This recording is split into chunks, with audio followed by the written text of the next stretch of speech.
Sup, my fellas. Don't forget to leave feedback, and enjoy the story.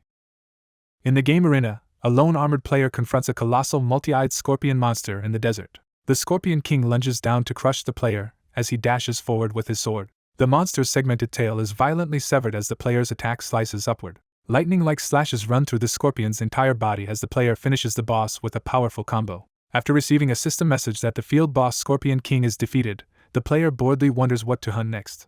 Narration introduces Arena as the world's top virtual MMORPG where rankings, levels, and coliseum points are dominated by a single player. The story calls this top performer the greatest player with unprecedented records. The legendary ranker Melee God decides it is time to quit Arena and focus on real life. Narration states that on that day he chose to permanently leave the game. In a cafe, his shocked friend Kwon Young-chan yells that Hyunwoo actually deleted his Arena account.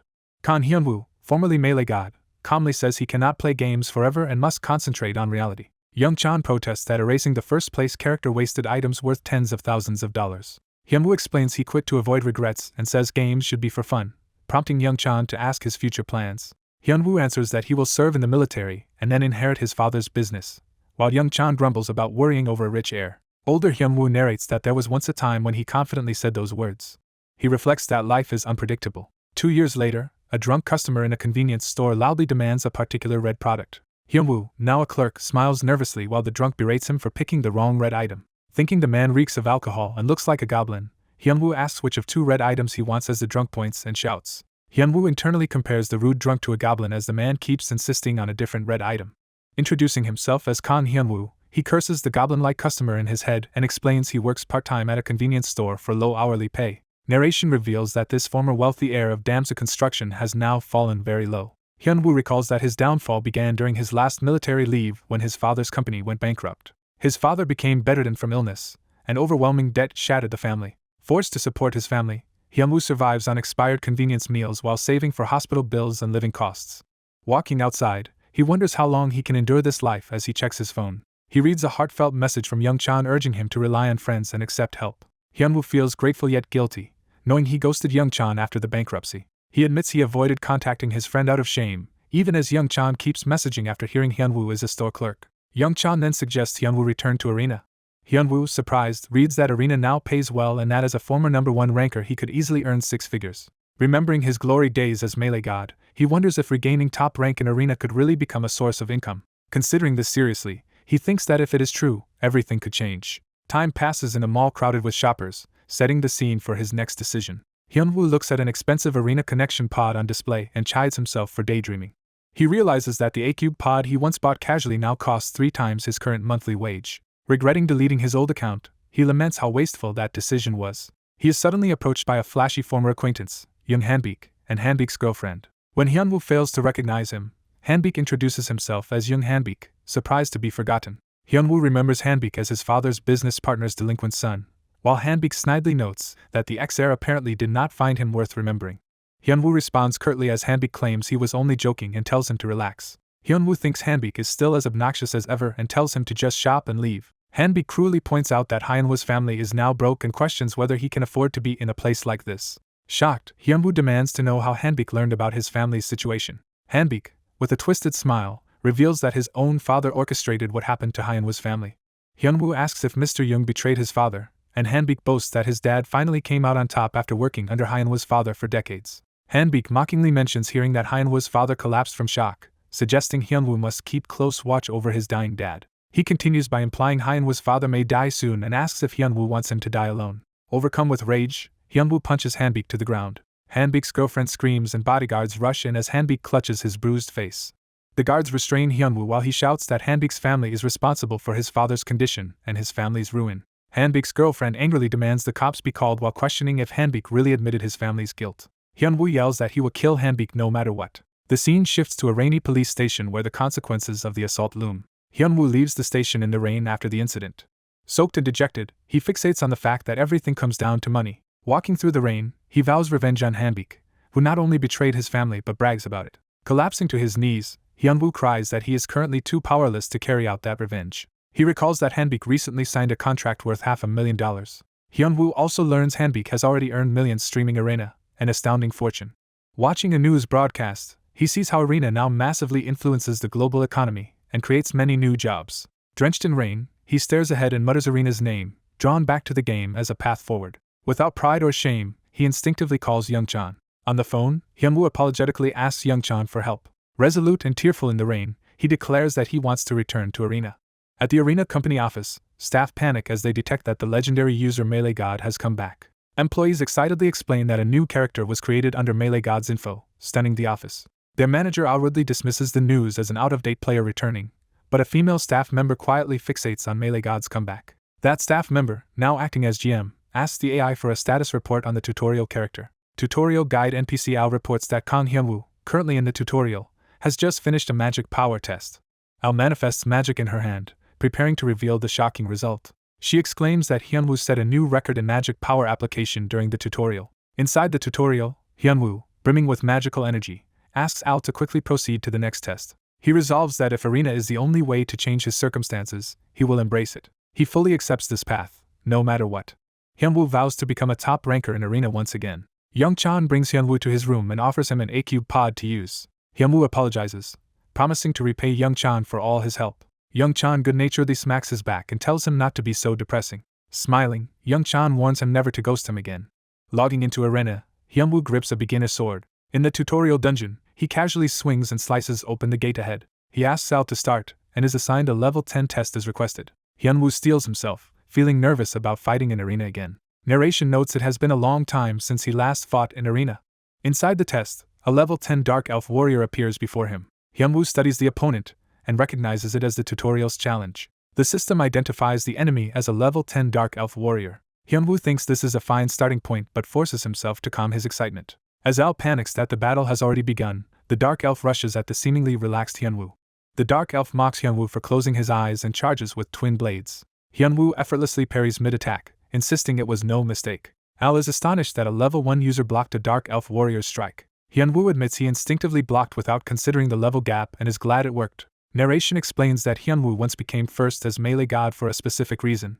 Visually, his precise sword clashes show the ferocious control behind that success. That reason is stated: no one could match his control. The Dark Elf fights desperately, but Hyunwoo's movements grow only stronger and faster. The Dark Elf realizes in horror that this human's attacks keep sharpening. In the real world, Young-chan, hearing Hyunwoo's story, invites him to stay with him during the difficult upcoming month.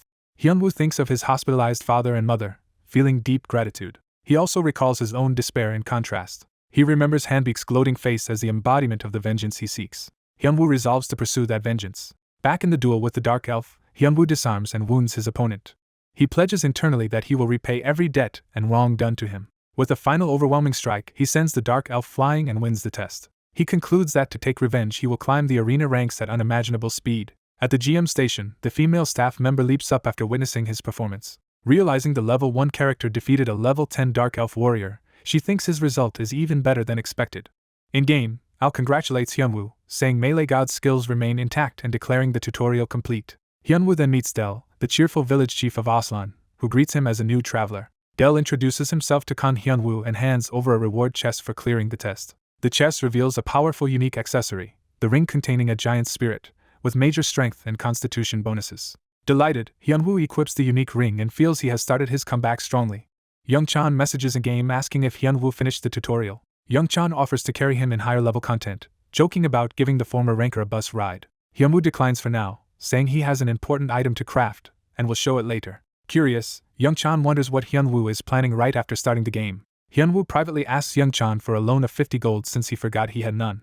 Narration recalls an old, beloved arena consumable called the XP potion that boosted experience gain. It explains that EXP potions were extremely valuable, but when their mysterious supplier vanished, they disappeared from the market. The story hints this disappearance was only how it seemed. Hyunwoo reveals he himself was that original supplier and still knows the recipe, meaning he can name any price once he restarts production. He reviews his other gathered ingredients and notes that only the final component stubbornly refuses to drop, meaning he may need a dungeon run. At the dungeon entrance, he is denied access. A guard from the Black Skull Guild declares the dungeon their territory and warns that newbies are unwelcome. Hyunwoo, needing the dungeon for that last ingredient, questions the man's authority while being told to leave peacefully. Impatient, Hyunwoo brushes past and orders the man to move because he is busy. The guild member swipes his sword at Hyunwoo's head.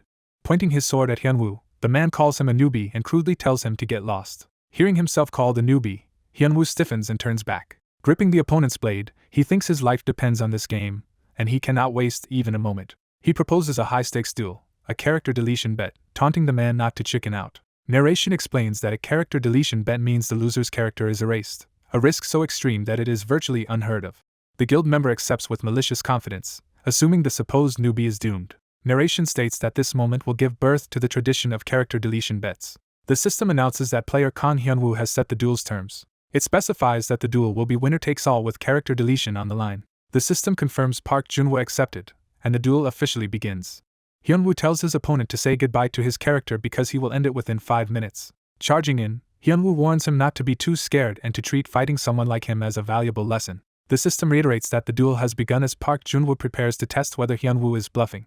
Hyunwoo immediately dives in with an aggressive sword strike. Their blades clash in high-speed exchanges as Park believes Hyunwoo's newbie stats cannot match his agility.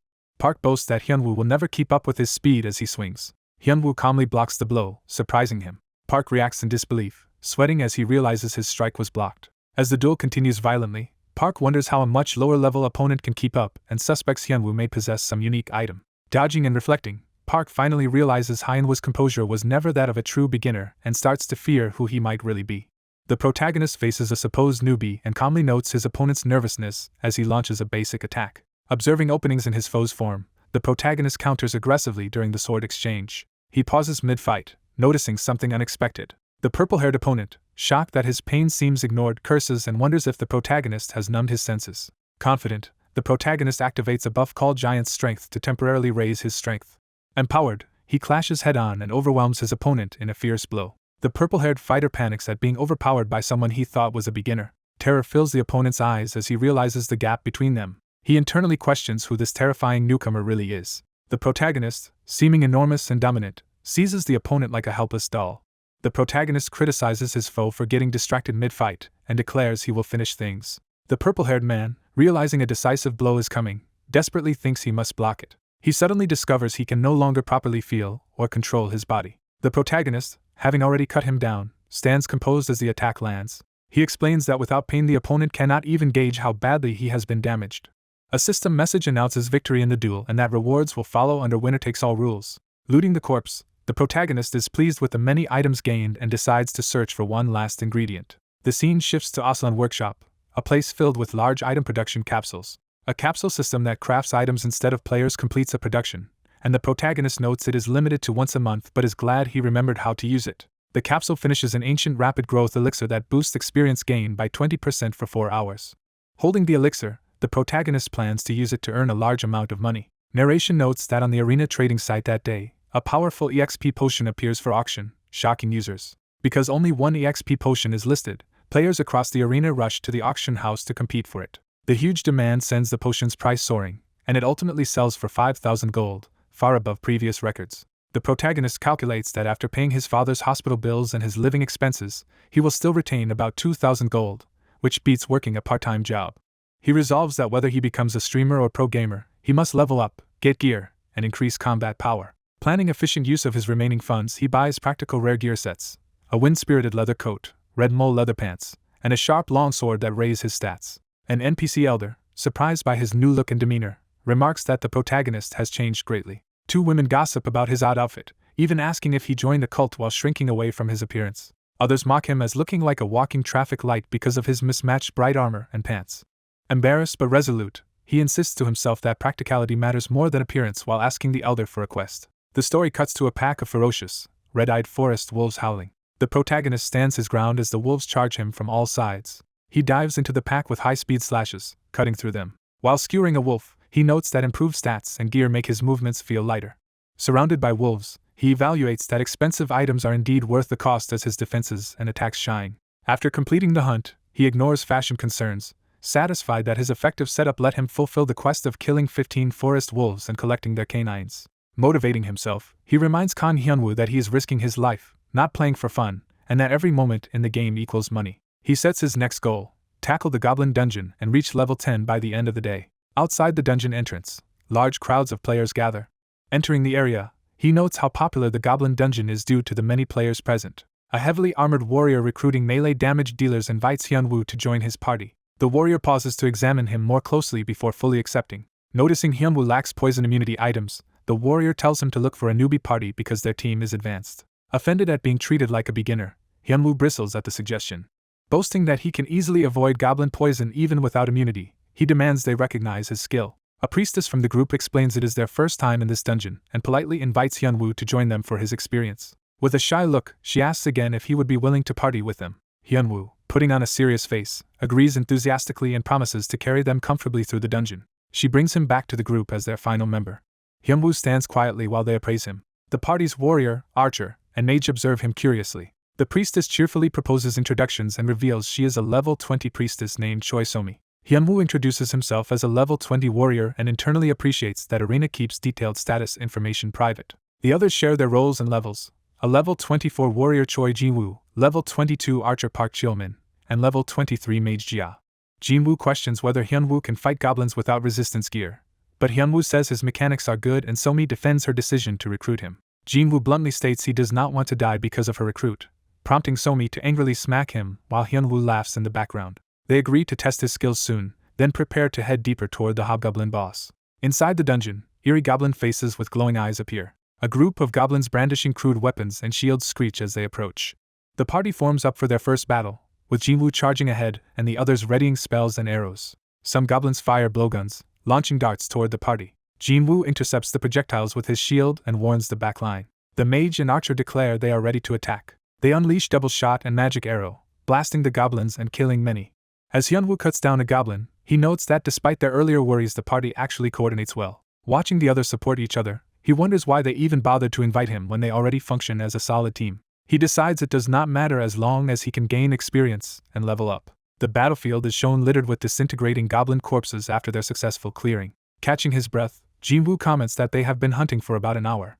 Jia and Cheolmin compliment Hyunwoo's sword skills and ask if he is using some special item, while he brushes it off as good mechanics. Somi asks for a quick break so they can recover before attempting the hobgoblin boss, and Jinwoo agrees, stressing preparation. Hyunwoo learns that only Jinwoo has previously defeated the hobgoblin and is surprised that the others have never beaten the boss. Jinwoo explains that a hobgoblin is tough for a low 20s party and instructs Somi to watch her buff timing and Jia to conserve mana. He also warns Cheolmin to avoid accidentally hitting allies with arrows, hinting at past mishaps. Hyunwoo worries to himself that this archer's mistakes could put an arrow in his back. Later, Cheolmin uses a detection ability, placing his glowing hand on the ground. He locates the boss room and points out the hobgoblin's lair to the others. Inside, the armored hobgoblin sits on a throne surrounded by lesser goblins, establishing itself as the dungeon boss. Jinwoo outlines their strategy. The rear guard should handle the small goblins while he and Hyunwoo stall the boss, and Somi must keep everyone buffed. Jinwoo readies his weapon, signaling the start of the raid. With the priestess's blessing increasing his stats, the whole party charges the hobgoblin for a boss raid. The enraged hobgoblin roars and joins the fray with its minions.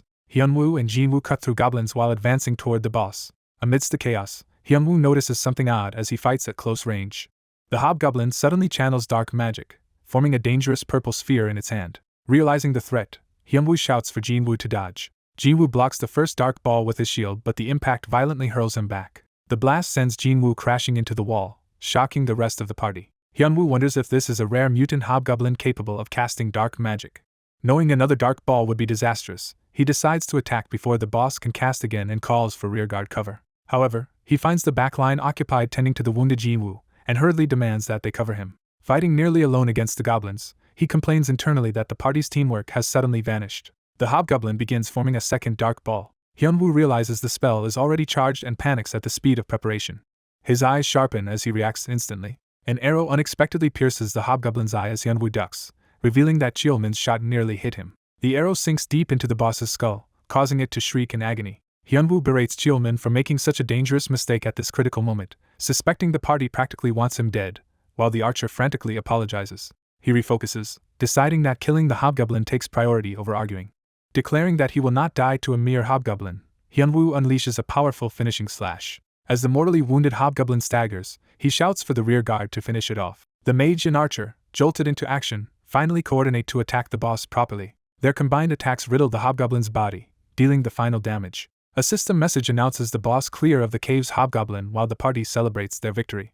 The others praise Hyunwoo as the real reason for their win and excitedly call him cool, while he silently curses their behavior. Cheolmin nervously asks Hyunwoo to confirm that his earlier misfire truly was just a mistake. While discussing loot, they decide Hyunwoo deserves the drops, including a random pet egg, money, and a dark ball spellbook.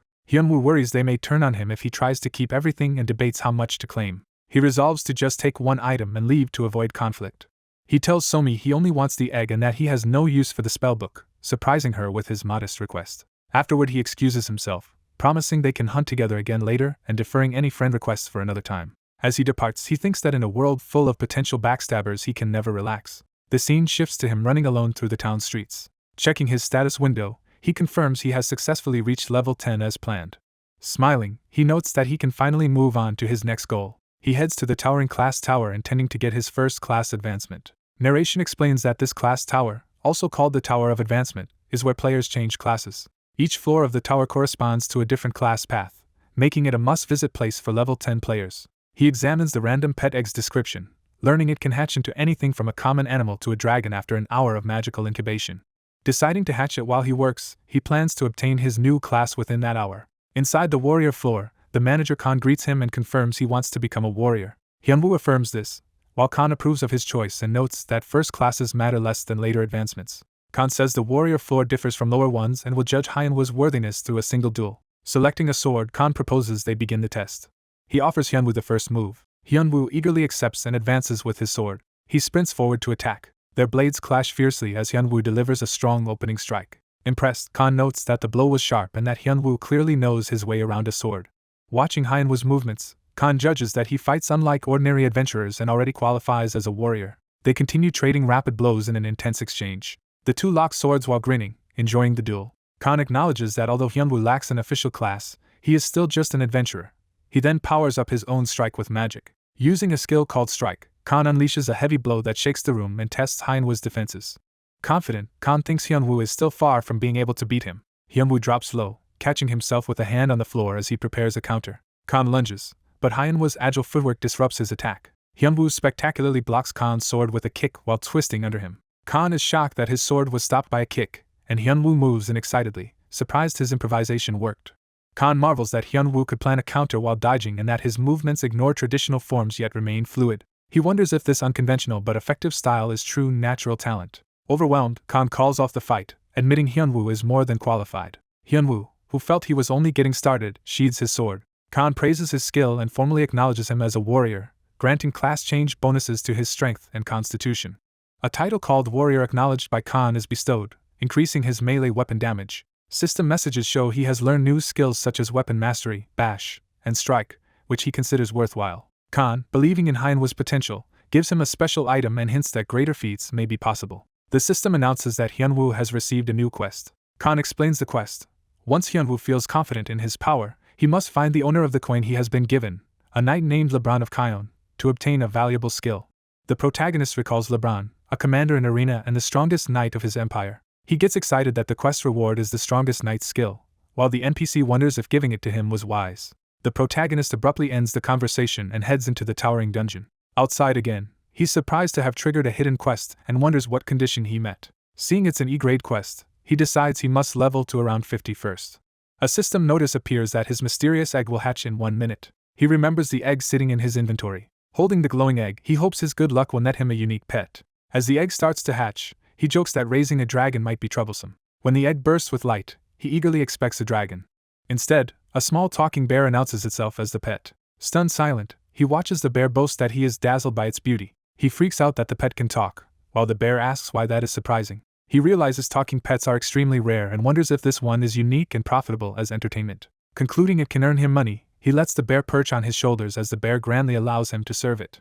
The bear orders him to move while he thinks something confusing is happening, but he is sure of one thing. He grabs the bear, thinking the creature from his pet egg is obnoxious, and the bear reacts in confusion. Annoyed, he decides the bear needs discipline and tosses it away. Time passes peacefully in the forest. Bruised but proud, the bear complains about being hit yet still deems the protagonist worthy to be its master. The bear snipes that he will never get girls, and the protagonist angrily smacks it again. The bear laments getting a violent master, while the protagonist checks its status window showing decent combat and buff stats. The protagonist decides to name the bear Tangy, a nickname implying a lazy bear. Tangy happily accepts the name and enthusiastically suggests they celebrate together. The protagonist apologizes that he has to log out, while Tangy protests that he has only just been born. Tangy is left alone in the forest as the protagonist logs off. Tangy thinks his master seems cruel. In the real world, the protagonist removes his VR helmet. He reflects that he spent a long session in the game. His friend asks what he gained, and he answers that he obtained a class and a pet. Hearing he got a class, the friend says that means he can start preparing something, confusing him. The friend clarifies he means the protagonist's debut as a streamer, shocking him. The protagonist internally repeats the word streamer in disbelief. Alone later, he muses that streaming pays well and his friend says he has a favor to ask. The friend explains he wants him to record every play session so he can edit the footage into a World Arena promo video. The protagonist worries posting on World Arena is hard, but the friend reassures him he will manage him. The friend says viewers will flock when they know the former top player is streaming, and the protagonist notes his friend seems more eager than he is. The friend admits he is excited because it is melee god Kang Hyunwoo's debut. The protagonist agrees to try to meet his expectations. Back in the game's western Black Forest, the setting of their next hunt is shown. Dangerous dark elves appear within the forest. Young Chan and Tangy arrive. Young Chan calls this their first hunt and expects much from Tangy. Fired up, Young Chan proposes they grind levels intensely, and Tangy cheers him on. Young Chan tells Tangy cheering alone is useless and activates the bear's buff, surprised by its effect. A status display explains Spirit of a Bear and Forest's Blessing, as Tangy orders Young Chan to annihilate the enemy. When Young Chan realizes Tangy is a support pet rather than a tank, a dark elf rushes him and Tangy scolds him for lowering his guard. Young Chan deliberately leaves himself open, then blitzes and kills the attacking dark elf, saying he can afford to do so. He evaluates Tangy's buffs more carefully and realizes they raise his stats and recovery significantly, making the pet very useful. A hidden observer watches Young Chan fight and decides he likes this player. The observer is revealed as a purple-haired archer.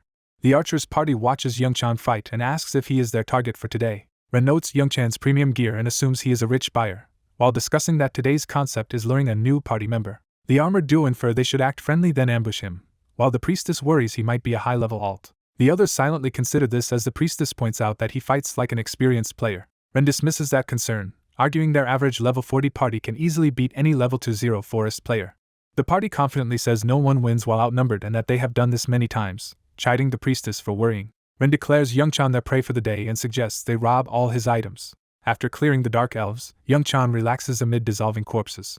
Reviewing his recording, he feels that a simple dark elf hunt lacks impact, while Tangy praises his skills. Young Chan scolds Tangy for only cheering instead of fighting, and Tangy protests that buffing is real help. He argues that battles are not decided by buffs alone and demands Tangy use his high constitution to help distract enemies.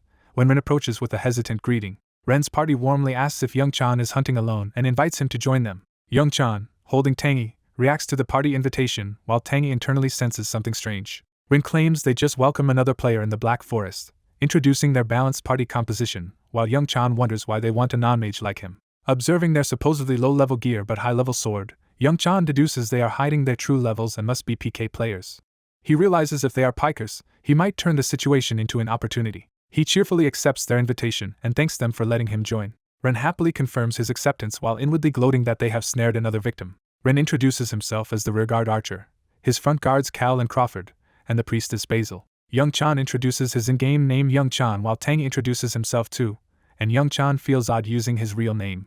Time passes quietly in the forest before their joint hunt. During combat, Young Chan opens the fight with a powerful strike on a dark elf. The dark elves recognize him as an enemy and rush in. Cal moves forward as shield while Young Chan hides behind his bulk. Cal unleashes a skill named Bash to smash the enemy. Young Chan again ducks behind Cal, making Cal increasingly irritated. Enraged, a dark elf curses Young Chan for fighting so cowardly. Young Chan enjoys how strong his party is and how quickly his skill proficiency rises, thinking party hunting is great. An hour later passes in this routine. Cal finally explodes in anger that Young Chan keeps attacking once then hiding behind him, feeling used. He complains that even fake Miz attacks cannot hit Young Chan because the latter always dodges, while Ren reminds him their real goal is not monster hunting. Away from Young Chan, the party wonders how long to wait before betraying him and decide the ruse should not drag on. They plan to kill Young Chan during the fight with the chief and excuse it as a mistake, unaware that Tangy overhears and is alarmed. Tangy reports to Young Chan that they intend to stab him in the back during the boss fight. Young Chan confirms from Tangy that the group are PK players. Reasoning that he has already gained levels and finished his tasks thanks to them, he decides he will betray them first. He thinks the video title PK Player Gets Karma will make a great clip that Young Chan the editor will love. Laughing, he vows to repay their attempted backstab many times over, while Tangy nervously comments that his face looks evil. When the party returns, Young Chan politely says waiting was fine. Ren announces they will now go hunt the boss and invites Young Chan to come along. Pretending reluctance, Young Chan asks if he would be any help, while Ren insists they need his strong damage yet secretly curses his hesitation. Flattered, Young Chan agrees to join the boss hunt. Ren confirms they will use the same formation, and everyone uneasily agrees. Young Chan smirks that he will show them true carrying, while Cal seethes and plans to kill him soon. They engage the Dark Elf Chief together, with Ren, Basil, and Young Chan at range. The Dark Elf Chief proves extremely powerful, clashing brutally with the frontliners. The chief dashes in for a devastating kick. Cal is struck in the torso and sent flying. The wounded chief taunts the fallen warrior for collapsing so easily. The Dark Elf Chief lectures that challengers to the Black Forest should be strong, and judges that they are not ready. Crawford wonders why a level 40 party struggles this much even with low gear and anxiously waits for Ren's betrayal signal. Ren recalls his plan to wait until Young Chan focuses on training mid-fight and says that will be their chance. He tells the others Basil will buff them, then he will paralyze Young Chan so they can concentrate their attacks. Cal, disturbingly eager, asks to torture Young Chan once he is paralyzed, and Ren dryly calls him twisted. As buffs and cooldowns finish, Young Chan urges Tangy to start while Ren quietly orders Basil to begin their plan. Basil casts a blessing on the party, and Cal thinks the betrayal is finally starting. Ren knocks his paralyzing arrow with Tangy secretly clinging behind him. Tangy suddenly appears by Ren's head, about to interfere. Tangy blows in Ren's ear, distracting him so that his shot goes awry and he blushes. Believing Young Chan defenseless, Cal prepares to torment him for fun. Instead, Cal is suddenly struck by an arrow and critically wounded. Ren panics and blames Tangy for distracting him as Crawford shouts, while Tangy insists his name is Tangy, not Tangerine. Young Chan apologizes, claiming Tangy is just mischievous, while Crawford silently vows to kill him. Crawford, still fighting the chief, is confused by the chaos. Ren cries out to warn Crawford of danger behind him. The chief seizes Crawford and remarks that weak people cannot afford to drop their guard. Young Chan dramatically charges the chief, demanding he release Crawford. The chief stares coldly at the charging human. He then looks puzzled by Young Chan's unexpected action. It is revealed Young Chan is stabbing Crawford instead of the chief while the chief still holds him. Crawford trembles and wonders why Young Chan is killing him. Young Chan calmly announces his ultimate move, backstab. Ren and Basil scream in horror, asking what he is doing. Young Chan feigns ignorance at their outrage. He explains that would-be backstabbers must accept that others can backstab them instead. Tangy repeats Ren's own earlier words about killing Young Chan during the boss fight, exposing their scheme. Ren recoils, shocked that Young Chan knows their plan. Ren and Basil angrily fire arrows at Young Chan in desperation. Young Chan deflects their volley with his own power shot, saying straight flying arrows are easy to read. Laughing, he rushes in to attack them while the chief watches, amused. Paralyzed on the ground, Cal resents that he cannot rise to defeat Young Chan and complains weakly. The chief curtly says the defeated should stay silent and finishes Cal off. Young Chan slashes down Basil while Ren screams behind him. Intrigued, the chief decides Young Chan is a far more interesting opponent. Ren lies dying on the ground as his staff falls away and he begins to disappear. Young Chan asks Tangy if the recording captured everything and laments that despite their higher levels, the PKers' skills were poor opponents. He decides their bad acting is still good enough for a funny video and just wishes for a strong foe to really show off against. The Dark Elf Chief sits down and asks if Young Chan is done with his business. The chief, eager for a worthy battle, says fighting someone strong is delightful as his sword glows. Young Chan cheerfully thinks the video's secondary title can be about a level 20 player slaughtering a Dark Elf Chief. He launches himself down toward the chief in a powerful aerial attack. Later in the real world, Young Chan's friend marvels at how lucky he was to encounter such villains. Young Chan boasts that between the PKers' dropped items and the boss rewards, he earned a lot. The friend notes the dropped loot from their murderer status and says the video should be awesome once they find a good editor. When the friend realizes Young Chan might mean editing for streaming, Young Chan evasively answers perhaps. Young Chan protests that he deserves to know the plan, but his friend says he will explain when the time is right. A printer outputs a document titled about making Kang Hyunwoo a star and returning to top 1%. The full printed page confirms the project to turn Kang Hyunwoo into a star with a return to 1% plan. Back at the PC, the friend complains there are no good video editors available. Looking at online candidates, he dismisses several and considers raising the pay to attract a better editor. Hyunwoo's friend says Hyunwoo's footage is good and they just need a skilled editor, which surprises him. The friend remembers someone and says they may have found an editor. They look up Ellis Movies, a renowned arena video editor with major popularity awards. The friend comments that Ellis is pricey but would be a perfect match while clicking the mouse. Ellis is introduced as a legendary, almost anonymous video editor in the arena community. Narration explains Ellis's meticulous framework, eye-catching color grading, and music choice that earned them a special nickname in the arena scene. Ellis is known in the community as a video editing virtuoso. A disheveled gamer at a PC harshly criticizes others' PK skills, saying they only win by paying. While browsing emails, the editor scoffs at weak players asking for edits and deletes their requests. Seeing an email from Young Chan, whom Michael introduced earlier, makes the editor pause. The editor clicks play on the attached video. Shocked by what they see, the editor fixates on this particular video. Realizing it is footage of Melee God, the editor gushes that the PK hunting storyline and visuals are perfect. Ellis, trembling with excitement, desperately wants to edit the Melee God video. In-game, Hyunwoo promises the mysterious editor he will become a fan and raise them to arena's main stage. Hyunwoo suddenly shivers as if sensing something ominous. Tang Tang asks what is wrong, and Hyunwoo says he has chills and wonders if enemies are nearby. Hyunwoo brushes it off, focusing instead on a glowing item the PKers dropped. He identifies it as a rare random skill book, debating between selling it for money or using it for a good skill. Hyunwoo asks Tang Tang with a land analogy whether it is better to sell an unknown asset or develop it himself. Tang Tang replies that buyers would likely develop the land, such as building a farm. Tang Tang questions if Hyunwoo is that poor, while Hyunwoo says he already sold other PKers items and does not need to sell this one. Deciding he has nothing to lose since it was loot, Hyunwoo opens the skill book despite Tang Tang's astonishment. A system message states he has used the rare random skill book and learned a new skill. He gains the passive rare skill Blood for Blood, which penetrates 10% of enemy defense, impressing him. Elated with the result, Hyunwoo swings Tang Tang around like a lucky charm while Tang Tang protests. A few days later, Hyunwoo's edited video is uploaded to Arena World. The video titled Fishing for PKers racks up over 150,000 views. Viewer comments pour in, many from players previously harassed by PKers, praising the video and Ellis level quality. Hyunwoo's friend celebrates the view count surpassing 150,000. He praises Ellis Movie's editing and assumes the editor accepted a lower rate because they like Hyunwoo too. He decides to also upload the video on his own channel. Night falls over a corporate high-rise building. Inside, Nike management manager Kale watches the baiting PKers video and finds the role reversal concept entertaining. While watching, Kale notices the video is not over yet. The footage shows Hyunwoo battling a fierce Dark Elf chief. Hyunwoo cleanly lands a blow on the Dark Elf chief in the video. The Dark Elf roars in rage. The boss unleashes a powerful area attack against the group. Hyunwoo charges forward in response, sword ready. Kale notes that a user of that level defeating a Dark Elf chief so easily shows impressive control. Concluding he has been wasting time on lesser candidates, Kale believes this player has star potential. He decides Nike must sign this player from Channel Argon and plans to contact the channel. The story shifts back to the Black Forest's northern area. Hyunwoo slices through meadow orcs, one screaming as it is cut down. The remaining orcs notice him and angrily shout about a human. Hyunwoo orders Tang Tang to buff him, and the bear complies as orcs watch. Hyunwoo thinks he is leveling faster than in his previous life as melee god now that he has better gear and knowledge. He resolves to climb the ranks quickly since he joined the game late, charging into a mob of orcs. A status window shows Kon Hyunwoo is now level 24 warrior with notable strength, constitution, agility, and some magic. After easily clearing meadow orcs, Hyunwoo remarks they are trivial now, and Tang Tang feels stronger too. Tangi's pet status window reveals level 15 with high magic and support skills, surprising Hyunwoo. Hyunwoo compares pet growth rates and concludes from Tangi's rapid stat gains that Tangi is a unique great pet. He notes Tangi's great buffs and future tanking potential, though the bear brazenly demands to be carried and needs manners. Hyunwoo tells Tangi to thoroughly loot the corpses, while Tangi grumbles that his master is stingy.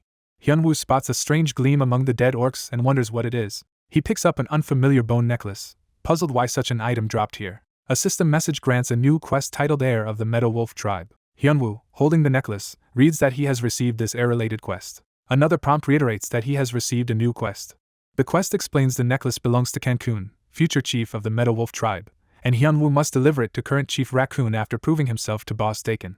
Hyunwoo realizes he must be acknowledged by a boss monster, and Tang Tang excitedly asks to see the quest window too. He anticipates that fighting champion Dakin will be tough and assumes Chief Raccoon is an unknown NPC, thrilled by the secret quest line. Seeing it is a D+ grade quest, Hyunwoo decides he should reach at least level 30 first, needing 4 more levels. Tang Tang announces he has made a decision. Hyunwoo resolves to grind levels and drags the protesting Tang Tang off to more hunting. Later Tang Tang complains leveling is still too slow. Hyunwoo laments he only gained 1 level and that solo hunting has its limits, while Tang Tang angrily insists he has been supporting from the back. Hyunwoo thinks partying would speed leveling but only if he had trustworthy allies, ignoring Tang Tang's protests. A loud explosion echoes through the forest, making Hyunwoo pause. He and Tang Tang wonder if the sound was from some kind of magic. Elsewhere, a mage begins casting a spell using a glowing magic circle. The mage fires a magic arrow that slams into an orc. The injured orc glares with burning red eyes. The mage follows up with a powerful fireball, finishing the orc. The charred orc collapses, smoking on the ground. Exhausted, Mage Mason notes this was the 10th monster he has killed. He sits, complaining his mana and potions are nearly depleted and considering calling it a day. Mason admits there is a limit to how much a mage can hunt solo. Suddenly Hyunwoo and Tang Tang appear behind him, politely addressing him and startling him. Mistaking them for monsters, Mason hastily prepares another spell, annoyed he has no rest. He fires another magic arrow toward Tang Tang and Hyunwoo. Realizing he is attacking a person, Mason panics. The shot barely misses Hyunwoo, scorching his shoulder guard. Hyunwoo, holding a shaken Tang Tang, says the spell was dangerous while Mason marvels that he dodged from such close range and apologizes profusely.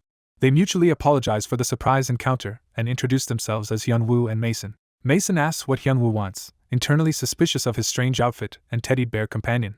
Evaluating Mason's magic stats and speed as acceptable, Hyunwoo invites him to form a hunting party. Hyunwoo insists he is strong, while Mason thinks this odd, non-PKer-looking player must be skilled to have dodged his spell. Mason, tired of solo hunting, decides partnering might be a good opportunity and agrees to party up. They seal their new party with a handshake. Meanwhile, elsewhere in the Black Forest, another scene begins. An enraged orc roars. That orc is instantly sliced through. Armored warrior Sean complains about the annoying work as he fights. Gain teases Sean for not having fun while on this run, and Sean grumbles, identified as a member of the Black Skull Guild. Gain, another Black Skull Guild member, cheerfully asks Junwoo if he feels safe traveling with them. Excited novice Park Junwoo happily says it is his first time being carried like this by seniors from the famous guild. Junwoo narrates that he is Park Junwoo, a member of the renowned Black Skull Guild. He explains his original ID was deleted in an accident, but the guild valued him and ordered him to power level a new account using this bus run. Junwoo blames his current situation on the coward who invaded their territory and beat him in a character deletion bet. Swearing revenge on that player, he vows to make them feel the guild's wrath while noting today's orc spawn seems scarce, wondering if another party is around. Sean notes their goal is to boost Junwoo to level 25, but with so few orcs it seems unlikely, meaning another strong party must be wiping them out. Junwoo spots an orc regenerating nearby and alerts his seniors. He dashes ahead, insisting he will handle the monster himself. He and the others then discover a field of already slain orcs. Elsewhere, Hyunwoo and Mason happily note that partying was a good idea since leveling is noticeably faster. Hyunwoo summarizes their strategy where he gathers orcs, Mason nukes them from range, and Hyunwoo finishes the survivors, greatly increasing his leveling speed. Tang Tang praises Mason's skills and grandly offers to make him his servant, while Mason finds the bear adorable. Hyunwoo reminds Tang Tang that Mason's first greeting was a dangerous magic arrow, while Mason insists he only attacked because he scares easily. Tang Tang spots another respawning orc and calls Hyunwoo's attention to it. Mason says Hyunwoo can handle the next one alone to conserve his own mana. Hyunwoo focuses, preparing for the fight. He rushes the orc and uses the bash skill, knocking it back. Afterward, Hyunwoo suddenly notices someone approaching. Junwoo, running in, witnesses the orc already defeated and is shocked. Recognizing Hyunwoo as the newbie who previously forced his character deletion, Junwoo angrily calls him out. He charges at Hyunwoo to attack. Hyunwoo counters with a kick to Junwoo's face. Junwoo is knocked down, and Hyunwoo casually apologizes, claiming he mistook him for a monster. Gain and Sean rush over to the fallen Junwoo, while Hyunwoo nervously asks Mason if it was really his fault given the scare. Junwoo, supported by his seniors, accuses Hyunwoo of deliberately hitting him. He yells that Hyunwoo deleted his previous ID and declares it fortunate he found him. Hyunwoo recognizes Junwoo and notes aloud he is bleeding from both nostrils. Mason asks if Hyunwoo knows this guy, and Hyunwoo explains Junwoo is a foolish friend who lost the character deletion bet. Junwoo, enraged, shouts that with two guild executives present Hyunwoo is dead. Hyunwoo tells Gain to calm Junwoo and warns that his own patience has limits. Gain retorts that he is not afraid of what Hyunwoo calls the Rotten Boned Guild, correcting the name to Black Skull. Mason nervously notes the executives seem around level 60 and worries about being hurt, while Hyunwoo tells him not to interfere if a duel happens. Sean, finding the situation annoying, suggests they leave and focus on hunting despite Junwoo's protests. When they try to walk away, Junwoo threatens to report them to the guild for running from an insult to Black Skull. He menacingly says he will tell higher-ups that Sean and Gain fled after hearing their guild trash-talked unless they back him up. Resigned, Sean tells Gain to follow his lead and promises to apologize later. Sighing, Sean steels himself. He slams Junwoo to the ground with a blow, calling him arrogant. Sean then states that hunting will be smoother if one party disappears and asks if Hyunwoo is challenging them to a duel. Hyunwoo agrees but insists on a character deletion bet where the loser's account is erased, startling Mason. Tang Tang nervously asks what happens to him if Hyunwoo loses, and Hyunwoo admits Tangy would likely be deleted too. Sean declares a captain battle with winner takes all and is confident enough to face all three of them despite Hyunwoo's lower level. A brief explanation defines a captain battle format where captains duel sequentially until one side's representatives are exhausted. The rules are illustrated: captains fight, winners stay on, new teammates step in, and the side that runs out of fighters first loses. The first duel is announced as Kan Hyunwoo vs. Sean, while Junwoo vows to silence Hyunwoo this time and Sean tells him he is noisy. Mason and Tang Tang fret over the stakes, but Hyunwoo calmly assures them the fight will be easy. The duel arena forms around them as the system declares the duel is beginning. Within the barrier, Sean confidently says he will end things with a single hit. Hyunwoo counters that due to the level gap he will need up to 10 hits and promises to finish Sean within that. Sean remarks that he now understands why Junwoo despises Hyunwoo so much. Sean charges with a massive overhead swing aimed at Hyunwoo. The blade descends in a blur of force. Hyunwoo unleashes a powerful counterattack, sending a huge blue arc that clashes with Sean and his sword. A heavily armored opponent reacts in shock as something unexpected happens. Hyunwoo cuts down a knight from behind and casually notes his first victory. Park Junwoo and his companion gape in disbelief at what they are seeing. Justin, amazed, realizes Hyunwoo predicted the Claymore's path and counterattacked while dodging. The armored enemy swings powerfully but fails to land a blow, grunting in frustration. Hyunwoo, evading every strike, wonders why none of his own attacks are connecting. While trading blows, Park Junwoo thinks he should be superior in level and gear and cannot believe the gap in skill. Hyunwoo taunts that higher level alone does not guarantee victory in the arena. He explains that in PvP, levels and items are meaningless as he smashes another opponent. Hyunwoo says even low-level players can hurt others as he lands his third clean hit. He details how stacking multiple bleeding wounds can eventually kill any opponent. Justin, awed, realizes Hyunwoo's control is far beyond what he had imagined. Junwoo's teammate nervously asks what he is doing as fear sets in. Hyunwoo is declared victor of the first duel and calmly calls for the next challenger as narration notes the fight was one-sided. Gain, the next opponent, steals himself but is visibly unnerved. Overwhelmed by Hyunwoo's skill, Gain is defeated without landing a single hit. With everyone else beaten, only Park Junwoo remains as the final participant. Bruised and shaken, Junwoo laments how pathetic his situation is. Hyunwoo mocks him for remaking his character only to face deletion again. Hyunwoo wonders if any guildmates still want to carry Junwoo and thinks how similar he is to young Hanbik. Remembering Hanbik, Hyunwoo notes both he and Junwoo are arrogant due to their backing and even look alike. Amused, Hyunwoo decides to torment Junwoo further and orders him to beg for mercy. Junwoo panics, recalling he was one-shot by Hyunwoo at level 40 and that at level 20 he has no chance. His fear spikes, heart racing and breath ragged. The arena system detects his abnormal mental state and triggers a special reward. Junwoo's eyes glow red as the system's power surges through him. A notification announces that Park Junwoo has entered a berserk state as he roars. Justin exclaims in alarm that Junwoo has gone berserk. Junwoo charges at Hyunwoo screaming while Hyunwoo notes he always expected him to be easily provoked. Hyunwoo calmly activates the skill giant's strength, telling his customer, "It is time to go home."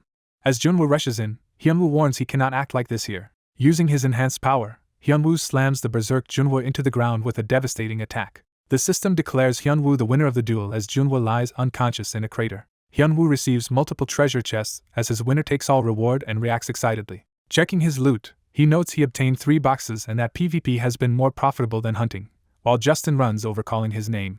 Justin gushes that Hyunwoo was amazing for beating higher-level foes with technique alone, while Hyunwoo downplays it. Justin declares he will be Hyunwoo's fan, while Hyunwoo wonders if Justin would be shocked to learn he once ranked first. Hyunwoo finds Justin's adoration a bit embarrassing as the younger boy sparkles with admiration.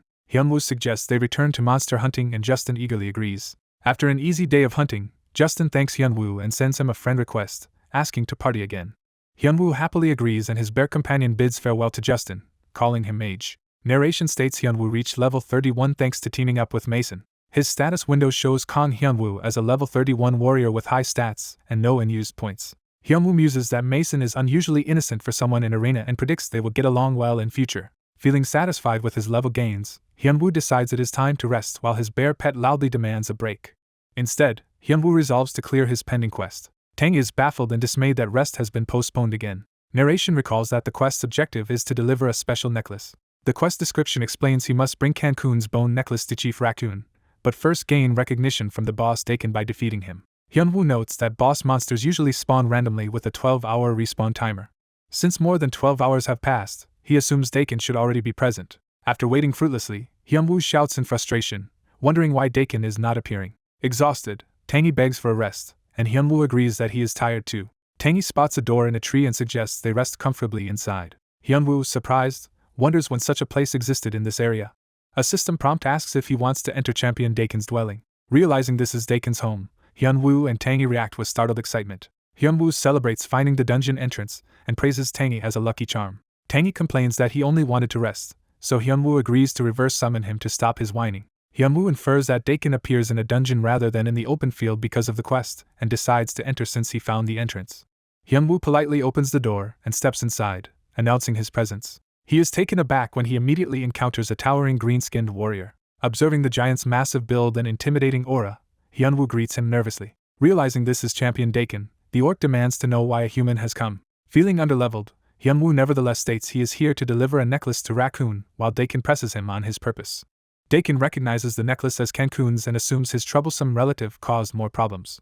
After taking the necklace, Dakin curtly thanks Hyunwoo and tells him he can leave. As Dakin grips the necklace, something about it catches his attention. He senses something unusual and narrows his eyes. Dakin suddenly starts stretching and warming up in front of Hyunwoo.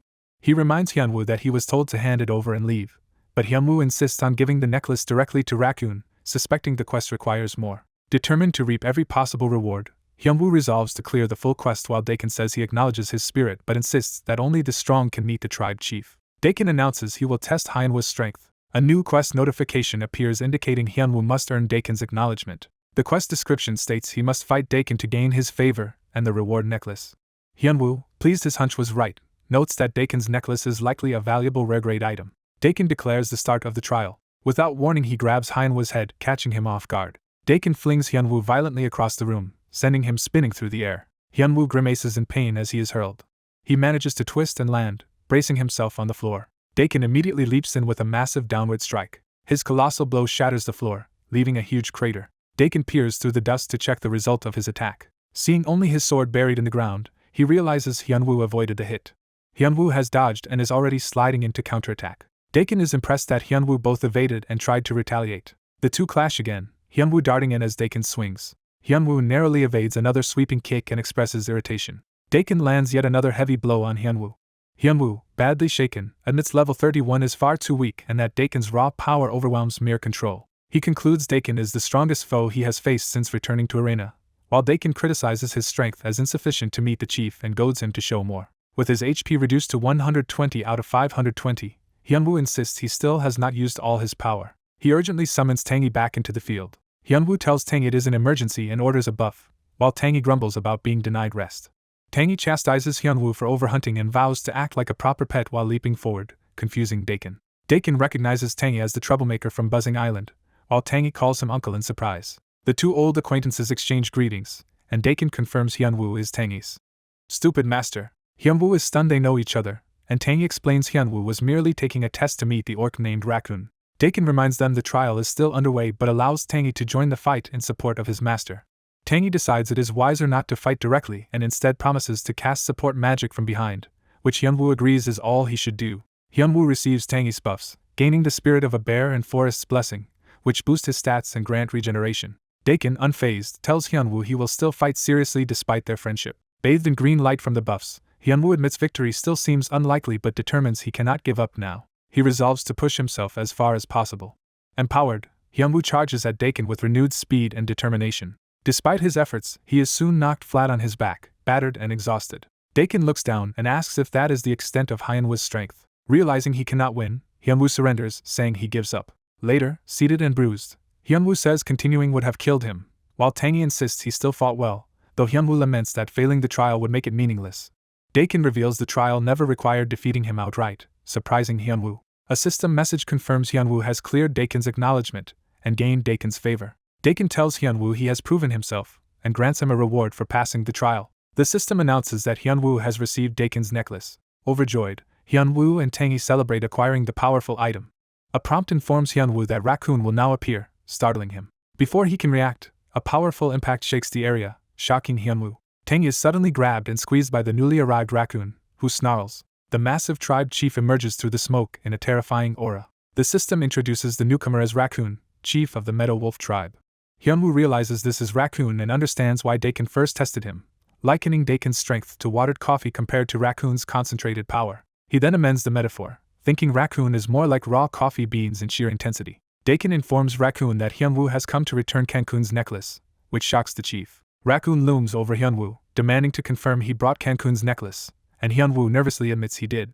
Inspecting the necklace, Raccoon verifies it really belongs to his son. Rage surges through Raccoon as he clenches his teeth. He explodes in fury, cursing Cancun for running away. Raccoon orders that Cancun be brought to him immediately, unleashing a roar that halves all of Hyunwoo's stats and prevents HP recovery. Dakin tries to calm Raccoon down, but the enraged chief yells at him not to interfere. Raccoon's anger softens as he reflects how much his son must have hated the training, even hiding the necklace. Narration transitions into explaining the quest's backstory. It reveals that Cancun is Raccoon's son and heir, who despised his father's harsh training and constantly tried to run away. To stop this, Raccoon made Cancun wear a tracking necklace with a summoning spell, but someone eventually helped him remove it so he could escape permanently. Hyunwoo listens as the story continues. The narration identifies Tangy as the one who aided Cancun's escape, though Tangy claims he never expected things to escalate this far. Hyunwoo is amazed at Tangy's hidden abilities, while Tangy boasts about how capable he is. Raccoon apologizes for losing his temper over a matter involving his son and promises to reward Hyunwoo properly for returning the necklace. The system announces completion of the Heir of the Meadow Wolf Tribe quest, granting EXP, full recovery, and a new skill. Hyunwoo learns the unique passive skill Magic Condensation, which increases his magic power, and he marvels because magic skills are highly coveted in Arena. Raccoon adds that if Hyunwoo ever meets Cancun, he should deliver a message. The new quest Raccoon's message tasks Hyunwoo with telling Cancun that his true home is the Black Forest, offering EXP and another reward. Seeing how generous Raccoon is, Hyunwoo eagerly agrees to carry out the quest and tries to ingratiate himself further. As Hyunwoo and Tangi prepare to leave, Raccoon tells the little bear not to worry too much about Cancun, and Tangi agrees respectfully. Once outside, Hyunwoo reveals there was never any magic spell on the necklace and reassures Tangi it was not his fault, while teasing him for bragging about non-existent spell-breaking powers. The scene shifts back to the real world, showing Hyunwoo's apartment building under a sunny sky. Hyunwoo's friend wakes him up excitedly, calling his name. Groggy on the couch, Hyunwoo stirs and mumbles in confusion. Half awake, Hyunwoo asks if his friend is there to give him a quest, while the friend insists he just has something important to tell him. The friend announces he has two pieces of good news, grabbing Hyunwoo's full attention. He explains that their gameplay video has gone viral with over 170,000 views, making it a hot topic in the community. Hyunwoo thanks Youngchan for his help, but Youngchan says there is even better news. Youngchan reveals he received an email from Nike management. Narration explains Nike is a major fashion company that now dominates arena streaming and management. Youngchan tells Hyunwoo that Nike wants to recruit him, shocking Hyunwoo. Hyunwoo marvels that the world's top company wants him so soon after his return to arena. A flashback shows Hyunwoo's mother in a hospital room, hinting at his motivation. Another flashback shows Hyunwoo working at a convenience store, emphasizing his humble past. Further flashes show a brutal fight where Hyunwoo violently defeats an opponent. Hyunwoo is seen afterward in the rain, distraught by the violence. Returning to the present, someone silently clenches a fist while looking at a smirking Youngchan. Youngchan confirms Hyunwoo's decision and prompts him to call Nike right away. The scene shifts to Nike management headquarters. Inside, staff confirm they have decided to contract the impressive player from the video. Manager Kale introduces the player as Kang Hyunwoo, choosing the streamer nickname Ali Boss. Representative Jamie jokes about Kale's nickname idea and comments on its abbreviation. Kale hints that the initials MG should remind Jamie of another famous player. They recall Melee God, a former top-ranked player who vanished 2 years earlier. Jamie is stunned that such a big shot might have been recruited. Narration explains Arena exploded in popularity 2 years ago and became hugely profitable. Jamie connects this boom to the return of its legendary player. Hyunwoo and Youngchan celebrate with drinks, wondering how much his comeback will shake Arena. The story moves to Aslan Integrated Auction House in-game. Hyunwoo, in avatar form, sorts his loot, deciding what to sell or keep. After selling PK and Black Skull loot, he ends up with 5,100 gold and a rare pair of Swamp Frog shoes. He also remembers an item reward from Dakin's quest and pulls out a necklace. The symbol of the meadow necklace is detailed, granting massive stat boosts and a fighting spirit effect, impressing Hyunwoo. Adding up all his current rare and unique gear, Hyunwoo notes his stats rival a level 60 user. Now level 32, he opens the auction window hoping to buy a unique grade weapon with his remaining gold. Browsing weapons, he decides attack power matters most and that defense penetration is less useful right now. He realizes getting a unique item for only 5,000 gold will be difficult. He then spots a unique dwarf sword listed for only 1,000 gold, far cheaper than normal. Guessing the seller might be quitting, he instantly buys the underpriced sword. Narration notes that at that same moment, elsewhere in the auction house something happens. The Black Skull Guild Master Suran realizes in shock that his item has just sold. A guildmate asks what is wrong, and Suran stammers that the item was sold.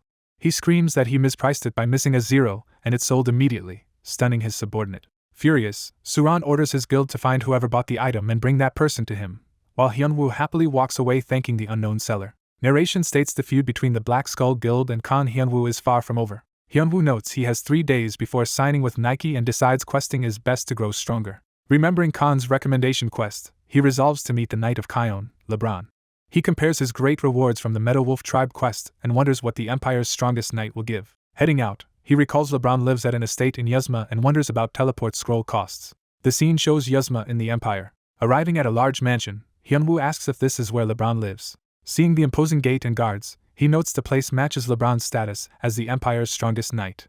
Hyunwoo, excited because he never met LeBron as Melee God, is denied entry by guards who say civilians cannot enter. He presents Khan's recommendation coin, saying it should allow him to meet LeBron. The guards open the gates and direct him to the Duke's training hall, which Hyunwoo thanks them for. Other players reacting outside realize LeBron's gates have opened, meaning someone is entering the main scenario, and decide to follow. As Hyunwoo walks in, onlookers clamor to party with him, while he thinks there are freeloaders everywhere. Hyunwoo realizes he has never seen footage of LeBron and activates recording mode to capture their encounter. He walks through the vast estate, recalling that LeBron should be in the central training hall. Hyunwoo looks around cautiously once inside. He spots a bearded man calmly meditating and wonders if this is LeBron. LeBron asks if Hyunwoo came with Khan's recommendation, and Hyunwoo introduces himself as Khan Hyunwoo. LeBron, the Empire's strongest knight, says few adventurers seek him out and assumes Khan sent a skilled one. Hyunwoo privately grumbles that Khan apparently gave coins to others too, not just him. LeBron assumes Hyunwoo came to test his strength, while Hyunwoo inwardly thinks he is just here to clear the quest. LeBron proposes settling things with a sword fight. LeBron asks if Hyunwoo is ready as he hands out wooden practice swords. LeBron promises to teach challengers a skill, prompting Hyunwoo to gripe about constant fighting but ask if he can get 2 skills if he impresses LeBron.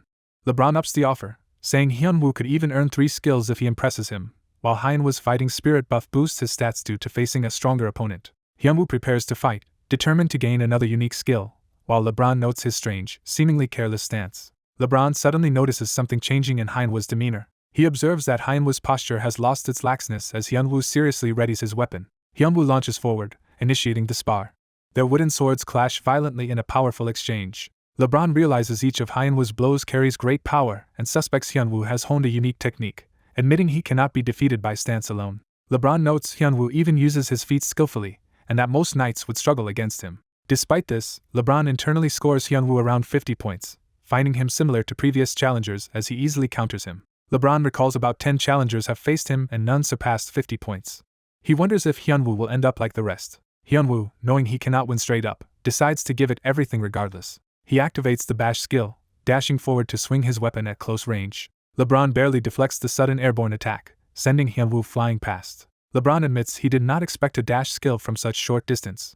Seeing Hyunwoo adjust midair, LeBron wonders if he calculated his flight distance and prepares to counter, thinking he has him. Hyunwoo twists and lands in a poised follow-through, demonstrating superb balance. LeBron praises Hyunwoo's courage in attempting a risky move despite their skill gap and his ability to prepare an aerial attack. Impressed, LeBron awards Hyunwoo 80 points, calling his talent interesting. Hyunwoo is amazed to have received such a high score. He asks how many skills that score earns as LeBron remarks it is now his own turn. Hyunwoo is startled when LeBron clarifies he still intends to attack. LeBron cheerfully tells Hyunwoo to get into position, pleased to have found a talented challenger. A steaming stack of buns or dumplings is shown as a light-hearted transition. One of the buns sits comically on Hyunwoo's head while he stands speechless. LeBron acknowledges Hyunwoo's skill and Hyunwoo thanks him, thinking to himself that LeBron repeatedly struck the same weak spot and is beyond his current ability to defeat. LeBron explains he had given gold coins to 10 sword masters and Hyunwoo is the 10th to return. He states Hyunwoo was the strongest among them, better than the other 9 combined, and system messages show Hyunwoo clearing the quest and leveling up. Hyunwoo also receives the new title Rising Star acknowledged by LeBron. The title's description appears, granting a 10% increase to all stats. Hyunwoo exults that the title's effect is amazing. Keeping his promise, LeBron presents Hyunwoo with a single skill book, apologizing that the quest rules allow only one. The book grants the passive unique skill Master of Combat, which raises all stats by 10% in battle. Hyunwoo is stunned that his stats are boosted by another 10%, totaling a 20% increase. LeBron says he has fulfilled the gold coin promise and tells Hyunwoo to return, but Hyunwoo stops him. Feeling the quest ended too simply, Hyunwoo asks if there is anything else he can do for LeBron. LeBron admits he does need someone for a task and decides he can entrust it to Hyunwoo. LeBron explains that many undead have appeared in Southern Briggs and the Emperor suspects black magicians. He gives Hyunwoo the Briggs investigation quest, asking him to uncover the truth and defeat the black magicians. Hyunwoo realizes this MS-grade Briggs investigation is a main scenario quest. Narration defines main scenario quests as core storyline missions that affect the entire game world. LeBron warns that black magicians use necromancy and psychic magic and cautions Hyunwoo not to be deceived, which Hyunwoo accepts. Hyunwoo reflects that he led Episode 1 and is now involved in Episode 4, essentially becoming a main scenario runner despite only being level 33. He resolves to prepare thoroughly before departing on this main quest. Back at Aslan Auction Hall, players react in surprise to some sudden news. Suran berates his subordinate for still not finding the buyer of his item. He furiously orders them to locate the person who took his item, while others think to themselves it was his own pricing mistake. Nearby, Hyunwoo listens as someone apologizes to the guild master and promises to look into it by tomorrow, wondering who is causing such a scene. Suran shouts that his subordinates must track down the buyer of Dwarf Sword and make him kneel, while Hyunwoo realizes that is the sword he purchased. Hyunwoo recognizes the black skull insignia on their armor and notes with irritation that it is those guys again. Narration remarks that grudges never fade as Hyunwoo and Suran figuratively stand back to back as enemies. Hyunwoo removes his VR gear, exiting the game. Sitting in his capsule chair, he decides he should quickly deal with the Black Skull issue before focusing on the main scenario. He darkly wonders if he should hunt the guild members one by one in character deletion bets. Rejecting that as too slow, he considers targeting the executives directly when Young-chan interrupts, calling him to eat. Over dinner, Hyunwoo anxiously asks Young-chan what to do, and Young-chan responds by asking what the problem is. Young-chan calmly suggests a simple solution: upload a provoking video. He advises Hyunwoo to publicly declare war on the community board and challenge them to PK matches. Young-chan explains that once the conflict is public, the guild will have to respond, giving Hyunwoo a chance to confront all of Black Skull at once. He adds that the stunt will also make Hyunwoo a hot topic, impressing Hyunwoo with his cleverness. Hyunwoo calls Young-chan a genius while Young-chan laughs and notes it only works if Hyunwoo can handle them alone. Hyunwoo grins confidently, saying he plans to devour them for breakfast. Narration says a declaration of war was thus drafted and posted on the community board the next day. At the Black Skull Guild house, someone runs in panic to report an emergency to the guild master. Suran irritatedly asks why there is such a fuss. The subordinate reveals that someone has uploaded a war declaration video on the arena community board. The video introduces Ali Boss, explaining he received an email that prompted this recording. Narration explains the email came from a lower-level user thanking him for his earlier video where he won a character deletion bet against Black Skull executives. In the video, Ali Boss vows to force all remaining Black Skull executives to delete their characters or suffer equivalent losses because of their long-standing monopolizing and harassment. He notes there are 15 executives including the guild master, but having already defeated 2, he now challenges the remaining 13 to character deletion bets. He ends the video by declaring they should fight without regrets as viewers comment about the notorious guild. Watching, Suran suddenly recognizes the sword on screen as the underpriced dwarf sword he sold. He realizes with horror that the person who made his executives delete their characters and the one who bought his sword are the same enemy. Back in game, a subordinate asks Suran if he saw the video. Another executive suggests ignoring the provocation since responding might worsen things. Suran refuses to ignore it and orders that all other executives be summoned. Burning with rage, he declares they will crush Ali Boss and that war has begun. The Black Skull Guild gathers at a long table for a war council. An executive reports that Ali Boss seems only level 30 but must be hiding something given he soloed 2 executives. Another notes the character deletion bets are too risky and proposes ignoring him since victory brings them little benefit. Suran rejects the idea of ignoring the challenge, incredulous. He rages about losing his dwarf sword and the guild's reputation, and someone timidly suggests scheduling a date to gang up on Ali Boss instead. A newly arrived armored figure scoffs at their plan to mob a level 30 player, and calls them pathetic. The room panics as they greet the superior as captain. The newcomer, identified as New World Guild acting captain Kan Young-gu, reminds them they belong to his umbrella guild and criticizes their intent to gang up on a weaker player. Terrified, the Black Skull members answer his summons, and he calls forward Chialgu. Kan Young-gu instantly punches Chialgu with overwhelming force. Chialgu reels in agony from the blow. Off-screen, Kan Young-gu rebukes him for monopolizing a dungeon without reporting it. He adds that 3 guild members have already had their characters disgracefully deleted and warns that his patience with Black Skull is nearly exhausted.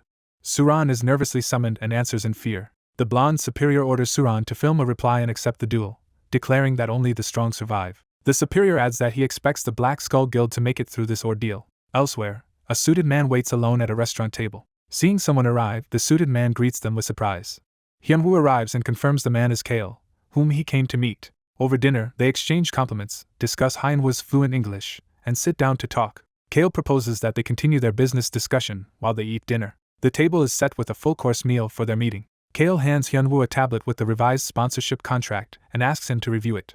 Hyunwoo reads, thinking the terms are excellent, while Kale points out an additional news section. The contract details 2 years of sponsorship, subscriber-based payments, and monthly rewards including high-grade items, astonishing Hyunwoo.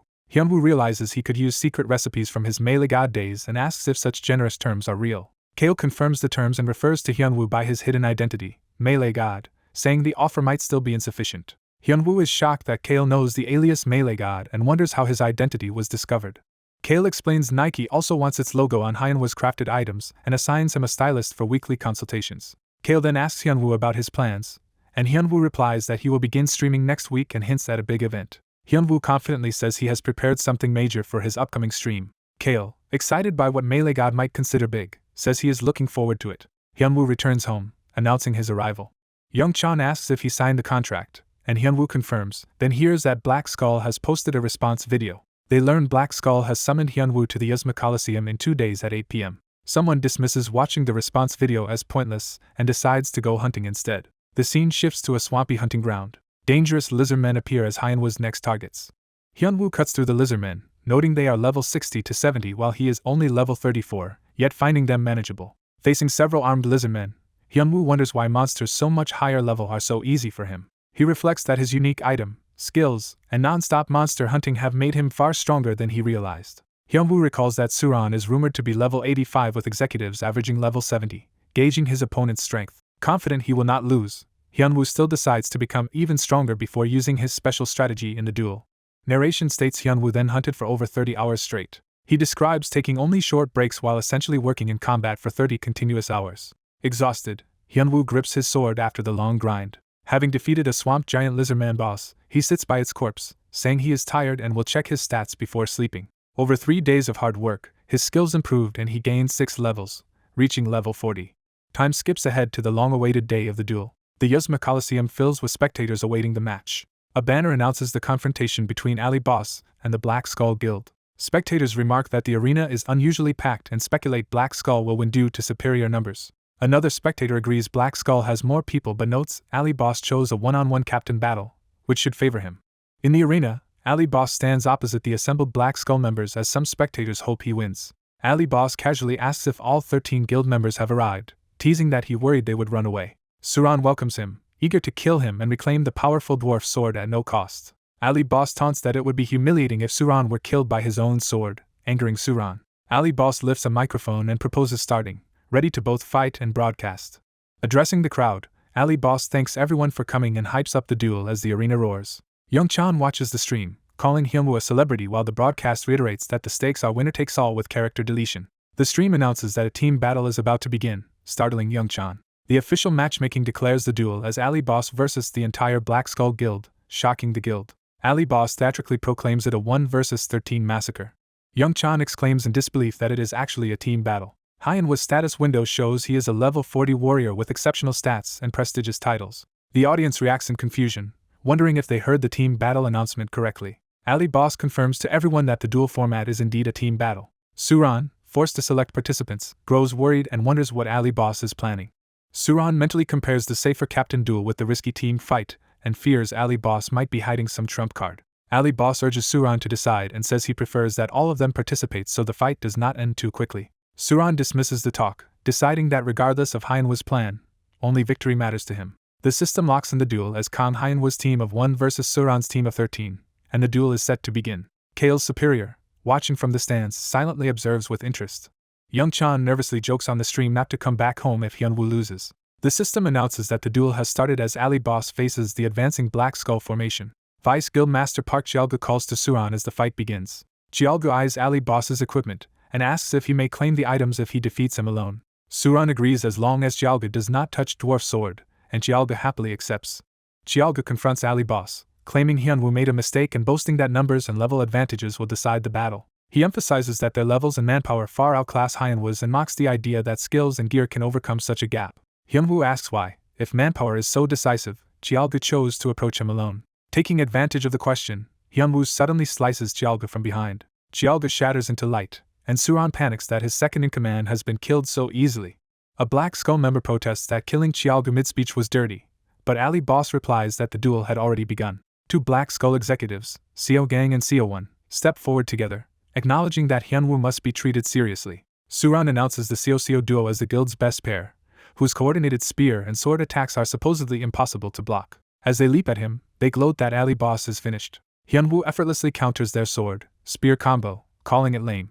He criticizes their predictable tactics while holding his sword at one of their throats. One of the duo is quickly launched away by Hyunwoo's counterattack. The remaining partner exclaims that his ally has lost. Ali Boss explains that unskilled spear users freeze when foes get close, demonstrating his superiority. A powerful blow finishes the remaining Seo-Seo member.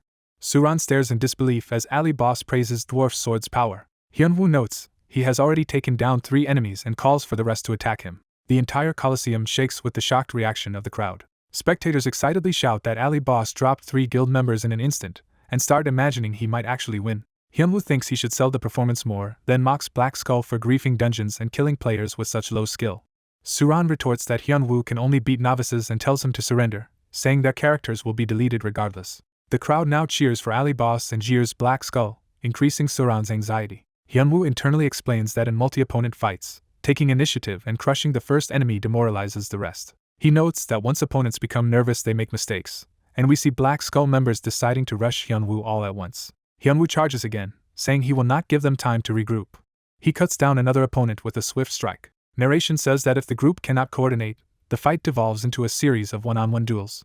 Hyunwoo declares that this punishment is for messing with him and that Black Skull will now become content in his video. The crowd watches in astonished silence at the one-sided slaughter. Another guild member is carved apart by Hyunwoo's rapid sword slashes.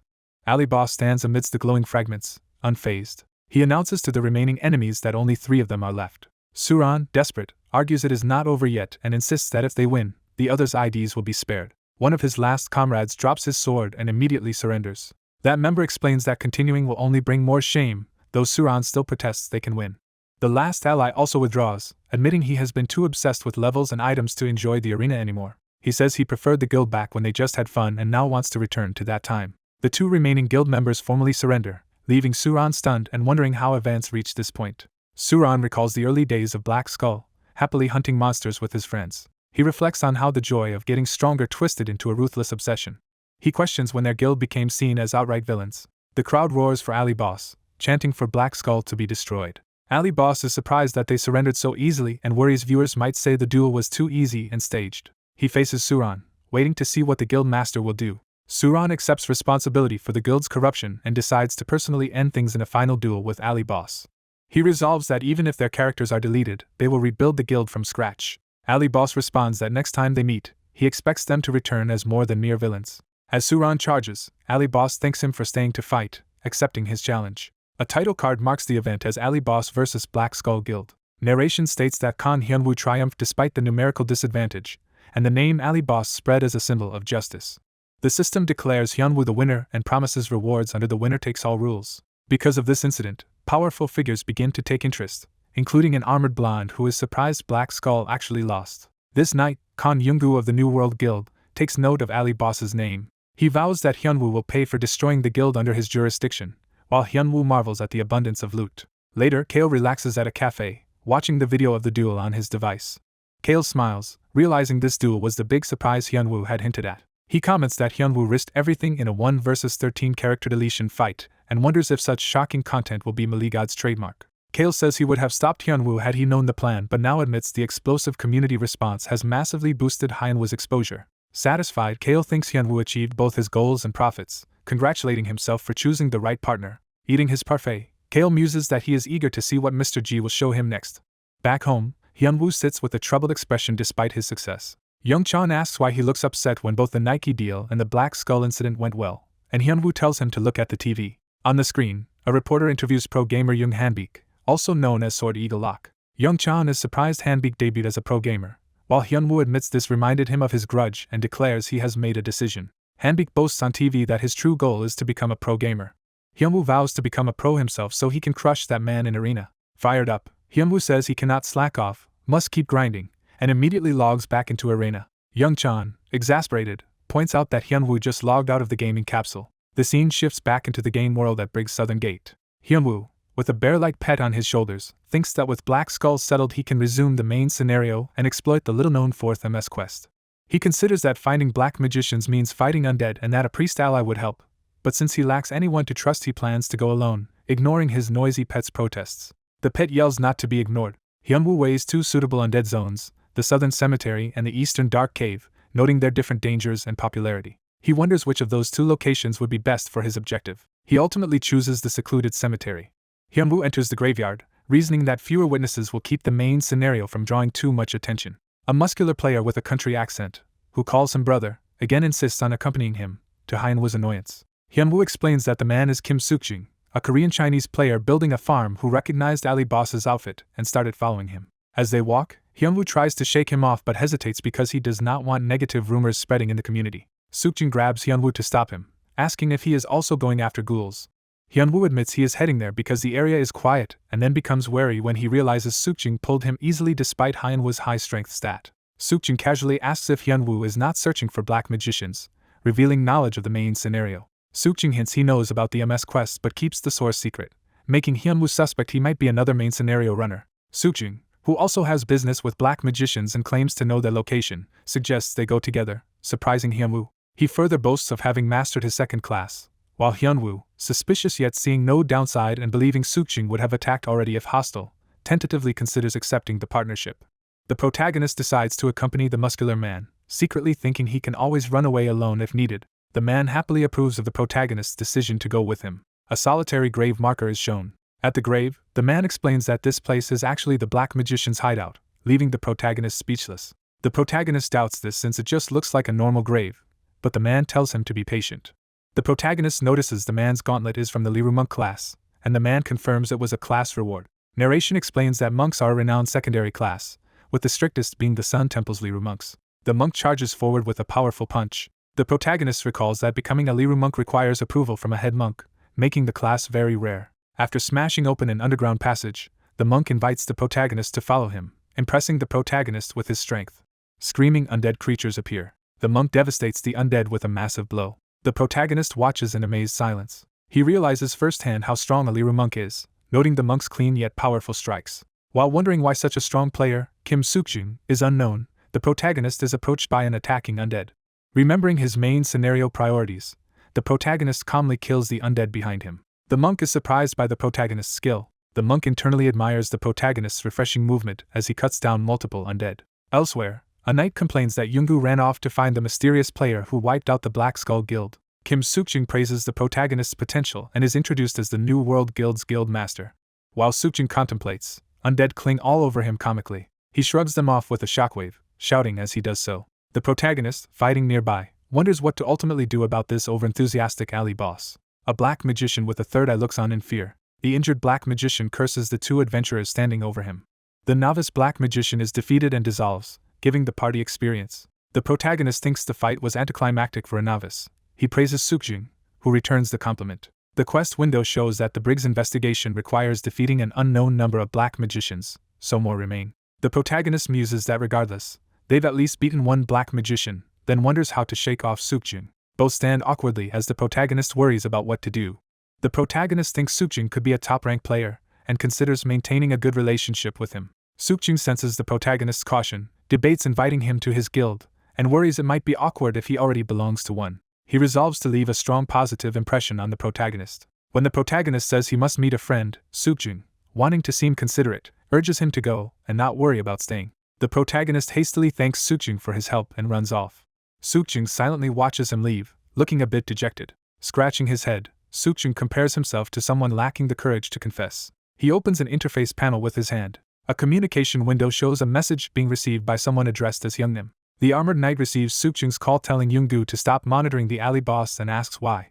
Sukjin bluntly orders Yoongu to obey and not pursue revenge or similar schemes. Smiling, Sukjin says the alley boss has already become like his younger brother. He vows to recruit the alley boss into his guild family when they meet again. Narration introduces Arena's streaming platform A-World, which includes a paid video playback feature. The feature lets uploaders set a price so viewers can experience arena battles in their own cubes with free camera angles. At his computer, the protagonist sees that the video of his duel with the Black Skull Guild has already gained many views. The stats show about 1.8 million views and 10,000 paid in-cube playbacks. He calculates that at 50 cents per in-cube view, the revenue from 10,000 playbacks is substantial. Ecstatic, he imagines earning $5,000 from that single video. He turns from his monitor toward his GameCube, silently considering what to do next. A shot highlights the high-tech arena connection cube in his room. Young-chan calls from the doorway asking Hyunwoo what he wants to eat. Hyunwoo collapses in exaggerated despair, imagining both Young-chan and a past version of himself watching over him. Back in the game, Hyunwoo taps open his quest window. He wonders how many black magicians he must defeat since the quest counter shows an unknown total, guessing it might require several kills. He notices something and looks toward the distance. The scene shifts to Dark Cave's entrance, crowded with many players. Hyunwoo, now somewhat famous, worries about being recognized as he approaches the dungeon. A girl's voice recognizes him as Hyunwappa, and he assumes a female fan has spotted him. He reacts nervously as realization dawns. Two people approach, confirming to each other that they have correctly identified him. Hyunwoo realizes the pair are Yuri and Youngjun, old acquaintances, who greet him warmly. Awkwardly, Hyunwoo greets them, inwardly wondering what kind of joke this coincidence is. He thinks it is surprising to meet Yuri here, while she worries if he is hurt. A profile explains that Young-chan is the eldest sibling, with Yuri second and Youngjun third, and that Hyunwoo has been close to them since childhood. Narration says Hyunwoo's nervousness around Yuri is not just because she is his friend's sister. As Yuri clings to his arm and mentions hearing he lives with Young-chan, he shyly confirms it. Smiling suggestively, Yuri asks if that makes him part of their family, reminding Hyunwoo she has confessed to him before. Hyunwoo recalls narrowly avoiding her confession previously and now overthinks everything she says and does. Youngjun, exasperated, calls out to his sister. He tells Yuri to stop teasing Hyunwoo, pointing out how embarrassed Hyunwoo is, while Yuri laughs. Yuri sticks her tongue out, insisting she only sees Hyunwoo as a friend.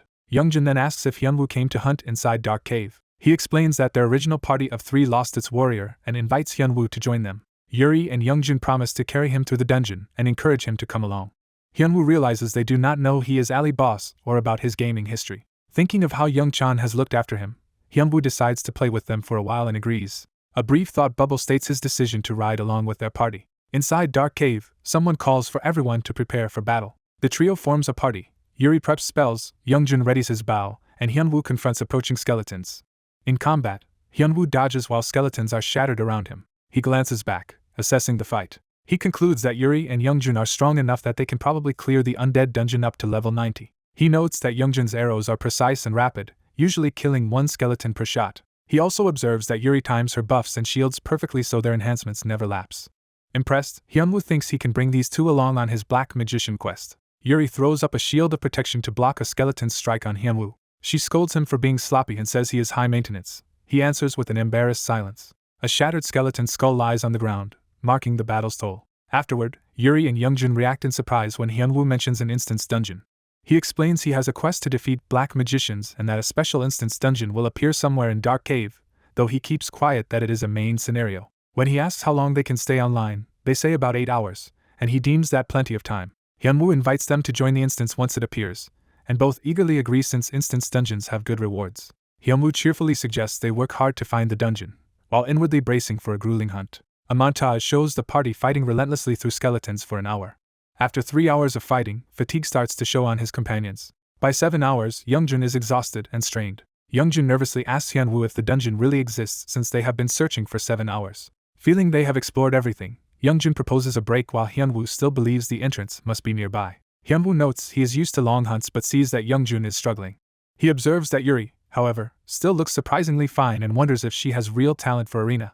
Youngjun finally collapses to sit, insisting they rest for a while. As he sinks down, something suddenly triggers beneath him. A system prompt appears announcing they have discovered novice black magician Adele's laboratory, and asking if they will enter, astonishing Hyunwoo and Yuri. After the staircase appears, an exhausted Youngjun lies flat as Hyunwoo praises his effort.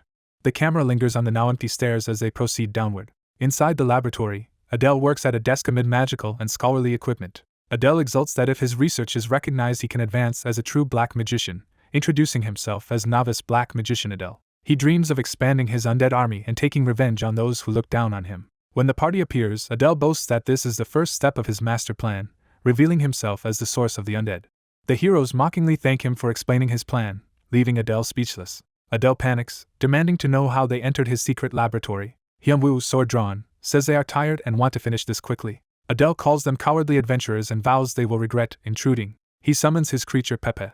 A colossal undead bear with glowing eyes bursts from the wall at Adele's command. The trio recoil in shock as debris flies. Adele orders his masterpiece, the giant bone bear Pepe, to devour them. Hyunwoo tells Yuri and Youngjun he will handle the bear while they target Adele. Pepe charges ferociously at Hyunwoo.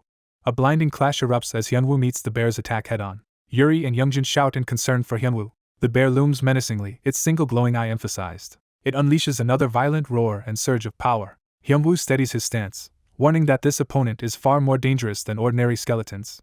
The bear's eyes emit a strange green light. Yuri recognizes the ominous color of the bear's gaze. The bear roars, unleashing an aura that shakes the surroundings. System text reveals the giant bone bear has used the crowd control skill Fear, but Hyunwoo's fighting spirit nullifies its effect on him. He worries because Fear is a high-level boss skill that could wipe out his entire party, and wonders if his friends will be okay.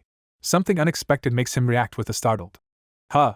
Adele gleefully asks what they think of Pepe's abilities, believing the bear's skill has worked. An arrow suddenly flies through the air. Adele is struck in the chest by Youngjun's shot and cries out in pain. Within the dispersing smoke, Youngjun's silhouette stands, bow raised, having taken the shot. Yuri has thrown an immunity shield over Youngjun, blocking the fear effect at the crucial moment.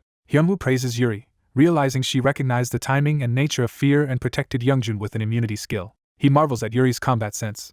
Adele collapses, skewered by the arrow, while the enraged bear turns toward his fallen master. Dying, Adele weakly calls out Pepe's name. A flashback shows Adele lovingly raising a small bear cub named Pepe and feeding it, revealing their bond. In the present, Pepe's eye light flickers and begins to vanish. The giant bear howls in grief and rage. The party speculates that the bear is enraged by its master's death, while Hyunwoo calmly notes the fight has entered a second phase and considers using his strongest option. Hyunwoo summons his own comical bear-like companion. The small summoned bear tries to sound brave facing the hulking Pepe but instantly loses confidence. Frightened, the tiny bear politely excuses itself and flees from the towering enemy. The flustered summon yells at Hyunwoo to kill the vulgar monster and begs him for buffs, which Hyunwoo requests from Yuri. Hyunwoo receives powerful buffs that increase his strength, defense, and regeneration as green energy surrounds him. Empowered by the buffs, Hyunwoo charges straight at the roaring giant bone bear for their decisive clash. Yuri hugs the talking bear doll, gushing over how cute it is. While Hyunwoo fights the giant bear, Yuri and Youngjun question the doll, which angrily introduces itself as Tangy. Yuri coos over Tangy and tries to recruit him, so Tangy panics and begs his master for help. Hyunwoo, still battling the monster, complains that his friends are only handling the black magician like he asked. Determined to end the fight fast, Hyunwoo activates the giant's strength skill to temporarily boost his power. Empowered, Hyunwoo clashes violently with the giant bone bear. Hyunwoo leaps high and dives down toward the bear with his sword ready. Multiple powerful slashes cut across the giant bone bear's body. The wounded giant bone bear roars in agony as it is torn apart. Hyunwoo lands relieved as the bear's severed paw falls nearby. The dead black magician lies on the floor with an arrow through his chest. The dying giant bone bear cries out the magician Pepe's name in grief. The mortally wounded bear collapses beside Pepe's corpse and starts disintegrating into pixels. The system announces that Hyunwoo's party has defeated giant bone bear and leveled up, though Hyunwoo feels bad about the sad ending. A sudden system alert surprises Hyunwoo. The quest log confirms they have completed the mission to defeat the black magicians and have received Adele's research journal as a reward. Youngjun asks how to split the dropped items, and Hyunwoo asks what they got. Youngjun reports that the black magician dropped a staff and skill book, while the bear dropped a strange marble. Youngjun, unsure what the marble is, suggests Hyunwoo have it appraised, and Hyunwoo recognizes it with shock. Hyunwoo marvels that he managed to obtain this rare marble here. Hyunwoo says the marble alone is enough for him and tells the other two to take the remaining loot, surprising them. Treating it as an allowance since they reunited after a long time, Hyunwoo insists they keep the rest of the items. Hyunwoo suggests logging out for the night, secretly pleased because the marble holds special personal value. The scene shifts to the imposing outer gate of the Imperial City. Commander LeBron welcomes Hyunwoo back, impressed that he returned so quickly. Hyunwoo presents Adele's research journal and says it contains the results of their investigation. LeBron looks over the journal and says it will satisfy the Emperor. The system rewards Hyunwoo for clearing the Briggs investigation quest with experience, Imperial contribution, and bonus gold. LeBron tells Hyunwoo to get ready to go somewhere, confusing him. LeBron explains they must go report to His Majesty, and that Hyunwoo is the only one who can give the details. Hyunwoo reacts with shock at the idea. Hyunwoo mentally stammers at the realization he is going to meet the Emperor. Narration explains that in Arena's 3-year history no player has ever entered Yuzma's Imperial Palace. It is revealed that guilds hover around LeBron's estate because they believe he is tied to the game's main scenario. The narration confirms those suspicions and states Hyunwoo becomes the first player to enter the Imperial Palace, earning a special title. LeBron reassures the nervous Hyunwoo that the Emperor is a good, though grudging, man. Hyunwoo agrees outwardly while inwardly wondering about that mention of a grudge and whether he really looks nervous. Hyunwoo thinks that since the Imperial Palace is central to the main scenario, befriending the Emperor could be a great way to get valuable items. They stop before the Emperor's chambers as LeBron explains that the Emperor already knows Hyunwoo is an adventurer, so he need not be overly formal. LeBron opens the door and tells Hyunwoo to enter, while Hyunwoo steels himself, thinking this is where the Emperor resides. Hyunwoo and LeBron approach the throne where the Emperor lounges casually. The youthful Emperor greets LeBron from the throne. Hyunwoo notes how young the Emperor looks as LeBron introduces him, and the system grants a title for being first to meet the Emperor. The Emperor's eye glows with power as he scrutinizes Hyunwoo. The Emperor confirms Hyunwoo is the adventurer who carried out LeBron's errand, startling Hyunwoo. A powerful force paralyzes Hyunwoo, and he panics when he finds he cannot move his body. Hyunwoo compares the crushing pressure to what he felt from Raccoon, realizing the Emperor's aura is even stronger. Overwhelmed, Hyunwoo wonders what kind of monster the Emperor is and if he gained the throne through raw strength. LeBron reprimands the Emperor for joking around, and Hyunwoo suddenly regains the ability to move. The Emperor coldly asks LeBron if he is treating his actions as a mere joke. The Emperor instantly disappears from the throne. Face to face, the Emperor threatens LeBron, asking if he is ready to pay for mocking his ruler. LeBron stands in tense silence. LeBron angrily retorts that the Emperor called them here only to mess around and challenges him to fight with their titles at stake. Emperor and Duke glare at each other intensely, their tempers flaring. Watching the absurd clash, Hyunwoo wonders if LeBron has always been like this, and what is wrong with this empire. Hyunwoo recalls information he read about the Emperor and LeBron while researching the main scenario. The flashback shows the Emperor once furiously berating LeBron for lazing at home instead of working. It also shows LeBron laughing that as a duke he is allowed to slack off and that the emperor should handle the work. Narration clarifies that both were students of the Imperial Knight Captain and are essentially old friends. Back in the present, Hyunwoo watches the two bicker crudely despite being emperor and duke. Hyunwoo timidly asks if he may leave, prompting the two to pause. Embarrassed, the emperor admits he forgot about Hyunwoo. The emperor thanks Hyunwoo for coming and says he summoned him because he has a request. He explains that due to the tight imperial budget he must test Hyunwoo's skills before entrusting him with an official task. While Hyunwoo notes how formal he suddenly sounds.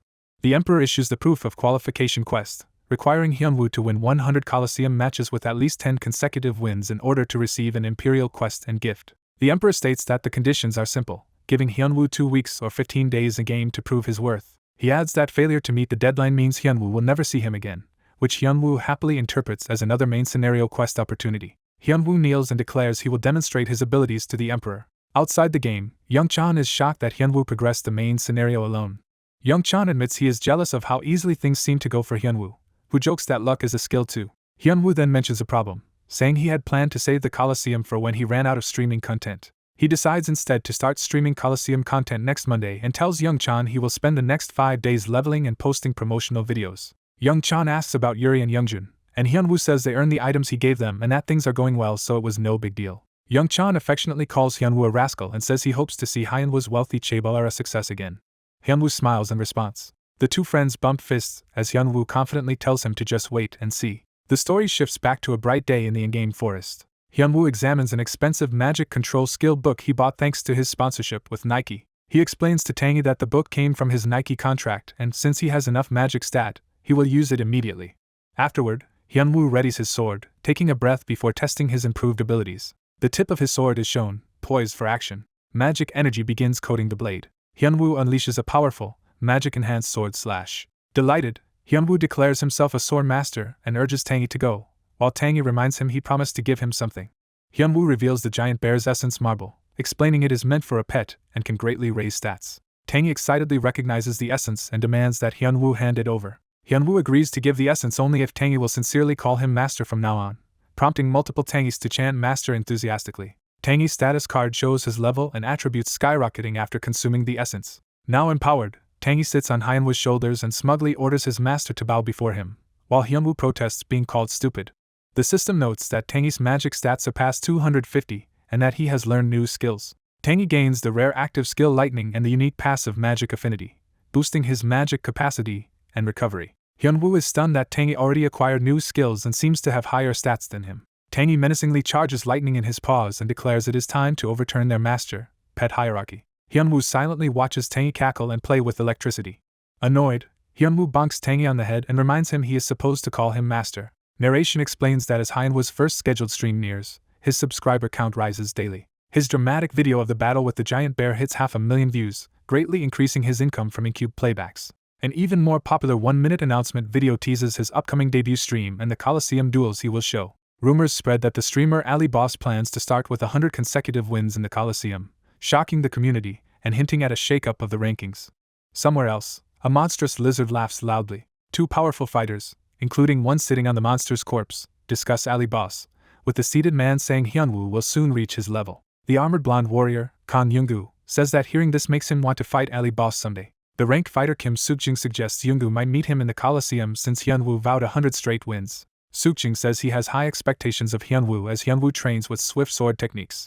Tangy tests his new lightning spell, blasting enemies with bolts of electricity. The system announces that Hyunwoo has leveled up and his stamina and magic are fully restored. After defeating more monsters with Tangy's help, Hyunwoo wipes sweat away and catches his breath beside fallen enemies and dropped loot. Hyunwoo exults that he has finally reached level 50. Exhausted from spamming lightning, Tangy asks to rest, and Hyunwoo agrees, noting how much magic the skill consumes. Hyunwoo cheerfully says that, with his gear upgrades done, he is now ready for his first stream. Before he can proceed, a giant mail delivery bird barrels into him, making him yelp.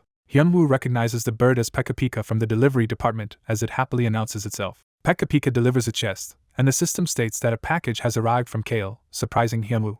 A message from Kale explains that the enclosed item is a personal gift bought by Kale's boss outside of their contract. The note adds a postscript saying the sender is cheering for Melee God's return. Hyunwoo opens the chest and gasps in amazement. Inside is a sleek, powerful-looking helmet. The accompanying outfit features a red and black design with a familiar emblem pendant. Hyunwoo dons the Black Jaguar set he once used as melee god, gaining large boosts to all stats and movement speed. He notes that because the Coliseum rankings only require 20 wins to place, his 100-win challenge really means needing 80 additional victories. Smiling confidently in full Black Jaguar gear, Hyunwoo vows as melee god, former number 1 of the Coliseum, to show everyone he is back. Narration recalls how streaming platforms had been declining. With the rise of VR games, network lag and lack of interaction plagued streams, hurting viewer experience and stock prices. A company named Quincy, developers of Arena, then rose and bought out the streaming sites. Quincy proposed watching streams directly through the GameCube instead of monitors, revolutionizing the industry. They introduced in-cube live streams, removed donation fees, and switched donations to in-game Arena Gold instead of cash. This change explains how Arena became explosively popular during the 2 years Hyunwoo served in the army. On the day of his debut, Hyunwoo sees that several thousand viewers are already waiting in his stream lobby. Holding his mask, Hyunwoo admits he did not expect so many viewers and feels genuinely nervous. Resolute, he walks toward a bright entrance, telling himself it is time to begin. The stream goes live. As Hyunwoo appears, chat messages flood in from viewers greeting Ali Boss and expressing excitement. Wearing his mask and outfit, Hyunwoo energetically introduces himself to the audience as the new streamer Ali Boss. Split between masked persona and real face, he announces that his first stream is officially starting. Suddenly glowing notifications appear around him, surprising him. Multiple viewers immediately send generous gold coin donations to support his debut. Hyunwoo thanks the donors by name and, hearing Youngchan's earlier advice in his head, realizes how important early sponsors and fanbase are. More donation notices and chat comments appear, and Hyunwoo tells Youngchan it seems the real show is already starting. Trying to steady himself, Hyunwoo tells viewers he will challenge the Coliseum for 100 consecutive wins as promised. He shows his level 50 warrior status window to prove his current stats to the skeptical audience. Hyunwoo asks the viewers if they are ready to head to the Coliseum and selects the option to enter. Narration explains that Arena's Coliseum only has one-on-one ranked duels where the winner's rank rises and the loser's rank drops. It further explains that unranked players are matched based on an internal rating, allowing strong newcomers who win many games in a row to start high. The system states that placement matches are required before entering the rankings. Hyunwoo recalls that the first 20 matches determine placement, and remembers a streamer who went 2-0-0 and started near the top percentile. The system announces that Hyunwoo's placement matches are beginning. Facing his first armored opponent, Hyunwoo thinks about how crucial these matches are since failing them can force a restart. He then launches into an aggressive counterattack with swift, powerful sword strikes. The armored opponent reacts in alarm as Hyunwoo's assault bears down on him.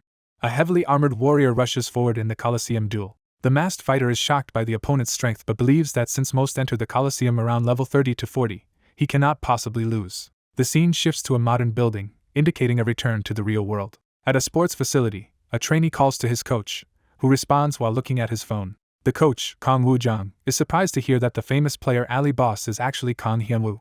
The assistant clarifies that this Kang Hyunwoo is Melee God, the player who once rejected their pro team offer and is now streaming Coliseum matches. Watching Hyunwoo's stream on a tablet, they wonder if they can recruit him, or if he will join another team instead. In a hallway, a team member complains that Hanbik alone is not enough for their team and is hushed for saying it there. The staffer worries that offending wealthy Hanbik's father is risky but also that Hanbik is not sufficient if Ali Boss goes pro. Overhearing, Hanbik learns Ali Boss has already reached 40 consecutive Coliseum wins and is shocked. Outraged, Hanbik yells internally that people are claiming Ali Boss is better than him. Back in the game, Hyunwoo celebrates achieving 50 consecutive wins in the Coliseum. He announces to his viewers that his stream has now earned a total of 100 million in-game currency. A viewer complains that watching such one-sided bloodbaths is boring and leaves, confusing Hyunwoo. Reflecting, Hyunwoo realizes his 50 matches have been effortless massacres and understands why viewers might be bored. He wonders how to make the fights more entertaining and suddenly gets an idea. Addressing chat, Hyunwoo asks his viewers to give him fun missions during his matches. A viewer called, "I'll give you a mission," donates 999 gold and Hyunwoo eagerly asks what challenge they want. The mission appears. He must fight his next Coliseum match using only his bare fists, which shocks him. Accepting the challenge, Hyunwoo boasts on stream that his left hand sends enemies to sleep and his right sends them to hell as viewers predict his streak will end at 50. The system announces that matchmaking for the next Coliseum duel is complete. A high-level silver-haired spear user materializes as his new opponent. The system declares that a ranked match is beginning. Hyunwoo explains to viewers that his opponent appears to be a level 70 spear fighter and says he will fight barehanded as a fighter this round. The spear user, seeing Hyunwoo drop his weapon, asks if he is throwing the match by using only fists. The opponent launches a powerful long-range thrust that blasts Hyunwoo backward. The spear user looks surprised when Hyunwoo survives the attack. Hyunwoo's plan is to dodge the first blow, use that moment to close in, and act. Seizing the opening, he rushes in and punches a vital spot on the spear user. The system shows that player Jack has been stunned by Hyunwoo's strike. Hyunwoo follows his plan by relentlessly pummeling Jack while he is stunned. For the finishing move, Hyunwoo charges forward, preparing a final blow. He knocks Jack out and loudly proclaims himself the winner. Hyunwoo asks his viewers how the barefist performance looked. Playing it off cutely, he claims that fighting like this is easy while chat goes wild over his barehanded victory. Another viewer offers a mission, and Hyunwoo enthusiastically welcomes all such challenges. The system summarizes that Kang Hyunwoo's first live stream has been a success. A new event quest related to his coliseum streak is created. The quest, a man of 100 victories, appears, tasking Hyunwoo with winning 10 more consecutive coliseum duels without a loss to reach 100 wins and earn a special title and item. Hyunwoo excitedly tells viewers that after 90 straight wins a quest appeared, and that reaching 100 wins will grant him a title. A donor promises 10,000 gold if he completes the quest, shocking Hyunwoo when he realizes that equals 10 million won. Matchmaking completes again and a menacing dual dagger opponent appears, chuckling. The system announces the start of another ranked match. The new opponent is startled as the fight begins. Desperate for the promised 10 million won, Hyunwoo charges his foe screaming that he needs the money. The system repeatedly announces that player Kang Hyunwoo has won each subsequent match as he fights furiously. Hyunwoo continues crushing opponents one after another in the coliseum. Obsessed, he slashes wildly while screaming about earning 10 million won. The system confirms again that Kang Hyunwoo has won another match. Standing over a fallen foe in the arena, Hyunwoo wipes sweat, continuing his streak.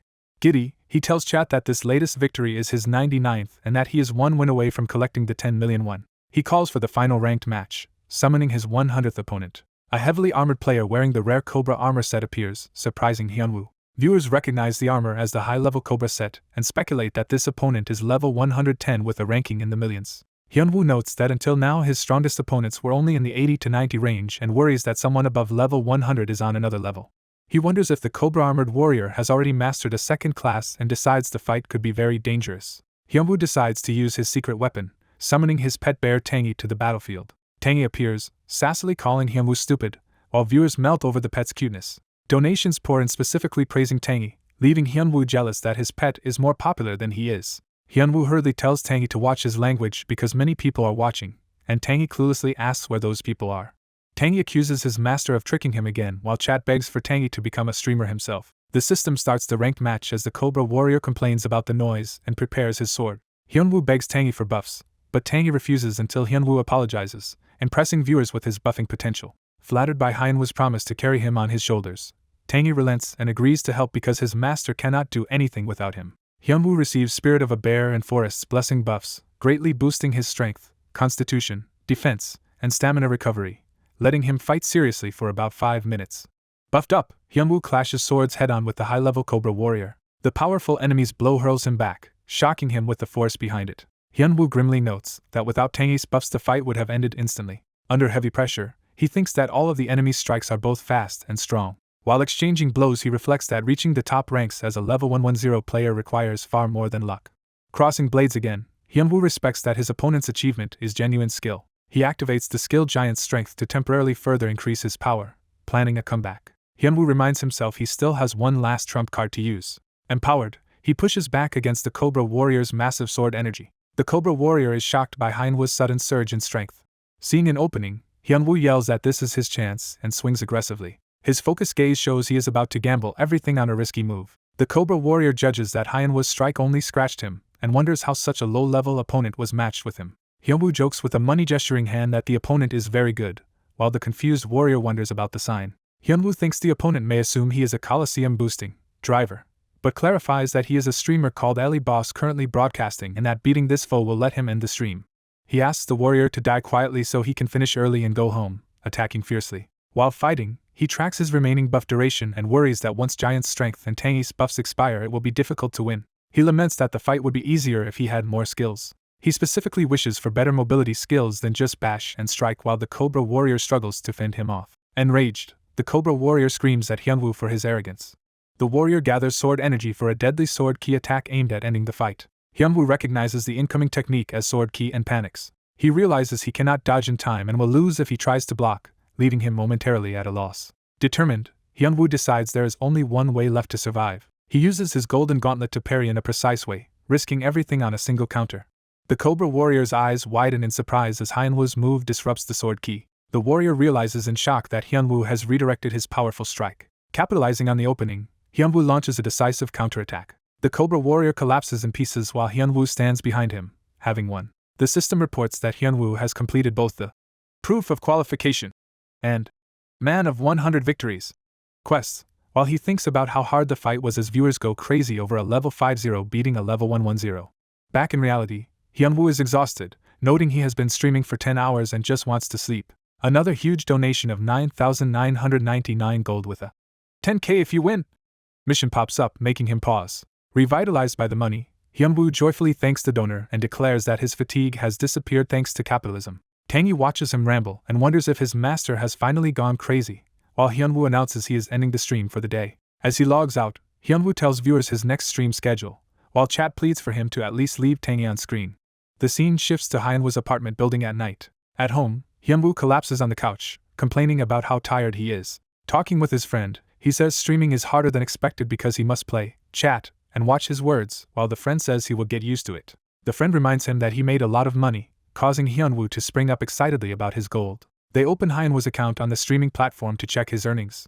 Seeing the number, the friend is shocked and wonders if it is a mistake while Hyunwoo anxiously asks how much it is. The screen shows Hyunwoo has accumulated 57,384 gold. The friend explains the total and begins converting it, noting that 1 gold equals 1,001. Both stare in stunned silence as the size of the payout sinks in. They realize Hyunwoo has effectively earned 57,384,001 from his first stream. Narration explains that after Hyunwoo's first live stream, Ali Boss quickly became a hot topic on the internet. His name spreads across social media and major brands, drawing many sponsors and platforms seeking partnerships. The same hype occurs within the game arena itself. Inside the big guild Mano, Guild Master Milo is shocked by some new information. Milo's subordinate reports that their sponsorships are declining and existing sponsors want worse terms, despite the guild performing well. Milo learns that sponsors are redirecting their interest to the new streamer Ali Boss instead of his guild. Milo confirms that Ali Boss is only around level 50, perhaps 53 at most, since his level was just revealed. Furious, Milo slams his gauntlet fist onto the desk. He rages that a mere level 50 player is causing them trouble and orders his subordinate to either recruit Ali Boss to their guild or crush him. Elsewhere in the game, a projection of the Emperor of Yuzma appears for the first time to players. Around a campfire, members of another guild discuss how only large guilds like New World and Behemoth have handled MS-grade quests before, yet this time an unaffiliated player has met the Emperor and advanced his relationship further than they have. One of them asks their guild master how they should respond. Phoenix Guild's guild master Carrie decides they must locate and recruit this mysterious player. Hyunwoo, hearing this in a bar, realizes he is now the one driving the main story scenario. He receives the title Victor of 100 consecutive matches, which boosts his damage against humanoid enemies, including in PvP, and he is delighted he can use it everywhere. He also receives a unique ring containing a giant's soul, which greatly raises his stats and grants a powerful strength-boosting skill. Equipping it alongside his earlier ancient god item activates a set bonus that increases all of his stats even further. Hyunwoo marvels that a single unique ring has raised his stats so much. His status window shows him as level 50 warrior Kang Hyunwoo with multiple prestigious titles and greatly boosted attributes. Ecstatic, he treats Tangy to a feast and internally celebrates accomplishing his goals. He cheerfully tells Tangy that just watching him eat makes him happy, amusing the suspicious bear. Hyunwoo decides he should feature Tangy more often as his stream mascot now that he knows how popular the pet is. Sitting in the bar, he remembers he still has not collected the Emperor's promised reward and eagerly imagines how good it will be. He tells Tangy they will visit the Imperial Palace after the meal, dreaming about enjoying an Imperial course banquet there. The scene shifts to the Grand Imperial Palace bathed in sunlight. The Emperor activates his mysterious purple eyes as he notices Hyunwoo's arrival. Greeting Hyunwoo, the Emperor remarks that he reached this stage in less than a week, confirming LeBron's claim that Hyunwoo is highly skilled. Overwhelmed by the Emperor's aura, Hyunwoo thanks him nervously and thinks that even with all his buffs the Emperor feels monstrously powerful, estimating he would need level 200 or 300 just to stand proudly before him. The Emperor tosses Hyunwoo a glowing bead as a reward for clearing the Proof of Qualification quest. The marble becomes the key to a new quest. Hyunwoo must take it to the Ardi Desert and meet someone named Aldred there. The Emperor adds that rebel forces have been increasing in that region. He calls the rebels disgraceful and assigns Hyunwoo an MS-grade rebel investigation quest to gather detailed information about them in exchange for another imperial reward. Sweating under the pressure, Hyunwoo agrees to investigate as quickly as he can while wishing the Emperor would give orders less intimidatingly. A caption introduces their next destination, Ardi Desert. Narration explains that Ardi Desert is where Arena's first MS quest took place and also where Hyunwoo once led a quest when he was still known as Melee God.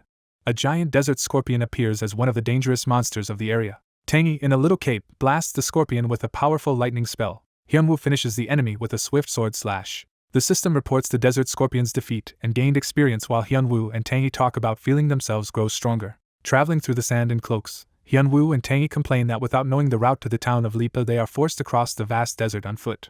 In the desert, Hyunwoo and Tang finally spot Lipa Castle while Tang angrily wonders where their master is. Tang snaps that Hyunwoo is unsure of the castle's location. Hyunwoo reassures Tang, saying his master is very fortunate. Hyunwoo notices someone approaching them first across the dunes. The hooded older man, Aldred, notices Hyunwoo and Tang. The scene shifts to Lipa Castle under the bright sun. Aldred produces a glowing blue token. He explains that the token proves Hyunwoo was sent by the Emperor and introduces himself as Lipa Castle's Knight Captain Aldred. Aldred says he spotted Hyunwoo while patrolling and, since the Emperor sent him personally, promises an appropriate reward, which Hyunwoo excitedly anticipates. Aldred rewards him with a rare active skill book, Crescent Moon Cut, which lets the user create new moon sword energy. Hyunwoo reads that the skill can hit at short and long range, realizes it fills his lack of attack skills, and thinks his hunting speed will double. Embarrassed by his excitement, Hyunwoo calms down and addresses Aldred politely. Hyunwoo suddenly asks if Aldred knows anything about the rebel forces, startling him. Hyunwoo explains he brought the token but was also ordered to gather intel on the rebels, concluding the Emperor must deeply trust Aldred. Aldred decides to show Hyunwoo a map he made while investigating the RD region. Pointing to 3 Red Cross locations on the map, he says one is likely related to the rebels and confirms Lipa Castle is one of them.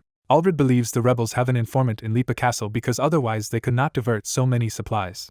After Aldred wishes him luck, Hyunwoo confidently takes charge of the investigation. Narration lists Aldred's 3 suspect locations: Lipa Castle, the Tuma tribe area, and Lake Briong. Among them, Tuma tribe stands out as a level 90 zone filled with desert scorpions and goblins. Hyunwoo recalls a secret near Tuma tribe that only he knows from his days as the legendary player Melee God, calling it the key to this quest. Tang cautiously peeks over a cliff edge at the area below. They look down at a giant cactus with a red flower, and Tang grumbles at his stupid master, asking why they are just standing there. Hyunwoo asks Tang if he trusts him, confusing the bear. Hyunwoo suddenly jumps off the cliff with Tang in his arms, making the bear scream at his reckless master. Hyunwoo thinks that if he clears this main scenario quest alone again, he can pull ahead of all other scenario runners while Tang panics in his grasp. He excitedly wonders what rewards await him for solo clearing the quest. Hyunwoo lands on top of the cactus with a strong stomp. Narration explains that despite countless players crossing the RD desert over 2 years, none have found the hidden dungeon Hyunwoo once did. The reason is that no one has figured out how to access that dungeon Melee God discovered. Hyunwoo and Tang stand before another massive cactus as he wonders if this is the right one. Tang charges forward enthusiastically while Hyunwoo urgently yells for him to wait. Hyunwoo trips and slams into the ground, eating sand as Tang looks on. Tang berates Hyunwoo for running at cacti, while Hyunwoo insists a dungeon lies inside one, and Tang points out he was just stuck full of thorns minutes earlier. Tang concludes his master has gone crazy, but Hyunwoo suddenly grabs his head as if remembering something. Hyunwoo realizes he could have attacked differently and slashes a cactus while Tang calls him a crazy, stupid master. Tang is flung into a glowing green vortex that opens from the cactus. Seeing this, Hyunwoo celebrates that his guess was correct. Hyunwoo activates the entrance and is pulled into a golden portal, reacting with awe. They emerge in a strange inner desert. Hyunwoo admits his memory is hazy but confirms they have reached the hidden desert within the desert. Tang sulks that his master threw him at a cactus, and Hyunwoo apologizes, promising not to do it again if Tang stops crying. Still pouting, Tang tells him not to talk, but Hyunwoo is distracted as the ground erupts nearby. A monstrous mutant desert lizard surfaces, and Hyunwoo is surprised that such a creature even exists here. Hyunwoo notes that he has never heard of this lizard mentioned in the arena community. He compares it mentally to a recent raid boss, the jungle-ruling Komodo dragon, a dragon subspecies. Since that Komodo dragon is around 20 meters tall and this lizard only 5, Hyunwoo judges it less threatening. Hyunwoo shrugs off his lack of prior knowledge, challenges the lizard to come at him, and prepares to fight while Tang panics. Hyunwoo clashes with the lizard using a powerful sword strike. His blade bites into the creature's hard scales, and he realizes its body is extremely sturdy. Evaluating its stamina, strength, and speed, Hyunwoo estimates the lizard to be at least level 100 and concludes he must attack it properly to pierce its scales. Hyunwoo calls out for Tang's help, and though Tang refuses at first, he agrees when bribed with hours of shoulder rides.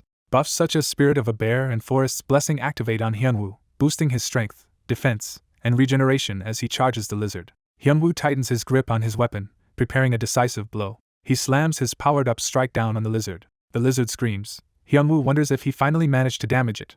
Hyunwoo is suddenly flung away, crying out as he's knocked back. As Hyunwoo is dragged around, Tang yells that he wants to join the crazy rodeo of riding the monsters too. Hyunwoo mentally protests that this chaotic battle is not a fun rodeo at all. While clinging to the beast, Hyunwoo notices a peculiar spot on its body. He recalls something, rushes in with determination, and readies his weapon while shouting to wait.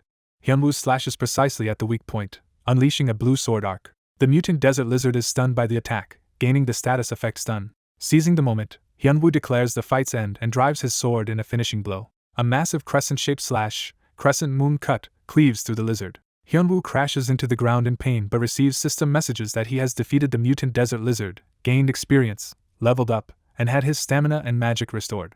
Exhausted and drenched in sweat, Hyunwoo admits the fight gave him lots of experience but was too taxing to farm repeatedly, though it will be easier now that he has found its weakness. Looking at the corpse, he thinks that discovering a new monster species will make great content for his next video. Hyunwoo decides to ask Ellis to edit a new video about this hunt, while Tang Tang looks at him in confusion. Narration explains that on the day Hyunwoo sent Ellis the Emperor video, Ellis made a vow. Ellis swore to edit Hyunwoo's videos for free for life if allowed, and later felt that vow was absolutely the right decision.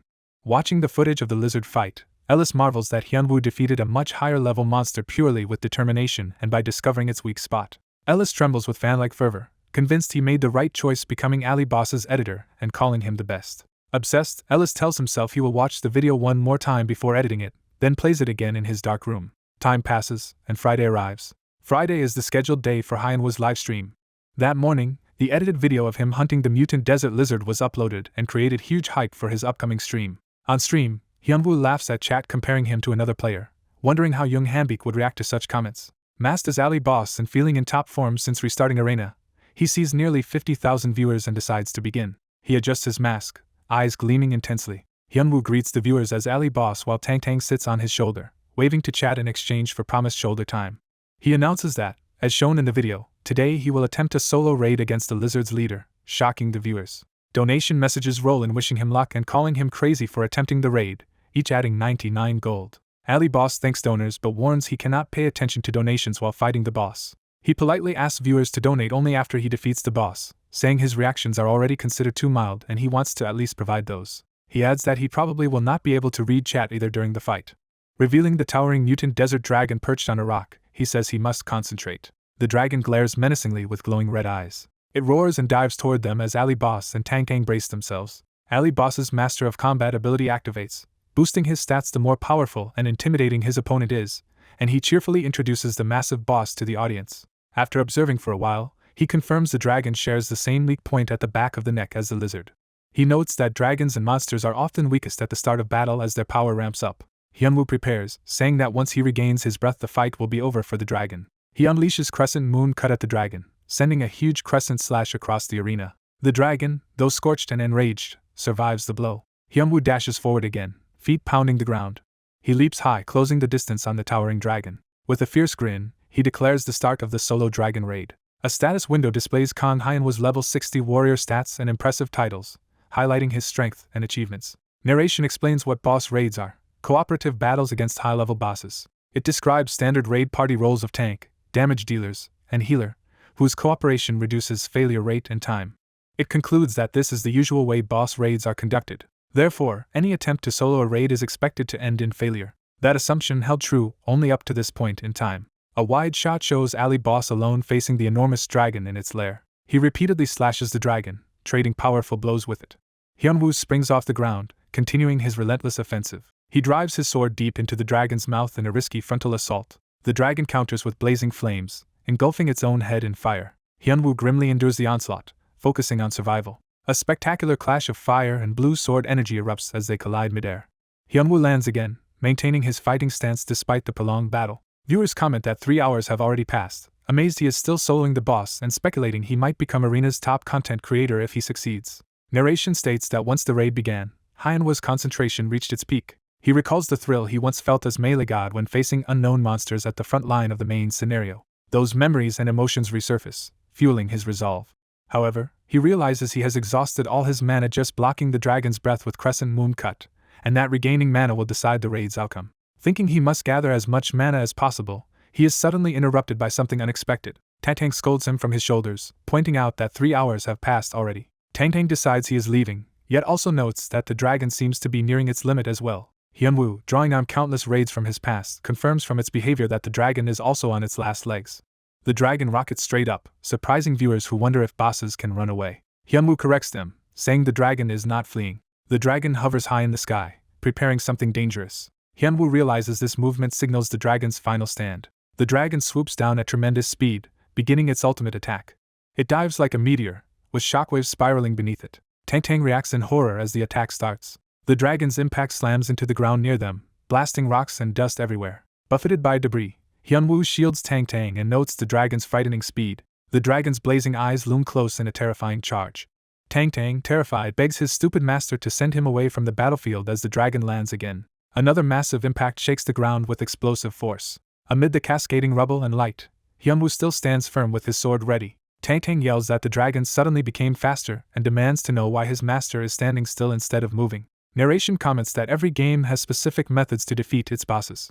It explains that players study patterns and weak points, then apply their own unique strategies, which is what makes games enjoyable. At that moment, Hyunwoo's expression changes as he focuses on a new idea. He looks up to see the dragon's attack pattern creating multiple impact points in the arena ceiling. Narration states that Hyunwoo is using all his senses to decode the dragon's attack patterns. The dragon lunges again while Hyunwoo calmly analyzes its movements. Hyunwoo's eyes widen as he finishes reading the pattern. The dragon smashes its head into the ground with another brutal blow. Hyunwoo targets its eye, recognizing a critical opening. The dragon pulls back from its own crater, snarling in pain and rage. Hyunwoo and Tang dive down toward it from above, timing their move with its pattern. Hyunwoo calls to Tang and explains they will go for the weak point behind the dragon's neck. He orders Tang to unleash lightning, directing the attack toward that vulnerable spot. Tong's lightning strikes the dragon, inflicting a stun status on the mutant desert dragon. With the dragon paralyzed, Hyunwoo and Tang plunge down together for a finishing strike. Hyunwoo kicks off the ground with a skill-enhanced jump on one leg, using Bash's jumping effect to launch their final assault. The protagonist channels all remaining mana into a powerful sword aura. The unleashed energy creates a massive spiraling shockwave that sends debris flying and startles an onlooker. The swirling aura hurtles down toward the mutant desert dragon preparing to strike. The protagonist yells for the battle to end, face tense with determination as energy surges around him. He roars for the dragon to die and drives the spiraling sword aura straight at its head. After the final strike, he lands from his attack amidst lingering energy trails. The dragon's severed, lifeless head is shown, confirming its defeat. The system announces the mutant desert dragon's defeat, grants multiple level-ups, new titles, and increased skills and stats. Exhausted, he kneels with his sword for support, while the dragon's corpse lies nearby. Panting and drenched in sweat, he realizes he finally won and now feels the fatigue after the adrenaline fades. Reflecting that he had been intensely focused for 3 hours, he is suddenly tackled by his bear-like companion calling him a fool. The angry bear blames him for spinning away mid-fight and smacks him in the face, making him yelp. Chat messages remind him he is streaming, and he awkwardly apologizes for forgetting the broadcast. Too tired to stand, he lies flat on the ground asking to talk while resting there. Viewers compare his strength to a desert dragon, say he does not fight like a human, and shower him with large gold donations. While the bear demands a shoulder ride as punishment, he laughs weakly, and the raid summary shows his solo clear time. The game displays a victory screen for his successful solo raid. Leaving the area, he notes that today's stream was well received. He complains that he is exhausted after concentrating for 3 hours straight. He examines the new unique bracelet Desert Dragon's Essence, notes its powerful stats and fire breath skill, and decides the raid was worth it. Planning to sort his loot and rest, he is interrupted as armored strangers approach. A hooded man greets him by his streamer name Ali Boss, catching his attention. Assuming they are fans, he starts to greet them but they bluntly say they are not. The hooded leader introduces their group as the Mano Guild and says they have a proposal for Ali Boss. Their proposal is that he join their guild, which surprises him. He looks over the assembled Mano Guild members and repeats their name thoughtfully. When he admits he has never heard of them, the blonde leader is shocked that someone does not know such a big guild. Ali Boss brushes off their fame, points out they are not fans, and questions why they speak so casually. He states he has no interest in Mano Guild or joining, effectively refusing their offer. The leader accepts the refusal with a cold edge, implying consequences. Several guild members draw weapons and prepare to attack. Realizing they mean to PK him and seeing their high-level gear, he wonders if he must fight so many while so worn out. A suited man appears above the gathering, remarking that Ali Boss seems to be in trouble. Ali Boss looks up in confusion at the newcomer. The suited man steps decisively off the ledge toward the confrontation. Landing between the two sides, he cheerfully says he finally has something to do. He loosens up and dashes forward with graceful movements toward the Mano members. Introducing himself as Yujuno, a sitter from Nike, he politely greets Ali Boss. Ali Boss, surprised, repeats that this man is a sitter from Nike. Juno explains he is the caretaker that Kale mentioned, whose job is to clean up trouble around Nike's star players. When the Mano leader demands his identity, Juno replies that he is protecting an important client being harassed. Juno politely asks the Mano Guild to leave and not approach his customer again, but they angrily refuse, insisting on their business with Ali Boss. Enraged Mano members charge and shout that both Ali Boss and Juno should die. Juno sighs that they should have accepted his offer and prepares to fight. Drawing his dagger, he asks Ali Boss to leave the matter to him. Counting 9 enemies, Juno runs toward them, promising to finish the fight within 3 minutes. One Manhwa warrior suddenly senses danger and stiffens. Juno blurs through them with flashing strikes, cutting one down almost instantly. He coolly notes that this makes one enemy defeated. He appears before the blonde leader, remarking that he must be the party leader. Juno slams into the leader with a rapid, crushing blow. The leader, stunned and battered, reacts in panic. Other Manhwa members scream for their captain as Juno holds him like a hostage. Smiling, Juno remarks that Manhwa Guild is reputedly big and famous while casually handling his dagger. He wonders aloud how upset the rest of Manhwa Guild will be when they hear their captain died, terrifying the remaining members. Watching from afar, Ali Boss evaluates Juno and muses about Nike sending someone strong. As Juno devastates the remaining enemies with swift attacks, Ali Boss inwardly acknowledges his strength. Ali Boss concludes that Juno's level must be much higher than his, though he believes he could match him at equal level. Juno finishes by choking the last enemy, who screams helplessly. Holding the final foe by the neck, Juno apologizes to Ali Boss for making him wait, with the battlefield littered with defeated enemies. Ali Boss praises Juno's combat ability, and Juno bashfully thanks him. Ali Boss remarks that Juno's level must be very high. Juno casually reveals he is level 170, shocking Ali Boss. Ali Boss asks if Juno is a ranker and notes he did not expect a ranker to do city work, but Juno explains that levels alone do not pay bills. Juno adds there is another reason he works, hinting at something personal. He explains that if he cannot earn enough to buy baby formula, he would be kicked out of his home, revealing he has a family. Deeply moved, Ali Boss identifies with him, thinking that true gamers keep playing even after starting a family. An awkward silence follows as both men half-heartedly claim marriage is nice and they are happy. A few days later, Ali Boss and his bear companion travel across the desert in cloaks. He laments that searching the Tuma tribe after the dragon raid was a waste, as only goblins appeared and he still has not found the rebels. Hoping Briang Lake will yield clues, he trudges through the heat while the bear complains about being summoned outside of combat. The bear, sweating under its hood, snaps that he only came because Ali Boss did not want to talk alone. Irritated, the bear launches a flying kick at Ali Boss's face while shouting in frustration. The bear yells that he suffered in the heat for such a stupid reason, while Ali Boss insists that as a solo player he has no choice. As he recovers, Ali Boss notices fresh footprints in the sand. He realizes there are both footprints and wagon tracks leading across the desert. The scene shifts to a glowing modern city at night. Chinese arena streamer Tian, who takes a phone call and learns his stream sponsorship is being withdrawn. On the call, the company asks him to remove their ads, saying headquarters is tired, while he insists he does not care about money and just wants to display their brand. The caller explains that higher-ups decided Ali Boss fits the company image better and apologizes before ending the call. Furious that he supposedly does not fit their image, Tian Hu smashes his phone to the floor. Fuming, Tian Hu mutters Ali Boss's name and rails at the idea that the newcomer is considered better than him. A subordinate sitting nearby asks if he just mentioned Ali Boss. The subordinate, Liu Shay, recognizes Ali Boss as the super rookie who won 100 coliseum matches in a row. Tian Hu confirms Liu Shay's name and says the sponsor dropped them, likely to sign Ali Boss instead. Liu Shay sneers that the sponsor must think the newbie outshines China's famous streamer and offers to help Tian Hu retaliate. They agree that Liu Shay's Guryong Guild will assist, though Tian Hu says he need not send more people. Liu Shay, an executive of Arena's largest guild Guryong, states he will personally handle the situation as Tian Hu's sworn brother. Back in the game world, Ali Boss follows the wagon tracks to a cliff where they end and notes he is good at putting people in their place.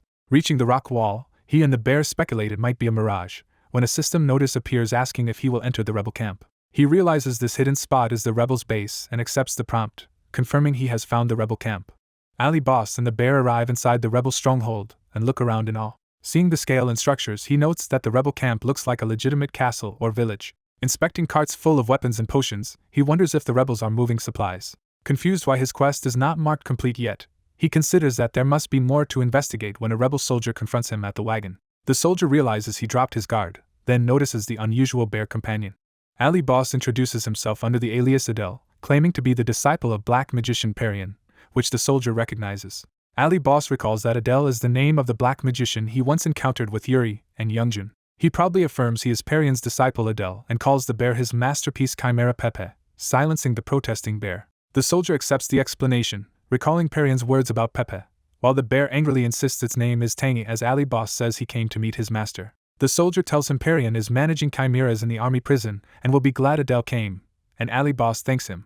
Later, the grateful bear furiously pummels Ali Boss, shouting that it is Tangy, not Pepe, while Ali Boss thanks Adele for the unexpected connection.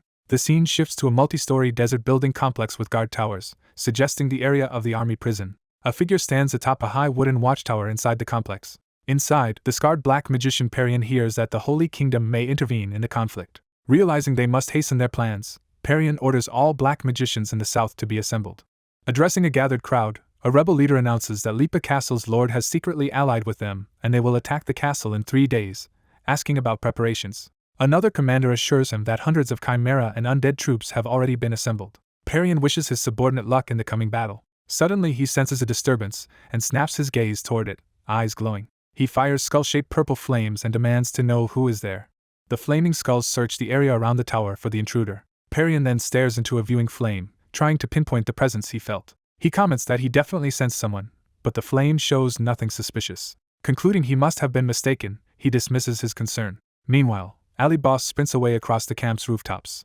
A system message confirms he has obtained key information about the rebels. While fleeing, he notes with relief that he almost got caught and realizes Lipa Castle's lord is secretly a traitor. Knowing the rebels will attack in 3 days, he resolves to move quickly to stop them. As he rushes through a passageway, he collides violently with a burly dwarf, knocking them both down. Both groan from the impact as Ali Boss clutches his back on the ground. Hearing approaching guards asking about the noise, Ali Boss panics that he might be discovered. The dwarf grabs his sword, recognizes it, and Ali Boss wonders how to escape this situation. Guards order Ali Boss to show his face, and he decides he has no choice but to fight. Before he can act, the dwarf slams his head down and yells in pain as if he caused the ruckus. The dwarf apologizes to the guards, claiming his assistant dropped the weapons he was carrying. The guards accept the excuse, confirm the dwarf works at the weapons factory, and the dwarf further apologizes for the disturbance. Annoyed, a guard tells them to stop being so noisy and walks off, leaving the dwarf still pinning Ali Boss.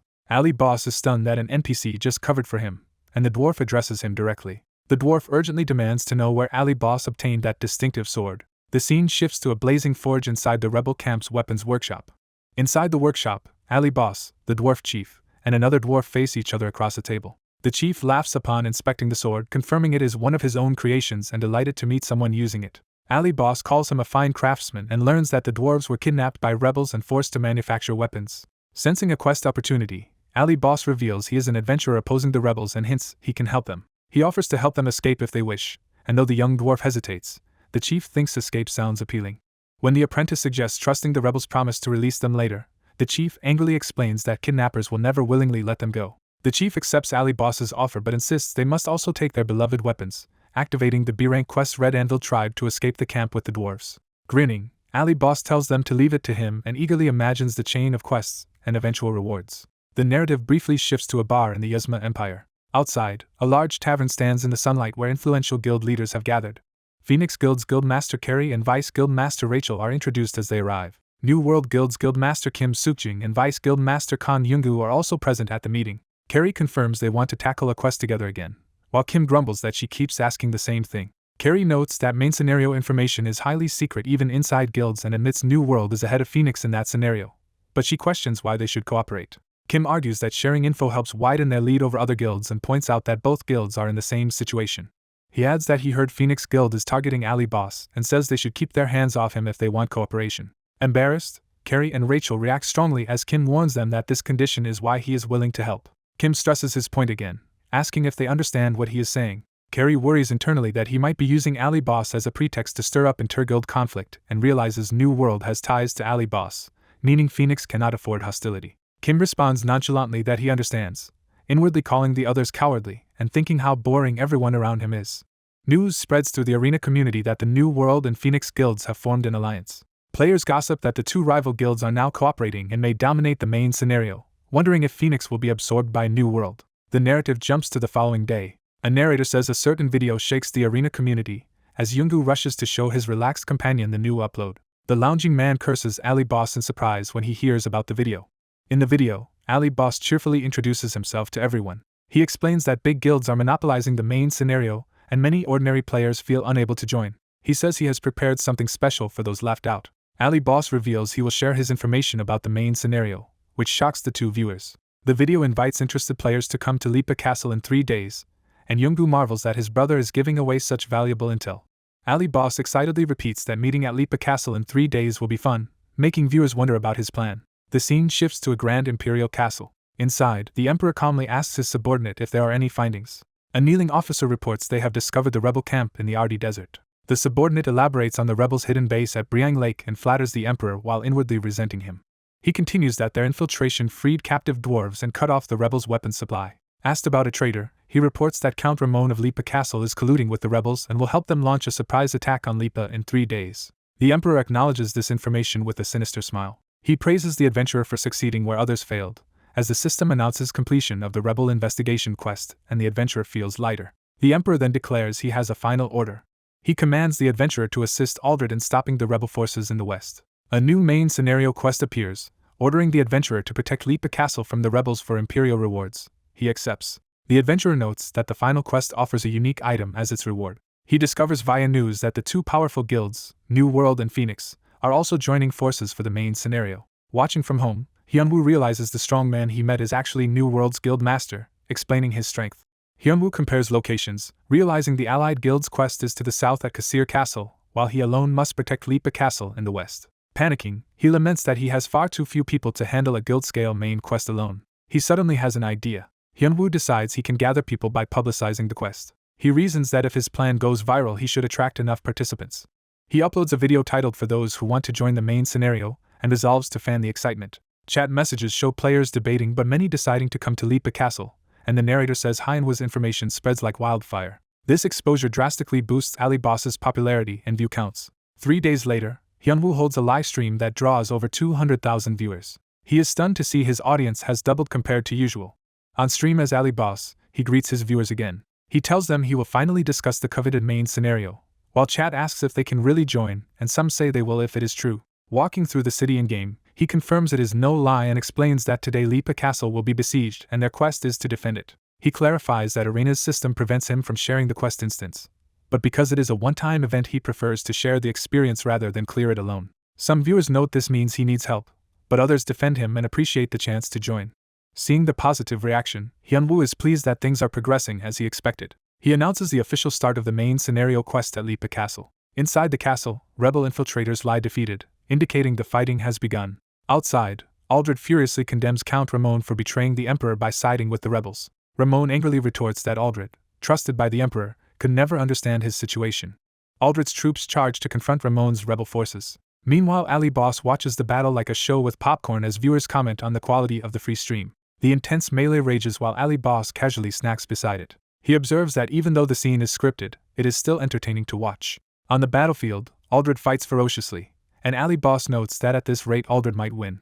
Wanting the fight to last, Ali Boss mentally urges Count Ramon to push harder. Ramon, sweating, steels himself in response. He charges Aldred in a rage, shouting his name. Aldred counters, blaming Ramon and attacking him. As their blades clash, Aldred says that even without him others would have stopped Ramon's betrayal. Ramon accuses Aldred of meddling and questions how long he will pretend to be honorable. Ramon insists Aldred would have done the same in his position, but Aldred is shocked. Ramon unleashes a powerful attack, forcing Aldred to react. Aldred powers up, eyes glowing as he prepares to strike back. Ramon screams that he is not like Aldred and attacks again with renewed fury. Ramon is grievously wounded and cries out. Aldred stands over the fallen count, beginning to utter the Emperor's name. Aldred angrily tells Ramon not to dare speak of his majesty while Ali Boss gushes in the background about how cool Aldred is. Aldred thanks Hyunwoo for letting him handle the traitor but then wonders why Hyunwoo is wearing a mask. Hyunwoo awkwardly claims it is for religious reasons while viewers joke about an Ali Boss religion. Aldred states they have cleared the first phase and now only need to deal with the undead troops. He extends his hand to Hyunwoo, asking for help defending Lipa Castle against the undead, and Hyunwoo eagerly thinks it is finally his turn to act. The story cuts to the same time in the desert outside Lipa Castle. A nervous soldier notices something strange approaching. Another soldier panics, questioning what kind of monsters are coming. A horde of skeletal warriors rushes them, killing men. The camera reveals a massive undead army including skeletons, siege engines, and a giant skeletal beast. Knights atop the walls notice dust clouds on the horizon. They begin to realize what the approaching phenomenon is. In the distance, the undead army advances across the dunes. A full view shows the endless undead ranks marching toward Lipa Castle. On the wall, Ali Boss is awestruck by the spectacle. He remarks that the enemy numbers are truly massive. Hyunwoo mutters that there are far more enemies than expected and wonders what to do, while Aldred asks if he is worried about winning. Aldred explains their real goal is to delay the enemy until the Knights of Kion under Lebron arrive. Hyunwoo replies that winning itself does not worry him. Hyunwoo reveals he is concerned about something else entirely. He admits he did not expect so many adventurers to respond to his call. Looking down, we see a huge crowd of players assembled below, and Hyunwoo frets they might leave him no monsters to hunt. Excited adventurers cheer and prepare to fight. The undead side responds with its own terrifying lineup, including skeletal warriors and a dragon-like creature. A wide shot frames Lipa Castle opposite the undead horde as the battle lines form. Text brands this event as the arena main scenario quest defense of Lipa Castle. Hyunwoo's eyes shine with determination as the real fight is about to begin. The undead army charges across the desert toward the castle. Aldred dives into the fray, cutting through enemies with powerful swings. He orders the rear-line mages to open fire.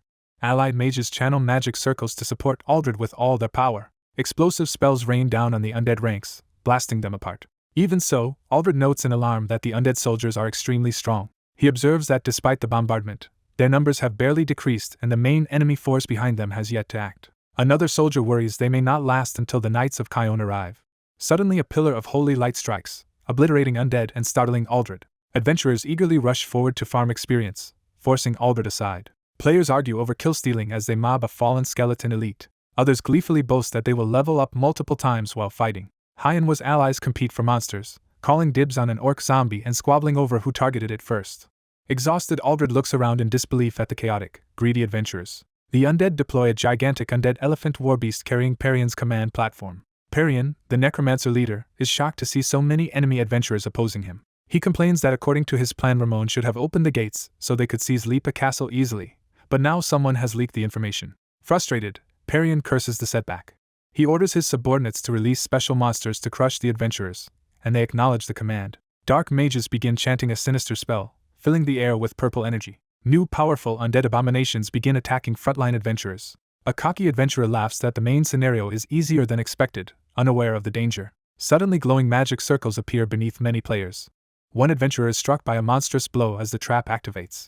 A gigantic chained creature emerges from the magic circle and grabs a terrified adventurer, who screams for help. The beast batters nearby fighters, sending them flying.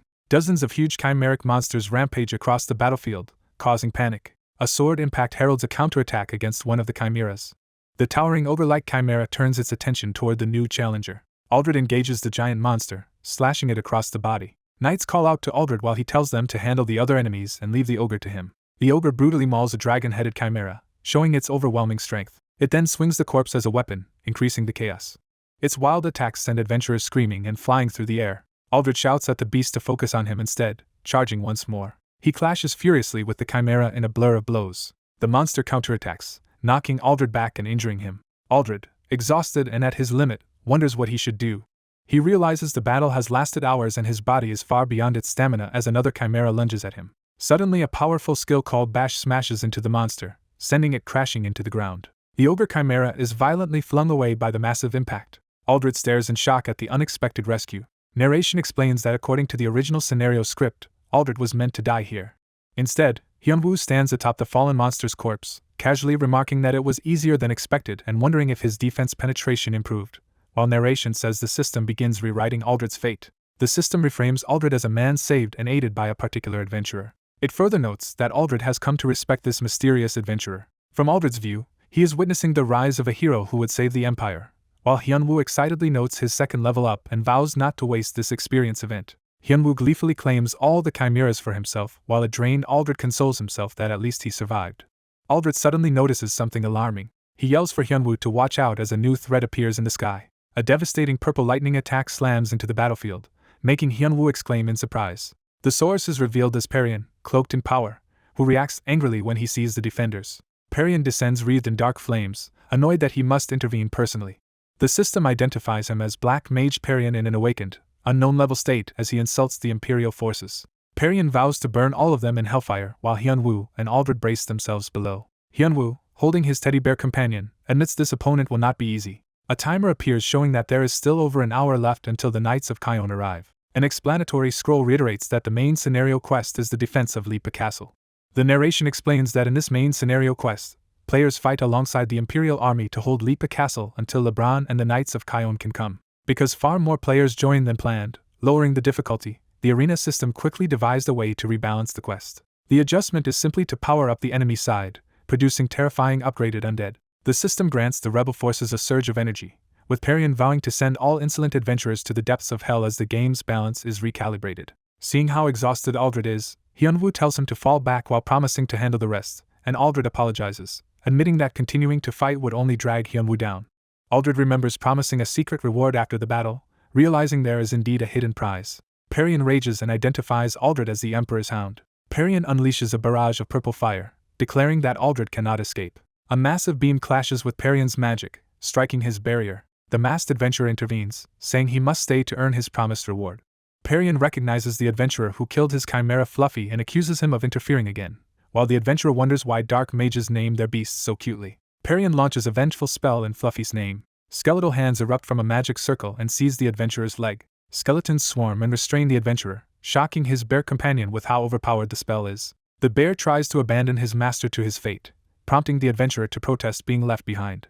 The adventurer panics as the lethal spell is about to land. Perion's blast detonates in a huge purple explosion where the adventurer stands. Perion smirks through the settling dust, thinking he has won. His expression turns to shock as something unexpected appears before him. The rescued knight, Ali Boss, and the bear stand together, and the knight wonders who his savior is, relieved to be alive.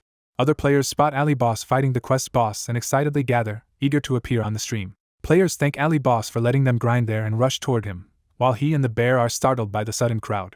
A large army of adventurers forms up behind Ali Boss and the rescued knight. The bear orders everyone to protect Ali Boss, and Ali Boss realizes these are viewers and players drawn by the broadcast. A golden sword is raised aloft, signaling leadership.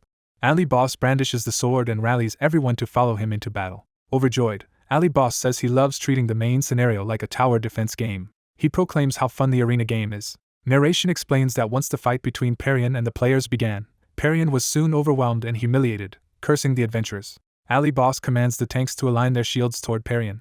Perion's blast hits the shield wall, creating a brief opening that Ali Boss calls out.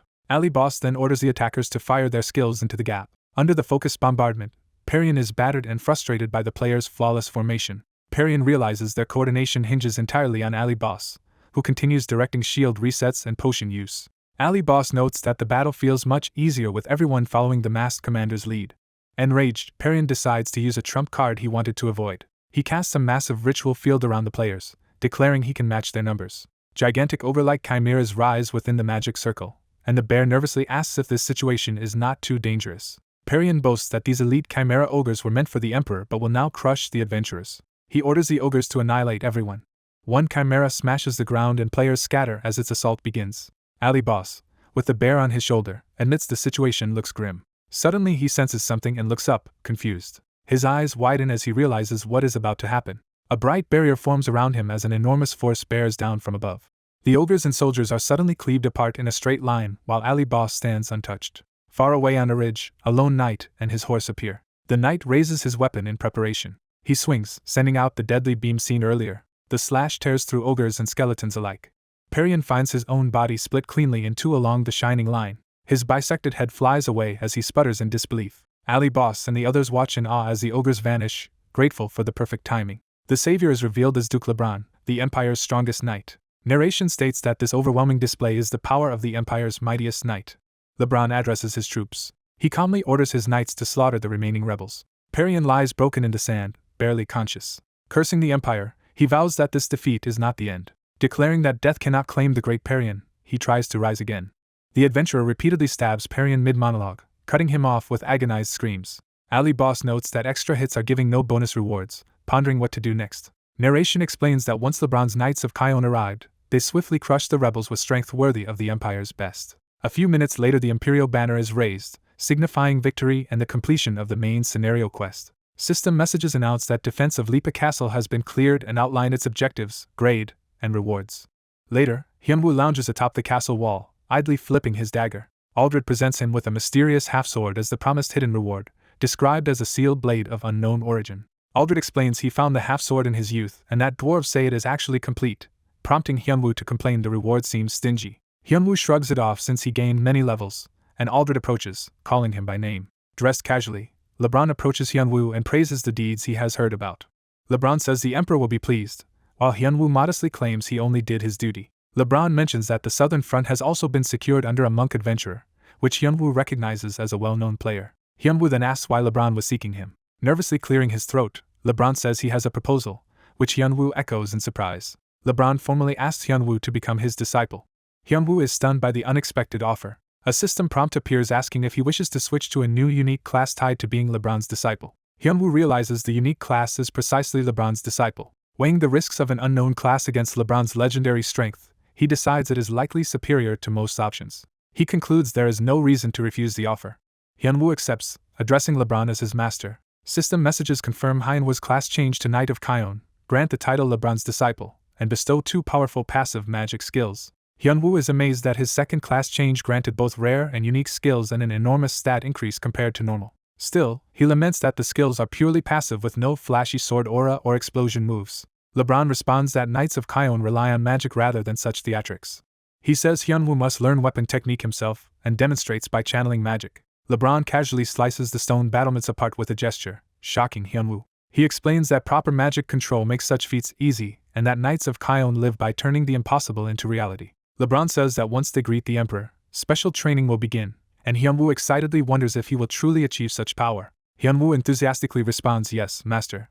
At the Imperial Audience Hall, the smiling Emperor says he has heard everything. The Emperor praises Hyunwoo's crucial role at Lipa Castle, citing Aldred's account of his heroism. He also notes that Hyunwoo is now LeBron's disciple and expects him to endure the knight's harsh training. LeBron stammers respectfully before his liege. The Emperor produces the unique Ring of Nostalgia, a Knights of Kion treasure that greatly boosts magic and growth, asking if LeBron is truly willing to give it away. The Emperor explains the ring once belonged to LeBron's former master, and that he now gifts it to Hyunwoo since he no longer needs it. LeBron points out that Hyunwoo is the Emperor's first disciple as well, addressing him with deference. Hyunwoo realizes the ring permanently increases experience gain, and is astonished such an item exists in Arena. He reflects that while consumables can temporarily raise experience, he has never seen a permanent boost to skill proficiency, making this reward extraordinary. Overwhelmed, Hyunwoo tearfully marvels that such generosity is fitting for the Emperor. He vows to serve the Emperor loyally for the rest of his life, leaving LeBron visibly awkward. Narration states that afterward Hyunwoo moved to LeBron's estate to begin special training. Time passes and we see the fortified training grounds where that training will occur. On the practice field, LeBron asks Hyunwoo whether he can wield magic with his sword. LeBron demonstrates by enveloping his blade in blue magic. He instructs Hyunwoo to gently infuse mana into the sword and release it the same way, asking if he can replicate it. Hyunwoo immediately coats his own sword in magic, astonishing LeBron. Hyunwoo realizes LeBron was testing him but notes he has always been confident in magic control. Narration explains that wielding magic means channeling chaotic mana along a precise path, like a balancing game that prevents it from veering off. Hyunwoo asks if that simple explanation is all, while LeBron, rattled by his aptitude, insists there is much more and privately wonders if his disciple is actually a monster. LeBron then moves on and presents rows of armored dummies for the next lesson. He says the secret technique with the dummies is normally reserved for captain candidates. LeBron tells Hyunwoo to watch closely as he demonstrates. He performs a sweeping slash that launches a powerful wave of sword ki. The wave speeds toward the cluster of dummies. Only the center dummy is cut in half, showing precise control. Hyunwoo, shocked, stares at the single destroyed target among the intact ones. He demands to know how that was possible. Narration breaks down how LeBron expanded and contracted his sword ki in an instant so it hit only the central dummy. LeBron asks Hyunwoo for his impression of the technique. Hyunwoo grips his glowing sword, preparing to attempt the move himself. Straining, he tries to mimic LeBron's control while his master watches. He fails comically, prompting LeBron to burst into laughter. Frustrated, Hyunwoo yells that LeBron has not properly taught him anything yet. LeBron reassures him that his talent and magical control are sufficient to master the technique, but says he currently lacks the will. LeBron explains that Hyunwoo must summon true desire, form a clear mental image, and picture his magic rising from deep within. Hyunwoo reasons that to extend sword ki further he must imagine a longer mana path flowing faster. He closes his eyes and concentrates. In his mind he visualizes magic pouring into a branching maze-like path. He then guides that chaotic mana down a straight channel. He overlays this path onto his body, creating an internal image of the flow. He refines the image further, focusing it precisely through the target dummy. He pictures the dummy being pierced along that path. He intensifies the mental image, making the penetration ever more vivid. The imagined sword line zigzags multiple times through the dummy's form. He fixes the image on the dummy's head, charging power at that single point. Mana surges within Hyunwoo and his hair flares as he activates the technique for real. A massive beam erupts from his sword, shocking LeBron as it blasts forward. LeBron stares in disbelief at the devastating attack. Hyunwoo proudly asks if LeBron saw his success, while LeBron privately worries he may have created a monster. The scene shifts to a dark cave entrance in another region. Inside, a furious armored player brutally slays a red demon-like monster. He continues hacking the demon while shouting for it to die. Observers note the guild president's foul mood and mention he was recently cut off by his sworn brother Liu Shay of the Gyeong Guild. The president seethes over Liu Shay daring to refuse him now that profits have grown. A smug Liu Shay is shown explaining that Ali Boss became even more famous after the main scenario, and that publicly targeting him would damage Lu's own image. Back in the cave, the president stands over a monster corpse, trembling with rage. A subordinate cautiously addresses him. The subordinate proposes a plan to humiliate Ali Boss by defeating him publicly on stream. He suggests they hire a professional driver to do it. The subordinate describes a renowned driver named Clear, a masked dual-wielding fighter known as the Coliseum's best. He explains that for a price, Clear will crush Ali Boss on their behalf. The president grins, realizing that all he needs is money. He orders his man to contact Clear, and in fact to hire every strong driver available. With a crazed expression, the president declares that ruining Ali Boss will be their top priority. In a misty forest, a calm swamp sets the scene. A trembling bear-like familiar clings to his armored master, scared and questioning if they are really here, while the master tells him not to worry. A horde of grotesque mud trolls appears, prompting the master's companion to nervously ask if he is sure about this. Surrounded by countless trolls, the panicked familiar yells at his master for being reckless in such a terrifying situation. The familiar demands to know why his master provoked so many mud trolls, and the master grins that the reason is obvious. The master reveals he lured them out to easily test his new sword technique, which flares with magical energy. He unleashes a sweeping, glowing slash that tears through the charging mud trolls. A system message declares the mud trolls defeated and experience gained, as the master laughs and the familiar notes how his magic has surged and then stabilized. The master happily reports that he is already level 84, and feels his grinding has sped up since changing classes. Admiring his empowered blade, he muses that it would be great content to film but decides to save that idea for later. While pondering new content now that the main scenario is finished, he notes it may take time for the next scenario to appear, as his familiar keeps pestering him for answers. Smiling slyly and ignoring Tang Tang's protests, he suggests they go ahead with a certain plan. Elsewhere, at Nike Entertainment's offices, preparations begin on their end. The bearded president silently reacts, clearly intrigued or concerned. A producer wearing a pink mask insists he will not remove it until the president comments on his proposal for a new show.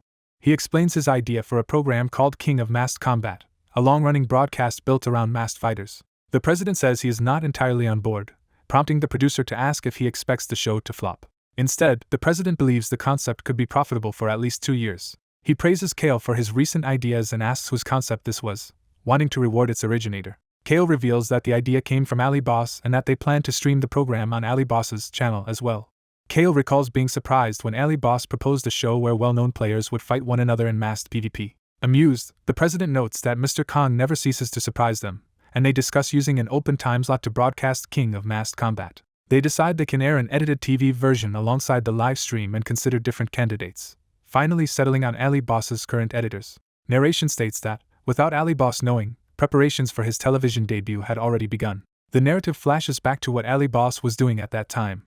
In the Coliseum, a masked opponent lunges at Ali Boss with a glowing attack. Ali Boss finishes him and excitedly announces his 9th consecutive win, while chatting reacts to his easy streak. He notices that his third opponent in a row is another masked player and remarks on the recent surge of masked fighters. Wondering if they are his fans, he proudly poses for the stream while chat teases and praises him. He tells viewers that these strong masked opponents demonstrate how powerful one can become by watching his stream, while chat clarifies that they are probably paid drivers, not fans.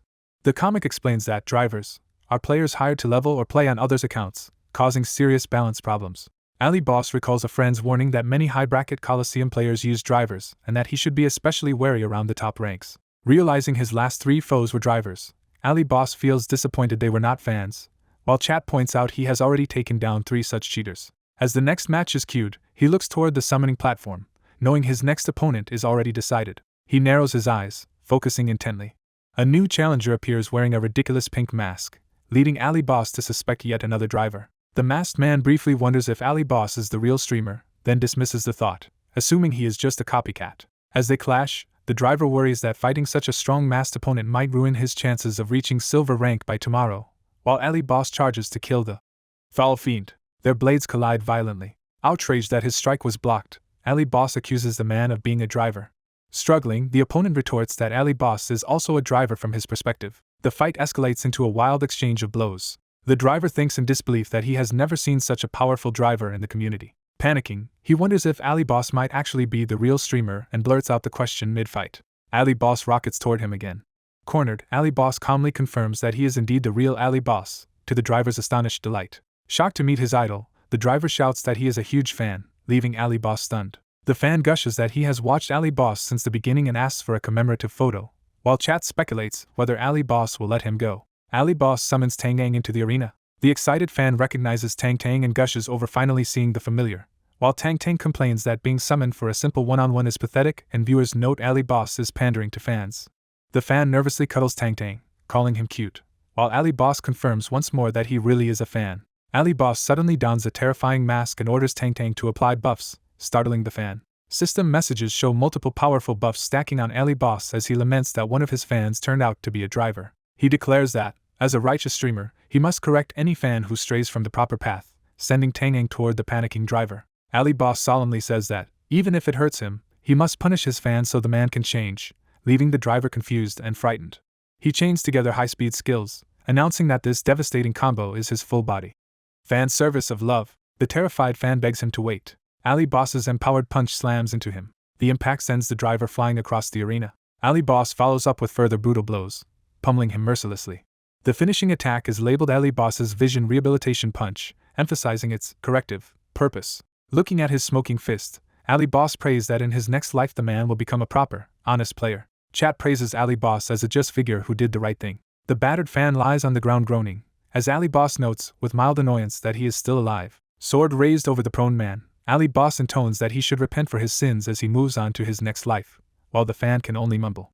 When the man weakly mutters something, Ali Boss leans closer and asks what he said. Whatever the fan whispers, Ali Boss suddenly smiles and says he likes the answer. Viewers react with surprise, wondering what the two are whispering about.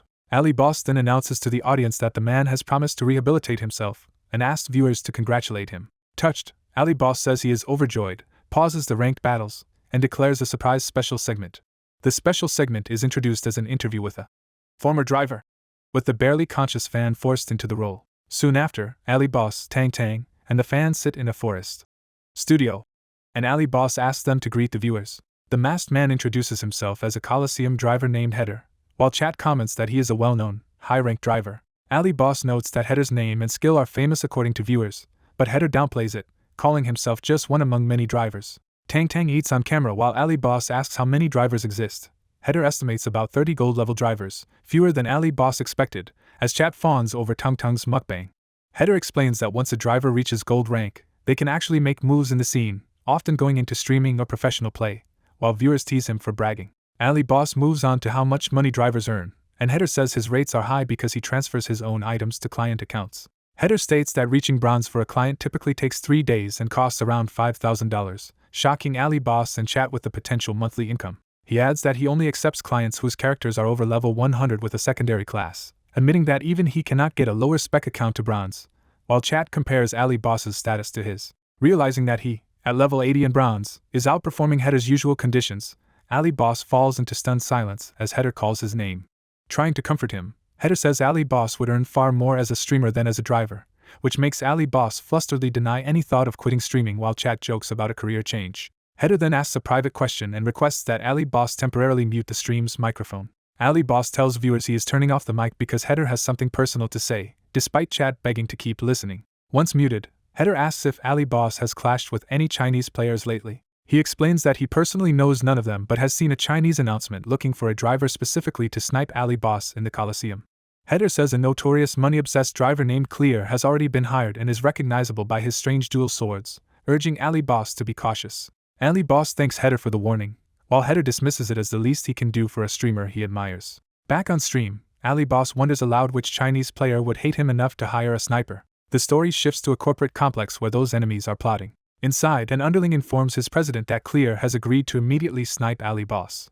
The president checks whether Clear is reliable and hears that he is the most skilled driver the subordinate knows. They reveal that Clear refused to risk his own character, so they provided him with a level 140 account packed with rare gear, reasoning that no cost is too high if it ruins Ali Boss. Clear prepares to connect through a high-tech arena pod, confirming he can watch Ali Boss's stream as he joins. With a sinister grin, Clear's employer says they will enjoy watching Ali Boss's downfall. Back again, the scene moves to a peaceful town where the impending confrontation will occur.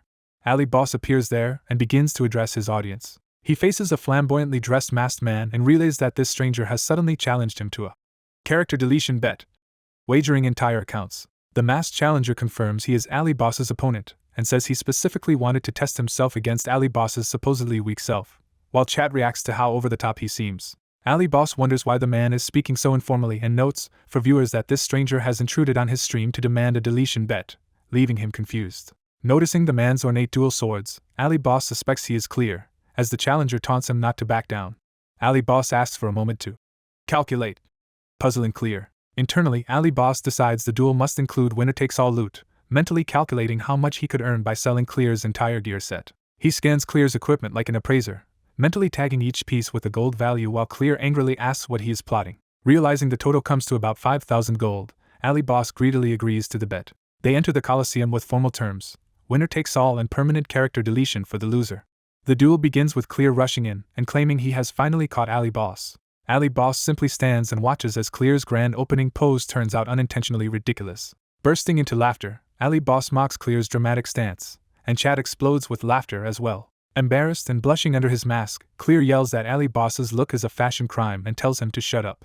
Ali Boss provocatively beckons Clear to come get him, while chat notes how cocky both fighters are. Clear gladly obliges, leaping at him with both blades drawn. The two close in, weapons clashing at high speed. Ali Boss blocks the flurry of purple energy attacks head-on. Sparks fly as he braces his sword against Clear's powerful dual strike. Observing calmly, Ali Boss analyzes that Clear uses rotational motion to swing both swords, gaining speed and power through centrifugal force. He concludes that, although that style is fast and hard-hitting, it is ultimately all Clear has. Ali Boss demands to know how Clear learned his name, and wonders why a Chinese streamer is targeting him. Clear replies that he only cares about the money and attacks again in a furious spiral. Ali Boss asks if Clear understands who hired him, implying that the client must be watching the stream. He points out that the employer is almost certainly among the current viewers. Calmly belittling their strength, Ali Boss says it is a pity they could not send anyone more powerful. Drawing a second sword, he tells Clear to attack again because he will use dual swords as well, noting casually to viewers that it is his first time dual wielding. Clear is shaken by Ali Boss's composure and sudden escalation. Furious, Clear accuses Ali Boss of outrageous arrogance as their blades meet again midair. Ali Boss grins that trying new things is fun and continues striking at high speed. The fight turns into a dazzling exchange of slashes, with Ali Boss matching Clear's spinning style blow for blow. Clear internally panics, realizing Ali Boss's own account should be far lower level, yet he is keeping up with a level 140 character. Meanwhile, Ali Boss not only matches him but keeps ramping up, growing stronger as the duel continues.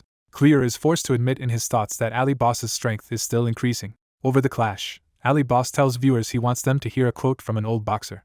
He recites that everyone has the chance to be great as he presses his assault. He finishes the line ominously, saying that such chances last only until the weak are devoured. Ali Boss lands a decisive blow that erupts in a huge explosion of force around them. One of the swords falls from Clear's hand as the impact settles. Clear's avatar collapses and begins to dissolve, while Ali Boss remarks that he forgot to mention one more thing. Smiling up at the camera, Ali Boss thanks Clear for the 5,000 gold he has just earned. In the real world, Clear removes his VR helmet in defeat. At the enemy company's office, the president seethes in humiliation while his subordinate nervously approaches. The enraged president orders his staff to bring Ali Boss to him immediately. Back in game, Ali Boss gleefully admires the notification that he has obtained 5,000 gold. At Nike Entertainment's headquarters conference room, staff gather to plan the King of Massed Combat show. The meeting begins with someone referencing the King of Massed Combat project. Kale suggests airing it monthly or twice a week, adjusting schedules because all participants will be big-name players. Other staff agree and debate the ideal number of contestants per episode, deciding 8 might be too few. The president estimates each filming session will take 4 to 5 hours every other week and proposes Friday or Sunday Korean time since the show's creator is Korean, which everyone finds acceptable. He then says the current plan is too plain and that they must add more dramatic elements. He proposes rules. Losers must remove their masks and reveal their identities, and to keep matchmaking simple, the battles will use a league system. Additional rules state that each episode's winner becomes the king and returns next time. The following batch's winner challenges the sitting king, and any king who defends the title for 5 consecutive episodes is then retired from the throne. Kale enthusiastically praises the boss's idea and privately thinks Mr. Kang's concept will be a huge success. A closing narration explains that Nike soon began scouting famous players and, as a result, the King of Massed Combat project quickly became well known among high-ranking players. A muscular man hears that Nike was looking for them and asks what the show King of Massed Combat is. His armored companion explains Ali Boss is running the show to challenge big names, and the man immediately agrees to participate. He asks Youngdu if he will join, and Youngdu, as Vice Guild Master, says he will go too. The man grins and declares that their new world guild will seize the throne. The scene shifts to JD Telecom's Pro Gamer practice room building. Inside, a staff woman asks the team what they are doing and if the coach is around. A player says he is watching arena videos despite usually dismissing their quality, since these new ones are impressive. He explains that a streamer called Ali Boss cleared a raid alone, possibly surpassing legendary foreign players. The manager says Ali Boss could become the best once he levels more, then adds that he is already very strong. She announces the team has received a casting call for Ali Boss's new TV show, and the players excitedly ask about it.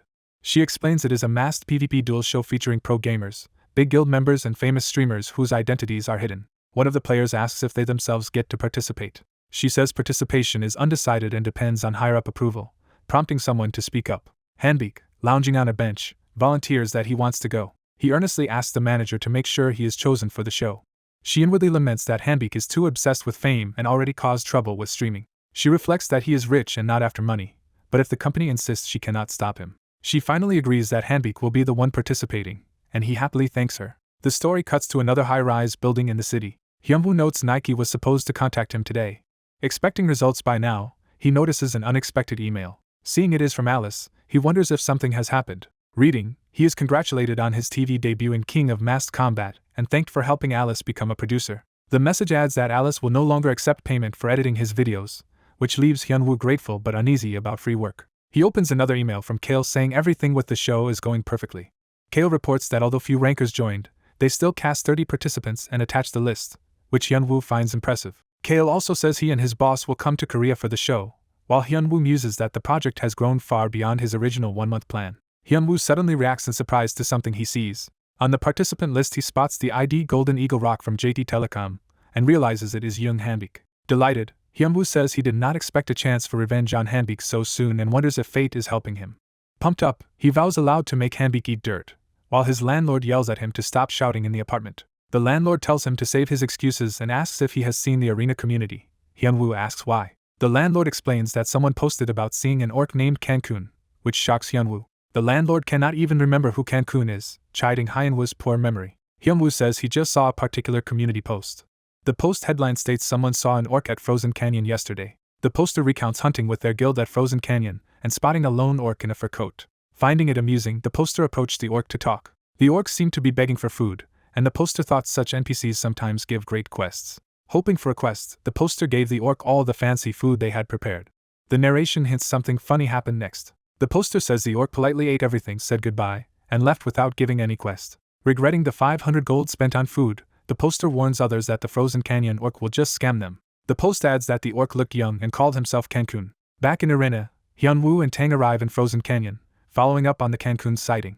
Hyunwoo realizes this strange orc is Dakin's runaway son Youngchan had mentioned. He feels touched that Youngchan knows his videos so well, while Tang calls his master stupid. Tang complains about coming from a desert straight to a frozen canyon, and wishes they had gone to a forest instead, while Hyunwoo says they are here for Tang's friend. Tang suddenly senses Cancun nearby and urges Hyunwoo to search together in the area. Hyunwoo puts on his mask and says hunting for the runaway orc will make great content.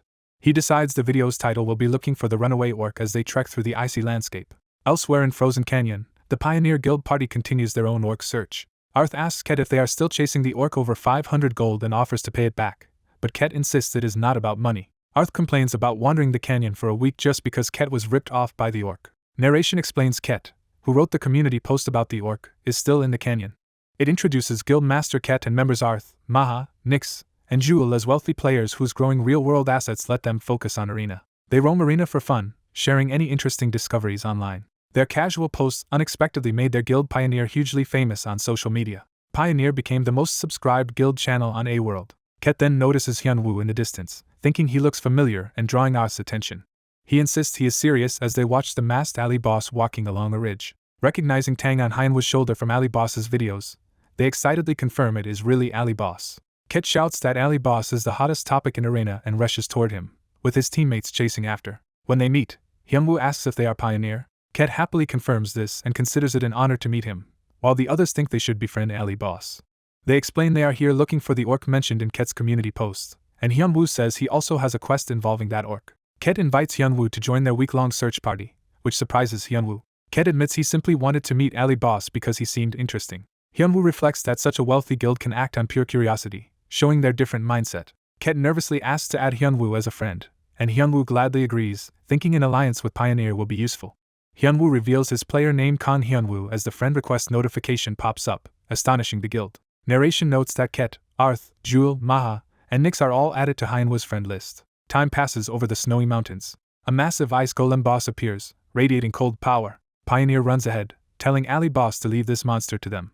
They launch a coordinated assault of magic and melee against the giant. Hyunwoo watches as Maha heals the team and notes how synchronized their teamwork is. He observes that each member fulfills their role, and Ket the warrior and Arth the mage are particularly high class. Comparing them to pro gamers, Hyunwoo wonders if Hanbik is currently training with teammates of similar caliber. He resolves that he cannot just stand around and must push himself too.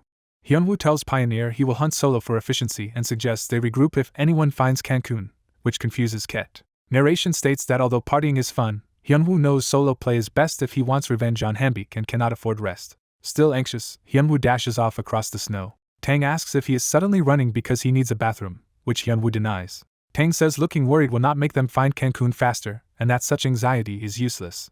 Tang advises that taking things at their usual pace will work out, which reassures Hyunwoo. A huge explosion suddenly erupts in the distant mountains. Hyunwoo sprints toward the blast, wondering if it was an explosion. He realizes it is not magic but the sound of a monster being aggroed. The perspective shifts to a player facing a towering snowfield boss monster. Cancun raises his club to fight the beast. The boss is then violently struck by a powerful blow. Cancun staggers, badly hurt. The Yeti-like boss growls that this fight should not be so difficult under normal circumstances. Cancun is knocked into the air and thinks he cannot let his life end this way. A bright blue slash suddenly cuts across the scene. Hyenwa's crescent moon cut attack slices into the boss. Standing before the orc, Hyunwoo declares he has finally found him. Cancun, stunned, realizes his savior is a human. Hyunwoo confirms the orc is Cancun and shows a clan necklace that Cancun recognizes. Tang joyfully tackles Cancun, who identifies Tang as the little bear from Buzzing Island. Hyunwoo urges them to cut the reunion short so they can deal with the boss first. The enraged boss roars and targets them. Hyunwoo checks if Cancun can still move and proposes they first restrict the boss's movements. Together they assault the monster in a flurry of blows. The boss's legs are shattered, sending chunks of fur and eyes flying. Hyunwoo calls out to aim for the legs, and they continue hammering its lower body. Another powerful strike caves in the boss's chest. The monster growls, collapsing into the snow. Hyunwoo and Cancun leap down from above to finish it. Their combined attacks ultimately carve a cross-shaped wound through the boss's body. A system message announces that the Snowfield Giant Chief boss has been defeated and everyone has leveled up, delighting Tang. After the battle, Tang runs back to Cancun while Hyunwoo sheathes his sword. Cancun thanks Hyunwoo for saving him and realizes Tang came all this way to find him, while Tang scolds him for running away from training. Cancun says the training was tough but he also had something important to find, and Hyunwoo notes, he clearly did not flee out of fear. Hyunwoo thinks the motive does not matter as long as the quest moves forward and calls to Cancun. He delivers Raccoon's message that Cancun's true home is with the Meadow Wolf tribe in the Black Forest, moving Cancun as he thinks of his father. A quest window confirms Raccoon's message has been delivered and tells Hyunwoo to return for his reward, while Cancun decides to go back to his tribe. Cancun adds that he still has something left to accomplish. He reveals his coat, showing a dark curse spreading across his body that he does not want his father to see. Cancun explains he was cursed while fighting a black magician, and that the curse will only vanish if the magician dies. He asks Hyunwoo to help track down and kill this black magician whose traces he found nearby, while Hyunwoo wonders why no formal quest window appears or reward is shown. Tang tearfully reminds Hyunwoo that Cancun's plight matters more than rewards. Hyunwoo focuses and thinks of Cancun's situation. Relenting, he asks whether the black magician carries much gear, clearly considering the loot. Satisfied with the prospect, he tells Cancun to lead the way. Hyunwoo promises to gather items and break Cancun's curse along the way, making Tang emotional with gratitude. Tang's thoughts insist that Cancun is more important than his master's greed. A new glowing quest window suddenly appears before them. Hyunwoo messages Pioneer that Ali Boss has found the orc and gives his location near the Snowfield Giant spawn. Pioneer confirms they will come right away, discussing Ali Boss's message among themselves. On the move, they are glad to finally know where to go when another message arrives asking about nearby dungeons. Ali Boss asks for a dungeon with undead or a black magician boss, and Pioneer relays this to the group. Surprised he asked, they decide to use their personal network to locate such a place. Soon everyone gathers before a massive frozen gate that marks the dungeon entrance.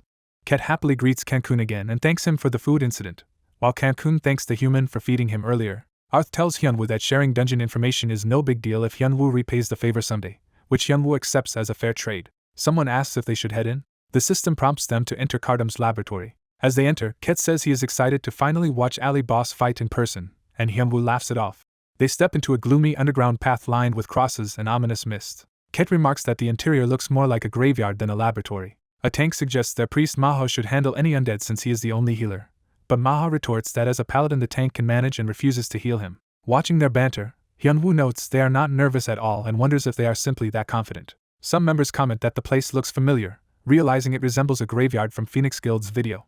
They recall a collaboration video where Phoenix and New World fought through a main scenario graveyard full of undead. That video mostly showed the monk from New World smashing skeletons. The group deduces that a lich could be summoning undead here and that the open ground is ideal for raising soldiers. A lich-like necromancer appears overhead, declaring there is no better place to use necromancy and shocking everyone. Cancun and Tang nervously react, recognizing that they are facing a dangerous foe. Lich Cardam greets his captives in his laboratory. Cancun charges forward in anger. The party dodges as a massive blast hits the ground. Cancun leaps down to strike Cardam. Cardam swats Cancun away with a powerful blow. Cancun identifies the mana as belonging to the Black Magician and realizes he has become a lich. Cardam notices the pursuing orc and mocks him for following this far. Cardam remarks that Cancun has been bearing his curse and recalls finding him annoying from their first meeting. Cardam explains he became a lich only because of the wounds Cancun gave him and attacks again. Cancun lies injured as Tangy calls out his name in panic. Tangy scolds Cancun for being reckless, and Cancun apologizes for losing his temper. Skeletal hands erupt from the ground as more undead are summoned. Cardam taunts the intruders, summoning a horde of skeletons to prevent them from leaving alive. The party notes that stronger knight-type skeletons are mixed in, realizing why others abandoned this dungeon. Ket rushes in, cutting through skeletons. Ket yells at his allies to move and gleefully claims he will handle all the enemies while another teammate calls him an adrenaline junkie. Ali Boss asks Cancun to locate the source of the lich's magic power, and Cancun agrees. Cancun senses that Cardam's magic is concentrated in his neck and left hand. Ali Boss concludes that one of those spots must contain the lich's life vessel. Ali Boss unleashes his sword skill Crescent Moon Cut. Ket is shocked by the overwhelming power of Ali Boss's attack. Destroyed skeletons start reassembling themselves. Cardam boasts that as long as he has mana he can endlessly resummon the undead. The party watches Ali Boss fight and comments on how strong he is despite his low level. They marvel that Ali Boss is supposedly under level 100 while performing such feats. Someone wonders how Ali Boss can pour so much mana into sword aura when his physical stats also seem high. Cardam realizes his mana is draining too fast, and he cannot keep summoning skeletons. He decides he must personally eliminate the masked human. Cardam fires a huge beam of curse magic. Cancun warns everyone that Cardam is using the same curse magic he once placed on him. Tangy yells at Ali Boss to be careful as Ali Boss notes the attack looks dangerous. Ali Boss plans to rush Cardam by weaving through the skeletal ranks. Cardam calls Ali Boss a fool and fires the curse beam straight through the minions. Cardam shouts that he does not care about losing skeletons since he can resummon them. Ali Boss realizes too late that the curse beam is coming directly for him. Cancun and Tangy scream in horror at the incoming blast and call Ali Boss stupid. Tangy panics that his skin is melting. Ali Boss, untouched, playfully moans that it hurts. Everyone sees Ali Boss safe behind a disposable mask that took the hit instead, and he praises Cardam's strong attack. Tangy angrily tells Ali Boss to stop joking, while Ali Boss admits he wanted to test the spare mask. Ali Boss mutters that his video cannot be boring while the enraged lich vows to kill him for joking mid-battle. Cardam's rage peaks as his eyes glow ominously. Cardam shouts that he will make them pay, but the others notice his skeleton army suddenly vanishing. Cardam begins a large summoning ritual, calling forth his strongest creation. A dark portal opens as Cardam starts to bring the creature out. A hoofed leg and fragments emerge onto the glowing magic circle. The party fears whether they can defeat what is coming and asks why such a monster appears here. Cardam finishes summoning a headless armored knight's head. The fully formed deletion appears, radiating tremendous power. Narration explains that 2 months earlier a new raid boss called the Headless Knight had been announced for the arena. Only one top guild ever managed to defeat that raid boss after the update. The narration builds up to reveal the Headless Knight's name. Cardam commands Delehin to destroy the humans, and the knight respectfully accepts the order. Ali Boss asks if this Delehin was ever beaten by a guild, recalling that it took a strong guild hours with many monk warriors.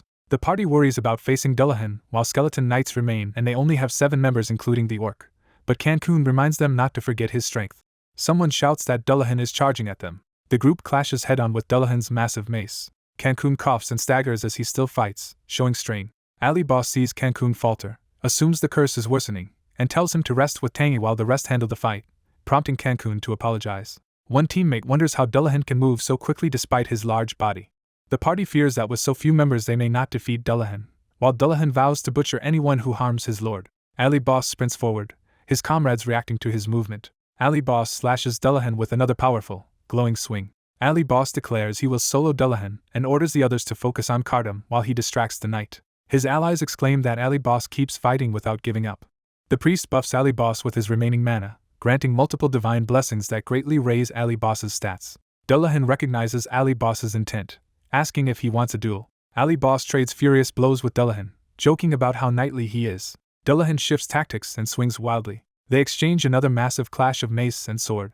Delehin launches his own head at Ali Boss as a projectile. The head crashes to the ground, and Delehin remarks on attacking with his own head. He politely asks for a moment to prepare for a fair match, while Ali Boss wonders why this fearsome boss seems so scatterbrained. Deletion cheerfully picks up his head and excitedly shows how he can wield it. He demonstrates spinning his head as a weapon, boasting about its utility. Ali Boss, heavily buffed with giant-type skills, braces himself to fight seriously. Ali Boss lands a heavy downward strike on Deletion. A subsequent blow visibly cracks Deletion's helmet head, shocking him. Ali Boss is surprised that such a renowned raid monster is breaking so easily. As Deletion rages about the damage to his head, Ali Boss wonders if this version is actually weaker than the true raid boss. Ali Boss reasons that this must be a quasi-raid monster rather than the real boss as he continues pressing the attack. He drives his sword into Deletion again with overwhelming force. Deletion's head shatters once more, confirming Ali Boss's suspicion that an instant dungeon boss could not summon a full raid boss. The allies notice Ali Boss is single-handedly bringing down Deletion and decide not to tell the famous Pioneer Guild about this. Ali Boss plans to leverage Pioneer's fame for more views, while the wounded Deletion curses him. Deletion indignantly demands a proper duel rather than constant dodging. Ali Boss, annoyed by Deletion's chatter, rushes in again. He mocks Deletion for not being a real boss monster and incapable of using fear, while continuing to carve into him. Ali Boss darts around with incredible speed, outmaneuvering the knight. He prepares an especially large finishing attack. Deletion senses the dense mana and wants to dodge, but Ali Boss reminds him he earlier insisted on not dodging. Ali Boss smirks and challenges Deletion to try dodging his next move. Ali Boss aims the coming strike so that it will threaten Cardam as well, asking if the Lich can dodge it too, startling Deletion. Deletion considers such tactics unworthy of a knight. Ali Boss insists he is not a knight and combines strike with Crescent Moon Cut for a devastating technique. The combo attack cleaves into Deletion and his flaming core. Deletion's pink flame energy disperses into the air. The dissipating mana instead begins flowing back into Cardam's body. Cardam realizes with horror that the mana from Deletion's defeat is restoring him instead of weakening him. The others see Deletion collapse and exclaim that Ali Boss has defeated him. Cardam, enraged at Deletion's loss, prepares another big move. The priest and mage respond with a double call to God, blasting Cardam with holy power while he screams. While those two argue about using a dangerous spear again, another teammate scolds them. Ali Boss uses the opening to dive toward Cardam as divine power seeps into the Lich's cuff and bracelet. Ali Boss charges and shouting for Cardam to take his finishing blow. His sword pierces Cardam's chest and life vessel. Cardam's necklace falls to the ground. The fallen jewelry cracks and begins disintegrating. Cardam's essence burns away as the system announces that Ali Boss has defeated Lich Cardam and leveled up, restoring his resources. Ali Boss happily notes that he leveled up twice and anticipates that the recording of this run will gain many views.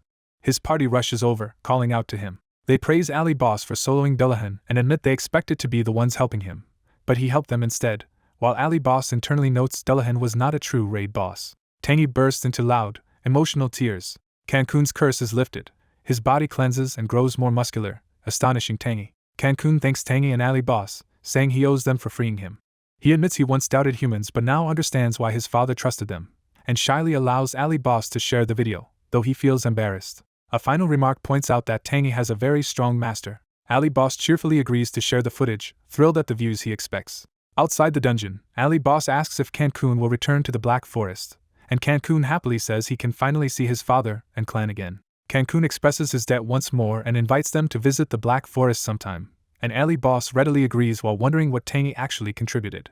Tangy bids Cancun to travel safely and promises to visit the forest with his stupid master. They watch Cancun depart across the snowy landscape as friends. Ali Boss turns his attention to what comes next. He notes that only item distribution remains while two teammates loudly quarrel over a staff. Ali Boss and another teammate realize the pair are fighting over a rare cooldown reducing magic item. The arguing priest and mage simultaneously claim ownership of the item. Their armored ally knocks them both out, reminding them Ali Boss is watching. The knight apologizes to Ali Boss for the unseemly display while carrying their unconscious bodies. The priest presents a bracelet and ring they recovered. He offers the items to Ali Boss since Ali did most of the work, and the others had been arguing about who would buy them from him. The priest then asks to purchase the ring himself for a large sum of 20,000 gold, which Ali Boss eagerly accepts. Ali Boss rejoices at the massive payout, impressed by how wealthy the Pioneer Guild is. Ali Boss examines the cursed bracelet, which boosts magic power and contains the cursed spear ability that drains a living target's HP over time. He realizes that although the spear only works on living beings, it instantly shaves a huge chunk of HP, making future boss raids much easier. When he tries to say something to the priest, the man preemptively declares there are no refunds. Ket approaches, and Ali Boss relaxes when he recognizes him. Ket apologetically asks if Ali Boss will join their guild, believing their adventures would be more exciting with him. Ali Boss is flattered and understands Ket wants him in the guild but hesitates. Ket senses he might refuse and says they can revisit the offer next time, assuming Ali Boss has his reasons for staying unaffiliated. Ket tells him to consider Pioneer if he ever chooses to join a guild and that they expect a clear answer in the future. Ali Boss silently reflects on Pioneer while Tangy perches on his shoulder. Watching the others bicker passionately about the game, Ali Boss notes how much they truly love Arena. The scene shifts to the real world, showing a box of fried chicken near a computer. Hyunwoo's friend asks his current coliseum rank while they eat. Hyunwoo casually replies that he is already bronze at level 93, shocking his friend. The friend points out that players are usually around level 120 there and asks how Hyunwoo has not lost yet, to which Hyunwoo simply credits his own skill. The friend suggests Hyunwoo enter the Battle Royale before reaching level 100 and mentions he could stream it. Exposition explains that Battle Royale is a special mode for sub-100 players that can attract pro teams and big guilds' attention and grant good skills. Hyunwoo considers the event's 3 parts, PvP, magic test, and achievement evaluation, and wonders whether he should choose magic or achievements instead of fighting weaker players. He decides he can use the Battle Royale to start building hype around his masked combat persona as well. The scene opens at the Arena Battle Royale Dome where events are held. A masked streamer called Ali Boss greets his audience and prepares to broadcast, with viewers urging him to stream for a long time. A viewer named Nice to Meet You sends a donation of 444 gold to Ali Boss. Ali Boss thanks the donor, announces he will play Battle Royale today, and viewers asked him to break records and to explain the event King of Masked Combat. He promises to explain King of Masked Combat after his run, telling curious viewers to watch until the end. Saying he will go easy in PvP, Ali Boss chooses to fight using only a low-grade worn dagger. Chat messages mock his choice of weapon as stupid or a strange flex, irritating Ali Boss. Ali Boss responds that they can judge after seeing his performance, and a duel begins in a digital arena. His opponent is thrilled to have matched with the famous Ali Boss and wonders if he can get an autograph. Ali Boss suddenly attacks with blinding speed, beginning to overwhelm his surprised opponent. The opponent is instantly knocked out, barely understanding what happened. Ali Boss rapidly cuts down more foes with a flurry of dagger strikes. His assault continues as enemies scream in pain while he rushes them. An announcement declares Ali Boss has achieved 10 consecutive PvP victories, while viewers call him violent and say his opponents must be traumatized. He realizes he overdid it after being provoked but decides to keep showing off anyway. Next he proceeds to the magic test area to be evaluated by a magic examiner. The examiner, Wands, notes Ali Boss's 10-win streak but warns that the magic test operates differently. Wands explains there will be 2 tests, starting with manifesting magic without using skills or other aids. Without needing a magic circle, Ali Boss instantly summons an enormous fireball, shocking Wands mid-speech. Wands panics at how quickly and massively Ali Boss raised the fire, finding its size unbelievable. Trying to recover, Wands introduces the second test using marbles that change color with different amounts of magic and tells Ali Boss to make each a different color. Wands emphasizes that making all marbles different colors is supposed to be a difficult challenge. Ali Boss casually completes the marble test, juggling differently colored orbs before him. A narration box states that Kang Hyunwoo, Ali Boss, has set a new speed record for finishing the magic test, leaving Wands sweating. Kang moves on to the next evaluation room where another NPC waits by a stone device. The NPC explains that the next step is an achievement evaluation and instructs him to place his hands on the stone slab. While the system evaluates his achievements, Ali Boss expects at least a unique rating and viewers comment that such grades are very rare. He thinks that getting a unique rating would massively boost his view count. The achievement skin fills up from 1% to 100% as energy shines from the stone under his hands. The system announces that the achievement evaluation is complete and that results are being transmitted, surprising the NPC. The NPC looks at the result and is utterly shocked. A narrator explains that skills and items in Arena are ranked common, uncommon, rare, and unique. However, Quincy had mentioned that there exists one more undiscovered grade beyond those 4. Kong is bathed in light and stares in awe at what he has just received. The system reveals that his achievement rating is a new grade called Epic. A caption notes that this is the first time the Epic grade has ever appeared. Viewers react in disbelief to the Epic rating, showering Ali Boss with celebratory donations. Ali Boss reads the notification showing that his achievement evaluation is Epic, still stunned. The chat erupts with excitement and envy, with many saying they are honored to witness the first Epic live. The NPC awkwardly congratulates him on achieving Epic and prepares to show a list of his achievements. The system lists his many firsts in Arena, including first to be acknowledged by top trainers, first to achieve 100 Coliseum wins, first to slay a desert dragon alone, and first to become the strongest knight's disciple. Viewers marvel that he is first in everything and praise his rare disciple class, while Ali Boss acts modest and embarrassed. Blushing behind his mask, he insists it is nothing amazing and that they do not need to praise him so much, while viewers tease him for looking like a clown. Outside, players gather to check the overall rankings as a new leaderboard is displayed. The board shows Kang Hyunwoo in first place overall with epic rating in PvP, achievements, and magic, and his reward is sent to his inventory.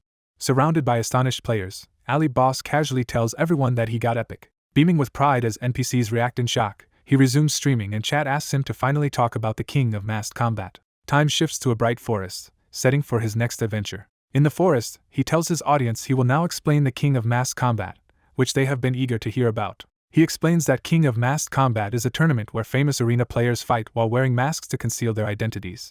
Because top players' classes and skill sets are widely known, he explains, hiding their identities removes that advantage and forces fights to rely purely on skill. He adds that since no one knows who their opponent is, fighters cannot use preset counters and spectators can enjoy guessing who each masked fighter might be. He outlines the format, saying the show will stream every other Friday with 8 participants battling in a single elimination tournament until a champion emerges. Ali Boss muses about potential prizes while scribbling notes, saying he has some ideas in mind. Proudly, he suggests the prize could be his autograph plus a special congratulatory video from him, but viewers instantly reject this as lame.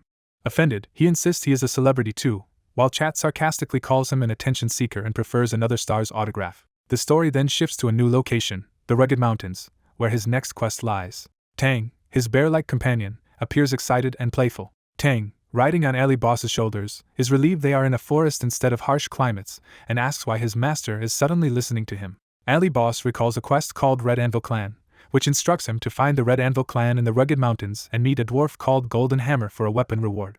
He explains he came here because previous bosses dropped no weapons, and since this quest promises a weapon crafted by Golden Hammer, he is sure he will be able to pick one. He notes that monsters here are tough and he had planned to wait until level 120. But now wants to rush to find the clan and increase his stats. A narration states that sometimes you run into strangers who resent you for no real reason. The armored boots of another player step into the scene, signaling such a stranger's arrival. The narrator specifies that this resentful stranger is a man named Tian Hu wandering the ragged mountains.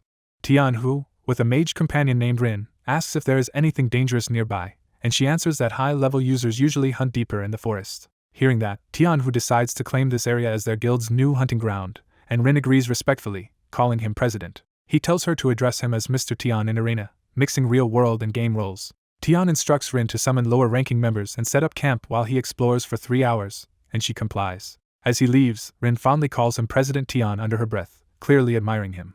Determined not to disappoint him, she thinks about selecting the best members for camp when she hears movement nearby. Suddenly the ground grows rough and she realizes someone is approaching. She turns and sees Ali Boss with Tang on his shoulder, both disheveled from the forest. Ali Boss politely says he is only passing through and will not steal their hunting spot, while Rin recognizes his name in shock. She remembers that Ali Boss is the one who has been stressing the president lately, and thinks he looks exhausted because of him. Delighted to have found his nemesis's nuisance, she decides that capturing Ali Boss herself will please Tian Hu. Later, Ali Boss trudges along battered, holding a crying Tang, implying they have already run into several hostile groups. Frustrated, he wonders why both monsters and players here are so aggressive, noting that people constantly claim the area as their hunting ground and chase him away. He worries whether he will ever find the Red Anvil tribe and considers just hunting, while Tang complains that this forest is nothing like he imagined. Ali Boss offers to keep carrying him to comfort him. Sensing they are being shadowed, Ali Boss pauses and prepares to confront whoever is following. He asks the hidden Rin why she keeps trailing him, and she coyly steps out, saying he finally noticed. Smiling, she says she simply wants the chance to fight him once. Ali Boss points out she even brought 3 allies despite him not interfering with their hunt, but she insists that is not the reason. She reveals that she is targeting him specifically because he is Ali Boss, whose presence bothers someone she respects. Ali Boss, puzzled, says he is unaware of any guild still holding a grudge and asks who she represents, while Tang mutters that calling him annoying is a bit rude. Rin refuses to say who she is with and instead presses for a match against him. Ali Boss echoes her wording incredulously, as if surprised she thinks it is just a friendly match. Deciding not to waste time, he dashes away at high speed, saying he has no reason to fight them. Rin orders her party to chase him, and Ali Boss flees with Tang while lamenting the situation. As they run, Ali Boss notes that players in this region are around level 150, and that even he would struggle against 4 such opponents. He complains that harassment like this always seems to happen to him. A narrative flashback begins, with him saying that before playing Arena he used to be a top-ranked player in another game. In that older game he was a high ranker, shown as a swordsman among blooming trees. A well-known guild once tried to recruit him, but he declined because he preferred playing solo, and did not want guild restrictions. One of the offended guild members is shown scowling and sweating. That player grows furious, foreshadowing the grudges that followed. After his refusal, many annoying problems started cropping up. He was constantly hunted by PKers from that guild and his monster hunting was repeatedly interrupted. They even smeared him with hate posts on online forums. The guild persisted in attacking him, and he spent all his time fending them off instead of enjoying the game. What had been a fun pastime turned stressful and exhausting for him. Eventually he quit that game and never logged in again. Back in the present, that memory influences his resolve as he faces Rin's group on the cliff. Rin confidently asks what Ali Boss plans to do now that they have cornered him. At a cliff edge overlooking water, Ali Boss notes he has reached a dead end. He plants his feet firmly, deciding not to keep running. He recalls how he once dealt with PKers and recognizes this as similar, now facing a guild defending its hunting grounds. Gripping his weapon, he prepares to fight seriously. He thinks that an unpleasant memory has resurfaced and powers up with a blue aura as he swings his sword. He states that unlike before, his life now depends on Arena, so he will not back down. He invites them to come at him. Ali Boss draws his sword with a determined expression, ready to engage. In a stark black and white close-up with a glowing red eye, he vows to see who will survive to the end. The 4 enemies form up opposite him at the cliff edge, ready for battle. One armored warrior, Chen, asks Rin if he can fight Ali Boss alone, confident in his abilities. Chen argues that since Ali Boss is under level 100, losing to 4 level 150 players would not hurt his reputation, implying a solo win would be more impressive. Chen concludes that he should take Ali Boss on by himself and waits for Rin's approval, while Ali Boss watches. Rin, convinced by Chen's status as one of their top warriors, agrees and warns him about consequences if he loses. He confidently accepts. Chen charges, bragging that he will kill Ali Boss in one blow with his large sword, while Ali Boss finds the boast familiar. Activating combat skills like Master of Combat and Fighting Spirit, Chen dramatically boosts his stats before attacking. Ali Boss also activates buffs such as Giant Strength and Giant Spirit, combining them with LeBron-style sword aura for immense power. He uses a technique called Weapon Breaker, smashing directly into Chen's blade. Chen is stunned to see his sword shattered in a single strike. Ali Boss calmly asks why he looks so surprised as he steps in close. Chen screams in panic, realizing he is in serious trouble. Ali Boss follows up with a powerful blow that sends Chen flying off the cliff toward the water below. As he tumbles midair over the river, Chen only has time to shout in confusion. Watching Chen splash down, Ali Boss remembers this tactic from when he fought the Black Skull Guild. Rin is shocked that Chen was defeated so easily and wonders if Ali Boss lured them here specifically to knock them off the cliff. She reasons that breaking Chen's sword in one hit proves Ali Boss has been hiding a powerful skill, and he warns that if they will not attack, he will. Rin urgently orders her remaining teammates Wei and Xiao to form up. Ali Boss dives into them, telling them not to let their guard down and to fight as if they are in a raid. He unleashes rapid sword arcs, clashing repeatedly with the 2 warriors. He notes that both Wei and Xiao are about level 150 and defending cautiously so he cannot break through, wondering if they are really turning this into a raid. He also remarks on how perfectly synchronized the 2 seem, like twins fighting in tandem. Ali Boss fends off their attacks but stays wary, waiting for an opening. Suddenly a massive fire explosion erupts behind him, suggesting powerful magic is entering the fray. He counters with a blazing blue sword strike, cutting through the flames in a heated clash. Realizing the mage is the big threat, he decides he must take Rin down first as she readies more fire magic. A narrator explains that mages deal huge damage with their spells. It adds that their most frustrating aspect is the debilitating status effects they can apply. Examples show fire causing burns and ice causing freezes, making mages excellent at crowd control. Rin urges her allies to keep attacking, saying the longer the battle drags on, the more it will favor them. Ali Boss tells himself to maintain his guard and had planned a specific method to deal with her. He then realizes Tang is missing and wonders where that idiot has gone while he holds off both warriors. The scene cuts to Tang looking distressed. We see Tang earlier trying to climb a tree to snatch an apple, establishing his distraction. Ali Boss senses something off and whips his head around. Before he can react, rocky hands erupt and grab him as a system message says he has been inflicted with bind. Bound by earth magic, Ali Boss realizes the warriors had been concealing their own crowd control skills, and he angrily notes that they tricked him. Rin declares this will be the Ali Boss's end as she gathers a massive fire spell. Rin unleashes the lethal fire attack, intent on killing her target. Before it hits, lightning crashes down, electrocuting Rin and her allies. The Ali Boss arrives and scolds his ally for being late. Tangy the bear casually explains he attacked because humans disturbed his meal, surprising the others. The stunned Rin is inflicted with debuffs that leave her unable to act or cast spells. Narration explains that forcibly canceling a mage's spell inflicts heavy penalties, while Rin's warrior ally panics. The Ali Boss slices through the enemy warrior with a swift, glowing strike. He names his attack Crescent Moon Cut. The crescent slash tears through the enemies and finishes the incapacitated Rin. Rin's avatar shatters into pixels, signifying her defeat. The Ali Boss steps forward, saying it is time. He notes the fight is now 2 versus 2, with Tangy joining him against the remaining enemies. The surviving opponents nervously ask if they can fight fairly. Scene shifts to the real world, showing a serious man in a suit. Tian, who angrily confirms that 4 level 150 players failed to defeat a single level 100 Ali Boss. He slams the table, demanding how such a result is possible, while Rin apologizes. Rin excuses their loss by saying she underestimated how much stronger Ali Boss and his pet had become since level 50. Another woman berates Rin, calling that explanation unacceptable. Rin offers Tianhu a recording of the fight, saying he will understand once he watches it. Tianhu grabs the USB with a furious expression. He clenches his fist in rage as he thinks about Ali Boss. He fixates on the name Ali Boss with growing resentment. Back a game, a muscular man recalls a female mage named Rin. Farming alongside Ali Boss, he realizes the Ali Boss had ulterior business involving her. The man ponders Rin the female mage while fighting monsters. He remembers hearing about her, as he punches a monster aside. Ali Boss identifies Tianhu as the guild master whose secretary Rin is a mage. Ali Boss explains Tianhu is guild master of ISIS, a streamer, and CEO of a marketplace that scalps game items. The ally adds that Tianhu's group monopolizes items to inflate prices, making arena gear very expensive. He summarizes Tianhu as a nasty profiteer while pummeling monsters. A monster realizes Tianhu's schemes are why purchased items have been so costly. Ali Boss concludes that Tianhu is responsible and admits he is starting to hate him more. The ally proclaims this means war and notes Tianhu has provoked a dangerous opponent. Later, Ali Boss, his ally, and Tangy search the Ragged Mountains, unsure if they are at the right spot. They confirm the location near a waterfall cliff. The ally insists he definitely saw dwarves here, teasingly calling them muscular midgets. A quest window instructs Ali Boss to find the Red Anvil clan in the Ragged Mountains and meet Golden Hammer for a weapon reward. Ali Boss wonders why dwarves would be behind a waterfall and hopes the trip is not a waste. At the waterfall, a stocky man appears, and they prepare to interact.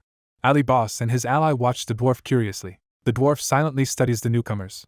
Ali Boss rushes up to stop him from leaving, asking for attention. Startled, the dwarf stammers that he came to meet Sir Golden Hammer. Ali Boss confirms he means Edchin, the dwarf smith captured in the Ardi Desert.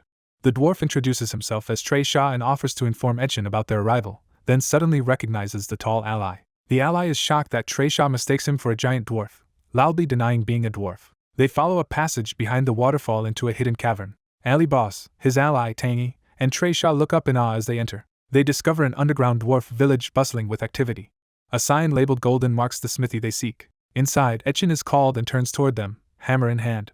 Edchin greets Trey Shah and notices the two tall visitors standing beside him. Recognizing Ali Boss, Edchin cheerfully says he expected him sooner. A system message confirms the Red Anvil clan quest is cleared upon meeting Golden Hammer.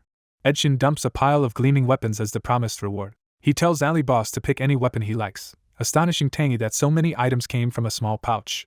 Ali Boss is impressed by the selection. He examines a powerful magic staff called Breath of Nature but dismisses it because he cannot use staves. He admires a unique lance called Moonlight Wedge, noting its strong stats and moon-based effect. His ally thinks the weapon would be perfect if it were sun-based and urges Ali Boss to stop hesitating and choose quickly. Ali Boss continues carefully sorting through the pile while the ally compares him to a picky bargain shopper. Ali Boss finally says he has chosen something, surprising Edchin. Edchin explains the chosen gauntlets are a relic from his father, but Ali Boss insists he likes them and thinks they are perfect. A window details the unique gauntlets' memories of murder and their powerful combat and recovery effects. The ally is stunned that Ali Boss chose gauntlets instead of a weapon. He nervously asks if Ali Boss is planning to gift them to his beloved Hyungnim, while Ali Boss retorts that the phrasing hurts. Ali Boss explains he cannot fully use the attack bonus but values the gauntlet's defenses and options, while the dwarves gape at the ally's size. Pumped up, Ali Boss vows to level up and become a top ranker while clashing the gauntlets together. He resolves to train hard to live up to the murderous glove's reputation. Time passes and the scene shifts to new mountains elsewhere. In the Ragged Mountains, wolves are being slaughtered. Two ISIS guild hunters complain about hours of dog hunting and ask how many more kills are needed. The older hunter says the president raised their quota despite steady supply. He explains their advance party was wiped out by Ali Boss, so the president is obsessively grinding levels for revenge. The younger blonde hunter angrily repeats Ali Boss's name. He silently broods over this enemy. They notice a masked player dressed like Ali Boss fighting wolves and comment that he is copying the Ali Boss style. The pig masked player continues fighting as others remark that Ali Boss has become quite popular. Bored of hunting, the blonde suggests they relieve stress with a PK against the imitator. He complains the copycat is annoying and wants to teach him a lesson. The older hunter agrees to a PK, hoping it will boost productivity afterward. They confront the masked player and mock his appearance. They accuse him of imitating Ali Boss despite being a serious player in a high-level zone. The blonde derides him as pathetic and grabs his collar, while the imitator stays silent. The blonde taunts him further, suggesting a high-stakes deletion bet like Ali Boss would. The imitator surprisingly agrees and proposes a team battle as well. He says that will let him copy Ali Boss even better. The two hunters smirk and accept the team battle conditions. Ali Boss opens the duel interface to set the rules. The duel options solidify as winner takes all, character deletion, and team battle, awaiting acceptance. Confident, the blonde confirms the severe rules. A system notice announces that the duel is starting. The two hunters fantasize about taking the imitator's gear for a break, planning dates and time off. Meanwhile, the disguised alley boss grins ominously. A live broadcast indicator appears, signaling he is streaming the duel. Revealing himself as the real alley boss on stream, he greets viewers while the two hunters are shocked. The hunters panic upon realizing they challenged the genuine alley boss. Alley boss chats with viewers who flock into the stream, noting their quick arrival and his different mask. On stream, he calls out scalpers who monopolize hunting grounds and item prices, preparing to expose them. He names ISIS Guild and specifically Tian Hu as those responsible, stunning the two hunters. Alley Boss announces that today's stream will feature Alley Boss vs Tian Hu's forces. He declares it is time to expose the scalpers to everyone watching. The scene cuts back to Tian Hu's corporate headquarters in the real world. Rin bursts into the office saying there is an emergency. She tries to explain Alley Boss's declaration, but Tian Hu calmly says he has already seen that Alley Boss promised to hunt him. Tian Hu thanks Rin for the USB that let him analyze Alley Boss. Watching the video, he admits Alley Boss is extremely talented despite low level and short playtime. Rin is surprised as he acknowledges Alley Boss's skill and wonders at Tian Hu's unusual patience. Tian Hu ominously says that is precisely why. He vows to destroy Alley Boss using every resource at his disposal, in his own way. Back in the duel, comments mention the hunter's bad reputation as Alley Boss fights them while Tangy assists. Viewers discuss how ISIS has been controlling prices as Tangy charges up lightning. Tangy blasts one hunter with a devastating lightning spell, to the chat's shock. Tangy looks worried after the overwhelming attack.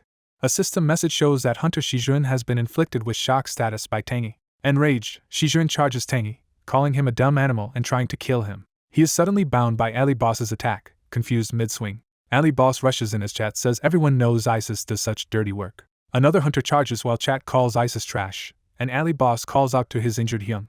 The blonde hunter realizes they are in serious trouble. Chat hails Alley Boss as he stands victorious with Tangy on his shoulder. A system message confirms Alley Boss has won the duel under winner-takes-all conditions. Alley Boss tells the stream that scalpers are not his only reason for targeting Tian Hu. He reveals from headers information that the real-world drivers who tried to run him down were all hired by Tian Hu. He adds that Tian Hu also arranged the recent ambush against him at the Ragged Mountains, so Tian Hu clearly hates him. Responding to viewers asking about their history, Alley Boss says he does not know why Tian Hu hates him but cannot let it slide. He declares that until Tian Hu apologizes, he will keep killing ISIS members in the Jagged Mountains. A donation mission appears offering bonus gold if he wins his next duel without using skills. Alley Boss hesitates, noting he could lose his account and doubting donors will pay, but considers it. Then Mission Man donates a huge prepayment of 1,000 gold for the challenge. Tempted, Alley Boss immediately accepts the skill-less challenge, to viewers' amazement. Another duel field forms as data panels surround the forest. 3 ISIS players appear, laughing that Alley Boss himself requested character deletion rules. They taunt him for facing multiple opponents alone and rush in.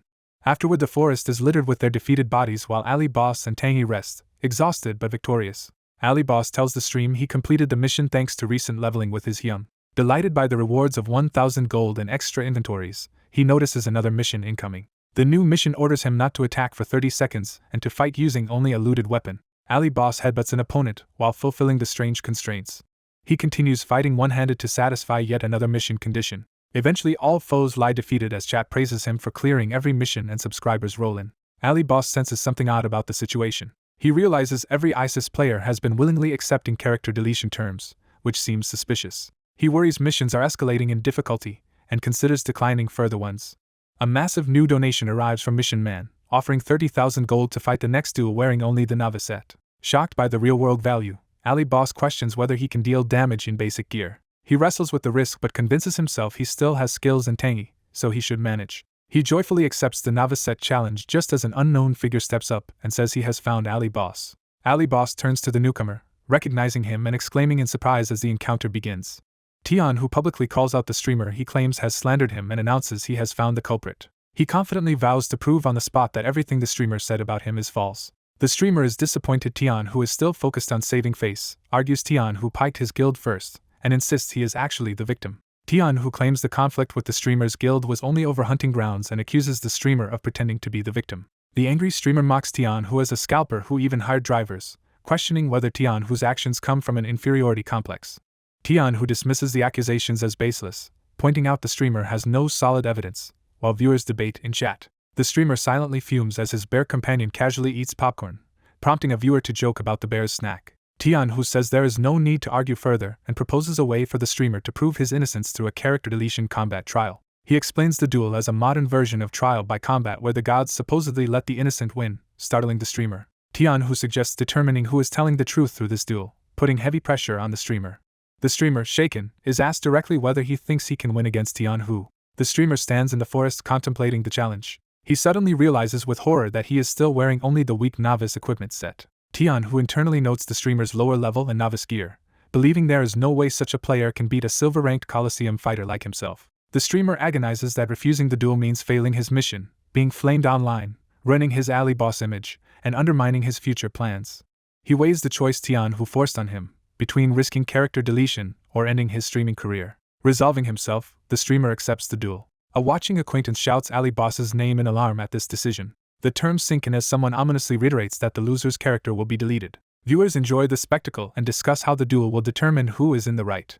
Chat reveals Ali Boss is currently on a mission to win a duel using only the novice set, and Tianhu feigns surprise at this. Tianhu twists this revelation as proof that the gods favor him, while chat comments on his mercilessness. The streamer realizes Tianhu deliberately approached while he was mid-mission and concludes he was set up. He recalls that Tianhu is around level 160 and silver rank in the Coliseum, while he himself only has the novice set equipped. The bear notes Tianhu relies heavily on items, which is why he has never reached gold rank, and anxiously asks what the streamer will do.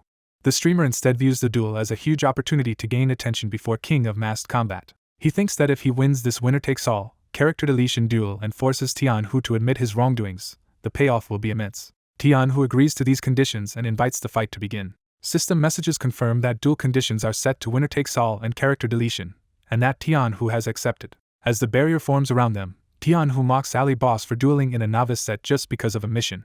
Ali Boss asks if Tianhu will later complain that he lost due to items, implying Tianhu has no excuse. A system notification announces that the duel has begun. Ali Boss immediately rushes in with a high-speed sword attack. Tianhu is initially relaxed, apparently underestimating his opponent. Ali Boss's opening slash lands cleanly on Tianhu and sends him flying.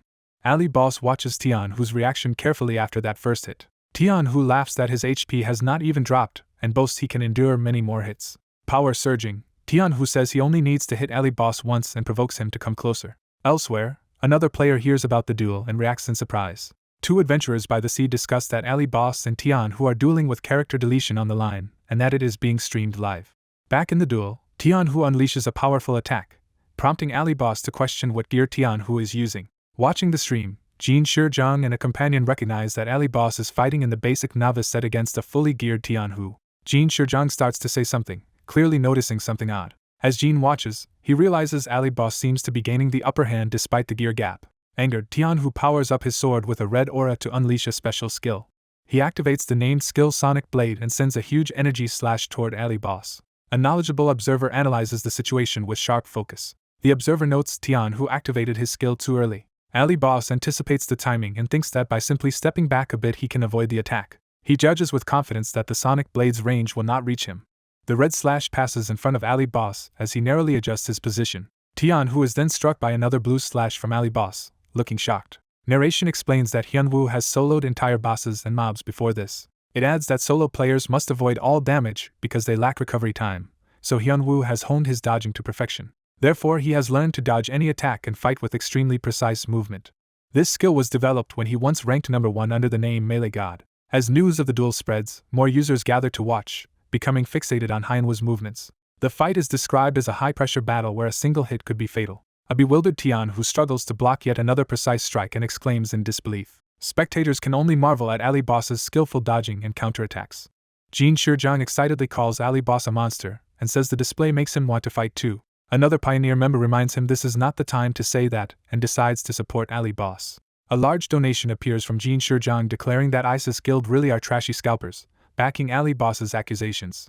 Chat reacts that the New World Guild Master has sided with Ali Boss and notes that Tianhu is doomed if he also loses the duel. Tianhu becomes hysterical, repeatedly shouting that the situation is impossible. He panics, wondering why this is happening, as a danger warning flashes. Overwhelmed, he questions why he is losing to a lower-level, worse-geared opponent. Onlookers comment that his level and items are superior, making his loss even more baffling. Ali Boss complains that Tianhu's loud ranting is ruining his focus and sarcastically blames the game's balance. Ali Boss calmly acknowledges his level is much lower but says there is one aspect in which he surpasses Tianhu. He states that the one thing he has more of is game experience. Ali Boss asserts that game experience is the most crucial factor, further enraging Tianhu. Driven mad, Tianhu enters a berserk state and unleashes his rage. Even against berserk Tianhu, Ali Boss continues landing punishing blows. Tian, who is eventually bloodied and on the verge of defeat. Ali Boss, breathing out in relief, appears as the combatant facing Tian Hu of the ISIS Guild. A system message declares Ali Boss the victor, and chat celebrates his innocence, while Tangy scolds his master affectionately. Ali Boss reacts to something off-screen as Tangy anxiously clings to his shoulder. An ISIS Guild officer with orange hair angrily confronts Ali Boss, demanding how he could do this. Ali Boss reminds her that winning the combat trial proves their guilt, and warns them not to gang up on him in front of all the viewers, as chat unanimously declares ISIS guilty. The orange-haired leader snaps back defiantly and launches a fiery attack. A massive explosion erupts between Ali Boss and the ISIS Guild members. Cat appears in the aftermath, saying he arrived just in time, surprising Ali Boss and Tangy. Cat reveals that he and the Pioneer Guild have come to help and are already restraining ISIS members. He remarks that it is fortunate they cancelled their contract with Tian Hu, shocking the ISIS leader. Ali Boss casually introduces Cat by name to the viewers. The ISIS leader is stunned to learn Cat Portia is a direct descendant of Portia's founder, and the one who cancelled their presidential contract, while Cat confirms this with a laugh. Cat turns to the ISIS Guild, saying it is time to wrap things up. He proposes that they finish the matter, standing with his guildmates opposite the cornered ISIS members. Narration explains that once Pioneer stepped in, the tense situation de-escalated quickly. Cat publicly exposes ISIS Guild's scalping crimes, enraging the broader player base. Under the weight of public anger, ISIS Guild members panic, flee, and log out. Narration states that from then on ISIS lost any territory or influence they had in Arena. Ali Boss notes that after exchanging a few words with Pioneer he left. Later he thanks Cat and Pioneer for their help, and they respond warmly, calling him a friend. Cat predicts they will meet again soon and hints that something fun is coming, though Ali Boss is skeptical. Ali Boss smiles that there is still one more thing left to do. Tangy excitedly eyes Tian Hu's dropped loot box and begs to open it, wondering what items Tian Hu had. Ali Boss expects many valuable warrior items, hoping especially for accessories rather than heavy armor. Delighted at Tian Hu's wealth, Ali Boss imagines the great items he might gain. His excitement turns to disappointment when the loot proves underwhelming. Surveying the bazaar, mostly useless items, he complains that none of them are of any use to him. He finds one redeeming prize, a rare magic explosion skill book, and examines its powerful effect. Ali Boss learns the skill and prepares to test it. He casts Magic Explosion, creating a massive blast that impresses even him.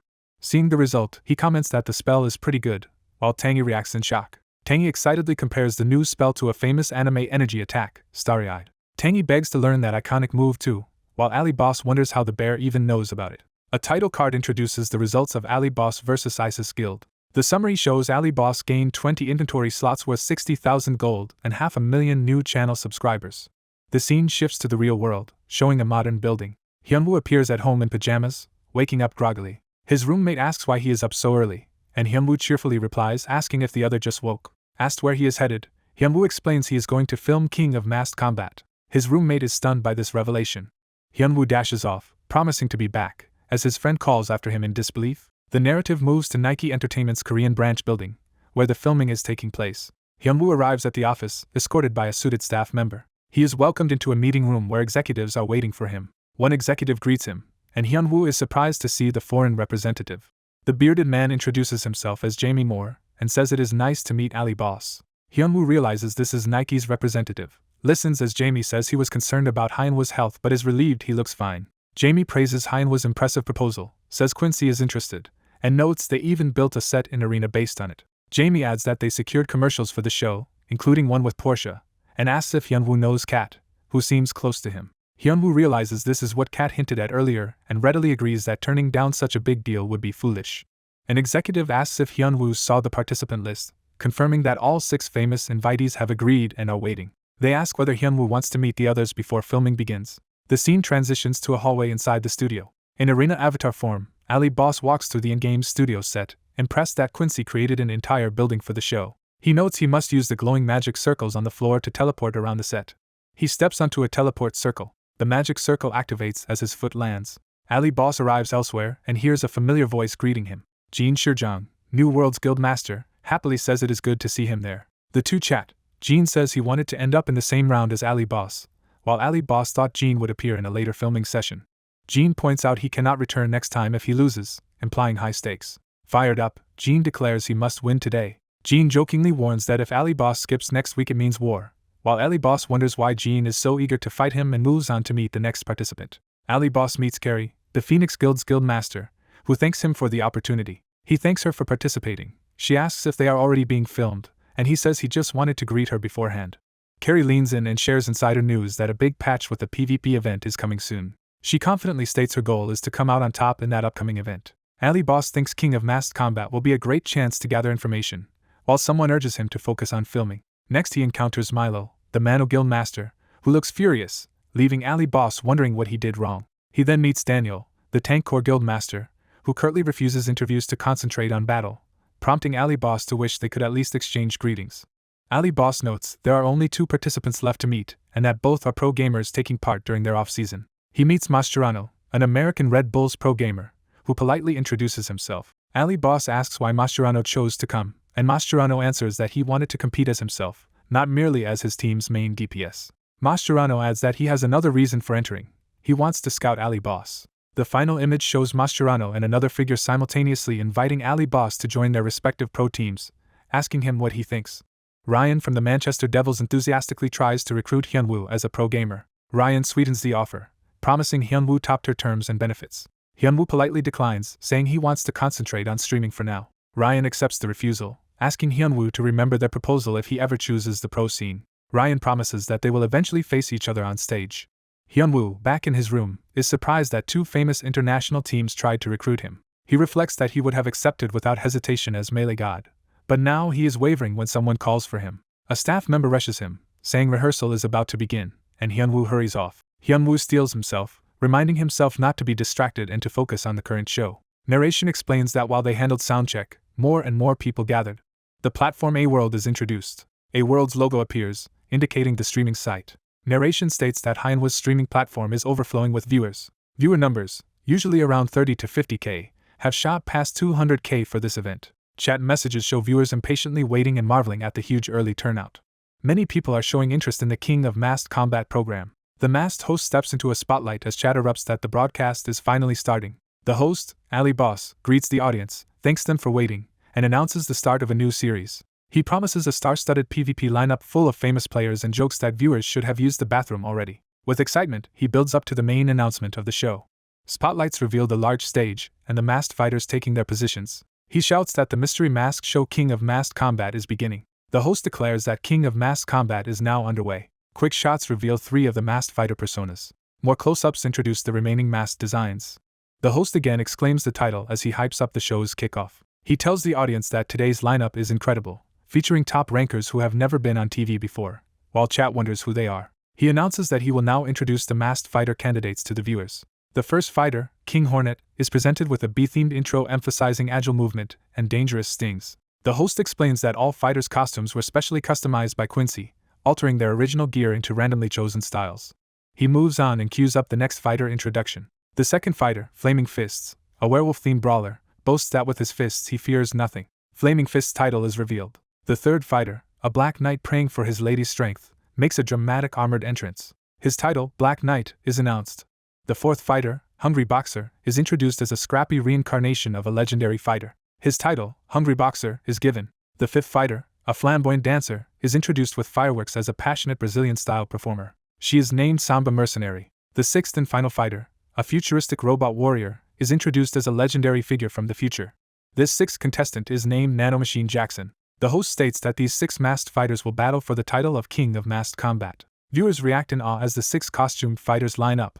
Chat immediately roasts the outfits as lame, saying only Black Knight looks decent, while the embarrassed fighters stand behind the host. Ali Boss shifts to explaining the rules, saying they are simple, starting with 5 wins in a row makes you king and ends the broadcast. Rule 2. If no one challenges a masked fighter within 30 seconds, that fighter gains a win by default. Rule 3. A contestant who loses 3 times must remove their mask and reveal their identity. Rule 4. In the next round, the crowned king will fight the final challenger for his position. He wraps up the rules as straightforward and prepares to pick the first fighter randomly with a die. The die selects King Hornet as the first fighter to compete.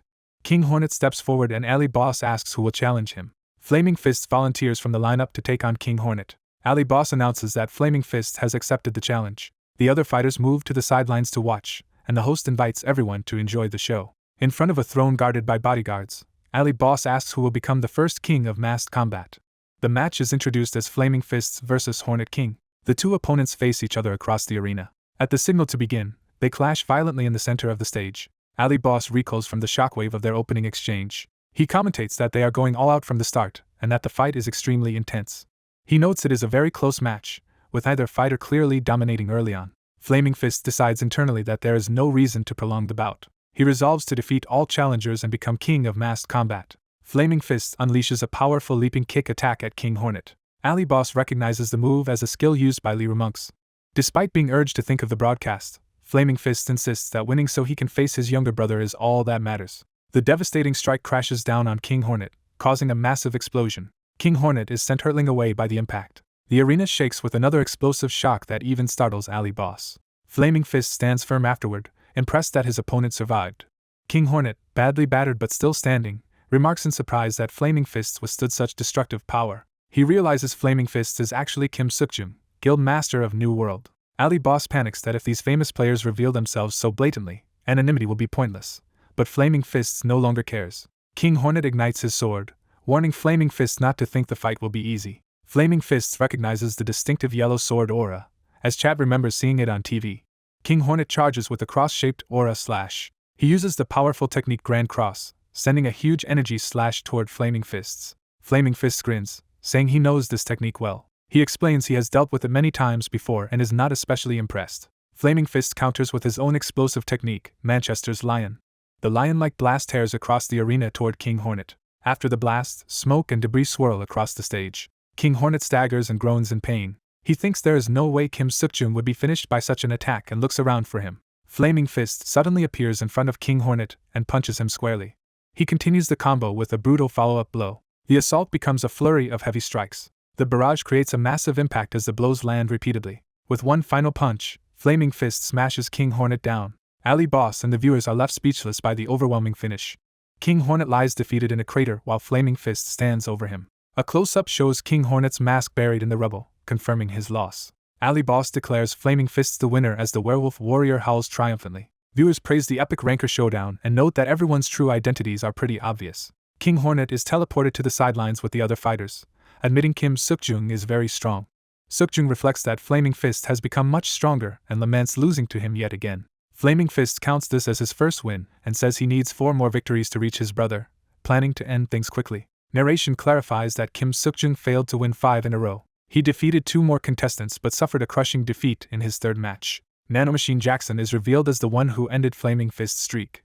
Ali Boss congratulates Nanomachine Jackson on their first win, noting that nobody yet realizes how influential they will become. Narration foreshadows that Jackson will greatly shake up King of Massed Combat and boost its popularity. A montage shows Nanomachine Jackson winning further battles decisively. Ali Boss announces Jackson's 2nd consecutive win and wonders aloud who can stop their mechanical swordplay. Jackson leans in to whisper something to the surprised host. A close-up of Ali Boss's eye shows his shock at what Jackson says. He cries out in disbelief at Jackson's request. Jackson nervously announces that they will now take a 10-minute intermission. At home, Young Chan watches the explosive fight on his monitor. Young Chan comments that the masks barely hide the fighters' identities and thinks Ali Boss should have warned them. His phone rings with a call from Hyunwoo. Answering, Young Chan asks why Hyunwoo is calling during a live broadcast as Hyunwoo urgently asks for help. Hyunwoo, sounding desperate, says it is an emergency. He explains that if things keep going this way, the show might be cancelled after just 1 episode. The arena sits mostly empty during the quiet intermission. Ali Boss returns, says the break is over, and announces that the next match is about to begin. Under the spotlight, he reminds viewers that Nanomachine Jackson is on a 2-win streak and asks who can stop them. The fighters listen as he warns that if nobody challenges within 30 seconds, all of them will be given a loss. The group fidgets as the clock ticks, pondering whether to step up. Hungry Boxer suddenly vaults into the arena, startling Ali Boss and Jackson. Hungry Boxer declares he will challenge and end the ugly robot's winning streak. He tells Ali Boss he will risk everything to defeat the robot, saying his identity no longer matters. Ali Boss complains that Hungry Boxer is ruining the format again while Chat jokes that the show feels like a soap opera. Exasperated, Ali Boss just starts the match between Jackson and Hungry Boxer. He formally announces the fight, Nanomachine Jackson vs. Hungry Boxer. At the signal to fight, Hungry Boxer charges aggressively at Jackson. His punch closes in on Jackson's face. Hungry Boxer lands the first solid blow and follows up with more hits. Narration explains that although Jackson dodged the initial strike, Hungry Boxer's relentless combo deals significant damage. Hungry Boxer says he recognized Jackson's identity while watching earlier fights. He calls Jackson by the name Daniel, convinced the robot is that famous swordsman. Jackson and Ali Boss both react in shock at the accusation. Jackson calmly insists that Hungry Boxer is mistaken and that he really is Nanomachine Jackson. Hungry Boxer doubts this, arguing that nobody else has swordsmanship as precise as Daniel's. A brief profile introduces Daniel, Guild Master of Tank Corps, a top German swordsman and second-ranked coliseum player. Hungry Boxer thinks that although Daniel is said to be unbeatable in stats, he knows Daniel's psychological weakness. He taunts Jackson viciously about Daniel's face and past beatings, deliberately trying to provoke him. Narration explains that Daniel's strict personality makes him lose composure if his buttons are pushed. Jackson, however, calmly counters, declaring again he is Nanomachine Jackson while striking Hungry Boxer. Hungry Boxer is alarmed that Jackson is not losing his temper as usual, and wonders if Daniel has changed. He notices Jackson's sword aura is weaker than Daniel's but that the swordplay itself seems sharper, guessing items might have changed. Jackson draws on a blue flame technique identified as Crescent Moon Cut. He releases a large blue arc of energy toward the airborne Hungry Boxer. Hungry Boxer prepares himself, saying it is now his turn. He launches a furious multi-punch assault downward, vowing to pummel Jackson. From Jackson's perspective, dozens of blazing fists rain down around him. Jackson recognizes the move as Mascherano's skill. Internally, he judges the attack weaker than he expected. Jackson's blue energy slashes meet the incoming punches, clashing violently. Caught in the counter, Hungry Boxer senses that his supposedly decisive attack is being overpowered and thinks in disbelief that this is impossible. The narrator notes that the spot his fist was headed toward. He realizes that spot is intercepted by a sword. An opponent is stunned by Nanomachine Jackson's powerful technique, doubting Daniel could use it. He thinks only one player could fight like this. He identifies that player as the famed melee expert Melee God. Shocked, he refuses to believe Daniel is now as strong as Melee God. Nanomachine Jackson's sword strike defeats the boxer. Outside the ring, Daniel faces the robot while sweating nervously. Daniel mutters angrily at the opponent who beat him. The announcer declares Nanomachine Jackson the winner as the boxer vanishes. The announcer announces this as Jackson's third straight victory while the losers curse. A silver-haired viewer thinks Jackson is unbelievably strong.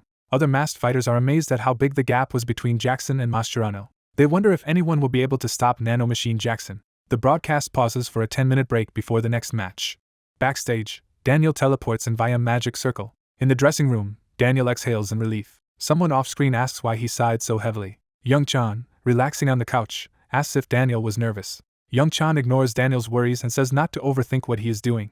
Young Chan explains he is just trying to grab attention and reminds Daniel he planned to join the next shoot anyway. Daniel scolds Young Chan for always doing whatever he wants. Daniel asks how Young Chan will handle the consequences of his stunt. Young Chan casually says everything will work out, shocking Daniel. After the break they go live again, with Nanomachine Jackson standing beside the announcer. The announcer asks if anyone in the audience wants to challenge Nanomachine Jackson. The werewolf fighter thinks the others are just scared of losing. As the werewolf prepares for revenge, Nanomachine Jackson politely asks to interrupt. To everyone's surprise, Jackson announces he is forfeiting. The werewolf is stunned silent by this sudden surrender. The announcer yells in disbelief at the robot's decision. On air, Jackson apologizes and says he must be away for 30 minutes, amusing online viewers who think he is running away. He adds that the show will continue with other matches despite his temporary absence.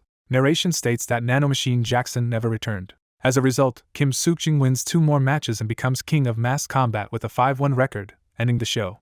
Suk-jing sits on the throne wearing a crown and royal robe, looking dazed. During the winner's interview he says being the first king feels cheesier than expected while viewers react online. He jokingly corrects himself, says everyone played cautiously because it was broadcast, and expresses excitement for next week's challengers. The host announces it is time to reveal the identities of the masked fighters and calls the losers to the stage, while chat comments mock them. The host lines them up and asks them to remove their masks one by one.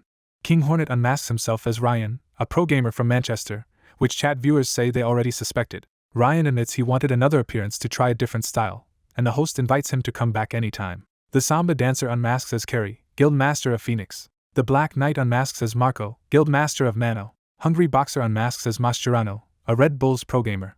Finally they introduce Nanomachine Jackson, and chat speculates which top player he is. The robot begins removing its head to show its identity. Underneath is Daniel, who greets the audience as himself while chat marvels that their guess was right. Daniel apologizes for having to leave in the middle of the show. He hints that when people rewatch the stream in 2 days they will find a hidden surprise, leaving viewers wondering what he did. The host wraps up the broadcast, asking if the audience enjoyed the show while staff hold up a sign to end it, and chat responds positively. He admits the first stream had mistakes, promises better training to keep fighters' identities secret, and asks viewers to tune in next week. He signs off the program King of Masked Combat and bids viewers farewell for the week. Narration notes that as soon as the show ended, viewers began posting their reactions online. Forum comments praise the top-tier lineup, note everyone lost and Daniel left mid-broadcast, and speculate there must be an insider story. Narration explains that Daniel's unexplained disappearance became the biggest topic since no contestant had ever left mid-broadcast before, and many tried to guess why. 2 days pass after the first episode airs. The released behind-the-scenes clip shows Daniel hurriedly asking Ali Boss for permission to leave the recording for an urgent matter. Ali Boss complains about the timing and says they could have put Daniel in the next episode, while Daniel apologizes. Daniel insists he must leave right away and may not return soon. Ali Boss reluctantly agrees that Daniel should forfeit for now and come back later. The clip lingers on Ali Boss looking shaken after Daniel teleports away. Security footage then shows Ali Boss pacing alone in a backstage room. He opens a side door and heads out, leaving the room empty. A moment later, the empty doorway remains on screen. Then Nanomachine Jackson walks in through the same door, implying a switch. The robot stands ready in the room, holding its sword. It swings the sword, recreating the powerful techniques seen in the arena. Narration says this behind-the-scenes video shocks the online community. Comments summarize that Daniel left after beating Flaming Fists and Black Knight, question who then defeated Mascherano, and wonder if the producers faked the footage. Most viewers conclude the video must be staged. Narration explains this skepticism seems logical because Mascherano is considered the strongest player and people cannot imagine anyone defeating him. Another theory briefly appears on the forums asking what if Ali Boss himself fought Mascherano. That theory is quickly mocked and dismissed as people say Ali Boss cannot compare to rankers around level 180. Narration reiterates that Mascherano is the top pro gamer, so expecting Ali Boss to beat him sounds unreasonable. At home, Hyunwoo looks at his phone and laughs that viewers are reacting strongly. His friend notes the show has become a hot topic, reporting that King of Masked Combat reached a 2.4% viewership rating in America. Hyunwoo is thrilled because this doubles the previous arena show record. Young-chan seems unimpressed but then says he just realized something important, prompting Hyunwoo to ask what. Young-chan reveals that Hyunwoo's channel hit over 5 million subscribers after the show aired.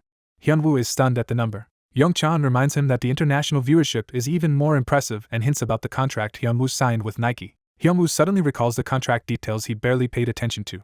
The contract states it runs for 2 years, pays $10,000 for every 10,000 subscribers plus bonuses, and grants a valuable in-game reward each month. The text about $10,000 per 10,000 subscribers flashes in his mind. Hyunwoo freezes in shock as the math hits him. Young-chan repeats the payment terms and asks if he understands how much money that means. Hyunwoo awkwardly sweats, unable to process it. He then makes a teary, puff-cheek face as the reality sinks in. Smiling, Young-chan tells him to list all the foods he wants to eat because at this pace the contract conditions will be cleared quickly.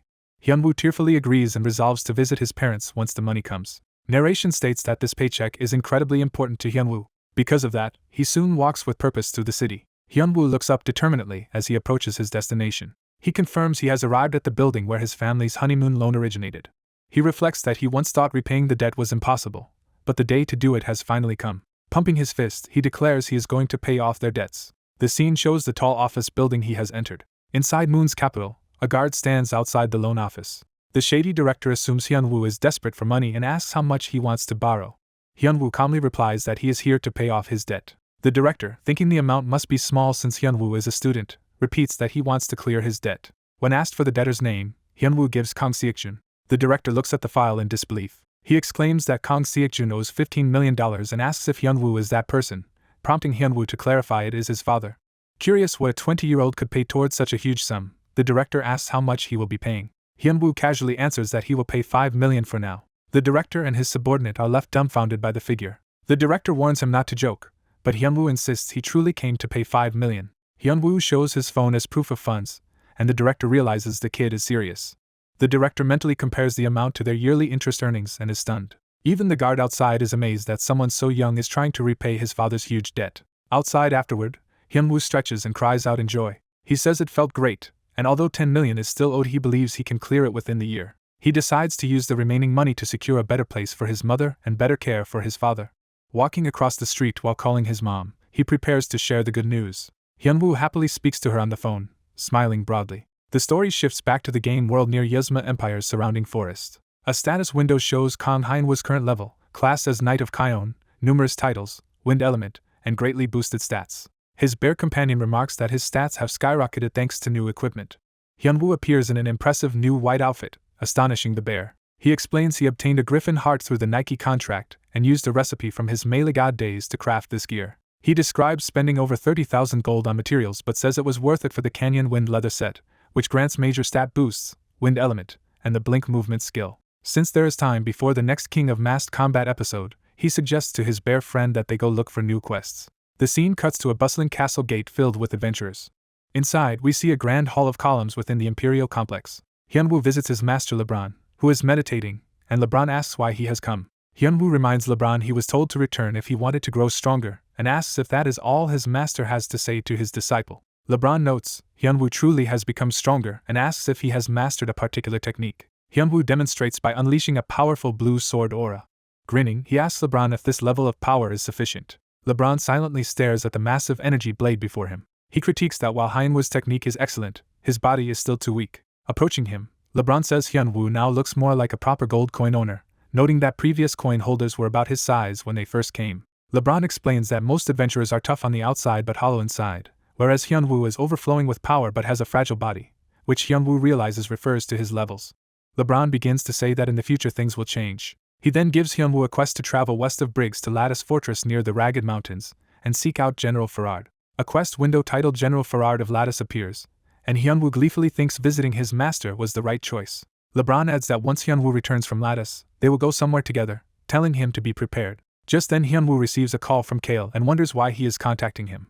Hyunwoo tells LeBron he must leave immediately to answer his master's summons in the real world, apologizing for cutting the visit short. The perspective shifts to the modern city skyline. Inside Quincy's office cafeteria, employees eat lunch. Planning director Park Hyunjin tells manager Kim that a new game patch focused on Rain, the level 197 top ranker, is coming soon and should be ready by next week. Arena operations director Kim Jin-young confirms the patch includes siege mode and tertiary classes. They discuss how siege mode is tricky because players will be able to buy castles and noble titles with contribution points, and then lay siege, which they find crazy. Both men sigh heavily over the workload. One mentions the King of Mass Combat show he watched and says the unedited version was shocking. He explains rumors that Nanomachine Jackson, who defeated Mascherano, is actually Ali Boss. The other elaborates that Daniel beat Black Knight then left, Ali Boss took Jackson's place, and community speculation now claims Ali Boss is at least 80 levels stronger than Mascherano. While talking about how many famous players there are now, someone wonders what the former star Melee God is doing, surprising his friend. The bearded man recalls that Melee God was the legendary top ranker who vanished, and he feels he has heard that name again recently. As he eats, he vaguely remembers hearing about Melee God but decides it is unimportant and assumes the guy is enjoying life. In the game world, Hyunwoo logs in as his avatar and greets someone named Kale. At the studio, staff tell Kale the next episode's participants are set and ask Kong to run a prior training session, which he wants to discuss. Kong asks if they can swap two of the chosen participants, and is told that is possible. Kong announces he intends to participate in this episode's fights himself. Kale is shocked, suggesting Kong should wait for later episodes, but Hyunwoo says he can beat anyone and requests Young Hanbik as a specific opponent. Asked if Young Hanbik is really that strong, Hyunwoo admits he is not especially great but that Hyunwoo has a personal debt to repay. Kale infers Hyunwoo has a grudge against Young Hanbik and agrees to inform the producer while pitying Young. Hyunwoo ends the call saying he will rely on Kale as the teleport screen closes. Afterward Hyunwoo exhales, clearly tense about what he is planning. He reflects on how much time has passed since a significant past event. A school flashback shows bullies mocking Hyunwoo about his father collapsing from shock and telling him he must now care for him. The lead bully reveals with twisted glee that the tragedy that befell Hyunwoo's family was orchestrated by his own father. Back in the game, Hyunwoo says this TV episode is just light stress relief and not enough for true revenge. Hyunwoo powers up in his avatar and resolves to test how strong a professional gamer really is. The scene shifts to Lattice Fortress, the massive stronghold where his new quest will occur. Hyunwoo and his bear-like companion arrive at the fortress and look up in awe. A towering officer introduced as General Farard of Lattice looms over Hyunwoo, who notes how huge he is. Farard confirms Hyunwoo is Sir LeBron's student, triggering a system message that the objective to meet Farard is complete and grants experience. Farard says the Duke allowed him to use Hyunwoo freely but refuses to overwork a student, telling him to rest, while Hyunwoo worries that accepting rest would cancel his quest. To avoid that, Hyunwoo hurriedly insists he will do anything Farard needs, and Farard accepts with a sly smile. Farard asks if Hyunwoo knows why Lattice's walls are so massive, and Hyunwoo guesses it is due to monsters. Farard explains that regular monster waves from the Ragged Mountains descend yearly to attack the fortress for unknown reasons. With this year's wave approaching, Farard orders that they thin the monsters in the Ragged Mountains and uncover the cause if possible. System windows present two quests, one to kill 999 mountain monsters for Lattice's treasure, and one to discover the cause of the annual monster wave for major rewards. Hyunwoo is shocked to receive two simultaneous quests. He stares at the quest windows in disbelief. He rubs his eyes, thinking he misread them. Realizing it is correct, he is stunned again. Reading the details, he's horrified to see the kill requirement is 999 monsters. Farard cheerfully reminds him he promised to do anything and wishes him luck, while Hyunwoo thinks this NPC is extremely crafty. Time passes and the sky above the mountains is shown, implying the start of the long grind. Hyunwoo and Tae stand amid dead devil goblins as messages state he gained experience and leveled up with full recovery. Tangy complains they have already slain many monsters and asks how many remain. Hyunwoo checks the quest and answers that 967 kills are still needed, shocking Tangy. Tangy laments his master's insanity and worries about never returning home, while Hyunwoo calmly notes he had planned to change weapons anyway. Hyunwoo calculates there are 36 hours until filming and is confident he can find a new weapon before finishing all 999 kills. He pushes for optimism, declaring their goal is 999 monsters plus one weapon, while Tangy mutters he wishes he could be freed. A pack of monsters charges them, screeching. Hyunwoo and Tangy unleash powerful attacks, cutting down the goblins. Larger, ferocious two-headed beasts appear, roaring. Hyunwoo battles these beasts alongside Tangy, continuing the slaughter. A giant serpent boss emerges with a hiss. Tangy is terrified, realizing how dangerous their grind has become. As Hyunwoo duels the serpent, Tangy muses that he is reaching enlightenment from the ordeal, and Hyunwoo wishes him well. Hyunwoo notes that after 6 hours of normal farming parties usually obtain several good items, but this run has been different. A counter shows he has already killed 387 monsters toward the 999 goal while fighting the snake. After 12 hours of non-stop killing and no drops, Hyunwoo rails at the terrible item luck. He forces himself to stay positive, convinced an item will drop soon if he keeps grinding.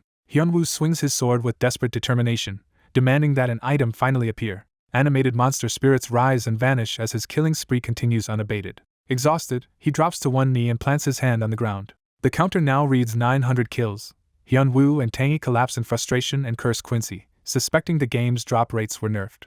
Hyunwoo notes he has leveled 7 times yet obtained no items, while Tangy dramatically says he must now return to his homeland. Hyunwoo instead asks how much time remains before filming and says they should head back to the fortress. He hesitates, unable to accept returning empty-handed as another monster dies nearby, worrying Tangy. With red eyes, Hyunwoo resolves that he absolutely cannot go back without a weapon. Surrounded by blue aura, he vows to finish the quest and secure a weapon now that he has come this far. Back in the real world, his friend approaches him at home to talk. The friend is shocked to learn Hyunwoo spent the whole time farming monsters right before filming and scolds him, asking what he will do now that shooting is imminent. Hyunwoo laughs darkly that he killed 999 monsters without a single item, saying the stress even triggered a berserker state, but reminds his friend that he promised to help. The friend agrees but insists Hyunwoo keep him informed, regretting having accepted this job while Hyunwoo promptly falls asleep. Half asleep, Hyunwoo mumbles that he only agreed to appear because Young Hanbik would be on the show. Still dozing, he repeats Young Hanbik's name, revealing his fixation. Suddenly energized, Hyunwoo springs off the couch with acrobatic speed, startling his friend. Testing his body, he happily notes how light and great he feels after all the in-game grinding. His friend, thinking Hyunwoo is simple-minded, urges him to head out and start filming. On the show, the masked host appears on screen with a bright introduction. Addressing the audience, he announces episode 2 of King of Masked Combat, while live chat messages express excitement. The host boasts that amazing rankers and a special guest will appear this time. Tangy, wearing a suit, is introduced as the show's commentator and mascot, saying he only agreed because his master promised him a vacation. Online viewers comment that the producers wisely brought Tangy back and praise him as their favorite part of the stream. The host then announces it is time to meet the fighters for this episode.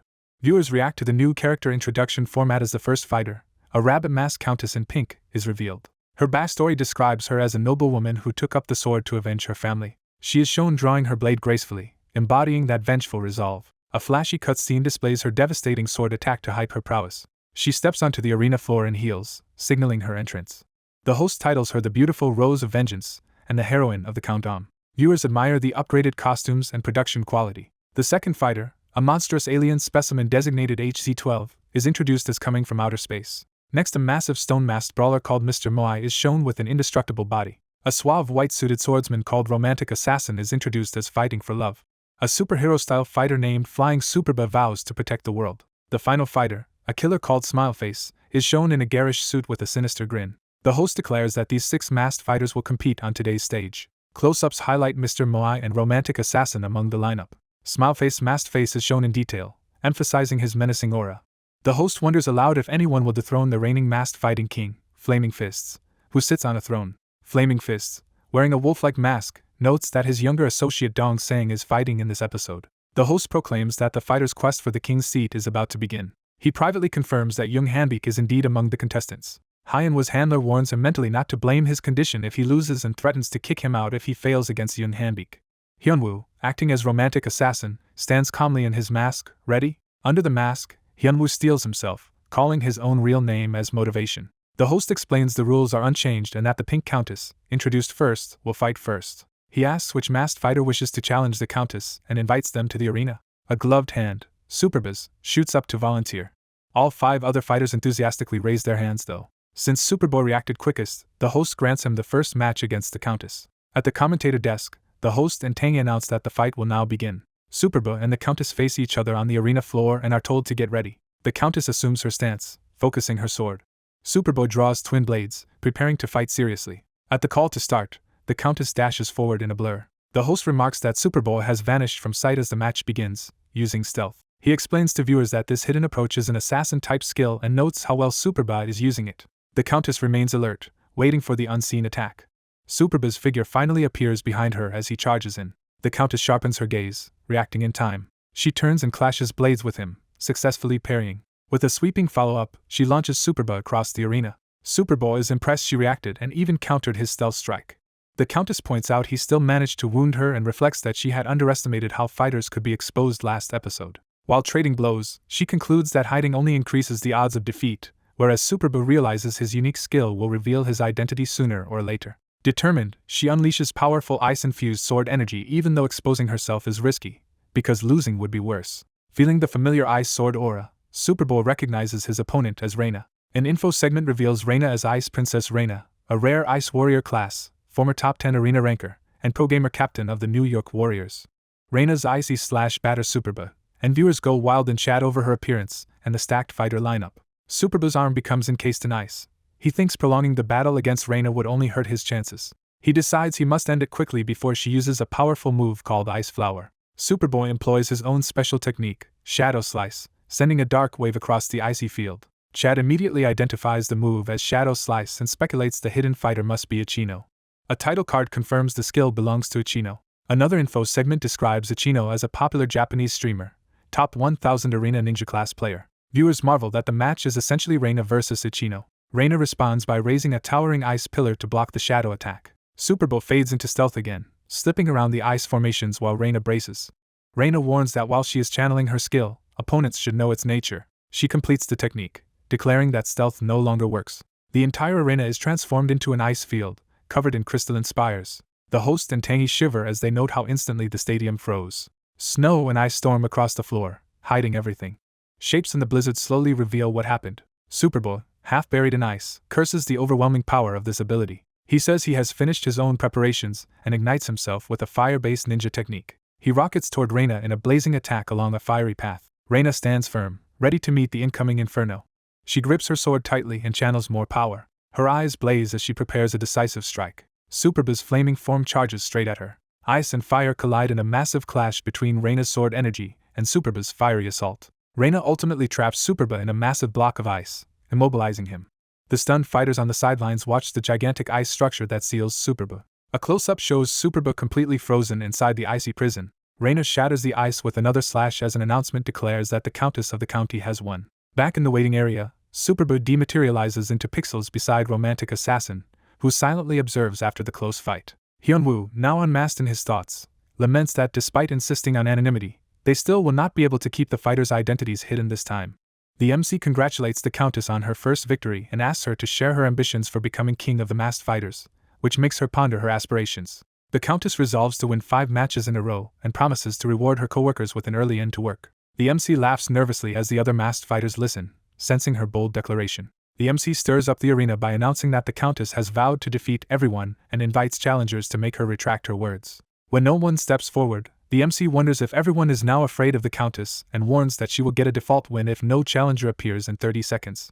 A voice suddenly declares willingness to challenge her, surprising the MC and the Countess. The challenger, Romantic Assassin, strides forward confidently as online viewers speculate about his identity and whether he might be a famous top ranker. The MC wonders if this challenger can overturn expectations and asks both fighters to ready themselves. Reina focuses intensely on her opponent, eye narrowed beneath her hat. Romantic Assassin unsheathes a short, odd-looking sword from his cane, prompting spectators to question if he brought the wrong weapon.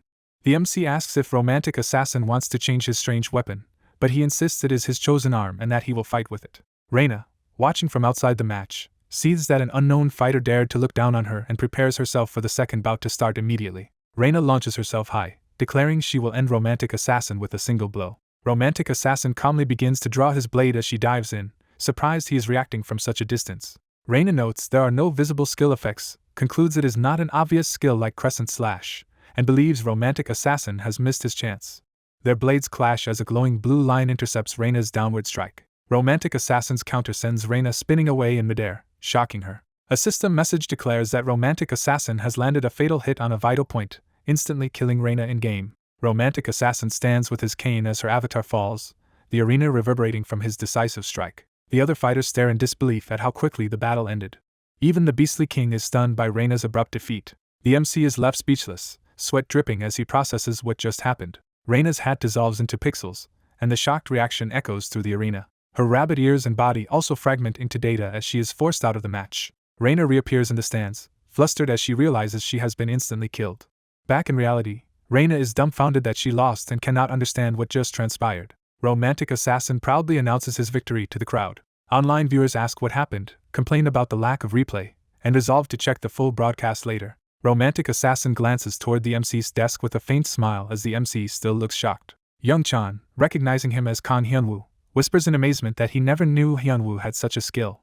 Hyunwoo mentally reviews the moment of the strike, recalling that when Romantic Assassin first drew the sword there was no aura. He realizes the sword aura appeared only at the instant of the swing and vanished a second later. Hyunwoo concludes that Romantic Assassin activated the sword aura only in the exact moment he struck Reina, instantly killing her. The other fighters marvel that someone can manipulate a sword aura so precisely and wonder if it is a secret unique skill. Even Romantic Assassin himself is astonished by what he just pulled off. Afterward in the waiting room, the space is quiet and empty, setting the scene for a private conversation. Young Chan grabs Romantic Assassin and demands to know how he performed that move. Romantic Assassin feigns ignorance about knowing Young Chan, but Young Chan insists he stop joking around. Romantic Assassin finally admits it is a special sword aura technique he learned from LeBron. Young Chan is outraged that such a thing can be done with technique alone and complains that it seems unfair, while Romantic Assassin laughs it off. Young Chan presses to know if anything else is being hidden from him, and Romantic Assassin reassures him there is not while adding that he has located Young Hanbik. Romantic Assassin explains that he analyzed replay videos of Young Hanbik's matches. From those videos he learned Hanbik's peculiar pre-match habit of rubbing his hands together. Romantic Assassin confirms Hanbik is the fighter called Smile Face by seeing the same hand gesture in the arena. He identifies the green-haired masked fighter Smile Face as Young Hanbik. Young Chan complains that Romantic Assassin could have simply looked Hanbik up instead of investigating so obsessively, while Romantic Assassin says he wants no regrets after defeating him and asks Young Chan to ensure Hanbik will face him. Young Chan agrees to provoke Hanbik into fighting but warns Romantic Assassin not to come home unless he gives Hanbik a proper beating. Romantic Assassin cheerfully promises to buy chicken on the way back, accepting the condition. The arena resets for the third match, with Romantic Assassin and the MC standing in the center awaiting the next challenger. The MC announces the start of the third match and invites anyone who wishes to challenge Romantic Assassin to come forward. Romantic Assassin stares at Smile Face and mentally urges Young Hanbik to accept the challenge. Smile Face stands and coolly states that he will take the challenge. The MC declares Smile Face as the next challenger while Romantic Assassin internally praises Young Chan for successfully provoking him. Face to face, Romantic Assassin warns that he intends to beat Smile Face up at least twice. Smile Face is momentarily taken aback, eyes glowing in agitation behind his mask. The MC comments that the fighters are already trying to intimidate each other as they prepare to duel. Another announcer proclaims that the battle between Romantic Assassin and Smile Face is about to begin. Romantic Assassin grins and thinks that now he will finally see the true skills of a professional gamer. A flashback explains that in an earlier scenario Hyunwoo obtained a unique item called the half-sword from Aldred after the battle at Lipa Castle. Initially disappointed in leaving it unused in his inventory, he later discovered its true value when dwarves appraised it. The half-sword is described as a unique weapon that reduces magic consumption and increases defense penetration, though it demands high strength and constitution to wield. As the new fight begins, Romantic Assassin charges with the half-sword, whose properties make it perfect for his low-mana sword aura style. He rushes Smile Face with a lightning-fast slash. The blade glows with a concentrated blue aura as it cuts through the air. The MC and bear commentator gasp at the ferocity of the attack. To everyone's surprise, Smile Face successfully blocks Romantic Assassin's famed opening strike. Watching, Young Hanbik's ally decides Smile Face is doing better than expected and questions whether Reina's earlier loss was simply a fluke. Romantic Assassin internally guesses that this is exactly what Young Hanbik must be thinking. Romantic Assassin resolves to let his opponents underestimate him. Under the show's rules he will restrain his true power to keep his identity hidden, planning to make them regret it when they lose. He decides to adjust his strength to make his opponent's eventual defeat as frustrating as possible. With reduced force he crosses blades with Smile Face, testing him. Smile Face attacks again and again, but Romantic Assassin still judges the blows as weak. Frustrated by repeatedly being called weak, Smile Face grows more emotional. The unmasked Young Hanbik beneath the mask grins manically, clearly provoked. Seeing that wild grin, Hyunwoo internally snaps in anger. Enraged by Hanbik's smile, Romantic Assassin unleashes a ferocious flurry of sword aura strikes that crisscross the arena. Caught by the barrage, Smile Face is hurled through the air coughing blood. Romantic Assassin turns his back on his fallen opponent as ice and debris swirl around him. When his rage subsides, Hyunwoo silently regrets having lost his composure. He scolds himself for acting impulsively while Smile Face crashes to the ground in pain.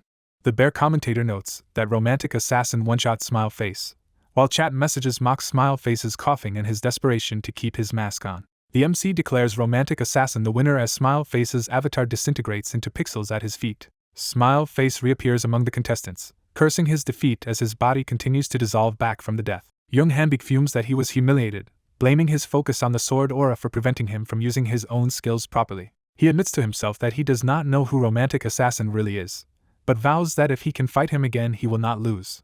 From the stands he swears internally that he will beat Romantic Assassin to a pulp, just as Romantic Assassin casually announces that he wishes to forfeit and leave the stage for a while. Hanbik is comically dumbstruck by this sudden forfeit. The MC reacts in confusion, but Romantic Assassin says he is too tired and needs a 30-minute rest. Young Chan confirms that he is willingly taking a loss just to rest, and shouts in exasperation that Hyunwoo is forfeiting again. The MC announces another forfeit like before and explains to viewers that Romantic Assassin will take one loss before returning.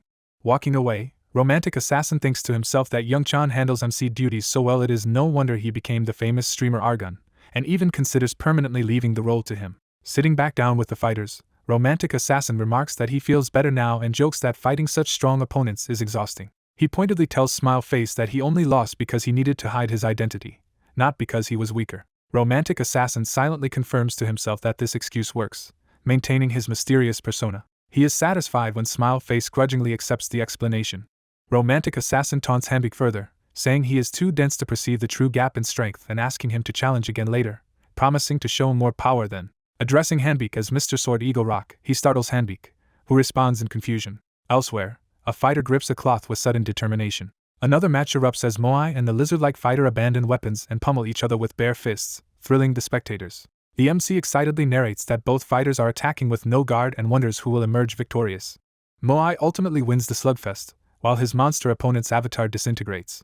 Watching from his throne, the Beast King complains that the matches have become boring. He wonders irritably why his younger sibling is focused only on the MC instead of on him, annoyed that he was lied to when he came to this show to fight that sibling. The Beast King abruptly commands that the proceedings halt. He reasons aloud that because the Alley King wears a mask he can send in a substitute, so if his little brother really joined this episode he must be one of the masked fighters. Another figure realizes the same thing and smiles as understanding dawns. That figure stares straight at Romantic Assassin and declares that he has figured things out about his younger sibling. Meanwhile, the S-masked fighter charges into a match of his own, dual-wielding blades. Smile Face cuts down another opponent with a sweeping pink slash. The MC announces that Smile Face has now achieved a 2-win streak. Young Chan anxiously wonders why Hyunwoo is still sitting out instead of stepping up to stop Young Hanbik's streak. Romantic Assassin thinks that it is not yet time. If he fought Hanbik now it would ruin his plan, so instead he intends to strike only after Hanbik has already lost twice. He concludes that if no one else stops Hanbik's streak, something must be done. Reina steps onto the stage and volunteers to challenge Smile Face. Hyunwoo is startled to see Reina offering herself as the one to break Hanbik's momentum. Viewers recognize Reina's return and predict Smile Face will surely lose this time, acknowledging her strong skills despite her earlier instant death. Smile Face realizes his opponent is Reina of the New York Warriors and gauges her reputation. He thinks that defeating such a famous leader here would catapult him to instant fame and charges in, calling her his stepping stone. Reina responds with a massive icy slash that engulfs Smile Face in frozen spikes. Trapped in ice and stunned, Smile Face can only utter confusion. The MC exclaims that the Countess has shattered Young Hanbik's win streak. He then highlights how quickly she ended the fight and asks who will dare to challenge her next. Reina points her glowing sword straight at Romantic Assassin and silently singles him out. She commands Romantic Assassin to come up to the stage and face her. Romantic Assassin confirms that she is challenging him even though the rules usually let others challenge the winner, and he praises her boldness. Reina declares she will not lose so foolishly again, while Romantic Assassin replies that no one can know the outcome until they actually fight. Reina's real self remarks that humans tend to be fooled twice the same way, reacting nervously to the unfolding rematch. Reina shouts for the match to begin, startling the MC and the bear commentator into hurriedly complying. The MC introduces the bout as a clash between two fighters who both have records of 2 wins and 1 loss. He names them as the Countess and Romantic Assassin, building up the stakes. As the match starts, Reina powers up with a blizzard-infused sword and reminds herself to stay wary of Romantic Assassin's rapid mana activation. She immediately locks the arena in ice, forcing Romantic Assassin to fight on a frozen battlefield. Romantic Assassin acknowledges that she is determined not to be caught off guard again and realizes he must defeat her to face Young Hanbik once more. He debates whether he must reveal his trump card to overcome Reina. Hyunwoo snaps his fingers toward Ting, silently entrusting the next step to his bear companion. Ting interprets the gesture as his owner's signal to buff him, complaining of the cold but granting powerful boosts to Hyunwoo's stamina, strength, defense, and regeneration. Reina's system triggers Master of Fighting, increasing her stats because the game judges her opponent to be stronger. Romantic Assassin's own passive ability, Slaughterer's Mindset, activates and further raises all his stats. Gripping his cane sword tightly, he braces for the decisive clash. Their blades collide in an explosive shower of ice and energy as Reina attacks with all her hatred. Hyunwoo notes that with Ting's buffs and his murderous memories he now has enough power to fight Reina properly. He reflects that although Reina does not know his true identity, he knows her fighting style intimately. The real difficulty, he thinks, is not winning but doing so while making it look like a lucky break rather than overwhelming superiority. Reina, unable to find any opening, wonders how someone this strong could exist without her ever having seen him in the arena or in any ranking videos. She suspects his strength is so great that he has been able to completely hide his identity. Filled with resentment, Reina vows internally that she will never forgive him and throws herself into another furious assault. Romantic Assassin's ice-covered blade hums with unstable aura as the frost begins to interfere. The chilling effect worsens and visibly dampens the sword aura along the half-sword. Romantic Assassin cries out as he feels his weapon freezing over in his hands. Reina realizes his sword aura has vanished, deduces that he is either out of mana or unable to use his skill due to being frozen, and prepares to exploit the opening. Reina attacks with a powerful skill, acknowledging that strong abilities come with risks. The masked man with green hair believes Reina has already secured victory. The blue-suited fighter grins confidently, revealing hidden intent. The Romantic Assassin begins to draw his sword, starting a counterattack. Reina realizes she underestimated her opponent's naivety. The Romantic Assassin's sudden sword aura pierces through Reina's attack. His beam-like strike shoots straight through the frozen arena toward Reina. The attack erupts in a massive explosion of energy and ice. Reina is blasted into the air and violently thrown back. The Romantic Assassin, surprised, comments on the sudden manifestation of his sword aura.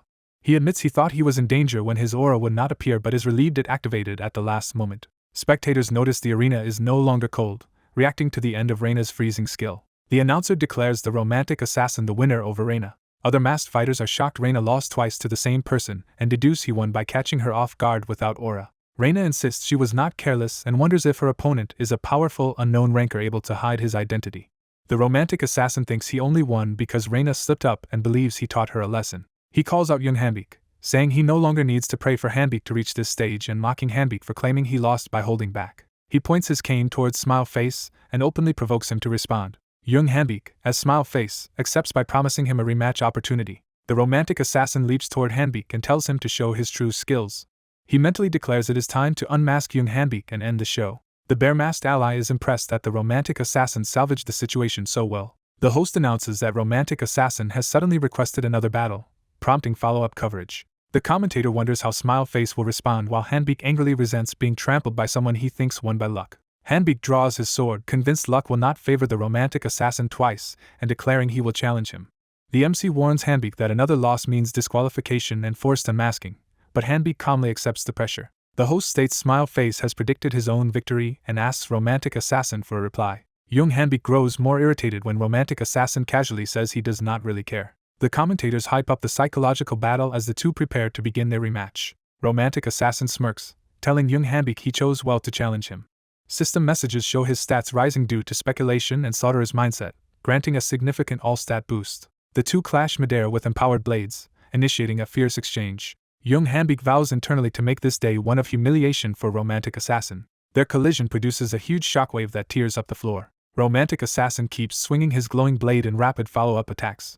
Hanbik counters with his own explosive sword aura. A close exchange shows their attacks colliding, flashing with sparks and energy. Hanbik unleashes another intense burst, forcing Romantic Assassin to guard. Viewers in the chat find Romantic Assassin's antics hilarious and speculate if he is actually a comedian. Hanbik realizes in shock that Romantic Assassin feels far stronger than during their prior fight and wonders if he is using powerful skills. He is also frustrated that Romantic Assassin keeps taunting him mid-battle. Hanbik debates using his hidden skill that would secure victory but worries about the next match if he reveals it now. Romantic Assassin, bored by the delay, wonders if his opponent is AFK, which enrages Hanbik. Hanbik decides to worry later and activates his trump card, Fairy's Blessing, determined to beat Romantic Assassin badly. The narration explains Fairy's Blessing is young Hanbik's secret buff, greatly boosting his agility and speed. With this skill active, Hanbik creates a raging tornado of speed and declares Romantic Assassin doomed. He dives down at blinding speed, sword first, toward Romantic Assassin. Mid-assault he is stunned by something unexpected as he swings. Romantic Assassin stands firm, readying a powerful batting stance with his glowing blade. He cheerfully calls his coming counterattack a home run. Hanbik watches in horror as the move unfolds. To his disbelief, Romantic Assassin calmly deflects and responds to his fairy's blessing speed, which even his own team cannot usually follow. Hanbik multiplies his afterimages with speed, surrounding Romantic Assassin from all directions. Romantic Assassin's sweeping slashes intercept every phantom, blasting them away. Hanbik, blocking again, cannot understand how his opponent keeps defending. He notes Romantic Assassin has barely moved from one spot yet still neutralizes all of his attacks. Realizing his efforts are failing, Hanbik begins to panic. He reflects bitterly that he worked hard to become a pro gamer, training relentlessly in both hunting and PvP. Standing dwarfed before Romantic Assassin's imposing figure, he feels an overwhelming sense of frustration and helplessness. Romantic Assassin coolly tells young Hanbik that continued struggle is useless. Romantic Assassin's entire body surges with focused electricity as his brain sends a single command to every cell. That command is to completely destroy young Hanbik, and he launches another devastating attack. Hanbik remembers how the Alley King's team ruined his own and how badly he wants revenge, yet hesitates. Romantic Assassin restrains himself, thinking he must hold back his full power for now. He decides this restraint is necessary so he can destroy young Hanbik properly and thoroughly. He silently tells Hanbik to wait a bit longer as he continues pressing him. Romantic Assassin resolves to appear again when Hanbik is strong enough for true revenge, striking him down with one huge slash. He finishes the bout with a flourish, swinging his cane sword stylishly as the fight ends. A flashback shows Aragon calling someone a bastard with a smile, hinting at prior dealings. Romantic Assassin muses that his finishing strike cut Hanbik down very cleanly. The announcer declares Romantic Assassin the victor over young Hanbik as Hanbik's avatar dissolves. Hanbik's former opponents, including Reina, sit stunned at his defeat. Reina wonders in disbelief who this incredibly skilled Romantic Assassin really is. Hanbik steps forward glumly after losing for the third time. The host states that because Smile Face has lost 3 matches, his identity must now be revealed. Hanbik begins removing his mask in front of everyone. The host announces that Smile Face is pro-gamer young Hanbik from JD Telecom, and Hanbik awkwardly introduces himself to viewers. Asked for thoughts as the first eliminated player, young Hanbik admits disappointment but promises to improve and show a better self in the league. He says he wants another chance to participate in future events. Romantic Assassin affirms confidently that such an opportunity will definitely come. The Alley King host praises young Hanbik's efforts and invites applause from spectators. The wolf-headed first masked fighter king realizes Romantic Assassin now needs only one more win to face the throne statue and grow excited. The real guild master under the wolf mask is also thrilled to finally earn a chance to battle that powerful opponent. Romantic Assassin jokingly forfeits his own scheduled confrontation, to the shock of the host. The Wolf King, expecting a fight, is dumbfounded and explains his condition is bad as he apologizes. He continues staring in disbelief at the sudden forfeit. He coughs blood and collapses, showing he actually is in no state to battle. Reina stands over the fallen Wolf King, having defeated him. The announcer proclaims that the original masked fighter king, clenching 2 fists, has been dethroned by Reina the Countess, who now becomes the second masked fighter king. The Wolf King lies defeated, watching Reina and thinking he feels a bit bad about the outcome while Romantic Assassin observes from the stands. The host raises his hand dramatically to signal the next announcement. He declares that all fighters' battles are finished. He announces that the moment everyone has awaited is here, signaling the upcoming identity reveals. The host says they will now reveal the identities of the defeated fighters as all masked contestants gather, with chat focusing especially on Romantic Assassin. Viewers fixate on the mysterious Romantic Assassin, desperate to know who he really is. The MC repeats that the time has come to unmask the defeated fighters. He begins with the very first masked fighter king, inviting clenching both fists forward. The Wolf Warrior is asked to remove his mask. He reveals himself as Jin Sujong, Guild Master of New World, which viewers claim they had predicted. In a post-show interview, Jin Sujong says he regretted that a certain opponent forfeited and jokes the opponent must have feared fighting the first king. Other masked fighters, including a ninja, reveal themselves to be well-known streamers like Ichino. The insected fighter unmasks as streamer Yuhan, drawing comments about his looks. The stone-masked Moai is revealed to be an unexpectedly cute girl who had altered her avatar, shocking onlookers. The host turns to the final masked fighter on the throne and proposes revealing this last identity. Reina watches tensely, thinking that the moment has finally come. Romantic Assassin stands alone in the arena, ready for his own unmasking. Reina realizes she can now learn who Romantic Assassin truly is, considering the list of possible candidates. Young Hanbik glares, still fixated on the man who humiliated him. The host invites Romantic Assassin to remove his mask and reveal who he is. Romantic Assassin reaches up and dramatically pulls off his mask. Reina hears a cheerful greeting and is stunned by the identity revealed. It turns out romantic assassin is actually the Alley King host himself, who introduces his true title to the crowd. Spectators react with shock and demand to know who the other Alley King they have seen is. Confusion grows as both the real Alley King and his proxy Aragon stand side by side. Aragon introduces himself as a streamer, clarifying his role. He explains he acted as the Alley King's stand-in host for this broadcast, which chat praises as smooth. The Alley King notes that viewers did not expect this twist, and jokes they cannot call the show cliché anymore. A narrator explains that despite the chaos, everyone begins to grasp the situation and form doubts. Those doubts center on how the relatively low-level Alley King could fight evenly against much higher-level masked fighters. Analysts are also puzzled why he intentionally took 2 losses, especially against top player Reina. The live stream chat breaks into arguments about whether Reina's earlier victory was due to the Alley King's mercy or luck. Viewers debate how the matches would have gone under different conditions and whether the Alley King was simply fortunate. The Alley King acknowledges people think he was lucky and muses that continually using his special techniques will lower his overall win rate. He reflects that today, surrounded by world-class rankers, he has become certain of something. He concludes confidently that if he continues leveling up, he will become the strongest. Narration states that amid the controversy, the second episode of Masked Fighter ends. Later, Aragon watches his exhausted friend at home and worries. He finds the Alley King sleeping deeply on the couch and decides he is too far gone to scold for forfeiting. Aragon realizes his friend has been awake for over a day, hunting and participating in Masked Fighter before finally collapsing. Seeing him drooling in his sleep, Aragon mutters that he truly is addicted to the game. After resting, the Alley King answers a call from Kale, confirming his identity. Walking out of the bathroom, he hears from Kale that his appearance has become another big hit. Kale explains that Kong does not realize how huge the arena market is. Using Reina as an example, Kale outlines how top players earn enormous annual income from sponsors and advertising tied to their name. Kong is shocked at the scale of Reina's earnings and learns his own name, Alley King, will soon draw many advertising offers. Kale advises him to decide in advance which brands and advertisement types he will accept or reject. Kong thanks Kale for the advice and ends the call. He paces, wondering what brands and ads to choose and how much money he might make. Acknowledging Kale keeps him on edge. He decides to think about it later and instead logs back into the game arena. A new quest appears titled Hijin Mountain Range Cleanup, requiring him to kill 999 monsters there for experience and a treasure. We shift to General Gerard of Lactus Fortress, who is responsible for this mission. Gerard is impressed by how quickly Kong cleared the required number of monsters. Gerard admits the quest was a test of worthiness for Lactus's treasure and tells Kong not to be angry. Kong wonders what the promised treasure will be as he receives Lactus's treasure reward. His expression turns blank when he sees what he got. Gerard proudly holds up what appears to Kong to be just a rolled piece of paper, insisting it is a treasure. Gerard clarifies it is a valuable treasure map, though Kong notices nothing is drawn on it. Gerard explains that once Kong reaches the mountain range the map's drawings will appear, revealing a hidden dungeon's location. Kong repeats to himself in confusion that the map's drawing will only be visible at the mountain range. The scene ends with a view of the distant mountains where his next adventure will unfold. Hyunwoo curses Gerard for misleading him about the map and recalls being told the map's drawings would appear at the mountain range. Surrounded by slain monsters, Hyunwoo realizes the map only appears after killing them and concludes the NPC lied. Seeing only a small part of the map revealed after 100 kills, Hyunwoo estimates he must kill about 500 monsters and suspects the quest is just to clear the mountain range. After leveling up, Hyunwoo calls up his status window. The status window shows Kong Hyunwoo, a high-level knight of Kion with many titles and strong stats focused on wind. Hyunwoo notes, with satisfaction, that his leveling speed is very fast. He decides he must raise agility to hunt high-level dungeons, then reacts to something. A supposedly dead monster suddenly attacks from behind, and Tangy yells for Hyunwoo to dodge. Tangy blasts the monster with a powerful lightning attack, shocking Hyunwoo. Hyunwoo praises Tangy and rushes in with his sword.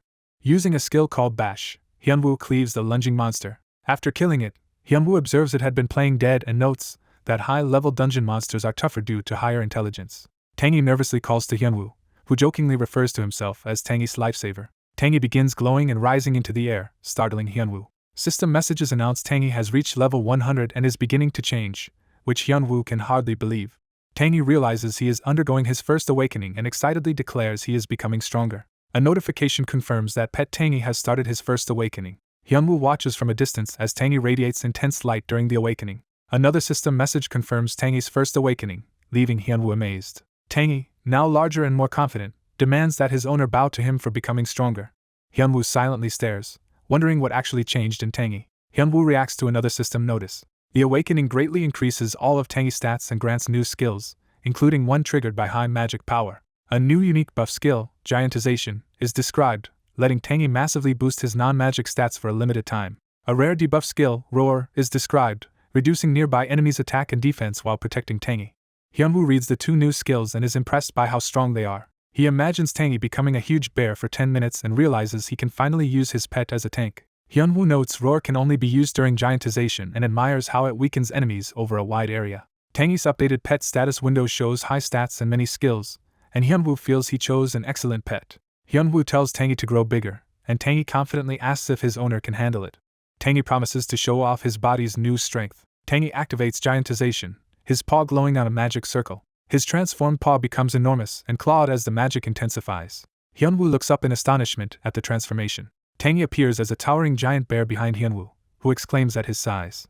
The enlarged Tangy smugly notes that he is now bigger than his owner. Hyunwoo asks Tangy to strike a tree and use lightning to test his power, and Tangy agrees. Tangy charges his massive paw with lightning. The electrified strike obliterates the tree, sending debris flying. Hyunwoo is stunned by the overwhelming power of Tangy's attack.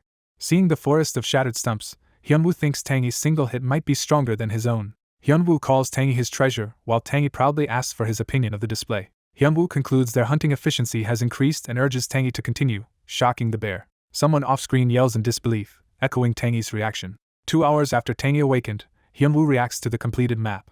A notification says Gerard's treasure map has reached 100% and is changing, and Hyunwoo credits Tangy's new strength for finishing faster than expected while praising him. The map transforms into a detailed treasure map that serves as a teleport key to an instant dungeon called the Mind Spider's Lair, which surprises Hyunwoo.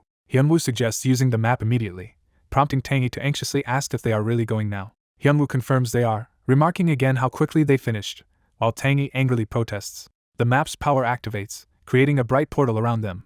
Hyunwoo narrows his eyes as he is transported. Hyunwoo and Tangy arrive inside a glittering crystal-filled cavern. He identifies the location as the Mind Spider's lair and notes the luminous stones keep it from being dark, while Tangy resigns himself to accepting the strange sights. Hyunwoo reviews instant dungeon rules, realizing death would eject him from the dungeon and that Gerard's map likely gave him only one chance. He decides his first priority is to gather information about the dungeon. Hearing a loud thud, Hyunwoo grabs Tangy and tells him to hide. They peek from behind a rock as the sound draws closer. Hyunwoo sweats nervously at what he senses. A massive crystal-back spider monster appears, looming over them. Hyunwoo marvels that he has never seen a monster like this before. Comparing its strength to a desert dragon, he worries that if all monsters here are like that, hunting might be impossible. He reassures himself there cannot be only such powerful monsters, watching another crystal spider come down the tunnel. One spider lets out a piercing screech. Hyunwoo sighs in relief when something changes. A smaller, less imposing crystal spider appears before him, and he feels this is closer to what enemies should be like. He concludes the first gigantic spider he saw must have been the dungeon boss, and that the others he has fought since are only a third of its size. One of these spiders attacks, slamming the ground where Hyunwoo and Tangy stand. Hyunwoo confidently rushes in, saying he already knows spider-type monsters' weakness despite their tough shells. He targets and slices through the more fragile leg joints. As a spider reels from damage, Tangy steps up and declares it is his turn. Tangy charges forward aggressively. A spider tries to crush him with its legs. Tangy counters with a lightning-empowered blow. In giant form, Tangy continues the electrified assault, overwhelming the spider. Hyunwoo praises Tangy and high-fives his paw as the defeated spider lies on the ground. Hyunwoo notes how excited and stronger Tangy has become after awakening. Curious about loot, Hyunwoo approaches the fallen mind spider to see what it will drop. He is disappointed to find the drops are only average items. Suddenly, another spider drops down from above on a silk thread toward him. The ambushing spider grabs Hyunwoo from behind. Tangy watches in horror as the spider's stinger hovers over Hyunwoo. Tangy stands frozen, sweating as he processes what is happening. Close up, Tangy looks terrified and stunned. He weakly calls out to his owner. Believing Hyunwoo has died, Tangy stares at the spider in shock. Tangy remembers his time with Hyunwoo, from being named Tangy to being spoiled with food and used in videos. Overwhelmed, Tangy's aura surges and he begins to release a powerful energy. He roars fiercely at the spider, entering a rage. Tangy and the spider clash violently, with Tangy using his strength and lightning. The spider screeches in pain, green fluid pouring from its mouth. Tangy relentlessly pounds the spider, dominating it. He dives in again for another devastating strike. A massive explosion of energy and debris erupts from Tangy's attack. Tangy stands, panting heavily from exertion. We see Tangy exhausted beside the shattered spider corpse. Despite his fatigue, Tangy charges another lightning punch. At that moment Hyunwoo's feet appear, indicating his return. Hyunwoo tells Tangy he can stop now since the spider is already defeated. Walking over cheerfully, Hyunwoo explains he already received the experience points. Hyunwoo smiles gently down at Tangy. Tangy leaps into his arms yelling for his bastard owner, relieved he is alive. Tangy frantically asks if Hyunwoo is okay and why he is not dead, while Hyunwoo explains he sensed danger and escaped using his blink skill, leaving only an afterimage. Tangy angrily yells that Hyunwoo should have shown himself sooner because he was worried. Hyunwoo laughs it off, saying there is no way he would die so easily, and inwardly notes he did not expect Tangy to care so much. Tangy is briefly speechless at this. Then he breaks into a sly smile. Hugging Hyunwoo, Tangy pretends he knew all along Hyunwoo had dodged the attack. Hyunwoo realizes Tangy tried to trick him, but seeing his loyalty, resolves to treat him better, while Tangy thinks smugly that his owner is now in the palm of his paw. Narration shifts to TV coverage, stating that while Hyunwoo and Tangy fought the spider, the second episode of King of Masked Fighters aired. The show features the romantic assassin, whose flashy victory makes viewers speculate about his identity, though no one considers Ali King. It is explained that Ali King was acting as MC and his level was too low for people to associate him with the mysterious fighter. The masked fighter covers his face dramatically. He tips his hat, building suspense about his true identity. Narration states that the romantic assassin's true identity was beyond anyone's expectations. The show reveals that the romantic assassin is actually Ali King, turning the program into a stage for his entrance. At the same time, posts in the arena community begin causing a stir. Viewers note that Ali King's stream showed him as undefeated in all his matches, sparking discussion. People question whether Ali King has ever lost in the arena as clips of his battles play. They also wonder if he has ever been piked, while footage shows him repeatedly reversing dangerous situations. The narration highlights his high-stakes PvP fights where characters are on the line. It concludes that if Ali King had ever lost such matches, his character would no longer exist, reinforcing his undefeated image. Online comments express awe, calling him practically invincible and recalling his victories over strong players and guilds. Because so many people talk about him, Ali King's name and value rise significantly. In a corporate office, Chong-chin, general manager of ADOS Asia, orders his staff to recruit Ali King immediately. A subordinate, shocked, asks for clarification. The subordinate points out Ali King's existing affiliation with a rival brand, so Chong-chin orders at least securing him as a sponsored player. The staffer internally complains about the difficulty but agrees to try for the sponsorship. Chong-chin silently studies him. From outside the building, we hear Chong-chin accusing the staffer of mentally cursing him and ordering him to secure sponsorship before the next meeting, causing the man to shout in dismay. Narration explains that various companies now begin competing to secure Ali King for themselves. Back in the dungeon, Tangy gathers crackling lightning in his paws, ready to attack. He unleashes lightning on another spider, surrounding it with a storm of electricity. The spider resists with its own power, but the lightning slams into an icy barrier around it. As electricity surges, Hyunwoo leaps in above the stunned spider. He follows up with a powerful downward strike, shattering the spider. A system message announces they have defeated a ruby spider, gained experience and a level, and recovered stamina and magic, which makes Hyunwoo remark they have hunted many. Surrounded by spider corpses, Hyunwoo notes that each spider's gemstone corresponds to a different attribute, and that he has learned there are 5 spider types in the mining spider's lair. The 5 gem types and their elements are listed, and it is explained that each uses unique skills and resists attacks of its own attribute. Hyunwoo is relieved that none of the spiders possesses wind attribute, or Tangy's lightning attribute. He suddenly hears something and reacts. Hearing footsteps, Hyunwoo tells Tangy the dungeon is boring and suggests they get going, and Tangy readily agrees. Tangy excitedly asks if they can finally leave, but Hyunwoo clarifies they must first kill the dungeon boss, leaving Tangy speechless. Hyunwoo moves cautiously, indicated by his footsteps echoing on the ground. Hiding behind a rock with Tangy, Hyunwoo confirms that things are unfolding as he expected. They spot the true giant crystal spider boss approaching. Hyunwoo reads its name, 5 elemental spider Crassel, and notes it is a unique type of boss monster. Narration warns that even with a good strategy, a minor mistake against a new boss like this can wipe entire guilds, emphasizing the danger. Hyunwoo judges the boss to be highly efficient at killing parties and resolves to defeat it in this single chance because Gerard might not provide another map. He assesses his remaining resources, counting 5 blinks and 2 uses of giantization plus Tangy's buffs, and urges Tangy to trust him. Declaring their preparations complete, Hyunwoo activates a rare curse bracelet that grants magic power and a deadly HP-draining spear skill for the coming fight. The protagonist charges a glowing purple energy attack between his hands. A crystalline spider creature stands in an icy cavern, inspecting a severed leg. The protagonist decides to use his powerful attack as a greeting shot. He unleashes a massive spiraling purple beam across the cavern. One of the spider's sharp legs steps forward, signaling movement. The Spider Queen laments that many of her children have recently died and suspects an intruding rat. She recalls moving her brood into this deep forest cave to escape other dangers. Outraged that someone is killing her offspring in her own territory, she vows not to forgive the intruder. The hero's beam strikes the Spider Queen in the body. As the beam connects, the queen realizes it is magic that is draining her HP. Identifying the hero as the intruder, the queen confronts him in the cave. The protagonist celebrates landing a clean hit, and confirms the enemy is human-controlled. The enraged Spider Queen screeches that she will kill him. The cavern trembles ominously as the confrontation escalates. The hero runs deeper into the tunnel with his bear-like pet as the queen gives chase. Dodging falling rocks, he wonders why the spider is so furious. The hero's eye widens in sudden realization or shock. Entering a large chamber, he suspects this is the boss room and that the spider lured them here. The spider's back crystals turn bright red as it powers up. It bombards the hero with explosive red crystal projectiles, injuring him. The crystals shift to blue and the queen prepares an ice magic circle. The hero uses mobility skills to dodge huge blue ice blasts. While fleeing, he deduces that the element of the spider's attacks changes with the color of the gemstone on its back, and his pet complains about non-stop running. The pet says he was just thinking the same and seems confused by the situation. The hero suddenly throws his pet Tangy toward the spider, entrusting the fight to him. Hurt and angry at being thrown, Tangy yells that the hero promised to be nicer and vows to remember this.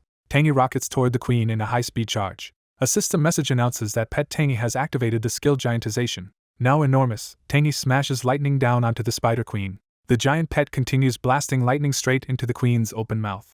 Tangy, now a towering bear crackling with electricity, complains about the cold while the hero shouts for him to shut up. The hero orders Tangy to retreat as he prepares to show off his newly awakened strength. Tangy is caught among green crystals near the spider and about to be counterattacked. Tangy feels his body go numb as a message appears that he has been inflicted with the status abnormality stunned. While stunned, Tangy is struck hard by the queen's attack. The hero calls out to Tangy as the big bear crashes down amid rubble. Seeing his dazed mascot, the hero is furious that the boss hurt his pet. The spider queen, now glowing gold, fixes on the human as her primary enemy. The queen rages that humans drove her from the waters and are now destroying her safe cave, while the hero gathers swirling earth energy around himself. He forms a massive rotating earthen sphere attack. The earthen sphere collides with blue magic strikes from the spider. As the clash continues, the queen wonders why the hero will not just leave her alone. Narration explains that the queen's minerals have transformed into diamonds, greatly increasing her physical resistance. Motivated by experience points, items, and titles, the hero charges in again with excitement. The cavern shakes as another huge impact erupts from the tunnel entrance. Dust and debris explode outward from the collision. Rocks rain down everywhere from the force of their battle. The hero, breathing hard and gripping his dagger, shows he is exhausted but still fighting. The battered spider queen addresses the human again, barely hanging on. The queen claims the hero has reached his limit, but he defiantly asks who she thinks she is looking down on.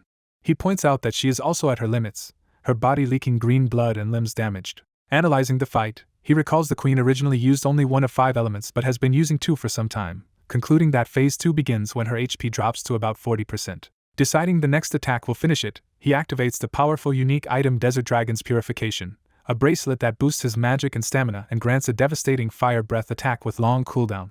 The hero's red magic circle fires dragon flame that clashes midair with the queen's blue elemental beam. The streams of fire and ice explode violently as he pours power into them. Straining, he cries out while maintaining the overpowering flame. The opposing orange and blue energies collide, spraying shards and sparks. Their beams continue to contest, either side yielding immediately. The Spider Queen believes her magic is stronger as her mixed fire-ice stream pushes back. She declares she will avenge her children just as the hero prepares one more trump card with burning gloves. The hero channels an immense purple beam through the surrounding fiery vortex for a final combined attack. That concentrated purple blast pierces straight into the queen's head. He notices an orb forming from the attack and recognizes it as the HP-absorbing skill effect. Confidently, he declares victory, explaining that the cursed spear's cooldown has ended. Mortally wounded, the Spider Queen screams at the human, trying to drag him down with her. She vows to kill him even if she dies, surging toward him one last time. The hero looks on calmly, unfazed by her words. With her final breath, she shrieks that she will curse him. Her huge body slams into the ground behind him, causing another shockwave. More debris crashes down as the hero walks away from the collapsing corpse. System messages announce that he has killed the 5-elemental spider Crassel, leveled up, and gained the title Ruler of the Spider Mine, which boosts his movement speed. While his HP is restored, he notes that thanks to the curse bracelet, boss raids have become much easier and bids farewell to Crassel. He casually heads over, eager to see what loot has dropped. Examining the corpse, he discovers something unexpected shining from its head. He identifies the drop as Crassel's curse, a unique mask that boosts all stats and randomly inflicts powerful status curses on enemies for a short time. The narration echoes Crassel's dying vow to curse him as the mask's background story. Text emphasizes the line "I will curse you" alongside the mask's name. Overjoyed, the hero shouts that obtaining such a unique item is incredible. Off-screen commentators or viewers exclaim that a unique item is really cool. A detailed description panel reiterates the stats and curse effects of Crassel's curse. The hero notes how strong and rare the mask is and decides to customize it as his new Alley King mask. Surveying the rest of the loot, he concludes the hidden dungeon run was a success, with many common items and skill gains. He orders Tangy, who barely fought, to clean up and collect the items, while Tangy protests that he did most of the work. Tangy grumbles about his bad luck in serving such an owner, while the hero happily admires the mask. Tangy spots 2 glowing red and blue crystals lying on the ground. Picking them up, he comments that they smell really good. Tangy debates whether to give the tasty crystals to his owner, knowing the hero might keep them if he does. Resolved, Tangy decides to see what happens and prepares to act. Suddenly something unexpected happens to Tangy, startling him. System messages reveal that Tangy has consumed the sapphire and ruby crystals of the 5-elemental spider crystal, and the hero asks in shock if he just ate crystals.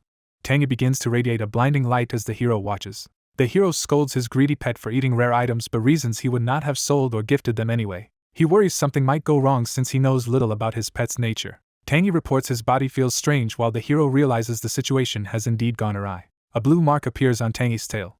His cheeks become bright red as another change sets in. Tangy panics upon seeing that his tail has turned blue. The hero is stunned silent by his pet's transformation. Seeing that Tangy seems fine aside from blue tail and red cheeks, the hero relaxes, thinking nothing major happened. A status panel shows Tangy's stats have massively increased and that he gained new rare fire and ice magic skills. Another status window lists Tangy's new level, high attributes, an expanded skill set including lightning, roar, ice, fire, and giantization. The hero realizes Tangy has acquired both ice and fire attributes, while Tangy boasts that he feels capable of anything. Tangy proudly tells his owner he can now create fire and ice on his own, while the hero notes his pet can independently use magic. The hero muses that Tangy is starting to feel like the story's main character. Time skips to the real world where night falls outside the hero's apartment window. At his PC, Hyunwoo stares at his monitor, exhausted. He complains about being tired after sending Elise the raid video. Narration explains that Kale's email brought an overwhelming flood of sponsorship offers that Hyunwoo must read. Driven by his completionist personality, he forces himself through hundreds of pages of proposals despite fatigue. To stay awake, he considers watching half an hour of a live stream. Browsing, he sees several big-name streamers and guild channels currently live. He notices JT Telecom's channel and recalls it as Young Hanbik's pro team. On the stream preview, members of JT Telecom appear ready to answer viewer questions. Curious, Hyunwoo decides to hear how Young Hanbik is doing. He clicks the stream with his mouse. The JT Telecom players promise to answer any question the viewers ask. A viewer message criticizes Locke's low performance and quick elimination from King of Masked Fighter despite his high level. Amused, Hyunwoo notes how sharp the viewer's fact-checking is. A caption clarifies that King of Masked Fighter is just a variety show, surprising Hyunwoo. The JT players explain that Hanbik downplayed his strength to fit the show's tone and that pros avoid going all out against amateurs. Chat questions point out Hanbik twice lost badly to the Alley King despite a big level gap, but Hanbik smiles and insists he was holding back for the persona. Hyunwoo explodes in outrage at hearing Hanbik claim he could beat the Alley King easily. Hanbik continues bragging that if he had been serious, he would have won in 30 seconds. Hyunwoo seethes, grinding his teeth as Hanbik says he only did the minimum needed for the broadcast. Fired up, Hyunwoo slams his fist down and says the stream has completely woken him up. Glaring at the screen, he vows to annihilate Young Hanbik and everyone on JT Telecom. Narration notes that in this awakened state Hyunwoo finished reading all 500 sponsor pages and signed major deals with brands like Mermet, Rolex, and Armani. The scene shifts to JT Telecom's dorm building at night. Team leader Kim Jin-young warns Hanbik that he took the lead in managing the PR disaster this time, but will not help again if it happens. Jin-young stresses he acted to protect the team's reputation and Hanbik's pride, and Hanbik thanks him. As Jin-young leaves, Hanbik cheerfully says he will go rest and is told to sleep early. Privately, Hanbik thinks to himself that Jin-young will always help him no matter what he asks. Jin-young walks away grimly, clearly troubled by Hanbik's attitude. Entering the lounge, Jin-young is greeted warmly by teammates watching TV. Jin-young asks if they searched for something, and they answer that they did. On the screen they review footage of the Alley King using the rare buff Fairy's Blessing. The players deduce that this was the mysterious effect in the match, noting it is a forbidden skill the coach had banned. Hanbik reflects that getting wiped even after using Fairy's Blessing is the real embarrassment, and imagines the online community is mocking him. Another teammate comments that had they known he would be humiliated, they would have stopped him, and Jin-young agrees. Jin-young predicts there will be gossip when the season starts and instructs them to be careful with their words for the team's reputation. Back in the game world, Hyunwoo and Tangy lie on a sunny grassy hill, relaxing after their adventure. Tangy remarks how peaceful it is and asks if they are resting, but Hyunwoo says he is actually thinking up ideas. He wonders what to do for future broadcasts, regretting not filming the Mind Spider Den for content. He reflects that although his current raid and hunting content is strong, he needs fresher, more competitive material to keep viewer numbers rising. While Hyunwoo brainstorms new appealing content, Tangy asks if the owner can do him a favor. Hyunwoo is surprised a pet can ask for a quest, and Tangy excitedly says there is something specific he wants to learn. Tangy imagines himself using the hero's lightsaber-like sword and performing a famous beam attack, asking to be taught those flashy techniques. Hyunwoo flatly notes that what Tangy wants is not a proper quest. Tangy jumps on him, begging for lessons while Hyunwoo insists he needs quiet to think. Hyunwoo tells Tangy he should be satisfied simply with having learned fire and ice magic instead of demanding more. Hyunwoo suddenly realizes something while lying in the grass. He jumps up with Tangy as they remember the idea of doing lessons. Hyunwoo plans to hire popular arena streamers, teach them combat techniques clearly, and thereby grow his viewership. Delighted, Hyunwoo praises Tangy for the idea, and Tangy happily asks if his abilities are finally recognized. When he tries to say they will do lessons, Hyunwoo hesitates, thinking it might be burdensome. Hyunwoo teleports away in a flash of light, leaving Tangy alone. Tangy stands silently on the empty field, realizing he has been abandoned. Tangy angrily curses his heartless owner. Elsewhere, Kale, a company man, notices he has received an email from Mr. Kong. Reading that Mr. Kong wants celebrities to appear in new content, Kale thinks celebrity-run arena lectures sound interesting. Kale is startled by something in the email. The email explains Mr. Kong plans to quit King of Masked Fighters and recommends his friend Argon as replacement, which makes Kale recall the prior discussion. Kale concludes Kong is leaving after boosting the show's popularity because he has a larger plan. Kale decides that anticipating Mr. Kang's new content will be worthwhile. A lavish table of meat dishes is prepared. Tangy sits before the feast on a live stream, viewers reacting to his slightly changed appearance. Masked Hyunwoo greets the audience and announces the start of a talk show combined with Tangy's mukbang. Tangy confirms he can just eat while Hyunwoo talks, and Hyunwoo tells him to eat as much and as deliciously as he wants as the chat gushes over Tangy. Hyunwoo tells viewers he has been streaming for over a month, rented the entire bar for this quiet Q&A, and invites any questions. Questions flood in too fast, so Hyunwoo asks viewers to slow down, or he will not be able to read anything. Thinking strategically, Hyunwoo decides to start with an easy, non-provocative question so later ones do not become unmanageable. The chosen question asks about the current situation in Arena. Hyunwoo answers that he is hunting in the Haejin Mountains, recently cleared a dungeon, and that a related video will be uploaded soon. As viewers ask about the dungeon, Hyunwoo says he will show the beginning and a teaser clip. The teaser shows Hyunwoo facing a huge spider monster, and Tangy blasting it. Hyunwoo's narration highlights the spider's unprotected leg joints as Tangy strikes its weak points. The footage ends with the defeated spider hanging from above, and Hyunwoo remarking it was easier than expected. The teaser cuts off at a cliffhanger with the silhouettes of Hyunwoo and the boss in peril, impressing the chat. Another question asks for secrets to leveling quickly. Hyunwoo only says to hunt as best as possible, which disappoints viewers who demand real tips. Tangy, still eating, repeats that people want concrete information on how to hunt faster and longer solo, while the chat laments they cannot do that. A viewer asks how to fight as well as Hyunwoo, and he decides it is too similar a question and skips it. Asked to take off his mask once, Hyunwoo refuses and skips that as well. A question about how nerve-wracking it is to bet one's account lets Hyunwoo admit he still felt human nervousness. He then boasts that he was never actually worried because he knew he would win, and the chat calls him a show-off. When a silver rank viewer asks how to reach gold, Hyunwoo feels this is the perfect question to lead into his new plan. While chat jokes about pay-to-win or using substitutes, Hyunwoo mentions methods like real money trading or illegal stand-in nights but says he has prepared something else. He insists his viewers are good people and announces new content aimed at those struggling to climb ranks. Hyunwoo reveals he will personally teach celebrities attribute classes under the concept that bronze medals are easy and even silver and gold should be attainable if they learn from him.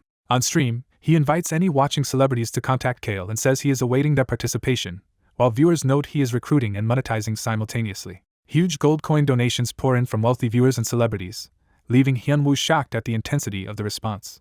He bows and thanks specific big donors for their gold coin gifts. Narration states that viewers warmly embrace the Ali Boss's sudden announcement of new content. It explains that Ali Boss gained fame by defeating higher-level pros and streamers in King of Masked Fighters, captivating everyone with his performance. Because people want him as their teacher, they shower him with more gold coins, and he again urges any celebrities to contact Nike immediately. Hyunwoo continues answering questions for 3 hours, chatting openly with his viewers.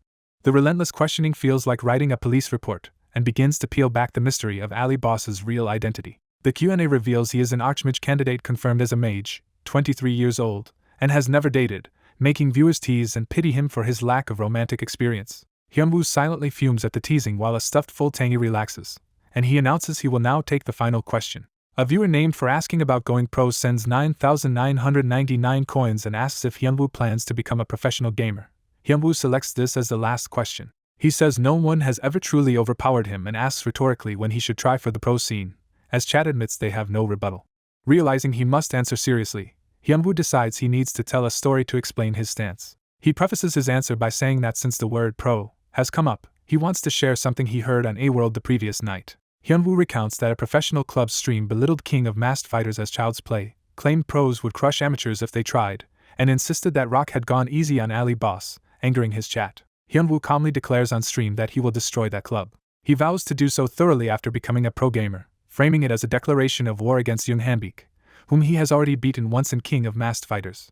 Narration states Hyunwoo's next objective is to annihilate Young Hanbik in a professional match so badly that Hanbik can no longer call himself a pro gamer. After the stream ends, the community boards once again fill with discussion about Ali Boss's broadcast. Among the posts, a recording of JT Telecom's controversial remarks about Ali Boss spreads widely through the community, sparking outrage. Commenters mock JT Telecom as talentless trash who barely avoided last place last season and accuse them of lying and lacking conscience. Seeing the backlash, Hyunwoo is overjoyed. He says he is satisfied with this public payback, believing those who run their mouths must pay for it. Feeling refreshed by the situation, Hyunwoo decides to head out hunting again. He receives an in-game mail from Sukjing and wonders what it is about. In their chat, Sukjing asks if Hyunwoo is busy and then requests him to come immediately to Devil's Valley because he has found a dungeon. Hyunwoo muses that Devil's Valley is usually handled by the New World Guild's monks, so he is unsure why he is needed. He wonders if he will be useful, given the many strong players in New World. Sukjing explains the dungeon only allows 3 entrants, and that Hyunwoo and Junggu are the only ones he both trusts and considers skilled enough. Hyunwoo recalls Sukjing's envy of his versatile pet Tangy and suspects Sukjing wants him to cover the work of 2 people. As Hyunwoo is about to refuse, Sukjing reminds him of the debt from when Hyunwoo tricked him during King of Masked Fighters, so Hyunwoo figures the man wants repayment up front. Resigned, Hyunwoo agrees to head to Devil's Valley, and Sukjing happily tells a companion that Ali Dongsing is coming as expected. Sukjing and Junggu bump fists in anticipation. Sukjing warns Junggu not to complain later if the dungeon satisfies his high standards, and Junggu agrees. They decide to proceed with their plan simultaneously, hinting at multiple objectives. Before a cave entrance, they framed this dungeon as Hyunwoo's entrance test to join the New World Guild. Arriving in the eerie forest, Hyunwoo shivers, sensing a strange chill.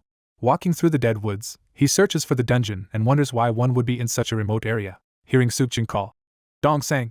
Hyunwoo looks over. Sukjing and Junggu wave from ahead, calling him over. Hyunwoo greets Sukjing and notes it is their first time meeting Junggu in person. Sukjing introduces Kan Younggu as his right-hand man, and Junggu respectfully says he has heard much about Ali Boss Hyunwoo.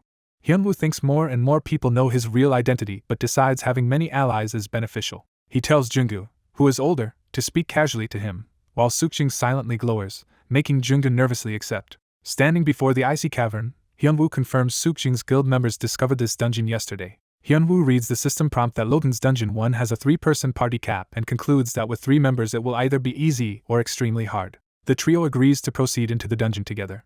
Inside the gloomy corridor, they encounter pale orc-like slaves blocking their path. The system identifies them as Lotan's orc slaves of unknown level as they snarl. Sukjing shouts that there are orcs and charges in with Junggu, telling Hyunwoo to handle the buffs. Hyunwoo summons Tangy into the dungeon in a flash of light. Hyunwoo orders Tangy to buff his allies, and Tangy grumbles about being put straight to work without a greeting. Tangy casts multiple blessings on Junggu, raising his strength, defense, and stamina, which astonishes him. Junggu tests the buffs and realizes Tangy's support rivals that of a competent priest. While mowing down orcs, he wonders if this overwhelming support is why Sukjing brought Hyunwoo. Tangy asks what kind of place this is, and Hyunwoo notes that the monsters are infected, asking if Tangy recognizes them. Tangy recalls a rude pale mage his father once beat up who used these creatures and explains they are weak to holy power and fire.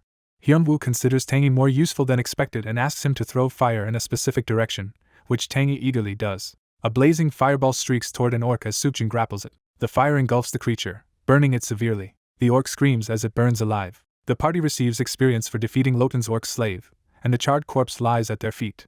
Tangy wipes his paws, and Junggu complains internally that such a cute teddy bear can both buff and cast powerful magic. Hyunwoo tells the others that the dungeon's monsters are weak to holy power and fire, prompting Sukjing to ask how he knows that on his first visit. Hyunwoo credits Tangy, saying his pet knows the dungeon boss personally. Tangy elaborates that these monsters serve a vampire master whose power ranks between a baron and a viscount. Sukjing realizes Lotan is a vampire, and wonders how strong that makes him, surprised he never heard of such a threat. Hyunwoo says they will learn more as they go deeper into the dungeon. After advancing and clearing more rooms, the floor is littered with slain orcs. The group stops in front of a massive door that Hyunwoo suspects hides the boss monster. Junggu comments it only took about 4 hours to reach this point, implying the run has been efficient. As they prepare to enter, Tangy calls Hyunwoo over, saying he senses something nearby. They notice a strange crack in the floor and wonder why there is a hole there. Hyunwoo peers through the opening. Below, he spots muscular trolls roaming another level of the dungeon. He informs the others about the trolls and deduces this is a multi-layered dungeon. Narration explains multi-layered dungeons are structured by floors with separate guards before the true boss, difficult but very rewarding. Hyunwoo, still energetic, proposes they can keep going for about 10 more hours, shocking his more tired companions. Hyunwoo volunteers to be the main damage dealer for the upcoming fight since he has hardly fought so far, and Sukjing agrees to rest with Junggu while he handles it. Hyunwoo opens the boss door and cautiously peeks inside. Inside, an enormous Orcish guard stands before them, waking as their shadows stretch into the chamber. The system identifies this powerful creature as Loden's Dungeon 1 guard of unknown level. Hyunwoo raises his glowing sword, ready to attack. He activates a combo of his skills Magic Explosion and Crescent Moon Cut, preparing a devastating strike. Hyunwoo unleashes Crescent Explosion, a sweeping arc of destructive energy. The orc guard roars and swings his hammer against the incoming wave. The hammer collides with the attack, but the overwhelming energy keeps surging forward. The guard is battered by the blast and sent flying amid cascading slashes. The system announces he has been afflicted with multiple status effects including freezing, bleeding, and petrification. Hyunwoo is pleased that his customized mask, Crassel's Curse, applies random stacking status ailments on every hit without affecting players. Determined to end it before the curse wears off, Hyunwoo rushes in to finish the guard. Sukjing watches the fight and quietly asks Junggu for his assessment of Hyunwoo's skills. Junggu adjusts his monocle thoughtfully. He admits he is impressed and says Hyunwoo would be well suited for the New World Guild, while absently squeezing a protesting Tangy. Sukjing takes that as a passing grade for Hyunwoo's entrance test. After the guard falls and experience is awarded, Hyunwoo levels up, fully restoring his stamina and magic. Sukjing calls to Hyunwoo. He asks what Hyunwoo thinks about joining a guild. Hyunwoo is surprised at the idea, and Sukjing warns that as a solo streamer Hyunwoo will eventually hit his limits in content, not hunting, making Tangy bristle. Sukjing extends his hand and promises that joining New World will give Hyunwoo excellent content. He adds that together they could dominate arena, and Junggu shyly says he would like Hyunwoo to join as well, while Hyunwoo realizes they have been plotting this all along. Hyunwoo decides it is best to answer vaguely in such situations. He tells them the offer is sudden and he needs time to think, prompting Sukjing to anxiously ask if Hyunwoo dislikes him. Sukjing sadly recalls Hyunwoo avoiding him before and assumes Hyunwoo hates being with him until Junggu tries to comfort him. Sukjing slumps in visible dejection while Junggu pats his shoulder. Hyunwoo quickly adds that if he ever needs to join a guild, he will definitely choose New World. He clarifies he does not want to join any guild right now but reassures Sukjing that he would go wherever Sukjing is, deciding to appease him. Hearing this, Sukjing and Junggu relax and stand side by side again. Sukjing agrees that joining a guild is a big decision and should not be rushed, surprising Junggu. Feeling better after Hyunwoo's promise, Sukjing cheerfully suggests they head to the next floor of the dungeon. Hyunwoo internally cringes at the lingering awkwardness from the exchange. As they walk on, Sukjing quietly confirms with Junggu that the conversation was recorded, and Junggu replies that he did capture it. The narrator promises that if he ever joins a guild, it will be New World. The New World members note their plan worked and say anyone who plays Arena must eventually join a guild. They conclude it is only a matter of time before Dongseng joins New World. In Loten's dungeon, the group has slain the troll guards littering the corridor. The muscular fighter charges forward to attack. His blonde companion also leaps into battle. Together they assault a powerful troll, combining blows. Their strikes pummel the troll's head and body. A system message confirms they defeated Loten's Dungeon 2 guard. The path to the next floor opens, and they decide to proceed, annoyed by fighting trolls. They descend deeper into the dungeon. They enter Loten's Dungeon 3 and are surprised by what they see. They find a large, final-looking chamber before a decorated door. Judging by the different layout, they assume this is the dungeon's last floor. Hyunwoo predicts the boss vampire will be behind the big door, unaware of the red eyes gathering above. A swarm of red-eyed bats appears, heralding the vampire threat. The party looks up in alarm as the bats swoop down around them. Overwhelmed by the storm of bats, they panic. Hyunwoo steels himself, sweating as the chaos unfolds. He opens his eyes in confusion at the situation. They discover they are facing a huge crowd of pale vampire-like kin. The blonde explains these are kin, half-human half-vampire beings, and warns that being surrounded by so many is dangerous. One kin announces they are in Viscount Loten Seanord's castle and that intruders will be punished. Hyunwoo remembers their weakness is fire and asks his comrades to down a stamina potion and fight, hinting he has a plan. He dismisses Tang the bear to rest, delighting the pet. Hyunwoo activates a flaming power in his hand. The kin charge with orders to kill the intruders. Hyunwoo unleashes a fire dragon-like power as he channels flames. He casts flame breath at the mob of kin. The fire attack explodes in a massive blast. The kin burn alive, screaming in agony. Hyunwoo, wreathed in fire, says mass burning is the best way to clear such mobs while his allies comment on the heat and his hidden strength. System messages roll in as they gain experience from repeatedly killing Loten's kin. With the kin wiped out, Hyunwoo recalls Tang, and they remark that the fight was easier than expected. They approach and open the ornate boss door. The party enters the boss chamber centered around a coffin on a red-lit platform. Hyunwoo predicts the boss will emerge from the coffin. While Hyunwoo and the blonde suggest planning, the brawler is already standing atop the coffin, ready to act. The brawler cheerfully declares there is no need to overthink and prepares to strike. He smashes the coffin with a powerful blow. The others sigh that he is again resorting to fists first. Seeing nothing inside the broken coffin, they wonder if he already killed the boss in one hit. The brawler yawns, confused. A vampire appears behind him, annoyed at being awakened. Hyunwoo and the blonde react in shock at the vampire's sudden appearance. The brawler claims the first attack and swings at the vampire. The vampire easily blocks, calling them insects, and asking if all his attendants are dead. The brawler, offended at being called a fly, threatens to show how strong his punch is. The vampire senses holy power in the punch and is alarmed. He counters with a blood shield, blocking the attack. Hyunwoo checks on the brawler, who shrugs off the hit and says he is fine. A status window identifies the boss as Vampire Viscount Loten Senord of unknown level, while he insults the brawler as a Liru maggot. Loten vows to welcome them properly and begins casting. He activates Blood Field, transforming the area into a deadly red domain. System messages inform the group they are debuffed by Blood Field, lowering all stats and raising skill costs. The brawler notes his stats dropped by 20%. Hyunwoo asks whether to end the fight quickly or drag it out. They choose a swift finish and agree to attack together. Tang prepares to handle buffs, thinking that even with his own growth the vampire still feels far stronger. The trio charges Loten in unison. Loten again raises a blood shield as the brawler closes in. The brawler's holium-powered fist slams into the shield. The punch pierces the blood defense and injures Loten. The brawler remarks that the hit should have hurt much more because it carried holy power. Loten is shocked by such strength even within Blood Field and calls the brawler as dirty as ever. Hyunwoo uses the mobility skill Blink to appear behind Loten, wielding a short broken sword. Loten wonders what Hyunwoo can do with a broken blade. Hyunwoo reveals the sword extends with energy, slashing Loten and surprising him. Loten recognizes the weapon's aura as that of a Knight of Kion, while Hyunwoo notes that AI bosses are easily tricked by such deceptive weapons. Furious at being hit by Liru and Kion powers, Loten screams at the scoundrels. He casts Blood Spear, boasting he will pierce them with countless spears as Tang mocks his unimaginative blood-themed names. Tang comments that Loten must be an old vampire to have reached the human world and asks if he remembers him. Loten recalls that beings like Tang once terrified vampires, but now dismisses him as a mere pet. Tang is enraged at being called a pet. Loten repeats the insult as he prepares to attack Tang, who is startled. Tang transforms into a huge lightning-charged bear and smashes Loten into the ground. In his large form, Tang yells, demanding why he is the only one the vampire does not recognize. Loten lifts his head from the rubble, chuckling ominously. He vows revenge for being struck and threatens to turn them all into his attendants for life. With blood running from his nose, he scoffs at their shock and claims such damage cannot topple him. Hyunwoo and the brawler point out his double nosebleed and laugh at his attempt to act tough, while he silently seethes. Loten insists humans are ignorant, saying what they see is not a mere nosebleed.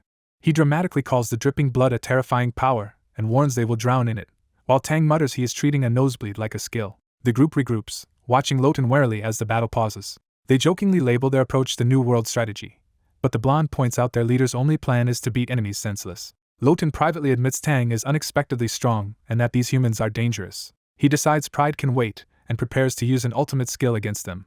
Loten unleashes an even more violent blood vortex attack. He declares the attack uses the blood of all previous intruders and dares them to survive. As he begins casting another blood skill, Tang interrupts. Tang roars, activating a debuff that weakens enemies' attack and defense while reducing damage he takes. The roar backfires on Loten's own casting, stunning him with an internal injury.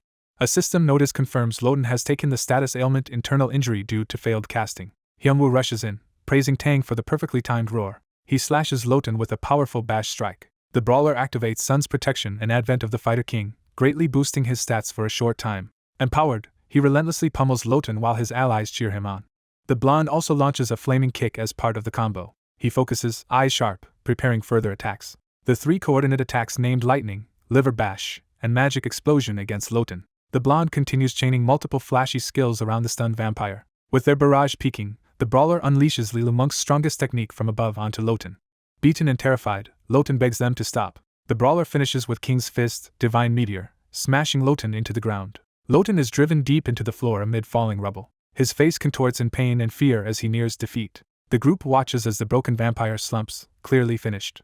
They comment that defeating him was easier than expected and deduce his weakness included divine power, feeling slightly sorry for him. System messages announce they leveled up and gained the new title Vampire Viscount Slayer with stat boosts against vampires. Hyunwoo excitedly realizes all his stats rose by 50 and that he acquired a powerful title. He asks if the brawler also received the title, while the man is stunned to see he has reached level 198. The brawler marvels that gaining one level at his range normally takes a week, yet he rose from 197 to 198 in a single day.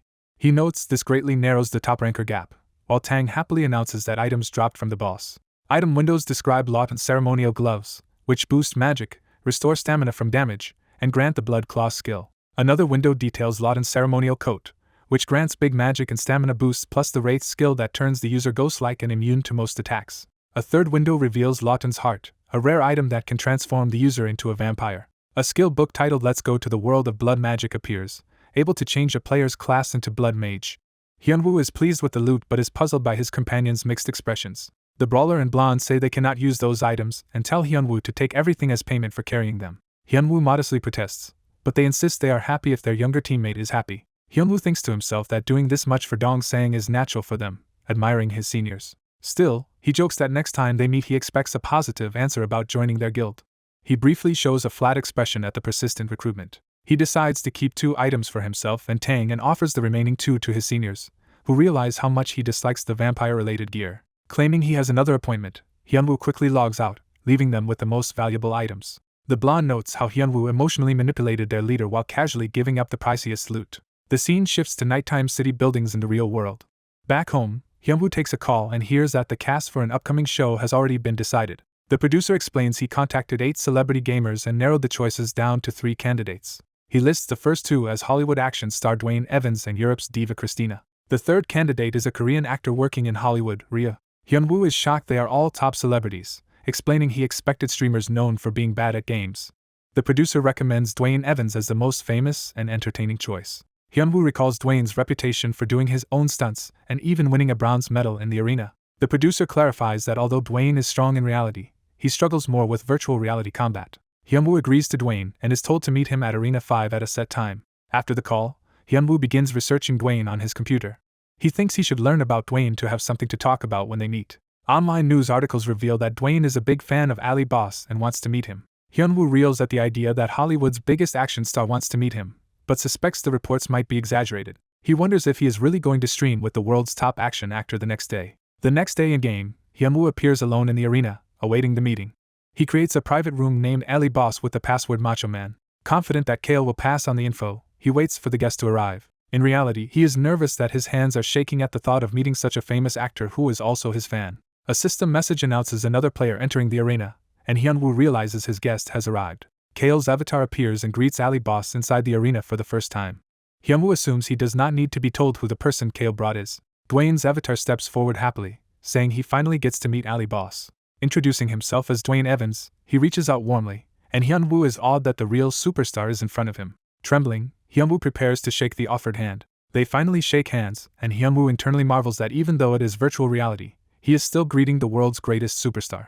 The 2 men seal their agreement as teacher and student with a firm handshake. The muscular man gratefully says it is an honor to be chosen as the other's first student, leaving the masked man confused. Excited, the fan asks to commemorate becoming a student with a photo together, making the masked man doubt if he is really a fan. A photographer snaps a picture of the grinning martial artist posing with the stiff masked streamer and a teddy bear pet, while the streamer internally marvels that this is supposedly the greatest Hollywood star. While the actor happily plays with the bear on his head, the streamer wonders if this is what being a celebrity feels like and says he will now explain the stream. The actor enthusiastically agrees to a training schedule of 3 hours of PvP lessons each day for the next 2 weeks and says he is eager to start. Before beginning, the streamer asks why such a famous action star has an extremely low coliseum rank despite his accomplishments. The actor admits he does not know and that PvP is hard for him, while guessing from the streamer's outfit that he must be some kind of fighter, which the streamer says is only partially right. The actor explains that his class is Brawler, a melee class that uses the whole body as a weapon, doubling attack if he avoids blades and tripling it when striking with body parts other than his fists. The streamer, amazed by the class's massive attack bonuses and wondering if it is rare, asks the actor to demonstrate his skills. A heavily armored training dummy stands in the coliseum, prepared as the target for the demonstration. With the streamer and cameraman watching, the actor faces the armored dummy and announces he will begin. The actor calms his breathing, gathering focus before launching his attack. His eyes sharpen as he locks onto the dummy, signaling the start of a serious strike. He smashes into the dummy with a powerful shoulder or body blow that sends out a shockwave of energy.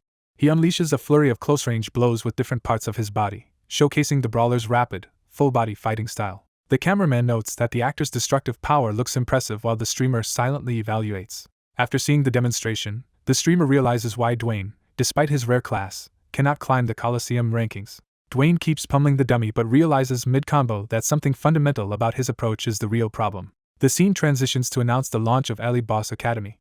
In host attire, Ali Boss greets viewers and formally starts the Ali Boss Academy stream as announced. Chat messages poke fun at Ali Boss's teacher-like outfit and clipboard, saying he looks like he is cosplaying a teacher. Ali Boss hypes up the stream by teasing an extremely special guest, while chat skeptically assumes it is just another streamer. Annoyed at chat's doubts, Ali Boss opens a portal and declares he will introduce the first student of Ali Boss Academy. Bare feet step through the portal as Ali Boss tells viewers to prepare to be shocked.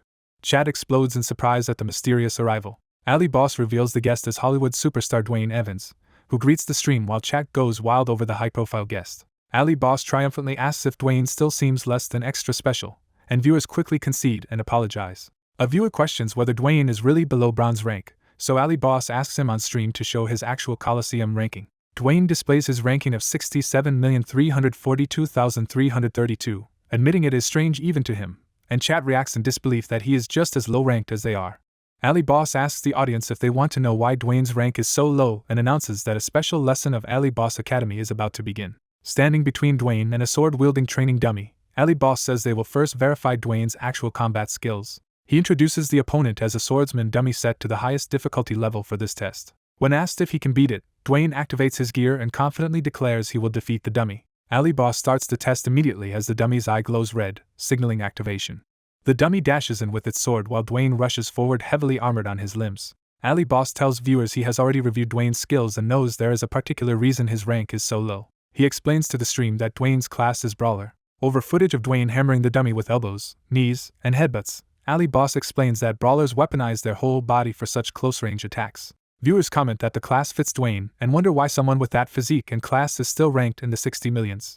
While the dummy trades blows with Dwayne, Ali Boss asks viewers who would win if a swordsman and a fighter of equal skill fought, and chat overwhelmingly says the swordsman due to superior reach and sword techniques.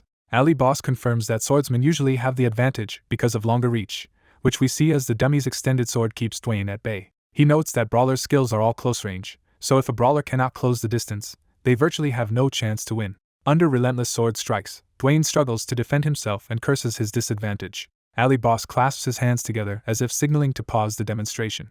He tells Dwayne he can stop now, halting the dangerous exchange. Ali Boss points out that if something had gone wrong they might have started class with Dwayne skewered through the throat, emphasizing how close it was. He then reveals that Brawler, due to its unusually high attack power, carries serious penalties, which surprises Dwayne. Dwayne explains that Brawlers cannot project magic, although they can control magic and fist energy. Any magic disperses the moment it leaves their hands, limiting their ranged options. Frustrated by the massive reach disadvantage, Dwayne wonders if this is simply the hard limit of the Brawler class and considers changing classes.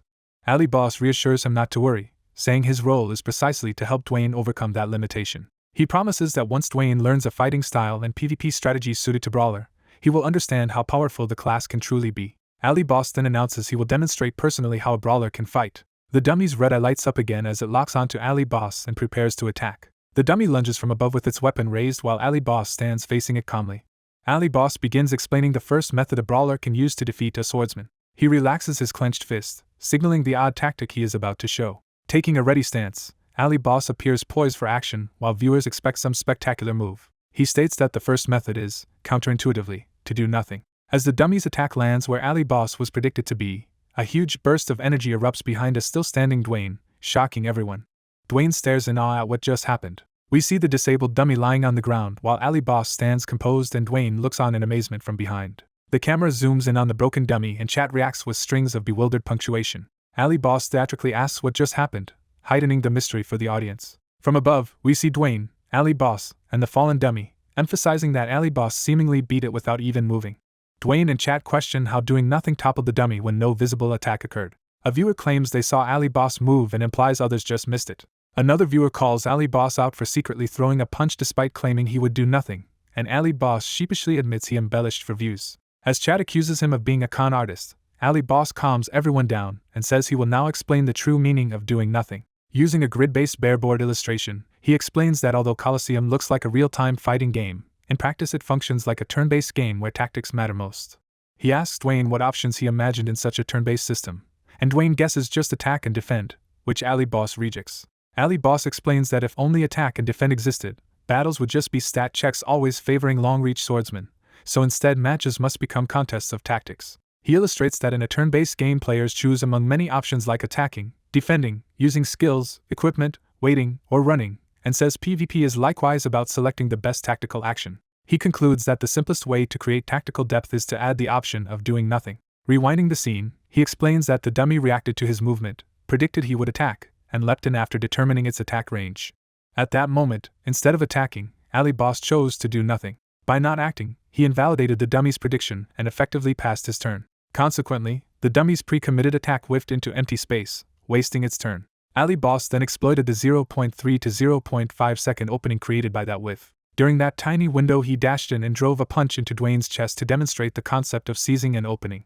He explains that within such openings, a brawler has a turn to close distance and attack. Ali Boss concludes that using tactics to force these openings is how brawlers create their own turns and overcome reach disadvantages. He then moves to the second key factor in PvP success, configuring items and equipment properly. Reviewing Dwayne's gear, Ali Boss points out that all his equipment is overly offense-oriented and stresses that balancing offense and defense is essential to getting safe chances to attack. Dwayne admits he was obsessed with landing a single decisive hit due to short reach, and Ali Boss starts relating this to why mages without mobility or summons are weak. Ali Boss continues into a third problem with Dwayne's playstyle, and narration notes that his lectures go on from there. Over time, Ali Boss gives Dwayne PvP theory, tips, and corrections to his bad habits, explaining how clumsily Dwayne had approached the coliseum so far. Continuous criticism and feedback bombard the world's greatest action star, but for Dwayne this strict coaching time is portrayed as something else. Dwayne is shown beaming with childlike joy, and narration states that he finds the experience extremely fun. Ali Boss reflects that his own tips are impressive, and he believes the viewers will also greatly benefit from them. Chat messages praise Ali Boss for sharing his secrets, and pledge to improve their ranks and keep watching him. As the lesson ends, Ali Boss thinks he has revealed only the tip of the iceberg, tells everyone to message him if they have questions while practicing, and Dwayne thanks him sincerely. While Ali Boss reads chat, viewers criticize other teaching guilds, especially Mano, for never sharing insights like these. More comments complain that many PvP streamers post countless videos without providing such useful tips, and that only now, through Ali Boss, have they realized what they were missing. Worried the chat is turning into direct attacks on other streamers, Ali Boss politely asks them not to mention other groups by name, and comforts himself that he did not intend this controversy. He tells Dwayne that real combat training will begin next week and encourages him to gradually apply the concepts learned today, which Dwayne eagerly agrees to. Back in the real world, Hyunwoo leaves his room exhausted and complains that he is very hungry. As he rummages in the fridge, his roommate asks if he has caused another stir online, but Hyunwoo says he only finished streaming. The roommate holds up his phone with concern and asks Hyunwoo to explain the uproar he is seeing. On the phone are posts praising Ali Boss's tips, insulting previous Coliseum streamers as trash, and calling for a boycott of Mano in favor of watching only Godly Boss. The roommate wonders if this backlash is really okay, while Hyunwoo, chewing a sausage, notes how quickly people react and argues that he never mentioned those other streamers himself. The roommate worries that the criticized guilds will not see it that way and warns that they are probably itching to retaliate. Hyunwoo casually asks what there is to worry about as he peels his sausage casing. With a dangerous smile, Hyunwoo reminds his friend what happened to previous guilds that crossed him and says he dares any of them to try again. His roommate, still hungry, suggests they go eat fried chicken, and Hyunwoo wordlessly agrees. The scene shifts to a grand stone castle, signaling a move to the Mano Guild's headquarters. Advisor Patrick reports to the Mano Guild master that their guild has been severely hit by the controversy, worse than a previous incident. He explains that following Ali Boss's recent stream, a figurative bomb exploded among Coliseum-focused streamers, their own guild included. The armored guild master grits his teeth, saying he does not think Ali Boss meant to cause this but is still angry. Introducing himself as Guild Master Marco, he slams the desk and yells that he has disliked Ali Boss from the beginning. Marco questions whether Ali Boss might have engineered the situation, but Patrick insists the streamer seemed genuinely startled and even ended his broadcast abruptly without a proper goodbye. Marco regrets not crushing Ali Boss personally when they first met in the past, recalling an earlier encounter where Mano Guild approached him with an offer. Patrick suggests that Mano should respond by releasing more genuinely helpful information like Ali Boss does, since viewers will not support them while a better alternative exists. Marco decides that ignoring the criticism is no longer viable. Patrick hesitantly asks if such drastic measures are truly necessary. Marco dismisses Ali Boss as a mere swindler, claiming his victories and hype are due to help from others and staged instigation to stir buzz. He orders that they ignore Ali Boss-related drama during their own streams and instead focus entirely on the newly discovered main scenario. Patrick agrees that if they can monopolize coverage of the next main scenario, viewers will inevitably return. Internally, however, Patrick fears that losing both their PvP lesson reputation and exclusive scenario content would be disastrous. Narration states that the Coliseum streamer controversy from Hyunwoo's stream unexpectedly quieted down quickly. It explains this was because an even bigger piece of news dropped that dwarfed the current situation. Hyunwoo and his roommate react in surprise in front of the computer as this major announcement appears. The announcement reveals Arena's 3rd anniversary special update, introducing a large-scale patch timed with the top-ranked player reaching level 200. Reading it, Hyunwoo and his friend comment on how amazing the level 200 ranker reign is, with Hyunwoo boastfully adding that he plans to take that spot eventually. The patch notes explain there will be new content aimed at top-ranked players and large-scale guild content, along with recurring events. The roommate notes there are 4 big changes in the patch notes, and becomes shocked as he reads the next part. He glances sideways at Hyunwoo, clearly realizing what this might mean for his friend. He exclaims that all the new content seems perfectly tailored for Hyunwoo, while the latter smirks knowingly. Hyunwoo reads that Arena's 3rd anniversary update is coming and excitedly says it is going to be fun. A visual summary shows 3 ascending warriors and states that the first special update announcement is new high-level content allowing a 3rd class advancement. Hyunwoo notes that the requirement for 3rd class advancement is level 200 and worries what extra conditions special classes like his might face. The second announcement revamps siege mode so normal players and guilds can own castles and participate in castle sieges beyond esports. Hyunwoo reads that claiming a castle will require imperial contribution and at least Baron rank, realizing his accumulated imperial contribution will finally be useful. The third announcement begins, surprising Hyunwoo's roommate once again. The roommate slowly turns toward Hyunwoo in disbelief as he reads further. The text explains that the third feature aims to revitalize the neglected pet system, similar to how siege mode is being renewed. It introduces this new pet-focused feature as the Pet Coliseum, where pets battle under their owner's commands. The explanation continues that the Pet Coliseum will be a dedicated arena where pets compete for major seasonal rewards, which Hyunwoo interprets as a perfect stage for his pet Tangy. The notice adds that a special event will be held to celebrate the opening of the Pet Coliseum. Excited, Hyunwoo praises the game company Quincy for consistently releasing content-rich patches and says this shows why they remain the best. His roommate muses that maybe he should start treating Tangy better but then grumbles that, after consuming 3 essences, Tangy should earn his keep and wonders if he should raise a pet too. The story returns again to Ali Boss and Tangy walking through a forest path. Hyunwoo reviews his B+ quest Monster Wave, which asks him to uncover the cause of yearly monster waves at Lattice Fortress, and complains that he has found no clues despite searching. He considers asking data miner Suching for help but dismisses the idea, thinking the man will just use it to recruit him into his guild again. Tangy suddenly pricks up his ears and looks alarmed at something behind them. Tangy tells his clueless master that a loud noise is coming from a certain direction, prompting Hyunwoo to look over curiously. Hyunwoo steps onto a tree branch as he moves to investigate the sound from above. Leaping deftly through the trees with Tangy on his shoulder, he heads toward the source of the disturbance. Hyunwoo's eyes widen as he spots the cause of the noise. On the forest path below, a huge white-skinned ogre with a club lumbers along, and Hyunwoo identifies it in disbelief. Tangy warns his master that the heavily tattooed ogre approaching is a dangerous thug, which surprises the master since such ogres should not appear here. The master wonders if the strange tattoos on the ogre might be the key to completing his current quest. The tattooed ogre suddenly charges at the master and Tangy with a massive club. The ogre's blow smashes the tree branch the master was standing on, causing a huge explosion of debris. The ogre, eyes glowing, realizes his prey survived the attack. Seeing the shattered ground from his missed strike, the ogre looks around in confusion. The master and Tangy reveal they dodged upward and are now falling from the sky toward the ogre. While descending, the master thinks he cannot withstand even 2 hits from such a strong foe and prepares a powerful magic attack. The master unleashes the spell-cursed spear from above, impaling the ogre with purple energy. A blue system window appears midair in front of the master, confusing him. The window explains that the monster, a weapon ogre imbued with black magic, halves the effectiveness and damage over time of cursed spear, shocking the master. The master wonders if the ogre's rarity explains its rare rating as he prepares a follow-up aerial assault with a knife. Using the skill blink, the master dodges a counterpunch by instantly shifting positions around the ogre's arm. The master continues blinking around the enraged ogre, slicing at it with rapid blue-traced movements, while staying just out of reach. The ogre roars in pain as multiple slashes cut across its body. Smiling, the master comments that while the ogre's offense is high, its defenses are weak. As the injured ogre charges again, the master thinks he can probably kill it faster than a normal boss, but one solid hit would end him. Thrilled by the high-risk fight, the master grins and notes he has not done something this exciting in a long time. He orders Tangy not to interfere in this battle, and the disgruntled bear agrees to stay out of it. Tangy grumbles that the master usually overworks him, but now expects him to just watch. Watching the duel from afar, Tangy mutters that he can never predict his foolish master's whims. The scene shifts to a large tree, indicating the battle continues in the surrounding forest. The battered ogre, covered in cuts, glares furiously at the master. Bleeding heavily, the ogre gives one last enraged stare before collapsing. A system message declares that the weapon ogre has been slain, granting the master experience, a level up, and full recovery of health and mana.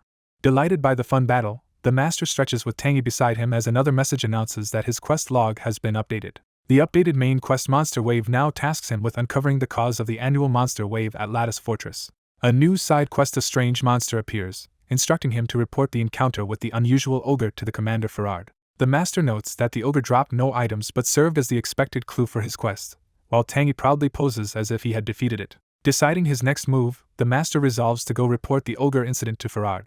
The perspective shifts to the bustling fortress of Lattice, where soldiers and adventurers move about. At the imperial capital, a man sits meditating alone in a large courtyard before an ornate building. The scarred, mustached man continues his calm meditation, revealing himself as a powerful figure. Opening his eyes with a smile, he asks what brings his visitor here. The visitor, Duke Lebron in formal uniform, calls out to Farard. Lebron jokes that he expected to next see Farard at his funeral, while Farard retorts that Lebron is as rude and unwelcoming as ever. Lebron complains about managing the Emperor's tantrums alone at Lattice and invites Farard to come help since more manpower is needed. Farard explains he left Lattice to request Imperial assistance in uprooting a threat to the Empire, which LeBron wryly sums up as coming for money. Proudly, Farard asks LeBron how his disciple performed and suggests the boy is quite useful. LeBron admits he now understands why Farard chose an adventurer as a disciple and confirms he drove the boy hard as requested, just as someone approaches in surprise. The master appears behind LeBron with a menacing aura, realizing LeBron was the reason Farard had given him such a harsh assignment. He scolds Farard for coming to the capital without telling him and says he followed after hearing Farard would meet the Emperor. LeBron nervously notes that the master came because he had investigated LeBron's earlier request. A system notice confirms the report to Farard objective has been completed. The master reports that while he still does not know the cause of the monster wave, he defeated a black magic-imbued ogre covered in tattoos. LeBron feels this tattooed monster must be connected to the monster wave, repeating in shock that it had tattoos. He carves the symbol into the ground with quick energy strokes and asks if the ogre's tattoo looked like that. The completed carving matches the ominous circular, horn pattern seen on the ogre. Seeing the exact match, the master exclaims in surprise and waits for LeBron's explanation. LeBron concludes that the earlier treason at Lipa Castle was only a diversion and that the masterminds behind the black magicians have begun moving. He states that these unknown enemies are targeting the Empire itself, more specifically the Imperial throne. Deciding the matter is urgent, LeBron urges that they go see the Emperor immediately. Farard tells the master, Hyunwoo, to accompany them as well. Hyunwoo wonders why the NPCs are suddenly acting so serious compared to usual. He mentally asks when he will receive his promised reward. The Emperor, with a glowing purple eye, contemplates the situation. In the throne room, the Emperor reacts in surprise on hearing that a black magician has appeared again. He then criticizes them for seeking Imperial help with what he calls a trivial matter. Farard and LeBron privately think the Emperor has a twisted personality as they explain that the conspirators' true target is the Emperor and request support to prevent any openings. The Emperor asks if LeBron really needs to be personally involved, and Farard insists that, as the Empire's pillar, LeBron must help eradicate the threat before it challenges Imperial authority. The Emperor becomes irritated and flustered by their framing of him as the crucial target. Complaining dramatically, he offers to switch roles with Farard, suggesting Farard take the throne while he retires to a quiet mountain post. Farard slyly asks if that means the Emperor will come to the front lines himself, provoking the Emperor to accuse them all of trying to annoy him. In exasperation, the Emperor points at Hyunwoo and calls out to him. He declares that since Hyunwoo discovered the tattooed monster, Hyunwoo must take responsibility by handling the situation personally, leaving Hyunwoo shocked.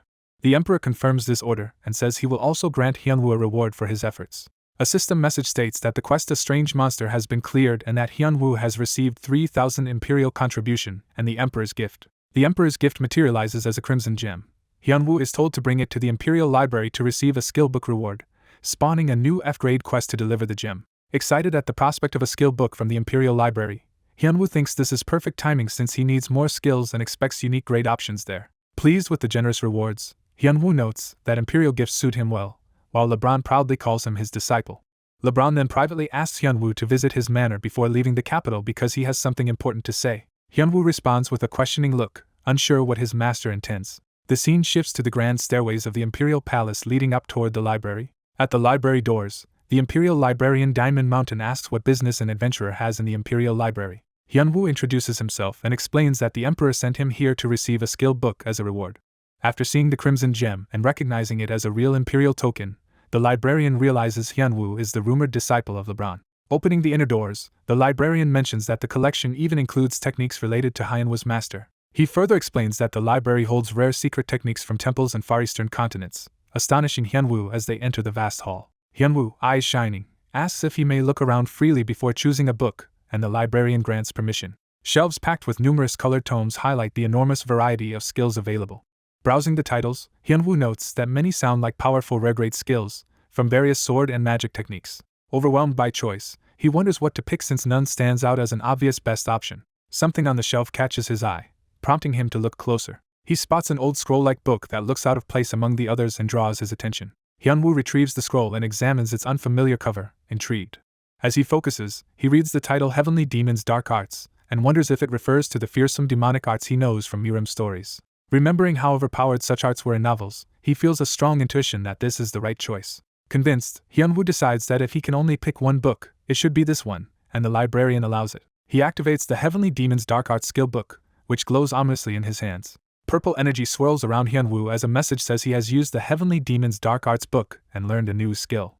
The skill description reveals that Heavenly Demons' Dark Arts is a unique martial art that locks his attribute to dark, boosts magic power by 50%, and grants the movement skill Heavenly Dark Steps with additional skills unlocking at higher mastery. Reading the description, Hyunwoo reacts in astonished excitement at how powerful the skill is. Overwhelmed, he shouts that it is insane while the librarian calmly reminds him to be quiet in the library, prompting an apology. Hyunwoo gleefully reviews the benefits of the dark attribute, increased magic power, and movement skill, thrilled that higher mastery will grant 4 more skills. A notification informs him that he has received a new quest.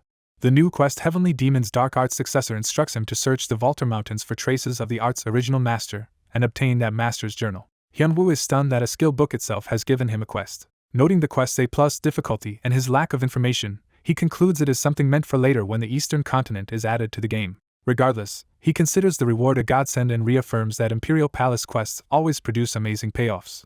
Overjoyed, he shouts his love for the Emperor in the library, while the librarian again insists on quiet. Later at LeBron's manor, the master sits silently, preparing to speak seriously to his disciple. LeBron comments that Hyunwoo looks unusually happy, and Hyunwoo laughs awkwardly, trying to hide his excitement. LeBron remarks that he had only seen Hyunwoo slacking in the training grounds but now realizes he actually does real work, which Hyunwoo defensively questions. LeBron asks what Hyunwoo thinks of joining a guild and hints that what he plans to assign cannot be done alone. Hyunwoo repeats guild in surprise, and LeBron explains the coming task is impossible solo, asking if Hyunwoo has people he can call for help, which Hyunwoo recognizes as a new major quest.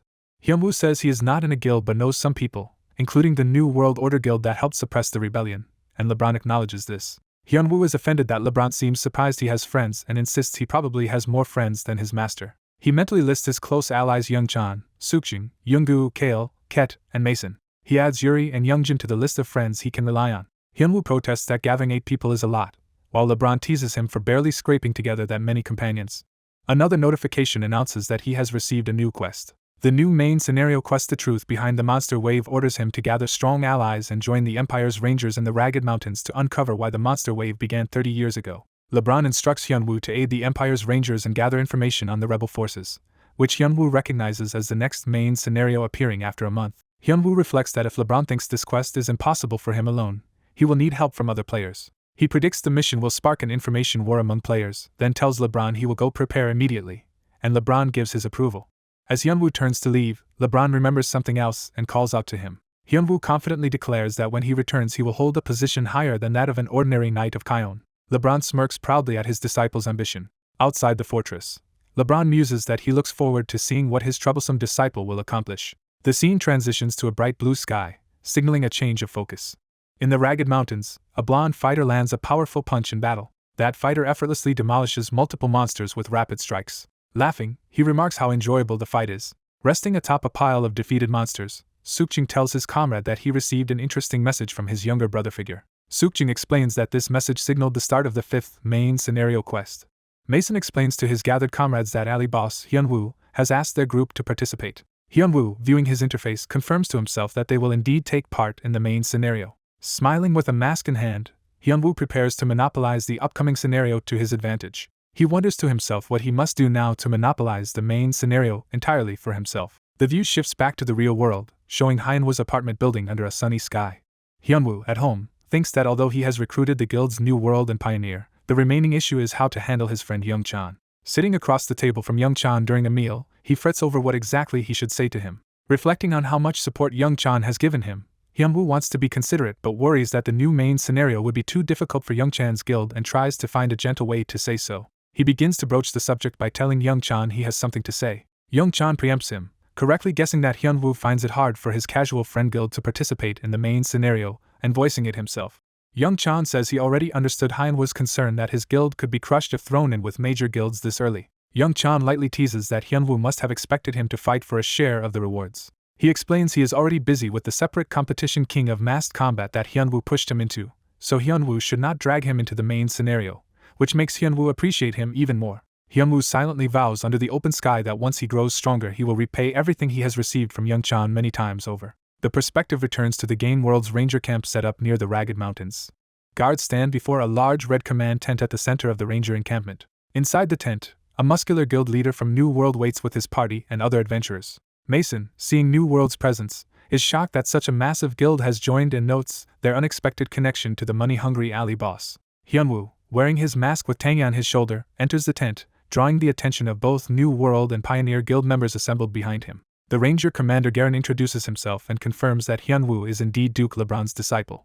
Garen asks about the people Hyunwoo brought, and Hyunwoo presents them as elite adventurers who will help uncover the truth behind the monster wave. Garen internally scoffs that if this is the elite among adventurers, the rest must be weaklings. He outlines their mission to slay monsters in the mountains, specifically those with tattoos all over their bodies, and a notification informs the adventurers they have received a new quest. The quest Exterminate the Tattooed Monsters orders them to eradicate tattooed creatures created by enemies of the Empire to reduce those enemies' influence. Hyunwoo and Mason remark that they both received a main scenario grade quest and conclude, based on the description, that they will be hunting these tattooed monsters for quite some time. Hyunwoo proposes the group split up to hunt tattooed monsters separately so they can clear the quest faster. The two other players get excited about the main scenario and suggest turning it into a contest over who can kill the most monsters. Hyunwoo agrees to the idea of competing, with Tangi echoing the word excitedly. They officially decide to see who can rack up the highest monster kill count. Hyunwoo races through the forest, moving rapidly among the trees to start the hunt. A stone golem-like tattooed monster appears in the woods. The golem locks eyes on something, its glowing red eyes flaring as it reacts. Hyunwoo slices straight through the golem with a powerful sword strike. Standing over the fallen golem, Hyunwoo notes that his total tattooed monster kills has reached 23. A system message announces Hyunwoo has leveled up, which he happily notes came at a perfect moment. Hyunwoo calls up his status window. The window reveals Kang Hyunwoo's detailed stats. Level 137 Dark Element Knight of Kion, with several unallocated points. His long list of prestigious titles and achievements is displayed. Hyunwoo reviews his situation, noting he is level 137 with 8 passive and 5 active skills whose masteries are now high. Having already leveled today, Hyunwoo asks Tangi if they should stop hunting and log off. Tangi is shocked and reminds him he is supposed to be competing with the other humans. Hyunwoo explains he never bet anything on the contest and prefers letting the others work hard for the quest, while Tangi calls him a dirty, stupid master. Hyunwoo says he has lots to do like uploading videos and preparing for the academy but offers to keep training if Tangi wants, making Tangi hurriedly retract his insult. Back in the real world at his desk, Hyunwoo agrees to something as he looks at his computer. He finishes uploading the Crassel raid video and wonders if he should check the viewers' reactions.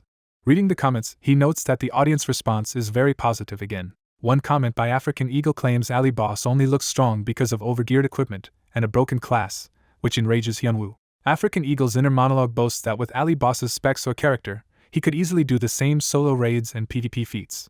Hyunwoo fumes that people calling him overgeared and broken have no idea how much effort it took to acquire his items and skills. Angry at ignorant criticism and recognizing African Eagle as a Young Hanbik fan, Hyunwoo slams his mouse. Hyunwoo adds African Eagle to his blacklist, vowing retribution. A tall building under the night sky is shown, indicating a different location. A notification informs African Eagle that the channel moderator has blacklisted him. Furious at being banned from viewing the channel's videos, African Eagle smashes his keyboard in anger. Hearing the crash, Hanbik's acquaintances rush in asking about the noise, suspecting it came from his room. Hanbik nervously laughs it off, claiming his keyboard briefly malfunctioned. It is revealed that young Hanbik is African Eagle, and he is outraged that Ali Boss blacklisted him just for leaving a comment. Hanbik swears that next time he meets Ali Boss he will kill him, despite the cute chibi image used. In-game, Hyunwoo plants his foot to begin a technique. Dark energy erupts around his foot as he activates a movement skill. Training dummies equipped like armored soldiers stand ready in the practice ground. The same dark energy spreads out, enveloping the dummies. Hyunwoo dashes at extreme speed among the dummies, his movement blurring. He zigzags wildly through the target field with the dark aura swirling around him. After stopping, he exhales, clearly affected by the technique. Hyunwoo's face contorts and he groans, overwhelmed by nausea. He collapses to the ground, saying he feels like he might throw up. A skill window for Heavenly Dark Steps appears, explaining it grants faster movement for a short duration but has a long cooldown, and Hyunwoo complains it is very user-unfriendly. He reflects that the skill makes his whole body feel strange and drunk, leaving him unable to control his movements. He wonders if mastering this skill is entirely up to the player's own practice.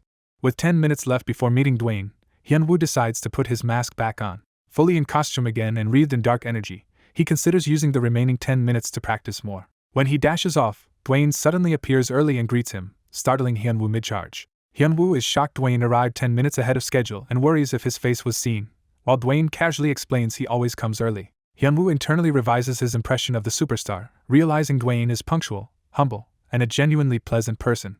Dwayne asks if Hyunwoo practiced diligently with what he taught him. Hyunwoo spawns a swordsman-class dummy and asks Dwayne to watch his performance against it. The swordsman dummy activates and charges with its blade drawn. Dwayne prepares his stance, eager to demonstrate his progress. With energy flaring, Dwayne tells Hyunwoo to watch how much his first student has grown.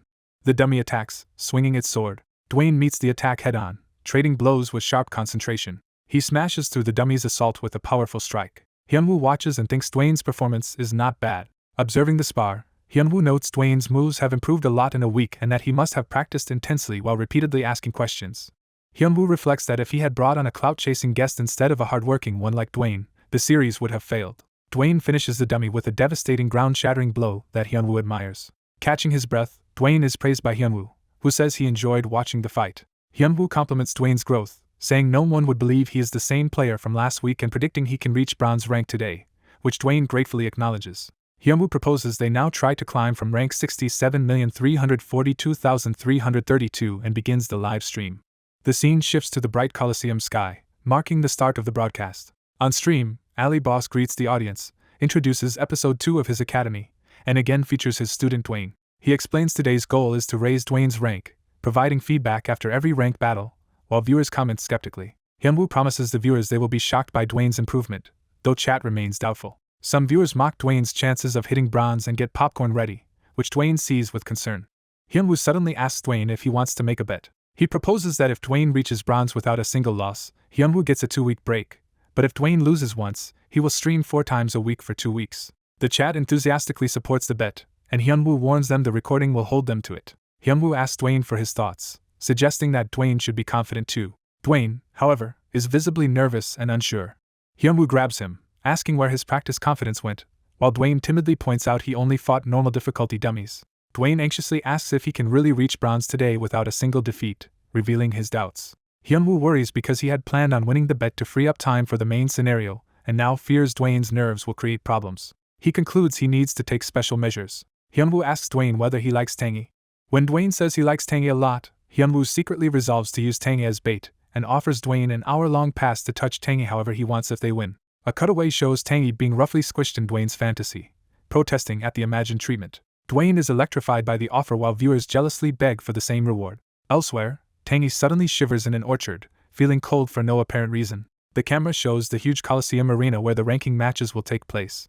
Dwayne stands alone on the sand, trying to calm himself before battle. Hyunwoo announces Dwayne's first match and enters Phantom Commentator mode hovering above the arena. A system message matches Dwayne with his first opponent, who materializes across from him. Hyunwoo notices the opponent is a swordsman class, the type Dwayne struggled to hit previously. Dwayne steels himself, wondering how he will overcome this trial while trying to stay calm.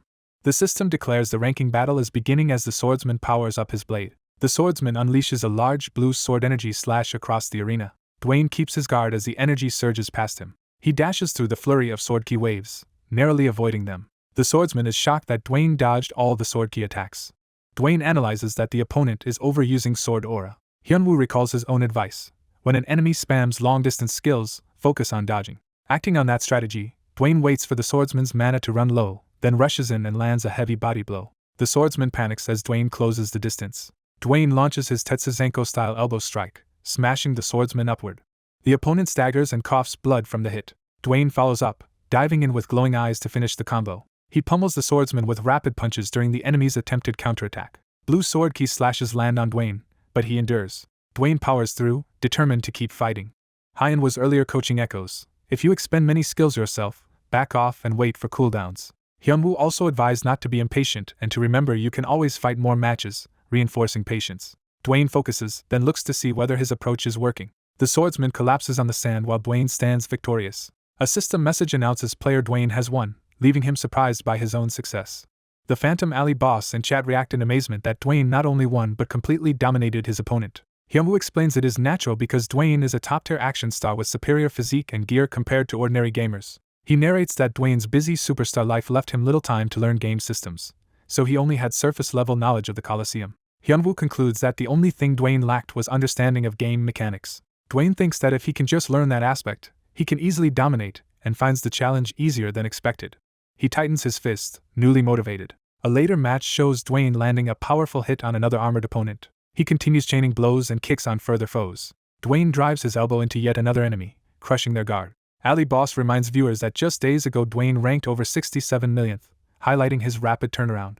The system shows Dwayne now has 9 consecutive wins, astonishingly different from before. Hyunwoo congratulates Dwayne on 9 straight victories as viewers express envy and wonder if they could do the same with coaching. Some viewers complain the bet is unfair and tease Hyunwoo for wanting a break, but he tells them not to count their chickens before they hatch. Chat calls Ali Boss a cheapskate and heartless for scheming this way. Hyunwoo asks Dwayne for his current rank. Dwayne reports he is now around 42 millionth, and Hyunwoo says bronze at under 10 million is within reach.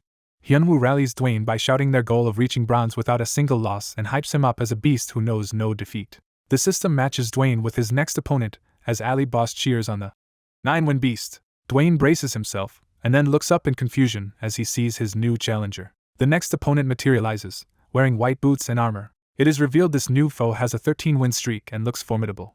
Viewers note Dwayne has encountered someone with 13 consecutive wins and joke that he has met his match. Chat taunts that Ali Boss's dream of a 2-week break is slipping away, making Hyunwoo visibly distressed. The spectators speculate the masked opponent might be a substitute knight, and anticipate more Ali Boss streams. Hyunwoo laments that he wanted free time for the main scenario but instead has to deal with a powerful substitute knight opponent. He recognizes that matching into a substitute knight is bad luck, and viewers insist Dwayne will not win despite his improvement. Hyunwoo stresses to himself that Dwayne must not lose heart, realizing the opponent's win streak is just 4 higher than Dwayne's. Dwayne also notes that the rival only has 4 more wins than him, subtly reframing the challenge. Hyunwoo tells Dwayne that overcoming this kind of strong opponent is necessary to reach bronze and urges him to trust Ali Boss and stay confident. Dwayne boldly declares he is the monster of this section, though Hyunwoo panics that he still knows nothing about substitute knights. The system announces that the ranked match is starting. Dwayne charges forward as the substitute knight rushes to meet him. The knight powers his sword with bright energy, readying a skill. Dwayne recognizes an incoming sword energy attack and plans to block then counter. The curved wave of blue sword ki races toward Dwayne. He blocks the trailing energy but clashes directly with the knight's blade in close quarters. Dwayne realizes the sword's direction suddenly changed mid-swing and thinks he would have been in trouble without swapping his stats to defense. The knight unleashes a barrage of sword ki as Dwayne is driven back, acknowledging the enemy's much higher level. Dwayne struggles under the assault while the chat starts cheering for the substitute knight instead. Gritting his teeth, Dwayne reacts in pain but refuses to yield. As he leaps in for a risky attack, spectators remark that despite having been warned not to be reckless, Dwayne is reverting to his old habits now that he is cornered. Viewers chat about Ali Boss streaming soon, while a chibi Ali Boss spirit silently fumes. Facing 2 strong opponents, Ali Boss wonders how to beat someone he thinks he cannot defeat. He asks if there is any way he can win, making his ally ponder. His ally calls it a good question and suggests preparing a special killing move for that situation. The masked swordsman contemptuously thinks the rank match fighters are fools who just charge in. He says that is why their current opponent is here as he rushes in with a powerful sword slash. Dwayne clenches his fist, powering up. Dwayne's punch smashes into the charging swordsman before the blade can land. The swordsman realizes Dwayne targeted his sword to erase its energy. Dwayne uses a movement skill to break near him and get behind his guard. He unleashes a flurry called 7 elbow blows, pummeling the swordsman. The swordsman blocks desperately, noting that Dwayne is too close for him to fight comfortably. He decides he must create distance between them. Ali Boss, watching, shouts the cue to act. Dwayne responds to the call and gathers strength. He roars and releases a huge shockwave of power toward his opponent. The shockwave explodes across the arena, engulfing them both. System messages announce that Dwayne's Lion's Roar skill has stunned Nakamura. While Nakamura is stunned, Dwayne drives in with a straight punch. He follows up with a crushing elbow strike to the head. Then he drives a flying knee kick into Nakamura's face. Dwayne chains more targeted blows, striking temple, wrist, and stomach to dismantle his foe. Eyes glowing, he prepares to finish the combo. He body checks Nakamura with overwhelming force. The impact sends Nakamura flying away in a spiral of energy. Nakamura is hurled across the arena as Dwayne's final blow lands. The system declares player Dwayne the winner to the shocked comments of viewers. Ali Boss joyfully jumps onto Dwayne, celebrating his victory. Ali Boss praises him for defeating a substitute knight of at least silver rank, while Dwayne is amazed by what that title means. Narration explains Dwayne goes on a 19-win streak and earns a bronze medal rank in one go. A result screen shows their account now holding roughly 9.7 million bronze medal points. Dwayne says he never imagined getting a bronze medal before meeting Ali Boss, who made the impossible possible. Dwayne recommends that struggling arena players enroll in Ali Boss's academy, saying it will transform their arena experience as chat agrees. Ali Boss thanks Dwayne for his hard work, and Dwayne gratefully thanks Ali Boss in return. Ali Boss ends the stream, saying their goal of getting Dwayne a bronze medal has been achieved as viewers say goodbye. He corrects Chad on the schedule, saying he will actually see them in 2 weeks, and thinks he can now focus on the main scenario. The scene shifts to the Mayho Guild's fortress-like headquarters. Inside, a knight slams the table, angrily demanding to know what is going on. Furious, he demands to know who accepted the quest that lets someone open the 5th main scenario, complaining they were supposed to have eliminated all rivals. He yells at Patrick about how much money they spent, while Patrick apologizes and takes the blame. Patrick anxiously asks if the opener is from New World or one of the pro-gamer guilds. Patrick reveals that the right to open the 5th main scenario has instead gone to Ali Boss, shocking his leader. Patrick confirms the intel came from an NPC saying the masked man took Duke LeBron's order and went to the Haging Great Mountain Range. Patrick privately laments that the worst-case scenario has come true. The knight orders Patrick to assemble an expedition immediately so they can at least seize the ending of the scenario. He vows that their guild will repay its debt to Ali Boss by any means necessary. Back in the real world, Dwayne suddenly remembers he still has a voucher that lets him touch Tangy. The story cuts to a peaceful forest scene under bright sunlight. In the woods, Ali Boss meets a hooded stranger and begins to speak. The hooded person, with pink hair showing, asks if Ali Boss is really their fan. Ali Boss restates that the person claims to be a unique black mage under some power and part of the rebel forces because of a quest. He thinks to himself that he came because the message promised main scenario information, but finds the whole thing suspicious. The hooded mage offers information, naming their faction Alkyl and its leader Edward. In return, she expects Ali Boss to accept her friend request, while he denies having promised that. She refuses his rejection and asks if he would accept a request from someone he actually knows. She drops her hood, revealing herself as a cheerful pink-haired girl and asking if things are fine now. Ali Boss is stunned speechless by her true appearance. Assuming he recognizes her, she is shocked when he just asks if he can leave. She freaks out that Ali Boss truly does not know who she is, though he thinks her face looks a bit familiar. She frantically introduces herself as Sunny, the top reporter, and he finally realizes who she is.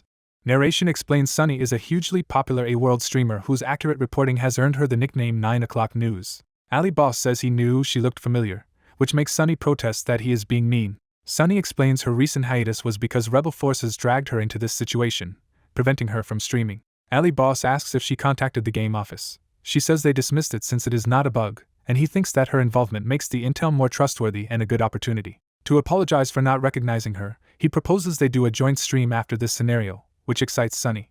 Ali Boss decides that befriending this insider could let him solo the scenario and profit from a popular joint stream, while Sunny eagerly sends a friend request. The narrative shifts to a guarded red command tent in the Imperial camp. A quest window explains that a threatening power created tattoo monsters and tasks Ali Boss with killing them, noting he has slain 47 so far. Back at headquarters, an officer praises Ali Boss for defeating so many monsters alone, and the system confirms the quest clear and rewards. The officer asks him to keep hunting to further weaken the enemy, while Ali Boss realizes failing conditions will likely loop the quest, a common RPG pattern.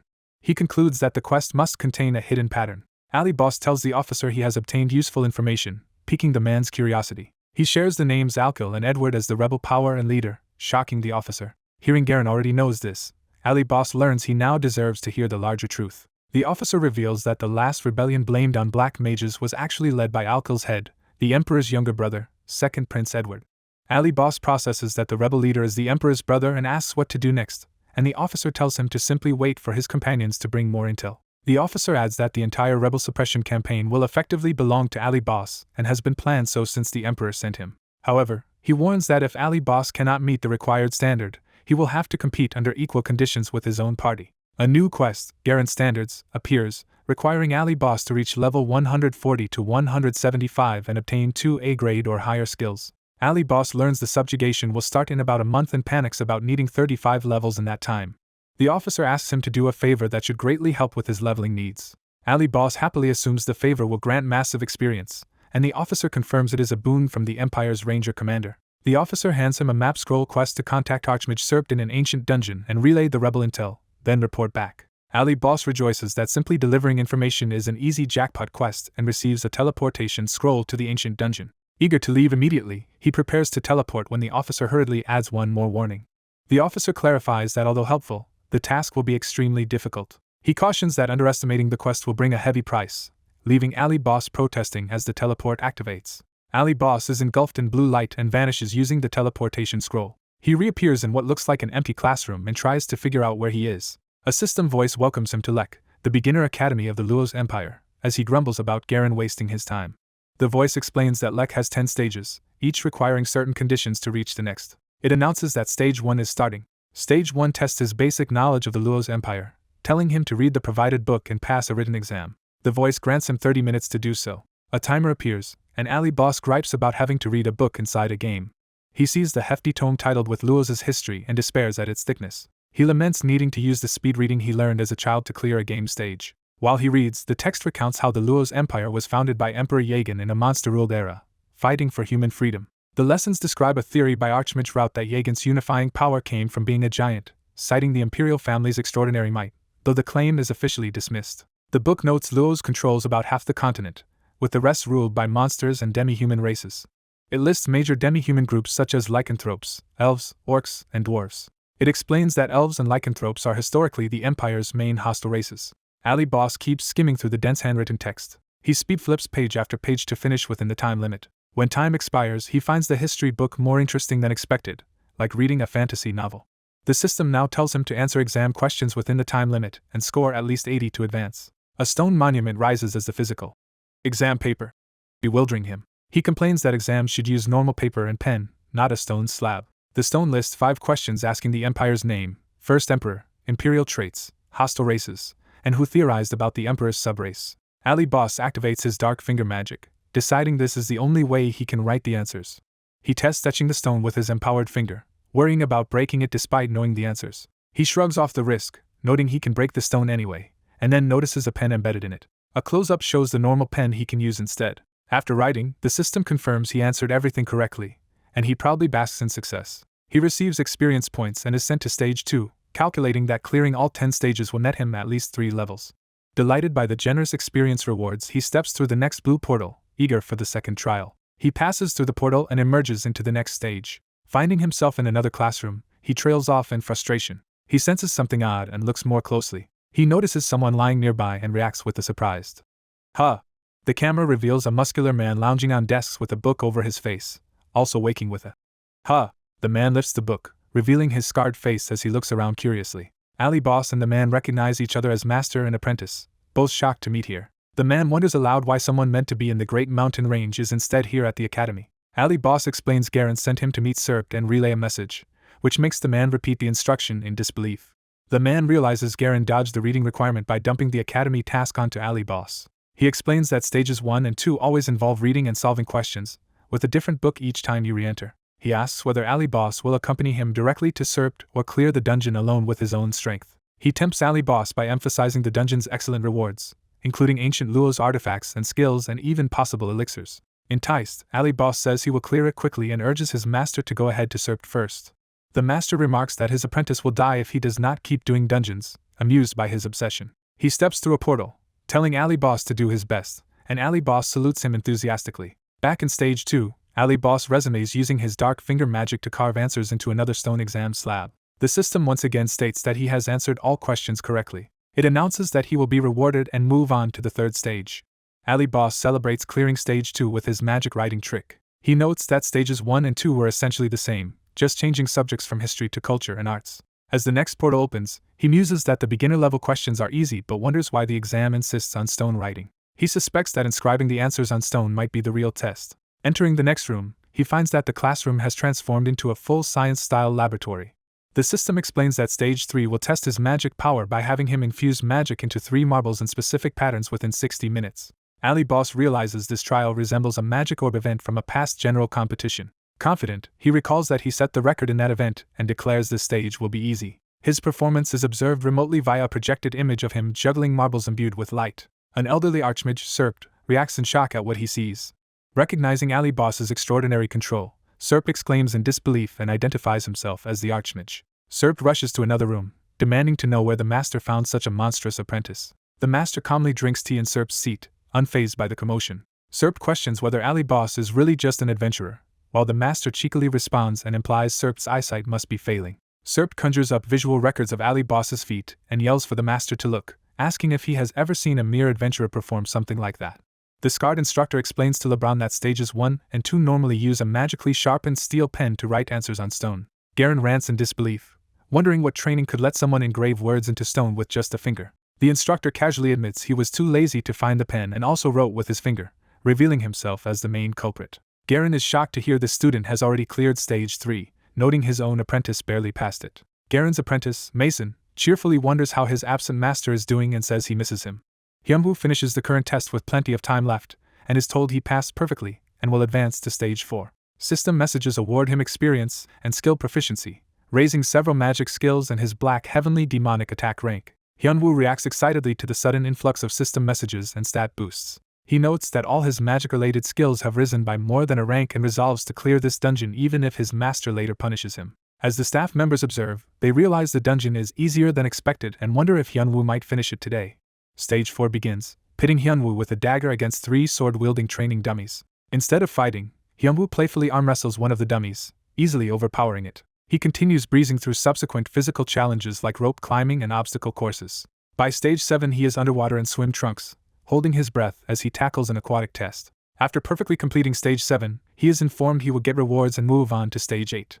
System messages state he gained experience and leveled up. His status window shows Kang Hyunwoo is now level 144, a Knight of Kion with Darkness attribute and greatly increased stats. Underwater, he realizes he gained 4 levels in this dungeon and gratefully thinks of Garen while collecting a pearl-like reward. Leaving stage 7 through a blue portal, Hyunwoo eagerly wonders what rewards stage 8 will bring. A system window explains stage 8 tests combat ability against subraces that threaten the Empire. The objective is clarified as defeating a summoned subrace. Hyunwoo braces himself as the enemy begins to appear. An enormous green-skinned warrior, identified as a Dakin, materializes as his opponent. Hyunwoo asks if this Dakin is real, and the system explains it is a chimera created from a student's memories that may be weaker or stronger than the original. Hyunwoo laments his bad luck that the chosen race is a Dakin but is somewhat relieved it might be weaker, as the test will start once the signal is given. Hyunwoo summons his pet Tangy, calling it out to join the fight.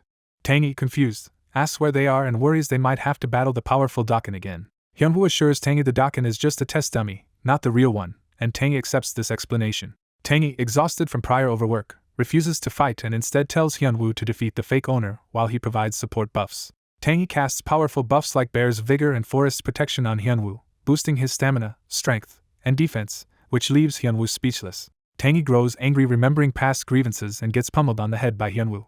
Hyunwoo scolds Tangy, saying a pet should take initiative when its master is hunting, and orders it to act first next time. Tangy, rubbing its head, grumbles that Hyunwoo is a mean owner and blames that attitude for his lack of a girlfriend. Hyunwoo and the Dakin face off in the arena, preparing for their duel. Hyunwoo narrows his eyes, recalling a significant past defeat. He remembers that Dakin was the only opponent he ever lost to and vows to have a rematch someday.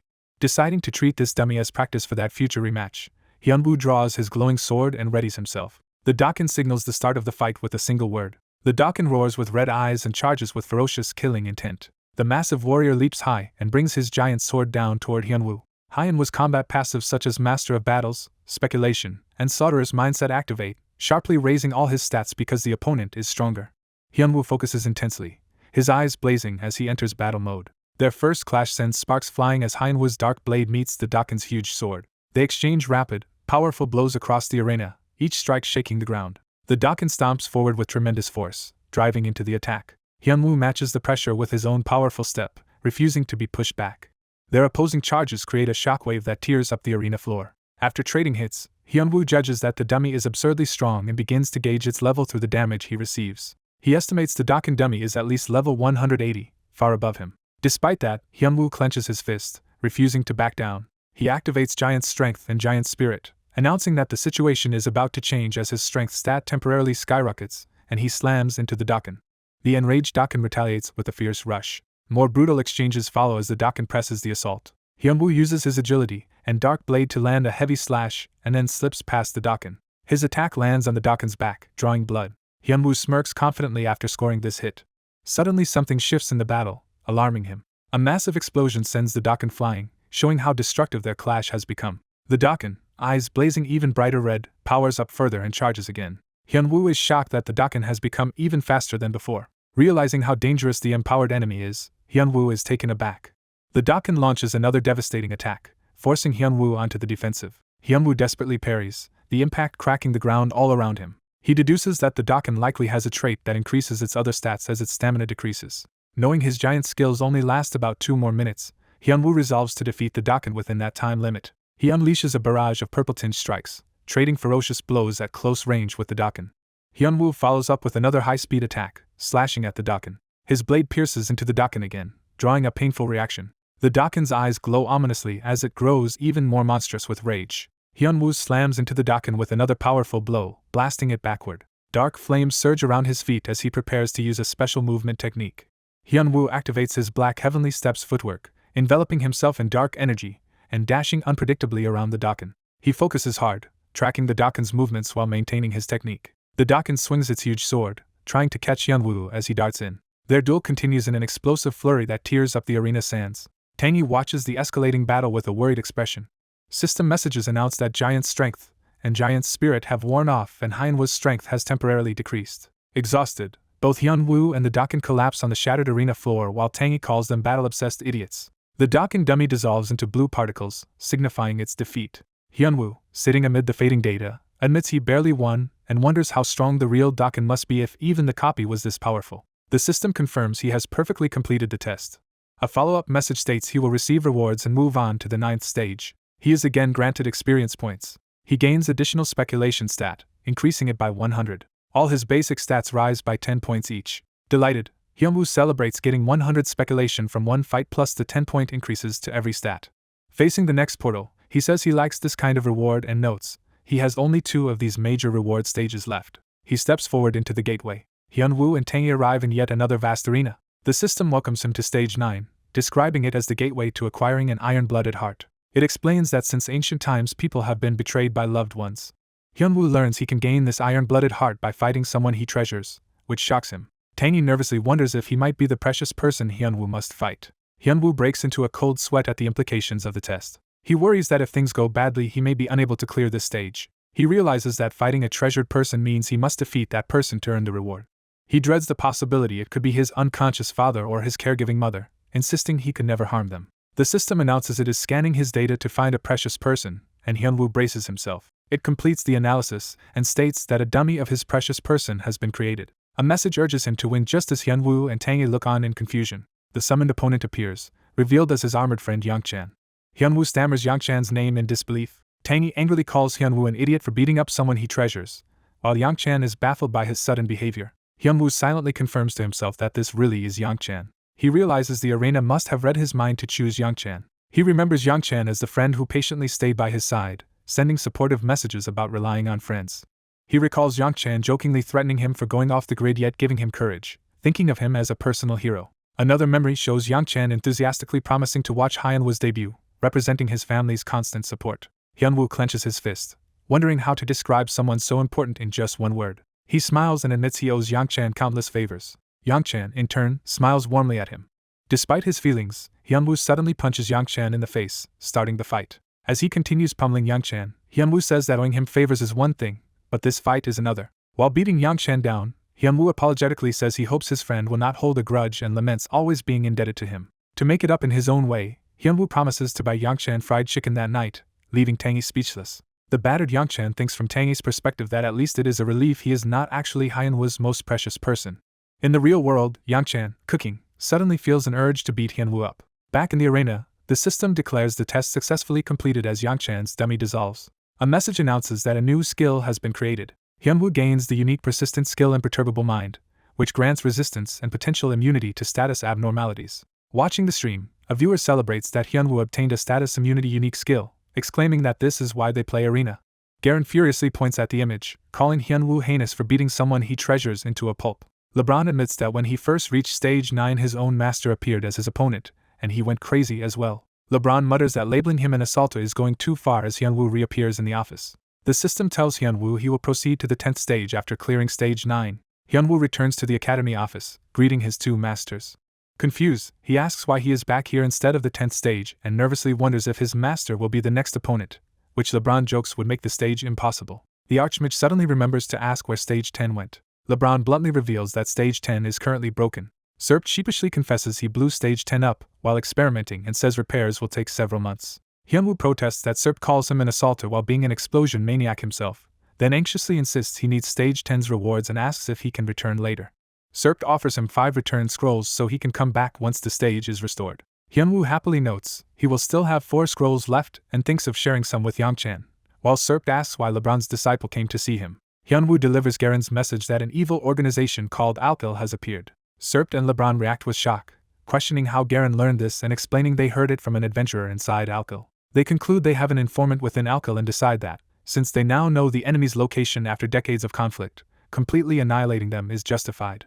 They tell Hyunwoo to inform Garen that both of them will join the subjugation and that he should prepare thoroughly. The narration foreshadows a large-scale battle in which the Empire's greatest mage and swordsman will participate. Hyunwoo reports back to Garen that he has received Serpt's reply. Garen, surprised Hyunwoo returned so quickly, checks that he really went and did not just pretend. Hyunwoo notes he was sent because Garen did not want to read documents himself, and Garen admits it seems Hyunwoo actually went.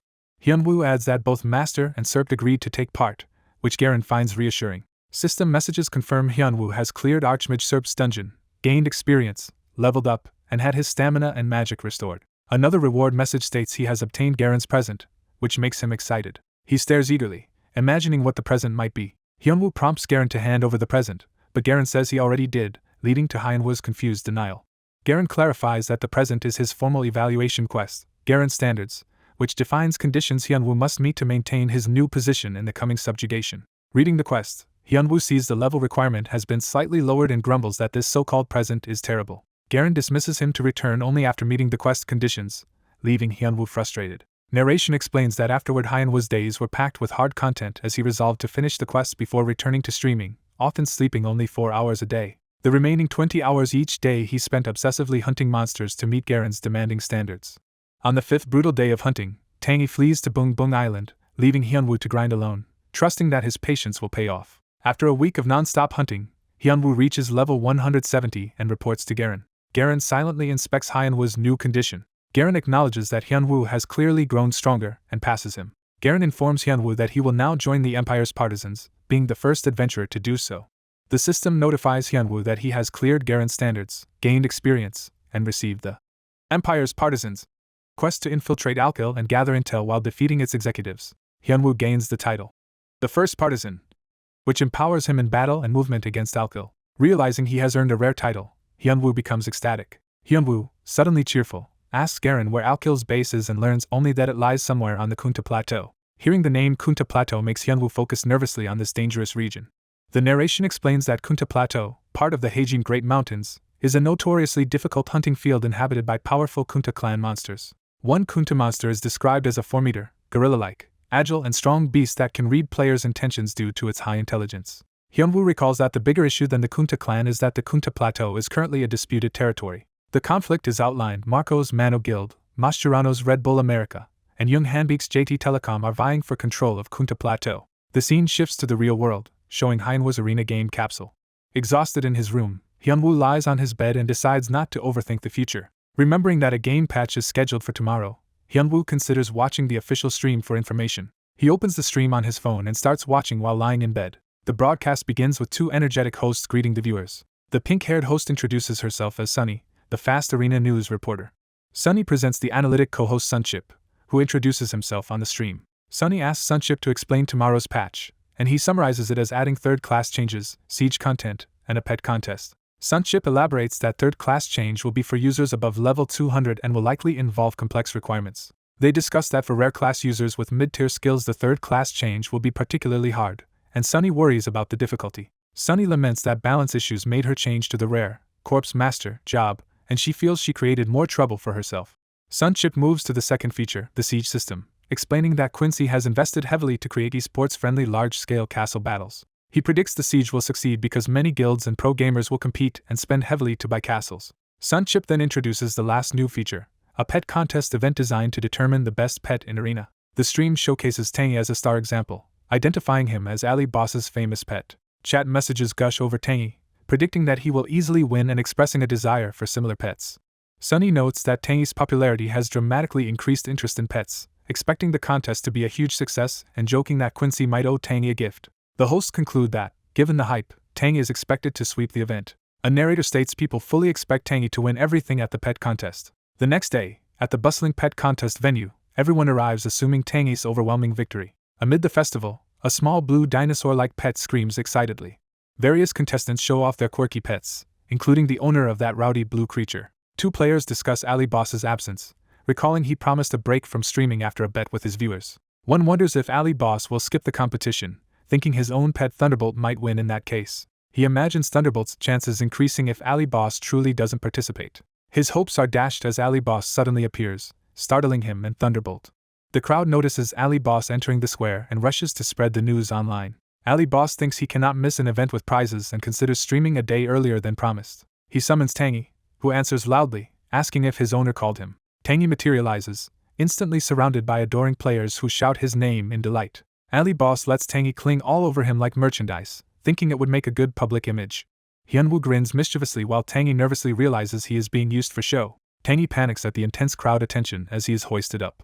Ali Boss starts his surprise stream, greeting viewers after his break while chat hassles him for returning early. He boasts to the viewers about his sincerity in streaming a day ahead of schedule, while chat flatters him and prepares more comments. The chat points out that Tangy, not Ali Boss, is the true main attraction today. Tangy, perched on Hyunwoo's head, is taken aback on realizing the stream is focused on him. Ali Boss proudly presents Tangy to everyone as the star of today's pet festival. Tangy asks if the winners really receive crystals, and Ali Boss confirms, reminding Tangy how many crystals he has already given him. Tangy eagerly affirms his trust and fantasizes ecstatically about tasting those delicious crystals again. Tangy dances around chanting about crystals, and the viewers explode with affection, some even saying they will buy pet eggs because of him. The scene shifts to a huge arena stadium filled with spectators for the pet festival. Sunny appears on stage as the main MC, welcoming everyone to the pet festival. She explains that the first event is a 32-pet, strongest pet tournament, noting participation seems modest. Contestants marvel at seeing Tangy in person and comment that he is even cuter live. Sunny announces that each contestant will receive a marble. Sunny explains that infusing mana into the marble assigns one of 16 colors, and pets with matching colors will fight each other. Hyunwoo sees someone draw purple and internally decides he must avoid getting that color. Other contestants cheer as they receive safer colors like blue and red. We see one contestant despair when his marble turns purple. Kong, the girl with the pink hair tuft, also ends up with a dreaded purple marble. The audience murmurs with anticipation as the matches are about to begin. Sunny announces the opening match of the strongest pet tournament. She introduces Tangy in the red corner as Ali Boss's combat pet. She introduces Debaby, Kohen's purple bat-like pet, in the blue corner. Sunny declares the battle of cute pets has started and signals the match to begin. Tangy immediately unleashes a massive lightning attack toward Debaby. The lightning barely misses Debaby and streaks toward Kohen, shocking her. Charged with electricity, Tangy calmly asks if winning will earn him a crystal. Debaby trembles in terror as the lightning storm rages around it. Kohen rushes forward, hugging Debaby and begging for the attack to stop. Kohen hastily forfeits the match to protect her pet, shocking Ali Boss. Sunny announces Tangy's victory by forfeit, while Hyunwoo looks baffled. Ali Boss clarifies to his viewers that the opponent surrendered of her own accord and insists the situation isn't staged, while Tangy wonders if he has done something wrong. Viewers comment that default victories are expected against Tangy and admit they anticipated this outcome. After Tangy proceeds through the bracket, he is crowned winner of the strongest pet event, earning Ali Boss a trophy. Hyunwoo reflects that he really did win by default as multiple Tangy illusions celebrate around him chanting about crystals. The narration announces that after this side event, the main pet contest will soon begin and calls for all participants to gather. The scene shifts to an indoor stage setup where Sunny prepares to host the main pet contest in front of a large live audience and judges. She officially declares the start of the pet contest amid roaring applause. Sunny explains that each participant has 3 minutes to appeal freely on stage and show their pet's charm to the audience. She introduces the panel of judges and explains that they will score the acts, with the top 5 receiving prizes. Sunny calls for the first participant to come onto the stage. She presents Kong and her pet Fring as the opening act, and Kong confidently runs out with Fring. Kong and Fring perform an energetic, rhythmic routine full of tricks and poses. The audience and one of the judges go wild, showering them with praises and hearts. Fring's owner revels in the reception, thinking everyone is falling for Kang's charm and that no human could resist finding her pet cute. Suddenly Fring cowers anxiously, confusing Kong. Fring senses the cold, oppressive aura of one judge who remains unmoved in the center. That judge, Mr. Poker Face, stares emotionlessly, revealing himself as someone with an absolute lack of cuteness. Reaction. Fring trembles under the judge's intimidating gaze. Kong anxiously calls out to Fring when she notices something is wrong. Mr. Poker Face dismisses the act as merely a typical pet dog, formally introduced as the unflappable judge. A note explains that Mr. Poker Face has never once found anything cute in his entire life. A montage shows him maintaining a stone-cold expression even when faced with other contestants' cute, bizarre pets. Another contestant with a lion-like pet, and others tremble in fear of his judgment as he continues to stare impassively. Participants collapse in despair backstage, horrified by how impossible it is to impress this judge. Sunny, shaken, wonders why someone like him was chosen as a judge, then hurriedly calls the next participant. She introduces Ali Boss and Tangy as strong favorites to win, and they walk on stage in matching tuxedos. The other judges excitedly remark that they never expected to see Tangy in person and gush about how cute he is, while Mr. Poker Face watches silently. Sunny asks Ali Boss and Tangy to begin, and Tangy nervously asks his owner what he should do. Tangy is stunned to learn that Ali Boss never actually planned an act for him. Tangy angrily reminds Hyunwoo they need a good performance to earn crystals, while Hyunwoo retorts that Tangy, as the one getting the crystal, should have thought up something. Sunny laughs, framing their bickering as the familiar banter viewers love from their streams. Tangy grows gloomy, realizing he must figure something out himself. Staring at the judges, he thinks he must use everything he has if he wants to taste that wonderful crystal reward. Determined, Tangy steps forward, puts on an exaggeratedly pitiful cute face, and directly begs for the crystal. The judges clutch their chests, overwhelmed by his cuteness. The audience members also double over, holding their hearts as Tangy's charm hits them like a shockwave. The whole stadium is visually shown reeling from the emotional impact centered on Tangy. Ali Boss watches deadpan for a beat, processing what Tangy has done. He snaps, kicking Tangy lightly and scolding him for merely acting cute instead of performing an act. Mr. Poker Face tries to react stoically while internally crying that he does not know how to handle these new feelings. He struggles in silence, his composure cracking. His expression finally starts to twist, hinting at a change of heart. Sunny announces Tangy's official performance is underway as he leaps about the stage glittering with sparkles. The judges, including Mr. Poker Face, watch. The others praise Tangy while Poker Face remains outwardly stiff. Tangy follows up with a fiery move shaped like hearts, demonstrating both power and theatrics. The judges again look on, some swoon while Poker Face continues to fight his own reaction. Tangy crashes to the stage floor, exhausted from the performance. He bursts into tears from the effort, further amplifying his cuteness. This time even Mr. Poker Face's face flushes and he openly melts, completely charmed. Afterward he regains his neutral expression, preparing for deliberation. Inside, however, he is shocked at himself, realizing the tough routine has moved him. He wonders what this strange feeling is, recognizing that watching the toy bear is stirring emotions he has never known. Clutching his chest, he realizes this must be what people call finding something cute. The scene shows Tangy jumping joyfully as Poker Face admits internally that this is, indeed, cuteness. Later, Sunny announces that she will reveal the final winner of the pet contest. She declares Tangy the overall winner, praising Ali Boss for securing both the strongest and the cutest titles. Tangy dreams about an upcoming crystal mukbang. Drooling at the thought, Mr. Poker Face, now completely smitten, cuddles Tangy possessively while Tangy protests and demands to be let go. Hyunwoo notes that Tangy has indeed swept all events, while Poker Face clings to Tangy calling him cute. After the festival, Sunny quietly approaches Ali Boss to talk, prompting his curious response. She tells him she has received new information and wonders if it relates to the main Empire quest. The information reveals that Alkyl rebels will soon appear across the Empire, prompting Ali Boss to ask if Alkyl is already moving. Sunny tells him they will have a long discussion after the stream, while Tangy, crowned and mobbed by fans, begs his owner for help. The two later meet privately in the forest to discuss the new intel.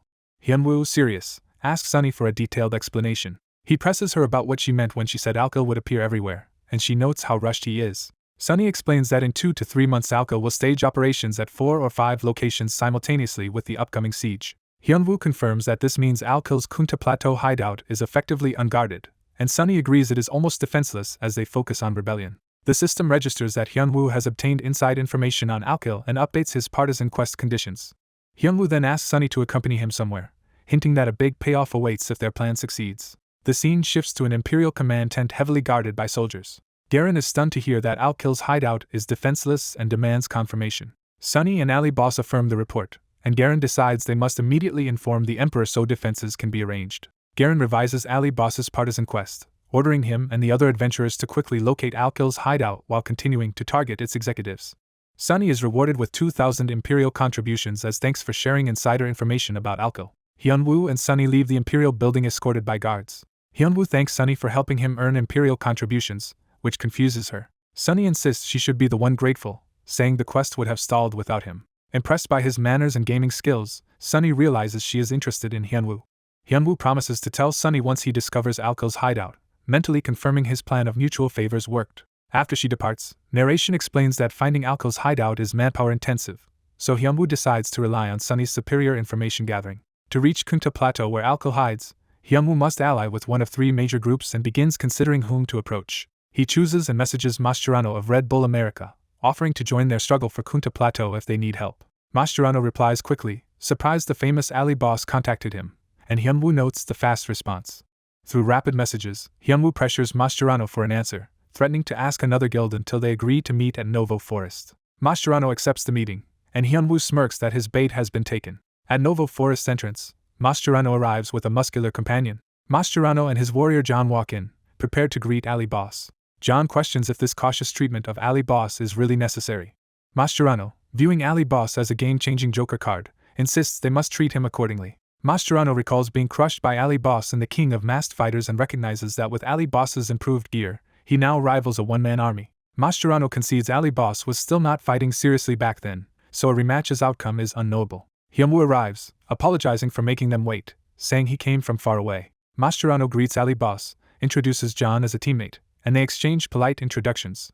Ali Boss proposes directly that he wants to participate in the Kunta Plateau ownership dispute as Red Bull America's mercenary. Mascherano asks what compensation Ali Boss wants, and he replies that he only desires free access rights to Kunta Plateau, not items or money. Mascherano suspects a calculated move to avoid future entanglements but agrees and asks when Ali Boss will join. Ali Boss states he will act independently without using Red Bull's strength, shocking Mascherano, who asks if he really plans to face Mano and JT alone. Ali Boss thinks that even if the conflict with Mano and JT drags on, a month is enough to handle them. He reminds them that he has bad blood with those two groups and doubts they can oppose him effectively. Accepting this, Mascherano says they have no choice but to trust Ali Boss and asks if he already has a strategy, which Ali Boss feigns ignorance about. Hyan with sinister smile suggests he has no elaborate scheme besides doing what he always does. He explains that he will simply act in his usual manner. Later, a green-haired player approaches Hyunwoo and calls out to him. The Mano Guild members confront Hyunwoo, tell him he cannot hunt in their area, and order him to leave. Ali Boss internally mocks them as stereotypical third-rate villains and informs them he has Red Bull America's permission to be here. The Mano player angrily grabs Hyunwoo by the collar, claiming Kunta Plateau is their guild's territory. Hyunwoo calmly notes the collar grab, asks them to relax, and requests space so he can introduce himself properly. When they realize he is the famous Ali Boss, he announces this is typical content for his channel. Hyunwoo recounts his past episodes where he defeated the Black Skull and the ICIS Guild on stream. He also recalls when he destroyed Jinseon Guild, his third major episode. Declaring this situation Mano Guild's episode, he frightens the Mano trio while viewers excitedly cheer and chat. Hyunwoo prepares his weapon and signals the start of another live broadcast. Switching to his unmasked streaming persona, he tells viewers he is starting the stream. The three Mano players now recognize Ali Boss and recoil nervously. They mutter Ali Boss's name in shock, realizing who they picked a fight with. The green-haired leader thinks this situation might actually benefit them since Ali Boss is on their guildmaster's blacklist. They rationalize that even losing to Ali Boss is fine if it is not a character deletion bet, and speculate that defeating him would make them famous. Ali Boss tells his viewers he will record the fight as a trophy, while chat reveals he is already streaming to 50,000 people. Mano's fighter draws his sword, readying for battle. Convinced victory will make him a star, the green-haired player charges at Ali Boss with killing intent. Ali Boss instantly overwhelms him, slamming him violently into the ground. The other Mano members observe that not only did their ally start the fight, he also attacked first, which looks terrible for Mano. Holding a knife, Ali Boss remarks that they clearly need a beating. Later on stream, Hyunwoo cheerfully tells his audience that the beating he gave Mano Guild happened earlier that morning. For viewers who missed it live, he introduces a video replay of the event. Chat messages react in disbelief that the footage is already edited and ask him to explain how badly he beat Mano Guild. Narrating the replay, Hyunwoo explains Red Bull America granted him permission to be at Kunta Plateau. He notes that Red Bull had long occupied the plateau fairly, making Mano's intrusion unreasonable. He shows how Mano Guild suddenly appeared and picked a fight with him despite that. Viewers criticize Mano Guild for acting like they own the plateau, hoarding prime dungeons and gold, even though the area is not officially theirs. Hyunwoo notes inwardly that the audience response is going well. The video shows how the argument escalated into a 3-on-1 fight against him. He narrates that despite the numerical disadvantage, Mano's players were weak, so he defeated them easily. The replay highlights him brutally kicking one opponent, while viewers in chat marvel at his strength and call Mano Guild weak. On stream, Hyunwoo pretends to be scared Mano Guild will PK him at Kunta Plateau and asks his audience what he should do. Viewers call out his fake fear and urge him to kill Mano players if they attack, telling him to teach them a lesson. Hyunwoo decides to follow their suggestions and hints that his next stream will be a walk through Kunta Plateau. Meanwhile, in another location, officials report the situation to Mano Guild's leadership in an ornate office. A strategist laments that their guild has even been sniped out of its role in the game's main scenario, and says things could not be worse. The blonde guild master, Marco, summons Patrick with growing anger. Enraged, Marco orders Patrick to gather the guild's best fighters because they are going after Ali Boss. Patrick is left speechless by this extreme order. Back at Kunta Plateau, Hyunwoo casually hunts weak bug monsters. One of the battered bugs feebly moves and emits a sound as it dies, dropping a halo item. Hyunwoo senses something and looks up sharply. He turns and greets the arriving Mano Guild forces, saying it has been a while. Marco appears with a large army, and Hyunwoo notes that he has not seen him since the King of Massed Combat event. Marco declares he has come to repay Ali Boss for what he did to his members, and says he dislikes owing others. Ali Boss questions whether pulling so many forces away from the main scenario just to kill him is wise. Marco retorts that Mano Guild can handle losing a few members. Their entire organization will not fall just because some are forced to log out. As Ali Boss grabs Marco's arm, he wonders if Marco will feel the same once the tables are turned. Hyunwoo's combat skills and special traits activate, massively increasing his stats and fighting spirit because his opponent is stronger. Using that boost, he dashes into Mano's ranks, striking multiple enemies at high speed. Patrick regrets failing to dissuade Marco and is shocked that the guild master launched such a large-scale attack on Ali Boss. He rallies the rear guard to buff the tanks and maintain formation under Hyunwoo's assault. Patrick orders the guild's mages to prepare crowd control spells. Amid the chaos, Hyunwoo and Marco confront each other at close range. Hyunwoo taunts Marco by suggesting he is actually afraid of losing. Viewers comment that Ali Boss's words have hit Marco's pride and that one should not underestimate him. Marco's eye twitches with fury as he contemplates the insult. He orders fortress knights and priests to begin preparing a special tactic referred to only as it. Patrick protests that using that tactic will cost them valuable combat power for the main scenario, but Marco dismisses his concern. Marco reasons that killing the undefeated Ali Boss, who is famous for never losing, will yield rewards greater than success in the main scenario.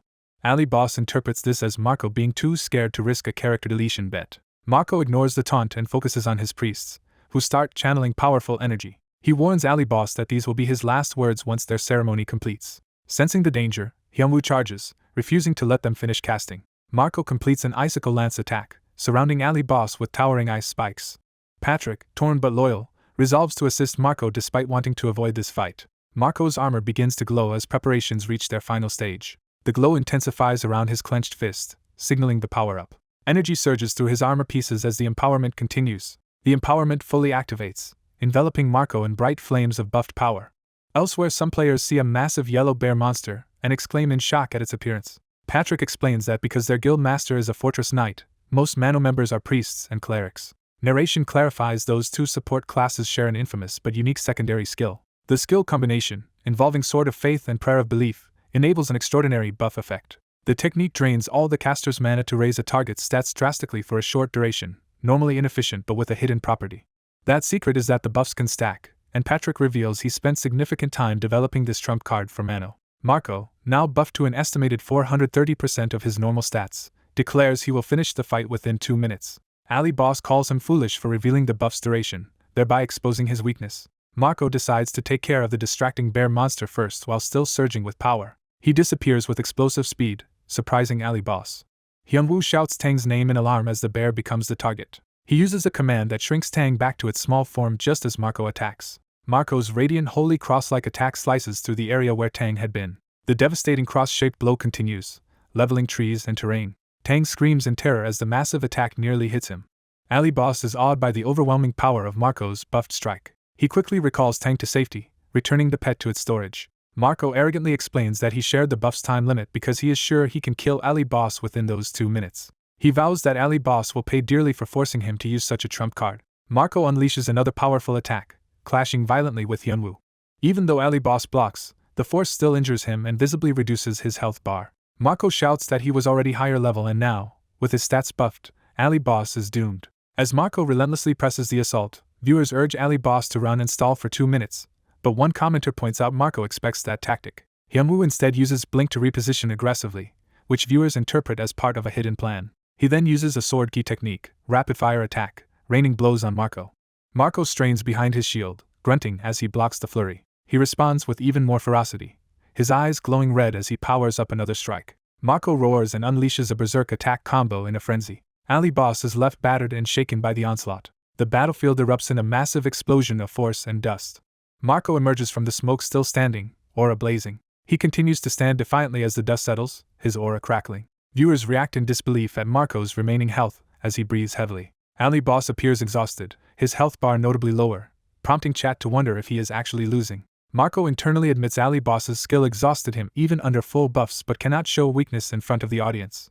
Out loud, he mocks the notion of Ali Boss being undefeated and accuses his past streams of being staged. He taunts Ali Boss for overestimating himself while chat comments they are nervous seeing Ali Boss apparently cornered. Hyunwoo, bruised but focused, raises his hand as dark purple energy gathers. He places a glowing purple palm against Marco's chest, saying the fight is not over. A blast of purple energy erupts, sending Marco flying. Afterward, Marco turns away and grunts dismissively while Patrick watches him with concern. Marco raises his sword high, declaring Ali Boss's struggle futile and preparing a finishing blow. Viewers question if this is truly the end of Ali Boss's legend. Hyunwoo smirks subtly, revealing he is not finished yet. System messages appear. He has gained experience, leveled up, and fully restored his stamina and magic. With renewed strength, Ali Boss blocks Marco's next strike and declares that this is not the end. Marco's eyes widen in shock at this unexpected turn. The audience and Marco see Ali Boss's wounds rapidly healing as green recovery effects surround him. Marco demands to know how this is possible, while Ali Boss, glowing with healing crosses, begins to explain. He reveals that earlier he was deliberately hunting low-level creatures instead of the high-XP Kunta clan to trigger level UPS and full restoration mid-battle, a trap Marco failed to notice. He cheerfully explains he was trying to stop at 99.99% experience. He farmed low-experience monsters so he could level mid-battle and surprise his enemies, astonishing the spectators. Marco and his mage panic about the opponent's shining skill while trying to calm each other down. Marco insists they still outnumber their foe as dark power lashes around him. Ali's dark aura engulfs Marco as they clash in close combat. Ali detonates a massive burst of dark energy and steps back, holding a potion. Seeing Marco's buffs gone, Ali remarks that Marco is weak without them. Viewers praise Ali while he declares Mano's trump card inferior to him. Ali points his glowing sword at Patrick, startling the remaining Mano members. With his blade against Patrick, Ali asks how he should deal with the rest of them. The Mano Knights huddle tensely opposite Ali, who stands alone yet confident. Onlookers doubt Mano can fight without Marco or mages and predict a slaughter. Ali turns as Patrick calls out to him. Patrick, nervous, asks Ali to hear him out. Ali recognizes Patrick as Mano's competent advisor but says he sees no reason to talk. Patrick bows deeply, admitting wrongdoing and apologizing, which confuses Ali. Patrick offers to compensate Ali for his losses if Ali will stop here. Some Mano members angrily protest Patrick's retreat plan while outside viewers suspect no trick. Ali bluntly rejects the idea of simply letting them go. Patrick reasons to his guild that they cannot beat Ali, and further fighting would cost too many members and manpower. He concludes that if Ali refuses to release them, Mano will fall behind in the main scenario. Ali realizes Patrick really is the brain behind Mano and confirms Patrick will abandon the Kunta Highlands to focus on the main scenario. Patrick promises generous compensation, making Ali ponder the offer. Delighted, Ali agrees to avoid more fighting, thinking he gets both the Highlands and extra rewards. Ali warns Patrick to keep his promise or face consequences, and Patrick hurriedly agrees. Patrick hands over a personal compensation item first, saying guild-level payment will follow. Ali finds it is an earring and assumes it must be at least rare quality, while viewers joke about Patrick's thinking. Patrick prepares his guild to log out, calling to Ali one last time. Smiling, Patrick admits he admires Ali's capability despite being an enemy. Patrick thanks Ali for his leniency and bids him goodbye as he leaves. Ali turns to his viewers and excitedly proposes to inspect Patrick's gift. Shocked at the earring's details, he leaves the audience impatient for an explanation. He reveals it is the unique item Forest Essence, a powerful elf earring that boosts mana and stats in forests. Ali recalls he once clashed with Mano but had forgotten and now resolves to treat them kindly in future. A viewer reminds him his content is about destroying wicked guilds, leaving him awkwardly speechless. He sheepishly muses that Mano might not be so bad since they gave him such an earring, while viewers tease that they bought him off. JD Telecom coach Young Byungjin silently reads news on his phone. Seeing Mano retreat from Kunta Highlands, he notes Red Bull America now holds the advantage thanks to Captain Ali. Worried, the coach laments they have no one who can stop Red Bull's ace Mascherano. He then discovers news of an alliance between Red Bull America and New York Warriors.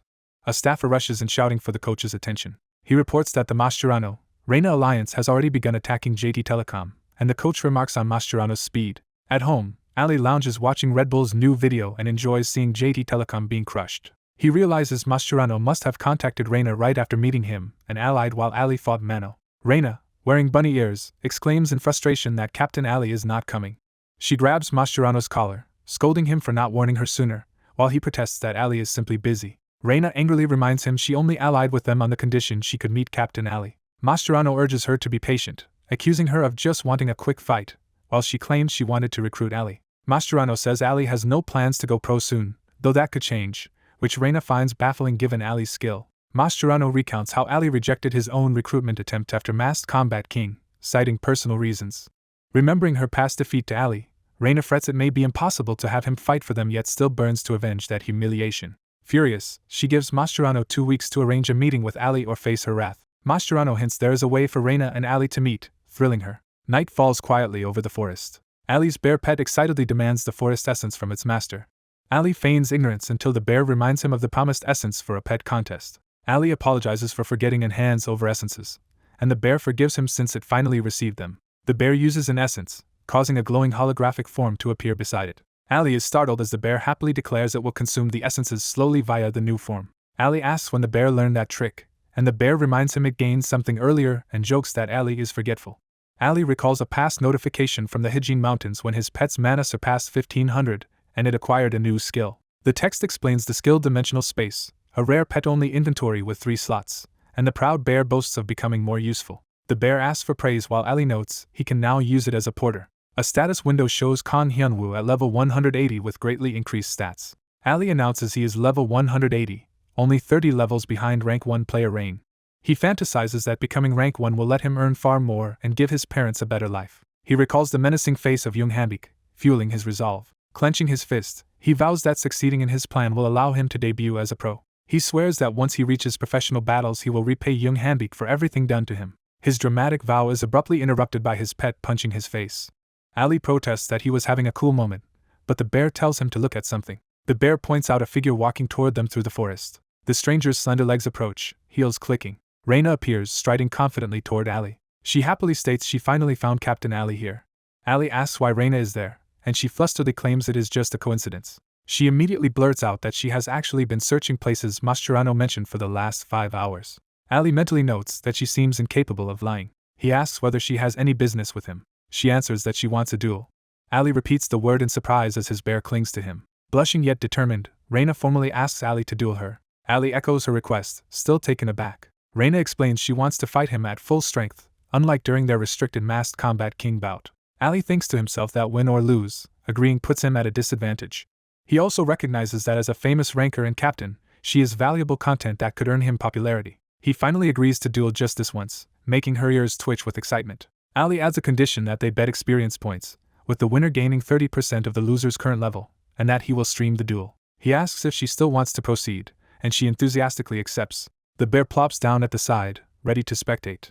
Ali and Reina take their starting positions facing each other in the forest arena. Ali says he will prepare some videos set up before they begin. Reina agrees, promising to give her best in the duel. Ali confirms she will be going all out, noting this means her full power will be revealed publicly, but she insists her team is not weak enough to fear that. Ali silently considers this new information. Reina verifies that he has finished his 3rd job advancement, and asks why he brings it up. Ali promises to fight her again in the future, asking that for this recording she only use abilities already known to the public. Reina interprets this as concern about exposing her secret strength. She worries that the experience wager favors Ali, while he is puzzled and asks why. Reina confidently says it does not matter because she intends to win anyway. She activates her aura and tells Ali to start. A duel request appears from Reina, and she vows not to lose as she draws her weapon. Ali accepts the duel with a grin, sword ready. A system countdown begins as a barrier forms around the battleground. Reina focuses intensely on her opponent. She recalls how she has thoroughly watched and analyzed all of Ali's videos. She reflects that Ali's fundamentals and ability to provoke opponents make him a cheat-like PvP character. The system announces that the duel has officially started. Reina reminds herself the key is not to get agitated and to remain calm. She leaps high, planning to leverage her superior stats to overpower Ali. Their blades collide in a fierce, evenly matched clash. Ali counters with a powerful stance, sending shockwaves through the ground. Reina grits her teeth, straining against his strength. She is flung back by a massive impact that carves a trench in the arena. Shocked, she exclaims that it is impossible she is losing a direct strength contest. She realizes, baffled, that she is physically overpowered and wonders what she misjudged. Narration points out that she overlooked how dramatically Hyunwoo's stats had grown since Masked Combat King. It explains that his current stats now rival those of rankers like Reina, letting him meet her power head-on. Ali notes he is handling her far easier than before, and concludes their stat gap has shrunk. He decides that making the video entertaining is more important than simply winning. He moves in close, mocking her performance to bait out all her second job skills. His taunts hit a nerve, and Reina, previously reminding herself to stay calm, explodes in anger at his insult to her team's future. Enraged, she unleashes a powerful ice field attack that floods the arena with ice. She chains it into ice barrier, conjuring thick shields of ice around herself while pressing the assault. She dives down behind layered ice as Ali counters with a bright slash that shatters her defenses. She desperately tells herself to calm down again. Ali, pulling goofy faces, internally acknowledges his words are pure provocation. He knows perfectly well he is riling her up but cannot resist continuing. A huge snowflake-shaped magic circle forms, signaling another devastating spell. Reina channels the ice sigils above and in her palm, preparing a finishing move. Furious at his mockery, she resolves not to hold back any longer. She detonates a massive ice bomb, filling the arena with explosive ice crystals. Towering crystal spires erupt and fill the duel barrier. The crystals violently shake as something within begins to break free. A purple explosion bursts through, shattering the ice from inside. Ali stands unharmed amidst the aftermath while Reina hovers above, shocked that her ultimate attack failed. Reina, now fully enraged, launches a rapid ice barrage of countless blades. Ali coolly blocks and weaves through the storm of ice, even quipping playfully. Reina uses Ice Clone to send a duplicate rushing at Ali from behind while she swings from the front. Ali reacts in surprise as her feint succeeds in slipping past his guard. Reina slashes through his position with a swift, icy strike. Believing she finally landed a hit, Reina smiles triumphantly. She suddenly notices dark energy coils wrapping around her. The darkness engulfs Reina as Ali's shadowy technique activates. A moment later, Ali stands behind her with his dark sword at her throat, completely restraining her. Smiling, Ali tells Reina the match is checkmate. Reina realizes this is the same dark skill he used against Marco, and now understands why Marco could not react. She admits to herself she never underestimated Ali. He is simply far stronger than she imagined. Reina concedes defeat, and the system announces that player Reina has surrendered. A system message informs Ali that he has won the duel and, under the experience steal rule, gains a chunk of her experience points. Ali Boss celebrates leveling up and gaining experience. Reina silently checks her interface and realizes something she expected. Her body begins glowing as she initiates a power-up. Fully armored Reina declares she must fight at her maximum strength. Ali Boss notices her upgraded third job equipment and plans to test his new skills before the next match. Reina charges forward with her enhanced weapon. Ali Boss braces himself, shouting as power surges. A massive ice-filled tornado erupts between them during their clash. Surrounded by shards of ice, Reina prepares to continue the battle. Ali Boss, hugging Ting, nervously asks if they should begin the second round. The battlefield lies devastated, trees shattered and frozen. Within the ruined clearing, Ali Boss stands over the fallen Reina. Reina, sitting on the ground with Ali Boss's blade at her throat, reacts in surprise. Ali Boss looms over her with his dark sword raised. He stands stunned, realizing how close he came to losing. Back in reality, he pants and admits to himself he almost lost the duel. He reflects that the third advancement skills of rare classes are overwhelmingly strong. Reina, moved by the fight, resolves to reach her own third job advancement quickly by leveling to 200. Ali Boss extends a hand toward the teary Reina, surprising her. He compliments the match, saying he barely won, and offers to help her up.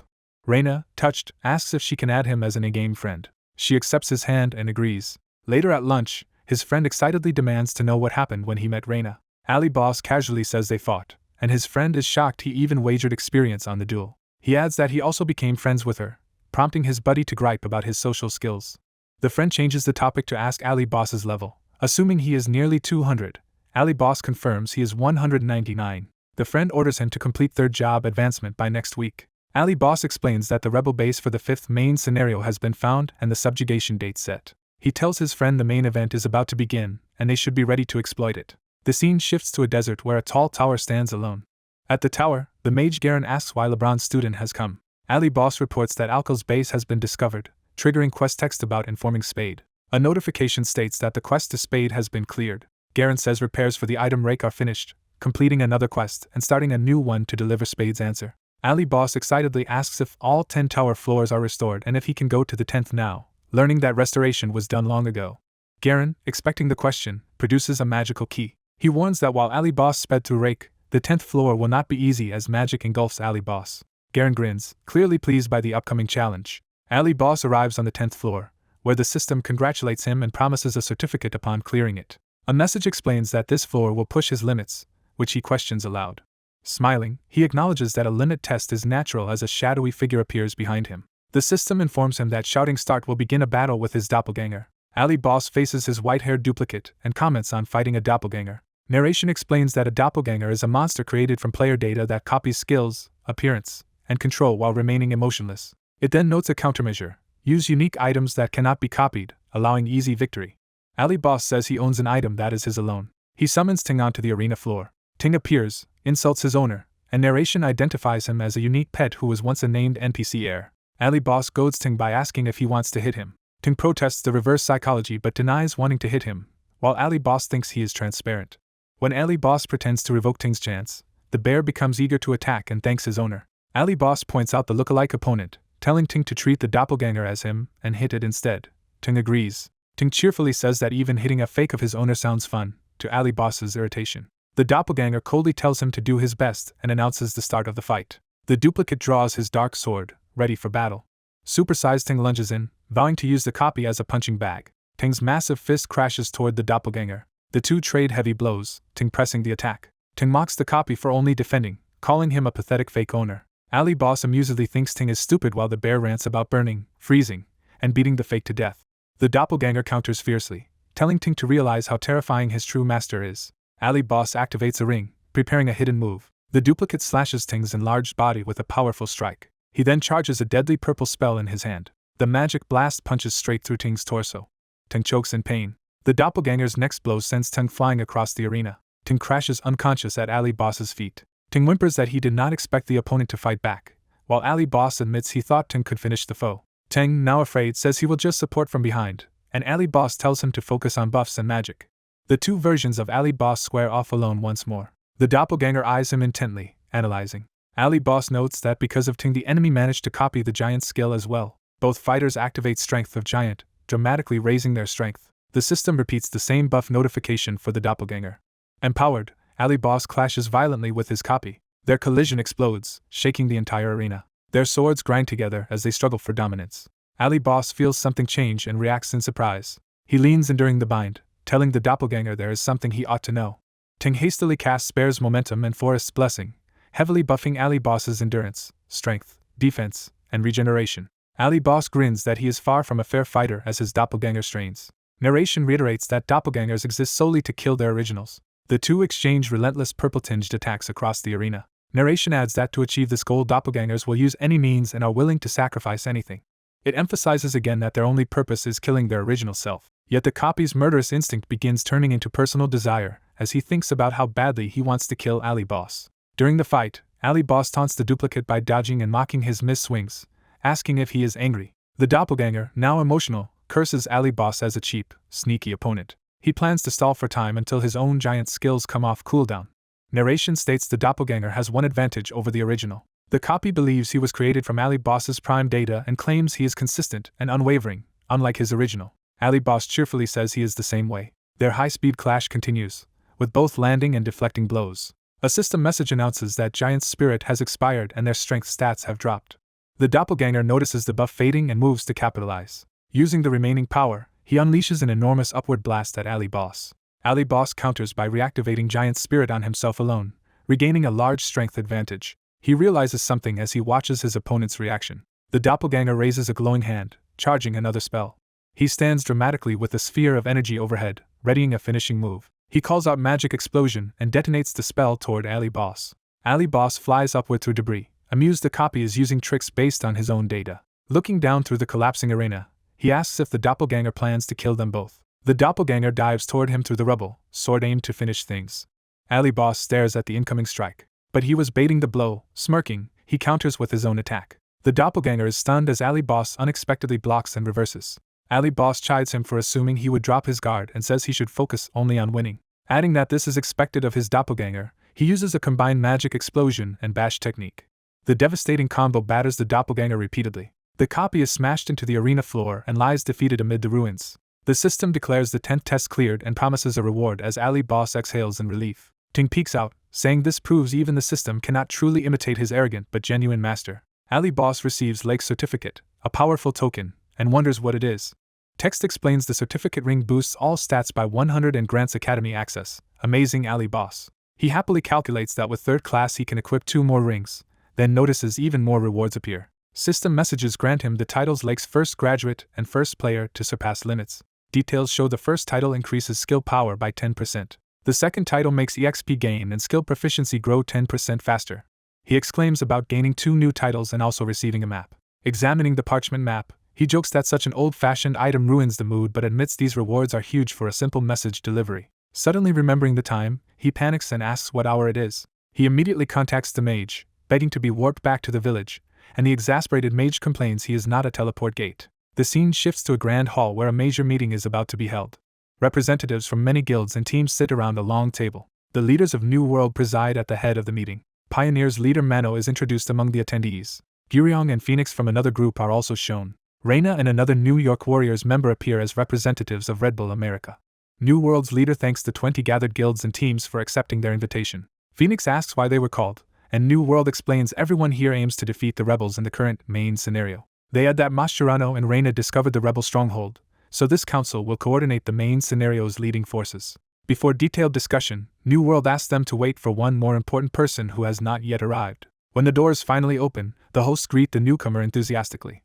Ali Boss bursts in apologizing for being late. Several attendees, including Reina, recognize him as Ali Boss. Sitting with New World's leader, he says something came up, prompting a quip about speaking of the devil. Another player slams the table, demanding to know why an outsider like Ali Boss is present. JT Telecom's member Young Hanby protests that Ali Boss has no guild affiliation and questions his inclusion. New World calls him by name and pointedly asks if he is complaining about Dong saying Ali Boss. Flustered, Young mutters about whether JT Telecom is even a pro team, then is shocked by the reaction. Pioneer's leader Cat challenges Young, asking if he really does not know Ali Boss's current status in the arena. Young fumes that Ali Boss does not even know the scenario opener yet questions why he is here and why JT sent a newbie to this crucial meeting. Narration counters that even if all JT members fought together, they still could not match Ali Boss.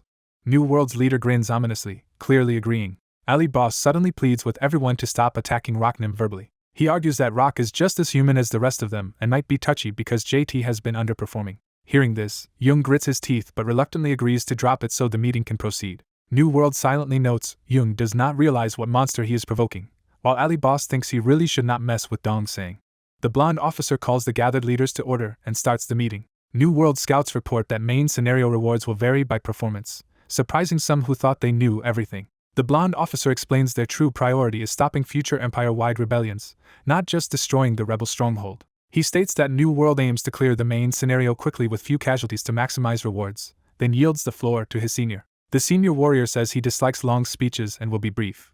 He straightforwardly asks the assembled groups to form an alliance with New World. Ali Boss and others react with interest and confusion at the sudden alliance proposal. Ali Boss is shocked that New World wants to unite all these powerful factions into one alliance. The idea of an alliance echoes around the hall, stunning the attendees. Members wonder why New World, seemingly capable on its own, wants an alliance and suspect hidden motives. The purple-haired leader replies that the alliance offer sounds acceptable. He asks how the main scenario rewards would be fairly divided among allied groups. The senior warrior proposes a simple finders keepers rule for loot. He shrugs that this is just how the world works, while his comrade reacts in dismay. The blonde officer clarifies that during the scenario everyone may freely keep whatever they personally obtain. He adds that the final Imperial reward will be distributed later after New World discusses it with all campaign participants, implying New World will lead. Hearing that New World's reputation is on the line, the Phoenix Guild agrees to join the alliance. The Pioneer and Mano groups also declare they will join. Another representative silently signals agreement to participate. Remaining factions chime in that they will join as well, reasoning that they can no longer refuse. The senior warrior happily confirms that everyone present is joining the alliance. The meeting concludes with the alliance settled and New World saying they will rely on the others. Outside, Ali Boss reflects that he did not expect the senior warrior to propose an alliance right before the rebel battle. Ali Boss is suddenly called over by the Ali Boss of another group. The Ali Boss politely asks Ali Boss for a moment of his time. Ali Boss recognizes him as Liu Shay of the Guryong group and recalls previously beating his associate Tian Hu. Asked if he seeks revenge, Liu Shay says he does not and instead wishes to apologize for his friend's past actions. Ali Boss brushes it off as old news and casually prepares to leave. Liu Shay stops him, saying someone wants to meet him. He names the person as Lude, piquing Ali Boss's curiosity. Lude is introduced as the director of Adidas' Asian branch. Ali Boss reminds Liu Shay that his own management company is Nike, and Liu Shay acknowledges this. Liu Shay says Adidas asked him to arrange a meeting between Ali Boss and Lude. Ali Boss thinks it costs him nothing to talk but resents Liu Shay's bossy tone while considering the request. He provocatively rephrases Liu Shay's role as just running errands for Adidas. Ali Boss tells him that if he wants a favor he should ask more politely, since Ali Boss owes him nothing. Ali Boss pointedly asks whether Liu Shay's words are a request or an order. Realizing he needs Ali Boss, Liu Shay swallows his pride and steels himself. Liu Shay bows deeply and sincerely begs Ali Boss to accept the meeting. Ali Boss smiles slyly at the sight of this desperate request. Pleased, he cheerfully agrees to the meeting since such a powerful figure is begging him. He tells Liu Shay to schedule an appointment with Lude after the campaign, saying he will see him then. A flashback shows Lude promising to help Liu Shay become first dragon if he arranges a meeting with Ali Boss. Furious at being looked down on by both Lude and Ali Boss, Liu Shay vows to make them regret underestimating him. Meanwhile, a wagon rattles along a dirt road. The wagon, pulled by a bird-like beast, approaches a swirling portal in the forest. The mount stares warily at the glowing portal ahead. It then charges into the portal's light. On the other side, Imperial Knights and adventurers mass before the portal, ready for the assault. Ali Boss starts his live stream, greeting his viewers as he prepares for the battle. He tells the stream that today they will attack the rebel camps with many major guilds and pro teams joining. He explains they will enter a dungeon to fight the rebels and that the Empire's Archmage and other key NPCs are also taking part. Ali Boss promises his viewers that this spectacle will not disappoint. He boasts that such scenes can only be seen on his streaming channel. Sunny messages him instructions to follow a specific path once inside the dungeon. She impatiently asks why he is not replying. He answers that he understands and will try to slip away when he can. Viewers tease that he is distracted and might be texting a girlfriend. Embarrassed, Ali Boss dodges their questions and says he just wants to enter the dungeon. Internally, he decides he must hide his contact with Sunny to avoid trouble for her. Cat messages that Pioneer has reached the rebel stronghold and invites Ali Boss to fight alongside them. Ali Boss tells the stream Cat from Pioneer has asked him to join the battle. He declines with a light-hearted apology. He messages Cat that he plans to go solo in this scenario. Cat accepts the refusal, saying he understands.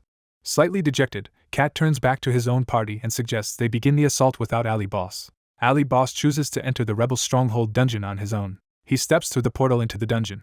Emerging alone inside, he marvels at the new environment. Seeing the vast fortress within the dungeon, he notes that it feels like a different world. He identifies the distant fortress as the rebels' main base, impressing his viewers. A rumble makes Ali Boss look up in confusion. He sees dark vortexes forming in the stormy sky and wonders what is happening. A colossal stone golem begins to move nearby. The towering golem with glowing eyes rises under crackling magic circles. The Empire's Archmage Surfid appears atop the golem, chanting a massive spell. Surfid declares that wars should start with magic and explosions. He unleashes a gigantic fiery blast and prepares to greet the rebels with devastation. The Imperial forces proudly announce they have found the rebel stronghold. New World's warriors, including the senior and blonde officers, arrive to confront the rebels.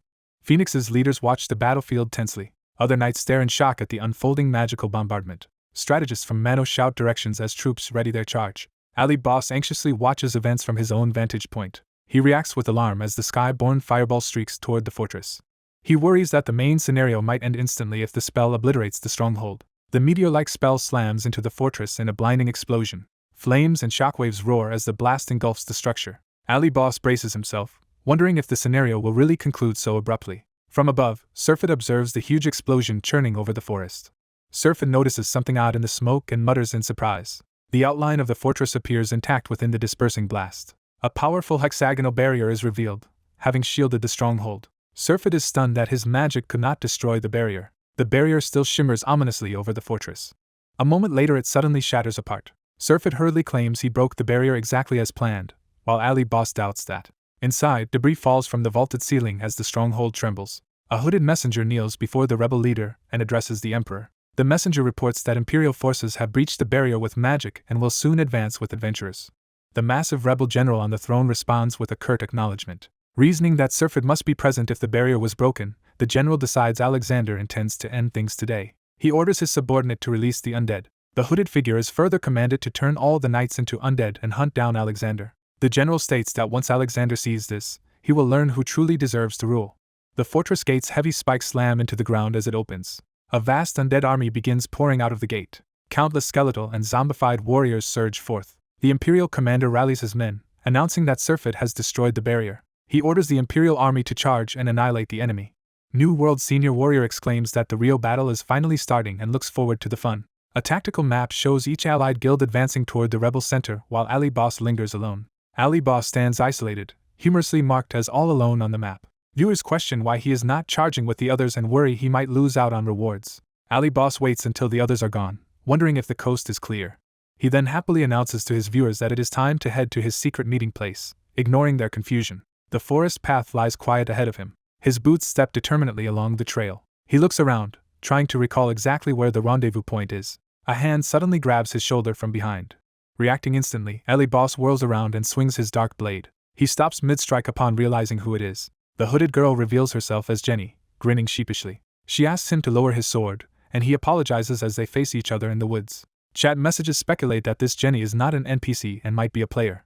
Ali Boss explains to the viewers that to protect Sunny's identity, they agreed to call her Jenny and introduces her as his informant. He further reveals that Jenny is the only player embedded within the rebel forces, while she greets the audience under that alias. Jenny urges him to follow a secret path through a cave that leads directly into the fortress where the commanders are. The scene shifts to the ominous rebel fortress looming under stormy skies. Using Jenny's route, Ali Boss and Jenny emerge from a hidden passage onto the fortress interior.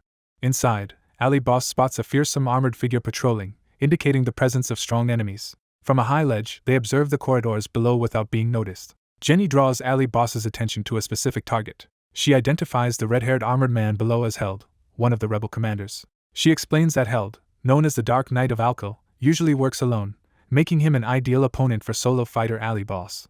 Viewers get excited about a duel between two Dark Element users while Ali Boss, intrigued, tells Jenny to wait and prepares to engage. Jenny wishes him luck as he leaps from the battlements with his dark sword drawn. Held senses something and turns sharply toward the incoming threat. Ali Boss slams into him with a surprise Dark Element strike. Grinning, Ali Boss comments that a commander should easily withstand an ambush of that level. Held blocks but is forced to ask who this attacker is. The two clash weapons fiercely, purple energy exploding between them. Ali Boss introduces himself as LeBron's disciple, implying his powerful lineage. Realizing this connection, Held panics at the thought that LeBron himself might also be nearby. He decides he must urgently warn his emperor and powers up for a decisive move. Ali Boss answers with a powerful overhead strike of his own. He unleashes his skill Crescent Moon Cut, sending a curved wave of dark energy into Held. The blow tears through Held's armor and injures him badly. Held, now wary, admits to himself that he cannot relax around this opponent. He resolves to use a special technique he never expected to need against LeBron's disciple.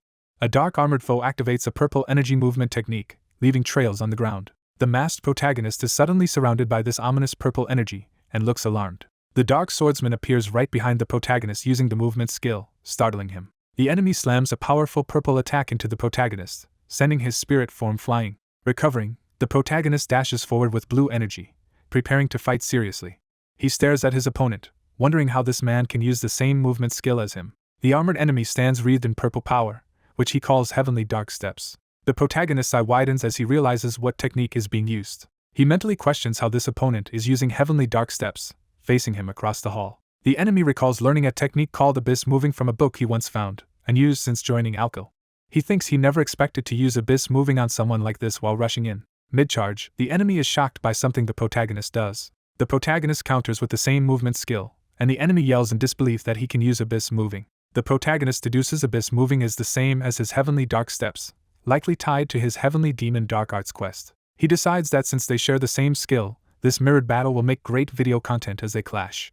Viewers comment that the duel between two dark swordsmen looks elegant and fascinating. The armored enemy grits his teeth, frustrated by how the fight is going. He lunges again with purple energy, determined to overpower the protagonist. The protagonist blocks but is surprised by the strength of the incoming strike. The enemy activates a new power, unleashing a massive sword aura and taunting if the protagonist can withstand it.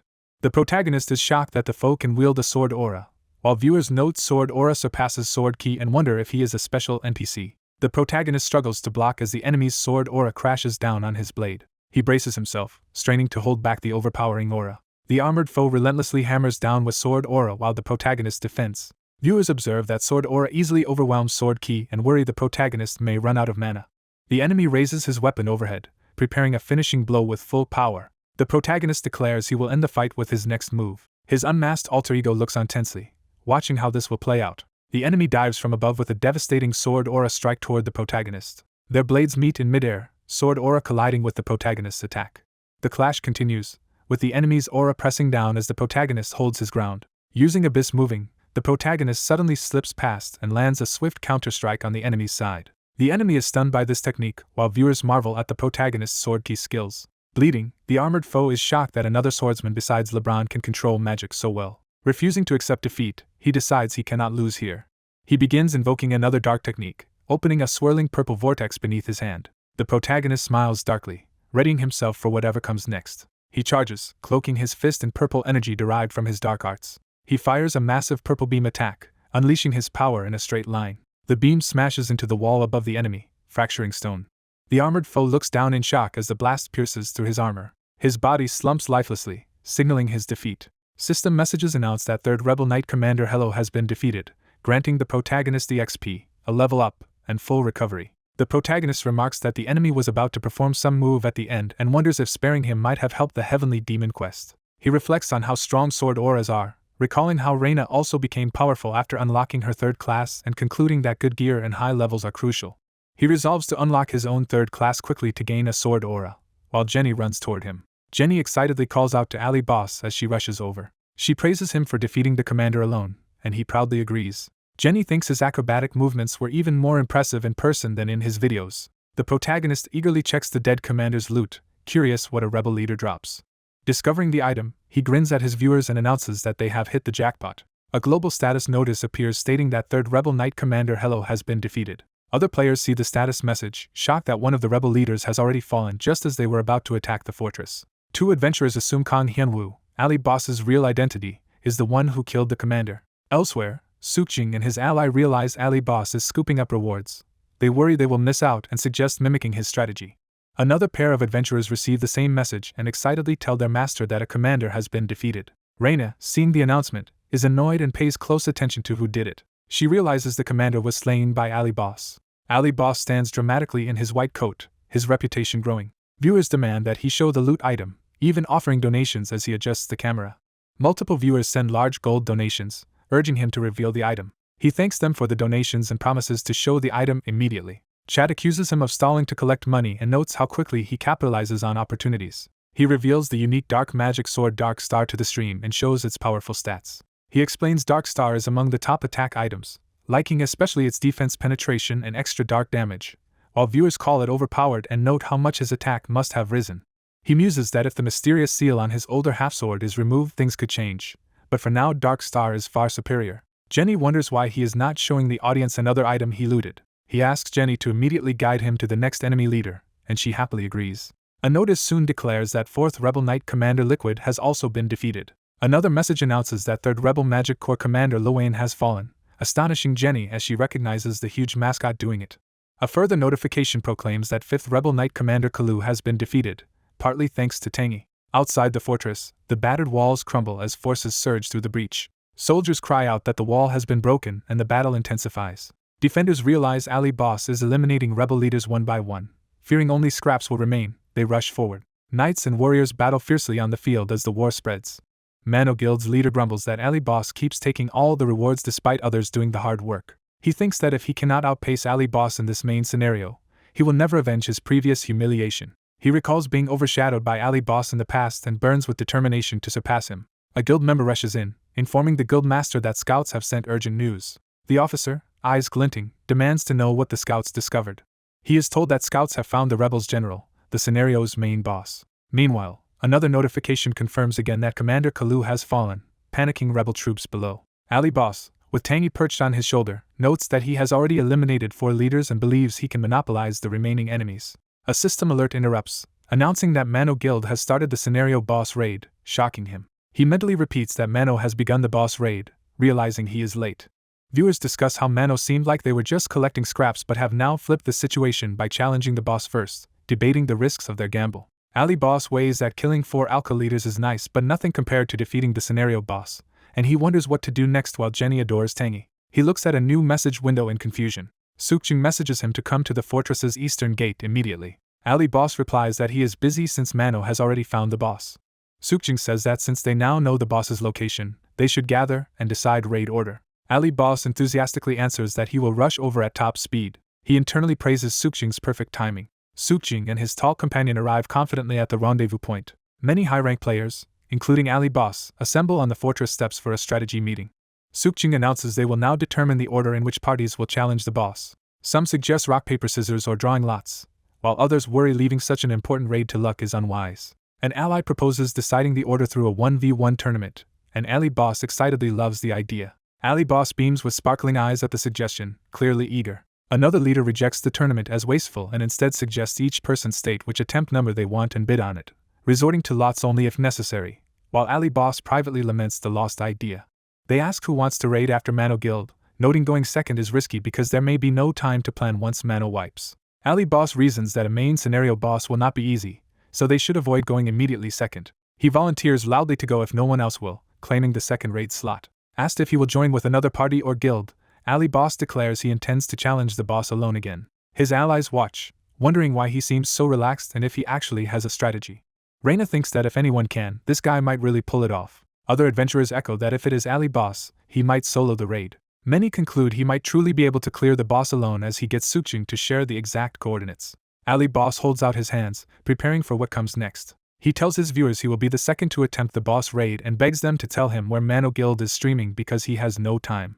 Chad informs him which platform hosts Mano's top stream and asks if he will really go alone again, probing his plan. He frankly admits he has no plan yet and will think of one on the spot, prompting viewers to despair. Watching the live stream, he notes that Mano Guild is holding up better than expected against the boss. Patrick commands Mage Unit C1 to ready their spells, coordinating the raid. At his order to fire, the mages unleash a barrage of powerful blue spells.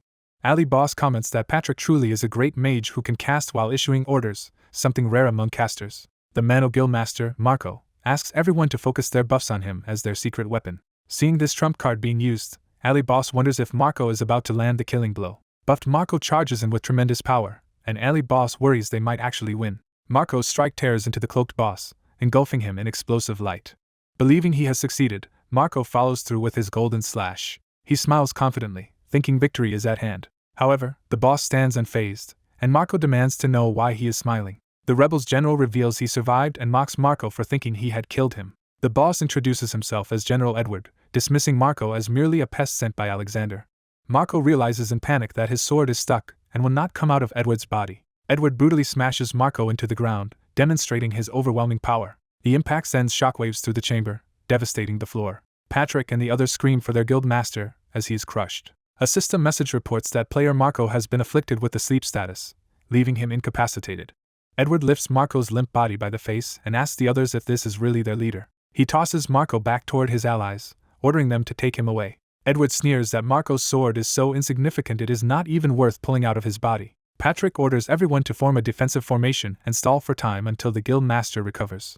Edward calmly draws a small weapon and prepares another attack.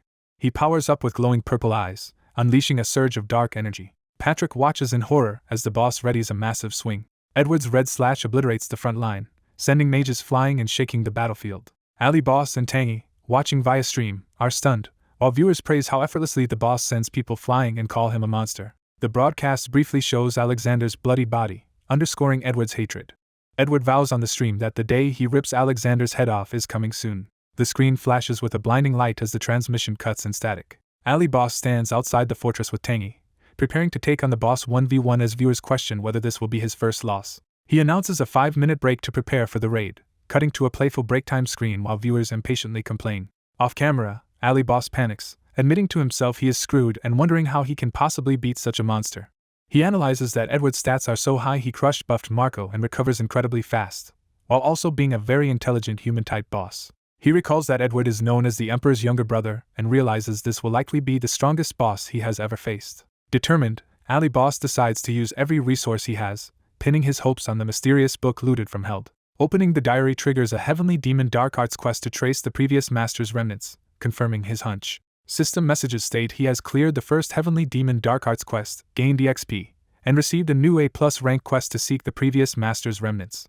The protagonist obtains an item called XXXX's memento that appears as a glowing object on the ground. He looks at the glowing ring in surprise, questioning what XXXX's memento is. A detailed description reveals the memento is an epic grade ring, master of the dark arts, that massively boosts stats and dark magic power while reducing cooldowns. He focuses on the line stating the ring's epic grade and powerful stat boosts. Shocked, he realizes the item is epic grade and wonders if it is the arena's first epic item.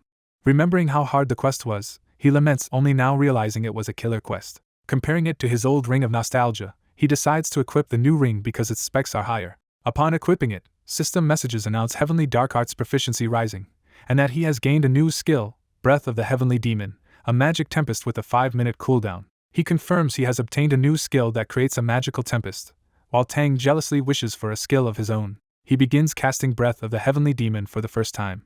Dark purple energy bursts from his body as the new skill activates, astonishing him. The energy compresses into a swirling black-purple sphere in his hand. He stares at the power in confusion as it builds up. The unleashed tempest tears into the surroundings with overwhelming force. The area is engulfed in a violent storm of debris and dust from the skill's impact. Tang is reduced to tears by the terrifying destructive power of his master's new magic. Tang calls his master stupid for recklessly using such a dangerous ability. The protagonist, trembling amid the devastation he caused, can only mutter in shock. Looking over the cratered arena, he realizes he has unlocked another terrifying skill. The castle complex outside is shown in chaos, its buildings burning amid panicked crowds. The camera lingers on the main fortress doors as smoke and dust drift by, foreshadowing an impending confrontation inside. Entering the throne room with Tang on his shoulder, he calls out to confirm whether the man before him is General of Alkyl Edward. Edward indignantly asks who dares address him by name, and demands to know the intruder's identity. The protagonist declares himself disciple of Imperial hero Duke LeBron and announces he has come to take Edward's head. Embarrassed commentary from Tang says his master's edgy speech does not suit him, while the protagonist insists he must play along to extract information, grumbling about the system's taste. Edward is surprised LeBron has a disciple who is also an adventurer, concluding the intruder must be very talented. Cloaked in dark power, Edward calls the protagonist foolish and asks if he really believes he can win alone. Tang warns his stupid master that an immense, terrifying magic is coming from the old man. The protagonist orders Tang to hide and support with buffs and spells, and Tang agrees while running off. Drawing his sword, he notes he is charging into a raid without prior info and decides he must observe Edward's attack patterns on the fly. He begins testing Edward by attacking while vowing to study him for now. Edward blocks the sword key and recognizes the technique as proof the protagonist truly is LeBron's disciple. Edward suddenly dashes, his foot striking the ground as he closes the distance. Moving in a blur, Edward taunts that LeBron's reaction to his disciple's headless body will be interesting. Edward's massive strike slams down, launching the protagonist away. The protagonist is knocked through the air by the blow, clearly overwhelmed. While tumbling, he notes Edward's speed and realizes he would have been in real danger without the epic ring stat boosts. Regaining his stance, he recalls Edward previously fought Mano barehanded and let attacks hit, confident in his regeneration. He concludes the best time to attack is when Edward lowers his guard and charges in. He lunges in and lands a powerful sword strike on Edward's torso. He then triggers magic explosion, detonating purple blasts all over Edward's body. The protagonist dashes away, gauging the effect of his combo. He follows up with Crescent Moon Cut, sending a curved slash toward Edward. Edward's eye glows ominously, showing he is still far from defeated. The magical eye continues to gleam, signaling he has noticed something. Edward emerges from the smoke with minimal damage, asking condescendingly if that is all the protagonist can do. The protagonist grins and says he is not done yet. He warns Edward he still has one more move and begins charging another breath of the heavenly demon. The swirling dark vortex forms again in his hand, growing in intensity. Edward reacts with shock as the light from the charging spell engulfs him. The protagonist unleashes breath of the heavenly demon point blank against Edward. He proudly announces that this devastating technique is his newest skill. Edward stands with a gaping hole in his torso, acknowledging the attack hurt somewhat. The protagonist brags to his viewers that this powerful skill came from defeating Held and asks if they see how strong it is. He admits the skill has heavy recoil but calls it his new secret weapon, while the exhausted Tang can only respond with speechless dots. Seeing no chat responses, he calls out to his viewers in confusion. Suddenly realizing something, he panics. He discovers his stream was left on a break screen and wails that he has not been broadcasting the whole boss fight. Bowing apologetically, he restarts the stream and explains he forgot while busy fighting the boss, as chat messages tease him for his forgetfulness. Relieved that not many viewers left, he recaps that he is soloing Edward, has just landed a massive hit that Edward is regenerating from, and that the damage was still substantial. Chat replies dryly thank him for the bland explanation and ask if that part was at least recorded. He nervously insists he did record it, though he sounds unsure. Edward notes how relaxed the protagonist seems despite standing before a deadly enemy. The protagonist and Chat both notice Edward has already recovered, and viewers ask if he has a way to stop the regeneration. The protagonist says he has thought of a few possible counters. He then shouts to Tang, ordering him to use lightning. Tang powers up with crackling electricity for their first test. Tang fires a massive lightning blast at Edward as the protagonist frames it as testing an elemental attack. Edward shrugs off the electricity with a mocking remark, so the protagonist labels this attempt a failure. Using Blink, the protagonist teleports behind Edward to test another approach. For the second test he aims a high-speed strike at what he believes is a vital point. He slashes for Edward's presumed weak spot, hoping a critical hit will bypass regeneration. Edward's eye glows with murderous intent as he senses the threat. Enraged, Edward smashes the ground and calls the protagonist an arrogant child. The protagonist narrowly evades as Edward's counterattack tears through where he stood. Regrouping midair, the protagonist announces a third test. He focuses, having realized a new idea. He decides to attack the suspicious red core-like object in the room instead of Edward directly. His strike detonates the object in a violent explosion of red and purple energy. Landing from the attack, he realizes the core took no damage and his attempt was useless. He laments that he misjudged the weak point, while Edward criticizes his reckless swordsmanship and declares he now has no reason left to fight honorably. Drawing a massive cursed sword, Edward coldly tells him to die. The protagonist recognizes this as Edward's Phase 2 transformation after unsheathing the sword. Edward's empowered swing clashes with the protagonist's defense, overwhelming him. The protagonist feels the aura of Edward's weapon is far beyond Held's and resolves that if he fails to kill Edward here, other contenders will clear the scenario more easily. As Edward's overwhelming power closes in, the protagonist wonders if victory is even possible. A close-up shows his eye sharpening as he suddenly thinks of a solution. He declares he now knows how to kill Edward. He abruptly throws Tang toward Edward, shouting Tang's name. Tang panics midair, stunned by being used as a projectile. Tang screams at his stupid master for this plan, while the protagonist orders him to transform and stall for time. Facing the enormous sword, Tang uneasily repeats the request to buy time. Meanwhile, the protagonist opens his interface in panic, wondering why he did not think of this plan sooner, and blaming familiarity with Tang for overlooking it. He selects a phone call icon from his interface. Narration states the solution was available to him all along. On the battlefield outside, Young Chan is fighting undead when he suddenly reacts to an incoming call. Seeing Hyenwoo's desperate message asking to be carried, Young Chan is shocked and calls out his friend's name. The narration introduces Kwan Young Chan as someone who plays many roles in Hyenwoo's life. It explains that to Hyenwoo, Young Chan is a best friend and family-like confidant he turns to in good or bad times. It adds that Young Chan is also Hyenwoo's savior who helped him restart as a new player. A flashback shows Hyunwoo crying on the phone, emphasizing how much he relies on Young Chan. Young Chan is also described as Hyenwoo's landlord who feeds and houses him, treating him like family. Furthermore, he is Hyenwoo's hero who always helps in emergencies, but Young Chan himself does not think in such grand terms. Now, in armor on the battlefield, Young Chan runs at full speed, having resolved to respond. He cuts through enemies, racing toward the coordinates Hyunwoo sent. Narration says that despite all the titles, Young Chan sees himself as something else entirely. He thinks of himself simply in relation to Kang Hyunwoo, shouting his friend's name as he charges. While rushing, he complains that Hyunwoo is making him clean up another mess, recalling the frantic messages begging him to come save him. The narration concludes that to himself, Young Chan is just Hyenwoo's babysitter. Back in the throne room, Edward raises his giant sword for another lethal blow.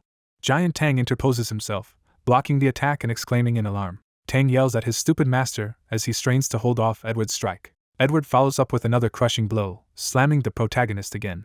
The protagonist and Tang launch a coordinated assault, charging together with dark and electric energy. Tang attacks fiercely with electrified claws as part of the combo.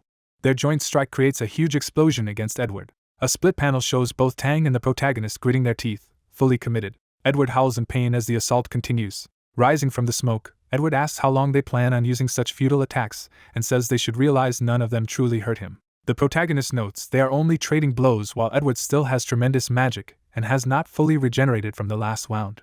Edward internally acknowledges that despite resolving to kill this intruder, the man endures his blows and rivals LeBron's skill. Suddenly the protagonist dives in feet first toward Edward. He drives a powerful flying kick directly into Edward's face. System messages announce Giant's strength and Giant's spirit activating, boosting his strength as he desperately yells for Edward to just die. Mid-attack, he is startled when something unexpected happens.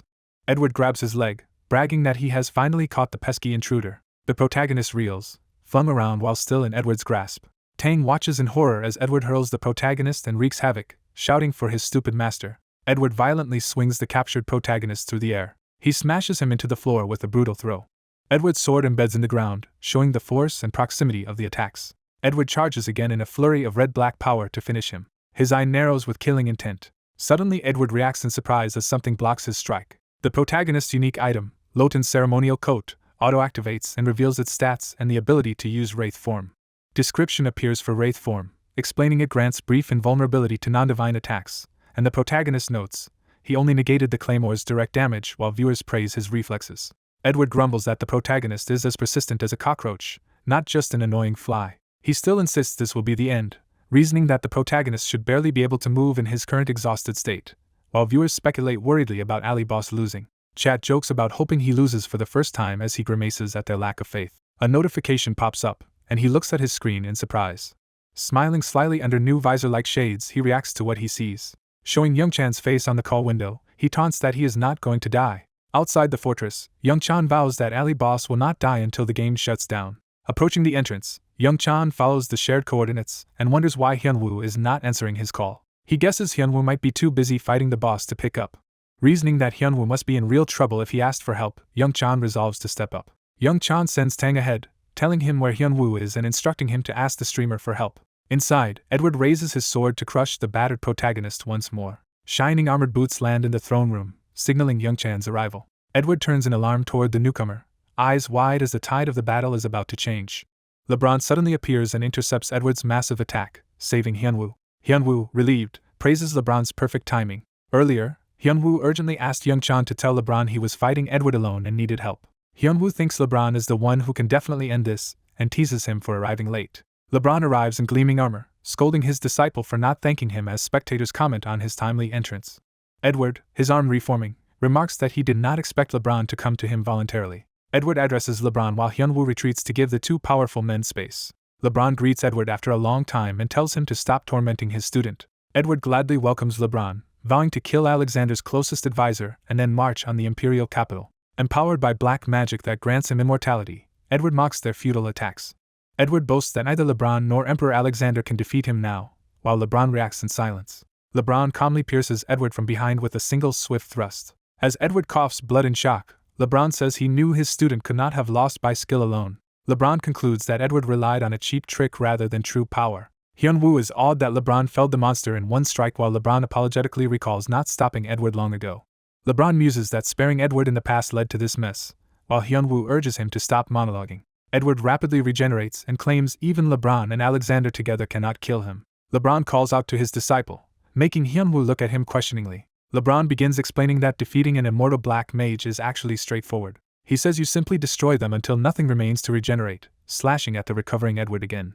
LeBron powers up, gathering an enormous amount of blue energy. Edward's face is engulfed by LeBron's overwhelming blue blast. The torrent of power surges toward the huge red core behind the throne. The attack detonates around the core, blue light swallowing the chamber. The beam rips through the fortress, shattering stone as it shoots skyward. The destructive energy continues to carve through the structure and into the sky. Outside, soldiers gape as the blue column tears past overhead. The blast freezes or shatters undead near Irene, who watches in astonishment. Irene sees the pillar of light from afar and realizes it comes from where Ali Boss is fighting the boss monster. As the shockwave reaches the battlefield, Han Seorim calls out for Irene to wait. Inside the castle, LeBron remarks that, as before, Hyunwoo's actions dragged him into the situation. A battered Edward laments that if not for LeBron's interference, he would have become emperor. LeBron calls him a fool and corrects him, saying Alexander rightfully took the throne. LeBron adds that Edward never understood Alexander is actually stronger than he is. Edward's body dissolves into dark smoke before the two victors. System messages inform Hyunwoo that second Prince Edward and the rebel leader have been defeated and he gains a large imperial contribution reward. Hyunwoo thinks the fight ended anticlimactically with LeBron's one hit, while viewers remark how easy the raid looked and how guilds will react. LeBron says they must report to the Emperor together, surprising Hyunwoo, who asks if they really must leave immediately. Chat messages buzz with excitement at the prospect of seeing the Imperial Palace and possibly the Emperor on stream. Hyunwoo ends the current broadcast, deciding not to reveal the Imperial Palace or Emperor to viewers yet. He signs off cheerfully, promising to see everyone in the next stream. Viewers complain in chat that he ended without showing the palace, saying he ran away again. Hyunwoo and LeBron kneel in the Imperial audience chamber. The Emperor asks if Hyunwoo was the one who beheaded Edward. The Emperor coldly describes his younger brother Edward as inferior in every respect and disliked by the people. He explains that it was natural he became crown prince and emperor, though Edward alone refused to accept it, and even appeared at the coronation with a sword, while Hyunwoo wishes there were a skip button for the story. The Emperor says Edward fled south after being defeated, and he knowingly let him gather forces while monitoring him. Admitting he let Edward scheme because it made his life less boring, the Emperor now finds the situation entertaining. Hyunwoo feels pressured by the Emperor's mere smile, remarking that it is like taking constant damage. The Emperor says he's tired of dealing with Edward anyway and decides to reward Hyunwoo. He grants Hyunwoo the noble rank of Viscount in the Yuzma Empire, leaving Hyunwoo stunned. Hyunwoo silently stares at his hands, processing the sudden promotion. He privately asks LeBron how much contribution is usually required for a Viscount, and, upon hearing 300,000, delights that this gift far exceeds what he has earned. The Emperor's aura flares as he asks if Hyunwoo finds the reward lacking, and Hyunwoo hastily denies any dissatisfaction. A system window announces that Hyunwoo has become the first Viscount of Yuzma, gaining the unique nobility stat and damage reduction against lower status enemies. Hyunwoo is thrilled to discover this unexpected new stat and realizes it intimidates weaker opponents and attracts NPC interest. Hyunwoo thanks the Emperor loudly, while the Emperor chuckles that his behavior is as predictable as ever. The Emperor falls silent, appearing thoughtful after the audience. He dismisses them to rest, while LeBron wonders if the Emperor is grieving his brother and Hyunwoo suspects the Emperor is only pretending to be sad. As the Emperor dozes off mid-sentence, the narration reveals he is simply tired. The scene shifts to the palace corridor, guarded by knights and chandeliers overhead. Walking away, LeBron calls the Emperor eccentric and unpredictable. Hyunwoo jokes about becoming a noble, while LeBron worries about the Empire's future. LeBron says he did not expect such a long, troublesome journey and plans to rest, but Hyunwoo urgently stops him. Hyunwoo returns the Ring of Nostalgia to LeBron. LeBron asks if returning the artifact means Hyunwoo no longer needs its protection, and Hyunwoo confirms he is ready. Hyunwoo narrates that this quest pushed him to level 200. His status window shows level 200 Knight of Kion with strong stats and the new nobility stat, making him eager for the next step. He realizes he can now unlock his third class. LeBron, holding the ring, notes that Hyunwoo is progressing faster than any other adventurer. LeBron says he knows Hyunwoo's strength well enough not to bother with further tests. He officially appoints Hyunwoo as a Knight of Kion under his command, and a system message grants the title True Knight of Kion with all stats increased. Another window confirms Hyunwoo has received the True Knight of Kion title. The title grants increased magic effectiveness and unlocks a new passive skill called Weapon Aura that doubles magic effectiveness when active. Additional unique skills, including magic sensitivity and AoE War Cry, are detailed as powerful magic boosting abilities. The AoE War Cry skill spreads magic power in a radius, damaging enemies and speeding movement over time. Hyunwoo is shocked that others struggled to obtain their third class while LeBron granted his advancement so easily. Overcome with gratitude, Hyunwoo grabs LeBron's hand and calls out to his master. He enthusiastically vows to keep serving LeBron loyally, though he almost calls it leeching off him, and LeBron awkwardly accepts. LeBron says he has one favor to ask, and Hyunwoo eagerly promises to do anything. A system message appears stating Hyunwoo has received a new quest. The quest from LeBron asks Hyunwoo to find LeBron's own master, Duke Blake, a legendary former commander of the Knights of Kion. Hyunwoo rejoices that not only did he reach third class but he also received a skill-granting quest, while LeBron curtly tells him to leave before he loses his patience. As they walk, Hyunwoo asks where to find Duke Blake. LeBron admits nobody has heard from the Duke for 10 years. Hyunwoo frets over having no clues, but LeBron says tracking the man down is Hyunwoo's responsibility. Hyunwoo watches him go, privately calling him a cheapskate for giving such a vague quest.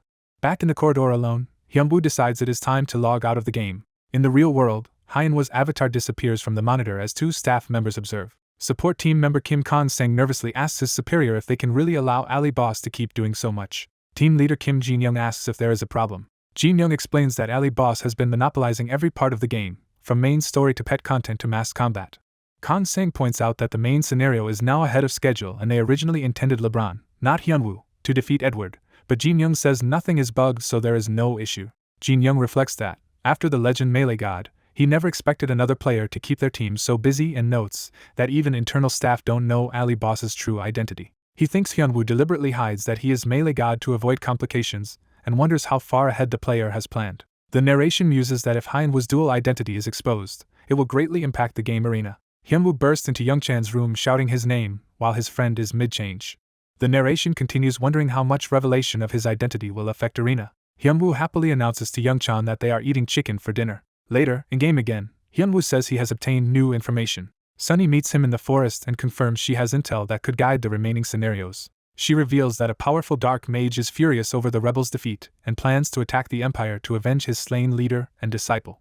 She explains that the dark mage is targeting the large city of Briggs, rich with undead-filled dungeons ideal for raising an army. Sunny adds that multiple locations will be attacked, and she will send Hyunwoo the full list. Hyunwoo asks how she manages to gain such classified information, prompting her to hesitate. She suddenly transforms into her true avatar form before him. In her mage attire, Sunny confesses that she is actually the Dark Mage's disciple.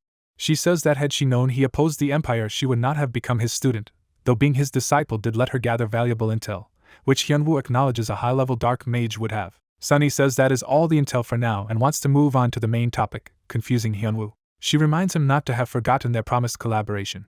Angry that he forgot, Sunny yells that he said they would discuss a collab after the main scenario ended, while Hyunwoo admits he went straight to the palace and let it slip his mind. Flustered, Hyunwoo suggests they talk about co-streaming, and Sunny sulks that he only used her as an informant. He proposes making it up to her by featuring her on his stream. Shocked, Sunny asks if he means she can appear as a guest on his channel, and Hyunwoo confirms. He assures her it is the least he can do for all her information and promises to repay her fully. Sunny imagines that if he joins her channel, all his viewers will flock to her and senses something more in his demeanor. She suddenly finds his masked face unusually handsome, while Hyunwoo thinks that joining her as a guest is a small price for continued valuable intel. The scene cuts to a sports car's wheel spinning as it accelerates. A bright red luxury car speeds through the city. On the phone, Hyunwoo is told the car is a gift for signing a sponsorship contract with a brand resembling Perch, leaving him stunned. Driving the new car, Hyunwoo mutters that rich people truly live on another level. He reminisces about how long it has been since he drove and decides to name this new car Hope. Hyunwoo races off in hope, declaring they have a lot of work ahead. A sign identifies the corporate building. Moon's capital. Inside, two suited men react as Hyunwoo arrives, the scarred one asking in disbelief what he just heard. Hyunwoo calmly states he is there to repay his entire 10 million debt at once. The loan shark is shocked it has been so little time since Hyunwoo paid 5 million and wonders suspiciously what he is plotting. Hyunwoo urges them to take the money. The shaken man agrees they will. Escorting Hyunwoo out, the henchman thanks him and notes, few debtors are so diligent. The boss smiles menacingly and tells Hyunwoo to contact them anytime he needs more money. He adds that his own boss would happily lend Hyunwoo any amount, which leaves Hyunwoo speechless. As Hyunwoo leaves, he pointedly says he hopes they never meet again. Outside the tall building, Hyunwoo looks up, now free of debt. Back inside, the scarred man secretly phones someone, reporting that President Kang's son has completely repaid his debt.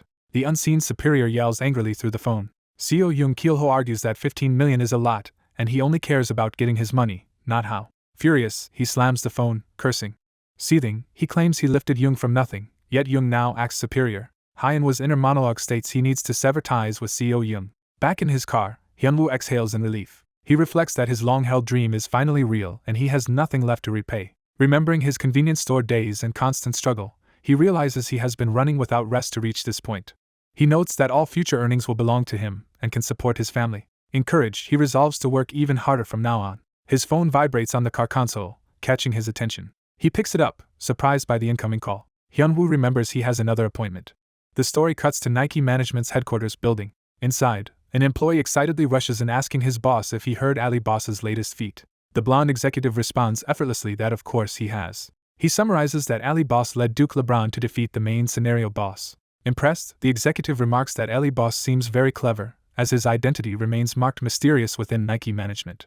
The assistant Kale is startled by something unexpected. Kale bursts into the CEO's office in a panic. Jamie Moore, the clean-shaven Nike Management CEO, tells the shocked staffer to come in. Jamie recalls how Kim Suk-jing teased him for looking like an old man, prompting him to shave. Jamie anxiously asks Kale if he looks older than Suk-jing, while Kale thinks he cannot answer.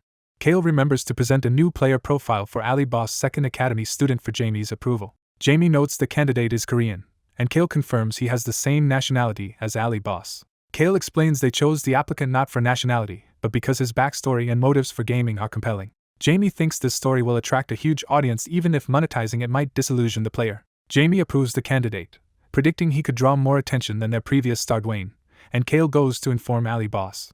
Kale reports that Ali Boss growth has driven Nike's stock price up, but Jamie worries the streamer is advancing too fast. Jamie privately wishes other companies would not become interested in Ali Boss. Kale starts to assure him that Mr. Khan would never betray them. Kale's phone rings, interrupting him. Seeing the caller ID, Kale remarks that Ali Boss has perfect timing and starts to say their relationship is good.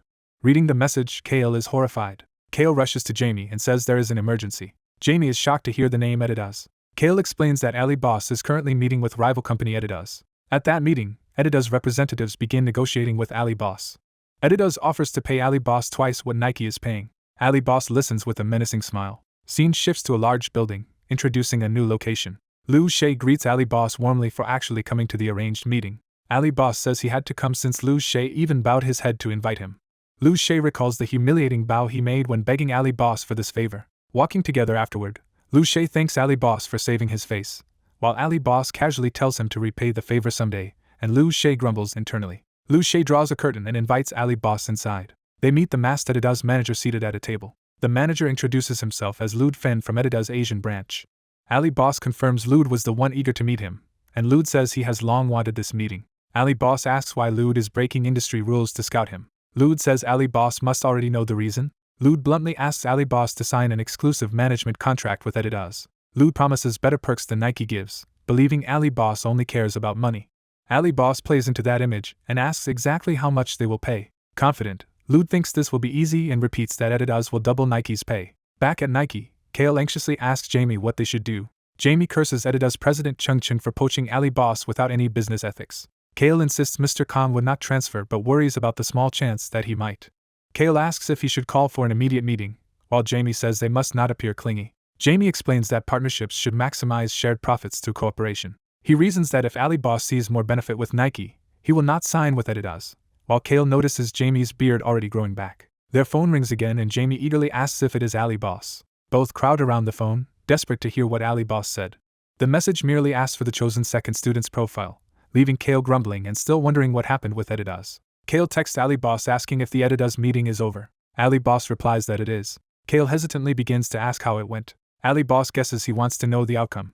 He reassures Kale that there is nothing to worry about. Jamie and Kale lean in anxiously, waiting for the next message. Ali Boss tells them he would never betray Nike and that he rejected Adidas's offer, sending them into blissful relief. Back at the restaurant, Lude and Liu Shay sit in gloomy silence after being turned down. Lude grits his teeth in frustration.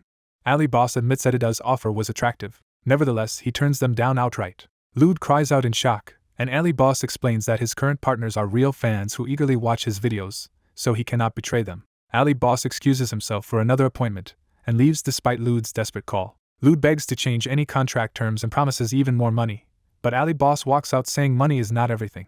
Ali Boss reflects that while money matters to him, it is not his top priority. He says he wants wealth without becoming its slave. Lude panics, knowing President Chung Chen will not forgive failure to recruit Ali Boss. Liu Shay refuses to chase Ali Boss and reminds Lude he held up his side of their bargain. Liu Shay warns that if Lude does not honor their deal, he will sign with Nike too. Thinking of Ali Boss, Liu Shay decides it is better to ally with him than oppose him. The scene shifts to a hospital complex. Someone carries a box of fruit juice as a gift. Kan Hyunwoo stands at the door of a patient room labeled Choi Jisa. He confirms he has found the right room. Inside, a sick child in hospital clothes watches an arena battle on a tablet. The child excitedly enjoys the video from his hospital bed. Hyunwoo enters, greets the child, and asks if he is Jisa. Jisa looks up and asks who Hyunwoo is. Hyunwoo introduces himself, learns Jisa's father stepped out, and asks what the boy is watching.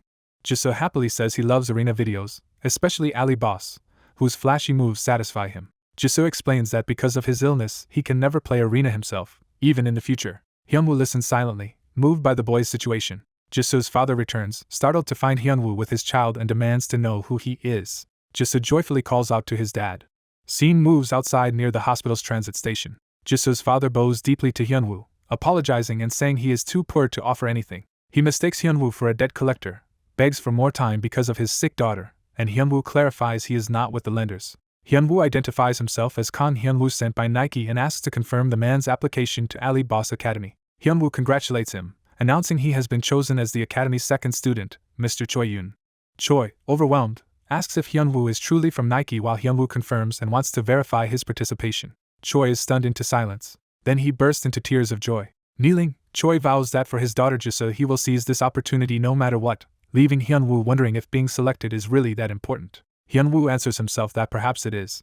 Narration reveals Choi's wife died in childbirth, his daughter inherited her looks but a rare terminal illness, and he amassed heavy debt trying to save her. It adds that his desperation made him willing to accept any chance. Hyunwoo briefly recalls his own past helplessness when he lacked power even to take revenge. Choi sobs that his daughter loves arena and dreamed of seeing him on Ali Boss stream, so he wants to be a father she can admire. Hyunwoo says someone overseas survived the same disease and hints there is hope. He explains that a sponsor, moved by Choi's story, will fund Jisa's surgery in America. Choi asks if there is truly hope for her, and Hyunwoo assures him there is. Choi's tears spray everywhere as he breaks down in gratitude. Hyunwoo wipes himself off, thinking Choi will attract even more attention than Dwayne. Seeing Choi's devotion, Hyunwoo resolves that with his coaching Choi is sure to grow and swears to at least get him to bronze rank. Later in arena, Ali Boss nervously sweats as he realizes the challenge of that promise. During training, a practice sword slams into the ground near him, showing how rough Choi's early fights are. Hyunwoo admits he must make Choi reach bronze but realizes the gap is huge. We see that the lowly practice dummy Choi fought is already battered. Exhausted but proud, Choi barely manages to defeat the novice dummy. Hyunwoo despairs that Choi can hardly beat training dummies. The scene transitions to a bright day over the coliseum, setting up the live stream. Ali Boss starts his stream, greeting viewers. He announces that today's much-anticipated Ali Boss Academy episode will feature a new student. He tells the chat none of their guesses are right, and invites the student to appear. Choi Yoon materializes in arena as the so-called crybaby Ajusi swordsman. Choi shyly introduces himself to the audience, while viewers wonder who this random middle-aged man is. Ali Boss tells everyone Choi is aiming for bronze and is just an ordinary guy with a special reason for joining. Choi declares he wants to show his daughter how cool he can be, and Ali Boss praises his motive while viewers react skeptically. Ali Boss proposes they first review Choi's current stats and status window. Choi's status shows he is a level 80 warrior with mediocre attributes and no titles. Viewers are shocked he is not even level 100 and doubt he can reach bronze with those numbers. Ali Boss questions Choi about his rare grade items, sword key proficiency, and unique skills, learning he owns 2 rare items, has F+ sword key, and a rare counter skill. Viewers comment that his specs are terrible, and that he seems like an average player. Ali Boss frankly tells the stream Choi cannot reach bronze with these stats unless someone else plays for him, then hints at another plan. He asks the audience whether he should lend Choi one of his own powerful weapons. Chat encourages him, many saying they would be thrilled if he does. Ali Boss, anticipating this, prepares to hand over one of his weapons, astonishing Choi. He gives Choi his dwarf sword, saying Choi meets its requirements. Ali Boss explains that Choi's real hope lies in his rare counter skill Dust Storm and describes how it nullifies attacks and amplifies his own. He says they will build Choi's entire fighting style around that skill, even though Choi protests that he struggles with counters. Viewers discuss how hard counter skills are to use and how few players actually rely on them. Ali Boss offers to demonstrate proper use himself and heads into a live ranking match at the Coliseum. Ali Boss faces a ranked opponent in the arena to show off counterplay. A system message announces that the ranking match has begun. The opponent laments his bad luck at being matched against Ali Boss during a winning streak. His eyes widen as something unexpected appears. System prompts inform him his stats are being reduced because Ali Boss is stronger, startling him. He realizes Ali Boss has a debuff that triggers at the start of battle as Ali Boss readies his weapon. Feeling taunted, the silver rank opponent charges, boasting inwardly about his own high rank. Ali Boss tells Choi to watch carefully and imagines Choi's spirit eagerly taking notes. While the opponent rushes in, Ali Boss explains that all counter skills require perfect timing, and the enemy thinks Ali Boss is distracted. Demonstrating, Ali Boss intercepts an attack at the exact moment needed, turning it aside with a purple-tinged slash. The enemy grunts and continues swinging desperately. Ali Boss further explains that a counter style means waiting for the opponent's attack and baiting openings, making it a psychological duel. He shows how to follow up by using the gap created by the counter. Ali Boss finishes the exchange by landing a decisive blow. He tells the viewers these are the fundamentals of counterattack combat. Chat praises the lesson while Choi, in chibi form, furiously scribbles notes, and realizes the concept is simple but demanding in execution. Ali Boss says he will repeat the demonstration several times so they can study the timing. He repeatedly knocks the opponent away with perfect counters. More close UPS show the enemy continuously getting tagged by Ali Boss' blade. Ali Boss even mixes in punches while viewers comment on how pitiful the opponent looks and wonder if he will surrender. Humiliated, the silver player screams that Ali Boss is toying with him to make him look bad and yells Ali Boss' name in rage. In exasperation, he threatens to unsubscribe from Ali Boss' channel. Kan Hyunwoo lands a decisive counterattack kick, sending his opponent flying. A system message declares that player Kan Hyunwoo is the victor. Catching his breath after the fight, Hyunwoo relaxes in relief. Viewers joke in chat that the defeated opponent died before he could announce he was unsubscribing from Hyunwoo's channel. Hyunwoo explains to Mr. Choi that counterattack skills require activating them at the precise moment an enemy strikes. Mr. Choi admits he still does not understand the explanation at all. Chat criticizes Hyunwoo's teaching, saying it is a miracle Dwayne ever improved under such lessons. Hyunwoo invites Mr. Choi to try the training himself, and the nervous man agrees. Mr. Choi immediately gets struck hard while attempting the counterattack. As Mr. Choi keeps dueling an intermediate dummy and failing, viewers encourage him, saying this struggle is normal and he should keep practicing. Watching Mr. Choi still unable to counterattack the intermediate level dummy, Hyunwoo worries because he does not know how to start fixing this. Hyunwoo reflects that Mr. Choi began playing Arena only for his daughter Jisa and, despite enthusiasm, lacks gaming sense and experience. Hyunwoo decides that because Mr. Choi is starting from such a low base, his eventual improvement will be all the more impressive. After knocking Mr. Choi down again, Hyunwoo tells the audience to remember this as Mr. Choi's current starting level. Hyunwoo ends the day's lesson, promising to give Mr. Choi some homework, and the exhausted man agrees. Hyunwoo assigns Mr. Choi 2 tasks, reaching level 100 for his second class and turning his counterattack into a weapon, thinking achieving these will let him enter ranked matches and vowing to make the season a success. Addressing the stream, Hyunwoo announces that this tearful old man will challenge himself to reach bronze rank and asks viewers to look forward to the attempt. Viewers doubt Mr. Choi can do it but wish him luck and call him the hope of ordinary players. The story shifts to the fortress city of Briggs. Relaxing atop a giant clock in arena with Tang, Hyunwoo comments that it is nice to rest for once, and Tang asks to be summoned only during breaks. Hyunwoo receives a message from Sunny, suspects it is about a quest, and Tang grumbles that their rest barely lasted. Sunny informs him that in 2 days rebel forces led by the Necromancer will attack 10 fortresses from Briggs to Jayati, so Hyunwoo notes the invasion will happen in 2 days. Hyunwoo, free until Mr. Choi hits level 100, decides this main scenario's timing is perfect, planning to take Briggs for its rich rewards while leaving other locations to Sukjing and the allied guilds. He notes that rewards in this defense-type quest scale with how little damage the fortress takes. Hyunwoo worries he alone cannot defend a city this large yet knows that adding more participants will reduce his share, so he wonders if he can find strong teammates who will not demand much. Realizing there are candidates who fit that description, he reacts in surprise. In Briggs, arrows suddenly fly, signaling the arrival of new figures. Yuri senses the disturbance as her hair whips in the wind, turning toward whoever is approaching. Mason, dressed as a blue-uniformed mage, greets the newcomer, saying it has been a while. Hyunwoo, with Tang on his head, faces Mason and asks why he has come. Smiling, Hyunwoo proposes that they go on a quest together, while Tang thinks the group seems familiar. Youngjun, Yuri, and Mason excitedly greet Hyunwoo by name as they run up. Yuri smiles warmly as Hyunwoo greets her specifically. Youngjun returns the greeting happily. Mason also greets Hyunwoo with a friendly smile. Hyunwoo asks how they have been, catching up with his old party. Hyunwoo comments that Mason, now Surfef's apprentice, has grown since unlocking his 3rd class, while Mason insists his level was always higher but that he had to work hard to catch up to Hyunwoo. Hyunwoo notes that Youngjun and Yuri have unlocked their second classes too, and Youngjun confirms it. Yuri confronts Hyunwoo for hiding that he was the famous alley boss and pretending to need carrying despite his strength, while he laughs awkwardly. Mason asks why Hyunwoo summoned them since he thought the main scenario quest had already ended, and Hyunwoo hints that it is still ongoing.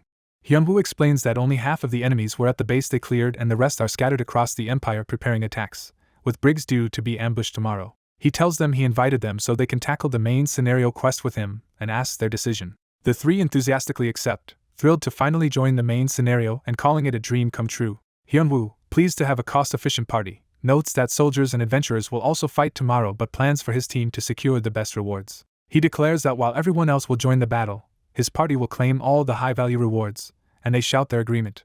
Hyunwoo concludes this is their plan for tomorrow, while Tang, resigned to being treated like a mascot, cheers half-heartedly. The next day, the city marketplace bustles with people going about their business. Citizens shop for produce, unaware of the danger approaching. As the city bell tolls unexpectedly, people pause and look up, realizing something is wrong. The alarm bell rings loudly, announcing that the city is under attack and ordering all fighters to gather at the walls. Some adventurers react with confusion and excitement, wondering if this is a surprise event and rushing to join. Outside Briggs' walls, the forest and mountains loom under darkening skies. From the forest, monstrous ogres and armored undead march toward the city. A skeletal commander with glowing purple eyes appears, radiating ominous power. The system issues the MS quest Defend Briggs, tasking players with repelling the rebels and protecting the fortress for scaled rewards based on survival.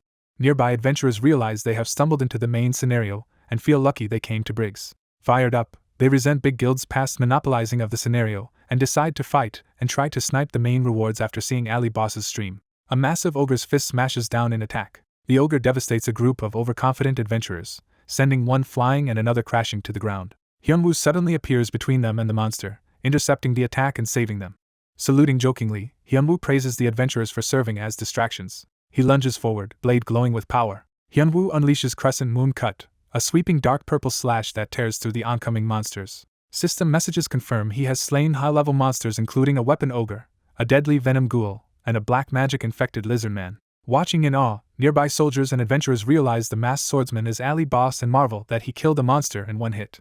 Hyunwoo looks startled as he processes something about his current strength. He realizes this is his first serious battle since unlocking his third class and surveys the horde bearing down on him. Excited, Hyunwoo decides he wants to fully test his new power. Charging through the mob, he demands to know where the named monster leading them is. Elsewhere around Briggs, Imperial soldiers and undead clash in large-scale combat. Archers on the walls note the enemy numbers are not dwindling despite constant volleys, and spot something strange in the sky. They look up in horror at a gigantic flaming sphere forming overhead. Mason begins casting a powerful spell, staff glowing blue. His eyes flare with magical symbols as he channels energy. The fireball detonates outside the city, triggering a massive explosion that lights up the forest. Knight Commander Brown of Briggs stares in amazement at the destructive magic he just witnessed. Riding amid the chaos, Brown admits he did not know any adventurer could wield such overwhelming magic. Suddenly sensing danger, he turns in alarm. A skeletal knight lunges at him, weapon raised. Before the strike lands, a barrage of arrows tears into the undead attacker, saving Brown. Youngjun, from atop the wall, recalls Hyunwoo's instructions that protecting named NPCs improves rewards and proudly calls out to the commander, who thanks him. Yuri enters a serene prayer state, preparing a large-scale blessing. She bestows buffs as the priestess of the Moon Temple, while Tang adds his own supportive power, making allies feel lighter and empowered. Other adventurers below beg Yuri to buff them too, but she remembers Hyunwoo's warning that rival adventurers are competition. The viewpoint shifts to the mountains above the battlefield, emphasizing the grand scale of the conflict.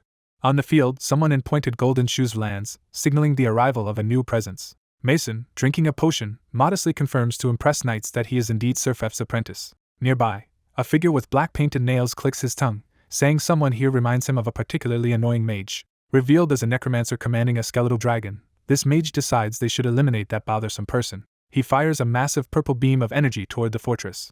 Mason chats with the knight when he suddenly senses the incoming attack. The purple blast hurtles toward the wall, threatening to obliterate it. A huge explosion erupts against Briggs' defenses. Yuri and Youngjun scream Mason's name in shock and fear. A blue hexagonal barrier appears, straining against the impact. Mason is shown bracing inside that barrier, having barely thrown up a shield in time to protect himself and a knight. Bruised and panting, Mason curses himself for reacting slightly too late. Down below, the masked necromancer watches with interest from beside his skeletal dragon mount. Identified as High Black Mage Gordon, he cheerfully claims a direct hit. Gordon complains that adventurers attacked his base while he was focused on research and declares he is here to avenge his leader and now his apprentice. Over this, an ominous narration states that the true bloodbath is only beginning as Mason lies injured and his friends tend to him. Hyunwoo's boots touch down, indicating he is heading toward this new threat. Looking up from the forest, Hyunwoo notices a bright flare on the mountain and senses trouble. His expression darkens with fury as he realizes what must have happened. A sinister voice states that the speaker has finally found their target. Gordon smiles and ominously says it is time to get started. Surrounded by floating lich-like specters, he theatrically asks if they should begin, fully unleashing his power. He first orders buffs for all undead on the battlefield, empowering his forces with purple energy. Immediately, the undead warriors strike with newfound strength, overwhelming a defender. The injured soldiers' allies panic as their comrade falls. Fighters across the field exclaim that the undead suddenly became much stronger. Gordon forms a creepy hand seal, preparing his next spell. He announces that next he will create an endless supply of undead. Fallen corpses start rising again as undead, horrifying nearby adventurers. Watching explosions across the battlefield, Gordon sighs contentedly that this is how an undead war is meant to look. He speaks to his deceased comrades Adele and Parian, saying he came specifically to avenge them. With Hyunwoo now right behind him, Gordon vows to realize their shared dream of turning everyone into undead and conquering the world. Hyunwoo quietly mocks him for still clinging to world-conquering fantasies as an adult. Startled, Gordon whirls around, realizing an adventurer has approached unnoticed. Hyunwoo identifies him as the mastermind of the invasion and declares he has come to fight him. Gordon clenches his ringed fist, channeling more black magic. A massive skeletal serpent lashes out at Hyunwoo, who blocks the strike. Gordon taunts that adventurers operate alone and questions what a weakling like Hyunwoo can do. Hyunwoo cheerfully replies that he wants to show off his skills quickly while slicing through the bone creature. Gordon summons multiple towering skeletal hydras and boasts that a mere adventurer cannot defeat someone like him alone. The skeletal heads surge forward in a coordinated assault. Their impact smashes into the ground, scattering debris around Hyunwoo. One skull bursts from the rubble to snap at him from behind. Hyunwoo instantly teleports using Blink, repositioning onto the serpent as he strikes. Assessing the situation, Hyunwoo notes that the swarm of summons makes approaching Gordon difficult and likens him to a hidden boss beyond the main one, Edward. He reminds himself he is much stronger than during past fights and prepares to demonstrate it. Hyunwoo again uses Crescent Moon Cut, shattering the lunging skeletal heads with a powerful arc. Gordon, shocked, realizes Hyunwoo is using black magic and wonders how an adventurer can wield it. He retaliates by sending a swarm of armored undead leaping down toward Hyunwoo. Hyunwoo kicks one undead knight with tremendous force. He follows up with another brutal kick that sends another armored foe flying. Moving fluidly, he continues dismantling Gordon's minions in close combat. Hyunwoo thinks proudly that he is this strong even without buffs and that, with support, he might solo the entire main scenario. Empowered by his aura, he charges straight into the horde of undead. The undead mob piles onto him as Gordon summons still more, turning numbers against the swordsman. Watching, Gordon smugly comments that swordsmen are vulnerable when vastly outnumbered. In a flashback, Sunny says she hates adventurers most of all, noting she even lost contact with an apprentice she once considered using as an experiment. Gordon nostalgically recalls traveling with a friend who raised hounds for test subjects and a cute apprentice who gleefully tore out victims' innards, saying those were his happiest days. He vows that if he discovers who killed them, he will turn that person into undead and force them to kneel at their graves forever. As he wonders aloud who killed Adele and Parian, the scene shows Hyunwoo currently destroying their reanimated remains. Gordon grimly watches bone fragments fall, beginning to connect that Hyunwoo might be the killer. Hyunwoo, hearing their names, realizes Adele and Parian were the necromancer leaders he previously defeated. He thinks of those two with disdain, recognizing that Gordon is avenging the very villains he already killed. Hyunwoo smirks, amused as a memory resurfaces. He reflects that he has just recalled something funny, hinting that his knowledge of Adele and Parian will soon be used against Gordon. The masked black mage opens his glowing eye, preparing to act. Complaining about the situation, he summons a massive skeletal dragon and specters through a ritual circle. The dragon charges a blast in its mouth as the mage orders the enemy's death. The visor-wearing adventurer appears tense, facing the dragon. A gigantic purple beam from the dragon slams down beside the adventurer. The adventurer evades as the dragon's attack explodes in the distance. The dragon looks shocked that its target survived. The mage, surprised the adventurer spoke a certain name, demands to know how he knows it. The adventurer's sword drops as he says he heard the mage mention Adele. Nervously, he asks if the Adele the mage spoke of is the one who raised a bear named Pepe. The mage confirms Adele was his apprentice while the adventurer despairs over having fought Adele's master, calling it cruel fate. The mage recalls having once worked with Adele as a mercenary and realizes this explains the opponent's black magic. Regretful, the mage admits he was too weak to save Adele, while the adventurer demands to know what happened when Adele died. The adventurer explains that on the day Adele's research neared completion, adventurers invaded. Despite Adele, Pepe, and him fighting back, they lost to dirty tricks. He vividly remembers an archer gleefully killing Adele with an arrow while other adventurers laughed. Enraged, The mage calls the attackers monsters and demands the truth. He begs for their names and locations so he can pulverize them, while the adventurer hesitates. The adventurer finally says those adventurers should currently be fighting somewhere nearby. The mage, confused, asks what he just said. The adventurer repeats that the enemies are over there, which leaves the mage speechless. The mage yells that he cannot hear and tells the adventurer to speak louder. The adventurer lowers his head, about to reveal his real intention. Grinning, he reveals that he tricked the mage into approaching. He notes the mage came to him without being asked, then strikes with purple energy. The adventurer unleashes his technique called Breath of the Heavenly Demon, causing a massive mountain-shaking explosion. The explosion leaves behind a huge crater wreathed in dust. The blast smoke billows outward, obscuring the battlefield. A foot steps from the settling dust, showing someone survived. The mage, now shirtless and overflowing with pink aura, rages at the adventurer. The adventurer notes, he could not kill the mage in one hit but is satisfied he provoked him into his second phase. He admits only half of his story was true and confirms he used to be an adventurer, prompting the mage to ask if he killed Adele. The adventurer denies it and says the real killer was a cruel archer named Kwon Youngjun. The mage says he does not care about specifics, declares hatred for all adventurers, and vows to kill everyone he meets. He raises his hand and calls forth his best partner. Answering the call, a pink aura death knight named Pippi appears at his side. Watching the corny name, the adventurer thinks all black mages name their summons similarly. The mage orders Pippi to sever the adventurer's arms and legs. The death knight dashes forward at blinding speed. It appears before the adventurer, ready to strike. The death knight's first sword swing clashes violently with the adventurer. The adventurer is shocked by its speed. The mage boasts that Pippi's strength rivals Edward's and is amplified by his black magic. He declares that together he and Pippi form an invincible combo. The adventurer grips his sword and repeats that the mage calls their combo invincible. Smiling, he says that his own combo is not bad either. Elsewhere, a healer girl channels bright yellow magic with both hands. She releases the magic, sending it outward. She suddenly loses all mana after dispelling a debuff from her companion Mason. Mason admits he spent all his mana removing the debuff but still needs to heal Mason. A small yellow bear approaches her, commenting that she seems to be in trouble. The bear confidently declares it is time for him to step in. Introducing himself as Tangy, an all-purpose bear who can attack and heal, he powers up. Tangy teleports to the adventurer's side, assuring them they need not worry now that he is here. A young archer arrives with a mana potion, while the healer notes Tangy was about to say something important. Back on the battlefield, Tangy scolds his master for bad timing as the adventurer politely apologizes. The adventurer asks Tang to distract the black mage so he can fight the death knight one-on-one. Tang refuses, but when asked if he would rather fight the death knight, he reluctantly agrees to handle the mage. The black mage belittles Tangy as a weak summon compared to Pippi and orders Pippi to kill both bear and master. Tangy buffs the adventurer with Spirit of a Bear and Forest's Blessing, increasing his stats as he urges his stupid master to go. Empowered, the adventurer clashes swords with the death knight in a flurry of purple and green energy. Furious that the adventurer toyed with him, the mage decides the adventurer deserves death. Before the spell finishes, Tangy interrupts, shouting for the mage to wait. Tangy runs in saying his master ordered him to buy time, and that he has an idea. He tries to negotiate, sweetly asking the mage to just watch the fight together so no one gets hurt. The mage scoffs at what a teddy bear could possibly do and attacks, forcing Tangy to dodge. Dodging the blast, Tangy grumbles that he was foolish to think he could reason with a black mage.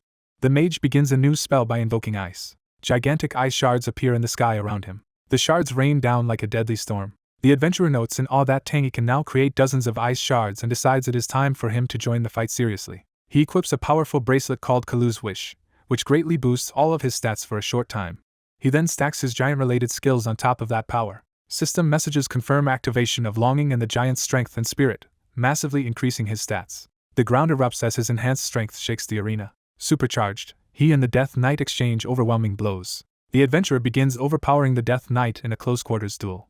Pippi proclaims his own strength as he unleashes a fierce counterattack. The adventurer is exhilarated, convinced he would not lose if he fought Edward again. Tangy unleashes fire magic. Tangy then chains it with a massive lightning strike. The mage is shocked by the teddy bear's unexpectedly strong magic and worries about losing to a single adventurer and his bear despite planning to destroy the empire.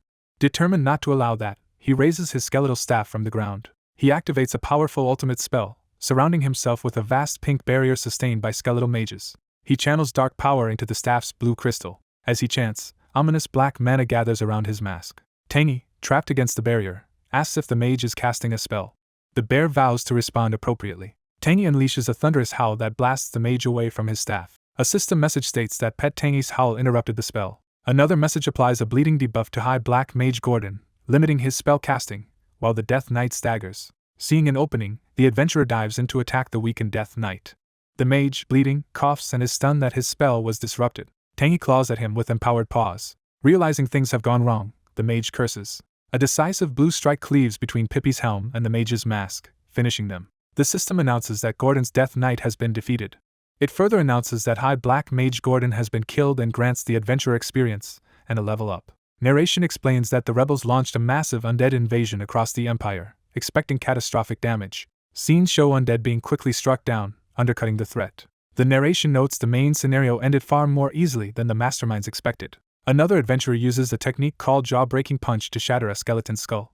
The skeleton's jaw literally flies off from the impact. That fighter comments his fists feel stronger, while a companion reasons the monsters must have weakened, which the narration confirms has a simple cause. It explains that once boss monster Gordon died, the undead all weakened and players could clear them easily. Later, the masked adventurer cheerfully asks his party if they got lots of loot, with Tangy on his shoulder. His teammates rush up asking where he was, while narration states the players won the quest by a landslide.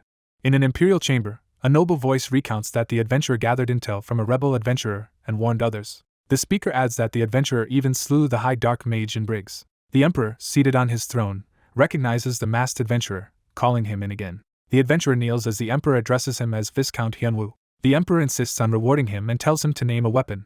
Hyunwoo promptly requests a necklace, surprising the emperor with his readiness. System text describes the symbol of the meadow necklace's stats, while Hyunwoo thinks it is a perfect upgrade despite losing fighting spirit. The emperor says he happens to have a necklace befitting Hyunwoo and notes it is unique in the world. He expresses expectations for Hyunwoo's future exploits as the system confirms the quest Defend Briggs is cleared and awards imperial contribution. Another system message says the adventurer has received the emperor's gift. Time passes and peace returns to the castle and surrounding forest.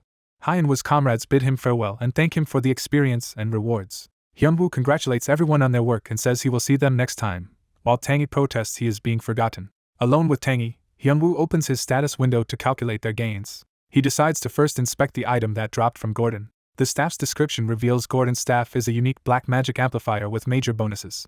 Hyunwoo notes he cannot use it himself but is excited to sell it for a fortune. He examines another drop, a unique bracelet called Dark Spirit's Cry that boosts all stats and dark damage. Delighted, he calls its bonuses perfect for him. He compares it with his previous bracelet, Desert Dragon's Essence, acknowledging it gave him fire breath but can now be swapped as needed. Finally, he looks at the Emperor's gift, wondering what rare item lies inside the box. Expecting at least a unique great item, he opens the box. Both he and Tangy react with stunned expressions at what they see. Narration exclaims in shock at the revealed item. The scene shifts to a coliseum under a clear blue sky, setting a new stage. Inside the arena, a trainee charges with a sword shouting as he attacks. Hyunwoo easily counters and overwhelms the trainee's strike. Calmly, Hyunwoo informs the trainee this is his 72nd death in their sparring. He explains that to reach bronze rank the trainee must keep honing fundamentals through repeated spars until he can land a hit. Hyunwoo tells him to pick up the sword and use any method to injure him, and the trainee nervously agrees. After a pause, the trainee hesitantly addresses Hyunwoo, called Ali Boss. Hyunwoo asks if something happened, wondering why he is asking. Blushing, Hyunwoo brushes it off and asks not to be teased. His thoughts admit he never expected the Emperor to give him what he received. The Emperor's gift is revealed as an epic necklace named Guardian Spirit of the Dark Arts, greatly enhancing Dark Arts mastery. Hyunwoo is thrilled, thinking he can get many quests and items tied to the heavenly demon's dark arts if he stays on the Emperor's good side. The Emperor, sensing something odd, nevertheless feels he must keep Hyunwoo close for a while. Back in the arena, Hyunwoo asks Mr. Yoon how many levels he needs before unlocking his second class. Yoon replies he is just 3 levels short of level 100. Hyunwoo proposes timing Yoon's final stream for 2 weeks from Monday, which Yoon says is earlier than he expected. Yoon assumes his slow progress has wasted Hyunwoo's time, but Hyunwoo quickly denies that. Hyunwoo clears his throat, preparing to reveal why the deadline is earlier. He explains that Jisoo's surgery has been scheduled sooner than expected. Yoon responds that Hyunwoo should go to the United States with Jisoo as soon as his streams end. Overwhelmed, Yoon tears up at this suggestion. Sobbing, he thanks Hyunwoo, who tells him to thank the anonymous sponsor instead. Narration notes that Yoon, sincerely grateful, does not realize Hyunwoo had already heard from Nike employees about the sponsorship.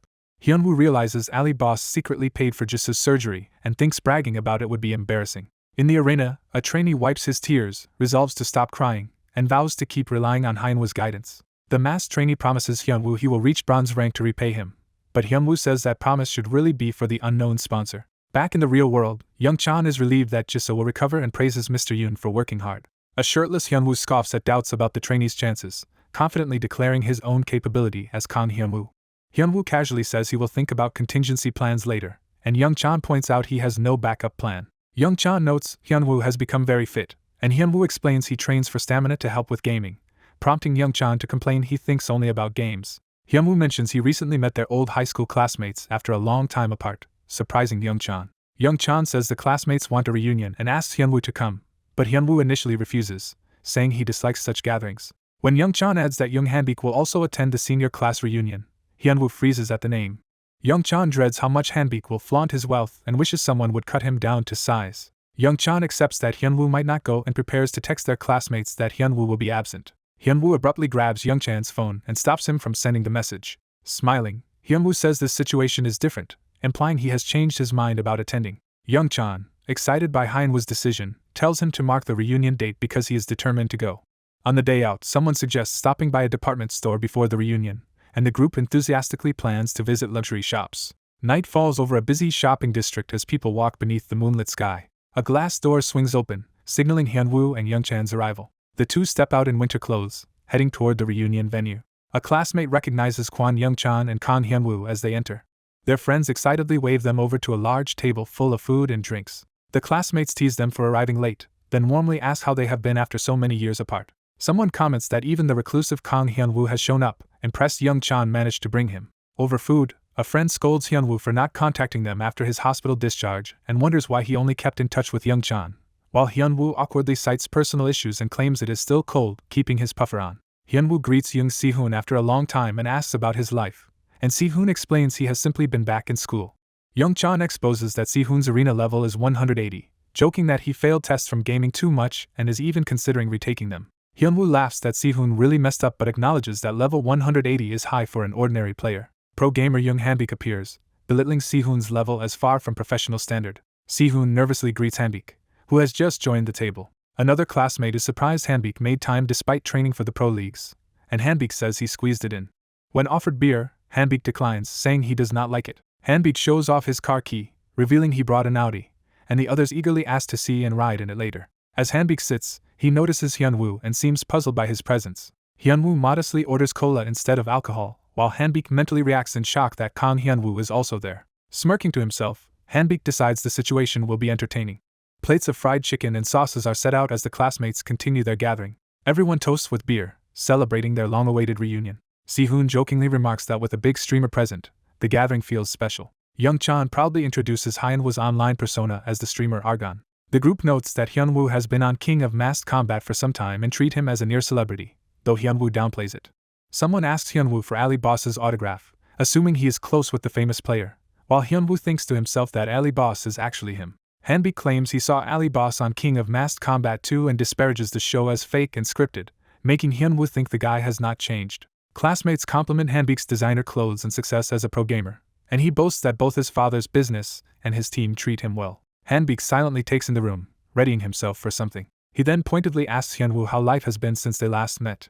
Hanbik recalls their last encounter at a department store and snidely suggests Hyunwoo should be too busy working part-time to attend outings like this. Other classmates protest, saying Hyunwoo is well off and would not need part-time work, but Hanbik hints that they do not know the full story. Hanbik gleefully reveals that Hyunwoo's family business went bankrupt. He adds that Hyunwoo's family now carries heavy debt, pretending to be worried that Hyunwoo is drinking leisurely. In his thoughts, Hanbik explains he assumed everyone treated Hyunwoo well only because he was from a conglomerate family.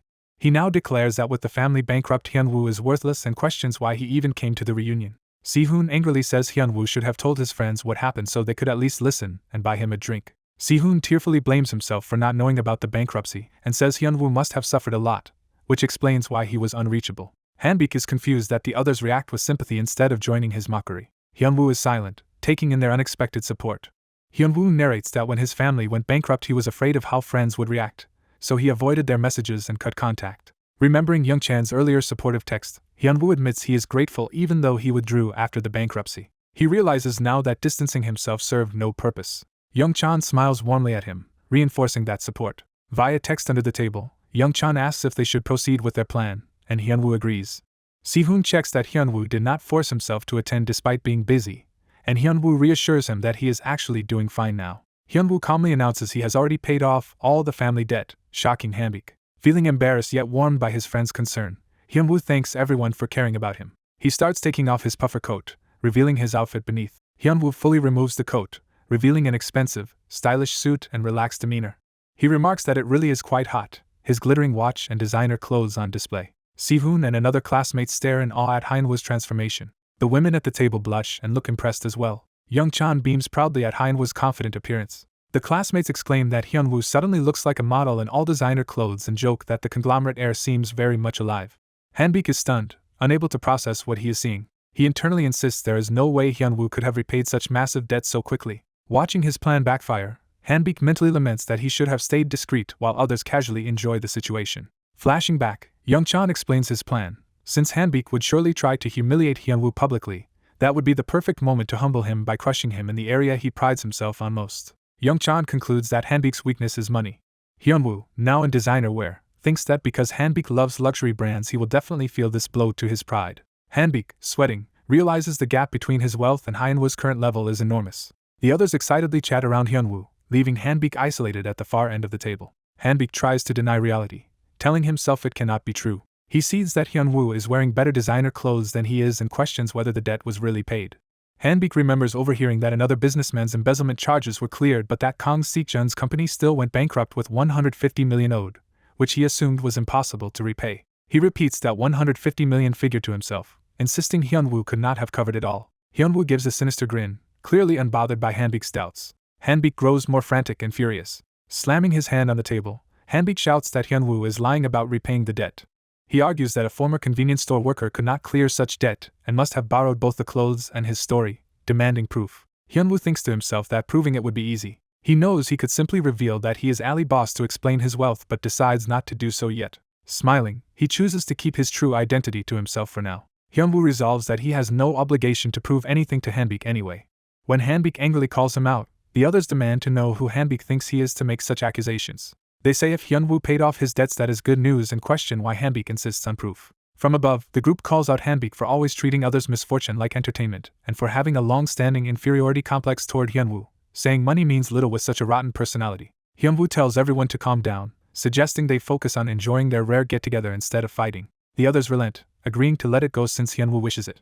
Hyunwoo notes privately that Hanbik keeps worsening his own situation with every word. He further criticizes Hanbik's poor judgment, saying it even shows in his in-game decision-making. The night ends with the building exterior shown, marking the close of the reunion. Outside, the classmates bid each other farewell and promise to stay in touch and meet again. Inside afterward, Young-chan wonders where Hyunwoo has gone, assuming he left early to fetch his car since he did not drink. They step outside to see a black Audi parked, drawing Si-hoon and others' attention. Hanbik pulls up in his own car and smugly comments that Hyunwoo also seems to have brought a car. Hanbik begins bragging about his Audi B7 and asks what cars the others even drive. In his thoughts he imagines they had been looking down on him and vows to show the difference in status, convinced Hyunwoo's car cannot compare. Hanbik believes Hyunwoo might borrow designer clothes but not a luxury car, calls Young-chan over to ride with him, and prepares to show off. Spotting headlights, Hanbik excitedly anticipates mocking whatever cheap car Hyunwoo is driving. A bright red Porsche Panamera screeches into view instead, shocking him. Seeing the Porsche, Si-hoon and the others exclaim in amazement. They confirm aloud that Hyunwoo's car is a Porsche Panamera and gush over how impressive it is. Hyunwoo sits casually in the driver's seat, while his friends gather admiringly around the car.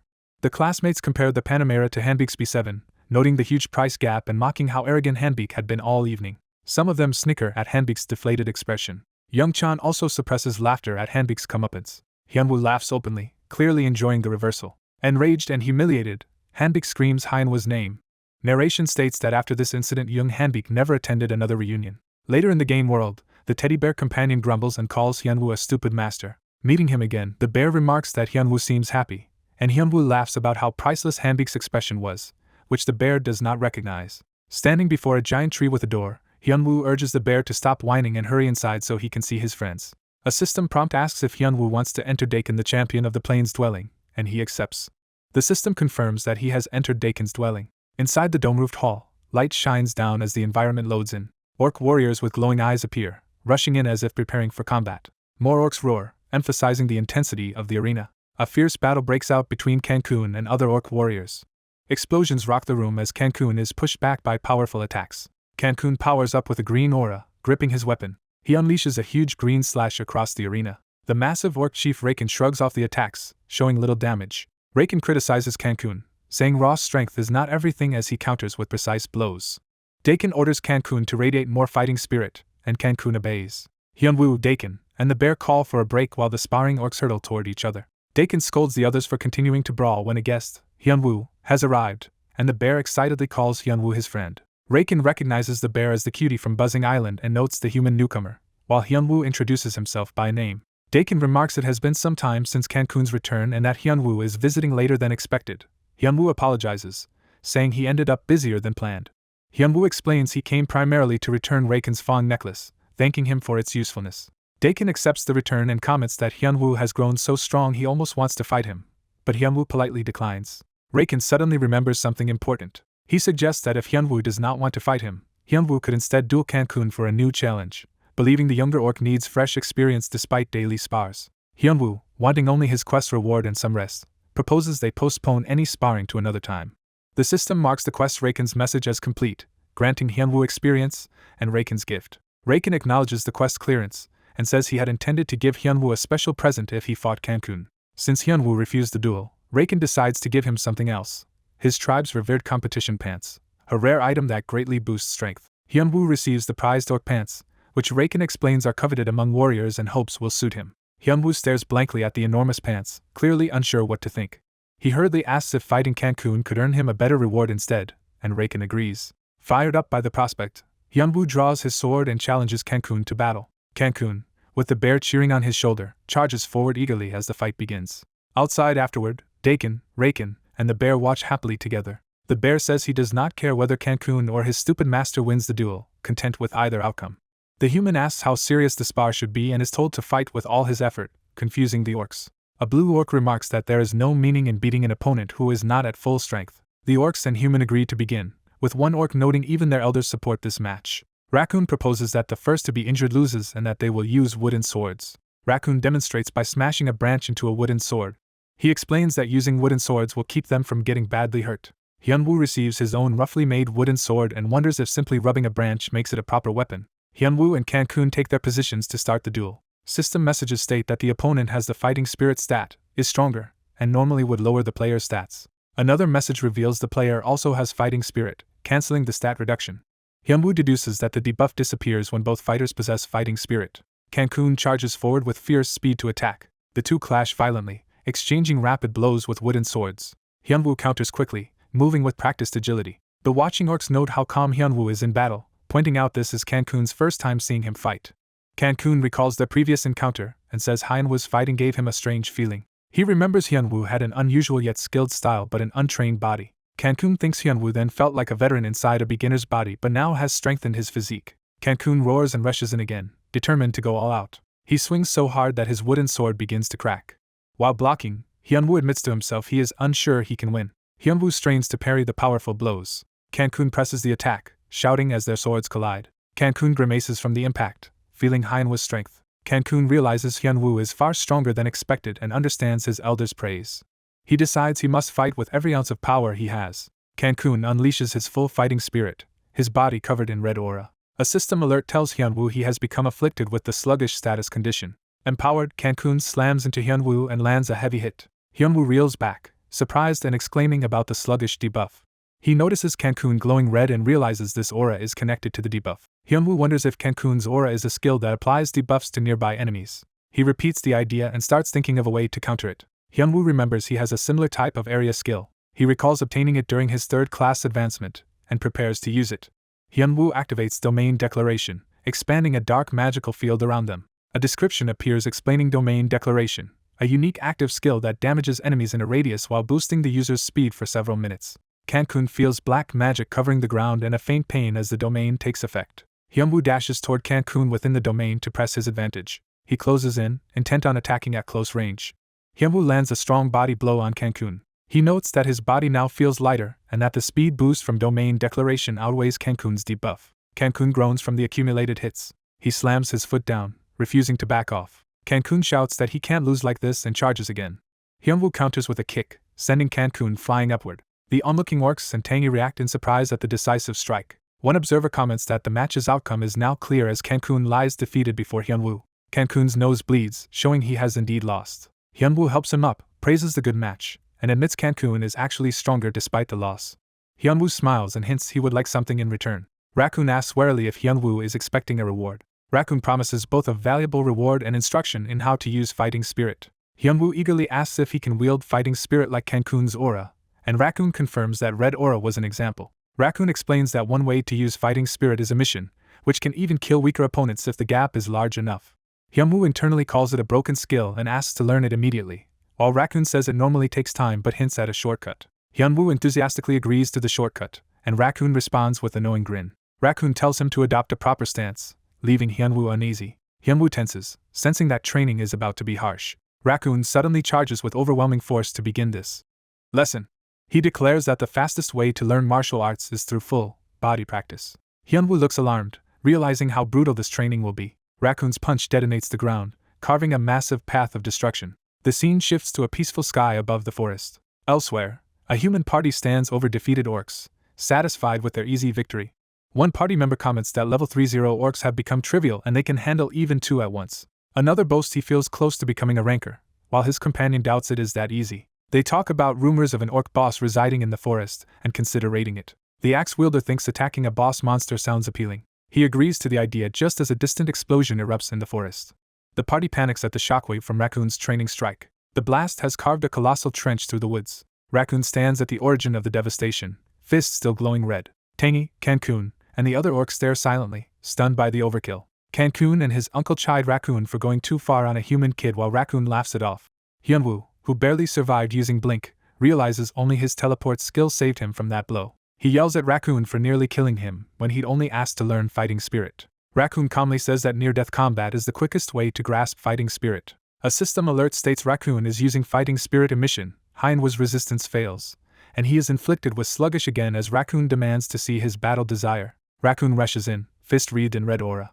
He launches a relentless series of attacks while Hyunwoo desperately dodges. The orcs remark in amazement that even with Raccoon holding back, Hyunwoo is enduring these killing intense strikes. Hyunwoo wonders how long this has gone on, finding it hard to keep dodging while maintaining domain declaration. He knows that moving a little closer would let him counterattack. However, his instincts warn that stepping in will mean certain death. He imagines Raccoon's massive hand crushing him if he missteps. Hyunwoo compares Raccoon's power to top human fighters and wonders how to handle someone on that level. Raccoon lands another heavy blow, sending Hyunwoo tumbling. He tells Hyunwoo that simply evading will never awaken fighting spirit. He must respond with a will to fight. Hyunwoo begins concentrating, taking Raccoon's words seriously. Raccoon notices Hyunwoo's intense focus and wonders at his concentration. Seizing a brief opening, Hyunwoo finally rushes in with his wooden sword. Raccoon recognizes the attempt to exploit a momentary lapse and is intrigued. Declaring the situation interesting, he counters aggressively. The two trade rapid, explosive blows again, each testing the other. Hyunwoo exhales, catching his breath from the punishing exchange. He realizes he is actually enjoying this difficult fight more than easy hunting. He admits the most fun is facing an overwhelmingly strong opponent. He delights in the process of analyzing and figuring out such an enemy mid-battle. Raccoon groans as purple energy begins to bind him. His vision is obscured by Hyunwoo's dark magic as Hyunwoo takes to the air. Hyunwoo announces Crescent Moon Slash and unleashes a sweeping purple arc downward. Raccoon grumbles that shouting skill names and obscuring sight is tactically foolish. Hyunwoo suddenly uses Blink to appear behind him while he is distracted. He combines Heavy Strike with Crescent Moon Slash to land a devastating blow on Raccoon's back. The spectators cheer in awe at Hyunwoo's powerful combo. Hyunwoo's wooden sword snaps from the force of the attack. Raccoon, barely hurt, notes matter-of-factly that the attack landed. Hyunwoo is astonished at how sturdy Raccoon is and decides he should go back to a defensive style. Raccoon ends the training, saying there is no reason to continue the duel.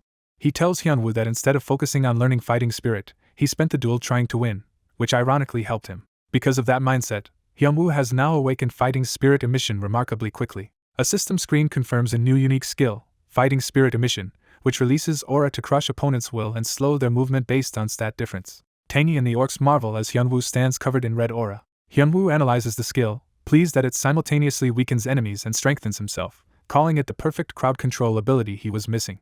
The orcs praise him for mastering fighting spirit so fast, with Tangy grudgingly admitting his master's skill. Raccoon says Hyunwoo resembles the orcs so much he could be mistaken for one, leaving Hyunwoo unsure if that is a compliment. Raccoon suddenly asks if Hyunwoo has visited Buzzing Island. He explains that as Tangy's master Hyunwoo should go, saying it's a fun place that the previous master couldn't reach but Hyunwoo now can. Hyunwoo promises Tangy they will visit Buzzing Island after finishing their remaining tasks, delighting Tangy. Hyunwoo reminds himself that before going there he must complete the Alley Leader Academy program. The scene shifts to the arena, where Hyunwoo wonders aloud if it is time to begin the final event. A pair of boots steps onto the arena floor, signaling the next phase. In the academy, Alley Boss praises trainee Choi Yoon for completing his second class change and improving his counter skills. Choi Yoon is told this will be the last class before he attempts to reclaim bronze rank in 3 days, and he realizes the meaning behind Ali Boss's outfit.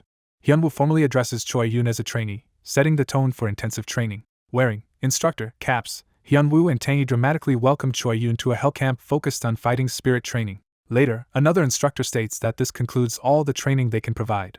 Hyunwoo, as head instructor, commends Choi Yoon for enduring 3 days of harsh training. He notes silently how much Choi Yoon has changed. Choi Yoon insists he has transformed thanks entirely to Ali Boss. He recalls the brutal schedule of theory, sparring, dummy practice, video review, and mage counter training he endured each day. Though others might call it exploitative overtime, he treasures every minute of the 12-hour regimen, while Hyunwoo teases him about humble bragging. Hyunwoo asks if he has packed, and Choi Yoon confirms he is fully prepared to leave. Hyunwoo explains that after today's stream, a car will be waiting at the hospital for him. He tells Choi Yoon to head to the airport, and wishes his daughter Jisoo a successful surgery in America. Overwhelmed, Choi Yoon bursts into tears while Tangi clings to him. Hyunwoo says Choi Yoon may not deserve such praise and clarifies he himself is not the one giving the reward. He explains that Choi Yoon's counter rate against the highest dummy proves his skills, and the only uncertainty now involves mysterious enemies called drivers. Hyunwoo describes how sightings of sinister drivers have increased and many players have run into them. He warns Choi Yoon might encounter one by bad luck, though Choi Yoon says he is not worried. Choi Yoon then solemnly declares that he has made up his mind, addressing Ali Boss. Hyunwoo responds that he will definitely see Choi Yoon reach bronze rank. They seal this resolve with a fist bump, both promising that bronze rank will be achieved. A title card introduces this as Father's Challenge. Hyunwoo greets his viewers as Ali Boss and announces the final session of Ali Boss Academy's second class. He tells the live audience that today is Choi Yoon's crucial ranked match and asks if they are excited to see his growth. Responding to chat doubts about bronze rank, Ali Boss asks viewers to trust in Choi Yoon's hard-earned skills and support him. Some viewers insist the father will never reach bronze, prompting Ali Boss to suggest making a bet. He boldly wagers that Choi Yoon will reach bronze rank undefeated and says he will take a week off streaming if he wins, then asks everyone to back Choi Yoon together. The masked streamer calls Choi Yoon into the arena. Choi Yoon greets everyone, while viewers cheer him on and urge him to reach bronze rank and perform a miracle. Asked about his current position, Choi Yoon says he is around rank 100 million, much lower than Dwayne was, and chat notes how far bronze still is. The streamer announces the broadcast will end at 9:30 regardless of result, and proposes starting the ranked matches. He invites viewers to watch Choi Yoon's climb to bronze as Choi Yoon activates his interface and nervously wonders if the match is starting. Looking at a hologram of his wife and baby, Choi Yoon emotionally calls out to them. He vows inwardly that he will win and return to his family. System text declares that the ranked match begins. The arena is shown as the stage for the upcoming duel. Choi Yoon and his armored opponent face each other with swords drawn. Choi Yoon recalls Ali Boss's first lesson for ranked matches. He remembers he must first check his opponent's combat power. Analyzing the enemy's equipment, he deduces the foe is a level 70 to 80 swordsman who has not yet advanced a second time. The red-haired swordsman charges in with a powerful attack. Choi Yoon judges that, compared with his training bouts against Ali Boss, this strike is not that threatening. He easily parries and counters, smashing the opponent's sword and body with overwhelming force. Gripping his golden sword, he follows through with another fierce swing. His counterattack sends the opponent flying and decisively ends the fight. The system announces Choi Yoon's victory, and narration says his clean win amazes the viewers. A flashback explains that until recently Choi Yoon often struggled on stream, even against high-difficulty training dummies and in sparring with Hyunwoo. Narration says people expected some improvement from training, but Choi Yoon's growth has far surpassed those expectations, and viewers celebrate his awakening as a powerful commoner. Scene shifts to a hospital room where a nurse stands by a child patient's bed. The child, Jisoo, sits in bed in a hospital gown, watching something intently on a tablet. The nurse reminds Jisoo he is being discharged and asks if he is watching that streamer again, while Jisoo insists there is a stream he must see. When asked if Ali Boss is really that cool, Jisoo replies that today's broadcast is not about Ali Boss. Jisoo focuses on the screen, saying that today, he declares that someone even cooler is fighting, referring to Choi Yoon battling fiercely in the arena. Another victory notice shows that player Choi Yoon has again won. The chibi Ali Boss explains that Choi Yoon is counterattacking after a ground flip and notes that this makes 6 straight wins, which chat praises. Ali Boss asks Choi Yoon's current rank, and Choi Yoon answers it has climbed to about 83 million, rising roughly 5 million places per win since his 4th victory. Calculating this, Ali Boss thinks that, given Dwayne's example, Choi Yoon probably needs around 20 more wins. Narration contrasts Choi Yoon's simple, counterattack-focused style with Dwayne's flashy fighting. However, Ali Boss judges that Choi Yoon's performance so far should be sufficient to reach bronze and urges him to keep queuing, which Choi Yoon enthusiastically agrees to. The system reports matchmaking completed and another ranked match beginning. A new opponent materializes in the arena in blue armor. Seeing that the foe appears to be an older man, Choi Yun remarks on it while the new challenger silently sizes him up. The bald, sharp-toothed man grins confidently, saying this match will be easy. A closer look and chat comments suggest his face seems familiar to viewers. Ali Boss also feels he has seen this man before and starts to think. Realization hits Ali Boss in chibi form as he gasps. Ali Boss remembers who the man is. He identifies him as the former master of the Black Skull Guild whom he previously fought. Ali Boss, hovering over Choi Yun, mentally exclaims about that guy while Choi Yun is still clueless. More detailed memories show Ali Boss defeating this guild master in the past, reaffirming the man's identity. The man notices something about Choi Yun and mutters in surprise. He focuses on the weapon on Choi Yun's back, suddenly uneasy. Recognizing the golden hilt, he wonders if it is the powerful dwarf's blade that Ali Boss once commented on. The sight of the sword triggers bad memories for him, and he did not expect to see it again. Ali Boss recalls that this villain lost to him before and had his character deleted, marveling that he has leveled up another account, and realizes Choi Yun has been matched with the same notorious villain from his broadcast. The UI frames the fight as Ali Academy student Choi Yun versus the leader of the First True Education Guild. The system again announces that the ranked match begins. Ali Boss excitedly sees the matchup as amazing streaming content, imagining profits. In the arena, Choi Yun slams into the villain with a strong physical blow. Choi Yun then follows with a blue arc slash, hurling the enemy away. The villain looks shocked and enraged. He respawns or transforms in a more menacing armored form, cursing under his breath. Lying defeated, he laments losing to this old man while Choi Yun nonchalantly comments that the foe was weaker than expected. Ali Boss is stunned speechless by how easily Choi Yun dispatched the notorious guild leader. Narration sums it up as Hyen's overwhelming victory on behalf of his student. It is noted this loss comes only a few months after the Black Skull Guild's destruction. Narration adds that Sharon, who had to start over on a new character, is only level 60. Montage shows Choi Yun repeatedly using sky counter and ground counter in subsequent matches, throwing enemies. A counter shows his win streak reaching 8. More ground counter victories push his streak to 10 and then beyond. The streak counter climbs to 12 wins. Ground counter continues to be his main finisher, even against heavy weapons. His win count increases to 15. Choi Yun keeps swinging his sword, committed to his practiced counter style. He attacks again, declaring another ground counter. He braces, sweating as he pushes himself. A new armored opponent withstands his assault, signaling a tougher fight. Ali Boss spots this foe in the queue and reacts tensely that this is the one he had been wary of. Narration introduces this as the first opponent capable of handling counters, and chat notes this new challenge. Choi Yun is hit hard and staggered, struggling as viewers wonder if he has any strategy besides countering. The enemy knight thinks to himself that while Choi Yun's counter surprised him, the man's fundamentals are bad, so if he tracks the counter cooldown he can win easily. The knight's attacks wound Choi Yun more, drawing blood as Choi Yun grimaces. Viewers comment that Choi Yun is outmatched physically and question if this will be the Ali Boss Academy's first loss. Choi Yun recalls having asked Ali Boss what to do against someone who can block his counter. In flashback, Ali Boss admitted such an opponent would be dangerous since Choi Yun has only one strong non-counter skill, meaning he might lose. But Ali Boss added the proverb that no tree stands after 10 blows, implying persistence can topple anything.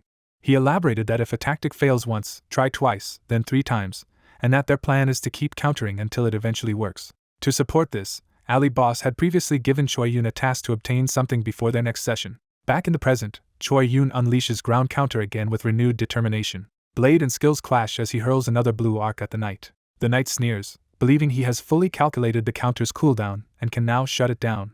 Choi Yun suddenly leaps in, shouting that it is over as he attacks again. He deftly shifts his grip on the sword, preparing a follow-up. He unleashes sky counter as a second, unexpected counter skill. The knight is shocked as blue energy erupts on his gauntlet where the new counter lands. Narration explains that there was another counter skill all along, surprising everyone. Chat erupts in disbelief about a second counter skill, while Ali Boss reveals he always anticipated such a discovery. He explains in flashback that he had Choi Yun learn multiple counter skills so that once one is known, he can respond with another, layering counters. Narration states Ali Boss's goal is for Choi Yun to reach bronze using only the counter strategy, as Choi Yun keeps striking. The knight collapses and begins dissolving into pixels, defeated. Choi Yun stands exhausted, sighing with relief as chat hails him with nicknames and asks if he is really going for bronze. The scene shifts to the headquarters of the Arena Pro Gaming Team Big Stars. Inside, a fatigued pro gamer slumps onto a couch and sighs.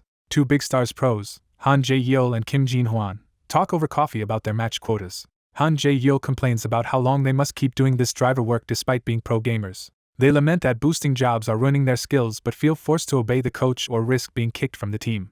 Han Jae-yeol's eyes narrow with frustration. He storms off angrily, saying they should just get it over with quickly since they have no choice. Entering the VR capsule room, he grumbles about why he has to do this kind of boosting task. Back in the arena, an imposing golden-armored knight avatar appears. Han Jae-yeol, piloting the knight, thinks there is no one at his level in this low bracket and plans to finish fast before resting as the match begins. A close-up shows his sinister masked avatar's face. He then sees Choi Yoon's stats and wins streak of 24 victories and is stunned. Learning that his opponent is also a driver, Han Jae-yeol, already irritated, decides this is a good chance to vent his anger. He vows to show that a pro gamer operates on a different level, while Choi Yoon proudly notes he has reached 24 consecutive wins. The two face each other in the arena, preparing for battle. Choi Yoon analyzes this new foe as a knight class using a great sword and assumes he has high strength. He concludes he should not fight the knight head-on. The ranked match officially starts with both charging toward each other. A quick flurry of movement shows Choi Yoon dodging and positioning, trying to keep up. The knight finds Choi Yoon's evasive style annoying. He launches a massive vertical slash. The greatsword crashes into the ground near Choi Yoon. Choi Yoon responds with a sweeping attack that the knight nimbly evades. The knight continues acrobatic maneuvers, flipping over Choi Yoon's attacks. He lands another heavy blow, driving Choi Yoon back. Choi Yoon blocks but is badly rattled, crying out in pain. Ali Boss reacts in shock at how hard Choi Yoon is being hit. Watching the knight's movements, Ali Boss recognizes them and curses their bad luck at meeting this particular opponent. He realizes this masked knight is the very driver type they had feared. Viewers comment on how acrobatic the knight is, questioning if he is really the same rank and remarking that such risky moves usually lose matches. Ali Boss observes that this is a highly skilled driver and laments that they encountered him just when bronze seemed imminent. Chat rallies behind Choi Yoon, saying the old man must uphold justice like Dwayne and begging him not to lose to the driver. Under the onslaught, Choi Yoon thinks his enemy is both strong and crafty, unlike previous opponents. He wonders if this is the very driver his captain warned him about. In flashback, Ali Boss soberly tells Choi Yoon to remember something important. He explains that to make Jisoo's surgery schedule, Choi Yoon must fly out today, which means reaching bronze without losing a single match. Ali Boss adds that the only big variable is encountering drivers and admits Choi Yoon's current odds of beating one are near zero, advising that if he meets a driver, bronze may be impossible. Choi Yoon, however, responded that despite the concern he is determined to achieve bronze. He told Ali Boss he is not doing this just for the stream but has his own personal reason for needing that rank. He reasoned that if his chance is almost zero, then taking that tiny chance might be exactly the breakthrough he needs.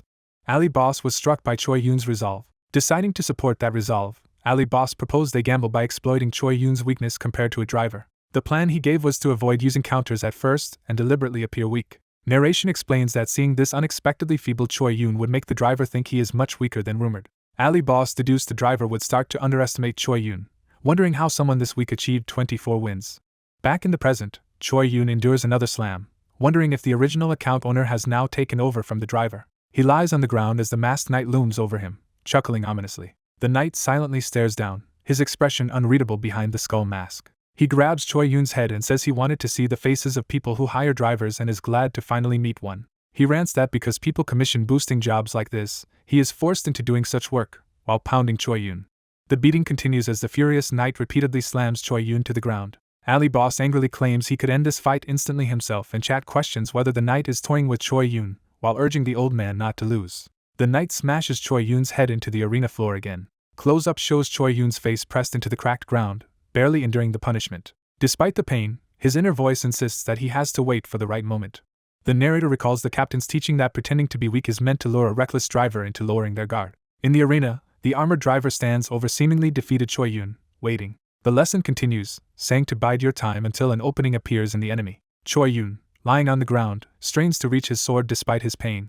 The masked driver curses in annoyance, assuming Choi Yoon is only clinging on to avoid losing points.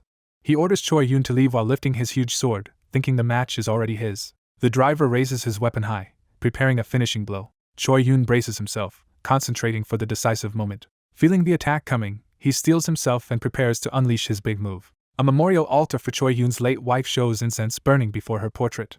Choi Yoon stands alone at the funeral, paying respects in front of her coffin. He remembers that his first emotion after losing his wife was bitter resentment at the situation. The second emotion he felt was crushing longing for her. Later, a doctor explains that his daughter Jisoo suffers from a rare disease. The doctor adds that no treatment exists in their country and only symptomatic care is possible.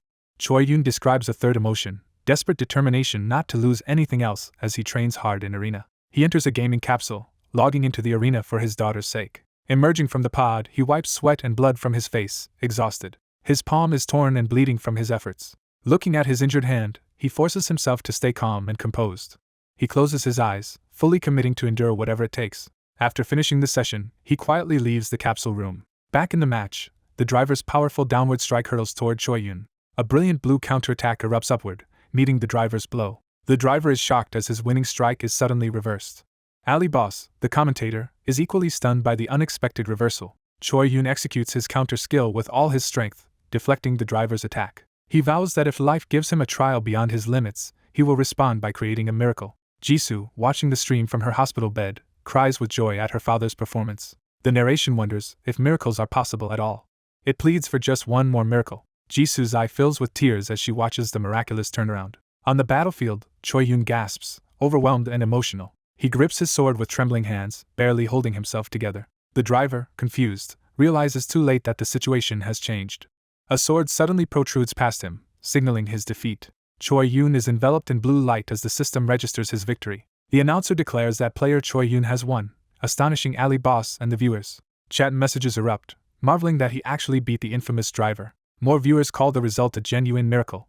Comments praise that he won using only a counter skill and that watching the live stream was worth it, as Choi Yoon gasps in disbelief. Tears of relief stream down his face as the reality of victory sinks in. Overcome with emotion, he falls to his knees and cries out triumphantly. Still sobbing, he wipes his face while viewers joke about his joyful tears and celebrate the driver's punishment. Ali Boss calls out to the crying Choi Yoon. He rushes in and hugs Choi Yoon, shouting that his performance was amazing. Ali Boss praises him for calmly applying what he learned even against the driver and says the crying fit suits him. A notification congratulates Choi Yoon for reaching bronze rank, leaving him stunned. Ali Boss, equally surprised, asks if bronze rank really means what he thinks. The system confirms that Choi Yoon, ranked around 10 millionth, has indeed reached bronze. Overwhelmed anew, Choi Yoon collapses backward in tears while Ali Boss panics. Still weeping on the ground, Choi Yoon says it is all thanks to Ali Boss. He explains that without Ali Boss he would never have reached bronze or been able to schedule his daughter's surgery. The chat demands details about this surgery revelation, while Ali Boss blushes nervously. Flustered, Ali Boss abruptly urges Choi Yoon to hurry away, begging him to change the subject. Choi Yoon realizes continuing to cry on stream will be embarrassing. Composing himself, he smiles through his tears. Ali Boss calls him an unusual person, prompting Choi Yoon to respond curiously. Choi Yoon thanks Ali Boss earnestly for everything he has done. Ali Boss turns to the audience and asks if they enjoyed today's stream. He analyzes the match, saying meeting the driver midstage was risky but that Choi Yoon handled it well, while chat praises the 25-win streak and asks for the next episode. A commentator notes that after Dwayne, Choi Yoon is another academy student to reach bronze with an undefeated record. Ali Boss smugly credits his own coaching for his students' success, and viewers agree or joke about it. He thinks about streaming his own ranking matches soon. A viewer message abruptly asks again about the earlier mention of surgery, making Ali Boss sweat. More comments insist he explain what was glossed over, as he is suddenly enveloped in blue light. He confesses he avoided mentioning it so it would not seem like exploiting Choi Yoon, then reveals that Choi Yoon's daughter is seriously ill. Ali Boss explains that her only hobby is watching arena streams and that Choi Yoon started playing arena to show her a cool side, which moves the viewers. He clarifies that although her illness is serious, it is treatable, as Jisoo excitedly talks about her first airplane trip. Choi Yoon adds that a new treatment now exists with cases of complete recovery, giving them hope. Ali Boss narrates that he and Nike only offered a bit of help as Choi Yoon happily plays with his daughter at the airport. Turning back to the stream, Ali Boss says Choi Yoon faithfully attended his academy, so he and Nike were merely returning the favor in a give-and-take relationship. Viewers praise Ali Boss for helping someone in need and call him noble, which embarrasses him. Flustered, he denies being that cool and hurriedly ends the stream while chat keeps complimenting him. The scene shifts to a tall office building under a clear sky.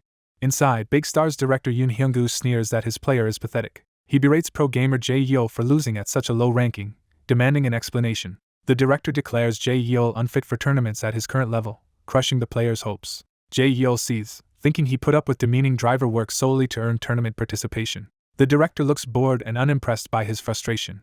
Jae Yeol bows and apologizes, promising it will not happen again. The director yawns and reminds him there are many other players he could use instead. Outside, an enraged Jae Yeol snarls at someone to get out. The director casually crosses his legs in his office, unfazed by the outburst outside. He grumbles that a supposed pro cannot even handle a driver job and decides he must squeeze more money out of such gigs. Jae Yeol slams his fist against the wall in fury. He screams while punching the wall repeatedly, venting his pent-up anger. In the team dorm, other players notice Jae Yeol's state and assume the director has upset him again. One teammate recalls overhearing that teams without their own base will soon be demoted to the second division. They realize their own team is likely to be demoted since they lack a base and cannot level efficiently through PvP. Another suggests buying a base from streamers or joining a guild, but they note that none of this fixes the underlying problem. He explains that the real issue is the director forcing them to work as drivers, making it impossible for anyone to sponsor them with a proper base. Jae-yeol announces that he has made up his mind. He tells the others that if they stay, they will waste their lives under Yoon Hyung-gu, so they need a plan. He proposes giving the director a taste of his own medicine and escaping the team, shocking his teammates. Some worry the idea is extreme, but several agree and say they will no longer remain players there. One says if there is no place for him in pro play, he will try streaming, while another urges their friend to understand the stakes. They point out that in a few months they might not even be allowed to stream, and then they will be discarded. The group then asks how they should move against Yoon Hyung-gu, recalling that Jae-yeol lost to Ali Boss's student. Jae-yeol, eyes blazing, suggests reporting everything to Ali Boss. He outlines that they can expose the enforced driver work, unfair contracts, and violence to the public. He concludes that only one person can really help them now. He identifies that person as Ali Boss. In his imagination, Ali Boss appears ominously behind him with glowing eyes and a bat, symbolizing their hope for vengeance. Elsewhere, a phone begins to ring.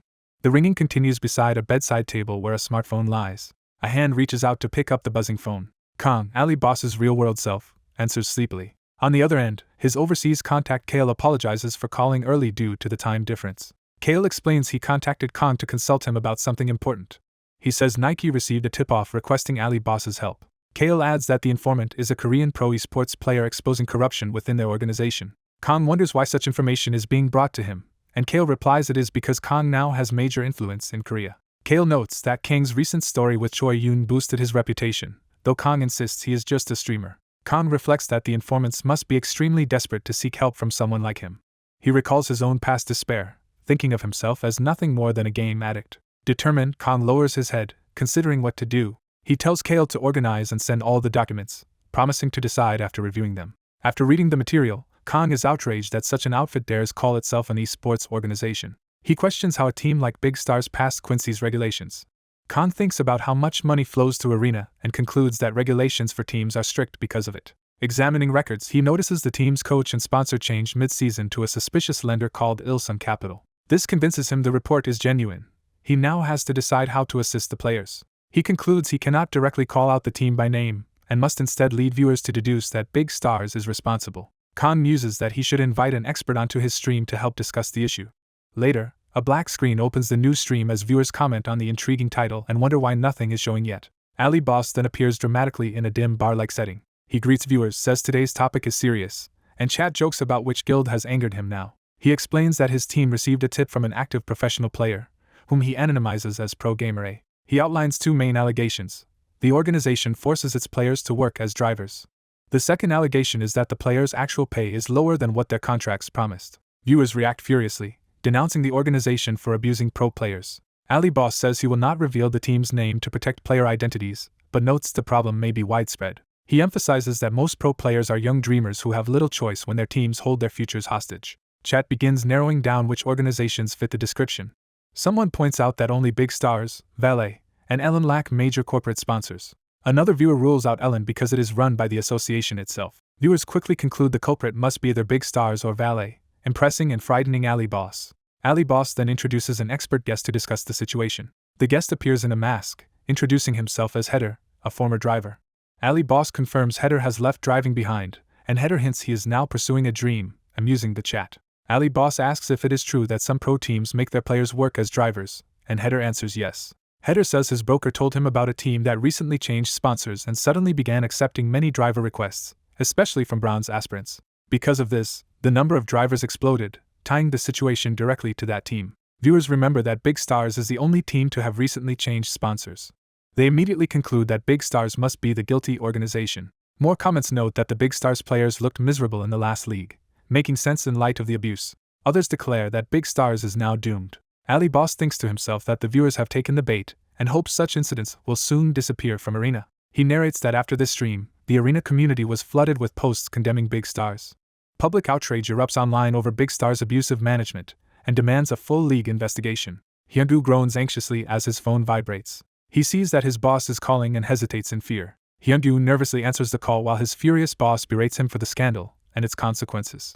Hyung-gu apologizes, says he did not expect this to happen, and reports he suspects a player leaked the information. The boss orders Hyung-gu to find the whistleblower and fix everything or face severe punishment, leaving Hyung-gu terrified. An assistant bursts in, shouting that a serious problem has occurred, startling Hyung-gu mid-call. The assistant tries to speak while Hyung-gu angrily reminds him he is on the phone. The assistant explains that all the players have disappeared from their rooms. Shocked, Hyunwoo demands to know what is happening and what the noise is.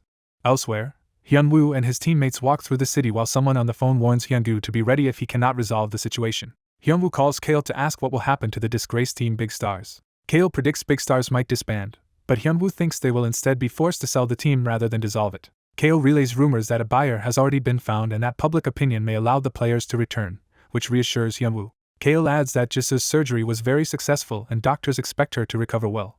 Hyunwoo jokes that Mr. Yoon will cry again from relief at the good news.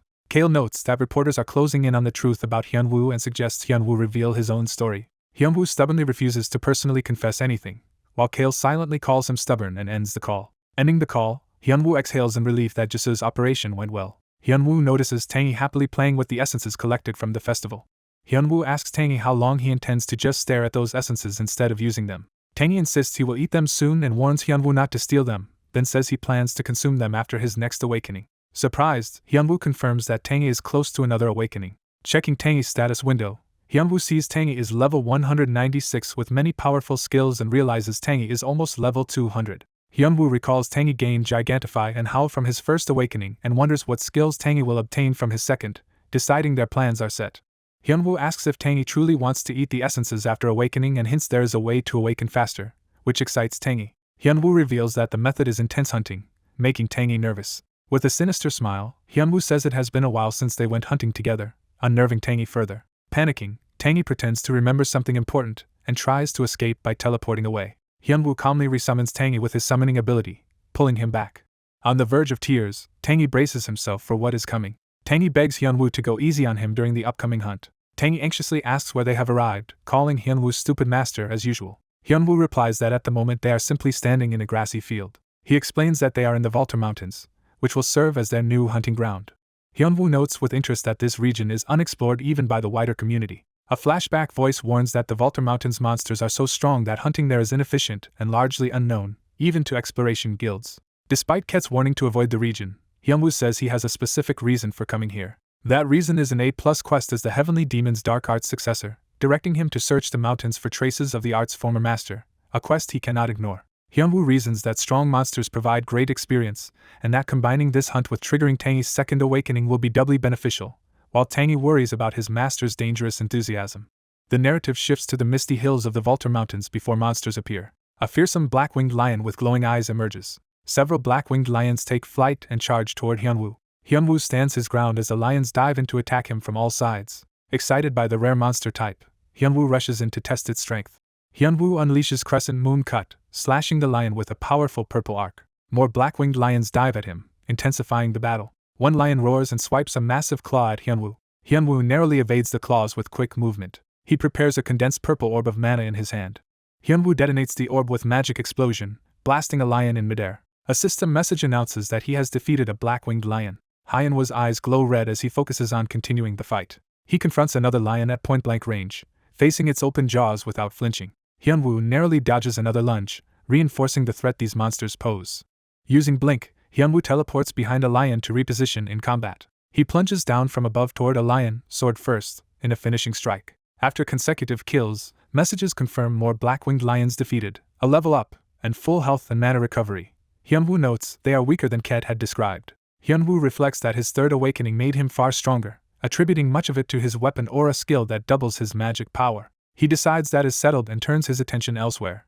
Hyunwoo scolds Tangy for lazing around instead of helping, while Tangy insists he only stayed back because his master was fighting fine alone. Hyunwoo says Tangy must start earning his own experience by hunting himself from now on, which dismays the bear. Narration describes how Hyunwoo and Tangy then spend 2 full days hunting non-stop in the Volta Mountains, with Hyunwoo finding it almost relaxing thanks to constant higher-level fights. The result of their exhausting hunts shows Tangy unleashing powerful lightning attacks. Afterwards, Tangy is left drained and miserable from overwork.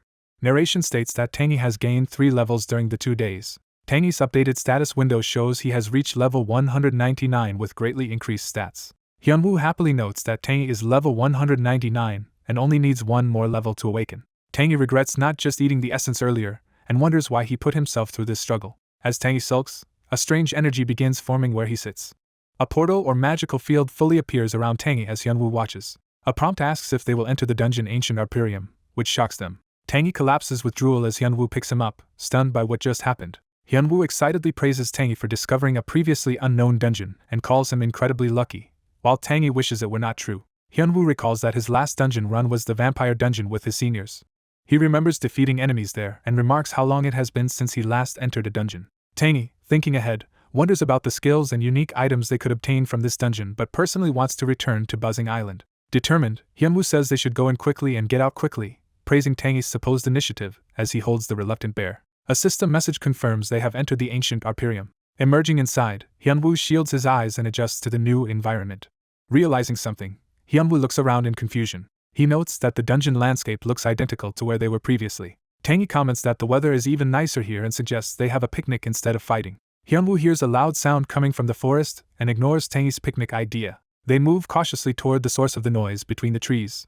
Peeking out, Hyunwoo and Tangy spot something ahead. They see an ogre and a giant battling fiercely, shocking them. The giant swings his weapon with tremendous strength. The ogre retaliates with a massive club. Their blows collide in a violent clash. The ogre continues attacking aggressively with its club. A close-up shows the enraged, glowing-eyed ogre. The giant seizes the ogre by the horn and pummels it. With a mighty throw, the giant flings the ogre through the forest. The impact creates a massive shockwave that devastates the surrounding trees. Tangy screams as the shockwave rushes past them and Hyunwoo braces himself. Hyunwoo is astonished that the giant killed a powerful Vaulter Mountain ogre with a single swing. He wonders if this giant is actually the dungeon's boss monster. Hyunwoo thinks this is one of the strongest foes he has encountered so far. Tangy thinks Hyunwoo looks scared and sees this as a chance to manipulate the situation. Tangy calls out to his master to propose an idea, and Hyunwoo responds. Tangy claims he believes he can awaken if they kill the giant.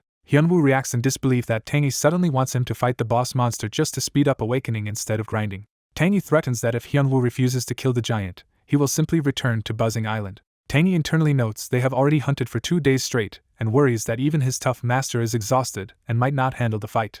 Convinced Hyunwoo will back down, Tangy smugly thinks he is about to gain his freedom. Instead, Hyunwoo agrees they do not need more regular hunting. Surprising Tangy, Hyunwoo enthusiastically decides they should indeed hunt the boss, shocking the bear. Tangy realizes he misjudged Hyunwoo, concluding his master is not just tough. He decides Hyunwoo is actually a complete psycho as Hyunwoo calmly plans battle simulations. Hyunwoo sits against a tree, deep in thought about strategy. Tangy asks why he is acting cool instead of fighting, and Hyunwoo replies that he is running tactical simulations. Hyunwoo analyzes that his attack power is sufficient but the giant's blows are so strong that even one hit could be fatal, making the fight like walking a tightrope. He reflects that bosses are usually beaten by learning their attack patterns through repeated raids, so the first attempt is typically used just to study the pattern. Hyunwoo resolves that with no prior information he must drag the fight out while observing the giant, using his 7 blinks to survive and analyze its patterns. After finishing his plan, Hyunwoo agrees to go and calls Tangy to move out. Hyunwoo vows to finish the raid in one go, while Tangy despairs that events have escalated because of his own suggestion. The scene shifts back to the towering ancient giant standing amid the forest canopy. The giant senses something and looks up as Hyunwoo makes his move. Hyunwoo dives in with a purple-charged attack aimed at the giant's head. He clicks his tongue as the giant manages to guard against the strike. Hyunwoo notes with surprise that the giant reacted to his sneak attack. The giant counters with a massive swing aimed at Hyunwoo. Their blows clash in midair with tremendous force. The giant grits his teeth and prepares to continue the fight. Hyunwoo rushes back in, closing the distance again. He readies another concentrated orb of dark magic in his hand. Hyunwoo detonates it against the giant's body with another magic explosion. Hyunwoo is surprised by the effect of the attack. He sees the giant already visibly hurt from that single magic explosion.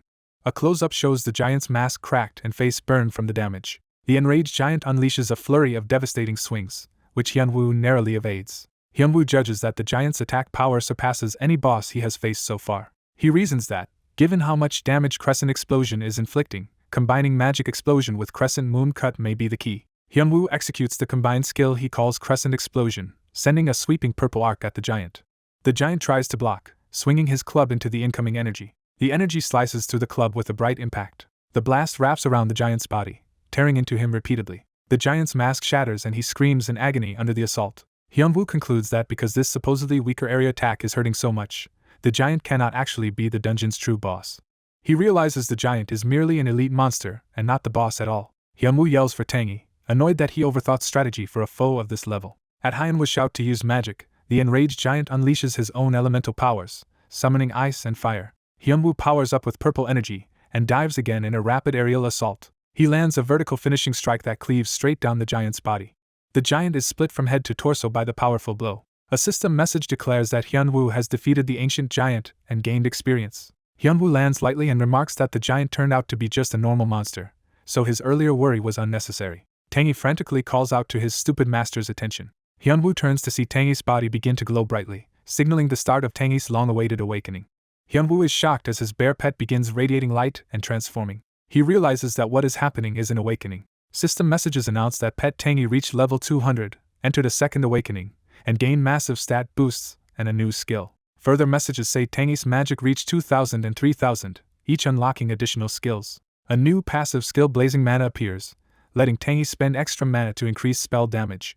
Another new skill Breath of the Wind appears, a rare buff that increases a target's dexterity and movement speed for a short time. Tangy's updated pet status window shows level 200, second awakening marionette bear with very high magic and many skills including the new ones. Staring at the window, Hyunwoo is stunned by Tangy's extreme stat jump and thinks his own pet is practically broken. Hyunwoo focuses on Breath of the Wind, delighted he gained a speed buff he wanted since his set felt slow after level 200. Tangy clings anxiously to Hyunwoo, calling him stupid while Hyunwoo casually asks if his pet finished awakening. Worried something is wrong, Hyunwoo wonders what to do and fears there might be a drawback to Tangy's huge new power. Tangy, tearful, tells Hyunwoo to look at him. The bear shows that one paw is now red and the other blue, distressed by the cosmetic change. From a distance, Tangy asks his master what he should do about his mismatched paws. Hyunwoo bursts into laughter while Tangy complains that he is being serious. Hyunwoo pets Tangy, saying he still looks cute and that nobody will mind, which reassures the bear. As Tangy walks off feeling proud of being cute, Hyunwoo thinks there will be more and more times he will rely on him. A solemn voice calls Hyunwoo a great warrior and says it wishes to honor his battle. Hyunwoo and Tangy are startled as something approaches. A colossal hooded giant appears before Hyunwoo, holding a glowing object. Hyunwoo draws his sword defensively, recognizing the newcomer as a giant. He is about to attack but pauses. The giant hurriedly begs him to put away his weapon, insisting he has not come to fight. The giant explains he has a request for the one who defeated a corrupted giant soldier, while Hyunwoo thinks this must be a quest hook. The giant kneels and slams his hand down before Hyunwoo. A system prompt declares that Hyunwoo has received a quest. The quest Abandoned Giants tasks him with saving giant souls by killing corrupted giants, and the mad ruler of Arperium, with major rewards. Bowing low, the giant pleads with Hyunwoo to save the giant race. He introduces himself as Chroma, sorcerer of Arperium, the giants' holy land. Chroma begins his story, admitting their people grew arrogant and rebelled against God. He says God's wrath struck them, robbing nearly all giants but him of courage and wisdom and plunging them into corruption. He begs Hyunwoo to grant his clan's salvation through death. The Abandoned Giants' quest description is shown again, emphasizing that the giants rebelled and must have their souls saved. Hyunwoo, needing to clear the dungeon anyway and liking the rewards, readily accepts the S-rank quest. Chroma promises to offer what strength he can and asks Hyunwoo to follow him. As they travel together, Chroma points ahead and says their destination is near. He indicates a distant ruined city where the mindless giants reside, including their former chieftain, Ploy. Chroma explains that Ploy's overwhelming strength led the giants to follow him into revolt, which ended disastrously. Chroma advises that they should first free the other corrupted giants, since Ploy's war cry can summon all nearby pawns. Hyunwoo asks if Chroma can assist directly, but the giant says he cannot because he has his own duty. Chroma says he must stay and pray for forgiveness so God may speak to them, while Hyunwoo notes he basically refuses to help. Chroma entrusts the salvation of his people entirely to Hyunwoo. The narrative identifies the series as Ranker's Return. From then on, Hyunwoo relentlessly slaughters giants in the dungeon. A montage shows him carving through multiple giants with lethal purple sword strikes. A message confirms he has defeated an ancient giant and gained experience. With 193 of 657 giants slain, Hyunwoo remarks that hunting has become much easier. He notes that Tangy's second awakening magic devastates giants, and that Tangy's 3000 plus magic stat makes him stronger than most mages. Tangy gleefully unleashes powerful spells, reveling in his own strength. Exhausted and singed, Tangy declares he is going on strike against his master. The bear erupts in protest, complaining about endless days of work and no rest, while Hyunwoo realizes Tangy has reached his limit. Hyunwoo offers to let Tangy rest at Buzzing Island, and Tangy angrily warns him not to bother looking for him while he is away. After Tangy leaves, Hyunwoo reflects that he overused his pet because hunting had become easy and decides he will soothe him later. He also notes it is time to start his live stream. He resolves to begin streaming. The scene shifts to a virtual arena where Hyunwoo stands alone in the vast coliseum. He raises his hand, signaling the start of the stream. Wearing his alley boss mask, he greets the audience as chat fills with viewers calling his name. He tells viewers they have been waiting for this stream and announces he will broadcast arena matches until he reaches gold rank as chat reacts excitedly. Confident because he is level 206, he says reaching gold will be easy and chat agrees that his level advantage guarantees fast progress. To make things interesting, he proclaims he will accept a viewer mission every match, on a first-come basis. A viewer named Huge Fan immediately donates 1999 gold. Hyunwoo announces that Huge Fan won the first mission slot. He explains that each mission can choose 2 restrictions, such as what weapon he uses and whether he can use active skills. Huge Fan's mission orders him to fight barehanded without active skills. Hyunwoo repeats the condition, amused that he must brawl without skills. He tells the stream that in the first fight he will rely only on his fists, and warns that the match might end instantly. Chat jokingly accuses him of bluffing and calls him Bluff Boss. A match is found, and Hyunwoo comments that they finally have an opponent. His opponent materializes, a fighter with an Egyptian-style outfit and blue energy. Hyunwoo notes that the opponent is also a fighter class, surprising the other player. An announcement starts the ranked match, and the other player, Matthew, panics at meeting the famous Ali boss while on a losing streak. System messages state that Matthew is weaker. As the fight drags on, his stats will be reduced, and he receives a slow debuff, shocking him. Under the debuff, Matthew feels like his body is underwater and realizes he is being slowed. Hyunwoo casually dashes in to begin the fight. Matthew tries to convince himself that the situation is manageable and charges. Hyunwoo uses a powerful technique called Iron Knuckle and smashes into Matthew. Matthew is stunned by the unexpected impact. Hyunwoo, unfazed, looks at his opponent's fist on his chest and wonders what this weak punch is. He then envelopes himself in dark purple energy and declares it is his turn to attack. Matthew looks terrified at the surge of power. As Hyunwoo's fist zooms toward his face, Matthew hurriedly begs for a commemorative photo before losing. Hyunwoo stops mid-punch, realizing the opponent is actually a viewer. Since the man is a fan, Hyunwoo decides to turn the duel into an on-the-spot Ali boss lesson. He tells the fan he will give him 2 minutes to use all his skills while Hyunwoo critiques him. During the friendly beatdown, Hyunwoo lectures that fighting like this has no future in ranked and that fighters need tight, fast strikes, insisting it is fine for his fans to get hit by him in training. The narration explains that afterward Hyunwoo spent 2 minutes teaching every opponent he encountered. He continues to follow viewer missions while doing this, such as fighting only with his right hand. In other matches he restricts himself to only using his feet or odd weapons. Scenes show him demolishing enemies regardless, like kicking a fully armored foe across the arena. He even wins matches using nothing but a spoon, ruthlessly beating many people. A message declares he has won the ranked match. After 20 consecutive victories he reaches gold rank and surpasses 80,000 ranking points, while chat comments on the bloody path he took. Viewers speculate that at this pace he could reach Masters soon or even overtake the current rank 1 player, Taika, and mention Rain's recent drop to rank 6. Another viewer notes that Rain became much stronger after his 3rd class change and is already climbing back to rank 3, while Hyunwoo thinks to himself that people do not know Rain was in King of Masked Combat. Hyunwoo recalls that Reina once held the King of Masked Combat title for 3 matches before losing it to the mysterious Rain on his debut. He also remembers hearing that Rain hid his identity so well that viewers never realized who he was and that Rain is now poised to become the first to defend that title for 5 straight matches. Looking at current rankings, Hyunwoo notes that everyone's 3rd class changes greatly boosted their positions, unlike in his old Melee God days when he was far ahead. He wonders if this means the other rankers are finally getting stronger, picturing many powerful rivals. Smiling, he thinks the game has become more fun. Addressing his audience again in the arena, he says there is not much season left and that he is about to make a declaration. Chat reacts with confusion. Another viewer asks why he is suddenly making a declaration. Hyunwoo begins by formally referring to himself as Ali Boss. He vows that he will take rank 1 in the arena rankings this season. The story jumps back to the dungeon where Hyunwoo curses Cromar while running through the ruined giant city.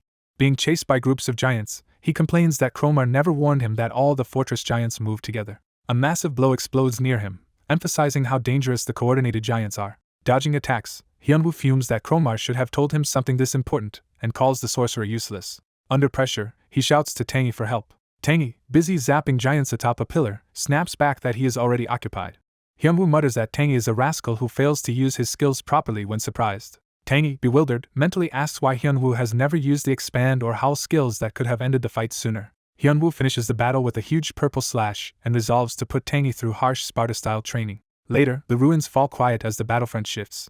A status window shows 327 of 657 giants defeated, and Hyunwoo estimates they have killed about half and might finish by tomorrow if lucky. Thinking about the S-rank quest reward, Hyunwoo grows excited while Tangy, slumped on his shoulder, just wants to rest. Hyunwoo hesitates mid-thought. Walking through strangely empty ruins, he notes he has not seen any giants for a while even though they should appear regularly. He then spots a massive army gathered around a commanding figure, and realizes the remaining 300 giants may all be with the boss. Remembering how tough 8 giants were at once, he worries the boss will be far stronger when Tangy suddenly alerts him to something. Hyunwoo looks ahead and sees a lone powerful figure seated on a throne beyond a gate. The armored giant Ploy steps forward with his spear, clearly revealed as a dungeon boss. Ploy stares at Hyunwoo with glowing eyes, focusing on him. In a telepathic voice, Ploy asks if Hyunwoo is the one who killed his people, prompting Hyunwoo and Tangi to ready themselves. Ploy tells them to lower their guard, saying he has no intention of harming them. Instead, he thanks Hyunwoo for saving his people in his stead, leaving Hyunwoo confused. Hyunwoo asks what he means, prompting Ploy to continue. Ploy claims the giants were deceived by an evil sorcerer, cursed by God, and that he was bound here as their leader as a result. He says that while his kin were still sane they begged him to kill them, but he could not bring himself to do it. Tormented, Ploy laments he could not kill those he failed to rule properly, while Hyunwoo realizes this contradicts Chroma's story and thinks that if true, Chromar is the real target. Hyunwoo concludes that Chromar, not Ploy, is the one who deserves death. Ploy asserts that according to Chromar's version he supposedly rallied the giants to oppose God, implying Chromar lied. Outraged, Ploy roars that Chromar has been spreading that false story everywhere. The sheer force of his furious aura makes Hyunwoo and Tangi bleed from their ears, and Hyunwoo calls him a terrifying monster. Hyunwoo asks if Ploy is truly honest and Chromar lied to him, and Ploy calmly answers yes. Ploy adds that if he could leave the fortress he would kill Chromar himself on the spot.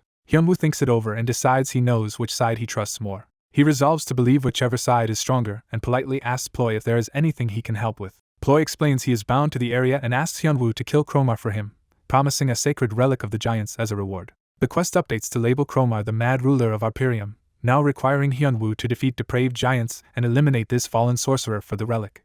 Seeing the updated conditions, Hyunwoo judges that siding with Ploy is the right choice since the sacred item comes from him, even though the quest reward is triggered by killing Ploy. Hyunwoo proposes bringing Chromar to the fortress and asks Ploy if he will help kill him. Ploy answers that if Hyunwoo brings Chromar here, he will kill the traitor instantly. Hyunwoo smirks, feeling secure now that he has such strong backing. He thinks to himself that with this insurance it is time to return to Chromar. Hyunwoo later tells Chromar that he has already killed Ploy. Chromar reacts with delighted shock and asks if that is really true. Overwhelmed, Chromar falls to his knees, saying his people can finally atone for their sins. Watching him, Hyunwoo reflects that if Chromar had been a bit stronger he himself might have died. Chromar apologizes for tiring Hyunwoo and says he must be exhausted, then turns away promising to fetch the promised sacred item and telling Hyunwoo to rest where he is. The hooded sorcerer Chromar strides through the forest. The protagonist watches him and thinks Chromar seems like a kind NPC. He suddenly senses something and looks up in confusion. The white-clad player with the bear pet arrives, annoyed and warned to watch ahead. Seeing Chromar's act, the player remarks that NPCs now lie better than people as a huge purple vortex forms in the sky. The vortex erupts in a barrage of purple blasts. Chromar stands firm, gathering power with a spell. He smirks confidently as he casts. The player appears sitting on Chromar's shoulders and reminds him he has not left yet. The player cheerfully greets him while the bear waves. Chromar explodes in rage, accusing the player of knowing everything and trying to backstab him. The player warns Chromar to brace himself and activates the Longing Man buff to boost his stats. Empowered and furious at betrayal, he prepares to punish the traitor. The forest glows in the calm before their clash. The player unleashes the named skill Northern Sky Explosion, detonating purple energy through the trees.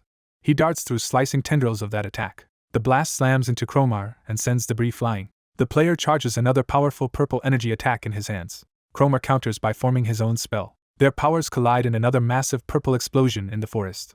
Chromar screams as the attack shreds through him. Sliding to a stop with a glowing blade, the player taunts Chromar, asking how he liked that strike. Chromar clutches his chest in pain, reeling from the wound. He then mockingly asks if they really thought that pitiful attack defeated him as he regenerates, and the player realizes Chromar can recover from almost anything. Tengai the bear shouts that he wants to help.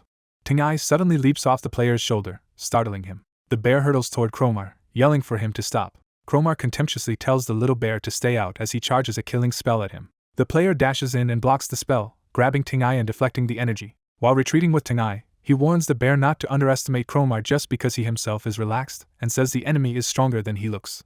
Chromar furiously chases after them, vowing they cannot run, while the player notes how enraged Chromar is. The player smirks, thinking Chromar is behaving exactly as he planned. As the battlefield settles, he decides it is time to go meet Flo. Back in a ruined arena, he drops Tengai down and tells him not to jump in recklessly next time. He explains the strategy. When Chromar starts recovering, Tengai must appear and use Howl, and the bear agrees as Chromar approaches again. The player reflects that he wanted to lure Chromar to the building where Flo is, but Chromar keeps circling here, wondering if Chromar suspects Flo is alive. Chromar glares intensely, confirming his suspicions. The player stops running and resolves to fight Chromar directly. Complaining that he hoped this would be effortless, he activates the item skill Giant's Strength. A system message confirms his strength will temporarily increase. Another message shows he has also activated Giant's Spirit. That skill likewise grants a temporary strength boost. Seeing this, Chromar flinches in recognition. He realizes Flo must have given the human a sacred item, while the player wonders what sacred item he means. The player recalls that his ring, a ring in the giant's image, is a unique artifact that grants strength and health. The full tooltip reveals the ring's unique stats, stamina and mana boosts, and the giant's spirit active effect. The player is astonished to learn that the whole giant series ring set originates from this place. He speculates excitedly that the sacred item Flo promised him might be the remaining pieces of that set. Dreaming of completing a unique set, he leaps high to attack Cromar again. Mid-attack he notices strange golden magic forming in the sky above Cromar. Massive golden lightning crashes down as the player uses Blink to evade. Cromar begins chanting in an ancient script, continuing his spell. The player repeatedly blinks around the arena, dodging lightning strikes. While dodging he wonders how Cromar can spam the spell with no cooldown, and worries he will soon hit Blink's usage limit. Another wave of purple energy sweeps the ground as he jumps to avoid it. A system warning informs him he has exceeded Blink's usage limit. Cromar seizes this opening, declaring he has caught the human and charging a lethal spell at close range. The player curses and prepares a desperate counterattack enveloped in purple power. Someone suddenly screams Cromar's name from afar. A blue spiral of power spears down from above, stabbing into Cromar. Cromar is impaled and shocked, staring at the new wound. Flo, in giant armored form, appears from a portal with steam billowing around him. He declares to Cromar that they finally meet again. Cromar, horrified, realizes Flo is still alive. He then notices something is off. Flo strides forward but seems confined by a glowing barrier, leading the player to guess he is trapped there. Cromar laughs maniacally, gloating that Flo is still cursed. Flo coldly tells Cromar to stand there and watch helplessly again as he once did while their race changed. The player reflects that there is no such thing as an easy, reward-only quest. As Cromar reels, the player silently approaches and runs his sword into Cromar's chest again. He tells Cromar that repeated hits in the same spot only hurt more and powers up another attack. He unleashes Northern Sky Explosion again, slashing Cromar's body repeatedly and drawing a howl of pain. Battered, Cromar decides he must heal and begins casting Recovery while Tenai appears nearby. Tenai sees his chance and leaps toward Cromar. The pet unleashes Howl, canceling Cromar's magic, as system messages confirm Tinga's ability interrupted the cast. With Cromar staggered, the player dashes in at full speed. He slices Cromar all over with another flurry of purple slashes. He then spins behind Cromar, lining up a finisher. Raising his sword overhead, he prepares the last blow. He performs Crescent Moon Slash, cutting deeply into Cromar. The fatal strike ends Cromar, his silhouette fading against the light. The player lands before Flo's doorway as Cromar collapses off-screen. System messages announce that the fallen sorcerer Cromar has been defeated, the player has leveled up, and the related quest objective is complete. Flo acknowledges that Cromar is truly dead and thanks the player on behalf of his people. Flo notes that the player somehow obtained sacred items that vanished when Flo was cursed, which the player identifies as the giant rings. Since the ring's power only fully activates as a complete trio, Flo promises to hand over his own sacred ring. He produces the final golden ring of the set. The 3 giant rings float down into the player's hands as the system confirms he has obtained the giant's sacred item. He grins in delight. Flo says his people are now saved and that he had been clinging to life only through that item but no longer needs to. As he crumbles away, Flo thanks the human adventurer one last time. The dungeon clears and the player and Tenai reappear in the forest, shielding their eyes from the sunlight. A wide shot shows them alone in a clearing, back in the outside world. The player comments that the dungeon ejected them and happily notes the run completed his unique set, paying off more than expected. He suddenly remembers something important he forgot. Panicking, he realizes he never picked up the item that dropped when Cromar died, while Tenai whistles innocently. Desperate, he yells to Flo to send him back into the dungeon, clutching the blue teleport charm on Tenai. The scene shifts to a live stream where reporter Sunny greets viewers as Arena's cute host. She begins her broadcast on a clear day, interacting with chat messages. Sunny announces that today's show features a special guest and opens a portal for them. The guest steps through, his boots materializing on the stone floor. It is the player under his streamer alias Galmak Boss, greeting viewers and Sunny's chat goes wild. Chat notes they have never seen Galmak Boss guest on a show before, while he laughs awkwardly. Sunny appears on his device, scolding him that it is unfair he joined another show before streaming with her like he once promised. She demands to know when he will fulfill that promise, and he admits to himself he completely forgot. Viewers jokingly accuse him of skipping his own stream and threaten to rescue him if Sunny mistreats him, while Sunny thanks everyone for coming. Donation messages roll in, including generous tips from Tenai fan accounts. Embarrassed, Galmak Boss reminds everyone this is not his stream and asks them to save their comments and gifts for Friday, while Sunny cheerfully thanks the donors. Sunny explains that today's content with Galmak Boss will be another variant of Galmak Boss Academy. Instead of PvP, he will teach basic hunting tips and related skills, as chat reacts. Viewers worry aloud that Sunny is a necromancer and doubt he can teach her, which makes him wonder just how bad she is. He asks Sunny if hunting is really that hard for a necromancer since she can summon undead and curse enemies, insisting he is good at hunting. Chat warns him to brace himself, saying he should probably run away for his sanity, implying Sunny is truly hopeless in the field. He realizes from their comments that training her might be more exhausting than he thought. Out in a forest, Sunny fights with her skeleton summon while yelling at Galmok boss for just watching. He shouts back that her skeletons are being beaten and she should command or support them with her magic instead of wasting her many learned spells. She knows that but complains that her spells are not working properly. Chat laughs at her poor hunting skills and Galmok boss mutters that all she needs to do is command the undead and assist them, yet she is terrible at it. A huge beast charges Sunny, putting her in danger. She screams in panic as it bears down on her. Galmok boss leaps in and slashes the monster away from her. Sunny stares at him in teary-eyed amazement. The monster dissolves into blue pixels, defeated. Afterwards, Galmok boss asks how she has managed to hunt until now, and she sheepishly admits she always relied on viewer parties or friends. He is shocked that a necromancer has been doing only party hunts. He reflects that most solo players choose necromancer, so it is a huge waste for her not to use the class's solo potential. He concludes she is hopeless as Chad agrees she cannot hunt alone. Despite this, he steals his resolve, eyes blazing. He decides that in his book nothing is impossible. He promises Sunny he will help her become capable of solo hunting, which delights her. Chad jokes that his confidence will not last long and predicts he will give up soon. Galmok boss tells her to follow his instructions from now on, and he will teach her how to hunt, and she nervously agrees. He then has them engage a pack of demon goblins. Sunny panics at the sight of 5 demon goblins, but he says he will handle the fighting if she obeys orders. He yells at her to focus and starts summoning her undead. She hurriedly raises skeletons from the ground with green necromancy. Galmok boss analyzes the battlefield with a sharp gaze. He notes they are facing 5 demon goblins. He counts their side's forces, 10 skeleton knights, 3 skeleton mages, and 5 ghouls, and judges it more than enough with Sunny as a magic shuttle. He orders Sunny to assign 2 skeleton knights to each goblin and concentrate the mage's spells on a single target. He continues the plan, telling her to have the ghouls flank from behind once the goblins focus on the knights, which overwhelms her. He simplifies the instructions: draw aggro with the knights, ready the mage's spells, and have the ghouls watch the rear. The skeleton knights clash with the goblins while the mages prepare their magic. Galmok boss reminds her not to blank out and to use penetration or debuff spells since the undead are not fighting alone, and she agrees. Sunny then casts a powerful darkness missile spell. Her undead tear into the goblins, mauling them. Combined with the spell, the attacks explode among the goblins. Excited, Sunny asks if he saw her success, and he tells her the mage's spells are fully charged and to command them. She orders the flying skeleton mages to fire at the injured goblins. Their green blasts obliterate a goblin. Sunny flashes a peace sign, but Galmok boss scolds her that one attack is not enough and tells her to keep cursing or the undead will die if she rests. The skull-masked fighter tears through a group of demon goblins with successive slashes. Viewers in chat praise Galmok boss for bluntly saying everything they felt and for his sharp judgment. A demon goblin screeches in rage, its skull-like face contorted. Several enraged goblins pounce on and maul a fallen armored goblin. System messages declare the demon goblins defeated and award experience points as their bodies vanish while Galmok boss and his companion walk on.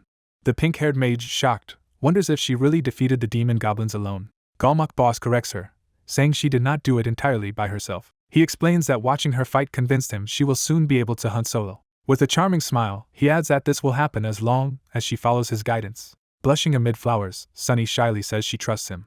Galmok boss jokes that without his help she would die quickly, while Chat teases that he is tugging on Sunny's heartstrings. He states their goal is to make hunting part of her content, and proposes more hunts, which she eagerly agrees to. He encourages her directly, declaring his faith in her, Sunny. He remarks that she now seems ready to tackle the final hunt alone as originally planned. After the long session, he asks Sunny how the day's training felt. Exhausted and embarrassed, Sunny complains that she hunted for 8 hours straight, while enduring his constant criticism, and viewers comment on how harsh yet impressive her endurance was. Galmok boss cheerfully interprets her silence as agreement to continue, while viewers note that his tough coaching actually helped. He ends the stream in Sunny's place, thanking viewers and bidding them farewell as chat playfully wonders whose stream it really is. On the verge of tears, Sunny internally fumes, questioning who he thinks he is. Then she admits aloud, to his surprise, that despite everything she actually had fun. Galmok boss suggests they collaborate on another joint stream if the opportunity arises. Sunny, realizing his harshness was partly for show, wonders if he acted that way only for content. She accepts his hand, thanks him, while he privately dreads being asked to coach her again. Narration notes that Hyanu is becoming very good at playing hard to get. Back alone, Hyanu says he has not yet checked something because of the joint stream with Sunny. He examines the final piece of his mythical giant item set, a powerful ring that greatly boosts stats and grants the giant's origin ability. He slides the new ring onto his gloved finger alongside his other equipment. A system notice proclaims the mythical giant 3-piece set equipped, granting plus 100 to all stats. Hyanu is stunned that every stat rises by 100 and that he also gains a skill doubling his strength. Delighted, he calculates how the massive strength boost will drastically raise his attack power, even beyond typical percentage buffs. Overjoyed, he dances with his teddy bear pet Tenai, both celebrating his newfound power. As Tenai swoons over a necklace, Hyanu eyes him suspiciously. Hyanu notices the necklace and asks where Tenai got it, and the flustered bear claims he simply found it on Buzz Island, worrying Hyanu might confiscate it. Hyanu says he has no use for it and tells Tenai to wear it himself, musing whether pets can equip items. Tenai smirks mischievously, hiding his true thoughts.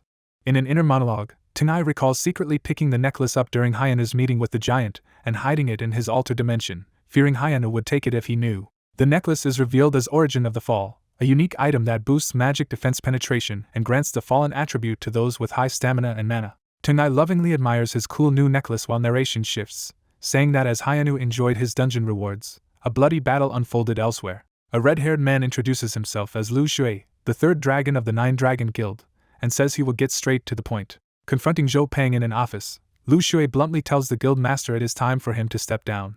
Zhou Pang, first dragon of the guild, bristles and calls the idea an inappropriate joke for a late-night visit. Lu Shui insists he is not joking and presents paperwork to back up his demand. Reading the reports, Zhou Pang is shocked to see evidence that he embezzled large amounts of money from guild funds. He protests that the documents are fabricated and that no one will believe them, asking which guild members Lu Shui claims to have on his side. Lu Shui says the others have already turned against Zhou Pang, lecturing that he should have shared the profits instead of keeping everything for himself. Narration states that Zhou Pang's downfall has already been decided based on these documents. Lu Shui reveals he spent months orchestrating this trap and threatens that Zhou Pang must either hand over control of the guild or be arrested by authorities. He pressures Zhou Pang to choose quickly. An online spoiler appears announcing a rebellion inside a major guild and hinting that 9-Dragon Guild is changing leaders. News reports say first dragon Zhou Pang suddenly retired from the game. They also announce that Lu Shui has become the new master over the second dragon and that the guild has ended its sponsorship deal with ADOS. Hyanu reads the spoiler, which is hailed as one of the greatest leaks since Arena became explosively popular. He notes that cutting ties with ADOS is a bold move, though relations between Lu Shui's guild and the sponsor were already strained. Wondering if he should send congratulations, he considers their rocky first meeting and decides Tian Hio was mostly at fault. Reasoning that networking cannot hurt, he presses send on a congratulatory message to Lu Shui. Viewers tease Hyanu for claiming he was going to rest while secretly doing something interesting and insist he share anything fun. Switching to live mode, he announces that today's content will be a special Coliseum episode, piquing chat's curiosity. He then reveals he will not be the one fighting in the Coliseum this time. He hints that someone else will take the stage in his place. Hyanu summons Tengai into the arena, declaring his bear pet the star of the show as chat cheers. He explains that today's content is a pet arena with Tengai as the main fighter, while the bear protests nervously. Viewers excitedly discuss Tengai entering battle, pointing out his high level and joking that like master, like pet. Hyanu flatters Tengai as very strong, and although the bear grumbles not to trick him, he clearly enjoys the praise, which chat notices. Hyanu instructs Tengai to restrain himself in the arena, using only his fists and no mana so as not to hurt friends, and Tengai confidently agrees. Chat finds Tengai's compliance adorable and looks forward to watching him fight. A system message announces the start of the pet ranking battle and a placement match since no ranks exist yet, showing an empty ring. Hyanu walks Tengai into the Coliseum, ready for their first match. Their opponent, a nervous man with a fox-like pet, steps into the arena. The man, recognizing Galmok Boss, excitedly declares himself a huge fan and asks for a photo. He admits he raised his pet Ron just because Tengai is so cute, revealing he is also a viewer of Hyanu's streams. Hyanu casually agrees to a photo, and Tengai waves a friendly greeting. Facing Ron, Tengai says he likes dogs and insists he is not a bad bear, confused by the fox's growling hostility. Ron wavers nervously under Tengai's gaze. Tengai suddenly releases an overwhelming aura, looming menacingly over Ron. Overcome by fear, Ron recoils in shock as Tengai calmly sits in the spotlight. Outside the ring, Hyanu orders Ron's master to make the pet sit. Ron instinctively obeys and plops into a seated position, bewildered. Tengai continues giving commands like lie down and do a handstand, and Ron submissively complies. With flames of dominance behind him, Tengai stands proudly while Ron performs tricks in terror. Hyanu and Ron's owner gape in disbelief as chat laughs at how Tengai wins without actual fighting. Tengai hugs the frightened Ron like a toy, happily asking what trick to try next while chat wonders about Tengai's level and stats. Realizing Ron has no chance, his owner calmly forfeits the match. He thanks Galmok Boss for effectively showing him Ron's hidden potential and says he would have trained the pet sooner if he had known. A system message declares player Kong Hyanu the victor, while he glances at the ring impassively. Tengai keeps playing rough with Ron, riding him like a mount as the fox whimpers. From ringside, Hyanu calls out to Tengai. Holding the bear at arm's length, he scolds that he told Tengai not to beat other pets too badly. Tengai, confused and a bit offended, asks what he did wrong. He insists he followed instructions and used no magic or hard hits, while Hyanu is astonished at how fluently Tengai now speaks, suspecting it is tied to his second awakening. The bear sadly complains that Hyanu always scolds him and treats everything as Tingai's fault. Hyanu awkwardly repeats Tingai's words for the audience, putting himself in a bad light as chat sympathizes with the bear. To save face, Hyanu cheerfully hugs Tingai and claims he could never nag someone he loves so much. Changing the subject, he reminds viewers they wanted to see Tingai's status window. He opens the pet interface and, surprised, wonders aloud what he is seeing. Reading the full details, he realizes Tingai has been hiding significant information from him. The status window shows Tingai as a level 202 marionette bear with the title heir to Buzz Island, full affinity, and notes his species' high mana and arrogant yet affectionate nature. Hyanu announces this to viewers. Claiming to respect Tingai's privacy, Hyanu hides the exact stats and skills, frustrating viewers who demand to see everything. Chat instead focuses on the revealed level 202 and Second Awakening, marveling that Tingai is stronger than many rankers. Viewers joke that Tingai is actually the one raising Galmok boss by giving buffs and magic, which irritates Hyanu. Embarrassed, Hyanu abruptly throws up a break screen, saying they will take a short pause while chat teases him. During the break, he glares ominously at Tingai, startling the bear. The full, unredacted status window reveals Tingai's fallen attribute, powerful stats, and numerous high-level skills. Hyanu fixates on the word fallen and demands to know what is going on with Tingai's attribute. He asks if Tingai has been picking up and eating things off the ground again, while the bear insists he has not consumed anything special. Hyanu presses him on why he has the fallen attribute, and Tingai panics, claiming ignorance as his necklace gleams. Hyanu grabs the necklace, suddenly recognizing it as suspicious. The item details confirm it is origin of the fall, a unique necklace tied to the doom of the fallen sorcerer Chromar that grants the fallen attribute.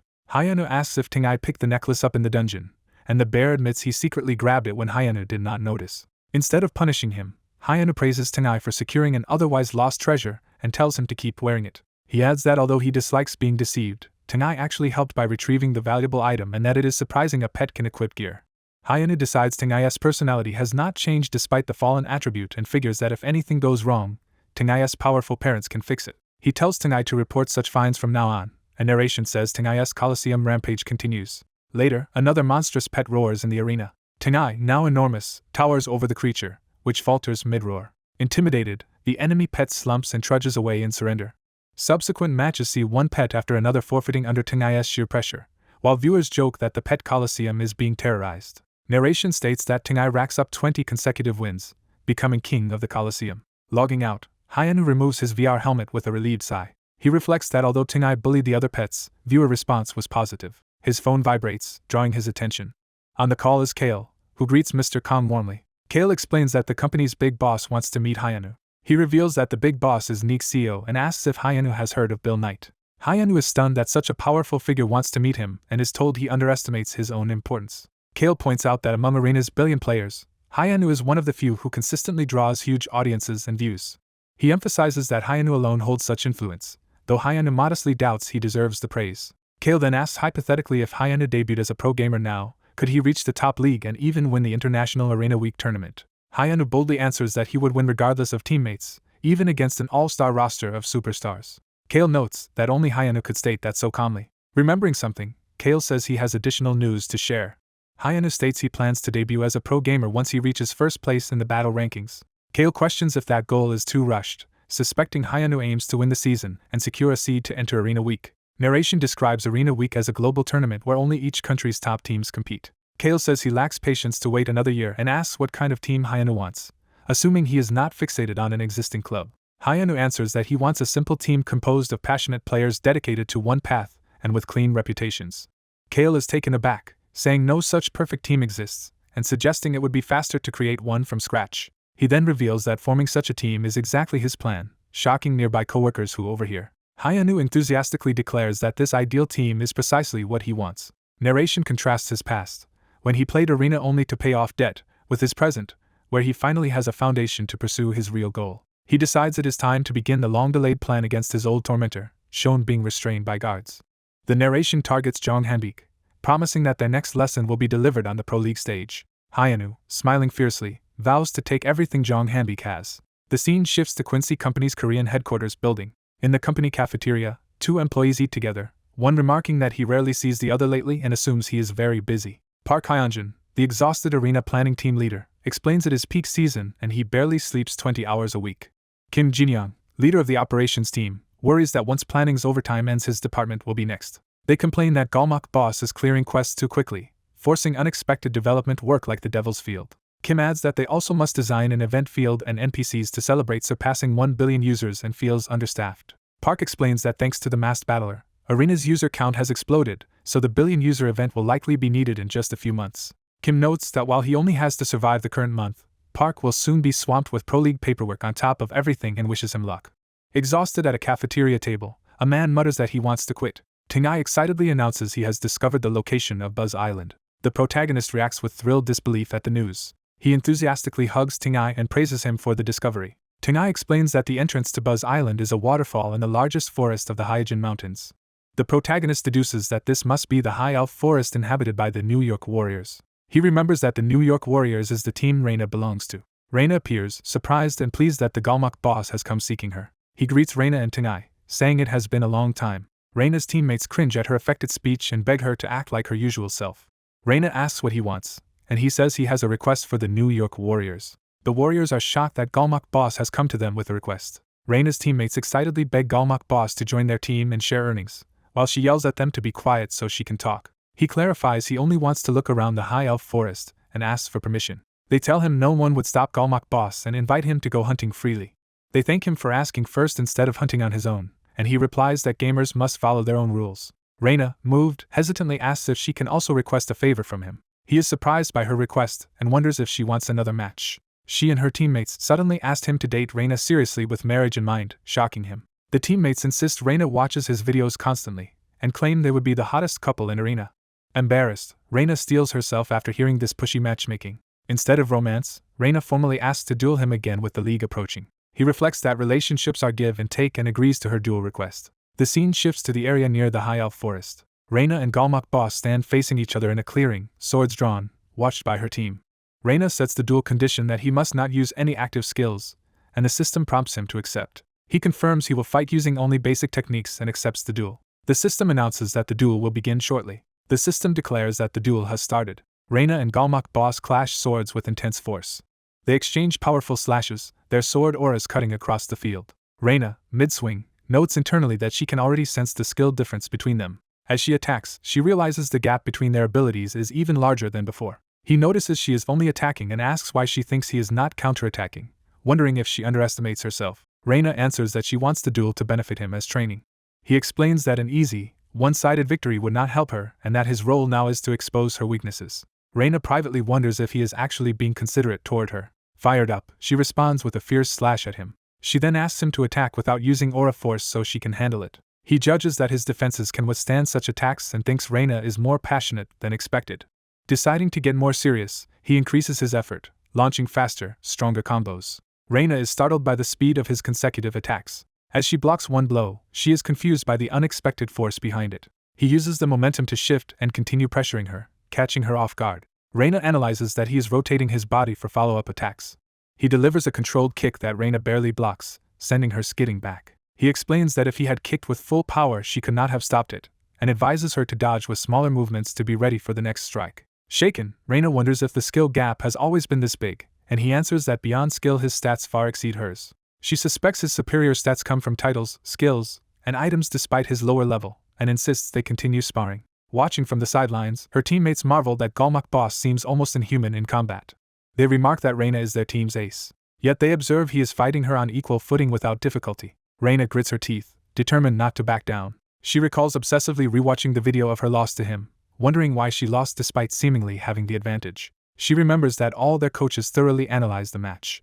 The coaches concluded that Galmok boss simply executed perfect fundamentals, dodging, blocking, and attacking exactly when he should. Back in the duel, Reina realizes she is going to lose again but resolves to keep pushing. She vows to fight hard enough that he will acknowledge her. Galmok boss recognizes one of her new attacks as the same move he once used when he first met LeBron. He connects her technique to that past battle, impressed.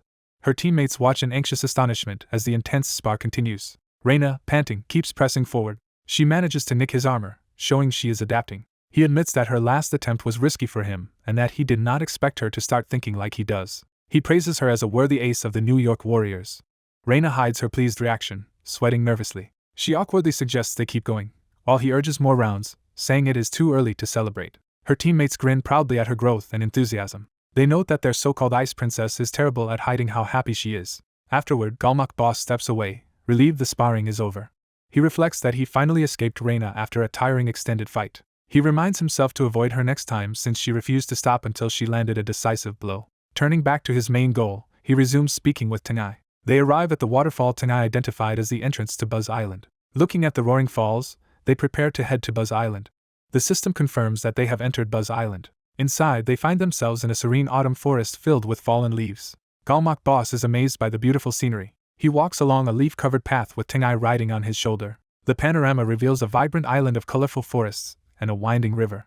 Tengai proudly asks what he thinks of the island, and Galmak Boss admits it is as impressive as described. Galmak Boss asks where they are going next, and Tengai says they will visit his nearby family village and home. Tengai advises him to remove his mask and gloves because his father dislikes such ominous items. Galmak Boss realizes his equipment contains murderous resentment, and wonders if NPCs are sensitive to that aura. Curious, he asks what Tengai's parents are like, and Tengai describes his handsome father and beautiful mother. Galmak Boss imagines them as literal bears in a suit and wedding dress, confused. The scene shifts to peaceful windmills turning under a clear sky. Tengai proudly shows Galmak Boss his family's village. Galmak Boss notes that aside from a tree growing out of their house, the settlement looks normal yet impressively large. Someone calls out to Tengai, getting his attention. A man on the roof asks if Tengai brought a human friend, and Tengai happily calls him Uncle Tommy. Tengai introduces Galmak Boss as his master, chats with his uncle about roof repairs, and is told to enjoy time with his friend. As they walk, Galmak Boss confirms that this man really is Tengai's uncle. Still thinking of the bear fantasy, he nervously says he has a problem with that assumption. Seeing the muscular roofer clearly human, he realizes Tengai's relatives are normal people, not literal bears. The exterior of Tengai's unique house with a massive flowering tree is shown. Inside, Galmak Boss sits with Tengai at the table, preparing to meet his parents. Tengai's well-dressed human parents enter, and Galmak Boss politely greets them. Tengai's mother, Manhwa, cheerfully assumes Tengai never mentioned them because he is shy and thanks Galmak Boss for naming him Tengai. Tengai's father, Hugo, praises the name for emphasizing their child's cuteness.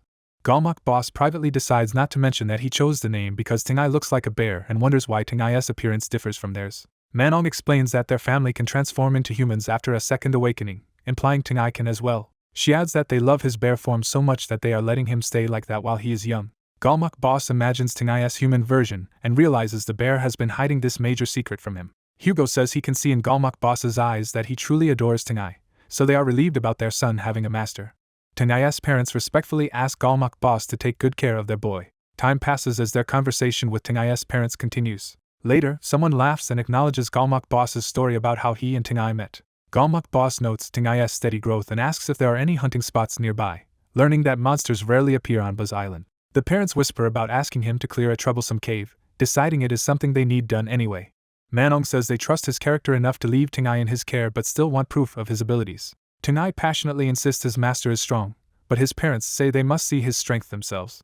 Galmak Boss is touched that Tengai is defending him and agrees to handle the cave. Hugo assures him the task should not be difficult, and the system notifies Galmak Boss of a new quest. Hugo describes a western mountain where strange energy emanates from a cave halfway up and asks Galmak Boss to investigate.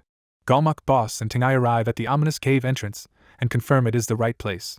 On the way in, Tengai says his parents seem to like Galmak Boss, and he agrees they are good people. Galmak Boss happily notes that they even entrusted him with an S-rank quest, reading the details about investigating the central cave's abnormal energy. Entering the cave, he wonders how much experience an S-level quest will yield as the system announces his entry into the central cave. In the darkness, he asks Tengai for light, and Tengai obliges by creating a flame on his paw. Tengai shoots fire ahead to illuminate more of the cave. The flames ignite wall torches, lighting up the cavern around them. Galmak Boss comments on how dark and different the cave feels compared to the bright island outside. Studying cracked patterns on the ground, he deduces that a large ogre-sized monster is present. A heavy stomp signals the monster's arrival. Tengai shouts to Galmak Boss as the creature approaches them. Galmak Boss's eyes widen as he sees the monster for the first time. They face a huge, shadowy beast deeper in the cave while Galmak Boss readies his glowing sword. He is stunned that such a bizarre creature exists in Arena. The monster's face, resembling an ugly bear puppet, comes fully into view. Galmak Boss and Tengai recoil at how hideous it looks. The monster, feeling insulted by their reaction, jabs angrily toward them. A tear forms in the monster's eye, showing it is hurt by the insult. It roars and unleashes a powerful aura shockwave toward them. System messages identify the monster as a lowest grade being named Romlan and confirm Galmak Boss's combat stat lets him ignore its debuff. He concludes they can defeat it. Galmak Boss mentally prepares to attack. He dashes forward with a swift step to initiate his offensive. He resolves to kill the creature quickly so they do not have to keep looking at it. Tengai cheers him on from the side as Galmak Boss charges Romlan head-on. Romon focuses its gaze and prepares to strike back. Galmok Boss watches the monster's movement carefully. He rushes low to the ground as Romon stomps, dodging the heavy blow. Romon smashes the ground with a massive attack, sending debris flying. Galmok Boss slips around the attack, noting Romulan's surprising speed for its size. He launches his skill Crescent Moon Slash, swinging his sword in a powerful arc. The purple slash tears into Romulan's body. Blood sprays as his blade cuts deeply into the monster. Evaluating the damage, he judges that Romulan's defense is low, likely due to its lack of equipment, and estimates its level. Romulan roars and swings its fist furiously at him. Galmok Boss nimbly weaves through the blows, counterattacking with successive blue-tinged strikes that crash against the monster. Khan Hyena leaps at the massive bear-like monster Romulan with his sword drawn. He channels purple energy with a precise step. His charged strike collides with the monster in a violent clash. Romulan reels from the sudden attack. Hyena follows through, slamming his sword into the monster. A powerful horizontal cut tears through Romulan. He unleashes multiple purple slashes, carving up the monster's body. Romulan screams in pain, blood spraying from its mouth. The giant bear collapses as Hyena calmly sheathes his sword. A system message announces that Hyena has defeated the lowest grade monster Romulan. Hyena notes in surprise that killing Romulan did not complete his quest. He deduces that because Romulan is labeled the lowest grade, there must be stronger monsters ahead. Hyena asks Tengai what he knows about the cave, but Tengai admits this is his first time here and hides while Hyena comments on it. Hyena decides they will have to venture deeper into the cave. Another pair of footsteps appears in the cave, approaching them. Hyena hears the steps and wonders whose footsteps they are. Judging by the sound, he thinks it is not a large monster but suspects something else. The approaching figure steps heavily, radiating pressure. Sensing the aura, Hyena realizes whoever is coming is extremely strong. Believing he must act first to win, Hyena launches himself toward the newcomer. His first strike is casually blocked by a purple energized counter, startling him and Tengai. Hyena, puzzled by the metallic sound, realizes his blow was deflected. A horned man appears, easily stopping Hyena's sword with a finger, and asking what he is doing. The stranger remarks that Hyena does not resemble the usual bears, while Hyena wonders if he means Tengai's parents, and how he blocked the attack so easily. The horned man suggests they settle things with words, asking Hyena to lower his weapon, and Hyena concludes this being is likely not a monster. The man introduces himself as a human friend of the marionette bears, here on their behalf, and Hyena recalls how he has enjoyed surprising those bears. He formally gives the name Leon Mir, explaining it is what everyone calls him. The quest objective updates, directing Hyena to investigate the cave by conversing with Leon Mir. Hyena notices the quest change, introduces himself as adventurer Khan Hyena, and Tengai also introduces himself. Leon is intrigued that Hyena is an adventurer, surprising him. Leon excitedly asks if adventurers are now strong enough to defeat Romulans unaided and rejoices that this might end their troubles soon. He presses Hyena about how capable average adventurers are, listing powerful foes they might handle, while Hyena nervously denies that they are that strong. Hyena explains that only top-ranked adventurers can safely hunt around the Hyjin Mountains. Hearing this, Leon's optimism fades and he slumps in disappointment. Hyena asks why adventurer strength matters so much, and Leon replies that only when adventurers advance enough can he finally leave this exhausting place, leading Hyena to suspect Leon is tied to their advancement. Hyena wonders if Leon is guarding something, but Leon clarifies that he is protecting the cave itself. Leon explains that beasts like Romlan pour out from Devil Bomb through this cave and must be handled quickly, shocking Hyena and Tengai. Leon confirms that the cave is directly connected to Devil Bomb. He says that with adventurers like Hyena around, he could entrust this place to them and regain his freedom, while Hyena internally recognizes Devil Bomb as the ultimate threat of this world. Leon realizes time has passed and says he must return to his duties. He tells Hyena to seek him out for help anytime, and Hyena respectfully bids Leon Mir farewell. The quest logs that Hyena has successfully conversed with Leon Mir. The system announces that Hyena has cleared the quest to investigate Buzz Island's central cave. Hyena gains experience and levels up. Another message states he has been acknowledged by Hugo and Manong. Hyena gloats that he cleared the quest and even met an important NPC who will give him future quests, calling it a jackpot. Looking over Buzz Island's landscape, he wonders what other opportunities it still holds for him. The scene shifts to a cafe terrace where people sit chatting at tables. 2 cups of coffee are set down as someone greets the other after a long time apart. A man named Mascherano, a pro gamer for Red Bull America, asks why he was called and whether the other is finally joining his team. His companion refuses, saying he has turned that offer down many times and that he is here on more serious business. He asks Mascherano about the current state of the Coliseum, prompting Mascherano to remark on how unusual it is to hear him bring it up.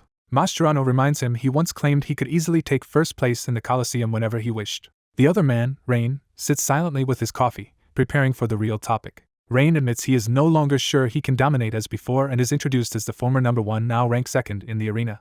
Mascherano notes that Rain's confidence changed after a certain player appeared, understanding that Rain wants information about him. Mascherano states that Rain came to ask about the mysterious Galmuk boss. A whimsical insert shows a coffee cup saying the same thing, playing on the earlier line about the alley boss. Rain asks Mascherano if he knows his current Coliseum rank, and Mascherano recalls rumors Rain has dropped to 6th. Rain corrects him, saying he is actually ranked 2nd with only one player still above him.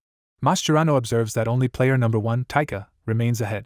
A narration introduces Taika as a nearly unknown class fighter who has held first place in the Coliseum, while revealing only minimal skill. Rain reveals he was able to defeat Taika. Mascherano presses that despite beating Taika, Rain still is not sure he can beat the alley boss. Rain explains that although alley boss is currently ranked around 1236, his perfect win rate means he could soon challenge for the top spots as the season continues. Rain concludes that their meeting is inevitable and asks Mascherano and other veterans what they think of alley boss's strength. Mascherano acknowledges Rain wants his honest evaluation of alley boss. Mascherano answers that in his opinion no player can defeat alley boss in a one-on-one fight. He confesses alley boss easily crushed him in King of Masked Combat even when alley boss was below his level and praises alley boss's ability to play any role flawlessly. A cutaway likens alley boss to an ecosystem-wrecking monster that completely destabilizes the ranking scene. Rain muses that if alley boss decides to take first place in the Coliseum, nothing will be able to stop him. Mascherano asks whether Rain still intends to enter the upcoming competition, saying anyone who fights alley boss will understand the wall they face. Mascherano bluntly says he expects Rain to lose against alley boss. Rain thanks him for the candid advice but resolves to prove Mascherano wrong. Leaving the cafe, Rain vows to demonstrate that he can overcome alley boss after all. Mascherano, intrigued, admits he is curious to see what will happen. Watching Rain walk away, Mascherano thinks that if anyone can actually defeat alley boss, it would be Rain. News spreads that Rain, the first fighter to win 5 straight King of Masked Combat matches, is now focusing on the Coliseum. Hayanu reads this news at his desk and notes that Rain indeed became the first to achieve such a streak. Hayanu reasons that with Rain now targeting the Coliseum, the battle for top rank will soon intensify. He concludes this makes it the perfect time for him to play in the Coliseum as well. Visualizing the rank tower, he notes he is around rank 1200 and plans to climb quickly to fight alongside Taika and Rain for the top. Looking at his gaming capsule, he sets a goal for today to reach top 10 in Grandmaster, calling his planned ranking surge an ecosystem disturbing assault. Logging in as alley boss, he admits that was his initial plan for today. The matchmaking system displays a long search time of over an hour for a suitable opponent. Hayanu complains on stream about the hour-and-a-half wait for opponents, reading chat comments about his slow queue. Worried he cannot raise his rank at this rate, he sees chat messages saying other streamers have stopped queuing rankings to avoid him. He realizes players are dodging the Coliseum to avoid facing him, jeopardizing both his pro gamer debut and his plan to become top rank this season, and desperately wonders if there is another method. An idea hits him as his eyes widen. He announces he will try a different approach and abruptly ends that day's stream. Viewers complain in chat that the stream ending like this is boring. Hayanu leaves them with a promise to see them in the next stream. Time passes under sunny skies, transitioning back into the game world. On a tropical hunting ground, monsters' corpses dissolve after being slain. A streamer named Nine Steel wipes sweat after a fight, introduced as an arena specialist. His viewers ask why he is hunting instead of playing Coliseum, teasing that he might be afraid of alley boss, while he nervously denies running. Nine Steel claims he is simply tired and needs rest, trying to downplay their accusations. Internally, he admits he has been fleeing because that monster-like player has reached his level, and he cannot handle him. Remembering his reputation as a top Coliseum streamer who bullies weaker players, he fears that losing to alley boss would turn him into a humiliated villain. He flinches at this thought, eyes widening. He notices that alley boss's broadcast has gone offline and wonders why his stream has stopped. Relieved, Nine Steel says he can now safely queue for the Coliseum and tells his viewers he will return to ranked battles. As soon as he queues, the system instantly finds a suitable opponent, surprising him. Nine Steel is teleported into the Coliseum and announces he will use dual daggers this match. When he sees who his opponent is, he reacts in shock. Alley boss materializes in front of him with a beaming, masked face and sword at the ready. Hayanu cheerfully says he has come specifically to teach Nine Steel a lesson. Nine Steel panics, wondering why alley boss is in his match, while Hayanu narrates that if everyone avoids him, he will simply chase them into their own streams. He explains he deliberately followed Nine Steel's stream to snipe him in ranked play. Nine Steel, drenched in sweat, hears Hayanu calmly detail how he targeted Coliseum streamers mid-queue and then turned off his own stream to hide it. The system starts the ranking battle, and Nine Steel can hardly believe he really matched into alley boss. Realizing his reputation is on the line, Nine Steel forces himself to focus, knowing the loss would shatter his image. He charges in, thinking he only needs to fight as usual to win. Alley boss instantly overwhelms him with a flurry of purple strikes, leaving Nine Steel stunned and screaming. Moments later, Nine Steel lies defeated on the arena floor as alley boss stands calmly with his sword. Hayanu addresses arena streamers of his tier, telling them to listen closely. He announces that whenever they enter the Coliseum he will queue as well, and that his monitoring of them will continue for hours or even days. With a crazed grin, he mocks that this complicated strategy is unnecessary and instead simply urges everyone to come fight him. A montage shows Hyunwoo repeatedly sniping and beating various arena streamers as the narration says the Galmok leader's targeting campaign continued. Viewers react enthusiastically in chat, praising him for defeating multiple players including a pro gamer and calling his top-tier hunting entertaining.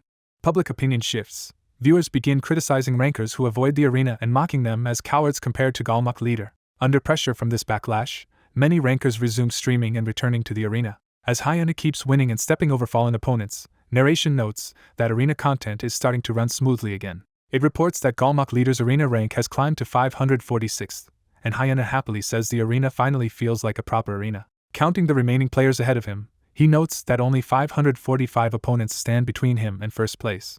He announces in his next stream that he will not turn off the broadcast until he reaches rank 1. Elsewhere, a company executive watches this announcement on his phone. The executive asks his subordinate if this is the day Galmok leader promised a marathon stream. The subordinate confirms and praises Galmok leader's savvy manipulation of public opinion. They discuss how an undefeated climb to rank 1 would be historic for the arena, and the boss hopes today's stream will last a long time. The subordinate reminds him that the real concern is not length but whether he can even watch it. Staff enter with towering stacks of paperwork, and the subordinate jokes that with all this work the boss may not have time for the stream, shocking him. The subordinate coolly says the boss must finish the backlog if he wants to watch the broadcast, leaving the boss speechless. Back in the arena under a bright sky, Ali Boss stretches and prepares to start streaming again. He greets his viewers warmly, declaring that Galmok leader's broadcast is beginning. When Chad responds too briefly, he complains the greeting feels short and asks if they are too used to him, while viewers tease him and mention today's non-stop climb. Confidently, he says that since he does not lose, the stream will end quickly if he defeats opponents fast, prompting playful skepticism in chat. The system immediately finds a new match, surprising him with a quick cue. As the new opponent spawns, both sides react in confusion seeing each other. Chat explodes with excitement, calling this the most entertaining matchup yet and a legendary broadcast moment. Hyunwoo's new opponent, a knight named Argun, nervously recognizes him as Galmok leader. Hyunwoo is equally shocked to see that his opponent is his close friend young Argun. While Chat jokes about their relationship, standing opposite each other in the arena, Hyunwoo demands to know why Argun is here as his opponent. A caption identifies the opponent simply as streamer Argun. Narration explains that Argun was once the top Korean arena streamer, known for relaxed charm and strong skills before Galmok leader's rise. Viewers recall that Argun used to be diamond ranked and famous in his own right. More chat remarks reveal many thought Argun was just Galmok leader's sidekick, while panels show his own history of arena fights and commentary. The system announces the start of their ranking match. Argun reflects that since his original content plans fell through, he queued arena matches and, out of everyone, ended up meeting Kang Hyunwoo here. Hyunwoo steps forward aggressively, signaling that the duel between friends is about to begin. Hyunwoo dives down screaming, attempting to stab Youngchan from above. Youngchan narrowly blocks the lunge and their weapons clash violently. Face to face at locked blades, Youngchan asks why Hyunwoo seems pleased and Hyunwoo enjoys meeting him here. Hyunwoo boasts that thanks to Youngchan he recorded great footage, while Youngchan thinks losing to him would be humiliating. Youngchan creates distance with a quick movement as Hyunwoo calls out playfully. Catching his breath, Youngchan relaxes briefly with his sword ready. Youngchan activates the buff Dubei, increasing his strength. Youngchan uses Merak, boosting his agility. Youngchan chains buffs Pekta and Migres, raising attack, speed, defense, and health. Hyunwoo recognizes that Youngchan is using his Apostle of the Stars job, which grows by gathering star energy. Hyunwoo wonders if Youngchan intends to fight at full power from the start as Youngchan adds another star skill, Naxiong. Hyunwoo launches a ranged magic explosion attack toward Youngchan. The dark blast rushes at Youngchan who barely withstands it. Hyunwoo charges in, pressing Youngchan with his sword. They exchange rapid blows, purple and blue energy clashing around them. A close footfall shows the duel continuing at high speed. Youngchan, even fully buffed, is shocked at being pushed back and wonders how much Hyunwoo improved in a year. Youngchan suddenly notices something and his eyes widen. Hyunwoo is stunned by Youngchan's precise counterattack. Hyunwoo starts to suspect what Youngchan has realized. Youngchan forces Hyunwoo back with a powerful strike. Hyunwoo groans, feeling the impact. Hyunwoo realizes Youngchan has seen through his intentions, expecting his friend to understand him best. Youngchan thinks the footage is too good to end quickly and wants to prolong the match. Youngchan decides the video's concept should be an even, heartfelt duel between friends rather than a one-sided stomp. While Hyunwoo struggles, viewers comment that the Galmok leader seems to be getting pushed and might risk his undefeated record. Youngchan fights back fiercely, surprising viewers who praise Argun's skill. Hyunwoo notes that Youngchan is also fighting seriously and prepares to respond in kind. Hyunwoo breaks through Youngchan's guard with a solid hit. Hyunwoo declares it is time to shift from defense to offense and announces he will start attacking. Youngchan is startled as Hyunwoo excitedly proposes they stage a dramatic battle together. Suddenly a system message declares Argon has conceded and Kan Hyunwoo is the winner, leaving Hyunwoo confused. Hyunwoo walks over, puzzled why Kwon Young-chan surrendered when the fight was heating up, but concludes his friend's intent came across. Young-chan cheerfully says Hyunwoo held back so the loss would not become an embarrassing memory, while Chat praises Hyunwoo's loyalty. Young-chan admits he could not win anyway and formally concedes, telling his friend to keep winning as he logs out. Hyunwoo watches Young-chan's avatar vanish from the arena. Hyunwoo, now looking more serious, reflects on what just happened. He mentally asks Young-chan to show a bit more consideration. Elsewhere, an overworked man at a desk laments the mountain of paperwork he must do. A new swordsman appears in the arena, standing ready for battle. The nervous newcomer pants anxiously. He thinks this is his chance, and that defeating this opponent could change everything. Fired up, he rushes toward Hyunwoo with a shout. Hyunwoo's counterpunch closes in on the man's face. The attack dazes him, showing he is completely outmatched. Hyunwoo easily finishes the fight, knocking the man down. Hyunwoo sighs in relief after another quick victory. Standing over his fallen foe, Hyunwoo notes this is his 11th straight win and that he has already risen to rank 43 while viewers praise his strength. He tells chat they will soon face the Grandmasters in the single-digit ranks and could reach rank 1 in a few more games. A viewer reports that all top 10 players are currently streaming Coliseum, and Hyunwoo realizes the strongest have started playing. Hyunwoo prays to face at least one of them and jokes about wanting to clock out of work. The system immediately announces that an opponent has been found. Hyunwoo hopes it is a Grandmaster as a towering figure materializes before him, impressing the viewers. A Grandmaster emblem appears, confirming his new opponent is of that rank. The emblem and chat reveal this is Taika, the former rank 1 player. Overjoyed, Hyunwoo rushes at Taika, exclaiming he is being spoiled with such a matchup. Taika greets him politely, amused at how happy Hyunwoo seems to meet him at last. Hyunwoo cheerfully introduces himself as Ali Boss, proud to have climbed high enough to fight the top player. Taika awkwardly admits there is an issue. He explains he just lost rank 1 moments ago, shocking Hyunwoo and chat. Taika clarifies that Rain has taken rank 1 so he is now rank 2, making Hyunwoo lament that this means more overtime. The system announces that a ranked match between them is beginning. As the duel starts, chat debates who will win, some predicting Hyunwoo will defeat the former rank 1 within 3 minutes. More viewers chime in, many expressing support for Taika and joking that he looks like a heroic protagonist. Taika smiles and says he is glad to meet Hyunwoo and is playing Coliseum now specifically to face him. Hyunwoo accepts this, thinking no one is on his side while he still has to work overtime. Taika powers up a blood-based skill, preparing a serious attack. A crimson line streaks past Hyunwoo as Taika's attack tears through the air. Taika's speed smashes the arena wall, and he notes that most players would already have lost to this opening. Taika unleashes a rapid barrage of slashes. Hyunwoo narrowly weaves through the red attacks using his movement skill. Taika smiles, impressed that Hyunwoo can effortlessly avoid strikes of this level. Hyunwoo charges in low as Taika whips his weapon toward him. Hyunwoo closes the distance, determined to land a hit. Taika turns, swinging to intercept the sudden rush. Their weapons collide in a powerful clash. Hyunwoo is amazed that Taika even countered using his elbow. Taika thinks Hyunwoo lives up to his title as king of the Coliseum and savors meeting such an opponent again. Taika recalls how in the early days of Arena no one could rival him in Coliseum, and now wonders if the overall player level has risen. Hyunwoo grins, finding this intense fight fun. Hyunwoo fires a sweeping purple attack and wonders if Taika can handle this technique as well. Taika follows up with another sharp assault, demanding to see how Hyunwoo responds. Hyunwoo matches him blow for blow, even against additional purple strikes. Viewers root for Taika while Taika notices Hyunwoo's attack speed steadily rising and wonders if he is still hiding his real strength. Hyunwoo admits Taika is stronger than he imagined but resolves that as long as he has not lost yet, he still has a chance. Taika dodges and counters with his own explosive attack while Hyunwoo maintains his resolve to win until the very end. Hyunwoo triggers his blood skill, drawing crimson power around himself. He looks up in confusion as Taika's sword passes overhead. Taika gathers red lightning and energy around his weapon, preparing a finishing move. The blood energy coils tighter around his grip as he charges the skill. Taika unleashes his ultimate technique, Bloodstorm. A massive blood vortex engulfs the arena as Hyunwoo prepares to answer it with his blue sword. Watching Hyunwoo's movement, Taika thinks Hyunwoo is reacting exactly as predicted and activates the seething blood buff that sacrifices health for strength. Taika repeatedly consumes chunks of his health to amplify his power even further. He focuses that boosted strength into a single piercing point. The empowered bloodless spear erupts, tearing through the arena floor. Taika dives in, sword blazing red as he continues his onslaught. His eye widens in surprise at Hyunwoo's unexpected response. Hyunwoo manages to block Taika's thrust with his own blade. Hyunwoo realizes Taika is linking his escape skill into deadly combinations and notes that without using blink he would have been finished.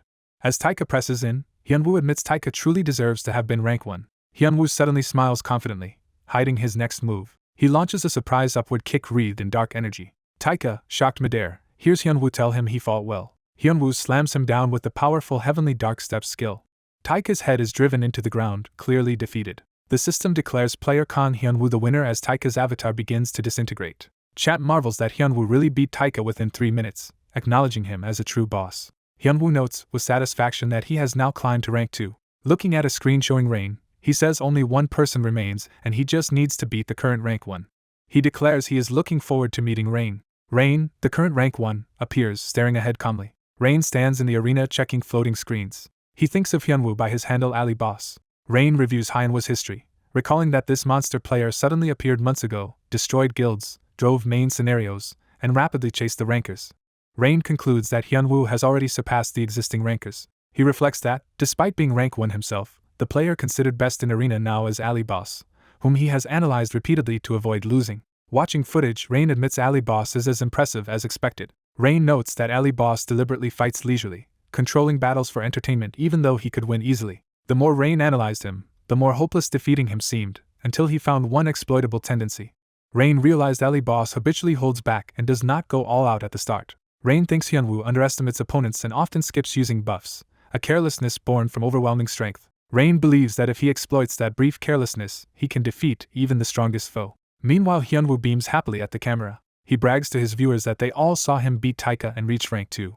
Chat teases that he finally shows real happiness and hopes he loses to Rain, while Hyunwoo scoffs at the idea of himself losing. Viewers worry he will lack content after becoming rank 1, but Hyunwoo promises he is a well-prepared streamer. He hints at a surprise announcement tied to Tangy once he hits rank 1 and asks viewers to look forward to it. Hyunwoo tells them to be patient since he has plenty of content ready. A system alert announces that a special event quest has formed.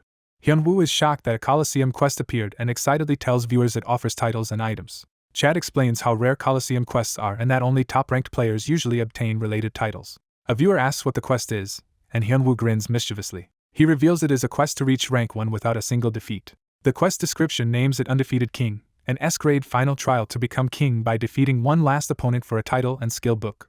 Viewers realize the quest appears only when challenging rank 1 while undefeated and are astonished such a quest exists. More comments say the quest seems impossible, yet many believe Ali Boss can clear it and recall his past feats. Narration recounts that as a guildless solo player roaming arena, Ali Boss has been living out the viewer's power fantasies. It notes viewers' admiration for him. That admiration now pours out as a flood of gold coin donations and messages of support. Hyunwoo reacts in shock as the notifications roll in. He is overwhelmed by the sheer number of gold coins and the emotional support that has built since he began streaming. He compares the donations surge to a rising tide, feeling it's far greater than anything before. Gold coins explode across the screen, making him realize just how massive this wave is. Hyunwoo joyfully calls it a tsunami of gold coins as more large donations arrive. He bows deeply, thanking everyone and asking them to accept his sincere gratitude. At that moment the system announces another opponent found, and Rain materializes in front of his bowing form. Rain silently regards the still bowed Hyunwoo. Viewers exclaim that Hyunwoo has matched against Rain, calling the Ali Boss vs rank 1 showdown legendary. Chat urges each other to focus on this historic match, some promising more donations as Rain and Hyunwoo face off. In the arena, a warrior in black stands over a white-robed opponent he has knocked to the ground. The white-robed man excitedly thinks about the huge stream donations he is about to receive. Spectators wonder what Ali Boss is planning, suspecting he might be feigning carelessness to catch his opponent off guard. A system message announces that the ranked match is beginning. Viewers chat that Ali Boss will likely win easily and that rank 1 is about to change, even though he is not currently rank 1. Rain, the current top ranker, considers this public expectation favorable and assumes Ali Boss also believes he will win. Rain observes that Ali Boss is acting overly relaxed, just as Rain predicted. Preparing for the decisive fight, Rain recalls having hidden some of his third-class change skills specifically for this moment. He reveals that his core abilities come from his Tier 3 Beast Warrior class. Rain activates a strength-enhancing Minotaur form, intending to kill Ali Boss in a single strike. He also strengthens his legs with Griffin form to move at inhuman, unreactable speed. Focusing his killing intent, Rain resolves to end the fight with one empowered blow. He vows to defeat the careless Ali Boss using his ultimate buff, Giant Strength. The system confirms Giant Strength is used and temporarily boosts his strength stat. Ali Boss rapidly stacks multiple buffs, increasing his strength and all stats dramatically. He unleashes debuffs that slow Rain, surprising the top ranker. Ali Boss summons his yellow bear companion Tangy to assist. He orders Tangy to buff him, bribing the reluctant creature with promises of a merry-go-round ride. Tangy grants Ali Boss powerful bear, forest, and wind buffs that raise his strength, defense, stamina, agility, and movement speed. Rain panics at the sudden surge of power around Ali Boss. Ali Boss becomes wreathed in multicolored energy as his buffs fully activate. A display proclaims Ali Boss's power release as he readies his attack. He announces the skill Crescent Moon Cut. Rain is caught off guard as a dark, crescent-shaped slash approaches him. The devastating purple attack slams into Rain, exploding with massive force. Rain is violently struck and overwhelmed by the blow. The attack carves a huge scar into the arena, visible even from above. Ali Boss grips his sword, declaring this a personal revenge for revenue he lost. Grinning, he tells Rain he intends to take his life in the arena. Rain narrates that despite countless arena battles against even professional gamers, he never imagined losing. He reflects that with his skill he could always have remained the top ranker if he wished. Now he staggers and groans, shocked by how badly he is being beaten. Watching Ali Boss's relentless purple attacks, Rain calls him a monster. Rain realizes this opponent's power is unlike anyone he has fought before. He admits his belief that finding an opening would let him win was only a dream. Ali Boss, wreathed in dark energy, smiles maniacally, saying he finally understands something about their difference. Rain finds it frustrating but concedes that among all players, Ali Boss stands apart. Rain punches Ali Boss's mask, cracking it in the chaos of their clash. Even so, Rain concludes that no one can defeat the Ali leader. Ali Boss continues his fierce assault, pressing his overwhelming advantage. Rain's armor and body are shredded by another powerful slash. Eventually Rain collapses in the arena while Ali Boss stands victorious. A system message declares player Hyun-woo Kang the winner, while viewers marvel that his anger over donations fueled such domination. Chat messages praise their leader as the arena's best and encourage him to reach number 1 in level as well. A flood of congratulatory donations pours in from fans, including large gold coin gifts. Ali Boss basks in the rain of coins, blissfully enjoying his newfound wealth. He ecstatically calls it a gold coin tsunami as the money keeps streaming in. Bowing repeatedly, he thanks specific donors for their sizable coin contributions. Another notification reveals a huge donation of 111,111 gold coins from a user named Lions Roarman. Ali Boss is stunned by the 111,111 coin gift, his eyes turning into money symbols. A viewer recognizes the donor ID as belonging to Dwayne. Ali Boss thanks Dwayne profusely and wishes him success, hoping he wins a gold medal too. Narration explains that donations continue celebrating Ali leader, while he asks viewers how they enjoyed the stream and notes he has fulfilled his promise to reach top arena rank. He ends the stream for the day and tells viewers he will see them next time. Viewers send farewell messages to Ali leader in the chat.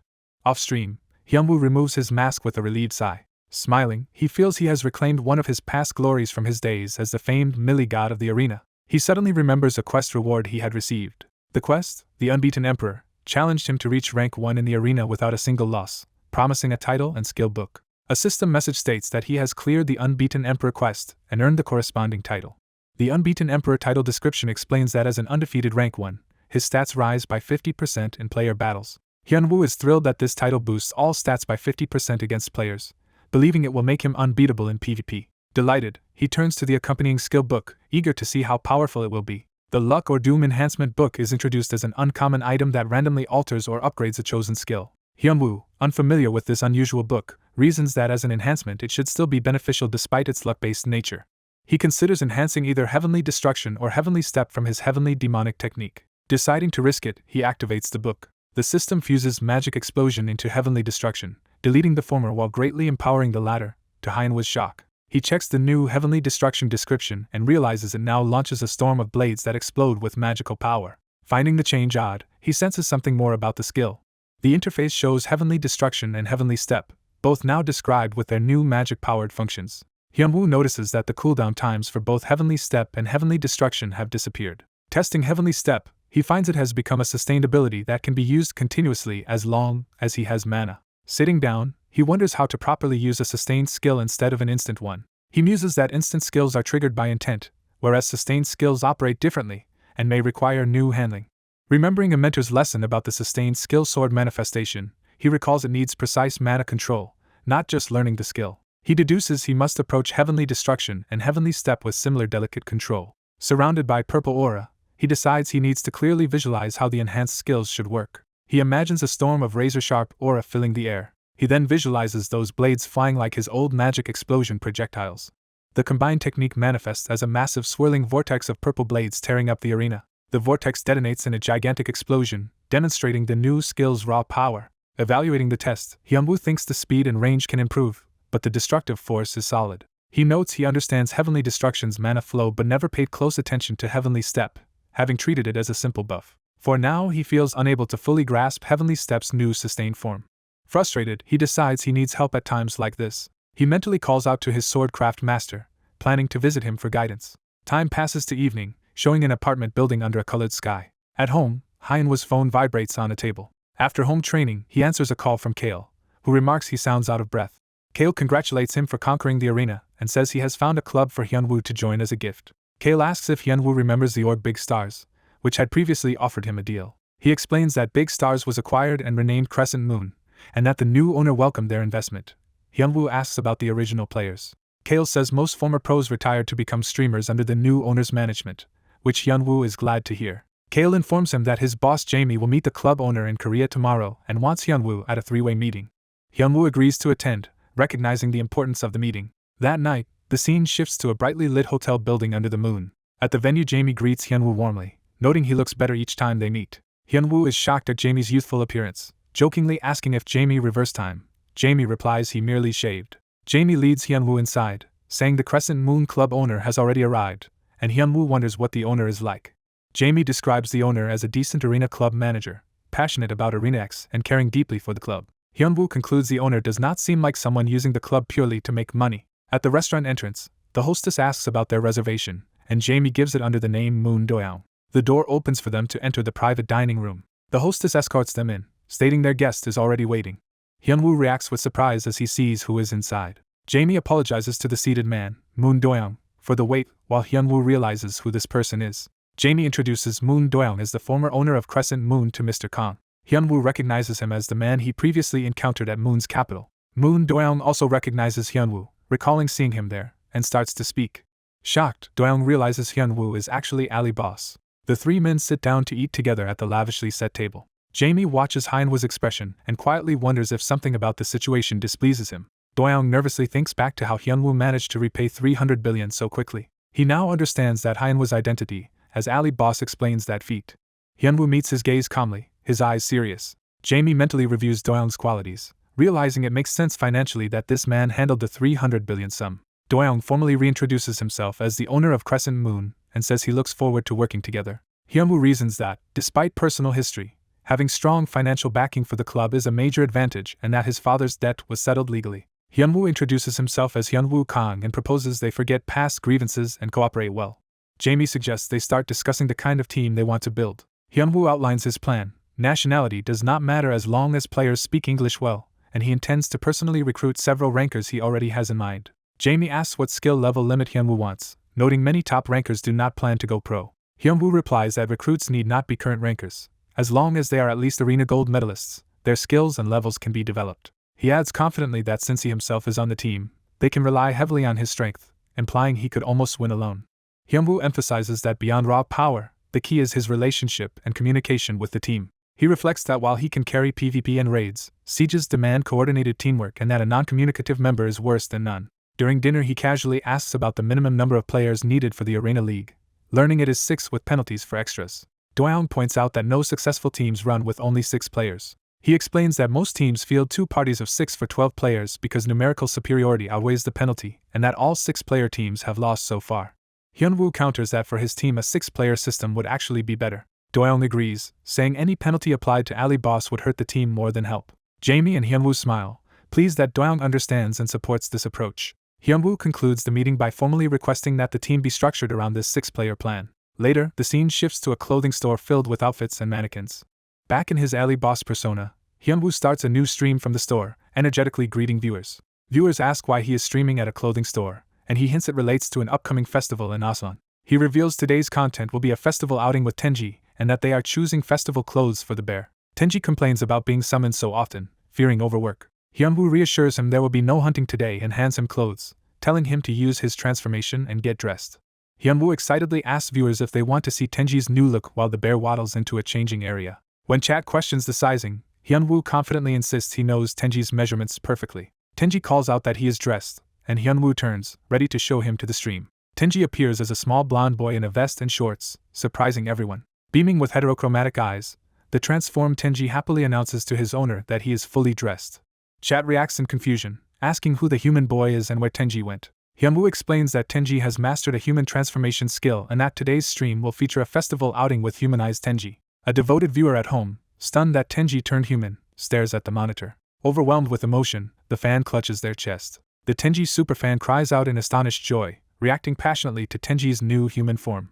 Various viewers shower the stream with large gold coin gifts for Tenji. The owner and newly human Tenji bow and thank each donor, amazed at the pocket money. The owner realizes Tenji is an overpowered money maker and plans to use him whenever content is lacking. The scene shifts to a bustling festival marketplace filled with people and stalls. The owner tells the viewers they have arrived at the Aslan festival, and chat reacts excitedly, asking about Tenji. Tenji wonders why he cannot just rest at home during a break, and the owner teases him about liking the hunting grounds. The owner holds out his hand and suggests they start exploring the festival. Tenji shyly takes his owner's hand as they walk through the lively night market. They play a shooting game together at one of the festival stalls. Later, Tenji happily rides on the owner's shoulders wearing a mask. While a viewer notes, he seems to be adapting and having fun. The owner asks how Tenji feels about the festival, promises more visits if he works hard hunting, and Tenji grumbles about being overworked. Riding on the owner's shoulders, Tenji smells something familiar and asks about the delicious scent. They find a stall selling fish-shaped red bean bread, and the owner explains it to the curious Tenji. The fish-shaped bread is presented comically as if it is about to be eaten. Tenji eagerly bites into the bread, enjoying the sweet filling.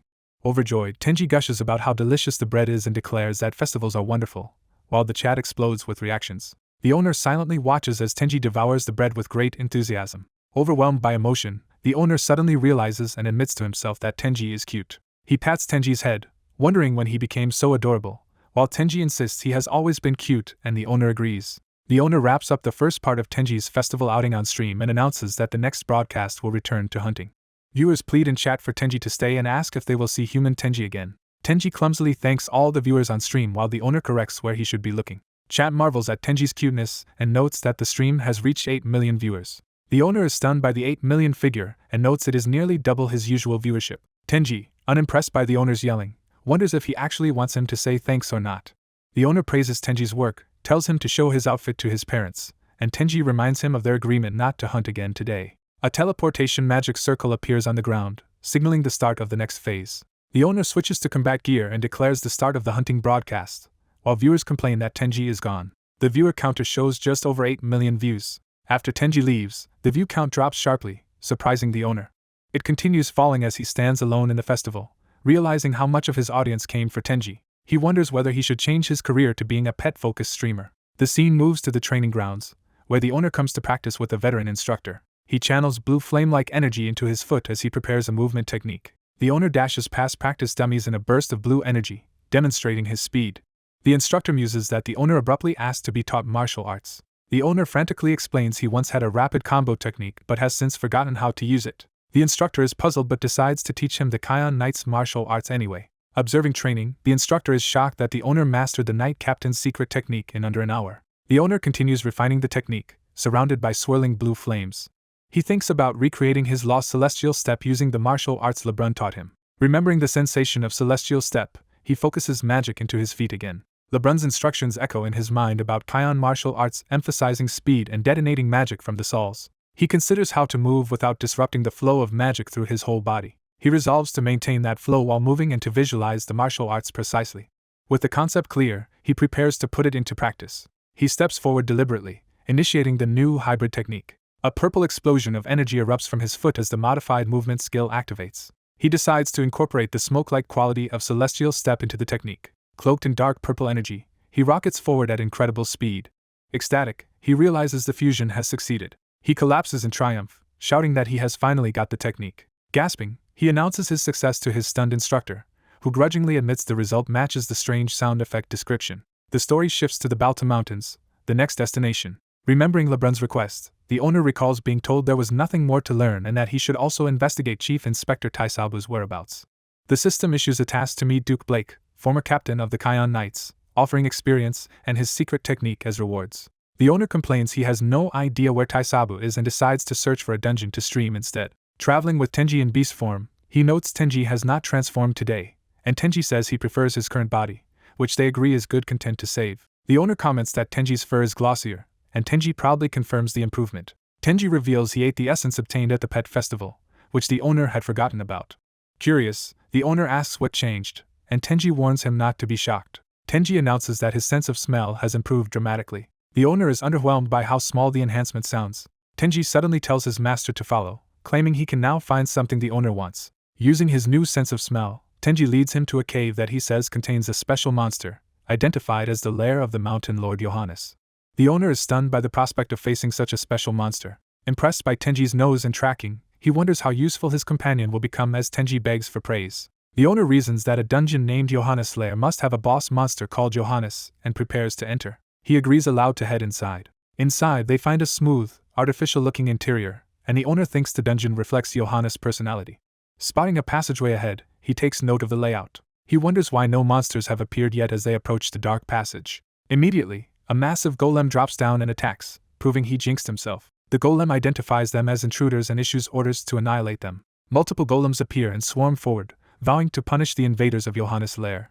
Tenji panics at the sight of 4 giant enemies, asking his master what they should do. The owner tells Tenji to stay back, reasoning that the presence of golems means the dungeon's owner is a magician. He decides this is the perfect chance to test his improved High-Unshin explosion and High-Unshin steps. Using the new technique, he blitzes a golem and strikes it with overwhelming power.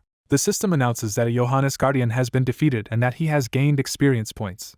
The remaining golems try to attack as he stands atop broken stone. He follows up with more purple-tinged strikes, carving through them. Another Guardian falls to his explosive technique in a blast of violet energy. He keeps moving rapidly, launching another attack from a magically empowered step. The system repeats that experience points have been acquired.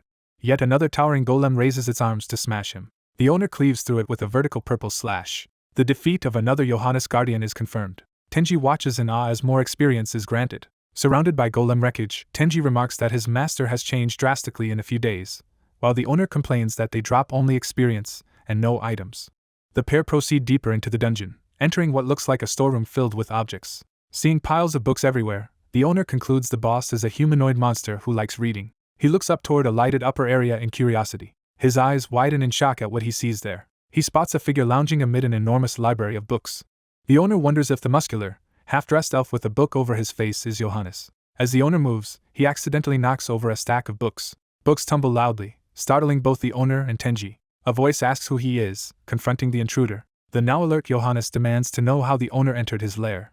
Examining a book, Johannes notes that his guardians should have protected this place. The owner sheepishly admits he destroyed the golems, feeling awkward about it. Outraged, Johannes yells that all his painstakingly created guardians have been wiped out. He berates the owner for barging into his lair and making a mess, asking if he ignores the rules like some immature hatchling. Hearing the word hatchling, the owner guesses Johannes might be a dragon but introduces himself merely as an adventurer. Johannes is surprised he is not a hatchling and looks them over more closely. The owner nervously asks if Johannes is in fact a dragon. Johannes repeats the word as if amused, implying the guess is correct. Smirking, Johannes questions whether the owner entered without even knowing this. He confirms that this body belongs to the gold dragon. Proudly, he declares himself to be Johannes in person. The owner, stunned, repeats that he is facing a dragon while Tenji trembles on his shoulder. Johannes glares intensely, radiating dangerous pressure. The owner internally panics that he has wandered into a dragon's lair he meant to plunder. He reflects that the huge creature he once fought in Rofa Desert was only a giant lizard and that this is his first time before a true sentient dragon. Johannes admits he is too weak to fight even an orc but asks how the owner gained the strength to defeat his guardians. The owner claims he is an exceptional adventurer and bows deeply, apologizing for breaking the golems and saying he would not have entered if he had known the lair belonged to Johannes. Johannes casually says there is no need to apologize, calling the golems a hassle anyway. He explains that dragons are not mindless killers and wonders aloud why he mistook the owner for a hatchling. Suddenly Johannes exclaims that he recognizes Leon's scent on the owner. A cutaway shows another character recalling a gloomy black-haired man. Johannes asks if that description matches Leon from Bong Bong Island. The owner confirms he met Leon Mira, and Johannes smugly says that explains everything and that he is not as foolish as Leon. Accepting that the owner is an adventurer, Johannes says he likes hearing adventurous tales and asks what he was doing in the mountains. Tenji quietly answers that they were searching for something, which piques Johannes' interest. The owner realizes Johannes is showing friendly NPC behavior and thinks he can extract useful information if he plays along. He decides the key intel he needs concerns both the High-Unshin magic quest and the quest involving Duke Blake, but prioritizes one. He chooses the High-Unshin magic as the more urgent objective. He tells Johannes he is following the traces of the book's original owner, said to lie somewhere in the Balta Mountains. Johannes recognizes the book, puts his hand on it, and says he remembers now. He begins recounting that about 500 years ago a man from the eastern continent crossed the mountains, but says following that man's traces is complicated.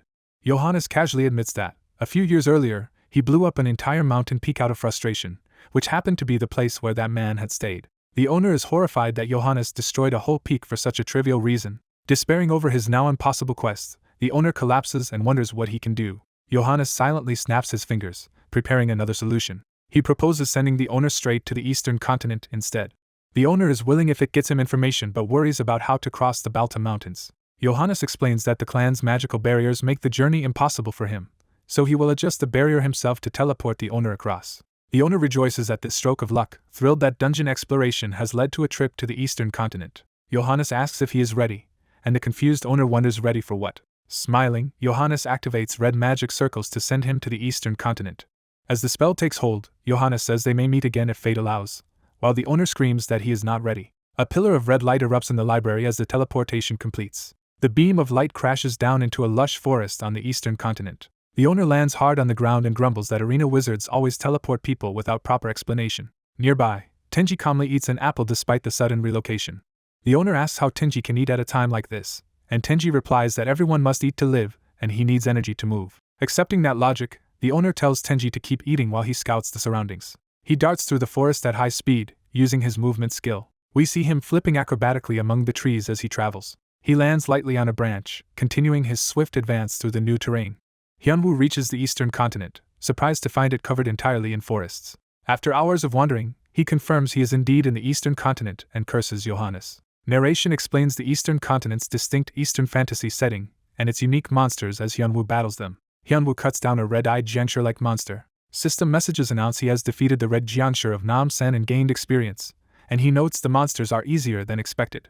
Hyunwoo asks Tenji how long they have been running and learns they have run for about 4 hours. Hyunwoo tells Tenji not to be sad. Spotting a large walled settlement, Hyunwoo happily points out that they finally see a place where people live. Hyunwoo lifts the exhausted Tenji into his arms. He decides to carry Tenji to the village, promises to take good care of him, and Tenji agrees a pet like him should be pampered.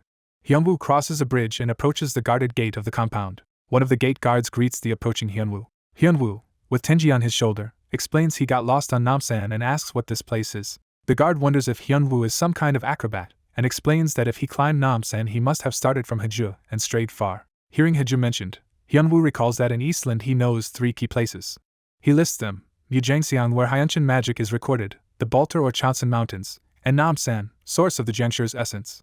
Hyunwoo asks if Haju belongs to Mujangxiang, and the guard confirms it is one of that nation's cities. Realizing he is in the right region, Hyunwoo thanks the guards for the information and takes his leave. Stepping through the open gate, he senses a trace of Hyeonshin magic in this place. Hyunwoo smiles in anticipation. Observing the bustling martial city, Hyunwoo thinks martial arts truly exist here and that Eastland will be interesting.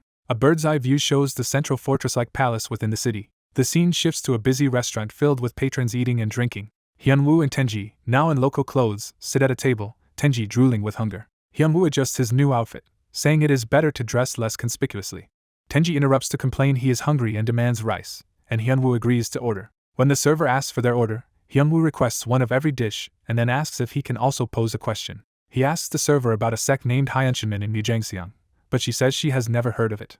After thinking, she wonders if he might mean Hyeonshianmajong instead, which surprises him. Hyunwoo recalls that in martial arts stories, groups with mahjong in their name are usually dangerous and ominous. He speculates that Hyeonshianmajong might be a small but powerful sect, and she notes, he seems knowledgeable though the sect is little known outside Mujangxiang. He asks where Hyeonshianmajong is located, and she believes it is near Haju in the city of Zhongyang. Hyunwoo thanks her and inwardly confirms Zhongyang as his first destination. Leaving the restaurant, he sets his first goal as heading to Zhongyang, wondering what rewards Eastland will bring, while Tenji only thinks of food. Meanwhile, a streaming interface announces an upcoming broadcast titled Exploring the New World with Ali Boss. The masked streamer Ali Boss greets his audience live. Ali Boss explains that today's stream is about exploring a new world and reveals he is currently outside the Empire. He tells viewers he is beyond the Baltar Mountains in an unknown land called Eastland and declares today's content will be a trip there. He says he plans to visit Zhongyang City while completing a quest, to the viewer's excitement. Ali Boss adds he has already arranged to travel with a merchant group, expecting a smooth journey. The chat comments that this sounds like a typical martial arts escort quest, though with Ali Boss it probably will not be easy and may involve bandits. The merchant caravan moves through a forested mountain pass. Ali Boss thanks the caravan's leader Jang Hyun for letting him accompany them. Jang Hyun, head guard of the Zhongyang merchant group, tells him to call him Jang Hyung. Ali Boss, using the alias Jin Jin, walks beside Jang Hyung and internally notes he borrowed the name from Sukcheng's other name. Jang Hyung finds it suspicious that Jin Jin uses an alias but trusts him because he seems to be a martial artist. Jang Hyung begins explaining the geography, pointing out a nearby mountain fortress. He mentions that mountain holds a famous bandit stronghold, though such a small caravan is usually ignored. Still, he says that if trouble arises he may need Jin Jin's help, and Ali Boss cheerfully agrees. Jin Jin suddenly hears something ahead. A group of armed bandits block the road and order the caravan to stop. Their leader demands a toll, claiming passage through Mount Xianggo requires tribute to the heroes of Xianggo Fort. Jang Hyung is shocked that real bandits have shown up, noting they already paid a toll here 2 days ago. The bearded bandit retorts that fee went to someone else and demands 500 gold coins from them. Jin calculates that 500 gold coins equal about 500,000 won in his world. He wonders whether Jang Hyun will choose to protect his pride or save the money. Jang Hyun draws his sword. He declares they already yielded once for the Black Mountain Alliance's sake, and will not back down again, choosing pride. The bandit leader responds that they will take the money by force and charges with his men. The clash begins as Jang Hyun and the bandits rush at each other. Jang Hyun manages to block the bandit leader's powerful first strike. The bandit acknowledges Jang Hyun's surprising skill for a mere escort warrior. Jang Hyun, shocked by the man's prowess, demands to know who he really is. The bandit mocks his limited insight and launches another ferocious attack, ordering the caravan to surrender. The lesser bandits laugh as the fight escalates. Jang Hyun's escorts grit their teeth, tense and worried. Ali Boss remembers to open his chat window as viewers comment that it feels like watching a martial arts movie. Narrating to his audience, he advises that in such events it is usually best to wait patiently. Since Jang Hyun has not yet given him a quest, he decides both sides are unimportant to him for now and considers that even the bandit might later offer a quest. He says the key is to stay cool and keep observing as the intense duel continues. Jang Hyun is pushed to his limits, barely dodging a massive strike that smashes a tree. Desperate, Jang Hyun yells at Jin to help him. Jin initially says nothing, still hesitating. Jang Hyun's plea finally jolts him, shown by a hand grabbing his collar. Jang Hyun chastises the bandit for being distracted and counters with another fierce blow. The clash sends out a great shockwave. Jang Hyun shouts that he will promise a generous reward if Jin helps. Hearing the promise, Ali Boss reveals he would have helped anyway and steps in, wreathed in dark purple energy. He gathers a swirling mass of purple magic at his fingertip. He unleashes the technique Hyeonshin Pak at 10% power, causing a huge explosion of energy. The bandit leader is struck and coughs blood. Jang Hyun is also overwhelmed by the terrifying blast. When the energy clears, Jin stands near a massive crater while the remaining bandits reel in shock around their fallen leader. Ali Boss, acknowledging Jang Hyun's promise, decides to see what the older warrior can do from here. Jang Hyun stares in stunned disbelief at Jin's display. Around him, bandits lie scattered, defeated by Jin's attack. System messages confirm Jin has defeated the Xianggo bandit leader and gained experience. The wounded leader weakly protests, asking if Jin understands who he has attacked. Jin casually answers that he knows he is just some passing bandit leader. He specifies that the man is a leader from Xianggo Chai, further shocking him. A scream echoes through the mountains as the bandit is finished off. A notification says Jin has defeated Yang Sugwang of the secret camp and gained more experience, revealing the leader was from a hidden organization, not Xianggo Chai. Jang Hyun thanks Jin for his unexpected skill and aid. Jin tells him to drop formalities and speak comfortably, though Jang Hyun is left speechless. Jin asks Jang Hyun what he knows about Hyeonshin Mahjong in Zhongyang.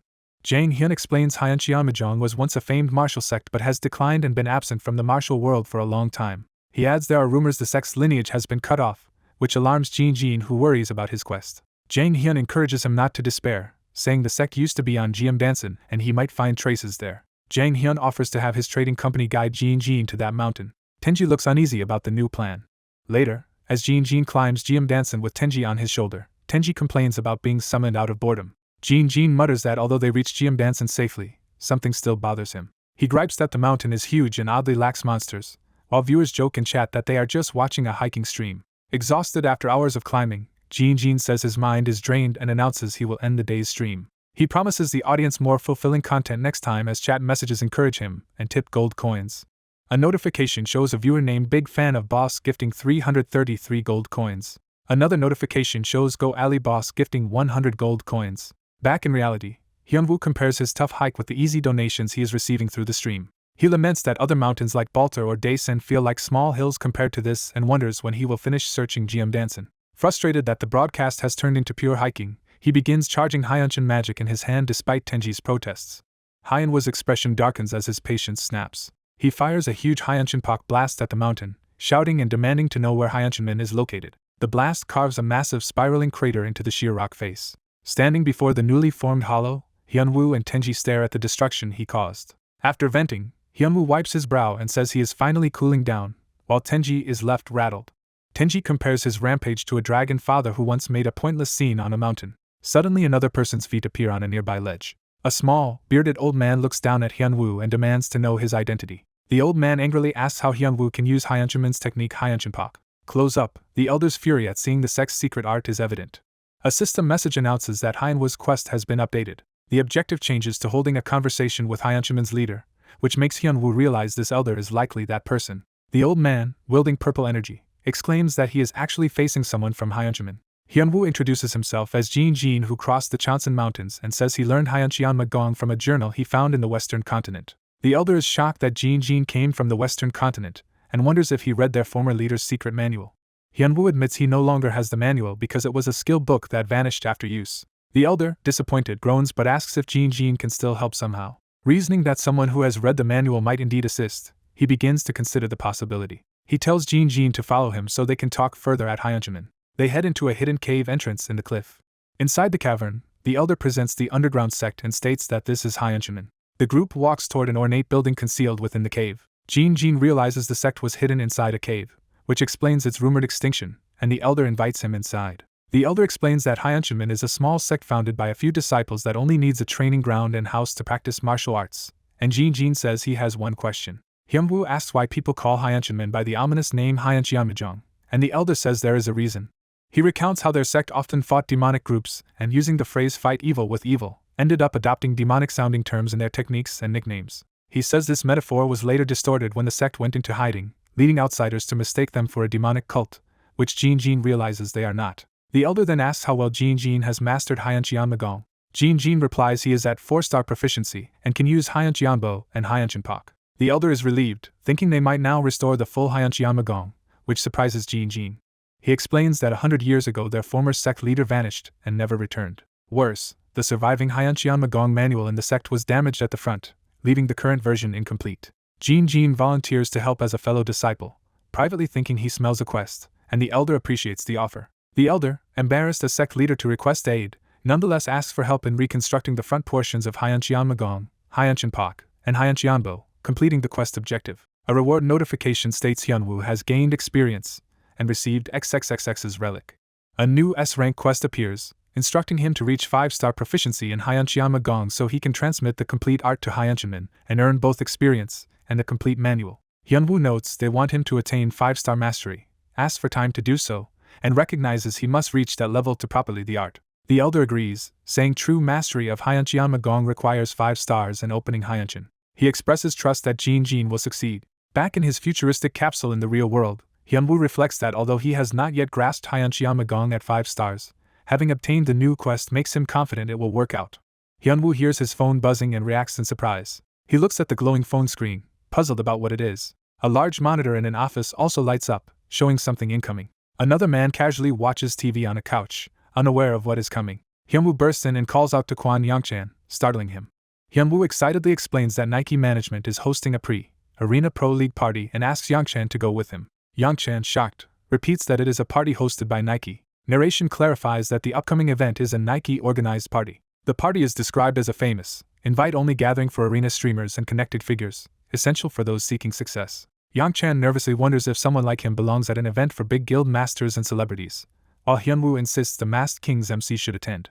Smiling, Hyunwoo tells him not to worry. Elsewhere, Hyunwoo in-game says he is not inviting only Yongchan and that others close to him are also on the party list. 2 masked brothers in the game see a message from DOS asking if they will attend the Nike party and discuss it. The older brother decides to go to Nike hoping to see Jamie's face, asking Young-gu to accompany him, and Young-gu agrees. Excited, the older brother looks forward to finally seeing Dong Sang's real face. Various acquaintances, including a blonde bunny girl avatar, receive the same message about the party. In-game, Hyunwoo unleashes the powerful Hyuncheonpak attack, blasting a mountain. His bear companion scolds him for wrecking the environment, but Hyunwoo says he is training skill proficiency. Hyunwoo explains he is raising the proficiency of the Hyuncheon Magong art and must reach 5 stars to create the manual. Seeing his Hyuncheon Magong proficiency at nearly 99%, he notes the quest will soon be complete. Remembering something, he brings up his interface again. He takes out a box he received from the clan leader as a quest reward, labeled as a relic. Hoping the relic item is as good as his previous Hyuncheon necklace and ring, he nervously anticipates the reward while his bear says his expectations are high. Opening the box, he finds Hyuncheon Maseong's elixir, a unique consumable that greatly boosts stats and skill mastery with chances for new skills or stats. Hyunwoo likens it to a player essence, making the bear desperately beg to have it. Ignoring the bear's protests, Hyunwoo declares the elixir his and pops it into his mouth. A system message shows he has consumed Hyuncheon Maseong's elixir. Massive stat increases and a rank up of Hyuncheon Magong to 5 stars occur, creating a new skill. He immediately obtains the complete Hyuncheon secret manual and marvels that all this came from a single elixir. Looking at the shattered training ground, he wonders why he worked so hard when the elixir did everything. His character window reveals Hyunwoo Kang's high level, titles, and greatly boosted attributes. Back at the sect, he hands over the now complete Hyuncheon manual. The bearded master is amazed and delighted to receive the finished manual. Tearfully, the master says Hyunwoo's work ends the hardships he and his own master endured to restore Hyuncheon, and spares future disciples from the same. The master offers Hyunwoo any reward, even the position of sect master, but Hyunwoo declines, saying he only wants titles or items. Hyunwoo then asks if he can receive a sect treasure, specifically something like the powerful Hyuncheon necklace. The master falls silent, clearly troubled. Nervously sweating, he starts to say something. He explains that the sect actually has no real treasures left, and Hyunwoo accepts this explanation. Hyunwoo learns that the last treasure belonged to the missing founder, prompting him to ask about the founder's whereabouts. The master answers that the founder's last traces were at the ascetic practice grounds of Soheseong, triggering a new S+ quest called the Lost Treasure to track the former master for the sect's treasure. Hyunwoo notes he obtained the quest and then asks the master if he knows what the newly acquired skill Hyuncheon actually is. His interface shows Hyuncheon activates during combat. He reflects that the description is vague and he needs clarification. The master explains that Hyuncheon is a sect skill that awakens transcendent senses during normal times. He further states that opening Hyuncheon while using Hyuncheon makes an immense difference, and that, now at 5 stars, Hyunwoo can use it to sharpen his senses. Hyunwoo concludes he must test the skill in real combat to truly grasp it. He soon confronts a group of mountain bandits on a forest path, with his bear at his side. The bandit leader demands they hand over gold to spare their lives. Hyunwoo retorts that this is exactly what he planned to say to them. The bandit leader instead orders them to drop their weapons and leave if they want to live. When Hyunwoo does not comply, the enraged leader charges, threatening to tear him apart. Hyunwoo casually punches, sending the leader flying and exploding in the sky. The leader's body crashes down headfirst as his underlings cry out for their brother. The remaining bandits charge together on the leader's command to attack. Hyunwoo calmly prepares himself, seemingly bored. He activates Hyuncheon, his eyes glowing purple as energy gathers. With Hyuncheon active, his senses sharpen and he clearly perceives the positions of all charging bandits around him. Their figures appear outlined in another realm's vision, highlighting every movement. Hyunwoo names this state Hyuncheon from another realm as his eyes burn with purple light. To him, the bandits' attacks now look slowed, making their movements easy to follow. He calmly lines up a punch on the slowed bandit leader. He then drives the blow into the leader with overwhelming speed and force. Empowered by Hyuncheon, he blitzes through all the bandits, knocking them out while cloaked in purple lightning. As the power fades, Hyunwoo appears surprised by how strong the effect was. Messages confirm he defeated the North Ability Mountain Bandit. He gains experience and notes that combat feels much smoother with Hyuncheon than without it. Walking away, he thinks that mastering Hyuncheon will multiply his strength. Suddenly a mysterious swordsman appears behind him and casually asks what martial arts he is practicing. The long-haired man remarks that Hyunwoo is new around here. Hyunwoo instinctively leaps back to widen the distance. The stranger inwardly comments that Hyunwoo's movements are impressive. He praises Hyunwoo as a formidable junior master-level martial artist whose fight he enjoyed watching. Hyunwoo becomes wary and starts to reassess the man. Noticing a plum blossom emblem on the stranger's clothes, Hyunwoo recalls that such a symbol in the martial world reminds him of a certain place. He wonders if the man could be from Hwasan, associated with the plum blossom. The man introduces himself as Chongpeng, a Taoist from Sunghwa sect, while Hyunwoo internally notes he has never heard of that group and that this world mixes various Asian influences. Hyunwoo judges that Chongpeng is definitely a master and asks for his name. Wanting to be polite, Hyunwoo gives a fake name, Jin, and addresses Chongpeng respectfully. A mysterious voice or system instantly calls his answer a lie, startling Hyunwoo. Chongpeng says he understands people being cautious with strangers but claims he is not dangerous. Smiling yet intense, Chongpeng presses him to reveal his real name. Hyunwoo internally panics that this NPC can see through lies. Chongpeng again politely asks Hyunwoo to tell him his real name. Hyunwoo hesitates, sweating. He finally introduces himself truthfully as Hyunwoo Kang and says he is heading to Soang, which Chongpeng calls more honest and lucky. Chongpeng says he too is going towards Sunghwa Gate for business. He clarifies that Sunghwa Gate lies near Manhwa Mountain by Soang, teasing that Hyunwoo's master must have neglected to teach him geography. Chongpeng then suggests they travel to Soang together so he can teach Hyunwoo various things along the way, which Hyunwoo reluctantly accepts. Hyunwoo thinks Chongpeng resembles his talkative brother Seekjong as an NPC version. In a humorous aside, Hyunwoo remembers Seekjong boasting about being his sworn brother, and wonders why he helped him so much. Chongpeng proudly strikes a heroic pose under the sky. Eventually they arrive at the bustling city of Soang.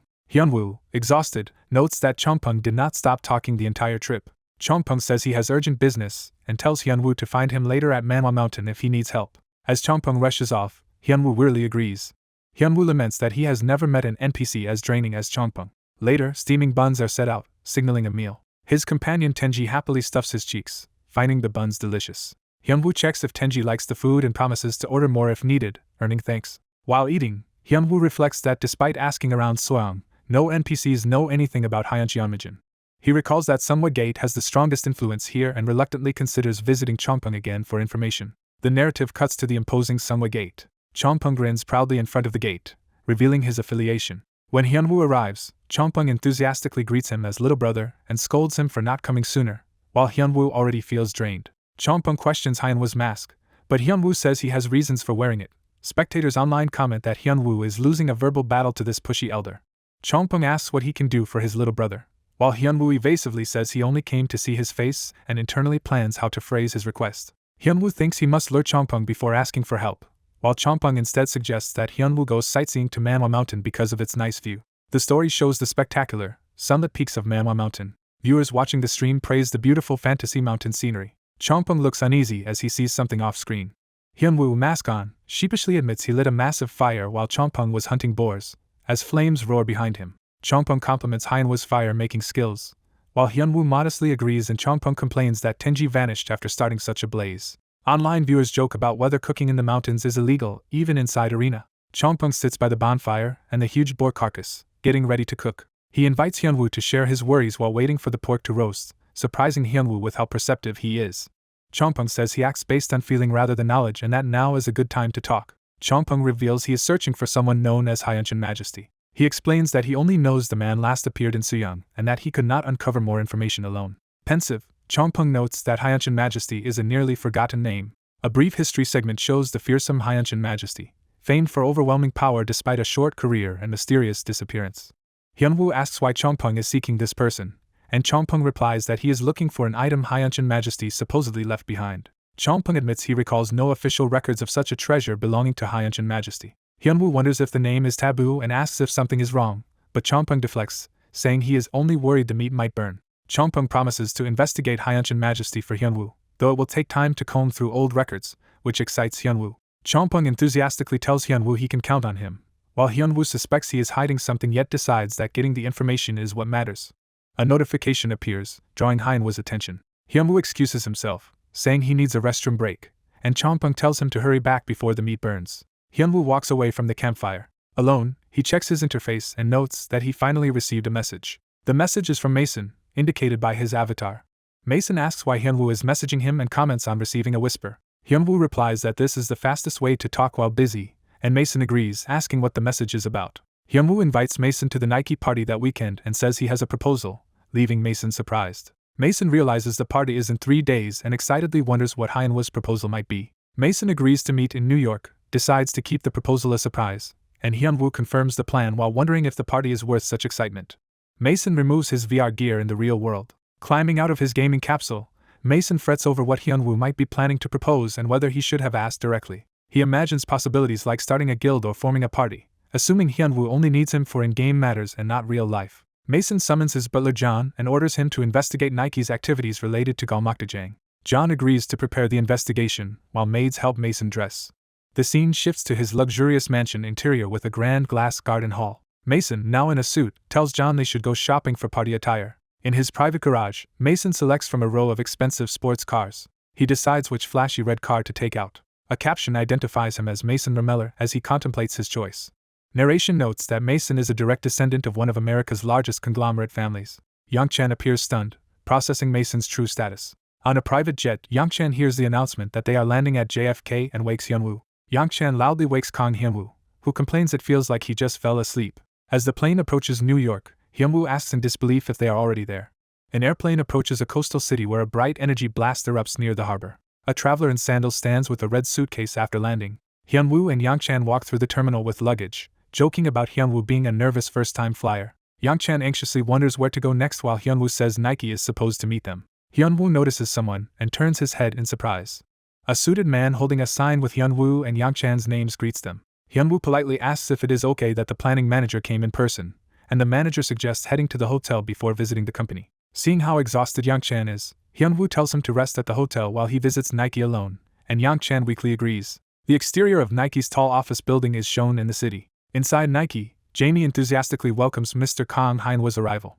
Jamie invites Hyunwoo to sit, saying they have much to discuss, while colleagues whisper that Jamie's rejuvenated appearance still feels unfamiliar. Jamie explains that he and the chairman are eagerly anticipating tomorrow's party, promising it will far surpass last year's event, and Hyunwoo asks how different it will be. Jamie says the party will be special because the renowned streamer Ali Boss is attending, praising Hyunwoo as the arena's top streamer while Hyunwoo modestly laughs it off. Jamie asks Hyunwoo how he plans to handle his appearance at tomorrow's party. Hyunwoo replies that he intends to wear a mask because he feels it is too early to reveal his face publicly, and Jamie agrees to respect that decision. Later, Hyunwoo rides to the venue, thinking the party will change many things and asking if they have come to the right place. Outside the party, Jin Shurjong rushes forward calling out excitedly to his younger brother. Jin Shurjong barges into the meeting room, scolding Hyunwoo for coming to New York without seeing him first, while Jamie sighs in exasperation. Jin announces he is in an important discussion with the Ali boss and complains that such talks should not happen in a dreary room. Jamie reluctantly agrees to move everyone to a better place for their conversation, leaving Hyunwoo speechless. Night falls over the brightly lit city skyline. The same cityscape is shown at daytime as the party day begins. The Nike building is displayed again with crowds gathering and media flashes outside for the grand event. A horde of photographers frantically takes pictures at the red carpet entrance. Lu Sueda, introduced as Master of the Nine Dragons, steps onto the red carpet amid flashing cameras. Lu forces himself to keep smiling for the cameras, reminding himself that photos last forever. Reina, captain of the warriors, arrives in a red dress with Mascherano beside her, drawing intense media attention. Reporters wonder aloud why Reina and Mascherano, whose clubs are sponsored by Adidas, are attending a Nike event. They reason that while Adidas sponsors their clubs, individual players can still pursue separate personal sponsorships. A reporter calls out to Reina and asks if her appearance means she intends to sign a management contract with Nike. Reina replies that she only came to personally meet someone she knows, dodging the question when asked if that someone is the Ali boss. She ends the questioning by saying today is just a fun party and that business discussions should wait. Walking the carpet, Reina's companion teases that she is gentle only around the Ali boss yet cold to everyone else, and she retorts by asking if he has a problem with that. A polished shoe steps onto the red carpet as its owner remarks in surprise at how many people have already gathered. Jin Shurjong and his companion Shin Taegu make their entrance, with reporters recognizing them and calling Jin the strongman of the new continent. Shin Taegu notes that Hyunwoo has not arrived yet, recalling how disastrously drunk everyone got the previous night, and another member laments they should have drunk less. Jin casually brags that when he was 23 he once drank nonstop for 2 days, clearly unimpressed by Hyunwoo's hangover. Narration explains that celebrities kept arriving for the Nike party until a man appeared who drew the full focus of all journalists. That man is revealed as the masked Ali boss, smiling widely in his signature mask and red visor. Reporters excitedly shout that the Ali boss has arrived wearing his mask, and identify the man beside him as Argun. Yangchan whispers to Hyunwoo asking how much he drank yesterday, and Hyunwoo vows never to drink with those brothers again. Reporters question whether Reina and Mascherano's presence means they have a special relationship with the Ali boss, and Hyunwoo confirms he personally invited them. He mentally lists that he also invited Kim Sukchung of New Continent, Kang Jungu, and Lu Sueda of the Nine Dragons. An illustration shows those powerful allies gathered around Hyunwoo, emphasizing his impressive network of top players. Onlookers are stunned, realizing the Ali boss's connections are far deeper than they imagined. Spotting someone, Hyunwoo calls out excitedly for his older brother. Mason Ramo, dressed sharply, walks the red carpet and waves, greeting Hyunwoo with a bright smile. Mason admires Hyunwoo's in-person masked persona and asks if he always wears it, while Hyunwoo explains he does so because his face must remain hidden for now even though he dislikes the mask. Reporters are shocked to see the wealthy heir Mason Ramo appear at a Nike party. They conclude in disbelief that the Ramo family heir personally knows the Ali boss. Watching Hyunwoo warmly interact with Mason, the crowd wonders just who the Ali boss truly is. Inside the banquet hall, the lavish party proceeds with guests seated around round tables. Around the hall, celebrities mingle. Yangchan awkwardly finds himself surrounded by admiring women while Lu Sueda chats with another guest. Elsewhere, Hyunwoo is shocked by something he hears. He stammers as he realizes Mason is actually the heir of the extremely wealthy Ramo family. Mason laughs, enjoying Hyunwoo's surprise, and Hyunwoo admits of course he is shocked. Hyunwoo jokingly pledges to treat Mason as his young master from now on, but Mason hurriedly tells him not to act that way. Hyunwoo then asks Mason about the mysterious proposal he mentioned earlier, saying the suspense has kept him from sleeping well. Hyunwoo suggests they move somewhere quieter to discuss it privately, puzzling Mason. The scene shifts back to the glittering main hall, where the party continues below an upper balcony. On the balcony with the night city in view, Hyunwoo and Mason stand together to talk in private. Mason says he will get straight to the point about his offer. Hyunwoo listens intently, holding his mask in one hand. Removing his mask, Hyunwoo asks Mason if he wants to reach the very top of the arena. Mason reacts in shock when Hyunwoo suggests becoming a professional gamer. Hyunwoo confirms he is forming a pro team and wants Mason to be its first player, leaving Mason thrilled by the idea. After admitting he already researched the scene, Mason thinks it over carefully. Mason decides he is in and accepts Hyunwoo's offer. Mason says he has always wanted to be a pro gamer and believes that together with Hyunwoo, they can reach the top. Hyunwoo confidently promises as the alley boss that he will climb to the top faster than anyone. As they shake hands, Hyunwoo vows that though they start small in Korea, they will rise to the top of the world, and Mason agrees. The narrative briefly returns to the bustling banquet hall as the celebration continues. Around the room, Nike staff and Lou Sueda chat about future cooperation. Reina, now inside, is mobbed by admiring female fans, clearly overwhelmed. Jin, Shirjong and Shin Taegu relax together with drinks, enjoying the party. Hyunwoo approaches them, teasing that they traveled all this way yet are still just hanging out together. Jin looks slightly flustered by the comment. Hyunwoo affectionately addresses them as brothers and smiles. He leads them into a private lounge, closing the door behind them. Inside, Hyunwoo asks if Jin is enjoying the party while the three sit around a table loaded with alcohol and food. Jin shrugs that he has been to similar high-class places before and finds nothing special, while Shin notes Jin normally dislikes such venues and came only because Hyunwoo invited him. Hyunwoo mischievously asks why they think he called them together like this. He then asks if the offer Jin made previously is still valid, reminding him of Hyunwoo's status as first in the arena and top streamer. Hyunwoo declares that as the soon-to-be most popular figure, he wants to join the new Continent Guild. Jin is amused by Hyunwoo claiming first place in female popularity but promises he will allow that soon. Jin says they would gladly welcome Hyunwoo to their side but notes there is one condition, prompting Hyunwoo to ask what it is.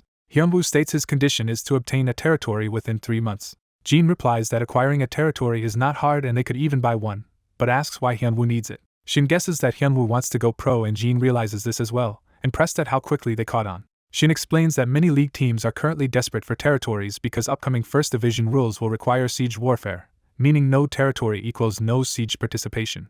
Jin downs a drink, preparing to respond seriously. Slamming his glass down, Jin declares that if Hyunwoo intends to go professional he cannot just sit back and watch. He promises not only to secure a territory but also to provide full new continent support for Hyunwoo's team. Hyunwoo worries if such generosity is really okay, noting that even if Sukjung agrees, Yoongu might object to wasting money. Jin tells him not to worry, saying that when a beloved brother joins the guild, profit and loss do not matter. Shin adds that he and Jin simply want to be closer to Hyunwoo. Jin agrees, saying their shared guild will let them meet far more often. Touched, Hyunwoo says that is more than enough for him. Jin invokes the Oath of Brotherhood and declares their first drink must be downed in one shot, which Hyunwoo enthusiastically agrees to. The three brothers cheer and decide to drink heavily together that night. Later, Jin and Hyunwoo drunkenly laugh with arms around each other, completely intoxicated. Hyunwoo continues laughing hysterically, clearly far gone. The scene cuts to a quiet corridor outside their private room. Reina, exhausted from socializing, leans against the wall catching her breath. She sighs that dealing with people is tiring as she walks down the hallway. Looking for a place to rest, Reina knocks on a door, hoping the room is empty. She cautiously opens it and peers inside. From her perspective, the lounge appears empty except for a table full of bottles and what seems like someone slumped out of sight. She wonders whose room it is and if it is vacant. Believing no one is there, Reina collapses onto the couch, relieved she can finally rest. A moment later she notices something strange and looks around in confusion. She suddenly realizes that an unconscious man is lying hidden by the table, and is startled that someone was in the room. Panicking, Reina jumps up and apologizes frantically. In her haste, she knocks Hyunwoo's mask to the floor. Picking up the mask, Reina recognizes it, and is shocked. She connects the mask to the alley boss, and realizes the unconscious man might be him. A close-up shows Hyunwoo sleeping soundly, unaware of her discovery. Reina sits beside him, and wonders if he is simply drunk. Gazing at his unmasked face, she blushes, murmuring that he is even more handsome than she imagined. The scene focuses on Hyunwoo's cheek nearing her. Reina, cheeks flushed and eyes sparkling, gathers her courage.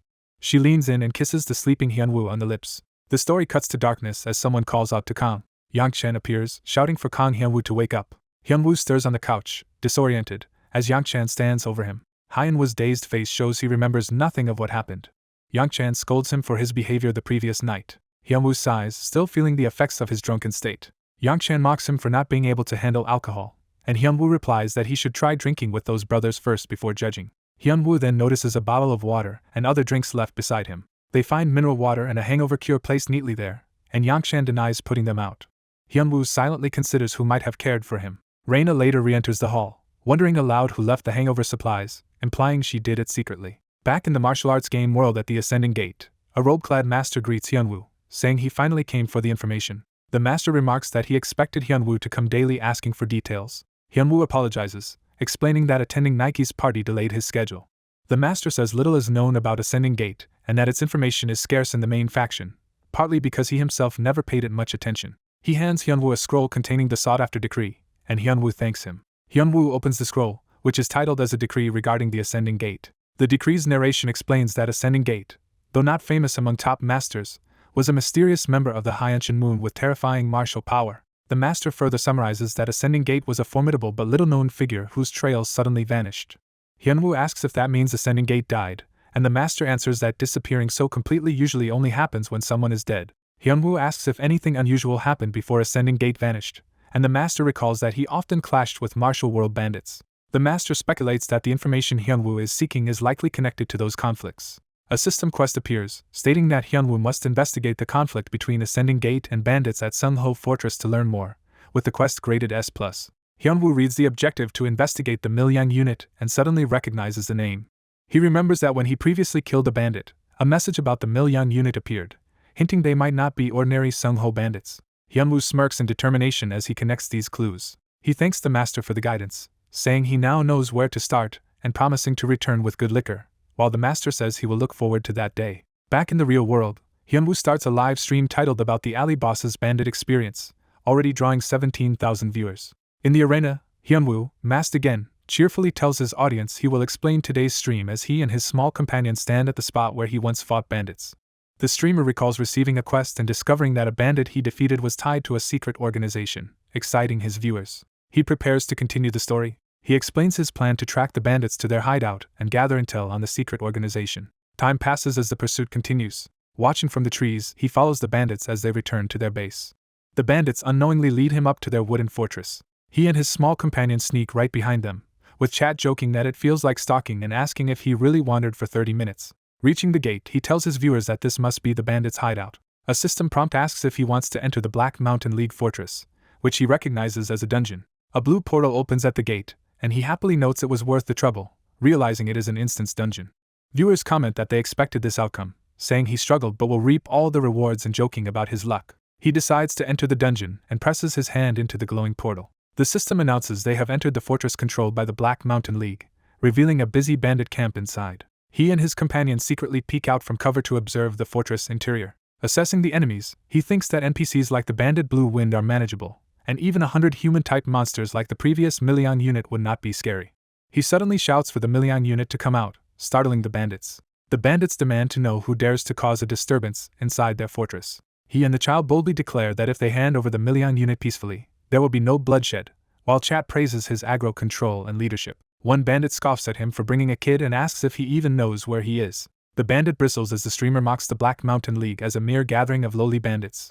Enraged, the bandit charges with his axe, asking if they are looking down on the Black Mountain League. The streamer casually intercepts the incoming axe strike. He notes that acting is quicker than talking and counterattacks, sending the bandit flying. With a powerful blow, he rushes forward, overwhelming the bandits. The assault continues as another bandit is smashed aside. One bandit screams in pain as he is crushed into the ground. A system message confirms that he has defeated the Black Mountain League bandits. He ominously repeats that he will say it again, terrifying the remaining bandits. He asks which of them is the Milyang unit. A frightened bandit bows and insists this is merely the fortress under Black Mountain and that no such person exists here. The streamer reveals that their comrade Yang Sugwang, the returning fan master and candidate for chief, was actually the Milyang unit, shocking them. They explain that this information came from Chongpeng Dojang at Sunghwa Gate's Blue Wind, and the bandits realize the legendary fan master might be real. Someone off-screen angrily shouts at the streamer. Two powerful NPCs appear, introduced as Sungho Fortress Chief Yugam and Vice Chief Wang Sam, demanding to know why he is talking nonsense. The streamer blandly asks Wang Sam if he and his men are the remaining Milyang bandits, while Wang Sam furiously insists he is Vice Chief of Sungho Fortress. The streamer keeps calling him Milyang Unit Wang Sam and challenges him with questions about the current martial master as Wang Sam continues to deny being a bandit. Viewers laugh that the streamer is just toying with them, and now the bandits look pitiful. The streamer then asks the Chief Yugam if he is the real Milyang unit. Wang Sam protests, urging Yugam to deny it and prove the accusation is nonsense. Yugam nervously insists they are merely Sungho Fortress rulers of Sungho Mountain and claim to have no connection to the Milyang unit. Sweating, Yugam stammers that talk of the Milyang unit is nonsense and repeats that this is only Sungho Fortress, while Chat concludes that he must be the culprit. Wang Sam smugly points out that Yugam denied being the Milyang unit. A system window abruptly labels Yugam as the defeated Milyang unit Yugam, contradicting his denial. A fierce battle erupts, and the streamer unleashes a devastating attack that slams Yugam into the ground. He pins Yugam under his foot after overpowering him. Yugam cries out in agony as the beating continues. The system grants experience points and confirms that Yugam really was the Million unit. The streamer addresses his audience, pointing out how confused Yugam was when the Million unit was first mentioned. Wan Sam protests that Yugam had just denied it moments ago. The surrounding bandits look awkwardly at Wan Sam, leaving him speechless. Yugam, beaten on the ground, finally admits the truth. Wan Sam quickly turns on the now dead Keiju, accusing him of suspicious behavior, hoarding gold, and hiding many secrets, while chat calls Keiju an opportunist and wonders about his creator. The streamer instructs them to take him quickly to Keiju's secret location. They enter Keiju's surprisingly neat study, suggesting someone meticulous has been using it. Inside, the streamer notes how clean and organized the room is for hooks and bandits, and Wan Sam agrees it proves Keiju was actually the Million unit. The streamer searches the shelves, intrigued. He finds a ledger showing that all the gold from bandit activities was being sent to a place called Byanshan Tower. A quest screen explains that Hyanshan Majon often clashed with bandits, and that investigating the Million unit at Sungho Fortress would reveal why he fought Nokrim. The system announces that the quest Hyanshan Majon's moves has been cleared. As the room begins to dissolve and he gains experience, the streamer notices something unusual in the book he picked up. A message says he has obtained information about Hyanshan Majon's moves, surprising him. The scene shifts into a vivid vision as he begins observing Hyanshan Majon's moves, a purple vortex forming before him. A viewer wonders if the stream has crashed because the screen has suddenly gone black. The streamer explains that the screen might go black briefly, asks viewers to wait, and wonders if anyone can see him floating in the sky. Realizing he is flying, he comments on it with amused disbelief. His vision shows him actually floating high in the sky above the clouds. He asks his viewers if he really is floating, while chat jokes about wings and begs for an explanation. He explains he just found a book that completed a quest, after which the screen went black and triggered this sequence. Chat agrees to just watch, likening the current scene of him falling through the sky to a cinematic cuts scene. Seeing another change in the vision, he notes that the system now seems to want to show them something specific.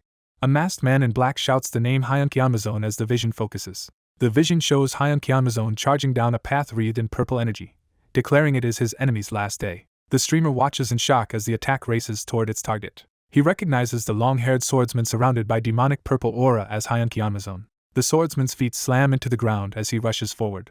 Hyanshan Amazon sprints along the path, sword in hand, moving with incredible speed. He tells his foe that he knows they are from Guchinmilbu and asks if they came seeking revenge. A ninja leader answers that he knows this well. The ninja accuses Hyanshan Amazon of almost annihilating Guchinmilbu and says they are here for revenge. Hyanshan Amazon vows to kill him and eradicate Hyanshan, leading an airborne charge of ninjas.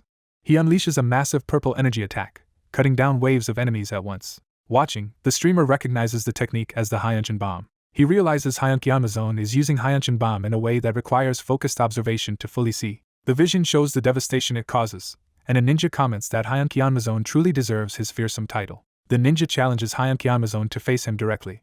Hyanshan Amazon remarks that under normal conditions he might have lost, but notes that his foe brought others because he had already sensed his advantage. He explains that the ninja's long escape has pushed his health and internal energy to their limits. The ninja asserts that a weakened Amazon is no longer his equal. Hyanshan Amazon coolly says they will see how long that arrogance lasts. Both combatants rush in again, their feet blazing with speed and energy. Hyanshan Amazon swings his weapon, sending multiple blasts of purple explosions toward the ninja. The streamer observes that Hyanshan Amazon is undeniably powerful. Yet he also notes, like the assassin, that Hyanshan Amazon appears exhausted as the fight drags on. The ninja worries that at this rate things may not go his way. Their weapons clash in another huge burst of purple energy. Energy flares around blades clashing at close range. Hyanshan Amazon seizes the moment and grapples the ninja in midair. The ninja steels himself for a desperate move. He attempts a killing strike at close range, bidding Hyanshan farewell. Hyanshan Amazon snarls that it is not over yet and prepares a final Hyanshan bomb in his hand. The resulting detonation engulfs both figures in a massive purple explosion.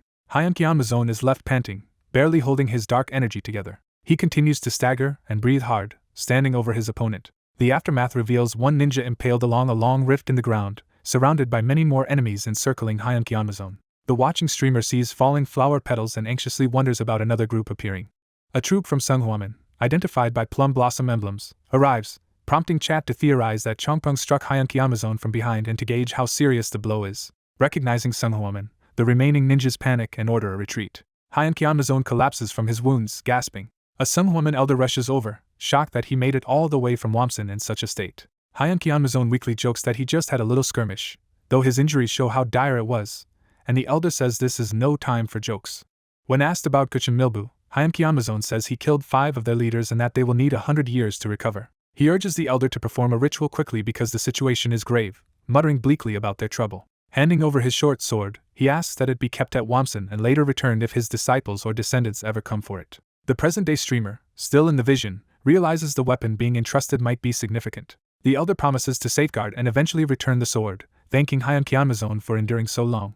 Exhausted, Hyun Kyanmazon bows his head. He collapses fully to the ground as if dying, his long hair pooling on the forest floor. The vision ends abruptly, and the streamer snaps back to awareness with a startled exclamation. His companion and Wang Sam lean over him, asking if he has awakened and remarking he could have stayed unconscious longer. Reflecting on what he saw, the streamer notes that Sunghuaman is connected to Hyun Kyanmazon and wonders why Chongpeng never told their sect about this. He resolves to investigate further, focusing on Sunghuaman. The scene shifts to a calm meal setting, hinting at a coming meeting over food and drink. The streamer meets Chongpeng over a meal, and Chongpeng says he arrived early because things went smoothly. Chongpeng praises the quality of the alcohol the streamer brought, saying it is the genuine stuff. Chongpeng declares they should drink straight from the bottles, which the streamer happily agrees to. During the drinking, the streamer says he happened to hear a certain name this time. He asks Chongpeng if he knows the name Guchen Milbu, startling him. Chongpeng struggles to recall where he heard it, then remembers a conflict involving Sung Ho Cho under Hyuksan Mingwai, whose chief was said to be a Milyang Daewon of Guchen Milbu. The streamer repeats that there was a Milyang Daewon in Seongo Cho and privately wonders if Chongpeng truly did not know. Chongpeng, suddenly serious and eyes glowing, warns that for his brother's sake it is better not to speak that name, explaining that Guchen Milbu has long been a powerful hidden stronghold. The streamer then asks if Chongpeng's lineage is connected to Hyunjimin, and Chongpeng admits he is a descendant of Hyun Kyanmazon. Chongpeng says he should have realized this when the streamer first asked about Hyun Kyanmazon. He tells the streamer to go meet the chief, hinting that as Hyun Kyanmazon's descendant there might be benefits. The streamer is unsure of Chongpeng's motives but is pleased. He thinks that if the chief gives him Hyun Kyanmazon's weapon, his quest will be complete. Instead, he finds himself on a martial arena facing another figure, realizing things will not be so simple. Chongpeng stands opposite him with a sword, indicating they are about to fight. The streamer steels himself, thinking that as expected this situation will not resolve easily. Chongpeng looks determined with sword drawn, confirming the coming clash. The narrative briefly shows the grand hall where this confrontation will take place. The streamer and Chongpeng formally greet the sect's leaders inside the hall. The sect leader Jawun is introduced and notes that the streamer is a disciple of the Heavenly Gate. Another elder questions whether the streamer might be a secret faction spy, but Jawun replies that is unlikely because he has already killed 2 secret faction agents. Jawun studies the streamer thoughtfully. A system message says the streamer has been subjected to the imposing aura of sect leader Jawun. Another prompt states that due to the martial arts competition's influence he can ignore this aura, though he grumbles about high-ranking figures always starting with pressure. Jawun calls Chongpeng, who answers respectfully. Jawun orders Chongpeng to spar with the young hero, surprising them both. Chongpeng protests, asking why he must fight his junior, and Jawun answers that they must verify if the streamer truly belongs to the Heavenly Gate. Jawun points out Chongpeng has never personally seen the streamer slay a secret faction agent, forcing him to reconsider. Jawun concludes that if the streamer is truly from the Heavenly Gate he should prove it through his martial arts, and Chongpeng reluctantly agrees to fight. The protagonist realizes something significant is happening. An elder observes the situation and thinks it is more troublesome than expected. On a grand platform, the protagonist faces Chongpeng in a formal duel watched by elders. The elders look on attentively as the duel is about to begin. The 2 swordsmen take their positions, readying their blades. The protagonist cheerfully says he has wanted to test Chongpeng's strength and asks his brother to handle him even if he goes all out. Chongpeng confidently tells him to attack with everything he has. The protagonist declares the start of the fight as dark purple energy flares around him. A massive torrent of purple power surges toward Chongpeng. Chongpeng responds by invoking Manhwa's secret movement technique. Using that technique, Chongpeng closes in with a fierce, smiling assault that surprises the protagonist. The protagonist is knocked back by Chongpeng's powerful strike. Chongpeng, thrilled, thinks his junior's attacks are as sharp as he expected. The protagonist thinks Chongpeng's true strength is immeasurable and understands why he is called the sword hero of Manhwazen. Watching Chongpeng's technique, the protagonist wonders if he should copy what Heavenly Realm's Divine once did. He clashes blades with Chongpeng, recreating Heavenly Realm Divine's move. Their attacks collide explosively, sending Chongpeng flying. The protagonist channels Heavenly Realm explosion energy into his sword. With glowing eyes, he prepares to unleash the technique, thinking it is coming. He executes Heavenly Realm explosion, sending a gigantic purple slash down at Chongpeng. Chongpeng reacts in awe at the attack's might. Chongpeng activates his own ultimate technique, Thousand Limitless Flowers Sword. Surrounded by countless pink petals, Chongpeng fully manifests the 100,000 Blossom Flowers sword art. The 2 overwhelming techniques collide, purple and pink energies swirling and crashing. The impact devastates the arena in a blinding explosion. Shocked elders say the legendary martial arts really exist and argue that if the secret faction had them, they would have ruled the martial world. The sect leader is left speechless and sweating at what he has witnessed. Observers marvel at the enormous crater the clash carved into the arena floor. Chompunk smiles and says the display is enough to prove what they wanted. The head elder asks if proof has been established, and is told yes. Smiling broadly, the elder formally recognizes that the protagonist has mastered Heavenly Gate martial arts. Chompunk praises his junior's strength, and says he had not even used his full power, while the protagonist notes his brother was being lenient. Another elder explains that the Enlightenment Gate has long stood with Heavenly Gate against the Gutchin secret faction, and calls the two sects like brothers. He presents a box, saying it is something the late Heavenly Gate Lord wanted returned to a Heavenly Gate disciple. Chompunk opens the box in surprise. Inside is the broken Heavenly Realm Sword 2, the treasured but incomplete blade of Heavenly Gate, currently unusable. Chompunk asks why only the blade remains and is told it was already broken and its handle was stolen by a thief. Chompunk apologizes for failing to protect the entrusted treasure. The protagonist notes that not only is the sex treasure broken, but only half remains, thinking such misfortune is unsurprising. He takes his leave with the box, hoping those connected to the treasure can now find peace. The devastated arena lies empty as he departs. Walking away, the protagonist suddenly feels something. His body trembles as that feeling intensifies. He grins wildly, eyes shining, excited by what he has realized. By touching the sword, he glimpses Heavenly Realm Divine's past and the original form of the Heavenly Realm sword. He recalls the weapon's distinctive blue handle and foreign jewels, confirming his earlier doubts. He recognizes that the handle matches the unusual half-sword he already owns. An item window shows his half-sword, a sealed unique-grade weapon with strong stats and magic-saving effects. The item information updates, revealing that half-sword is Broken Heavenly Realm Sword 1, the handle half that can be restored when combined with Broken Sword 2. He realizes, delighted, that this half-sword was actually his master's weapon. A notification states the epic weapon quest is complete, while Chompunk decides he should treat his brother more kindly after hearing his anguished howling. A waterfall in the mountains roars down in a torrent. Behind the waterfall lies a hidden cave. A dwarf named Edchin of the Northern Mora clan appears, looking puzzled. The protagonist greets him brightly and asks why he has come. The protagonist says he came specifically to see Edchin, making the dwarf nervously assume he wants a weapon and protest that he cannot forge one. The protagonist clarifies he wants a repair, flattering dwarven craftsmanship as the finest. He offers a special liquor from the eastern continent as a gift of respect. Delighted by the rare alcohol, Edchin's attitude softens. Edchin, now interested, asks what needs repairing. The protagonist lays out the two broken halves of the Heavenly Realm sword. Inspecting the blade, Edchin says it is a fascinating metal transformed by long exposure to a single type of magic. When asked if he can repair it, Edchin confidently claims the title Golden Hammer was not earned by chance. He asks what form the protagonist wants, offering either original or custom design. The protagonist pauses to think. He decides to keep the sword mostly original but requests a pommel inspired by the liquor bottle's design. Edchin begins reforging, hammering the heated metal. He concentrates intensely as he works the glowing blade. The red-hot sword is quenched in water. Edchin meticulously finishes and paints the restored hilt. He turns with a confident grin, indicating the work is done. A system window introduces the reforged Heavenly Realm sword, now an epic weapon whose power scales with Heavenly Realm magic proficiency. The protagonist marvels at the sword's beauty and its superior attack and stat boosts compared to his previous weapon. He celebrates that it is a growth-type epic weapon that grows stronger as his magic improves. He praises Edchin's craftsmanship and says he is extremely satisfied, while Edchin demands more liquor as thanks. Edchin tells him to bring back rare metals from the eastern continent next time and promises to forge another weapon.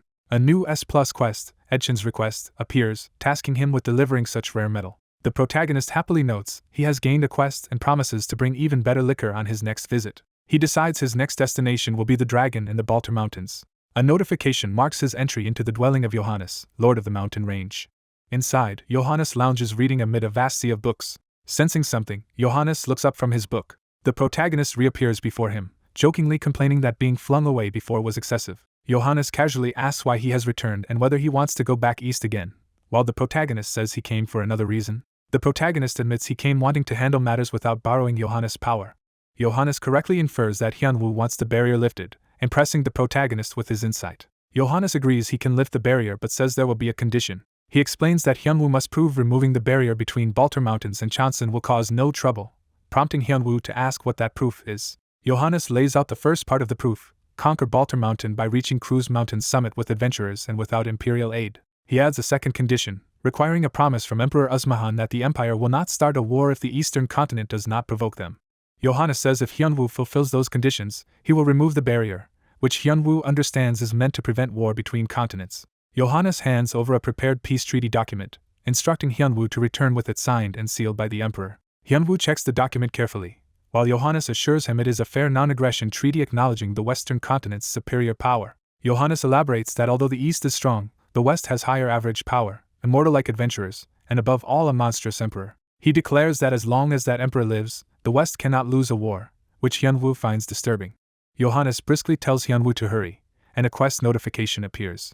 Hyunwoo is stunned as another main scenario begins. The system describes the new main scenario, the beginning of continental integration, requiring the emperor's signature on the peace treaty. Hyunwoo exclaims that this is now the 6th main scenario. Back in the real world, his older brother works at a laptop when his phone rings.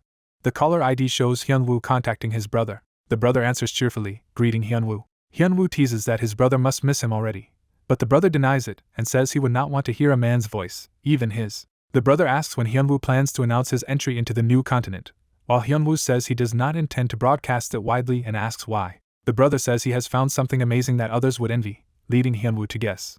Hyunwoo correctly concludes he has discovered another main scenario, and jokingly praises his brother's talent, promising to treat him as a first-class member for the 6th scenario. The brother promises to reveal both the new scenario and Hyunwoo's guild induction on an upcoming stream, to which Hyunwoo agrees. Hyunwoo notes that Seekjong must not learn about the stream, since his unpredictable actions could cause trouble. Hyunwoo ends the call, saying he will see his brother on stream soon. He reflects that this matter is now settled and wonders what remains to be done.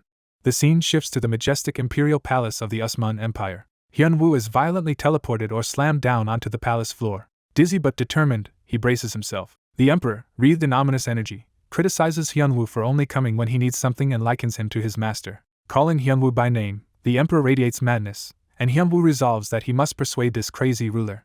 Hyunwoo kneels and admits he comes for favors, acknowledging he treats the emperor as a servant like his master does. The emperor presses him, demanding confirmation that Hyunwoo truly sees him that way. Hyunwoo inwardly despairs at having to convince such a mad emperor. Nervously smiling, Hyunwoo denies disrespect and announces he has brought a souvenir for the emperor. Intrigued, the emperor asks to see this unusual souvenir. Hyunwoo asks if the emperor likes alcohol. The emperor says he does, though his cellars already brim with the finest drinks. Hyunwoo presents a boxed bottle of divine liquor, assuring the emperor he has never tasted this variety. He explains he brought it from a recent visit to the eastern continent specifically with the emperor in mind, which makes the emperor pause thoughtfully. The emperor eagerly snatches the bottle with flaming excitement. Hyunwoo is startled to find his box now holds cabbages, realizing he has been tricked by inventory shenanigans. Drinking, the emperor judges that while the liquor is not equal to elven brews, it is still excellent. He then suspiciously asks how Hyunwoo reached the eastern continent despite the supposedly impenetrable Balter barrier, and Hyunwoo thinks he has been found out. Hyunwoo admits he met a dragon who agreed to remove the barrier under certain conditions, which the emperor asks him to explain. Hyunwoo hands over the treaty and tells the emperor he must read and abide by its terms. The document briefly ignites as he holds it, hinting at the emperor's power. Hyunwoo is flung back by that power, groaning in pain. The emperor looks down at him while examining the burning treaty. Holding Hyunwoo aloft by the paper, the emperor asks if Hyunwoo truly understands what is written in it. He accuses Hyunwoo of daring to bring such a document before him. The emperor's overwhelming aura crushes Hyunwoo as he reacts to the treaty, making Hyunwoo cry out. Hyunwoo thinks that even after his growth he cannot sense the emperor's true strength and understands why Johannes called him a monster. The treaty falls to the floor near Hyunwoo as he lies stunned. The emperor muses whether to be impressed that Hyunwoo understands him so well or to worry that Hyunwoo still does not know him at all. He tosses the signed and sealed parchment to Hyunwoo, saying it is payment for the liquor. Hyunwoo catches it in shock and relief. The emperor, now in a good mood, tells Hyunwoo to leave more bottles if he has them. Hyunwoo resolves that next time he returns east he will stock up on crates of this liquor. Johannes later lies drunk among his books while Hyunwoo stands nearby, having completed his errand. Johannes wakes to see Hyunwoo again and mutters a resigned greeting. Watching Hyunwoo's smug expression, Johannes realizes the impossible condition he set was actually fulfilled. Hyunwoo presents the imperial parchment, asking Johannes to verify the emperor's own signature. Johannes confirms the document bears the unique magical signature of the Usman imperial family. He admits he never mentioned this plan at the tribal meeting because he thought it impossible, but now worries since time is short. Johannes acknowledges the emperor's signature as genuine, and the system declares the start of continental integration quest cleared. A final notification states that Hyunwoo has gained experience points. The protagonist is shocked as he realizes that the situation has changed. He recalls the tribe meeting where it was decided that connecting East and West requires consent from at least 3 non-human races. A quest appears tasking him with formally obtaining other races' consent to remove the barrier in exchange for rewards. Johannes confidently gives him a glass orb, saying it will record the consents, while praising his own idea. The protagonist accepts the job enthusiastically, thinking it will be easy. Johannes says he will be gone for a few days, surprising the protagonist. The protagonist teleports out of the dragon's cave into the forest to begin the quest. He decides he needs consent from an orc, a dwarf, and a marionette bear. He plans to visit Dwarf Chief Edchin and asks Tenji which of his parents rules Bungbung Island, learning it is his father. Looking at the map, he calculates the shortest route to gather the consents. He chooses to travel from the Black Forest, through the Great Mountain Range, and then to Bungbung Island. He arrives among orcs with Tenji on his head, greeting their chiefs. Using the orb, he secures the orcs' consent, updating the quest to 1 of 3. He then obtains Edchin the dwarf's consent, reaching 2 of 3. He travels to Bungbung Island and approaches the house under the giant cherry tree. Tenji's father listens through the orb as the protagonist explains that 3 races' consent is needed to break the barrier. The protagonist confirms the last race is the marionette bears and asks Hugo, Tenji's father, as their representative to consent. Hugo decides he should properly introduce himself first. Hugo introduces himself as the ruler of Bungbung Island and Tenji's doting father. The protagonist, thinking Hugo is overemphasizing his love for Tenji, asks if Hugo will also consent, and Hugo agrees readily. Hugo adds that he has a condition for giving his consent, unlike the other chiefs. Hugo's condition is that the protagonist must clean the cave again, which alarms him. The protagonist recalls with dread the grotesque cave guardians. Returning to the cave, he finds the ugly monsters still there and launches an attack with Tenji. The monsters begin dissolving under his assault. A system message confirms he has defeated the low-level monster Ronlan and gained experience. Someone in the cave notes the protagonist has returned. The sandal-clad figure approaches him. Leon Mira, the Horned Guardian, complains that the fluffy bears did not come themselves and wonders why the protagonist is back. The protagonist greets Leon Mira politely after a long time. Leon Mira seizes Tenji, staring at him intensely. Overcome by cuteness, Leon Mira hugs Tenji while screaming about the fluffy bear, and Tenji desperately calls to his master for help. The protagonist explains he came to pass the test set by the gold dragon Johannes, while Leon Mira continues obsessing over Tenji. Hearing the dragon's name, Leon Mira is surprised and asks for more details about the test given by the yellow-furred dragon. After hearing the account, Leon Mira says he understands. The protagonist summarizes what happened, and Leon Mira silently broods, clutching Tenji. Leon Mira angrily questions how a mere gold dragon could have authority to make such a binding pact. He vents that he has guarded this demonic rift for hundreds of years and feels resentful about the situation. His eyes blaze with fury at the unfairness. The flames in his eyes settle into burning resolve. Then his expression softens as he calms down. He admits he felt excluded when the other chiefs held a meeting without him, while continuing to squeeze the disguised Tenji. Still hugging Tenji, Leon Mira gives in and tells them to do as they wish. He thanks the protagonist for the information and says he must relieve his pent-up frustration someday, while the protagonist encourages him. Leon Mira offers him a rolled parchment as a gift. He explains that the scroll will turn black when he calls, and if the protagonist tears it then, he can instantly come to Leon Mira. The protagonist excitedly asks if that means he will receive a dragon quest, assuming it will be high grade. He eagerly accepts, addressing Leon Mira as a great hero, who awkwardly agrees. Back on Bungbung Island, Hugo's recorded message in the orb formally grants consent to remove the continental barrier on behalf of the marionette bears. Yohads inspects the orb and is surprised the protagonist truly secured the final consent. Yohads is stunned at how quickly the human cleared the consent quest as the system confirms the mission completed. The protagonist immediately asks about his reward, and Yohads tells him to name what he wants. He lists that he needs a ring, new armor, and better active and passive skills. He reflects that although his current wind leather set is unique grade, its usefulness is declining. Through Tenji he asks the dragon if there is a full 5-piece armor set available, but Yohad says no such item exists. The protagonist decides he can craft it himself and instead requests precious metals, monster leather, essences, and crafting recipes. Yohad apologizes that he lacks such materials, saying dragons have treasures rather than mundane resources, which frustrates the protagonist. The protagonist grumbles but says he can capture any monster in the Walter Mountains if Yohad specifies what materials he needs. Yohad asks for time to think, then tells him he may choose whatever monster in the region he wants. The protagonist ponders which powerful monster to request, wanting one that yields better options than his blink equipment. He recalls reading community posts about a guild being annihilated by a terrifying boss in the Walter Mountains and tries to remember its name. Yohad finally names the monster he is thinking of, Drake. He asks the protagonist to capture a drake for him, making that the requested material. Yohad agrees to catch it and asks if the protagonist will accompany him, and the protagonist insists on joining. The protagonist requests to land the first blow on the drake for extra experience, and Yohad calls him demanding but allows it. Yohad opens a radiant portal and tells him to do as he pleases. They teleport together with Tenji to a canyon where the drake dwells.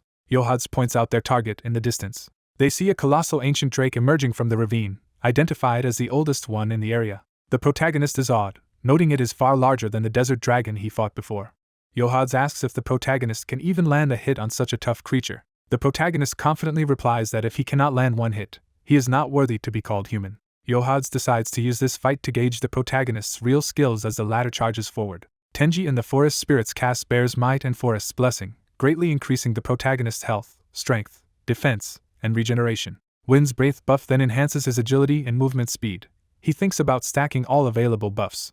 He activates several strength-boosting abilities in succession, flooding himself with temporary power. He also uses the Desiring One to temporarily increase all of his stats even further. Yohad's watches, impressed that the protagonist is stronger than expected. The protagonist warns he can only maintain this state for 5 minutes and asks Yohad's to finish the Drake afterward as he launches himself toward it. Empowered, he prepares a massive purple energy attack. His purple energy wave cuts through the air toward the Drake. The blast slams into the Drake's side, shattering its scales. The Drake reels in pain, its eye wide with shock. The protagonist uses Blink to instantly reposition and continue his assault up the Drake's body. He dashes with blue energy, pushing his speed to the limit.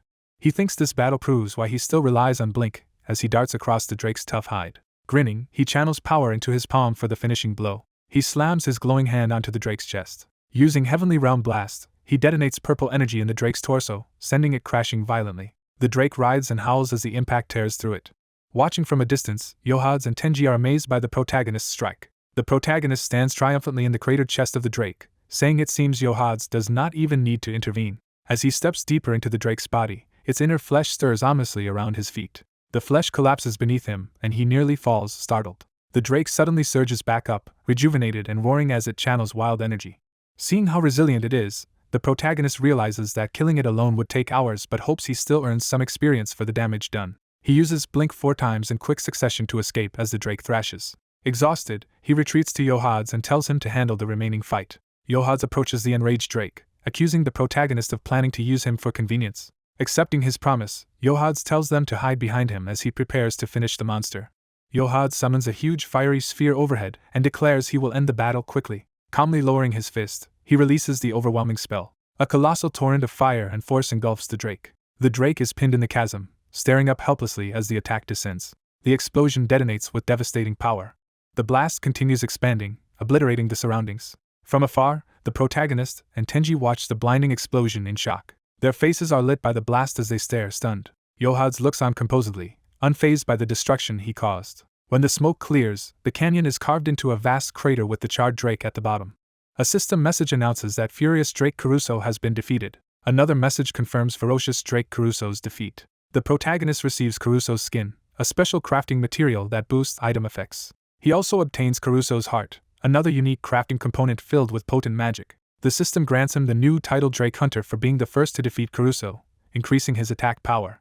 Overjoyed with his new loot and title, he laughs to himself while Yohad's asks if that reward alone really satisfies him. Yohad's then tells him there is still one last task to complete, to the protagonist's dismay. Yohad's explains that deep within the Baltar Mountains lies Mount Cruz, a place where overcharged magical monsters gather. At Cruz's peak stands a large stone monument that must be destroyed. Yohad says that once that monument is destroyed he will recognize the adventurer's growth and open the way to the eastern continent, triggering a new quest.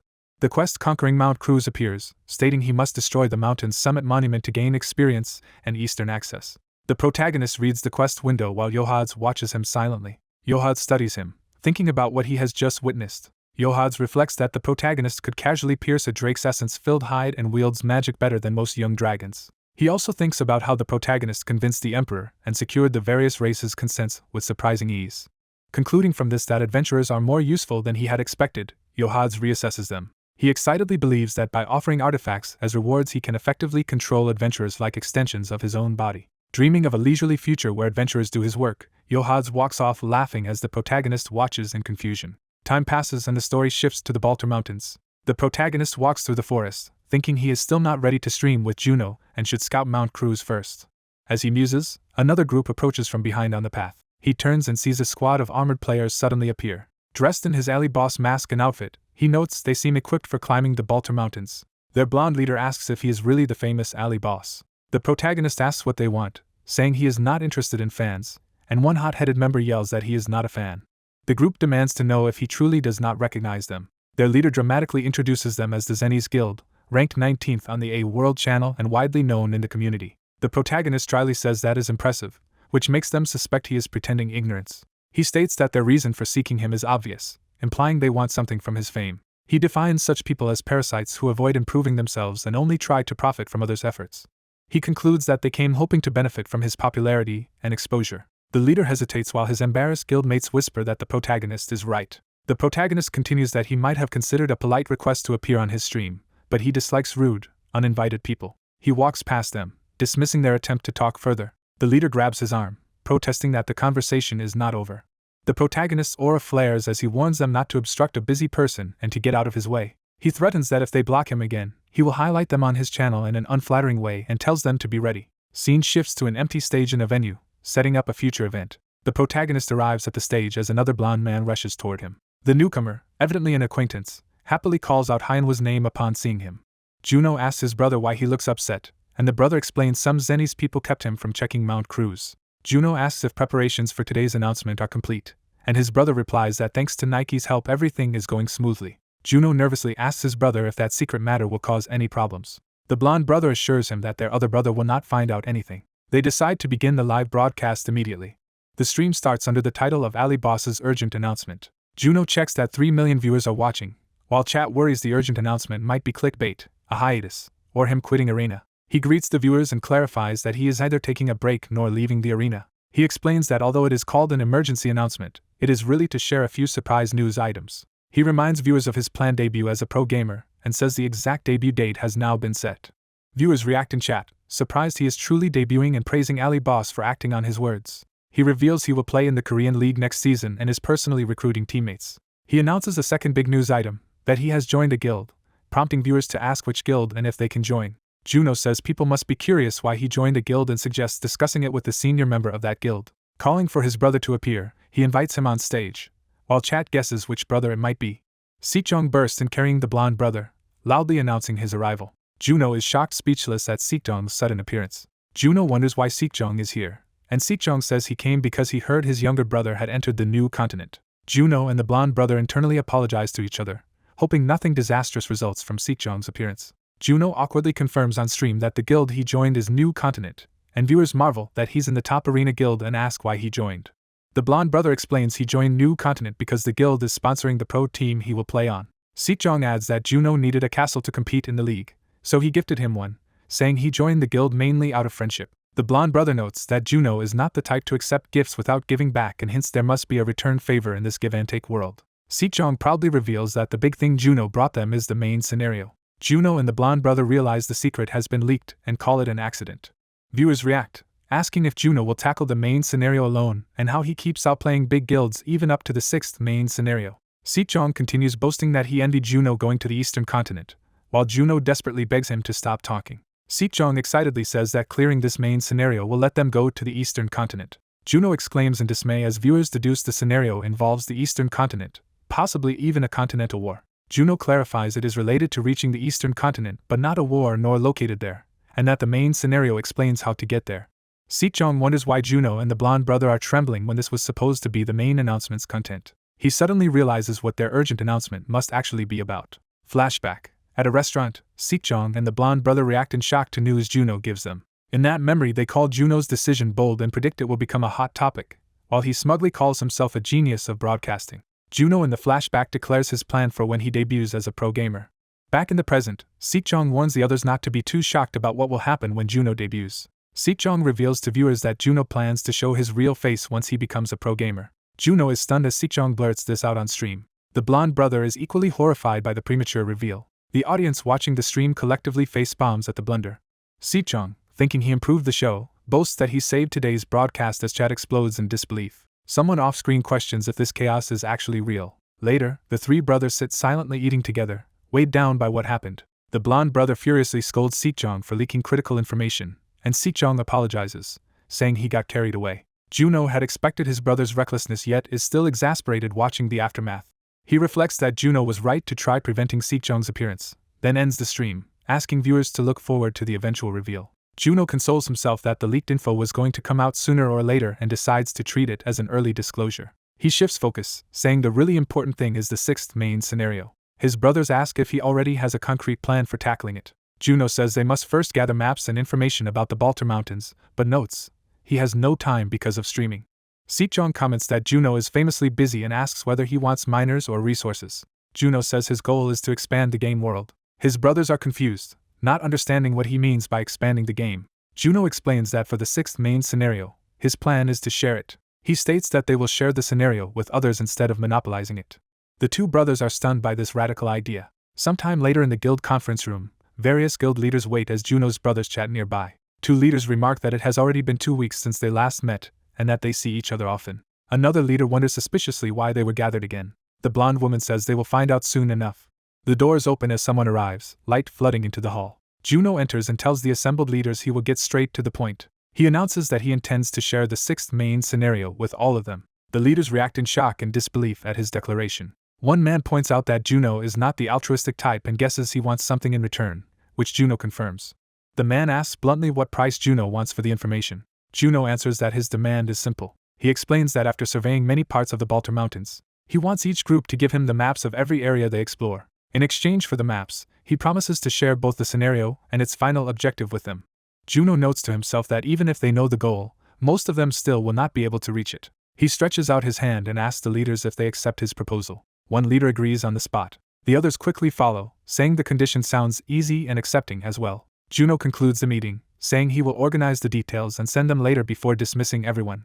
After the leaders vanish, Juno asks his two brothers to take care of the remaining preparations. Sejong readily agrees, confirming they only need to set up a base camp. The blonde brother hesitantly asks if Juno is really satisfied with only obtaining maps, and Juno answers yes. Juno explains that by gathering everyone's maps they will stay ahead of all other parties. He tells his brothers he will leave first, and Sejong says he will contact Juno again later. Juno teleports away, leaving the two brothers alone in the hall. Back in the real-world kitchen, Juno's friend prepares to eat fried chicken alone, happy for a solo meal. As he starts to eat, a worn-out Juno appears, prompting the friend to pause mid-bite. Shocked by Juno's exhausted appearance, the friend asks what happened, and Juno admits he has been out of it lately. The friend wordlessly shoves a drumstick into Juno's mouth. He scolds Juno that he will die young if he keeps overworking and tells him to take care of his health. Juno laments that it is not so simple and says he must start preparing his next content immediately. The friend thinks Juno is overcomplicating things and asks what the next content will be. Juno, thinking of previous collaborators, says his next project will be Ali Boss Academy. The friend ponders the idea. He then exclaims that the plan is actually simpler than he expected. Smiling, he says there is a perfect candidate at the military base, and Juno hastily tells him not to suggest himself. The friend leans in and whispers the candidate's identity to Juno. He asks what Juno thinks of this suggestion. Juno explodes, calling his friend a pyromaniac, while the friend just laughs loudly. An ominous aura surrounds Juno as he menacingly approaches, while the friend begs him to hear him out. Nursing a bump on his forehead, the friend insists he is serious and that the candidate is truly impressive. He explains that the person has excellent control, plays the rare priest class in arena, and that they will not find such a candidate again. Juno considers this and grows thoughtful. He recalls that priest is indeed one of the rare professions in arena, usually considered weak and avoided. The friend begins describing that person. He says he heard she once wielded a great sword as big as herself, startling Juno. Juno clenches his fist on the sofa as he thinks this over. He decides the idea might actually work. Time passes, and an elevator door opens somewhere. A woman with pink hair and a red outfit steps out and walks down the hallway. She approaches a door, her shadow long on the wall. She knocks and tells whoever is inside to open up. Juno's friend answers, joking that his sibling does not look like this and acting surprised at her appearance. She promptly punches him in the face. Juno appears behind, greeting her casually. The woman, introduced as Yuri, warmly asks her older brother what he wanted to talk about. Later, Yuri and Juno sit together in the living room, ready to discuss business. Yuri asks again why he called her over today. Juno invites her to appear on his stream, pointing out that priests are rare in arena. He adds that if it feels like too much, she does not have to agree. Yuri excitedly insists she definitely wants to do it. She then shyly says she has one question first, and Juno encourages her to ask. She prepares herself, touching her lips nervously. Yuri brightly asks how she looks today. Juno internally wonders whether she only sees him as a friend, recalling when she once explicitly said so. The next stream begins titled My Last Academy Life, with Juno greeting viewers as Ali Boss while chat questions the strange announcement and begs for more Academy content. Juno apologizes that circumstances forced this to be the last season but promises to return with a second season in the future. He says the more pressing matter now is the star of the Academy's final lesson. He reveals that the final challenger for the Ali Boss Academy bronze medal will be a priest, stunning viewers. Addressing skepticism, Juno says there is no reason it cannot be a priest and announces he has brought one to attempt the bronze medal. He calls for the participant to come out, and Yuri appears in priest attire. Viewers see her hair and earrings and remark that she seems familiar but not like an ordinary person. Yuri introduces herself as Ria, streamer Argon's sister, causing chat to go wild and jokingly claim her as their sister-in-law. Juno tells viewers that Ria is not only beautiful but also extremely skilled, calling her the best priest he knows. Yuri jokingly tells him not to jinx things by praising her too much, and chat teases them for looking too happy together. Juno denies any romantic implications. He explains that today they will observe Ria's abilities and plan strategy around her combat style, starting by showing her status window. The status window reveals Ria's high level and strong stats, and Juno comments that her specs are very high. Juno says that with such stats she might even attract offers from major guilds for both her ability and appearance. Chat roasts his bad jokes while noting that even Ria seems to be pretending not to hear them. Juno admits that although her specs outclass previous academy participants, the priest class is difficult due to limited combat skills. Ria looks nervous, but Juno vows to prove that with her stats a bronze medal is absolutely achievable, while Chat comments on his arrogance. Juno relishes the skepticism, saying turning the situation around will make for a great finale. He notes that despite priests being underrated, this is still a better starting situation than with his earlier troublesome student. He summons a heavy armored knight dummy for Ria to test her abilities against and tells her to get ready. Ria grips an energy-formed greatsword, preparing to attack. She enthusiastically charges and swings the massive blade. Viewers comment on the odd sight of such a pretty priest using a greatsword but admit she is charming. Ria looks at the sword, thinking about the greatsword Hyunwoo gave her. The weapon's information shows it is the unique Flower of Despair, a powerful greatsword whose shockwave scales with magic and charm, impressing Juno with its effects. Ria asks viewers to watch kindly even if she underperforms, explaining she has not fought in a long time, while Chat reassures her and lowers expectations for priest combat. Juno signals the start of the duel between Ria and the knight dummy. Ria sprints toward the armored opponent, greatsword ready. She unleashes a massive swinging strike that crashes into the knight with overwhelming force. The armored training dummy raises its weapon as it clashes violently with the trainee's attack. Purple energy suddenly engulfs the dummy's weapon, surprising it. Yuri charges the dummy from a distance, her staff wreathed in purple power. She spins gracefully and leaps, readying a powerful overhead strike. Her slash lands, sending a huge wave of purple energy crashing into the dummy.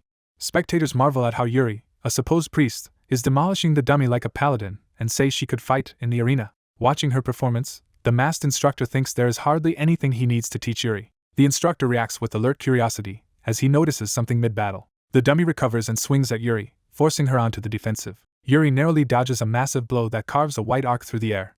She smiles confidently, unfazed by the exchange. Yuri counters with a close-range blast of purple energy that slams into the dummy. She then conjures a glowing magical shield, stunning the observers. The battered dummy's armor starts to crumble from her continuous attacks. The instructor comments that he should nurture the shield-based side of her more.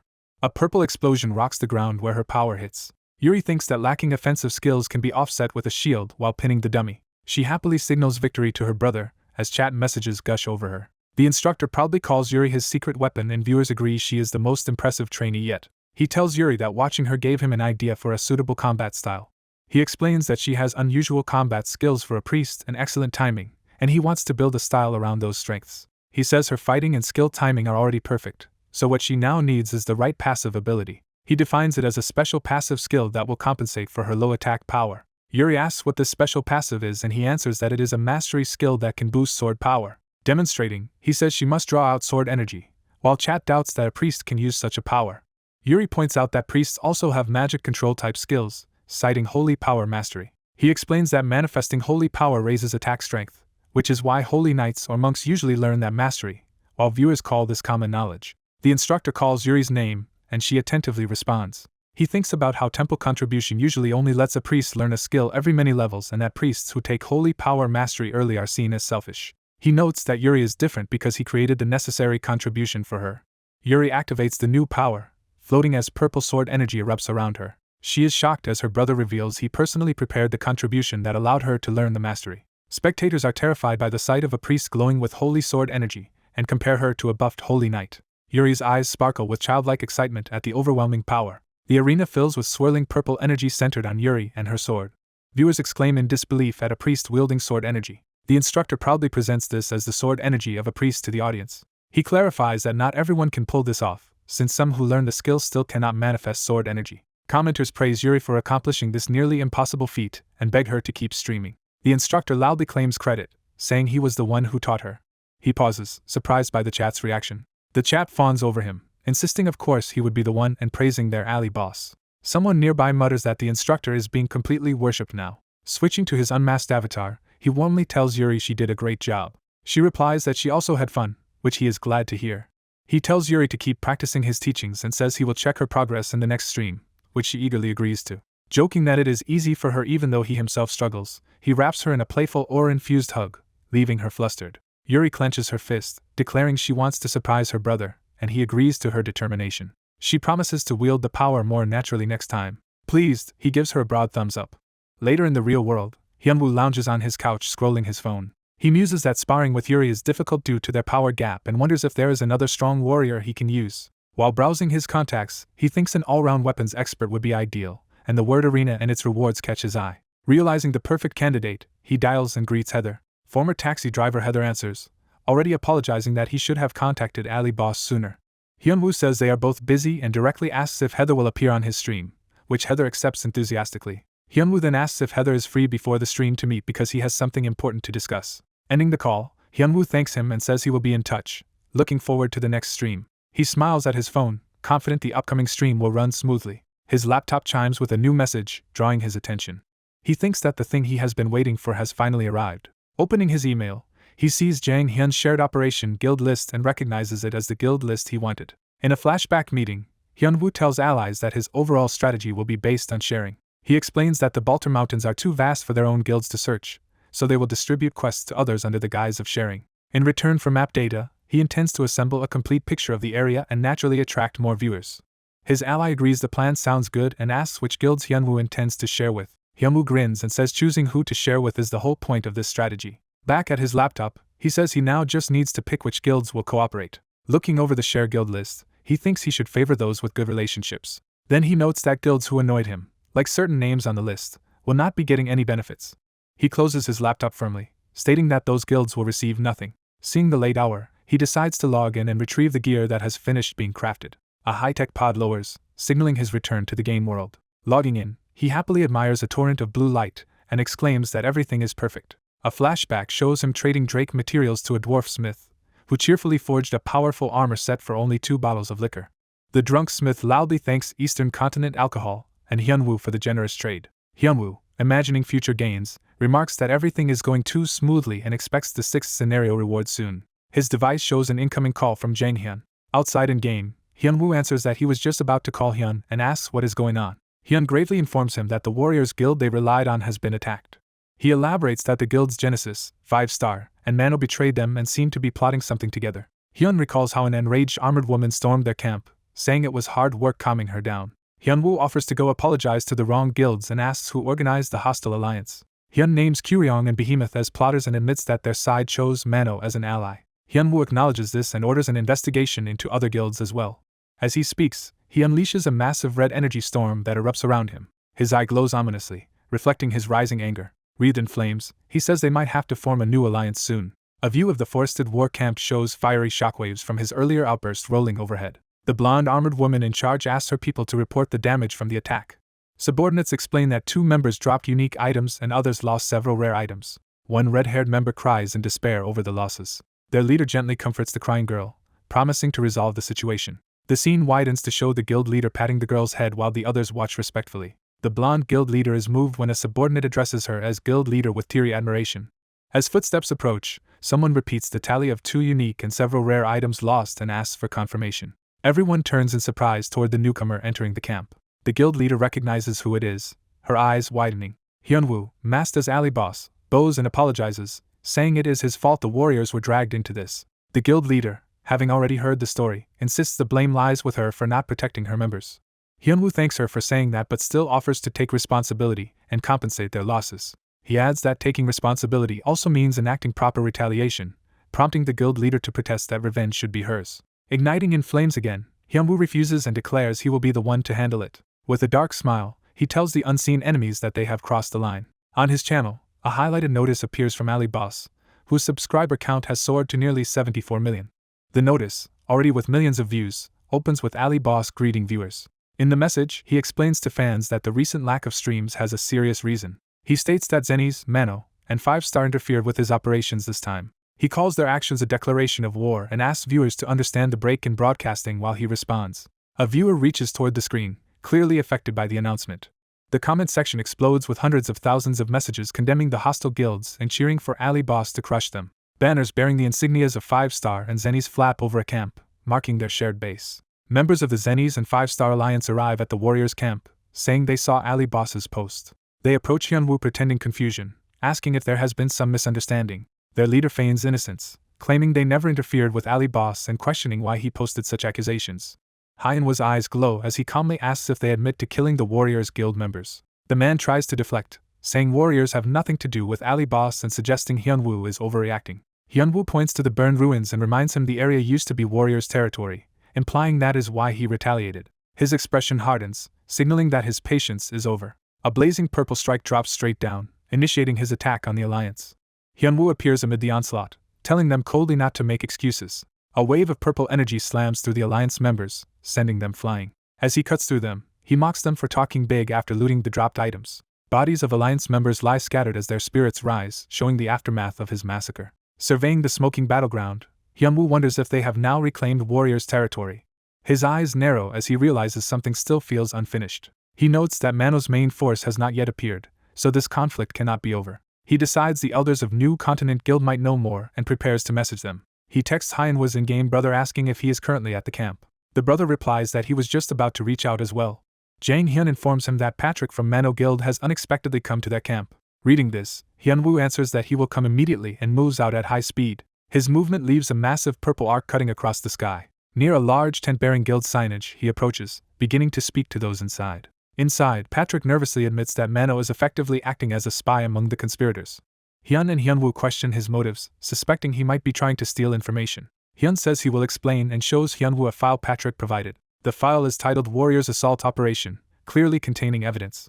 Hyun clarifies that the file is the video Patrick brought detailing the assault. The video reveals the hostile guild's plan to monopolize the sixth scenario, including maps, strategy, and their exact numbers. Hyun judges that this information alone makes accepting Patrick's offer highly profitable. He points out that with just this one video the enemy alliance could be destroyed. Patrick says he mainly wants to settle his guild's bad blood with Ali Boss. Bowing deeply, he begs for one chance to make amends. Hyunwoo comments that people rarely change, implying he remains cautious. Patrick urgently adds that soon a large-scale assault will target Ali Boss in the Baltar Mountains. He says Kan Hyunwoo will hear the detailed explanation and begs them to reconsider trusting Mano if his warning proves true. Hyunwoo agrees to test his claim, telling him they will reconsider based on the results. He clenches his fist, readying himself for what comes next. Internally, he adds the unspoken condition that if Patrick's warning is false, there will be dire consequences. The Ali Boss warns his enemies to be ready. He sighs, recalling his earlier doubts. He had thought the enemy's plan was unreliable. Seeing the massive encirclement, he wonders if the plan was actually real. The opposing commander laughs confidently. His subordinates mock the Ali Boss, saying even he cannot overcome sheer numbers and telling him to at least struggle. The Ali Boss agrees to fight and draws a glowing weapon, startling one of them. Surrounded by dark energy, he invites them to attack. Elsewhere, a leader gathers all members of Zenny's and the PK Team 5-star. That leader tells them they have suffered under the Ali Boss's tyranny but that it ends today. He rouses them by declaring they will break the Ali Boss's arrogance. Reina turns toward the call to arms. The gathered force charges, vowing to break him. The Ali Boss unleashes a devastating storm of purple energy that sends enemies flying. One enemy desperately tries to withstand the torrent. The Ali Boss casually greets him amid the chaos. Surrounded by swirling power, he asks if the enemy really thinks such resistance will work. He taunts them to use real strength. His attack carves the battlefield apart and leaves many enemies downed. An enraged ally screams at him for harming her teammate. She charges, vowing to kill him. Other allies shout for Preva not to rush in alone, but she runs ahead anyway. The Ali Boss cuts through multiple charging enemies while remarking on their feelings for their dying comrades. One of their weapons shatters on impact with his power. He criticizes them for enjoying killing players from other guilds. He slices Preva down as she screams. Her teammate cries out her name as she falls, killed by the Ali Boss. When another attacker lunges, he mocks them for thinking one successful ambush made them special. Overwhelming him with purple flames, he says the man is nothing special. The Ali Boss follows through with another fierce blow. One opponent reaches out helplessly. Another ally tackles him aside, barely saving him from the next strike. Even so, the Ali Boss's slash sends both tumbling. They skid across the ground, horrified at his power. Watching the devastation, one of them questions whether the Ali Boss is even the same kind of player as they are.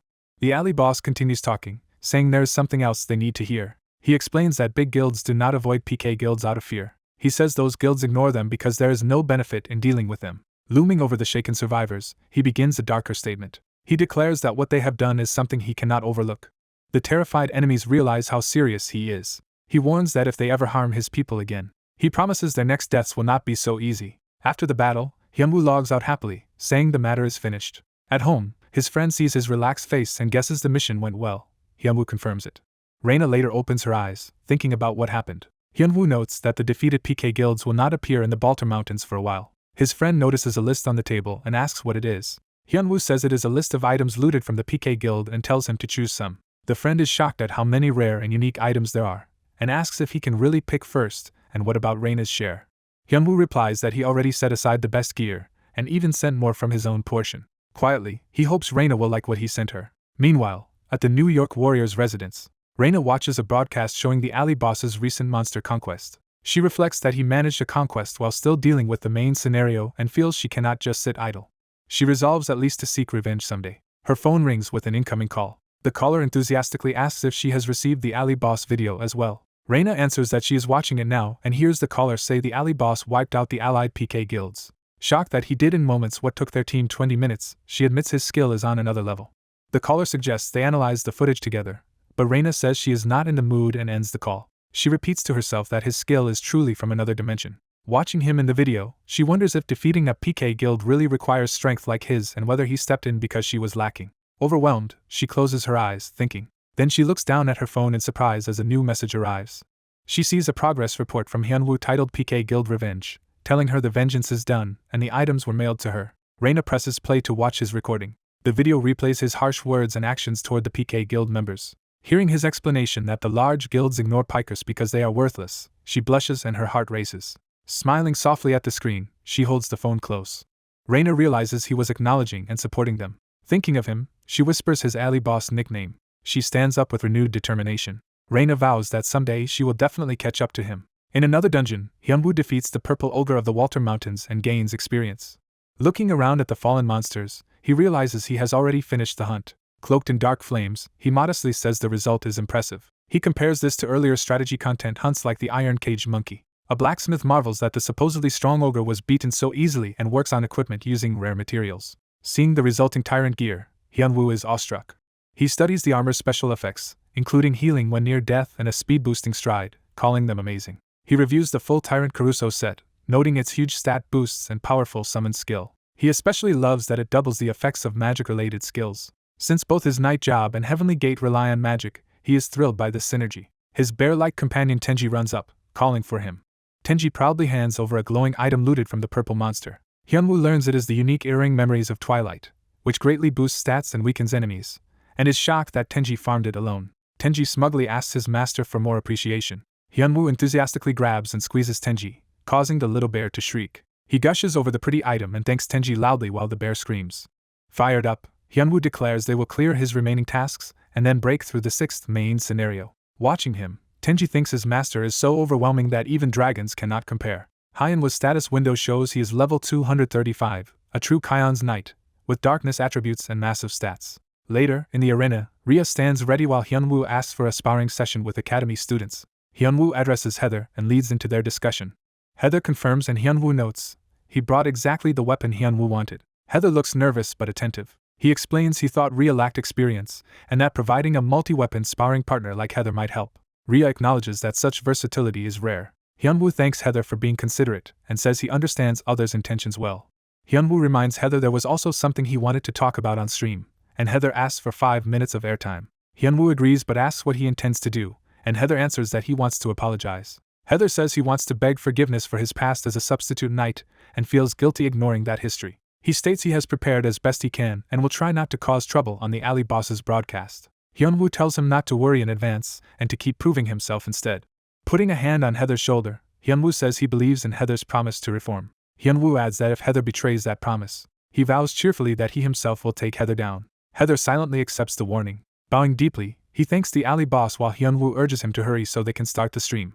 On stream, Hyunwoo introduces the day as Rhea's arena debut while chat explodes over the so-called goddess. Rhea announces that before the ranking match they will have a sparring session with a special guest. Chat viewers speculate wildly about who the guest could be. Hyunwoo reveals that today's guest is Heather, who has greatly helped his streaming, and Heather introduces himself. The chat reacts negatively, grumbling that the substitute knight is appearing again and calling him creepy.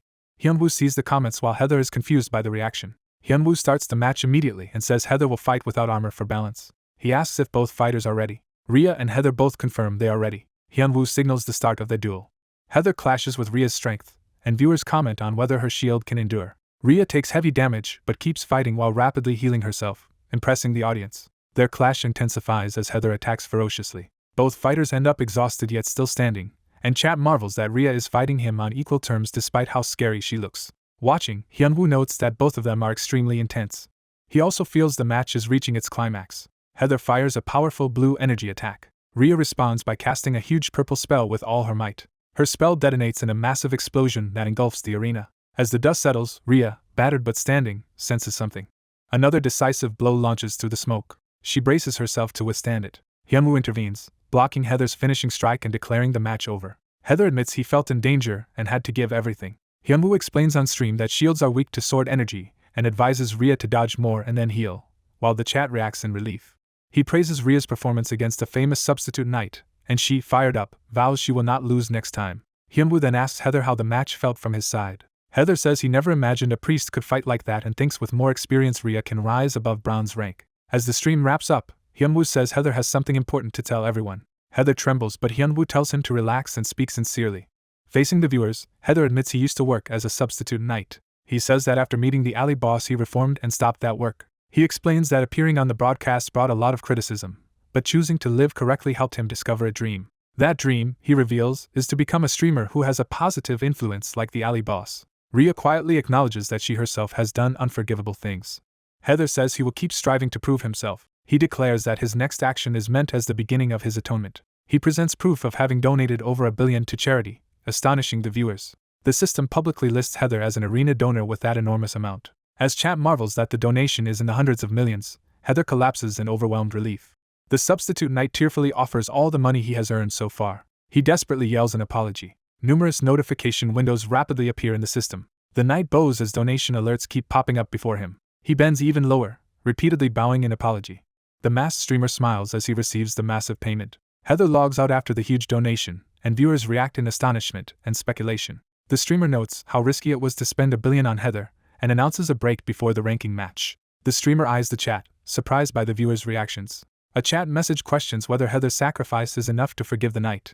The streamer smiles, pleased by this shifting sentiment. He hopes Heather's future improves while asking Rhea if she is ready to resume, and she playfully asks for a couple more minutes. A swordsman charges Rhea with a glowing green blade. Rhea blocks with a magical pink shield, straining against the blow. The streamer analyzes that Rhea is dodging to protect her shield as she fights the attacker.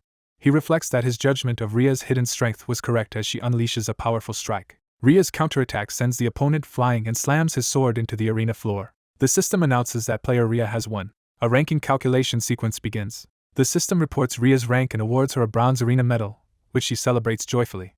The streamer congratulates Rhea on becoming a bronze medal ranker and notes that the first Academy batch event has ended successfully while chat praises her streak. Rhea teasingly asks the streamer and viewers if they doubted her. She complains that she thought she had already proven her skill and says she is disappointed, prompting the chat to reassure her. Donation alerts flood in as viewers, calling her a goddess, shower her with gold coins. Blushing, Rhea apologizes and says she misunderstood how highly everyone thinks of her. The streamer looks at her in surprised silence. Rhea gives him a bright, grateful smile. The streamer says the situation genuinely moves him. Narration observes that Yuri was always meant to be a streamer, while chat congratulates Rhea as the Academy's third bronze medalist. The streamer and Rhea thank viewers for watching and ask them to look forward to Season 2. A final screen states that the stream has ended and thanks viewers. Afterward, Soho praises Yuri for boosting the stream's popularity, and she replies that she enjoyed it. Soho offers to buy Yuri a meal for her hard work, and she eagerly accepts on the spot. He tells her to order without worrying about the cost, delighting her. She excitedly suggests inviting Yang Jun and Yang Chan to join them. Time shifts to a scenic view of the Baltar Mountains. The alley boss begins a new live stream at the mountain entrance, introducing himself to millions of viewers. He explains that today's broadcast will explore the Baltar Mountains entrance, warning that many powerful monsters appear there. He specifically cautions viewers about the dangerous black maned lion as one lunges at him. While easily bisecting the lion mid-charge, he points out its incredible speed and vicious claws and fangs. He warns viewers not to underestimate the beast just because he handled it easily, insisting it is truly strong while chat doubts him. Struggling to hold up the slain lion, he insists its claws prove how strong it is, but the viewers accuse him of exaggerating. He exclaims that the lion normally requires a party of 6 third-class characters and demands another bet while chat still refuses to believe him. Frustrated, he tries to calm himself and wonders how he can convince the audience. Suddenly a sound draws his attention as something moves rapidly away into the distance. He watches a massive explosion in the far mountains, showing something far stronger is out there. Realizing this gives him an idea, he decides that the distant blast is exactly what he needs. A party of adventurers is shown lying defeated and logged out on the ground. A surviving leader orders the others to ignore a deserter and quickly regroup. While blocking a massive strike, the leader shouts that the warriors have advanced ahead and urges the rear guard to ready their crowd control skills instead of giving up. A ferocious purple ogre roars menacingly. The commentator identifies the creature as a strong but non-boss purple ogre, prompting shocked chat reactions. The purple ogre smashes the ground with its club, scattering the surrounding adventurers. Mascherano dodges and rushes in, preparing to counterattack. The commentator orders crowd control skills to be used while the ogre is bound by lightning and Mascherano charges with a flaming fist. Mascherano dives toward the ogre, driving his blazing punch in for a decisive blow. A focused observer assesses that the next strike will be fatal. Mascherano unleashes his flaming finishing move, blasting the restrained purple ogre. The streamer excitedly announces Mascherano's ultimate attack and waits to see how much damage it dealt, as viewers praise the Red Bull's leader. The commentator notes that the hit lands but enrages the purple ogre, which activates a fear ability. A system message explains that the observer has previously experienced the fear of the purple ogre from Baltar Mountains. Another system message states that Mascherano's wave of fire skill lets him ignore the purple ogre's fear. The commentator praises Mascherano for nullifying the fear effect. Mascherano's assault continues, driving the ogre back as it cries out in pain. Mascherano hangs in the air, gathering energy for another powerful technique. Despite his efforts, 2 more purple ogres leap in and crush Mascherano with their clubs while his party screams for their boss. The streamer explains that purple ogres usually move in groups, making this battle especially difficult, and viewers panic that the party will die. Annoyed, the streamer reminds chat they claim this was only a level 100 area and taunts them for doubting that Red Bulls could handle such monsters, while viewers beg him to save the party. Donations of large amounts of gold coins pour in from fans to persuade him to intervene. Accepting, the streamer says he has no choice and charges into battle against the charging ogre, wrapped in purple energy. He cleaves through the ogre's massive club with a purple slash, shocking the onlookers. Wreathed in dark energy, the streamer wonders if he is making a one-time exception by stepping in personally. One purple ogre looks down in confusion at a deep wound appearing across its chest. The slash extends, splitting the ogre cleanly in two. The same attack simultaneously bisects multiple purple ogres as they charge. The purple energy detonates in a star-shaped explosion, finishing the group attack. A system notification declares that the purple ogre of Baltar Mountains has been defeated and experience points have been gained. The streamer cheerfully tells his audience that this proves he never lies. Confused by the sudden silence from chat while the party stares at him in shock, he wonders if the stream has bugged. Viewers spam messages in disbelief, calling him divine and predicting his ogre hunting video will outclass all big guilds. The streamer's eyes sparkle with joy as he reads the flood of admiring comments. Overwhelmed and clutching his chest, he beams happily at the praise and support. He boasts to the party that the fight only looked easy because he is so strong, loudly reveling in his own performance. Chat teases that the boss is bragging again, but admits the display really was epic. Mascherano thanks the alley boss for rescuing them, and the streamer modestly replies that he simply wanted to help. Mascherano nervously asks if the alley boss has time to hunt together, but the streamer declines, citing their earlier bet and saying he will leave for today. With a curt goodbye, he logs off despite chat pleading with him to stay. The remaining party watches the light of his logout vanish, one of them exclaiming in dismay. Mascherano, now drawn more realistically, reaches out and laments that the alley boss left without hearing him out. The scene shifts to the real world, showing a modern city building where the next meeting will occur. Inside, a scarred man in a suit greets someone warmly and thanks him for coming. The protagonist bows and apologizes for neglecting their contract because he has been too preoccupied to contact them sooner. The suited man tells him it is fine and invites him to sit down. The protagonist internally realizes that this scarred man is actually the owner of the Crescent Moon team, someone he never expected to meet again except due to the current light-related problem. He reflects that this reunion feels like a strangely fated encounter. The owner explains he summoned the protagonist to ask him about something specific. Leaning forward, the owner asks which players the protagonist intends to recruit for their upcoming contract. The protagonist answers that curiosity is understandable and reveals they have only confirmed a single recruit so far. Heart-pounding, the owner anxiously wonders who exactly will be joining his team. He imagines possibilities such as famed figures Kim Seekjong, Kan Young-gu, or the arena prodigy Taika as the potential recruit. The guild owner is ecstatic that any of the famous star players he admires might join his guild. A wizard named Mason is introduced as the first candidate, leaving the guild owner surprised. Recognizing Mason as the disciple of a renowned archmage, the owner reacts with nervous excitement. The team captain reassures him that although Mason is still untested, his magical talent is genuine. Trusting the captain's judgment, the owner accepts Mason and asks to hear about the other candidates. The captain says he has 3 more players in mind that meet his selection criteria. He presents Dwayne, Sunny, and Rhea as the next 3 potential team members. Shocked by the seemingly mismatched lineup, the owner protests that the team feels too haphazard. The captain, flaring with intensity, pointedly asks whether the owner doubts his judgment. He insists that as team captain he is qualified to choose, while the owner hurriedly clarifies his concern. The owner reminds him that he is still the team's owner and asks for a solid explanation, which the captain agrees to give. The captain explains that Dwayne excels in group battles with strong crowd control useful for assassination checks. He describes Sunny as a versatile magic user who can cover multiple roles and handle various checks. He introduces Rhea as a priest who can defend herself, which is crucial for a small team. The captain concludes that each member was chosen according to a carefully calculated overall plan. Somewhat convinced, the owner accepts the logic and asks who will fill the final team slot. The captain proposes choosing a paladin as the last member, a tank who can also provide healing support. Satisfied, the owner says he will trust any decision the captain makes, and the captain thanks him. The owner then admits he is envious of the captain's situation, prompting the captain's puzzled response. He explains that, as top-ranked in the arena and leader in the main scenario, the captain seems able to achieve anything he wants. The captain falls silent, turning away as he reflects on those words. He clenches his fist tightly, revealing suppressed anger. He recalls that there was something important he wanted to ask President Moon Duyang. Confronting Moon with a dark aura, he brings up the matter of the 300 billion won he had repaid. Glowering, he demands a full explanation about that 300 billion. The scene shifts to a rainy hospital exterior, signaling a move to his father's situation. Inside, his comatose father lies alone in a hospital room amid the sound of rain and machines. The captain quietly enters the dark room where his unconscious father rests. Standing by the bed, he softly tells his bedridden father that he has arrived. He sits down beside the bed, preparing to talk to him at length. Smiling bitterly, he tells his father that today he finally learned about the mysterious light. Holding his father's hand, he adds that he also discovered who was responsible for ruining his father's life. He recalls asking Moon in the office who that culprit was. Moon begins his answer, saying it was the same person who shifted the 300 billion debt onto the captain. Moon explains that this man embezzled 300 billion from Damsu Construction and falsified the books to blame the crime on the captain's father. Moon further reveals that the culprit was actually his father's close friend. Writing the name on the board, Moon identifies him as Young Chulho, vice chairman of Damsu Construction. The narration confirms that Young Chulho was behind the 30 billion won loss and all of the treachery. Furious, the captain thinks about how Young framed his father purely for money and curses that such scum exists. Imagining his own friend Yang-chan, he reflects that discovering such a betrayal must have been an unbearable shock for his father.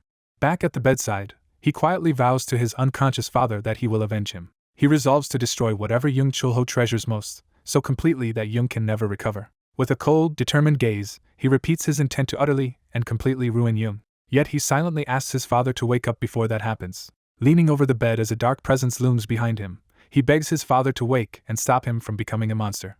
Tears falling onto their clasped hands, he pleads once more for his father to restrain him. The camera lingers on the father's unmoving hand hooked to the monitor. The father continues to lie motionless under the sheets, machines tracking his vital signs. The heart monitor shows a steady but unchanged heartbeat. Close up, the father's eyes strain and flicker slightly beneath the oxygen mask, hinting at a possible response.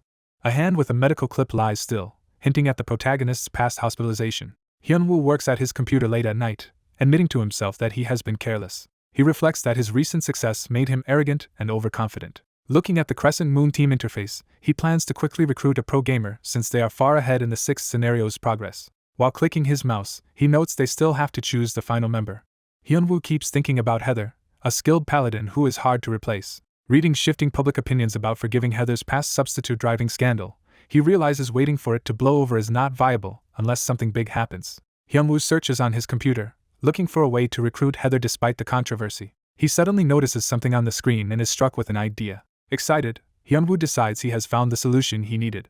In-game, he forms Team Crescent Moon with several strong members, believing this lineup will let him recruit Heather without issues. Later at home, someone calls Hyunwoo Kang to dinner. Over dinner with Yang-chan, Hyunwoo is urged to eat before the food gets cold and asked about his lack of sleep. Hyunwoo says he is fine and has just been preoccupied with planning the pro gamer team. He explains he has arranged meetings with all the desired members but worries whether he can recruit them all. Remembering Dwayne and Sunny, he notes that everyone has their own life and commitments. He also considers Rhea's schedule and how busy each potential teammate already is. Hyunwoo acknowledges that even without extra obligations, life as a pro gamer is demanding. He thinks they could look for replacements if necessary but admits he trusts his chosen candidates most. Yang-chan watches him silently, concerned. While they eat, Yang-chan asks about Yuri, mentioning she left school to earn money. Hearing that, Hyunwoo decides he should contact Yuri. Yang-chan spills food in surprise when Hyunwoo abruptly moves, asking what he is doing. Joking crudely about Hyunwoo and Yuri, Yang-chan teases him, then asks if he changed his mind. Hyunwoo flares up, insisting Yuri is like a younger sister, while Yang-chan laughs that it was only a joke. Still smiling, Yang-chan tells Hyunwoo revenge is fine but he should relax a bit. He advises Hyunwoo not to be so stiff when inviting people to join the team, leaving Hyunwoo flustered. Hyunwoo realizes he has been overly rigid and awkward in his approach. He thanks Yang-chan for helping him again in this new situation. Yang-chan replies warmly that he is lucky to have Hyunwoo as a friend. Hyunwoo expresses his gratitude, and Yang-chan says that is what friends are for. Hyunwoo then worries whether Yuri would feel pressured by becoming a pro gamer. Yang-chan insists Yuri will go along with anything Hyunwoo approves, which amazes Hyunwoo. When Yuri is invited, she reacts joyfully. She enthusiastically accepts the chance to earn money while learning from her brother, though he reminds her he is still practicing too. Yuri wonders if her skills are good enough and worries about being a burden. Hyunwoo laughs off her concern, praising her priest abilities as among the best in their league. Reassured, Yuri gladly agrees to join and entrusts herself to his guidance. Hyunwoo marks Rhea as accepted on the official roster. He reflects that, contrary to his anxiety, recruitment is going more smoothly than expected. He happily confirms Dwayne's participation over the phone. Narration notes that the best part of this process still remains. Both Rhea and Dwayne are officially accepted onto the team. Hyunwoo feels moved that everyone is accepting his offer as if it were their own cause. Sunny also reacts dramatically when she is recruited, showing how surprising the offer is. Sunny's name is checked off on the acceptance list as well. Hyunwoo feels that all his past efforts are finally paying off. Imagining his friends and allies together, he feels a deep warmth in his heart. He contrasts this camaraderie with the time he left a police station alone in despair. With Rhea, Dwayne, and Sunny secured, he turns to the last unresolved name on the list, Heather. Hyunwoo meets Heather in a cafe and asks for his thoughts on joining. Heather, now known as streamer Lee Hoon, is introduced as the former substitute driver at the center of the scandal. He says he wants to join out of gratitude to the alley boss but hesitates. Gripping his cup, Heather questions whether joining is really the right thing. Hyunwoo realizes Heather is still worried about hostile public opinion. Hyunwoo says he understands those worries but has his own perspective. He states that he is not blindly optimistic yet believes managing public backlash is his responsibility. For him, the key issue is something else entirely. He asks whether Heather is willing to fight with him for first place in the pro league. Heather clenches his fist and begins to answer emotionally. He bursts out that he would be honored and has dreamed of aiming for first place with the alley boss. Hyunwoo places a reassuring hand on his shoulder, telling him that is enough. Smiling, Hyunwoo reminds Heather to just keep proving himself, even if it is only for one season. Heather's name is then checked off as accepted, and Hyunwoo says he will be counting on him. Meanwhile, at the Nike Corporation headquarters, an executive is working at his desk. The Nike manager drinks coffee while checking his computer. A notification interrupts his drink, drawing his attention. He sees an email from Hyunwoo Kang with the final team roster attached. Reading the message, he notes that the roster decision came faster than expected. When he opens the file, he is so shocked that he spits out his drink. Seeing alley boss, Mason, Dwayne, Sunny, Rhea, and Heather together, he exclaims that the lineup seems outrageous yet perfect for drawing attention. He jumps from his chair in alarm. Panicking, he decides he must report this shocking roster to his superior, Boss Bali. Elsewhere, an explosion tears a stone tower apart as Hyunwoo searches mountains for Cruise Mountain. After the blast, he checks his map in frustration, realizing the goal still is not here. Holding his small bear-like companion, he laments that even with a map he cannot quickly find the right peak. Seeing only 3 peaks left, he reasons that one of them must be Cruise Mountain. His companion points toward the distant range, indicating possible targets. Hyunwoo playfully tells the bear to guess which one it is, while the exhausted creature complains it would not have struggled if it knew. He ominously answers its guess, making the bear sweat in fear. Hyunwoo then squeezes the bear in mock punishment, sending it into a panic. Covered in dust, Hyunwoo notices an incoming call from Younggu. Answering, he hears that the major guilds have united and are now targeting the alley boss. Younggu proposes splitting their forces into 2 teams, mentioning Hyunwoo has already narrowed Cruise Mountain down to 3 candidates. Younggu asks how they should divide teams, needing to answer the other guilds quickly.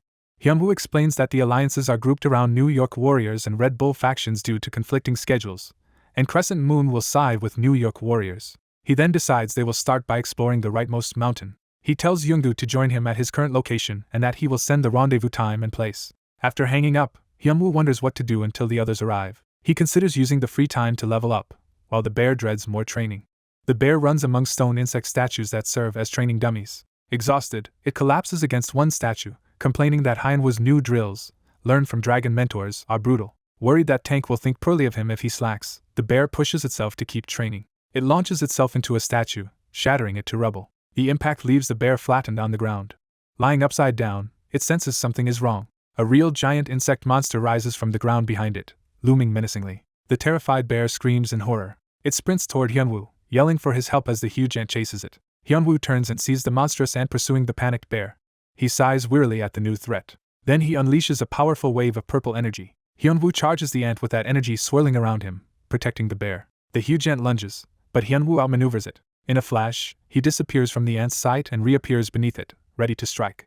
With a devastating purple slash, he cleaves through the ant's body. The system announces the defeat of the Legion and Soldier Captain and awards experience, while Hyunwoo teases the bear for being scared of something he calls cute. A strange vibration catches Hyunwoo's attention. A glowing entrance to the Ant Legion's lair opens where the monster fell. Hyunwoo grins and decides to clear this dungeon while waiting, despite the bear begging for rest.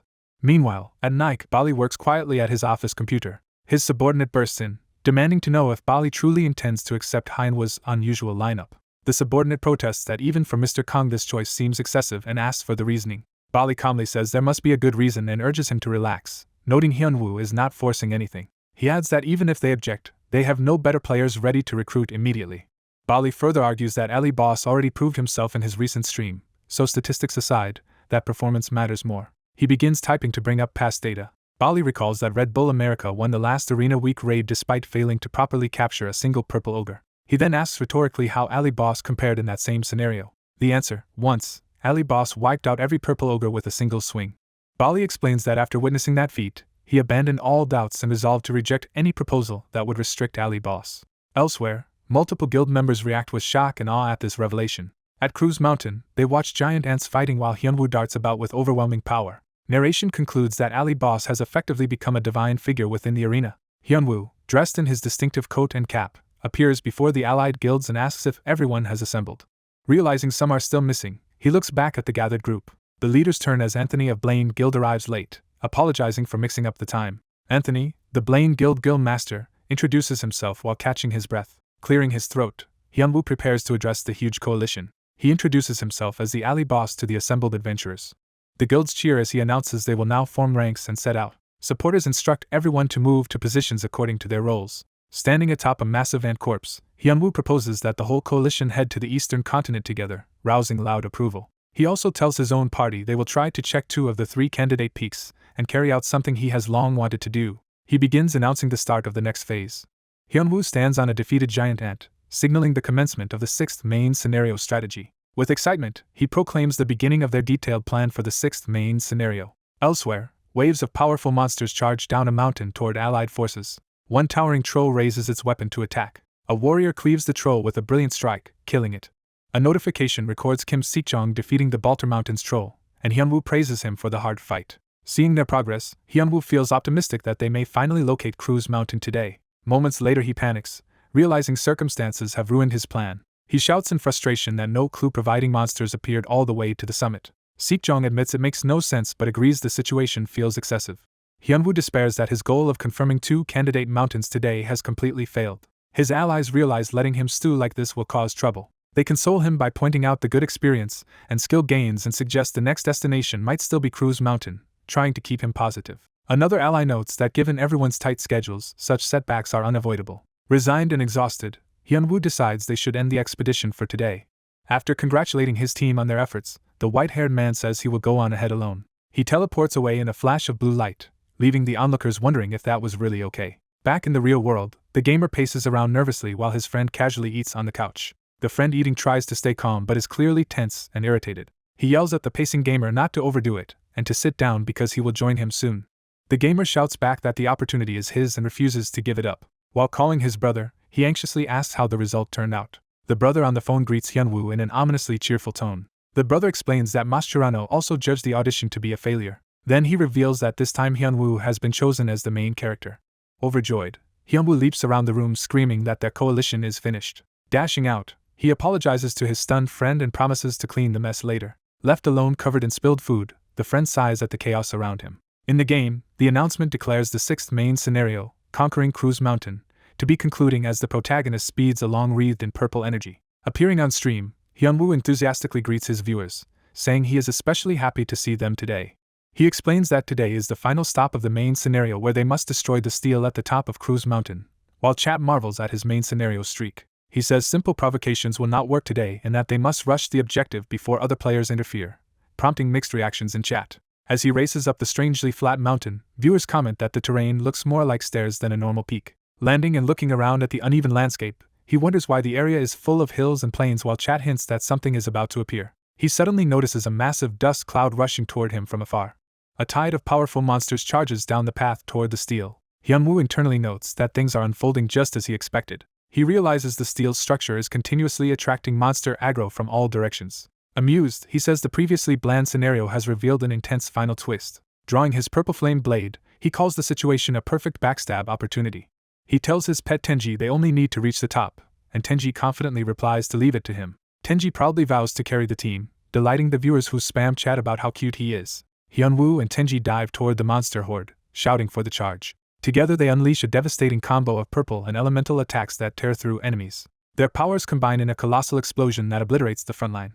Watching the carnage, Hyunwoo gleefully calls this scenario a complete jackpot. He reflects that thanks to his lifesteal gauntlet his magic never runs out, his Hyeonkian arts are already 6-star, and the synergy with his Hyeonkian gear is absurd. Laughing manically, he exclaims that his build is insanely strong. His attack detonates in a gigantic pillar of purple energy that rocks the battlefield.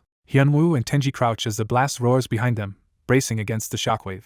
When the light fades, the two stare ahead in odd amazement. Riding a spinning chain of tendies, Hyunwoo races toward the steel, shouting that they are almost there. Near the top, he notices with confusion that no monsters are present, and wonders if things will really be that easy. Deciding not to question their luck, he urges Tenji onward so they can finish quickly. Carrying Tenji, he sprints straight toward the towering steel, while viewers speculate that a twist is still coming.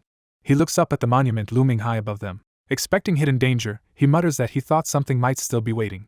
A colossal drake suddenly crashes down in front of the steel, revealing itself as yet another boss. The drake unleashes a powerful shockwave centered on Hyunwoo. The golden-haired guide laughs that the scenario cannot end so simply and that naturally he cannot hand over victory without a serious fight. Hyunwoo's eyes well up in frustrated disbelief at this new obstacle. He laments that he thought today would be a lucky day. As he touches the drake, he wails in confusion about why this is happening. He cries that although the guide gave them the main scenario, they still are not allowed to clear it easily. Kneeling before the towering drake, he despairs, asking why they still cannot conquer it. Just then, the previously defeated Caruso drake descends again, wreathed in purple energy. The revived monster's eyes flash, signaling renewed hostility. Green healing energy surges around the drake as its health rapidly recovers. Hyunwoo notes that, as expected of a drake, its regeneration is overwhelming and must first be worn down. The drake roars furiously at them. Hyunwoo remarks that he does not have to chip the boss down himself, implying he will rely on another power. He reveals he saved the special effect of the Tyrant Caruso set for a moment like this, activating Tyrant's Descent to summon Caruso for 10 minutes. The summoned Tyrant Caruso appears and clashes with Dorma, the drake, in a blazing impact. Viewers watching the stream go wild, calling the summoned creature broken and questioning the game's balance. Dorma faces off against the newly arrived tyrant in a clash of massive draconic bodies. The two drakes screech and slam into each other in a fierce aerial struggle. Watching from a distance, Hyunwoo marvels at the spectacle and jokes that there is now little left for him to do. He orders Tenji to buff their allies, and Tenji enthusiastically agrees. Tenji's magic coats Caruso in green energy, empowering the summoned drake. Strengthened Caruso pummels Dorma into the ground with earth-shaking blows. Debris rains down toward Hyunwoo and Tenji, who stare upward in surprise. They sprint away screaming as the battling drakes fling boulders in every direction. Hyunwoo narrowly dodges a tumbling rock slide with Tenji on his shoulder. Catching his breath behind cover, he sighs with relief at surviving the chaos. Tenji worries that they are now basically spectators, and Hyunwoo tells him to just grab some popcorn. The two literally watch the drake fight while hiding with 3D glasses and a tub of popcorn. The fire-type drake breathes a torrent of blazing flames. Caruso answers with icy blue energy and spectral power wrapping around its body. The two breath attacks collide in a massive explosion of fire and ice between them. The elemental clash continues, filling the sky with blinding light. The explosion's fiery wave engulfs Dorma's body. Dorma is scorched and battered by the overwhelming flames. From his hiding spot, Hyunwoo concludes that this brutal duel should have significantly weakened the drake. Yet Dorma rises again, still menacing despite its burns. Caruso continues hammering the struggling Dorma, battering its head and body. Dorma's eye widens in pain and fear as the beating continues. Seeing the drake nicely roasted, Hyunwoo cheerfully suggests they go in to harvest the loot now, while Chat debates whether they should have just finished the scenario earlier. He agrees with Chat that the reward is too good to abandon and decides not to give up on claiming it. He has Tenji cast a powerful buff, surrounding himself in green flames as Bear's momentum increases his health and strength. Additional enchantments bless him with forest-like regeneration and enhanced agility and speed. He stacks consumable buffs like Giant's Origin and the Desirous One, temporarily boosting his strength and all stats even further. Finally, he activates the special earring effect obtained from the Purple Ogre, preparing one last decisive move. He invokes the ability Twilight's Reenactment. A pillar of twilight light descends, inflicting a weakening debuff on Dorma and slashing all its stats. He follows by casting Proclamation of Authority and Emission of Combativeness, adding a slowness debuff to Dorma as purple sigils restrain it. Empowered by these effects, Tyrant Caruso savagely tears into the immobilized Dorma. Red lightning-like wounds spread over Dorma's body as it writhes in agony. Hyunwoo commands Tenji to block Dorma's escape route, and Tenji confidently answers that the boss can count on him. Tenji dives in and strikes, further pinning the Drake in place. From Dorma's viewpoint, Hyunwoo and Tenji close in as a lethal purple arc approaches its eye.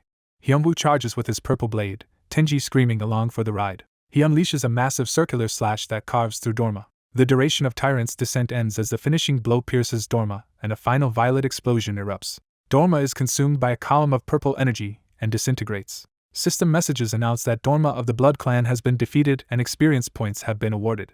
Hyunwoo levels up, his health and mana fully restored, while viewers praise his solo boss kill and note that the videos about him were not exaggerated. He then dashes toward the next objective as the battlefield clouds begin to clear. Tenji flies back toward him calling for his boss. Hyunwoo catches Tenji in his arms, praising the pet for his hard work. Facing the stream, he declares that everyone has just witnessed the end of his solo Drake raid, boasting that he pulled it off despite the difficulty. With the fight over, he suggests they hurry and break the tombstone before anything else can go wrong. A polished shoe steps onto the field, signaling someone's approach. Hyunwoo and Tenji look upward, remarking on how enormous the structure actually is. Standing before the towering steel, Hyunwoo and Chad alike comment on its impressive size. Drawing his sword, he nervously asks if they should go ahead and break it. A voice suddenly asks him what he is doing. The golden-haired guide appears beside him, casually asking whether he plans to break the steel. Hyunwoo freezes and just stares at the guide in confusion. The guide wonders aloud why Hyunwoo is staring at him instead of acting. Pointing up, the guide reminds him that what needs to be smashed is specifically the steel. Embarrassed, Hyunwoo forces a laugh and blames the guide for making him nervous. He charges his sword with purple energy in preparation. Hyunwoo slashes, sending a huge violet shockwave that shatters the steel's surface. The monument explodes into rubble, while the guide calmly remarks that it was nicely smashed. The guide immediately casts regression, surrounding them with golden energy. Time and fragments rewind around the shattered steel as the spell activates. The glowing structure reforms in front of the stunned pair while viewers spam chat in confusion about what is happening. Hyunwoo and the guide stand silently, both surprised by the sudden reversal. The guide again utters regression as golden and purple energies clash in the sky. The regression effect repeats, fully restoring the steel once more.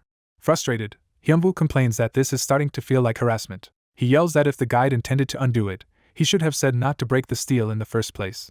Hyunwoo anxiously asks if breaking it alone clears the scenario or whether the others also need to destroy it, and the guide says that since Hyunwoo is too atypical to represent adventurers, the rest must be tested too. Grinning, the guide suggests that the remaining adventurers should also undergo the trial. Hyunwoo repeats the word test with a strained smile, clearly uneasy. He clarifies that what they need to do is capture the Drake, and notes that merely tagging along should not be enough of a contribution. The guide heartily agrees they should hunt it, saying such an opportunity is practically being handed to them. He adds that there are plenty more drakes in the Baltar Mountains, laughing as they look over the landscape. Ending the stream, Hyunwoo turns off his viewer device. With a greedy grin, he asks the guide if they can now settle the rewards. He reflects that the biggest gain is gaining access to the Eastern Continent, plus a large haul of experience. Ecstatic, he marvels that they even received 3 item rewards. He identifies the first as Dorma's Heart, a unique pet item whose consumption can randomly raise stats by up to 200 each and possibly grant a new skill. Since the heart is restricted to pets, he tosses it to Tenji, who panics at the sudden responsibility. The second item appears as a mysterious golden dome-like stone with unknown grade and effects, causing Hyunwoo to rant that such trash is an insult after all his work. Furious, he vows to complain if the third reward is also garbage and calls for its item information. The final item is revealed as Dorma's Red Blood, a unique armor piece for Drake hunters made from Dorma's scales and blood. Its red blood effect raises all stats in combat and further boosts offense, defense, and speed with each fight up to a cap, though everything resets upon death. Hyunwoo's eyes gleam intensely as he realizes how powerful this equipment is. Overcome with excitement, he erupts into a triumphant shout and sprints off. Ahead of him, Tenji joyfully runs toward the dropped armor piece. Hyunwoo catches up and grabs Tenji as the pet secures the essence, relieved they finally obtained it. Laughing, Hyunwoo tells Tenji that this is how you snag victory, while Tenji screams to be let go. Held aloft with the armor component, Tenji trembles in panic. Hyunwoo abruptly releases the item toward Tenji, leaving the startled pet exclaiming in surprise as it drops into his paws. Hyunwoo dangles Dorma's heart above Tenji and teases him with it. He feeds the heart-shaped item to the eager Tenji. System text announces that pet Tenji has consumed Dorma's heart, and he begins to power up. Tenji's stats skyrocket, a new skill is created, and Hyunwoo notes how well his pet's stats have risen. The new unique continuous skill heart creation is described as greatly boosting Tenji's magic power, recovery, and potency. Hyunwoo is amazed at how strong Tenji has become, and calls this the real jackpot. Tenji finishes transforming, looking refreshed after the power-up. Tenji happily tells Hyunwoo his paws are back to normal, while Hyunwoo struggles not to laugh. Tenji panics as a pink heart symbol appears on his chest. Hyunwoo insists the heart mark just makes Tenji cuter, while Tenji screams in dismay. Tenji's updated pet status window shows his high-level stats and long skill list including heart creation. Narration shifts to the Imperial Palace of the Ismaean Empire, hinting that a new main quest will follow the last. In the palace, Hyunwoo kneels before the throne as narration says this is where the new quest will likely appear. The Emperor cheerfully asks Hyunwoo to run a personal errand, introducing it as the Emperor's quest. Hyunwoo laughs awkwardly and agrees. The Emperor says Hyunwoo resembles his weak disciple and decides to give him something. He throws a flaming scroll to Hyunwoo, ordering him to deliver it to the master of the Eastern Continent and bring back a reply. The Emperor promises to grant Hyunwoo the title of Count if he accomplishes the errand well. Hyunwoo catches the burning scroll and is told to handle all remaining matters on his own. A system window generates the SS-grade quest The Emperor's Message, tasking Hyunwoo with delivering the letter to the Eastern Continent and bringing back a reply and specialties in exchange for large rewards and promotion to Count. Hyunwoo accepts the Imperial quest respectfully. He privately thinks about asking the Eastern Emperor for exquisite liquor as part of his trip. Back in the real world, meat and eggs sizzle in a pan. Hyunwoo invites his friend to eat, and the friend is surprised he even set the table and asks what the occasion is. The friend assumes Hyunwoo cooked because he was bothered by a previous incident and reassures him not to worry. Hyunwoo apologizes for having gotten carried away last time and promises to be more careful. During the meal, the friend notices Hyunwoo's phone ringing, tells him he has a call, and Hyunwoo steps aside to answer Kale while telling his friend to make himself comfortable. Hyunwoo answers Kale's call, and a text box from Kale says Hyunwoo was right. Kale reports that many brokers are involved in fixing matches, plans to meet the boss about it, and suggests discussing details in person. Hyunwoo tells Kale to contact him once the meeting is scheduled, then informs his surprised friend that match fixing has indeed been confirmed. Hyunwoo explains that this is why he confidently recruited Heather, and angrily remarks that he hates people who pull such scams. The friend wonders if there is an effective way to handle the scandal, prompting Hyunwoo to ponder a solution. Hyunwoo suggests using his arena channel community to collect suspicious match clips, which excites his friend, who thanks him enthusiastically. As Hyunwoo leaves the dishes to his friend in return for the idea, the friend agrees to clean everything up. Hyunwoo grins to himself and grabs his phone, clearly planning something. He thinks that he cannot let others keep profiting from his tricks and starts furiously typing on his phone. He posts a public call as Ali Boss asking viewers to submit evidence of suspected match fixing, proudly announcing his role in the investigation and declaring farewell to the corrupt brokers. Hyunwoo later meets with Kale and another official in a conference room, asking what came of the investigation. He asks if the match fixing has been definitively proven. Kale confirms that, based on the documents Ali Boss provided, match fixing has been fully established. Hyunwoo prepares to cast his tablet screen via smart view to another device. He tells them he will explain while showing the documents, projecting a suspect match video onto a large screen. The officials watch the evidence intensely, counting off incidents as they go. Hyunwoo listens thoughtfully, hand on chin, as they analyze the footage. The officials say the data is highly unusual and that the operation was so meticulous even star player Quincy was unaware of it. Hyunwoo confirms that, with that cleared up, Heather's recruitment should proceed smoothly. Kale laughs and assures him that the match-fixing scandal is far worse than the previous proxy driver issue, so there is no need to worry. Hyunwoo cheerfully says he looks forward to their continued cooperation. Internally, he links this cooperation to his own revenge and steels his resolve. In-game, a muscular NPC laments that Hyunwoo has slain another huge monster. Off-panel someone asks if he caught it again, referring to the monster. The scene reveals a colossal defeated dragon-like beast lying dead before the group. Hyunwoo downplays his feat, saying it just happened, while his companions stare at him in shock. The muscular NPC tells them that breaking the nearby steel will confer a blessing. The group looks up at the towering stone steel they are being told to destroy. One fighter powers up his fist with golden energy, ready to comply. He smashes the steel, and a system notice declares that travel to the Eastern Continent is now possible, which their instructor deems satisfactory. The instructor announces that they have earned the right to cross the barrier, and toasts to their rapid growth. The group members begin moving toward the newly opened passage. Two companions notice Hyunwoo lagging behind and look at him questioningly. Hyunwoo shouts farewell to everyone and says he will head to the Eastern Continent first to claim his first travel title. His comrades are stunned that Hyunwoo helped with the trial without even receiving the statue's title, and the blonde mage wonders if he did it just for her. Hyunwoo sprints toward the border, chanting about titles. He dives at the boundary line with crazed determination. Crossing the barrier triggers system messages granting him 2 pioneer titles for being the first to cross both the Baltar and Chonsan mountain ranges. The title descriptions show that each gives him plus 75 to all stats, and Hyunwoo exults over the incredible rewards. Looking over the eastern landscape, he resolves to keep this momentum and pick up more Eastern Continent quests. While streaming as Ali Boss, he greets his audience mid-descent from the mountain and says today's goal is simply to make it down. He promises viewers an entertaining show and announces he has prepared time for Tenji to impress them. Chat reacts excitedly, saying he finally seems to understand streaming and wishing he had done this earlier. Tenji-themed viewers start showering his stream with large gold coin donations. Hyunwoo tells the audience he will now reveal Tenji's new appearance. He presents Tenji on camera.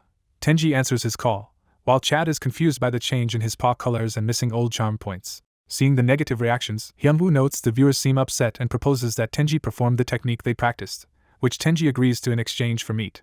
Hyunwoo activates a special item, deciding this is the perfect moment to use it.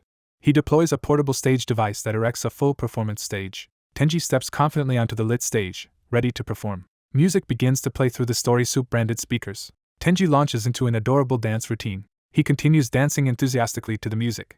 He shows off the heart mark on his chest as chat goes wild, demanding the dance clip regardless of price. Hyunwoo explains that after the stream, if the recorded video's likes exceed 1/5 of its views, he will do something special. He vows to release Tenji's dance clip for free if that condition is met, sending the chat into a frenzy of praise. Surrounded by virtual likes and coin effects, Hyunwoo urges everyone to keep up their support. Later, in the eastern city, Hyunwoo walks with a sleepy Tenji on his shoulder as a local guard runs up to him. The guard bends over panting, having rushed to reach Hyunwoo. Catching his breath, the guard asks if Hyunwoo needs assistance. Putting on airs, Hyunwoo introduces himself to the guard as a noble from the western continent who has crossed the Cheonsan Mountains and asks for an explanation of the area, while his chat admires his smooth talk. The intimidated guard stammers that he will fetch his supervisor at once. Hyunwoo watches as the guard runs off, realizing something is off. He mutters that the situation feels strange as Tenji casually remarks that he ate everything, and Chat jokes that Ali Boss always causes incidents. Annoyed by Chat's teasing, Hyunwoo looks back with irritation. He tells the audience that the Imperial Palace should not be casually shown, hinting he may have to stop streaming here. He then announces that today's stream will end at this point, prompting protests in the chat. Hyunwoo insists he is not sulking and abruptly ends the broadcast despite viewers begging him to reconsider. He adds that those who join the stream should check his community post afterward for more information. A gleaming light marks the transition to a new scene. The narrative cuts to a multi-story traditional tower building, likely Heaven's Pavilion or another major Eastern location. Hyunwoo is summoned before Eastern officials seated around a long table, with a robed man at the head. The third prince Yongyun confirms that Hyunwoo really came over the Cheonsan Mountains. The prince remarks that Hyunwoo's imposing presence makes him seem like royalty. A flashback image of the Ismaean emperor appears as Hyunwoo introduces himself as Count Hyunwoo Kong from Ismaean. Hyunwoo adds that he comes from the western continent beyond Cheonsan. The prince, excited, declares himself an adventurer as well. An illustrated panel shows priests wondering if Hyunwoo might be the immortal figure described in ancient texts. Hyunwoo boasts that he is among the most distinguished adventurers and asks if there are many like him. Court officials whisper doubts, while the prince asks Hyunwoo to provide proof of his claims. The skeptical murmurs annoy Hyunwoo, who grumbles about always being met with suspicion. He begins to cloak himself in dark purple aura, preparing a demonstration. His eye glows ominously as his power surges. Surrounded by swirling dark energy, he warns that if they insist on proof, he will oblige. Hyunwoo unleashes a torrent of purple aura down the table toward the prince and officials. The prince recoils in shock as the energy engulfs him. The aura physically slams the prince back by the face, leaving him gasping. A close-up shows his terrified eye as he realizes how overwhelming the power is. The entire hall is thrown into chaos as officials are knocked over, and narration brands Hyunwoo the undisputed strongest. Hyunwoo calmly declares that such overwhelming might is precisely who he is. Elsewhere, a community post announces Crescent Moon's second member, naming Dwayne Johnson under Ali Boss's leadership. A muscular fighter, presumably Dwayne, is shown as the newly revealed second member. Repeat frame, Hyunwoo continues to project his overwhelming aura toward the prince as proof. The prince remains stunned in the swirling energy circle. The aura lift continues, leaving the prince choked and gasping. Another close-up emphasizes his fearful realization. Officials lie scattered on the floor from the pressure of Hyunwoo's aura. Trembling, the prince admits he fully understands Hyunwoo's strength. He nervously begs Hyunwoo to withdraw his terrifying aura. Hyunwoo's eye flickers as he begins to release the power. Seeing the room full of collapsed officials, he admits he may have gone too far. Regaining composure, the prince politely asks why Hyunwoo crossed the mountains. Hyunwoo explains that the Western Emperor personally wrote a letter for the Yeshan Emperor and entrusted it to him. The prince says his emperor will be very interested in a baron like Hyunwoo and promises to contact his majesty. With officials still sprawled around, Hyunwoo agrees but asks permission to pose one question. He straightforwardly asks the prince if he has a map of the eastern continent. Hyunwoo eagerly examines the provided map while Tenji looks on. Overjoyed by what he sees on the map, Hyunwoo's face contorts into a goofy, delighted expression. The narration lists his rewards: a detailed eastern map, returned talismans, and a royal guest gold medal, which he is very glad he asked for. Back at an inn, Tenji angrily calls Hyunwoo stupid while he studies the map. Tenji points at Heaven's Pavilion near the Imperial Palace on the map, asking what that location is and why it is so close to the palace. Hyunwoo realizes Heaven's Pavilion is the place where a secret agent had been sending funds, connecting it to his earlier investigation. A waitress approaches their table with food and politely addresses Hyunwoo. She serves his order, and Hyunwoo thanks her while asking if she knows anything about Heaven's Pavilion. She eagerly explains that Heaven's Pavilion is a massive complex that serves as a combined inn, restaurant, shop, and more. Hearing this, Hyunwoo has a sudden realization relevant to his plans. A historical narration mentions the Sunghwa sect once opposing the Nine Heavens sect alongside the Heavenly Demon sect, which Hyunwoo recognizes as important information. Excited by a new idea, Hyunwoo calls Tenji, who responds by calling him stupid as usual. Hyunwoo proposes that instead of just eating, they go hunt wild boars, and Tenji enthusiastically agrees. The story shifts to a scenic autumn mountain range at sunset where their hunt will take place. That evening, Hyunwoo, Tenji, and a new companion roast a huge boar over a campfire. Hyunwoo warns a hungry blonde boy to eat slowly so he does not hurt his mouth. Their new bearded companion asks if the boy is Hyunwoo's son, and Hyunwoo replies that he is not his child but someone precious like family.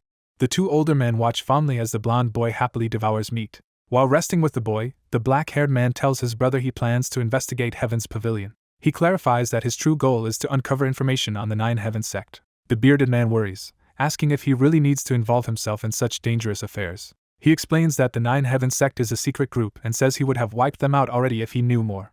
Pouring a drink, he warns that careless action will bring great danger. He urges the younger man to take his elder brother's advice seriously. The younger man receives a drink, reflecting on the warning. He thanks his brother for the concern. The bearded man replies that he dislikes living defensively. Fired up, he suggests they go ask the sect master for information on the Nine Heavens sect. For now, he proposes they relax together, and wishes his brother luck in the coming investigation. The protagonist smiles, accepting the support. They clink cups, agreeing on the plan. Later they stand before the seated sect master in the audience hall. The sect master of the Sunghwa sect, John, remarks on their desire for revenge. He begins to question their purpose. The protagonist listens seriously. The master prepares to share what he knows. John says he has accumulated information on the Nine Heavens sect over generations, but it is incomplete. The protagonist replies that even partial information is a good start. John laughs approvingly at his attitude. He wishes them luck and formally issues a quest. A system window appears giving the protagonist the high-grade quest Investigate the Nine Heavens sect, asking him to learn their nature and objectives. The scene shifts to towering mountains where the protagonist travels. He climbs the sheer cliff toward the Heavenly Demon sect's location. While climbing, he reviews that the Nine Heavens sect's branches include groups like Shadow Brigade, Heaven's Rebellion Corps, and Sky Dragon Battalion. The intel also says the sect has great power but unknown funding, possibly aiming to overturn the Eastern continent. A looming figure grasping a floating landmass illustrates this threat. Climbing, the protagonist complains that the information from the Sunghwa head is too vague and guesses the funding clue points to Heaven's Pavilion. Struggling upward, he hopes Heaven's Pavilion will be easy to find and wonders if the Heavenly Demon sect leader knows about it. Reaching the mountaintop, he calls out for the Heavenly Master. His face turns stiff as he senses something wrong. He finds the Heavenly Demon sect in ruins and realizes the entire place has been destroyed. Shocked, he steps through the debris. He laments that his Heavenly Demon sect, his potential gold mine, has been ruined. Refusing to accept this outcome, he steadies his shaking hands. He frantically digs through the wreckage, convinced there must be some clue left for the story to move forward. The search continues amid collapsing beams and rubble. More of the devastated interior is revealed as he presses on. He finally notices a hidden area beneath the wreckage. Smiling with relief, he believes he has found what he was looking for. He uncovers an intact section and confirms that something survived. Ecstatic, he shouts that he has found a clue. The narrative cuts to an old man in a dark room, beginning to write a message. The elder gravely prepares to record his final words. His message explains that whoever finds this place should be a descendant who has mastered the blood fist technique. He recounts how an adventurer from the western continent who knew heavenly demonic martial arts once visited them. With that adventurer's help, they restored the lost blood fist technique. Later, by chance, the elder discovered something disturbing about his own disciples. He learned that his beloved disciples were in fact powerful members of the Nine Heavens sect. Believing the finder has read his account, he begins an additional, final message. He writes that he is likely already dead as he leaves these words amid the collapsing sect. He states that he does not seek revenge. Instead, he asks the finder to use destructive arts to annihilate this place completely. With his last strength, the elder grasps his robe, emphasizing the request. He also passes on leadership, declaring the finder the new sect leader of the Heavenly Demon sect. He begs the successor to take care of the Heavenly Demon sect. A system message grants the title Heavenly Demon sect leader, greatly boosting the protagonist's heavenly demonic martial arts. Another title, First Sect Leader, increases how quickly new disciples can learn martial arts. Reading the will, the protagonist reflects that, even for a game, the elder's story is quite tragic. He draws his sword, enveloped in purple demonic energy. With Tangi watching, he unleashes a massive purple slash to obliterate the sect grounds as requested. Sheathing his blade afterward, he decides it is only right to honor the old master's last wishes since he plans to keep the Heavenly Demon sect. The mountain explodes and collapses from the destructive strike. Tangy angrily calls him stupid for growing stronger alone. The bear demands to know what he ate to gain power and complains that good things should be shared. The protagonist grabs Tangy and teases him about asking what he ate. Chasing the fleeing bear, he calls him a greedy rascal while Tangy begs forgiveness. Mid-chase, the protagonist notices something unusual. He stops and digs among rocks where Tangy fell, noticing a glow. He picks up a mysterious purple ring and wonders what it is. A system window explains that this epic ring is the symbol of the sect leader, massively boosting stats and heavenly demonic martial arts for the heavenly demon sect leader. Another note clarifies the ring grants authority to restrict the movements of those who mastered heavenly demonic martial arts. Realizing the ring is the core of the barrier that hid the sect, he understands why the elder asked him to destroy it. Instead of breaking it, he slips the powerful ring onto his finger. He closes his eyes, solemnly accepting his new role as sect leader. He then tells Tang it is time for them to leave. A small cairn with a glowing stone is left behind as a memorial in the cave. The scene shifts back to reality where he sits in a cafe. In the cafe, someone approaches and lightly pats his shoulder. He nervously asks the visitor why he was summoned today. On the phone earlier, he had learned that officials wanted to announce Heather's recruitment earlier than planned. An investigator explains they contacted a Korean prosecutor, Kim Jun-sik, who wants to meet Kang Hyun-woo personally. Hyun-woo agrees the timing is good but wonders why the prosecutor specifically needs to meet him. At the cafe, he's surprised to find that the prosecutor, Kim Jun-sik, is actually a woman. Flustered by her appearance, he regrets not dressing better and panics internally. She, secretly a fan, thinks excitedly that the famed god of arena is sitting right in front of her. They awkwardly greet each other as she confirms his name. She explains that she called him mainly to thank him in person because his information greatly helped their investigation. Bowing, she again expresses her gratitude. Embarrassed, Hyunwoo laughs it off, saying he only did what any arena player would. Seeing his modesty, she admires him even more. Internally, she swoons over his humility. After a bit more conversation, she asks if she can pose him one question. He eagerly asks how prosecutors actually work during investigations, curious about their methods. When he quickly adds that she does not have to answer if it is sensitive, she internally marvels at how considerate he is. She sets down her cup and says it is fine to explain. She promises to tell him everything about her work from beginning to end. Delighted, Hyunwoo thanks her enthusiastically as they continue talking in the cafe. Back in the game, streaming as Ali Boss, he introduces viewers to the huge shopping mall known as Heaven's Pavilion on the Eastern continent. Surrounded by crowds, he explains he is there on a quest that links the Eastern and Western continents. He reveals that a clue for this quest is said to be hidden somewhere inside Heaven's Pavilion. Looking at the floor guide, he notes there are 7 main floors above an inn and decides to start exploring from the 7th floor downward. Later he appears exhausted, overwhelmed by the search. Looking over the packed atrium from a railing, he doubts whether his approach is correct given the building's size. Frustrated, he cries that they failed to find a single clue all day despite even hitting a jackpot on the 7th floor casino. As he despairs, the chat teases him that a rare skill book appeared earlier and that his luck is used up, offering mixed encouragement and mockery. Too tired to keep searching, he tells his viewers he is logging off for now and ends the broadcast. Walking away, he sighs that they finished without discovering anything. He thinks he will have to proceed with Heather's recruitment announcement despite feeling the day's search was a waste. He wishes there were just one more useful thing he could find. He suddenly remembers that his ring can restrict anyone who has mastered heavenly demonic martial arts. His eyes glow purple as the realization hits him. The restriction ability activates automatically, surrounding him in swirling energy, and he questions why it is triggering now. He recalls the activation condition and realizes it targets those who mastered heavenly demonic martial arts. Concluding that traitors of the heavenly demon sect must be nearby, he focuses his intent. Empowered by purple chains, he casts the command halt to immobilize them. The spell constricts a hidden enemy, seizing their heart. The power binds another target as well, tightening around their chest. Among the crowd, a braided figure reacts as the immobilization takes hold. Smiling with glowing eyes, he wonders which enemy he should crush first. One of the affected people tries to push through the crowd, shouting an excuse while stumbling. The protagonist decides to start by capturing that suspicious person. Cloaked in purple energy, he darts through the crowd toward the target. He intercepts a man from behind, pretending to return something he dropped. When the man turns, Hyunwoo is holding only a bamboo steamer and looks puzzled. He then grins, recognizing the opportunity this steamer presents. He tracks the trail of dumplings toward a restaurant inside Heaven's Pavilion. He becomes certain that the person he seeks is inside that shop. Inside the quiet eatery he sits and waits, having ordered food. Eating dumplings, he remarks that the place still has a fair number of customers. The shop worker laughs nervously in response. Hyunwoo notes that while the pavilion is crowded, this particular stall feels strangely empty. The worker explains it is a small establishment run by a father and his daughter.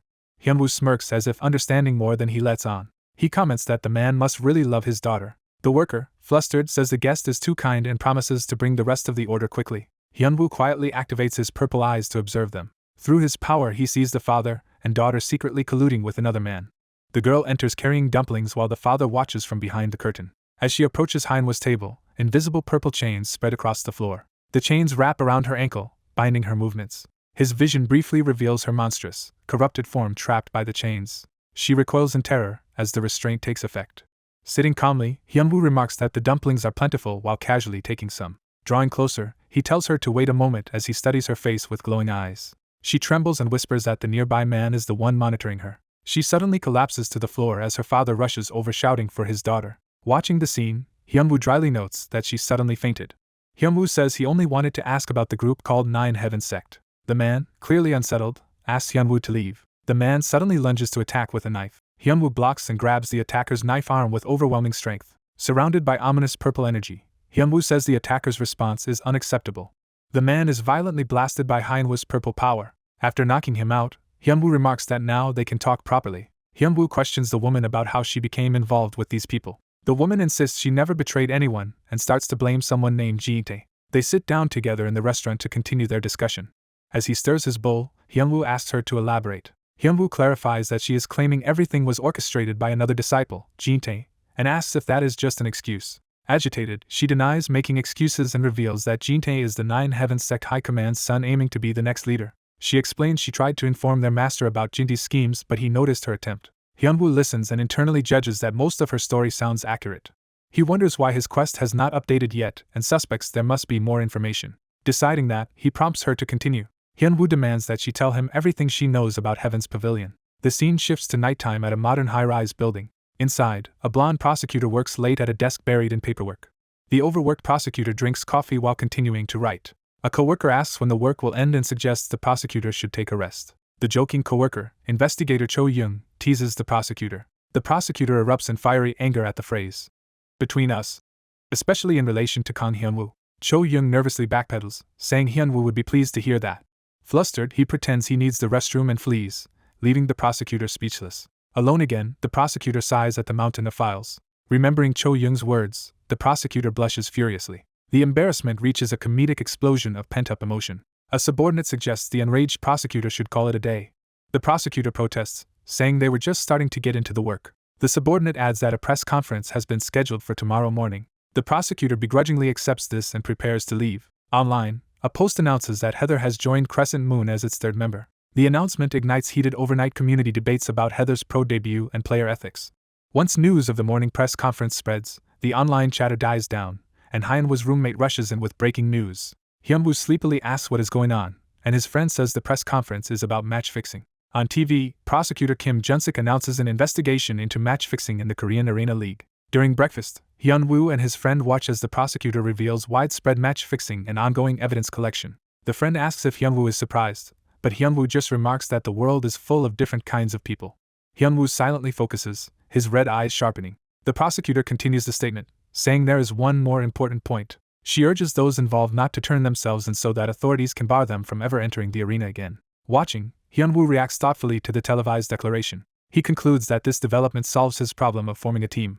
He thinks that now only one thing remains to be done. Hyunwoo decides that the remaining task is to settle things properly with Heaven's Pavilion. The narrative returns inside Heaven's Pavilion where Hyunwoo continues his interrogation of the woman. She explains that Nine Heavens Sect controls 3 locations within Heaven's Pavilion: a jewelry store, the dumpling shop they are in, and the 7th floor. She identifies the 7th floor as the casino.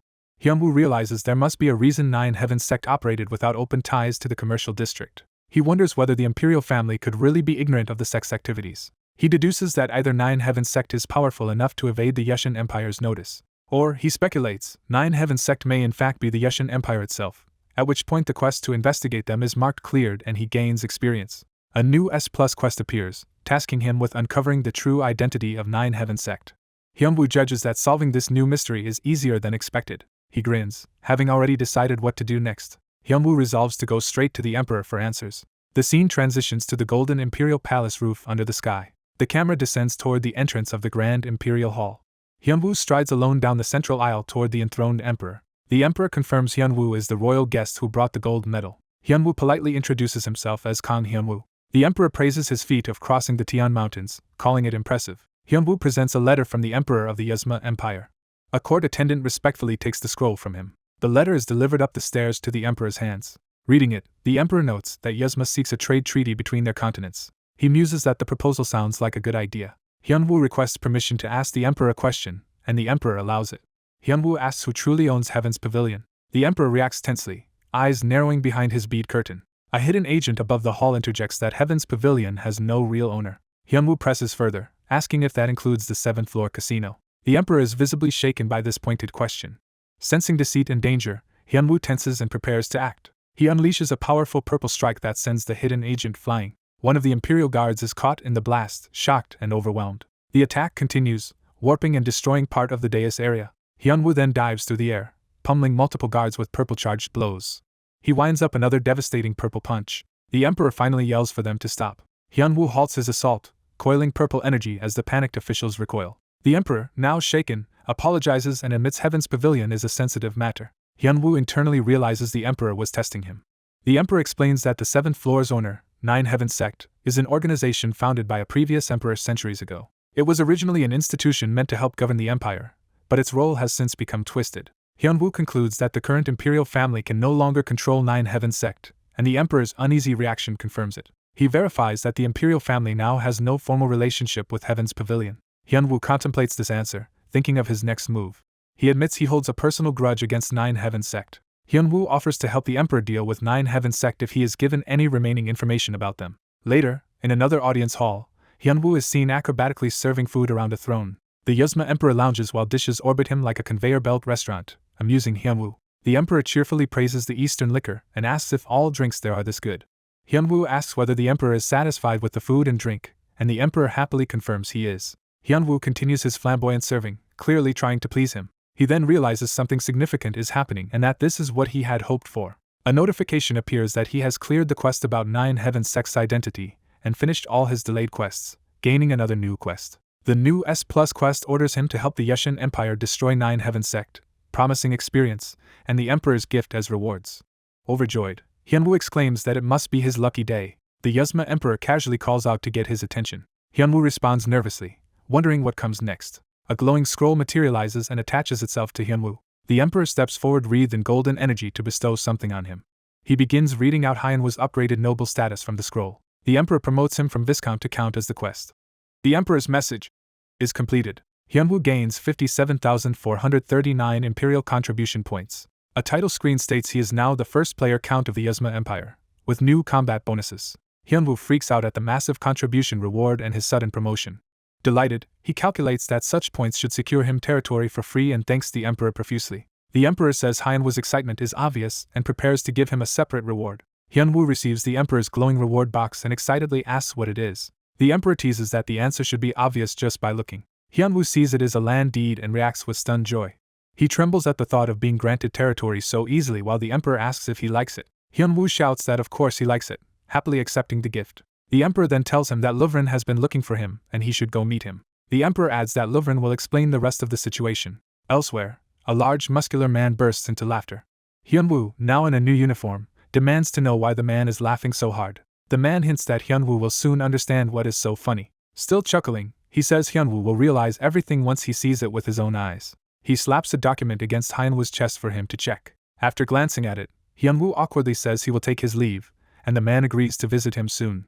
Hyunwoo teleports away in a blue portal while the man watches. Standing alone in a training ground, the man folds his arms, thinking. He rubs his chin and admits he is curious about what Hyunwoo will do next. Smiling, he says he is looking forward to Hyunwoo's actions. Hyunwoo arrives in his new territory amid a cloud of dust and debris. As the smoke clears, he sees the devastation and can only mutter in shock. The land he has received is filthy and ruined, shown humorously with a shabby tent and dung. The central plaza is cracked and overrun with vermin, emphasizing the territory's ruin. Horrified at the wreckage, Hyunwoo screams in despair. Later, he sits in a chair before a red holographic map filled with warning icons over his burning territory. Covering his face, he sighs heavily under the barrage of alarms. Viewing the territory status window, Hyunwoo complains that the situation is driving him crazy as he sees terrible stats and many problems. A further report shows the area's expenses far exceed its income and public order is very unstable, with everything destroyed. He learns that if monsters from nearby mountains attack, the territory will almost certainly fall. Hyunwoo visits the dilapidated territory office and gets a rough briefing from temporary manager Johnny. Johnny explains that remnants of the Alkao resistance previously devastated the region, delaying recovery. Hyunwoo worries that even if he lets Kale handle administration, There is still the issue of money he has to store in the territory. He corrects himself, deciding finances are not the most important issue right now. Sitting like a lord, he asks Johnny whether they have chosen a construction company to rebuild the territory. When he gets no response, he calls out for Johnny again, noticing something is wrong. A game window describes the special, First Lord title, which boosts all territorial benefits and reduces expenses. Another window details the Lord of Venus title, increasing his combat stats within and around the territory. Johnny, nervously fumbling with a small book, seems about to reveal something. Hyunwoo suddenly slams the door open, shouting Johnny's name and startling him. Johnny anxiously asks if Hyunwoo is already done managing the territory and where he is going, and Hyunwoo answers that he is heading back to the institution he calls home. Johnny cheerfully announces he is leaving. The protagonist suddenly blocks his way with outstretched arms. He continues to bar Johnny's exit. Johnny struggles and yells to be let go while the protagonist begs him to stay another year, promising to speak well of him to the king. Desperate, the protagonist offers Johnny high pay while Johnny screams and begs in refusal.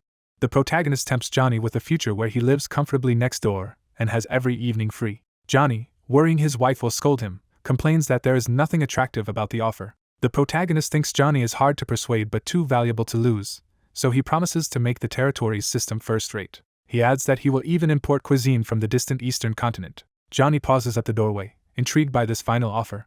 Johnny nervously asks if food from the eastern continent really exists. Torn between exotic food and peaceful retirement with his wife, Johnny agonizes over what to choose. The protagonist says that if Johnny is conflicted, he can just try something first. He reveals a steaming plate of luxurious eastern pork dish and invites Johnny to taste it. Johnny gulps and hesitantly picks up a glowing piece with chopsticks. He stuffs the meat into his mouth. Overwhelmed, Johnny's eyes bulge as he recognizes the incredible flavor. In ecstasy, he imagines the meat as moist, heavily spiced, and melting instantly in his mouth. Delighted by the taste, Johnny enthusiastically pledges to give his best. The protagonist clenches his fist in triumph, thinking he finally succeeded. A celebratory notice announces that Venus manager Johnny has been reinstated, with the protagonist teasing that Johnny cannot resist good food. A broadcast titled about Galmok Boss's territory airs for 24 hours, showing viewers the rundown city. Viewers chat that the protagonist seems in over his head and must really want money. On the stream, the protagonist introduces the area as Galmok Boss's domain while viewers greet him. He explains this is his territory that will start construction tomorrow, saying he invested heavily as he heads towards some people talking. He asks Kale if preparations are going well, and Kale eagerly confirms while others grumble that was their line. Johnny marvels at a merchant who obeys his every word and points out the cool mask, while the protagonist asks who the man is. The merchant introduces himself as Jerry, representative of Gold Bug Merchants, as viewers comment that only imperial backing could grant such territory. Jerry promises Gold Bug Merchants will handle all construction, and the protagonist entrusts the job to him. The protagonist worries aloud about how much renovating the whole territory will cost and if he can really afford it. A familiar older voice appears, saying he wondered how the protagonist was doing. Recognizing the speaker, the protagonist reacts in shock to the voice. A horse's hoof slams down, heralding the newcomer's arrival. A heavily armored knight commander rides in dramatically before the surprised protagonist and others. The knight commander says he is glad he came, and the protagonist happily calls him master. The master tells him not to worry about funding, explaining he recommended him to the emperor. The protagonist thanks him profusely. The master says helping is the least he can do since the protagonist works so hard, but the protagonist wonders about something else. The protagonist asks why the master brought his entire order of knights, revealing the armored host behind him. The master answers that it is just in case, leaving his knights shocked while the protagonist inwardly calls out to him. The master formally says he will leave the knights here for now and expects the protagonist to take care of them and do his best. The protagonist, delighted, thinks he was worried about the costs, but now gains both funding and a knight order. He loudly thanks his master and bids him a safe journey home. On stream, he boasts to viewers that the Imperial Duke is extremely friendly. Viewers agree, praising the Duke for his generosity and for giving money and knights. Returning to the worksite, the protagonist apologizes to Jerry and others for being delayed chatting with his master. Jerry says he was reviewing the construction plan, and the protagonist asks if it looks acceptable. Jerry's hand trembles as he reacts strongly instead of merely saying it is fine. Becoming excited, Jerry declares this place will become the greatest city ever. The protagonist smiles and says that is wonderful. They shake hands as the protagonist asks Jerry to do a good job during the remaining construction period. Back on stream, he asks viewers if they are excited to see how Venus will change, while chat wonders what exactly he is building and when construction will finish. He says he will announce it once finished and signs off, promising another broadcast later. Viewers say goodbye and request that he bring Tingnai next time. After ending the stream, he notes there is little to do in the territory until construction is done. He decides that with this lull, it is time to tackle the 9,000 army case. Narration explains the 9,000 army was created by the Yushin Empire to control nearby forces but spiraled out of control, being split between Bunchuru, which manages funds, and the Samseong family, which commands the troops. A chart shows Bunchuru and the Samseong family, whose forces are the Stealth Troop, Sky Transcendence Troop, and Heavenly Dragon Troop, collectively known externally as Southern Star, based in Rinakalu, the continent's flower. A map marks Rinakalu, home of Southern Star, noting their true strength and objective are unknown but predicted to be seizing the Emperor's throne. The scene shifts to a bustling city where the protagonist, in casual clothes, complains about being bored after traveling there. He grumbles that the trip took 2 days but consoles himself that at least they gained information from it. He glances aside, thinking back to something seen earlier. He recalls the mysterious building they noticed during a previous stop in Karane. A view shows the imposing, labyrinthine white building towering over him. As he checks his interface, he realizes something significant about that building. A murmured question, "Have you heard?" reaches his ears. He jolts in alertness, listening closely. Nearby people discuss that Southern Star is recruiting new members and that joining them guarantees a secure life, predicting a huge crowd of applicants. The chatter about Southern Star fills the street. Hearing this, the protagonist focuses on the phrase "new recruits." He begins walking purposefully toward the recruitment site. A large crowd gathers before a Southern Star recruitment notice. The protagonist joins the crowd, curiously looking up at the announcement. A close-up shows the Southern Star recruitment list the others are reading. Smiling with determination, the protagonist prepares to act. He decides that the title of his next broadcast will be Southern Star Infiltration. An online post from Galmuk Boss Channel introduces Mason and Leah as the 4th and 5th members of the Crescent Moon team. Leah is shown wielding her massive weapon, completing the duo's introduction. A new broadcast labeled Southern Star, featuring Revenge of the Deep Sky sect, begins, and narration restates that Southern Star is the Samseong family branch of the 9,000 Army. The protagonist explains he used the recruitment of new soldiers as his chance to slip into Southern Star. Wearing his mask, he enters their grounds and is surprised to see a guard captain napping openly. Viewers comment that the sleeping old man seems paid to do nothing, while the protagonist awkwardly asks to join the troop. The old man, Jin Ryong, wakes and lazily confirms he is the Southern Star Guard captain as he questions the protagonist about being an adventurer. Jin Ryong casually allows him to join and directs him to Bakel to learn the job. Jin Ryong immediately announces he is going back to sleep and tells them not to wake him. The protagonist is shocked at how irresponsibly the guard captain behaves and wonders about his duties. Bakel tells him not to worry, explaining that Jin Ryong is guard captain in name only. Bakel then offers to show the protagonist where he will stay, telling him to come without a mask next time. The protagonist agrees. Alone, the protagonist strokes his mask thoughtfully. He concludes that Southern Star must definitely be hiding something. Turning away, he remarks that infiltrating them was easier than expected while viewers tease him for rationalizing his motives. He activates an item at his waist, preparing his next move. Grinning and shaking a liquor bottle, he hints that others will soon understand his plan. A few days later, he returns to Southern Star to meet Bakel again. Bakel happily receives another large delivery of alcohol from him, pleased with how much he brought. Bakel says even the captain will be glad about this. The captain is indeed shown still sleeping soundly in the yard. After some time, Bakel fumes about Jin Ryong's laziness while the protagonist laughs awkwardly beside him. Bakel finally yells and wakes Jin Ryong, saying they have arrived, and the groggy captain complains his ears almost burst. The protagonist narrates that he learned something important while staying with the guard. He reveals that the guard unit exists mainly to monitor the demoted Jin Ryong. Further narration explains Jin Ryong once led the Heavenly Dragon Troop but was expelled by Jin Tae, the Deep Sky sect's enemy and the troop's current leader. The protagonist identifies this enemy as Jin Tae. Considering that they share a common foe, he wonders how best to manipulate Jin Ryong to his side over drinks. That night, Jin Ryong drunkenly calls out to the newcomer and asks if he can ask a question, to which the protagonist agrees. Jin Ryong observes that the protagonist is quite skilled, and the protagonist thinks to himself that the old veteran's insight proves why he once led the Heavenly Dragon Troop. Jin Ryong says he sees no reason for such a capable adventurer to be there and presses for the truth. The protagonist invites him to let him explain his reason. He notes that Jin Ryong is carefully preparing the battlefield. With a sly smile, the protagonist humbly claims that no matter how skilled he is, he cannot compare to Jin Ryong. He then reveals that Jin Ryong is actually one of the 3 former leaders of the 9,000 Army's Samseong family. The statement shocks the others, shattering a cup as someone demands to know how he learned the Samseong family name. Jin Ryong clutches his sword, insisting they are only Southern Star, beginning to deny that deeper identity. He suddenly lunges in rage, shouting at the protagonist for poking around the Samseong family. A massive clash of power erupts as Jin Ryong attacks and the protagonist counters. While pinning Jin Ryong down with dark energy, the protagonist states he heard Jin Tae, current Heavenly Dragon leader, stole everything from Jin Ryong. Surrounded by swirling purple aura, he adds that he too bears a grudge against Jin Tae. Jin Ryong trembles, visibly shaken by this shared hatred. Bakel calls out to his captain as the tension rises. The protagonist asks Jin Ryong whether he does not wish to reclaim the Samseong family's master position. Jin Ryong, still doubtful, demands to know how such a scheme benefits the protagonist.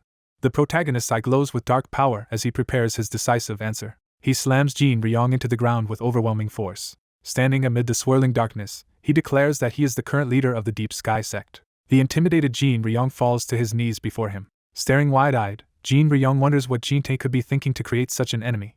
He recalls rumors that Jin-tae killed the Deep Sky leader and stole their dark arts, realizing angering this adventurer could ruin the Samseong family. Baeko urges his captain not to hesitate, insisting he must accept the offer because this is their chance. He shouts that of course the captain must accept since this opportunity is what he was demoted for. Baeko reminds him he accepted demotion from the Heavenly Dragon Troop for this cause and asks why else he came there. Jin Ryong, moved, lowers his head as Baeko yells his title. Jin Ryong finally relents, agreeing. He decides that even if the opportunity seems rotten, he must grab onto it now. Clenching his fist, he resolves to seize this chance. Facing the protagonist, Jin Ryong pointedly asks what exactly is being demanded of him. The protagonist smirks and says he already has a plan. He stomps on the ground, readying his sword. He twirls the blade skillfully as part of his setup. Wreathed in purple aura, he tells Jin Ryong that all Jin needs to do is follow his lead. Elsewhere, a post announces Sunny as the final member of the Crescent Moon team. Online reactions are largely negative, with commenters complaining that picking Sunny handicaps the team. The story shifts to the Imperial Court where the Emperor sits on his throne as the protagonist reports. The Emperor is shocked that the protagonist already found an ally in such a short time. The protagonist confirms he found someone deeply dissatisfied with the current Samseong family system, prompting the Emperor to ask who it is. He reveals that his ally is none other than the former Celestial Dragon Lord, Jin Ryong. The Emperor is stunned to hear that Jin Ryong was stripped of everything by the current Celestial Dragon Lord. Still uneasy, the Emperor wonders if they can truly trust Jin Ryong, pointing out that Jin seems to gain nothing from aiding them. The protagonist composes himself confidently before answering. He explains that Jin Ryong staked the position of Master of the Nine Heavens Secret Hall. The Emperor laughs bitterly, saying that office is one that ought to be abolished anyway. The protagonist replies that his agreement merely restores the original purpose of that position, implying he is using it as intended. The protagonist plans to keep close ties with the Imperial family, but knows he must first reform his own faction internally. He appears confidently before an elder, ready to present his idea. The elder is shocked yet delighted that the protagonist has actually proposed a workable solution. The elder tells him to state any request he has. The protagonist asks permission to tackle the plan using a small group of adventurers. He offers to take all payment at the end and suggests finishing the task in one decisive move. Amused, the elder decides he should prepare something grand in response. The system updates the main quest from fighting or destroying the Nine Heavens Secret Hall to collaborating with it. The protagonist smiles slyly, pleased with the change. He enthusiastically declares he will settle the affair as fast as he can. Online, Ali Boss announces that the final member of Crescent Moon is the necromancer Sunny. The comment section erupts with negative reactions, many calling the choice a handicap. At home, Sunny, an arena reporter, anxiously reads the post about herself. Overwhelmed, Sunny slumps over her desk with a sigh. She lifts her head again, still troubled. She reads more comments criticizing Ali Boss and doubting her ability. Shaken, Sunny wonders if she should have refused the offer. A new notification draws her startled attention. She sees a direct message from Ali Boss on her screen. The message says he deliberately chose Sunny and greets her personally. Reading a post, she learns that Crescent Moon lacks members and that her rare necromancer role could be a valuable trump card. She sees that Ali Boss takes full responsibility for scouting her and asks that all criticism be directed at him. Comments admit that when Ali Boss speaks like this he seems trustworthy, and they cannot argue. Encouraged, Sunny decides to trust Ali Boss since he believes in her so much. She tells herself not to become a burden to the team. Elsewhere, the protagonist sits at his computer, thinking. He concludes the public dispute over team members is now resolved. He notes they must recruit people for the Nine Heavens Secret Hall matter but prioritize the upcoming Pro League. Typing, he posts the first offline meeting notice for Crescent Moon's members. Before that meeting, something else comes to his mind. He turns to a glowing territorial interface projected in his room. Inside the game world, he appears at his domain and says the territory problem must be handled. He brings up the status of the county of Prinus, which he now rules, noting its population and wealth. The report shows heavy weekly losses and only average public order. Another report explains that the Knights of Kion and the Gold Bug Guild are defending and rebuilding the land.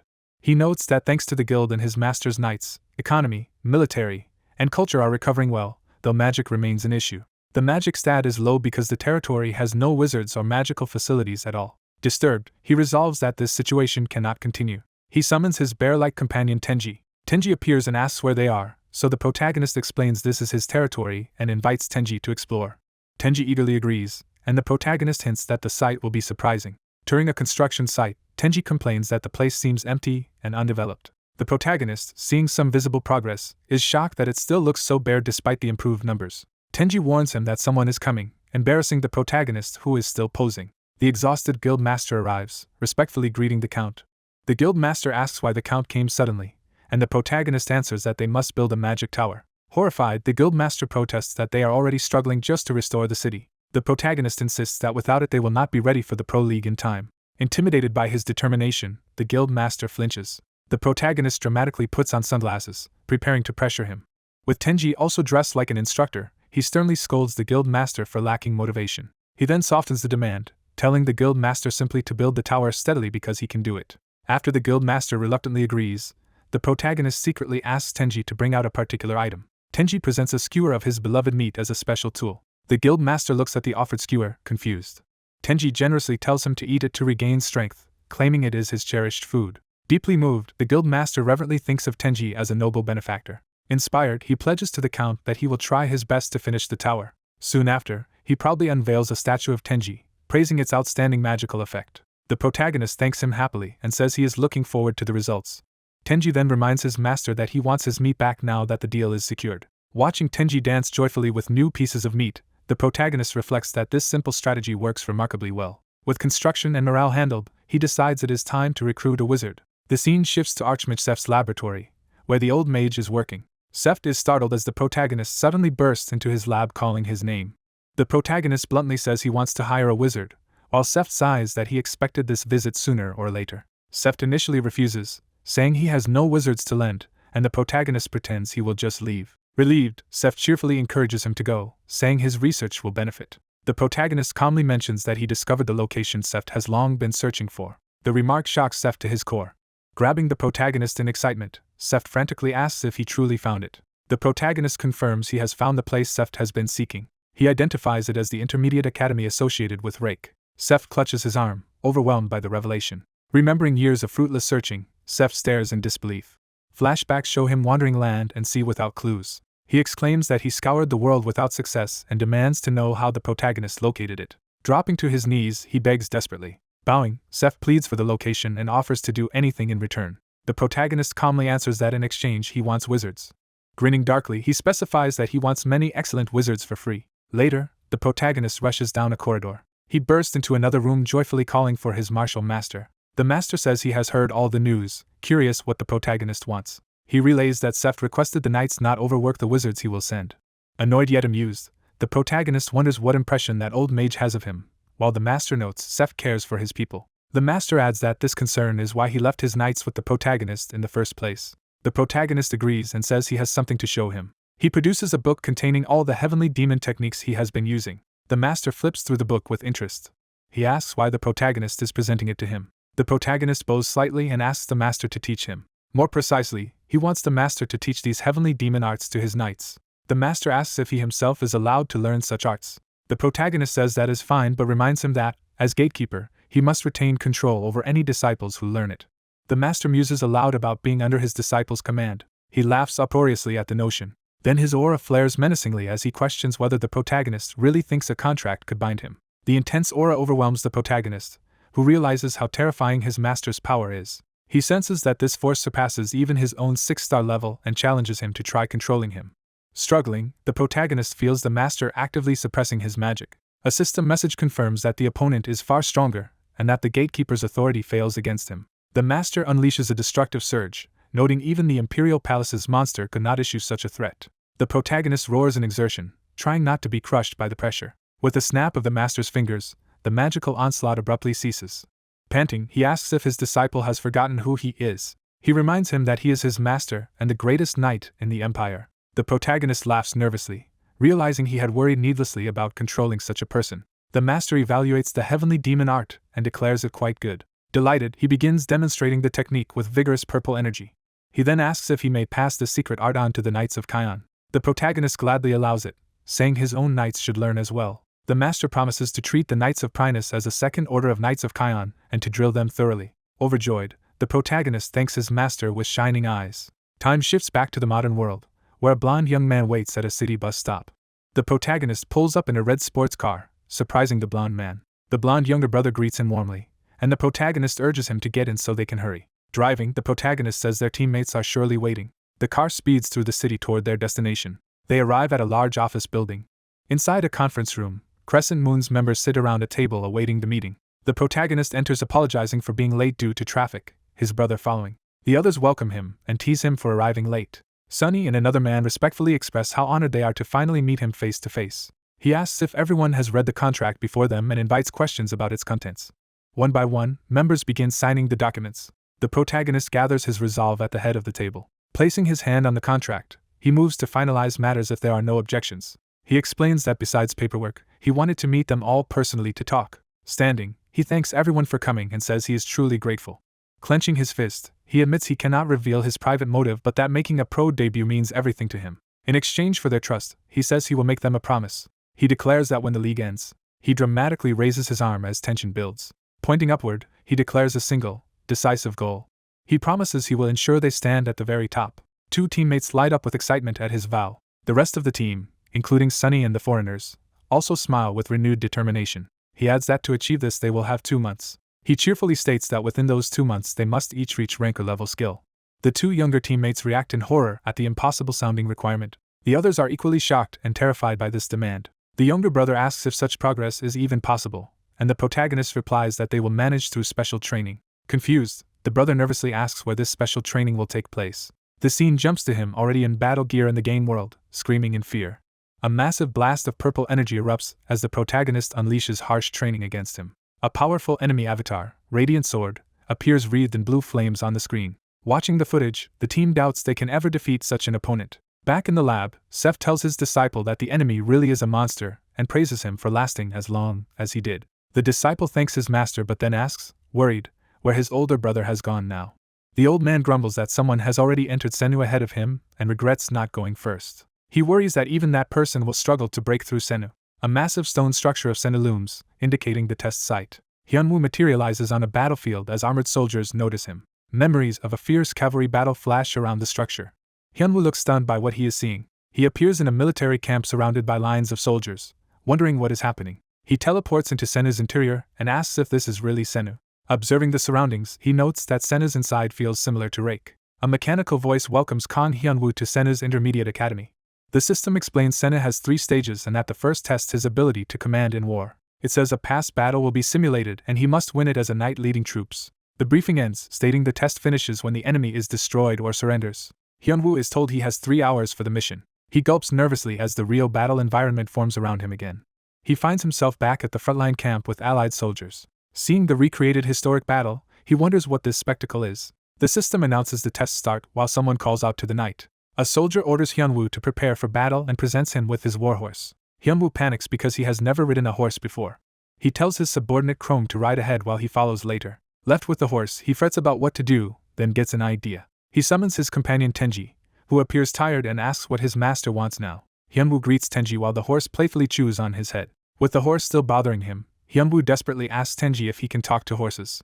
Chrome rallies the troops, shouting for them to advance. The heavy cavalry charges forward at his command. The entire army begins a thunderous charge across the field. Riding with Tenji, Hyunwoo asks him to tell the other horses to follow, and Tenji agrees. Hyunwoo smugly compares horse riding to playing a game while Tenji forces the terrified horse to obey.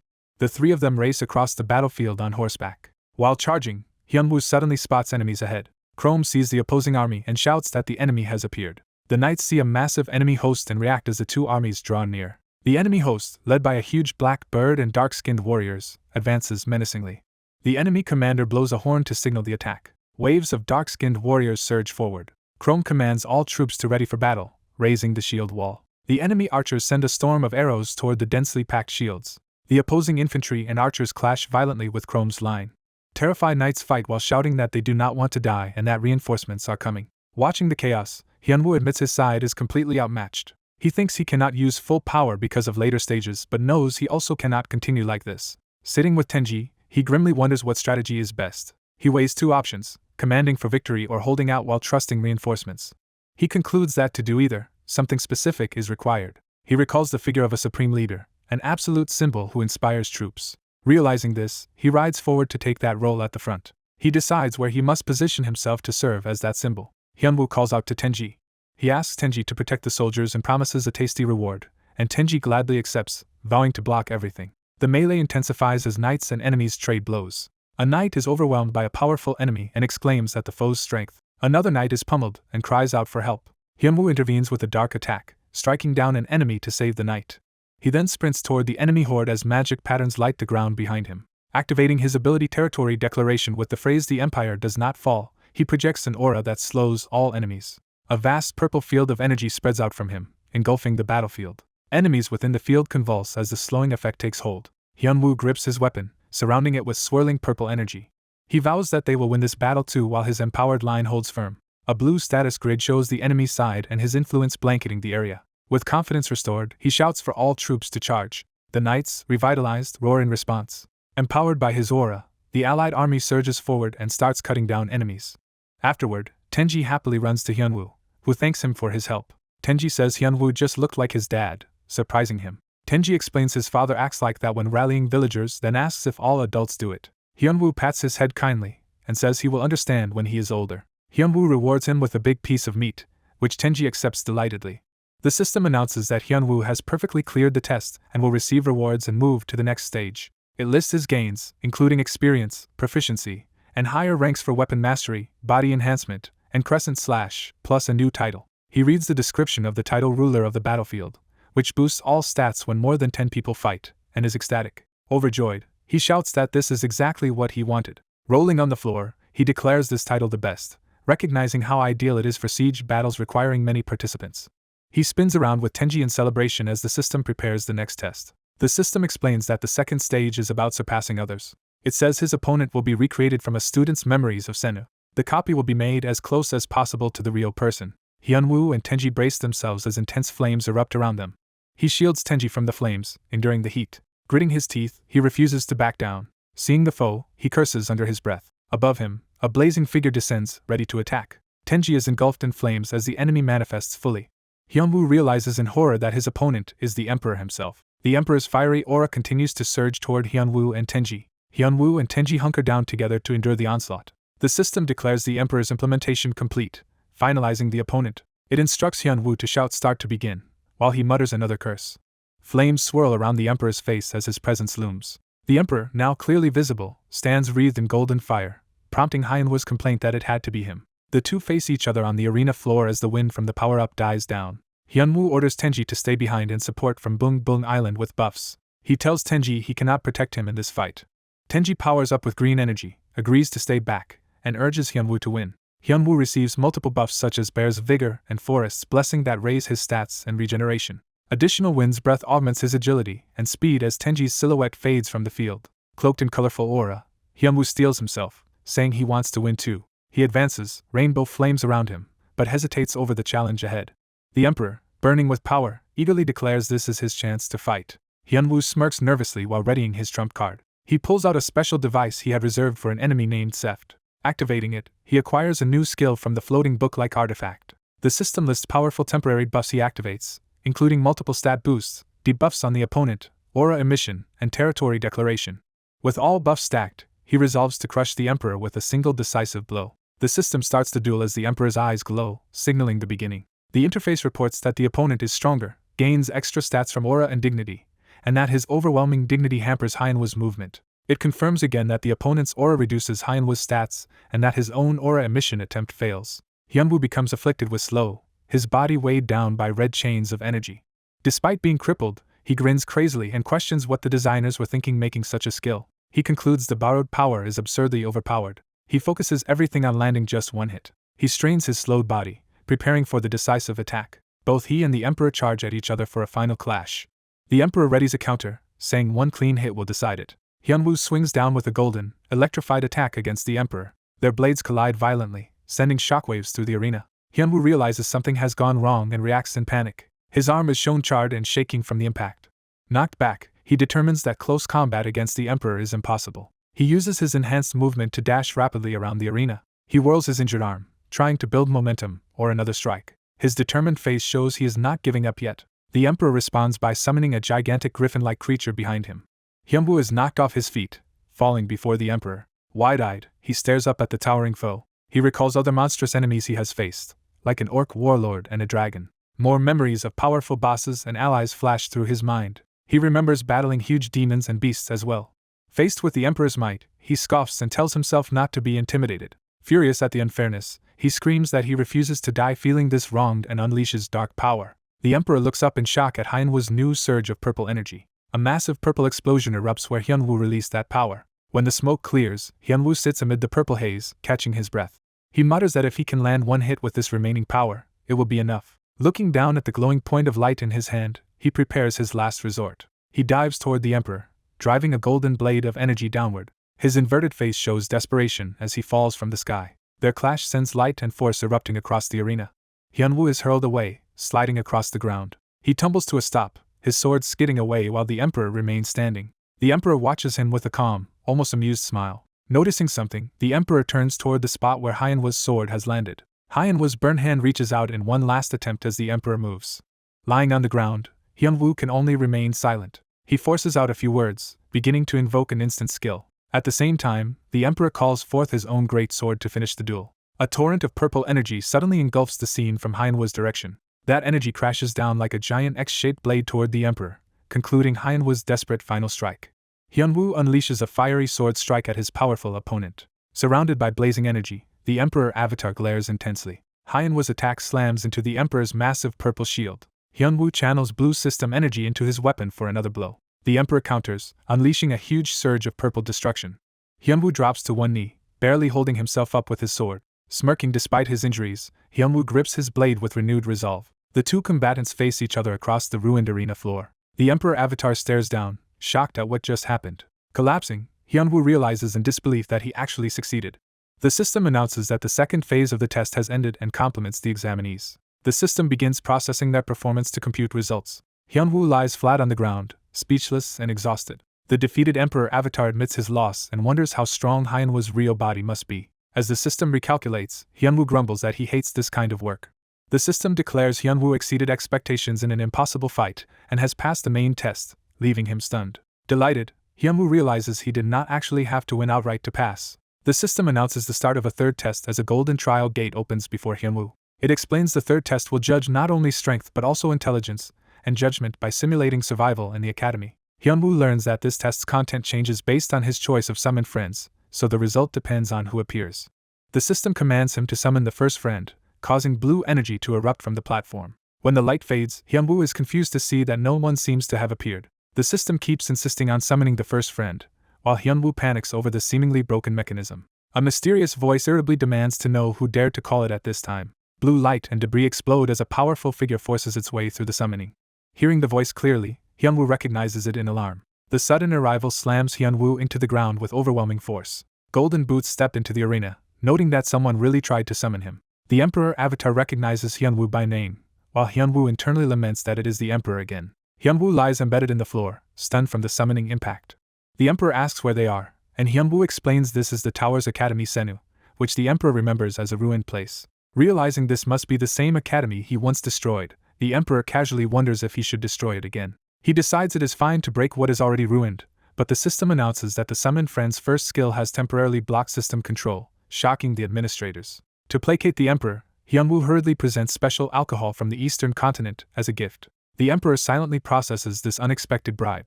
Amused by Hyunwoo's sincerity, the Emperor agrees to overlook things and depart, while Hyunwoo thinks he barely survived. The Emperor uncaps the bottle, beginning to drink as the conversation continues. He states he will only stay until he finishes drinking, then eagerly gulps down the liquor. Hyunwoo urgently orders the system to resume the test immediately. The system runs a short personality test, asking the Emperor about his relationship with Hyunwoo, what kind of person Hyunwoo is, and whether he can be trusted. The Emperor calls it a master-servant bond with Hyunwoo being interesting. The system deems the Emperor's answers truthful and prepares to send him back, while Hyunwoo suspects the system is actually scared of him. The Emperor cheerfully ends the questioning, telling Hyunwoo to bring more Eastern alcohol next time, and Hyunwoo respectfully agrees. The system confirms Hyunwoo has successfully summoned the first acquaintance, and asks if he thinks this means he passed. It immediately announces that the second acquaintance will now be summoned. Elsewhere, a party battles a huge werewolf-like boss that roars and charges them.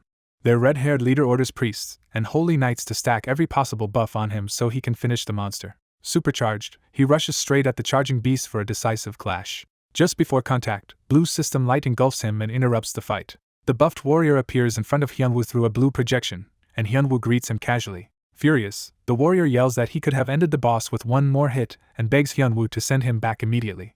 The system says he can only return after completing a second test, so Hyunwoo suggests they just finish it quickly. The system explains the second test is a preference test where both must simultaneously name their favorite foods, which the warrior thinks sounds easy while Hyunwoo feels luck is with him. The system signals the beginning of this preference test. Faced with the choice between sauce poured on top or on the side, both loudly choose sauce on the side. Presented with chicken versus pizza, they shout that chicken is better.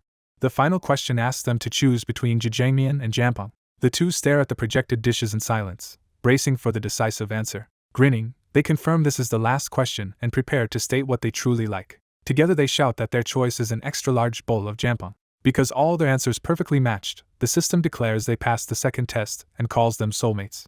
Afterward, the warrior admits he feels like he has forgotten something important. Panicking, he begs the system to send him back to where he was, and it agrees to return him. Hyunwoo tells him they will meet outside later, effectively dismissing him from the test space. Blue light erupts as the warrior is transported back to his own battlefield. Reappearing mid-swing, he apologizes to his party for vanishing so suddenly. He sees that during his absence the werewolf is now calmly cradling a wounded teammate instead of attacking. Horrified and mentally broken, he considers ending the game himself. Meanwhile, the system moves Hyunwoo into the third test area, leaving him confused about this new place. It explains that the third test is a multiple-choice exam controlled by red and green buttons. The system further clarifies that each examinee will have synchronized vote buttons at their own seat. It says choices will be made simultaneously with an acquaintance, and a cute bear-like creature named Tenji is summoned. Tenji appears by the buttons and complains that he cannot see his master anywhere. Seeing unpredictable Tenji, Hyunwoo panics, likening him to a bouncing ball with unknown trajectory. The system tells Tenji that a test is starting and he must pick whichever option suits him best. The first question offers red for meat and green for Kang Hyunwoo, and Tenji realizes he must choose between food and his master.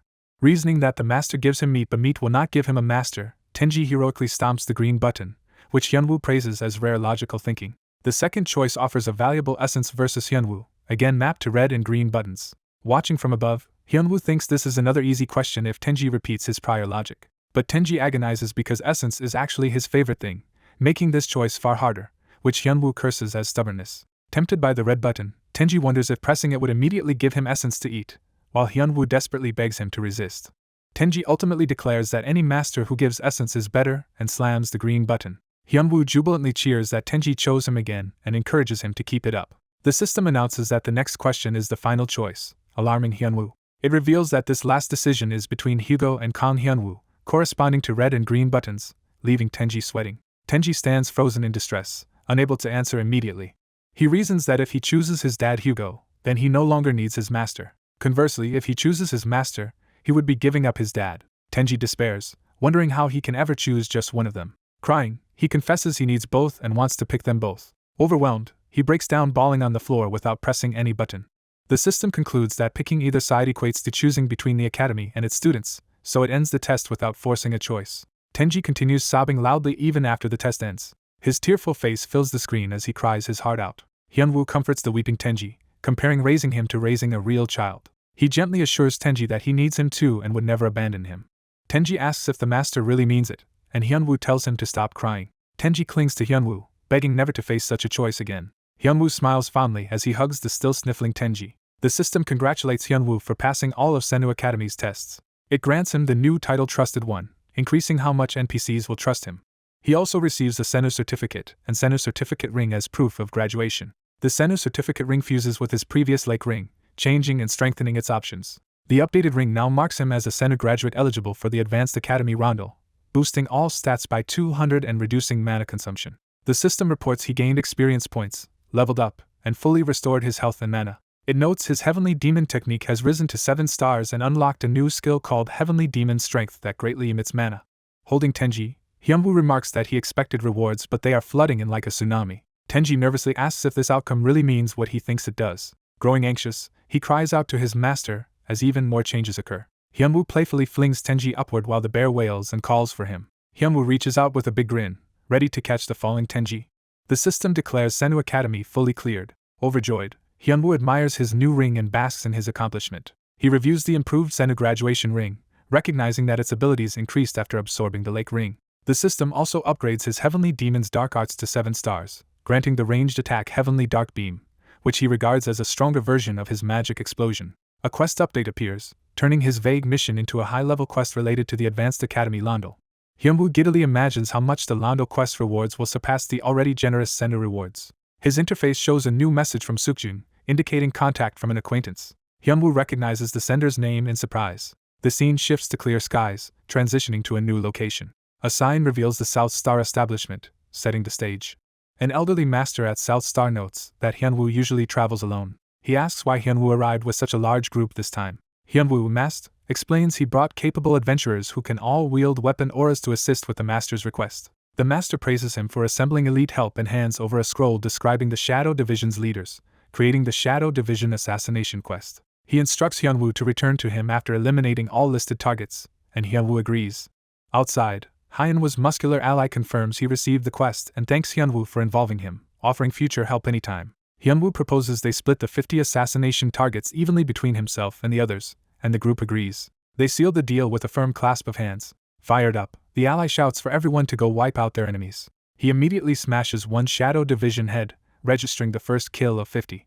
Another party member punches out a different target, raising the count to 4 of 50. Hyunwoo, in mask and uniform, charges power in his hands with dark purple energy. He unleashes a massive heavenly demon breath attack, engulfing the battlefield in purple devastation. After the blast, 9 Shadow Division heads lie dead, though Hyunwoo notes it is still taking time even after splitting the work. In the midst of the mission, Hyunwoo receives a call from another ally, Yoongu. Yoongu urgently yells through the call for Hyunwoo to come help. Yoongu explains that at the Seonghwa sect, where they went to hunt Shadow Division heads, something unexpected has happened. A fearsome man named Chungpung has appeared, single-handedly blocking their way and standing atop a pile of bodies. The narration clarifies the location as the Seonghwa sect's entrance. Hyunwoo peeks nervously around a gatepost, speechless at what he senses. Looking inside, he sees utter chaos as people battle and corpses lie on the ground. Hyunwoo decides he must deal with Chungpung's interference, hoping to convince him verbally because fighting him head-on would be difficult. To enact his plan, he summons Tenji again in front of him. Tenji appears and demands to know what is happening, while Hyunwoo hushes him and tells him to listen closely. Hyunwoo says he will entrust Tenji with a special mission, which excites and worries the little bear. Meanwhile, Chungpung has already overpowered Hyunwoo's muscular ally, pinning him to the ground. A blade is poised dangerously near the ally's forehead as he sweats in terror. Chungpung furiously accuses the adventurers of daring to target the elders of his Seonghwa sect and vows to drive them away forever. Hyunwoo intervenes, clashing with Chungpung using dark energy and his weapon. The two now face each other within a swirl of purple aura, preparing for their showdown. The masked protagonist checks on the fallen Sukjing and notes his ally's timely arrival. He urgently warns his senior that Seonghwa sect elder Jeong is actually a high-ranking Netherworld Shadow Order operative who must be killed at once. Another man yells for them to stop. The long-haired man says he has heard such accusations many times and threatens consequences if they keep slandering a Seonghwa elder without proof. Despite their brotherly bond, the long-haired fighter decides he cannot overlook insults to his sect and charges forward. The masked hero, realizing negotiation has failed, prepares to fight as his only remaining option. He mentally calls on Tangy for help. A wanted sketch identifies Elder Jeong by his distinctive large nose wart. Tangy, grumbling about his master's special mission, sets out to eliminate the villain with the big wart. Muttering in frustration, Tangy hears something suspicious nearby. Tangy peeks around a doorway to investigate. Spotting Jeong and his wart, Tangy overhears the elder panicking that his exposure has been discovered and deciding to grab important items and flee Seonghwa. Tangy shouts for Jeong to freeze, startling the elder. Putting on sunglasses, Tangy declares he is here to arrest someone. Dressed like a cop, Tangy announces he is apprehending the villain plotting evil.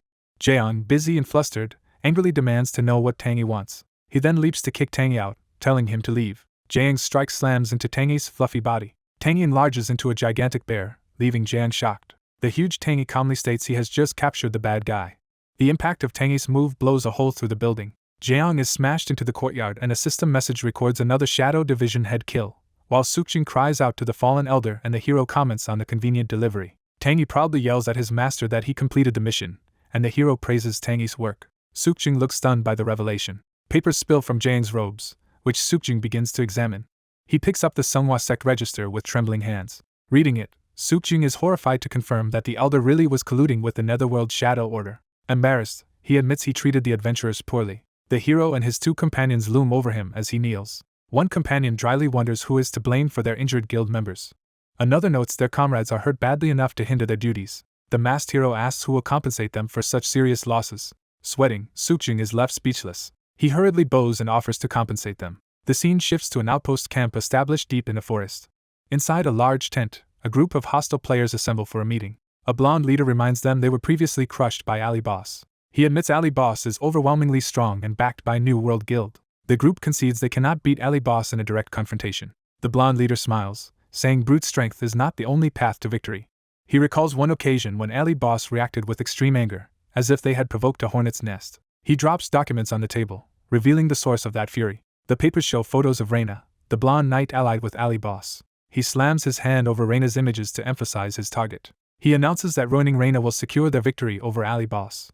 Later, massive ice spikes erupt across a forest battlefield. Reina's sword slams into the ground as she lands from casting the ice spell. She stands, battered but determined, amid the frozen terrain she created. Narrowing her eyes, Reina demands to know who these attackers are. Surrounded by enemies, she asks why they are targeting her.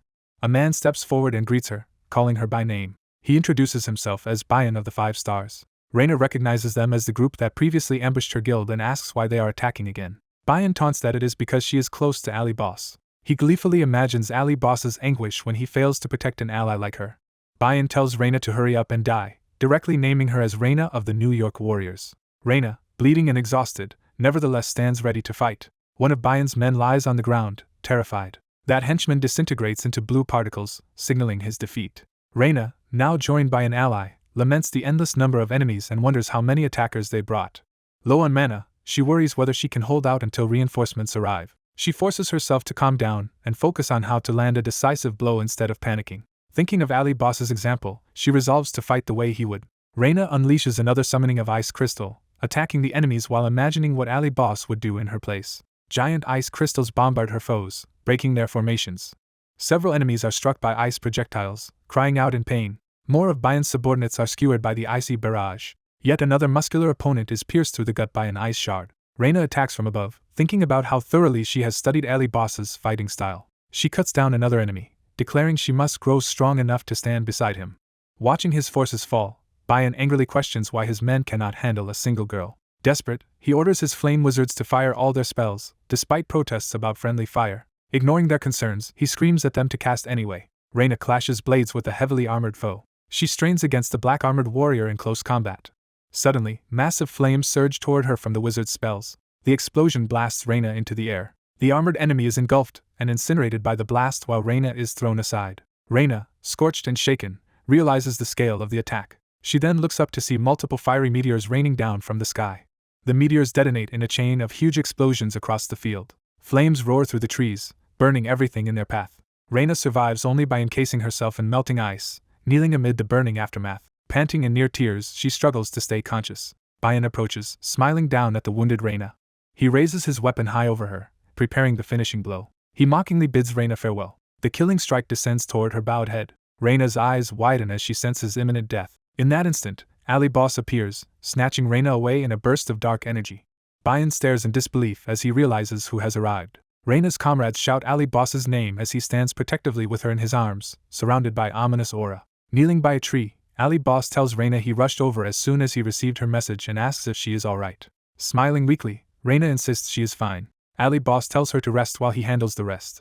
Facing Bayan's army, he states that he will take over the battle. Confronting Bayan, Ali Boss reminds him of his warning never to harm his people again, and says he will not allow Bayan an easy death this time. He vows that from now on he will kill Bayan on sight anywhere in the game, no matter when or where they meet. Looming over the terrified Bayan, he reiterates that whenever the man appears in his field of view, he will hunt him down.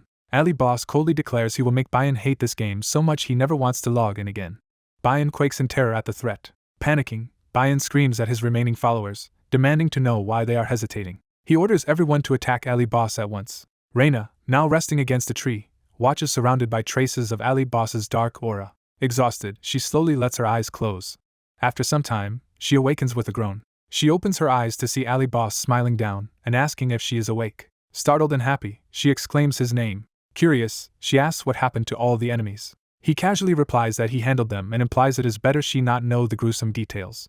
Reina then apologizes to Ali Boss. She says she is sorry for interfering because she heard he was in the middle of a new World Guild quest. He reassures her that they already finished the quest and earned many rewards, inviting her to look at them together. A reward called Wraith Fragment is shown, a unique item that boosts constitution, magic power, and damage by summoning Wraith Remnants. Another reward, Flash of Lightning, is a unique lightning-enhancing necklace that greatly strengthens lightning skills and related attributes. Ali Boss notices a prize particularly suited to Reina and calls her attention to it. He offers her the epic ring to a Frost Dragon Mountain, which boosts all stats and ice magic for Frost specialists. Flustered, Reina hesitates to accept such a valuable gift, but he insists she is the only ice attribute user he knows. Blushing deeply, she tells him to take it. Ali Boss smiles warmly while holding out the ring to her. Reina's lips tremble shyly as she tries to compose herself. She shyly explains that moving is hard with her injuries. Blushing furiously, Reina asks if he could put the ring on her himself. The story shifts to the Dragon Division residence where thunder rumbles ominously overhead. Dragon Division head Jite hears that the entire Shadow Division has been wiped out and reacts with surprise. A subordinate reports they have lost contact with all Shadow Division heads and suspects they were annihilated, possibly by the Emperor or the Sunghwa sect. Jite angrily orders the Defiance Division to return immediately, and decides to merge Dragon and Defiance forces until they identify the culprit. Seething with dark aura, Jite vows revenge on whoever dared attack the Three Stars organization. He swears to make that unknown enemy regret ever crossing them. Back at Ali Boss's base, a bright day shines over their newly built headquarters. Jinryang, the older ally, laughs uproariously upon hearing that Ali Boss delegated his assigned tasks to the Enlightenment Gate group.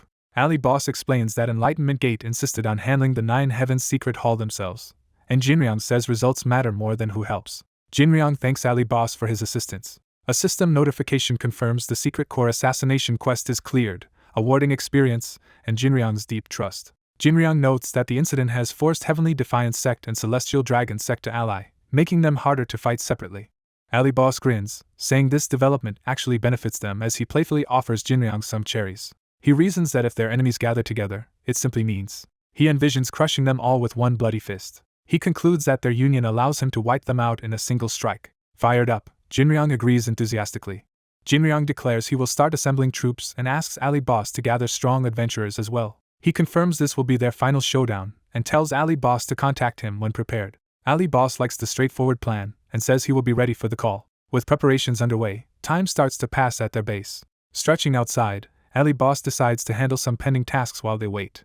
He begins a live stream titled about his territory being complete, attracting 25,000 waiting viewers. Going live with Tangy beside him, he greets the viewers excitedly. On stream, he announces that PNIS territory is officially open. The broadcast shows the once ruined area transformed into a fully developed, festive village, astonishing the audience. Strolling through the new town with Tangy eating ice cream, Ali Boss proudly tells the viewers that their PNIS territory now has everything they could possibly need.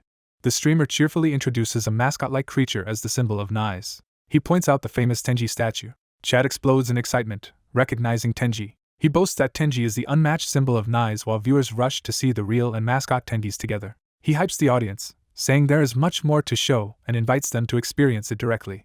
Viewers remark that he has already achieved a territory and everything he wanted, wondering if there is more content. Smiling, he tells everyone not to worry and hints that he has something planned for today. He announces they will test the newly updated enhancement system, despite chat warning that it wastes money and relies on luck. Holding Tenji, he insists it is fine and claims to be quite lucky. He shows rare items obtained with Tenji on the East Continent quest, explaining their powerful stats and effects. He brags that he discovered the East Continent's main storyline and calls himself Ali Boss, a man of supreme luck. He declares it is time to perform some enhancements. Heaven's Blade is laid out on the anvil, ready to be upgraded. He reveals he prepared 20,000 gold to push Heaven's Blade up to +10 in one go, impressing viewers. He raises the hammer and, addressing the audience, begins the enhancement attempt. He repeatedly hammers the weapon as bright effects flash around the forge. The process succeeds up to Heaven's Blade +9, now surrounded by ominous purple energy. Both he and Chad are shocked that he reached +9 despite the low success rate. He gulps nervously, processing his improbable luck. Pretending nonchalance, he says getting to +9 was easy and that enhancement content is not so hard, while viewers urge him to continue. He decides to quickly push for +10 and then end the stream. Shouting that he is going for +10, he slams the hammer down for the final upgrade. The hammer strikes the glowing sword. The system begins the enhancement sequence, showing the success rate climbing. The attempt fails with a violent explosion. The system declares that the enhancement level has been reset to 0. He screams in agony over the loss of his money. He furiously calls out Quincy, demanding his +10 weapon and money back. Bruised and shaken, he realizes this is not the time to wallow as Tenji asks if he is alright. Eyes bulging, he frantically mutters about using quick recovery to restore the weapon. Suddenly noticing something on the interface, he pauses in confusion. Smiling, he produces a glowing golden object, saying this is what he needed. He exclaims that this item will fix everything. He resumes the live broadcast, apologizing for rage-quitting earlier, surprising viewers who thought he was gone. Bowing dramatically, he explains he ended the stream in anger and apologizes, while chat forgives him and asks why he returned. He says he came back because of a special golden item he is holding. He reveals that a final chance has appeared thanks to this item, piquing viewer curiosity. He explains it is a mysterious stone dropped from the Drake, whose details were unknown until now. He shows that it is a 30% plus 12 enhancement stone that can push equipment straight to plus 12 when used in the machine. He places the stone on Heaven's Blade, saying they will have an exciting showdown with fate using it. He decides that instead of him, their lucky charm Tenji will handle the crucial hit on the stone. Tenji confidently lifts the hammer, promising to strike the stone perfectly. Tenji leaps and smashes the stone onto the sword. The enhancement stone shatters and fuses into Heaven's Blade. The system announces the start of the special enhancement using the broken stone. It explains there is a 30% chance for the enhancement to reach plus 12. The gamble succeeds, upgrading the weapon into plus 12 Heaven's Blade. Surrounded by purple aura, Tenji anxiously asks if it worked while the stunned alley boss trembles. Tenji wobbles and starts to faint from the strain. Alley boss catches the collapsing Tenji, spinning in circles while shouting his name. Overjoyed, he lifts Tenji high and calls him the best. The now sentient sword complains that it feels dizzy from the intense power. Item details show the reforged plus 12 Heaven's Blade is now an epic weapon with massive stats and special effects. Alley boss marvels that the weapon's attack power increased by 4,900 and calls it incredible. Staring at the blade, he confesses he desperately wants to test its power. Just as he is about to try it, a new quest window pops up, interrupting him at this critical moment. The quest, 9 Heaven's Secret Hall Extermination, orders him to wipe out 666 remnants in Tianshan Mountains for great rewards. He recognizes that this mission is exactly what he was waiting for. A sinister smile spreads across his face. He decides this quest will be the perfect place to test the new Heaven's Blade. The scene shifts to the 9 Heaven's Secret Hall fortress under siege, with battles raging outside its walls. An old warrior urges his allies to find a way over the wall as defenders repel them. Spotting Alley Boss arriving, he calls out to Jinryang. Alley Boss runs up, asking urgently about the current situation. The old warrior says resistance at the gate is too strong, and they cannot break through. Jinryang acknowledges the problem and notes that if the enemies hold the gate firmly, drawing the empowered Heaven's Blade, he declares they will simply make a new gate. He swings the blade in a massive strike infused with purple energy. The attack obliterates the wall and surrounding structures in a towering column of energy. The shockwave carves a deep ravine through the ground far into the distance. Jinryang runs, admitting he only meant to make a small hole and did not expect the whole building to collapse. Gazing at the blazing sword, he wonders if this overwhelming power is what the 12 mighty blades are like. An ally calls out to Alley Boss, now holding the crackling blade. A group of powerful adventurers from the western continent arrive to reinforce Jinryang's side. Jinryang thanks them for coming. While they insist they are grateful he invited them, he notes that now everyone has gathered. With allies assembled, he rallies them to begin the final battle. Inside the fortress, the enemy leader panics, demanding to know what is happening. He is told that the wall has been breached and their forces are being pushed back. His subordinate explains that western continent adventurers, dubbed immortal monsters, have joined Jinryang's side. Realizing the tide is turning, the enemy leader orders his men to grab important items and flee on their own. One of Jinryang's spectral allies activates a power, his body taking on an inverted, eerie appearance. Chains of purple demonic energy surge out, binding him in place. Jinryang activates the skilled dignity of the Lord, which restrains masters of the Hyeonkian demonic art and commands them to kneel. The enemy leader is forced to the ground, gripping his sword in shock under the crushing pressure. He recognizes Jinryang and accuses him of being the traitor Jin-tae from the Heavenly Gate. Terrified, he demands to know who Jinryang really is. Jinryang calmly introduces himself as the current lord of the Heavenly Gate. Standing over the kneeling foe, he repeats that he is the Heavenly Gate's lord.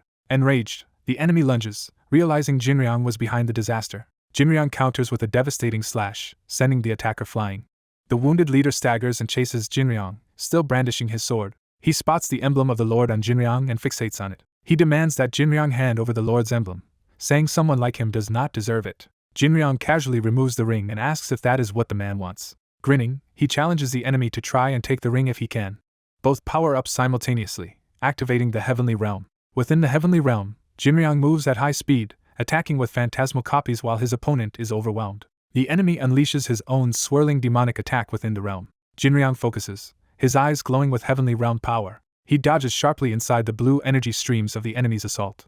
Surrounded by purple aura, Jinryang prepares a decisive counterstrike. Their swords clash violently, purple energy flaring between them. Jinryang's demonic energy tears through the enemy, who screams in agony. The enemy collapses to his knees, badly wounded, while Jinryang stands over him with staff in hand. Gritting his teeth, the enemy tries to speak through pain.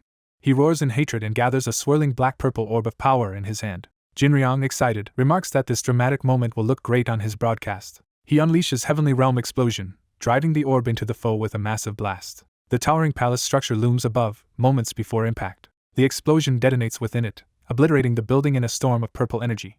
After the blast, Jinryang looks toward the fallen, smoking figure of the enemy leader lying amid the ruins. The dying man coughs blood, crying out, Bloodied and staggering, he wonders aloud why their side is being driven back. He rants that he reached level 5 of the Heavenly Realm demonic art, only for Jinryang to dismiss that as merely level 5. Shocked, he looks up at Jinryang's approaching hand.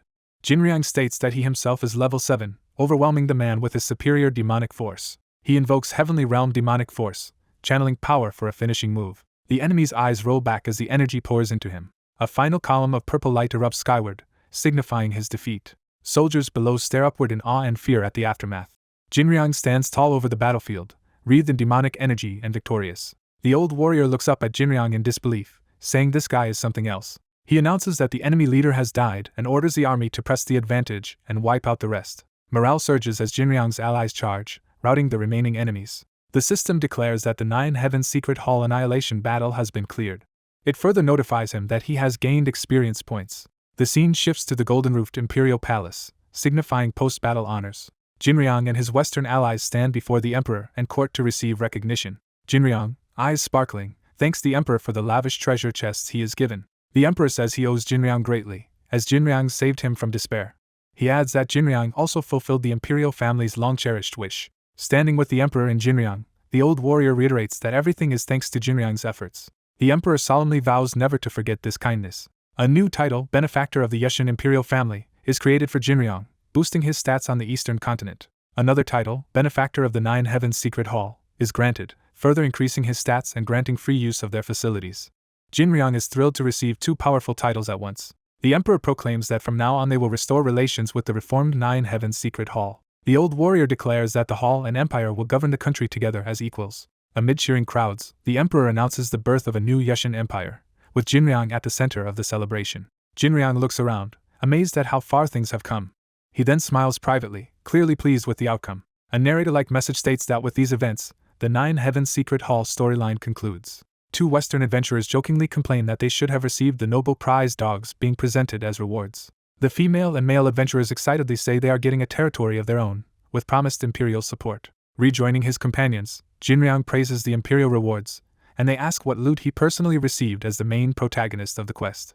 Embarrassed but delighted, he strokes the treasure chests and downplays being called the main player. Grinning widely, he suggests they open the chests together. He opens the first box, unleashing a bright blue light as an item materializes. The revealed item is Blood-Soaked Knight, a rare but heavily damaged coat once worn by the Mystic Heaven Demon Lord, now with low stats and no special effects. Jinryang stares at the coat in disbelief, lamenting that its defense is only 32. The captain decides the damaged equipment is worth repairing and suggests checking the next reward. The next reward is bisque, a mineral harvested from monster corpses. Another reward appears, Samara, an iron-like wood. A rare metal called Star Luck is revealed, formed by periodically falling meteorites. Furious, the captain demands to know why the new Divine Empire is putting him through this. Grabbing his blue sword, he resigns himself to the new Divine Empire's demands. Overwhelmed, he declares he will craft the equipment himself while his comrades try to restrain him. Screaming, he pours his rage into the interface as energy erupts. The system confirms the conditions are met, noting he has supplied surplus rare Eastern metals to Edshin. Back in the real world, Hyunwoo suddenly remembers the special materials he owns and realizes their implication. He excitedly interprets this as a chance to upgrade all his gear while his companions cling to him.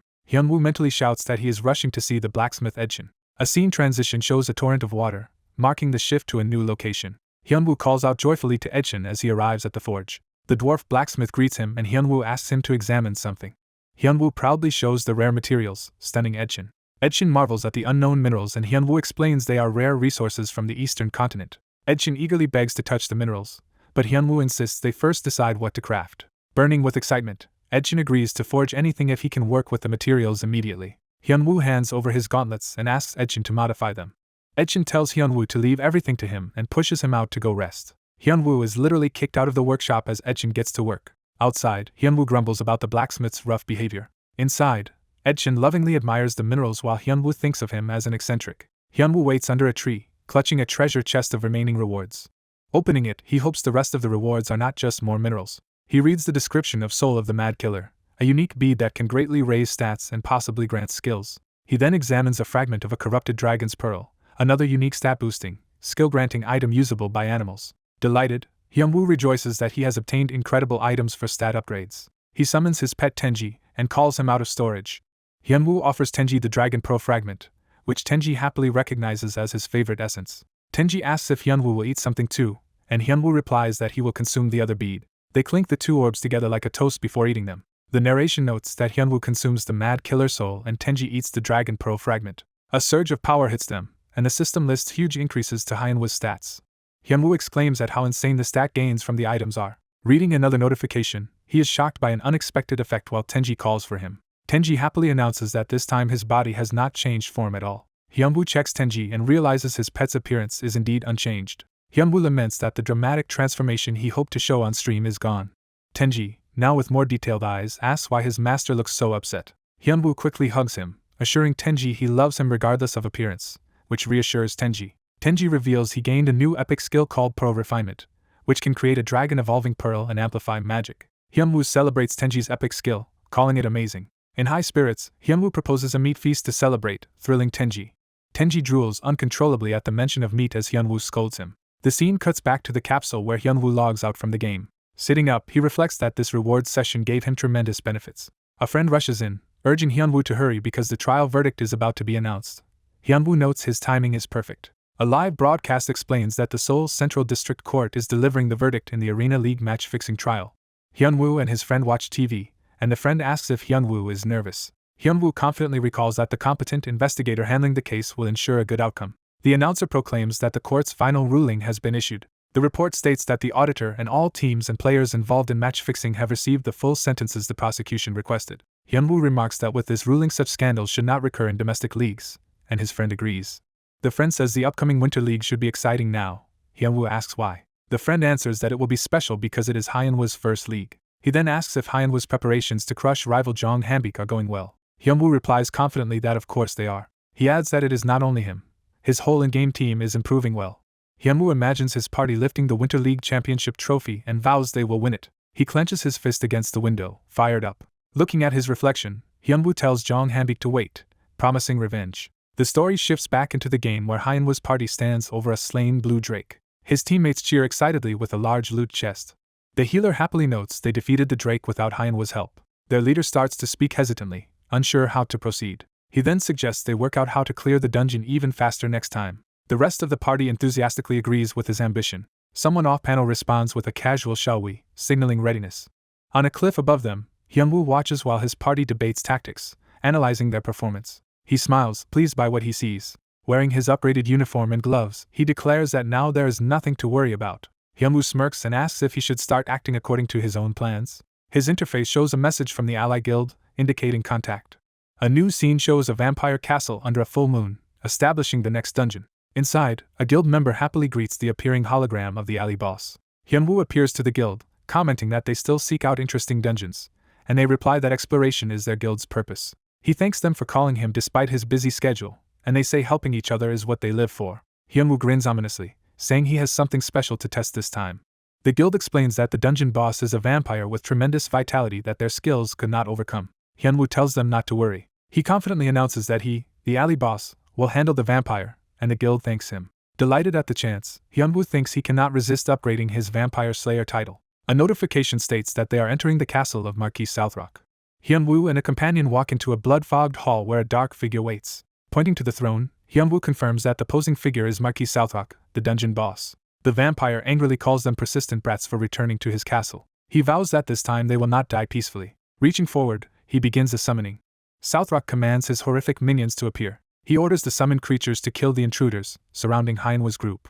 Hyunwoo asks if he can leave the small fry to the guild, and they agree. He then charges straight at the boss, declaring he will handle him alone. Hyunwoo dashes in a blur of dark energy. Southrock defends himself but is hammered by Hyunwoo's purple-charged attacks. Realizing the threat, the vampire notes that this opponent is anything but ordinary. Hyunwoo's relentless strikes blast him around the hall. In response, Southrock shifts tactics, unleashing a more powerful blood-based attack. He activates blood armor, transforming his body into a massive red-armored form and clashing with Hyunwoo. Their first exchange collides violently. Hyunwoo is shocked that the armored vampire blocked his powerful Heaven's Blade technique. Southrock laughs triumphantly, boasting about the strength of his blood armor. Yet Hyunwoo's next flurry of slashes pierces the armor in a way no one ever has before. Stunned and injured, Southrock wonders in panic what he is supposed to do now. Hyunwoo, empowered by his Anatomy 101 skill, grins that he easily pierced the armor. The vampire shouts that such a thing should be impossible. Hyunwoo then unleashes another decisive strike. Southrock's body is shredded into fragments by the attack. His blood armor and body explode into scattered pieces. Hyunwoo stands calmly amid falling chunks of flesh and magical energy, victorious. A system window explains Anatomy 101, the new passive skill he gained from the killer's essence, which lets him ignore defenses and sometimes dismember enemies. Another window details a new stat, Killing Intent, which weakens opponents through sheer murderous will. Hyunwoo realizes this new stat is far more useful than he expected. Behind him, the battered vampire curses Hyunwoo as a damned intruder. Southrock makes a desperate lunge, screaming for Hyunwoo's death. Hyunwoo's gauntlet fist slams into the vampire. The blow smashes Southrock into the floor with tremendous force. Reeling and bloodied, the vampire howls in pain. Hyunwoo marvels at how satisfying his enhanced punches feel now that his attack power has risen. He thanks Sechin for forging his new gauntlets, Memories of Massacre, whose stats and description appear. The items affect text notes that his attacks now drain health and mana from enemies and unlock the Insane Slayer ability. Insane Slayer further boosts all his stats against living foes at the cost of some defense. Hyunwoo steps toward the disembodied, terrified head of Southrock, saying it is time to move on. He suggests finishing the gauntlet's performance test. Grinning madly above the helpless vampire, he prepares to continue. Hyunwoo swings the boss around in the air like a rag doll. He bounces and slams Southrock repeatedly, treating him like a plaything. Still laughing, he hoists the boss overhead for more punishment. Hyunwoo cheerfully comments that the vampire is as tough and resilient as expected. Southrock, driven to despair, begs Hyunwoo to stop and just kill him outright.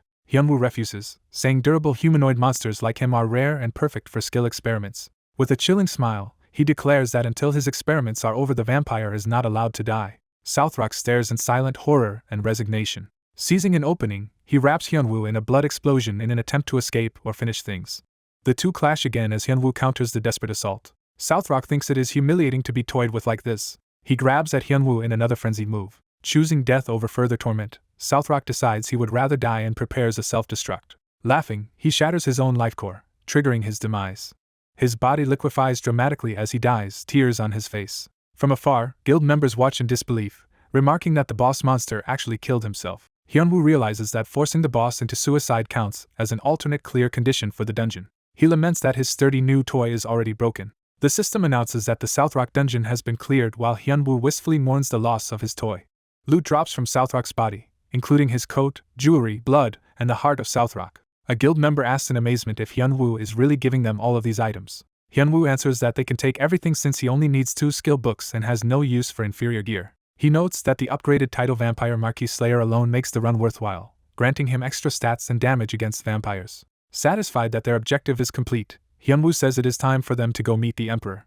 In the Ismaean Empire's royal palace, events are about to unfold. The Emperor hears that the eastern continent has finally stabilized. After confirming the report, the Emperor orders that a delegation be prepared. Pleased, the Emperor praises Count Hyunwoo Kong for his efforts. A system quest appears, tasking Hyunwoo to establish exchange with the eastern continent by escorting a Ismaean delegation to the Yushin royal palace.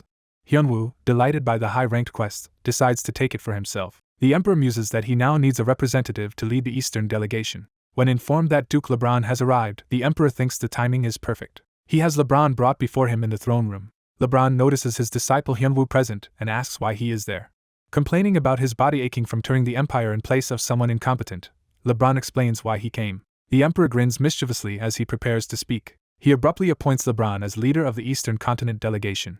LeBron reacts in shock, flinging something aside as the decree echoes through the hall. Furious at being sent out again right after turning the Empire, LeBron yells in protest. His outburst, "Damned Emperor," shakes the palace while Hyunwoo begs him to calm down. That night, master and disciple travel together toward the Eastern Continent mission. Hyunwoo apologizes, feeling responsible that his master was dragged into the delegation role. LeBron tells him not to worry and blames the Emperor instead, his fist flaring with demonic power. Hyunwoo watches that power carefully, intrigued. As they jog, Hyunwoo asks LeBron how his recently learned heavenly demonic art is progressing. LeBron boasts that of course he has already mastered the new technique. Hyunwoo is stunned that his master has fully mastered it while he himself is stuck at 7 stars. Hyunwoo asks to see the technique, and LeBron considers showing it off. LeBron forms a glowing mana sword in his hand, amazing Hyunwoo. LeBron swings the mana blade with overwhelming power. He strains with a loud exhalation as he channels everything into the attack. The mana blade shoots skyward with such force it seems to pierce the heavens. Hyunwoo looks up in shock at what his master has done. He realizes the very sky has been split by the technique.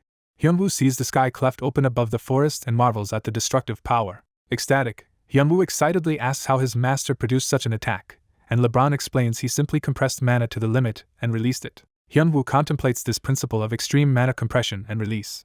He thinks that this kind of technique might be very useful in the upcoming league. Time shifts to the arena where teams and spectators gather for the professional arena league.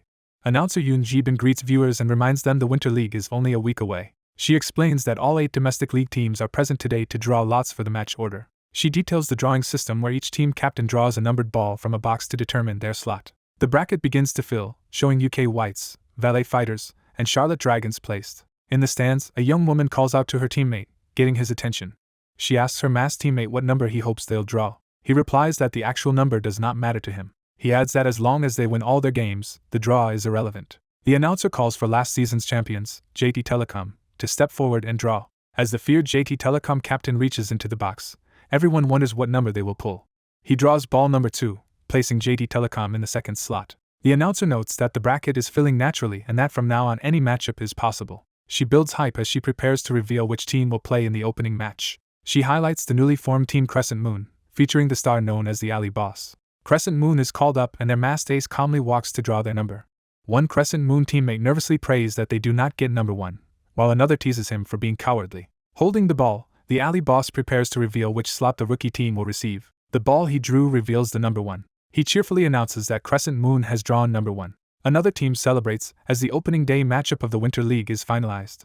Crescent Moon members react in disbelief and worry at the tough first opponent. The league declares that the opening showdown has been decided. It will be Crescent Moon versus JT Telecom in the very first match. One Crescent Moon player panics, lamenting that their debut is against the strongest team, JT Telecom. The team turns anxiously to their leader, asking what they should do now. The Alley Boss begins to answer, hinting that he has a plan. Instead of worrying, he excitedly thinks about demolishing Jong Hanbek on opening day and gets fired up. With a confident smile, he promises fans an amazing opening day match. Jong Hanbek from JT Telecom glares intensely at this declaration. The announcer announces there will now be an on-stage interview with Crescent Moon and JT Telecom players. She asks the 2-star players how they feel about facing each other in the opening match. Hanbek says he is eager to settle the score with the Alley Boss. The Alley Boss politely calls it an honor to face last season's champions. The announcer thanks them and moves on to her next question, focusing on the Alley Boss again. She points out that he is still wearing a mask and asks when he intends to reveal his face. He starts to answer cryptically. He then declares that he will remove the mask on the first day of the league, saying it would be rude to hide it throughout the season. The announcer remarks that his confidence is incredible. Hanbek taunts him, warning that showing his face will be embarrassing once JT Telecom beats him. The Alley Boss calmly replies that he can reveal it because he does not expect to lose. Hanbek scoffs that Alley Boss does not understand how serious pro play is and calls him out. He stresses that this professional league values real skill, not variety show theatrics. Alley Boss is unimpressed and thinks those who expect a simple, masked king style gimmick are mistaken. He then declares that he will make a bold pledge. He imagines himself trampling all JT Telecom players in a brutal PvP victory. Publicly, he vows to single-handedly defeat all 6 JT Telecom players in the PvP round. He adds that if he, as Crescent Moon's vanguard, loses, there will be a severe consequence. The consequence, he declares, is that Crescent Moon will forfeit the match that day. His teammates react in shock at the huge gamble. He warns Hanbek to be ready, saying there will be no excuses this time like on the previous show. Calling him by name, the Alley Boss smiles confidently, intensifying the rivalry. Hanbek's face contorts with rage at being taunted publicly. Enraged, he tries to rush the Alley Boss but teammates restrain him. Shouting that he will not let this insult stand, Hanbek vows to keep the Alley Boss from ever taking off his mask. Later, news articles mock Hanbek for losing his temper, which fans find amusing. On the street, fans discuss how unprofessional it was for Hanbek to lose his composure. As the Arena Winter League opening day approaches, spectators hope Hanbek rages again. At the arena, commentators hype up the much-anticipated match. They introduce the clash between rookie Crescent Moon and the powerhouse JT Telecom and ask who will win. Inside the virtual battlefield, they announce the opening mode will be a siege battle. The rules are explained. One team attacks and the other defends, both aiming to annihilate the enemy. Further explanation clarifies that attackers must capture the inner chamber before time runs out, while defenders must hold until time expires. A coin toss makes JT Telecom the attacking team and Crescent Moon the defending team. With both teams prepared, the commentator begins the match. The battle officially begins. JT Telecom opens with heavy bombardment, hurling flaming projectiles at the castle walls. Defending archers on the walls fire back as explosions light up the sky. The bombardment shatters the ground around attacking soldiers, causing chaos and screams. Dust and debris fill the air from the devastating opening salvo. The Alley Boss unsheathes his sword, ready to lead Crescent Moon's defense.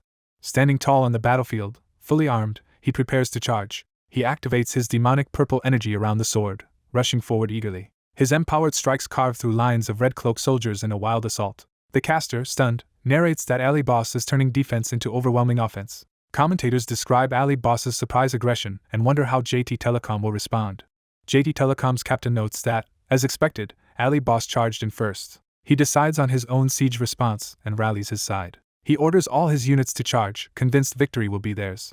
The Ali Boss shouts back, welcoming everyone to come fight him at once. As he rushes to intercept, JT Telecom players leap past him instead of engaging. Left alone, he realizes the enemy is ignoring him and heading straight for his team. Commentators exclaim that JT Telecom is bypassing Ali Boss to go directly for Crescent Moon's backline. One JT Telecom squad stops in front of him, signaling that not all enemies ignored him. They declare that their job is to keep him occupied. JT Telecom's second squad, composed of tanks and priests, lines up to stall him. The Ali Boss analyzes that this squad is 3 tanks plus 3 priests. He deduces that their plan is to pin him down while the rest focus on the main objective. Meanwhile, Crescent Moon's 4 backline members brace nervously at the inner gate. The JT Telecom captain looks confident as he leads the main assault toward them. Commentators report that Crescent Moon is already in crisis and praise JT Telecom's meticulous strategy. They explain to viewers that JT is containing Ali Boss while moving on the other 4 players. The camera shows JT's main force bearing down on Crescent Moon's backline. It is suggested that Ali Boss's decision to push forward first may have backfired. The caster wonders aloud how Ali Boss will respond from this disadvantageous situation. Ali Boss grins, indicating that events are unfolding exactly as he anticipated. He exclaims that the enemy's focus on his team, rather than him, is just what he expected. Commentators shout that Crescent Moon is in grave danger as JT Telecom closes in. Viewers question whether Crescent Moon can withstand JT's assault without direct support from their leader. A flashback shows Hyunwoo earlier telling his teammates that opponents will naturally target him first, and that he'd do the same in their place. He had assessed Crescent Moon's individual ratings as himself SS, and his teammates between B and F.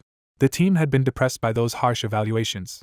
He punctuated the point by smashing the board, emphasizing change was needed. He then vowed to prove those evaluations wrong. He explained that for the coming siege he would craft a strategy designed to let his teammates shine. He told them that the core of this strategy centered on one key person.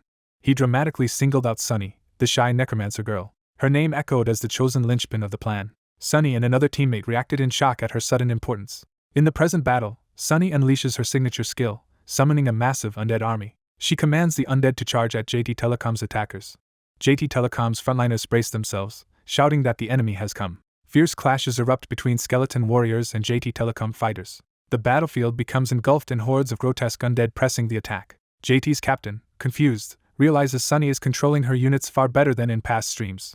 Sunny, bewildered yet exhilarated, commands skeleton archers to ready their next volley as she wonders what is happening.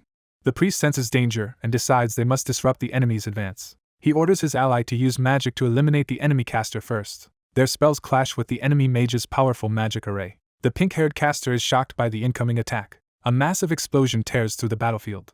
Dust and debris engulf the area after the blast. The girl survives, complaining of pain as she sits beside her green-flamed skull staff. Her sister yells, asking what she is doing. The priest promises to protect her and tells her to grab her staff and start summoning, and she agrees. Facing an armored monster, the priest realizes their ranged attacks are ineffective and resolves to change tactics. He commands his forces to charge straight through while priests heal when possible. A teammate screams, drawing the priest's alarmed attention. Under constant magical bombardment, a fighter complains that a crazed mage keeps targeting him. The blonde mage stands on a glowing circle, surrounded by blue lightning and arcane symbols. He glares intensely, fully focused on the battle. In reality, Kong explains while pointing at a photo that the opposing team's priest has excellent control and will be hard to take down. His strategic voiceover says that if defeating such enemies seems impossible, they should lure them toward a corner by the wall. Following that plan, an ally baits the enemy, then the wall collapses under a devastating strike. The targeted player realizes in terror what is happening. A red-skinned martial artist, Dwayne, rushes in confidently, saying he will handle the situation. Dwayne charges with a fierce shout. He pummels the enemy priest with a flurry of blows. The priest cries out in agony as Dwayne's punches connect. The beaten priest begins to dissolve into blue light, while Dwayne stands triumphantly. Dwayne remarks that Kang's strategy succeeded. The blonde mage replies that since the plan worked there, the other front should soon be resolved as well. Meanwhile, the priest is overwhelmed by a tide of undead led by a skull-faced warrior. Struggling against the undead leader, he blames everything on letting a single necromancer escape earlier. He thinks an assassin could have eliminated that necromancer easily and curses Jung Hanbek for failing. He frantically wonders where Jung Hanbek is now. Jung Hanbek, the blonde assassin, is shown attacking with a predatory grin. He had just been knocked away earlier by an opponent's strike. Flashback. The assassin dashes and strikes, knocking an enemy to the ground. He then faces another masked swordsman in an open training field. Seeing that his squad too has already been wiped out, he angrily calls them idiots. He taunts the masked fighter, saying that opponent is just as stupid as his fallen team. The masked swordsman calmly tells him that because of his reckless calls, his entire team is doomed to lose. He suggests his enemy watch the post-match review to understand. The assassin receives system notifications as the masked fighter says he will understand later. He sees the alerts that both of his key teammates, Kim Jin-young and Choi Won-sok, have been taken out, and he is stunned. Shocked, he realizes his entire team has already been wiped out. He rants that it is impossible his teammates lost to players he considers trash. A menacing eye and dark speech bubble belittle someone like him for judging others. The masked swordsman looms over him, insisting he has no right to judge. Furious, the assassin prepares another technique. The masked fighter responds by unleashing a huge explosive attack. In reaction, the assassin creates multiple clones and prepares to fight together with them. Desperate, he resolves to at least drag the masked swordsman down with him. The masked swordsman smiles confidently, readying his blade. He launches a sweeping strike toward the charging clones. He admits he wanted to toy with the assassin but prepares to finish it quickly. A rapid series of clashes shows the assassin's clones being effortlessly parried. The swordsman declares he will end everything in a single blow. The assassin braces as the massive blade arcs down toward him. Gathering dark purple energy into a sphere, the masked fighter says he has just learned a useful trick. He focuses on compressing mana tightly into his weapon. Kang's eyes close as he recalls this technique. The masked swordsman then releases the compressed mana in a devastating slash. The assassin and his clones stare in horror at the incoming energy. The unleashed attack tears through a line of wooden structures. Those structures explode and collapse under the force of the slash. One tower is shown disintegrating in purple energy as debris flies. The assassin is eliminated, his body dissolving into pixels. Another JT Telecom player is revealed, looking horrified against a blood-red backdrop. That player then vanishes too, erased from the battlefield. The masked swordsman raises his sword as the system tallies more blue eliminations. Commentators and audience are left speechless by what they are witnessing. A heartbeat later, the arena erupts in cheers and the commentators start shouting excitedly. One commentator exclaims in disbelief at this shocking turnaround. They announce that Crescent Moon has defeated the entire JT Telecom lineup without losing a single member. The final call declares that Match 1's victory belongs to Crescent Moon as Kong stands proudly. The scene shifts to JT Telecom's waiting room sign, indicating their team area. Inside, teammates fight, one blaming the clownish assassin for their loss. The assassin screams back that it is not his fault and blames the priest for failing to beat weak opponents. Tensions escalate as they square up to brawl before others intervene to calm them down. A teammate restrains the enraged priest, saying Jung Hanbaek never listens to words. Jung Hanbaek rants that real men do not fuss over one game and vows to defeat Ali Boss in the second match. He insists Ali Boss only wins because of gear and class perks and swears to expose him in the rematch. Back in the arena, the announcers thank the crowd and declare the start of the second PvP match. They mention there is an intriguing bet riding on this upcoming match. Khan confirms that Ali Boss has wagered he will surrender if he loses even once in this PvP series. The commentators doubt that a 1 vs 6 victory is even possible, noting it has never been done before. A diagram explains that League PvP is King of the Hill style, with players fighting in order until someone is defeated. Another graphic clarifies that items and skills are disabled in this mode. They add that all stats are equalized, making facing 6 pros under these conditions extremely difficult. The crowd watches as Ali Boss steps onto the stage, with the commentators saying a win would make him legendary. They emphasize that if he pulls this off, he will become an unprecedented record holder. The scene transitions into the virtual battlefield for the second match. Ali Boss and Jung Hanbaek materialize on a stormy shore, facing each other amid crashing waves. Lightning crackles between them as they lock eyes. Jung Hanbaek admits he lost easily before but claims this time will be different. He believes the stat equalization removes Ali Boss's usual numeric advantages. As he boasts of showing his true skill, Ali Boss complains that he talks too much. Ali Boss coldly tells him to stop babbling and just attack. Enraged, Jung Hanbaek charges, vowing to kill him as the system readies the match. Ali Boss simply flexes his gloved fists with a confident smile. At the start signal, Jung Hanbaek dives in for an opening strike. He unleashes a powerful sword swing. Ali Boss dodges so cleanly that Jung Hanbaek's sword goes flying from his grasp. The commentators note in surprise that Jung Hanbaek has dropped his weapon. They emphasize he now has nothing but his bare hands against Ali Boss's blade. Jung Hanbaek sweats nervously, realizing the disadvantage. The storm intensifies as something rapidly descends or moves across the sky. Jung Hanbaek looks up in shock at the sudden development. His own sword lands upright in front of him, startling him. His eyes widen in confusion at this unexpected gesture. He asks aloud what is going on. Ali Boss calls out to him by name from nearby. Smirking, Ali Boss tells him to pick the weapon up and use it. He clenches his fists together, showing he will fight barehanded instead. He states he is perfectly fine relying only on his fists. Jung Hanbaek's hand trembles as he grips the returned sword. Calling Ali Boss a bastard, he prepares to fight seriously. He charges forward, thinking bitterly that he is being underestimated. He roars for Ali Boss to die and swings with all his might. The clash results in Jung Hanbek being brutally counterattacked. He spits blood, crying out in pain. From afar, the stormy battlefield shows repeated impacts as Ali Boss pounds him. A close-up reveals Ali Boss smashing Jung Hanbek's face with a vicious punch. He continues driving Jung Hanbek's head through the ground with relentless force.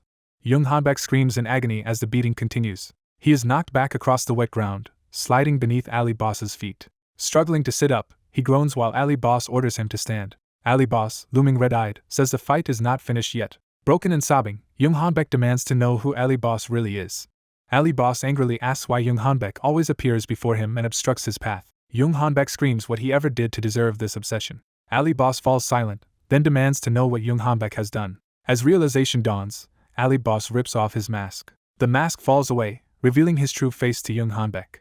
Jung Hanbek stares in disbelief at the unmasked opponent. Stammering, he begins to recognize who this person is. He finally identifies Ali Boss as Kang Hyunwoo. Gasping, Jung Hanbek reels from this revelation. He remembers past scenes of Kang manipulating deadly situations and realizes he has been used the entire time. On his knees in the rain, Jung Hanbek wonders if everything has been orchestrated. He slams his fist into the ground, denying the idea as lies. Hysterical, he charges again, screaming that it is all a lie. Kang, now fighting without the mask, braces to meet this final desperate attack. The narrative flashes to Kang's memories of his hospitalized father and his own despair. More memories surface of Kang's suffering and desperation at the hospital. Additional images show him making a dark deal involving his father's life. Kang's eye burns with rage as those memories fuel his resolve. He lands a devastating punch square into Jung Hanbek's face. Kang continues pummeling him with unrestrained fury. His teammates and friends watch in shock and fear at the brutality. Another viewer clenches his fist and shouts in stunned reaction. Somewhere else, Kang's mother watches the broadcast from his father's hospital room. Kang unleashes an enraged scream as he attacks. Channeling all his anger, Kang delivers a final overwhelming blow that slams into Jung Hanbek with explosive force. The cloaked Hyunwoo smashes his opponent into the ground with overwhelming force. Standing victorious over the fallen enemy, Hyunwoo's aura surges as data overlays record his feat. The crowd, including Hyunwoo's friends, watches in shock before erupting into support for their boss. Two commentators gape at the screen, stunned by Hyunwoo's transformed appearance. One caster, recognizing him, begins to say a familiar name in disbelief. Realizing the truth, the commentator screams Hyunwoo's legendary in-game alias. Hyunwoo's friends clarify to each other that Melee God was the top ranker who vanished 2 years earlier. The revelation spreads through the stands as people exclaim that their Ali Boss is actually the legendary ranker. Hyunwoo's friends exchange excited grins as the truth sinks in. The audience explodes into chants of Melee God's name, celebrating his return. An announcer proclaims that Melee God has returned while Hyunwoo smiles confidently. Time shifts to a peaceful day outside a restaurant. Inside, mugs of beer clash together as everyone toasts their victory. Crescent Moon's members celebrate their first win, gathered around a feast. Their manager happily offers to pay the entire bill, telling them to eat and drink freely. The two female teammates marvel that they actually beat powerhouse team JT Telecom. Another teammate laughs about how JT Telecom members completely lost their composure after losing. A blonde teammate agrees, saying their reaction makes sense as he drinks. A recap announces that the legendary arena ranker Melee God is back. It notes that Melee God is actually Hyunwoo. The narration adds that he swept the nation's best pro gamers and even set a world record. It explains that one defeated player, Jung Hanbek, was so shocked he fainted and had to be taken away. Dwayne optimistically claims that, with this momentum, winning Arena Week might be possible, though another reminds him they've only won once. Dwayne insists they have nothing to worry about because Mr. Kong is on their side. He then admits Mr. Kong is absent from the celebration at the moment. Someone recalls Hyunwoo left in a rush and wonders if something serious happened. The coach explains that Hyunwoo said something urgent came up and told them to eat without him. The scene cuts to another man, hinted to know Hyunwoo's hardship, watching thoughtfully. The coach stands outside, thinking about how much Hyunwoo has gone through. The setting shifts to a hospital complex under the night sky.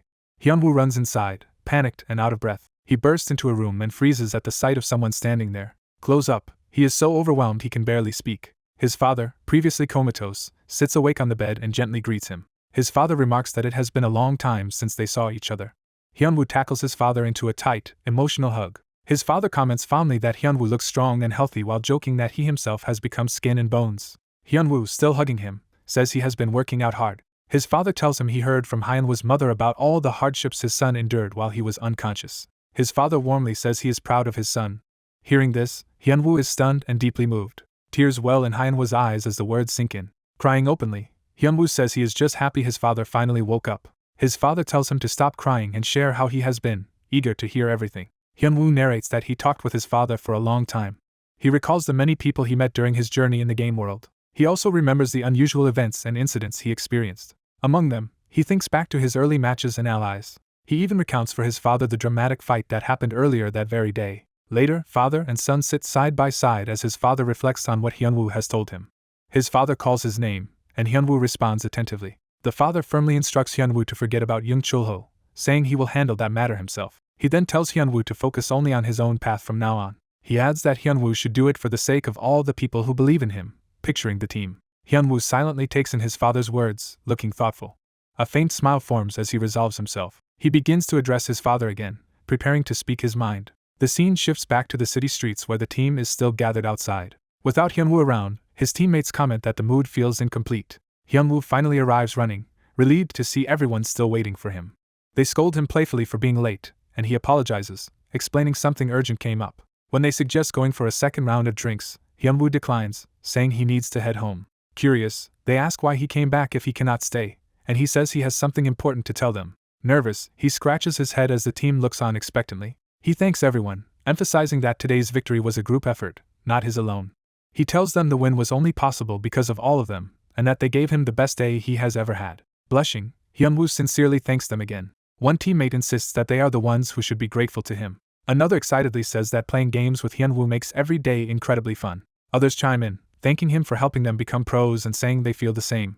The girls add their thanks, saying he helped them improve and made every day enjoyable. Overwhelmed by their appreciation, Hyunwoo addresses everyone together. He again expresses heartfelt gratitude for their support. He decides the best way to repay them is to help them grow even stronger, as fast as possible. Fired up, he announces he will go home and design a new special training plan, leaving his startled teammates shouting after him. As he dashes away, he yells for them to rest well and meet him in the arena tomorrow, while one teammate panics about what this means. The remaining teammates stand frozen and horrified, one muttering that they are doomed by Hyunwoo's intense training ideas. The story shifts to Fnise County, a grand castle-like estate in the game world. On a desk there lies the finished Crescent Moon training plan, which Hyunwoo deems satisfactory. He decides that the rare skill book earned from the vampire boss, Curse of Blood, should be given to Sunny, recognizing its value for casters. Scanning his inventory, he wonders what other useful items he can distribute to the team. A notification suddenly catches his eye, surprising him. The system updates the information of a mysterious scroll item, intriguing Hyunwoo. He realizes it is the map he received earlier at the Beginner Academy. The description reveals it guides successful graduates of Senu Academy to the Advanced Academy, Rondel. Amazed to discover this now, Hyunwoo decides to examine it further. What he sees next shocks him. The map's image shows a familiar location, leading him to recognize the place. He realizes the path points to Weissmayan Imperial Palace, where the Emperor resides. The map view highlights the Weissmayan Imperial Palace on the continent. The narrative cuts to that very palace in the game world. A hand raises a wineglass under the sunny sky, starting a conversation. The Emperor casually asks if Hyunwoo has come to inquire about Rondel. Seeing Hyunwoo, the Emperor addresses him as Count Kong Hyunwoo. Hyunwoo notes that almost no one in the palace staff knows anything about Rondel. The Emperor remarks that, apart from them, only he himself is aware of it. Hyunwoo worries the Emperor might see his request as arrogance. Instead, the Emperor confidently says he knows all about it, and will personally guide Hyunwoo. Hyunwoo is stunned that the Emperor not only knows but will accompany him, while the Emperor jokes about not always beating the Count up. Hyunwoo remembers their past clashes and is unsure what to think of this offer. The Emperor tells the Count to hurry and follow as they head toward the throne room. Hyunwoo is astonished when he sees where the route actually leads. The Emperor reveals a hidden portal behind the throne that serves as Rondel's entrance, and asks if Hyunwoo plans to enter now. Hyunwoo answers that he should, and the Emperor declares he will go with him. Hyunwoo frantically questions why the Emperor insists on accompanying him.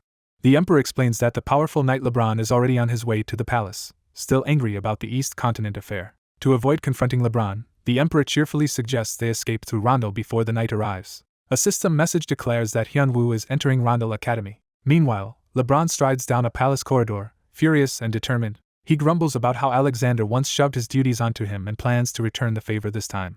He resolves that it is now Alexander's turn to shoulder trouble. LeBron kicks the throne room doors open dramatically. Courtiers inside are startled by his sudden arrival. He demands to know what is going on, and a nervous attendant prepares to explain. They inform him that the Emperor has vanished. LeBron explodes in disbelief and outrage. Enraged, he orders that the Emperor be found immediately. His anger even triggers an explosion outside the palace as he shouts for the search to proceed at any cost. Back at Rondel, the Emperor laughs while Hyunwoo privately pities LeBron for having to chase them. A system confirms Hyunwoo's Sena graduate status and officially welcomes him to Rondel Academy of the Luo's Empire. Hyunwoo realizes that for the Emperor to know about Rondel, he must have gone inside himself, and asks about any entry restrictions.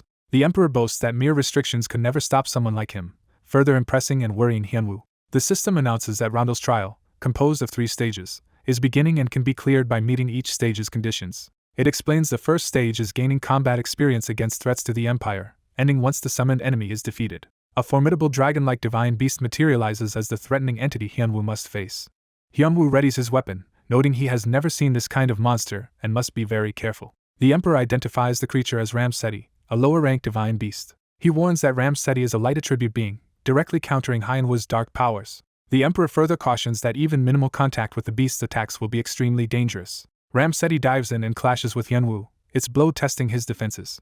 Hyunwoo blocks, shocked by the raw power and light energy behind the strike. The beast's beam of light tears across the field, blasting distant terrain. Ramseti endures and whirls in the air as dust clouds billow. Hyunwoo's dark power erupts in response, forming a massive purple slash toward the creature. His attack smashes into Ramseti, dealing heavy damage. The beast crashes to the ground, screaming, and Hyunwoo notes how strong the attack was even through its defenses. He calmly concludes that the huge damage comes from their opposing attributes amplifying the blows. The wounded Ramseti shrieks and charges at him again. Hyunwoo rushes to meet it, preparing his next move. He decides the key is simply to avoid being hit at all as he darts around the beast's attacks. Finding an opening, Hyunwoo swings his blade in a powerful counterattack. He glances upward, gauging timing and distance mid-battle. He then grapples Ramseti, using momentum to hurl it high into the sky. The Emperor watches as the divine beast is thrown far above, trailing debris and wind. Amused, the Emperor realizes Hyunwoo intends to kill the creature by letting it fall from that height. The narration wonders how the Count will resolve this crisis as he and the beast plummet together. Hyunwoo continues to fall, unflinching as gravity does its work. Smiling, he thinks to himself that his timing for this maneuver is perfect. He reflects that he did not expect to use his newly acquired skill so soon. The panel focuses on Hyunwoo's boot, hinting at the skill activating as the decisive moment of impact approaches. Using his new cloak, the protagonist glides toward the winged beast in the sky. Falling with confidence, he thanks Edgen for the assistance. A system window explains that his cloak Bloodstained Knight is a powerful unique item that greatly boosts all stats. Another prompt informs him he can activate the ability Gliding Blue Wings. The ability's effect is detailed as magic that slows falling and allows controlled movement, surprising the beast. Empowered, he declares that it is now his turn and charges with a glowing sword. He slashes the divine beast Ramseti with a massive wave of purple energy. He steadies himself in midair, readying another strike as energy gathers. Masks and debris whirl around as he continues his midair assault. The attack finishes, scattering fragments across the sky. He lands as Ramseti plummets behind him, defeated. With a final downward strike he ends the fight. A system message confirms he has defeated the divine beast Ramseti. Another message announces that rewards for clearing the stage will now be given. Notifications report experience gained, several level ups, and full recovery of health and mana.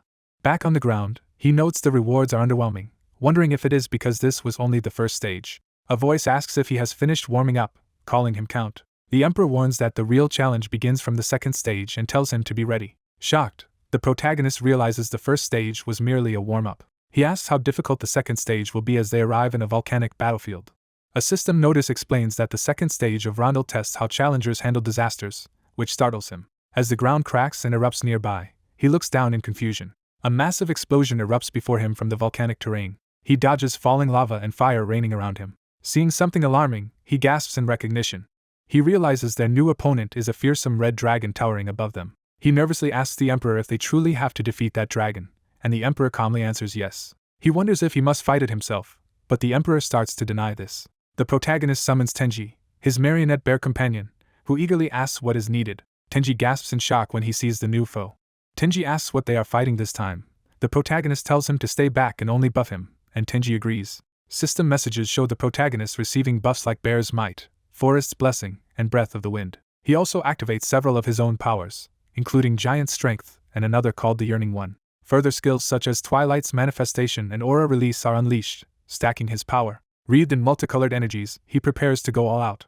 Surrounded by a blazing aura, he grips his sword and says he is ready. He charges the red dragon head-on, shouting to start the battle as the dragon roars back. Their clash escalates into aerial combat amid lava and flying rocks. The dragon's claws slam against his blade as he holds his ground. From a distance, Tenji and the Emperor see him struggling, and the Emperor comments in disbelief.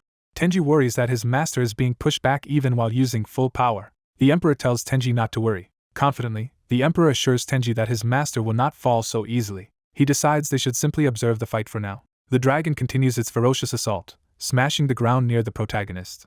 Smoke and debris rise, obscuring the battlefield. Two glowing eyes appear within the smoke, signaling renewed threat. A system prompt reveals the skilled Tyrant's descent, allowing the summoning of Tyrant Caruso for 10 minutes. The protagonist calls out to Caruso and rides the massive dragon ally into battle with a roar. Watching his opponent get pummeled, he laughs and taunts the red dragon.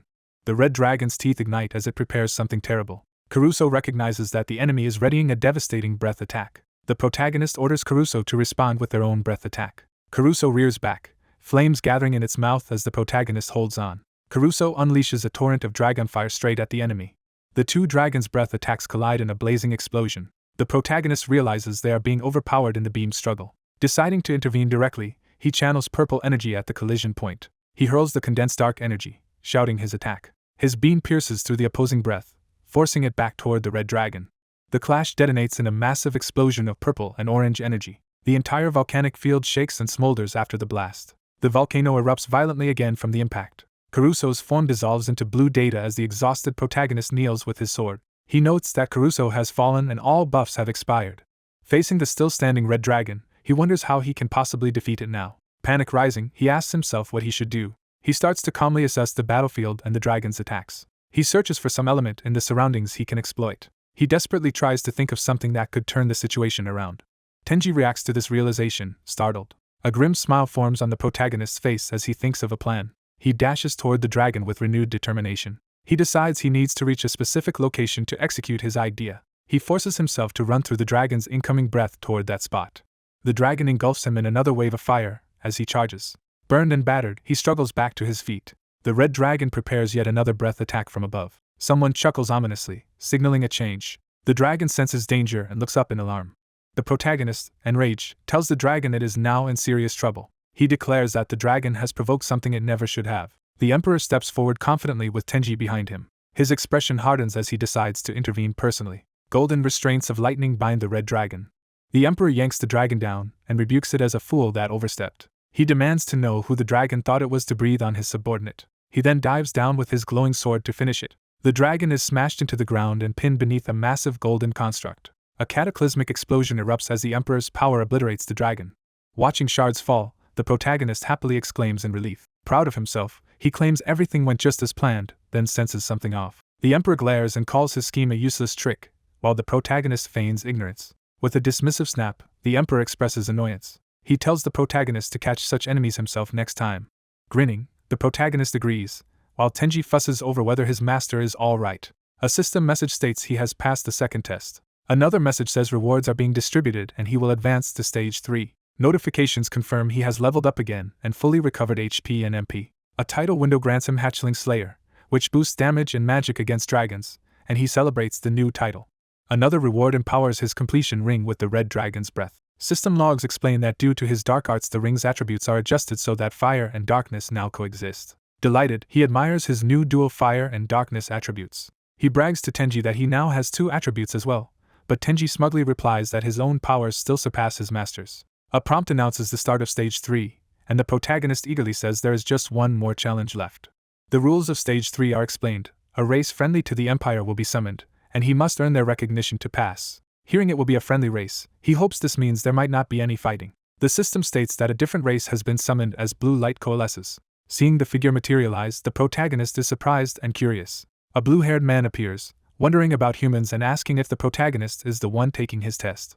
They exchange polite greetings, each saying it is nice to meet the other. Impressed by the man's gentlemanly demeanor, the protagonist thinks this test may be easier than expected. Suddenly he hears the verdict that he has failed. The examiner shouts that he has failed Stage 3, shocking the protagonist. Outraged, the protagonist yells back in disbelief.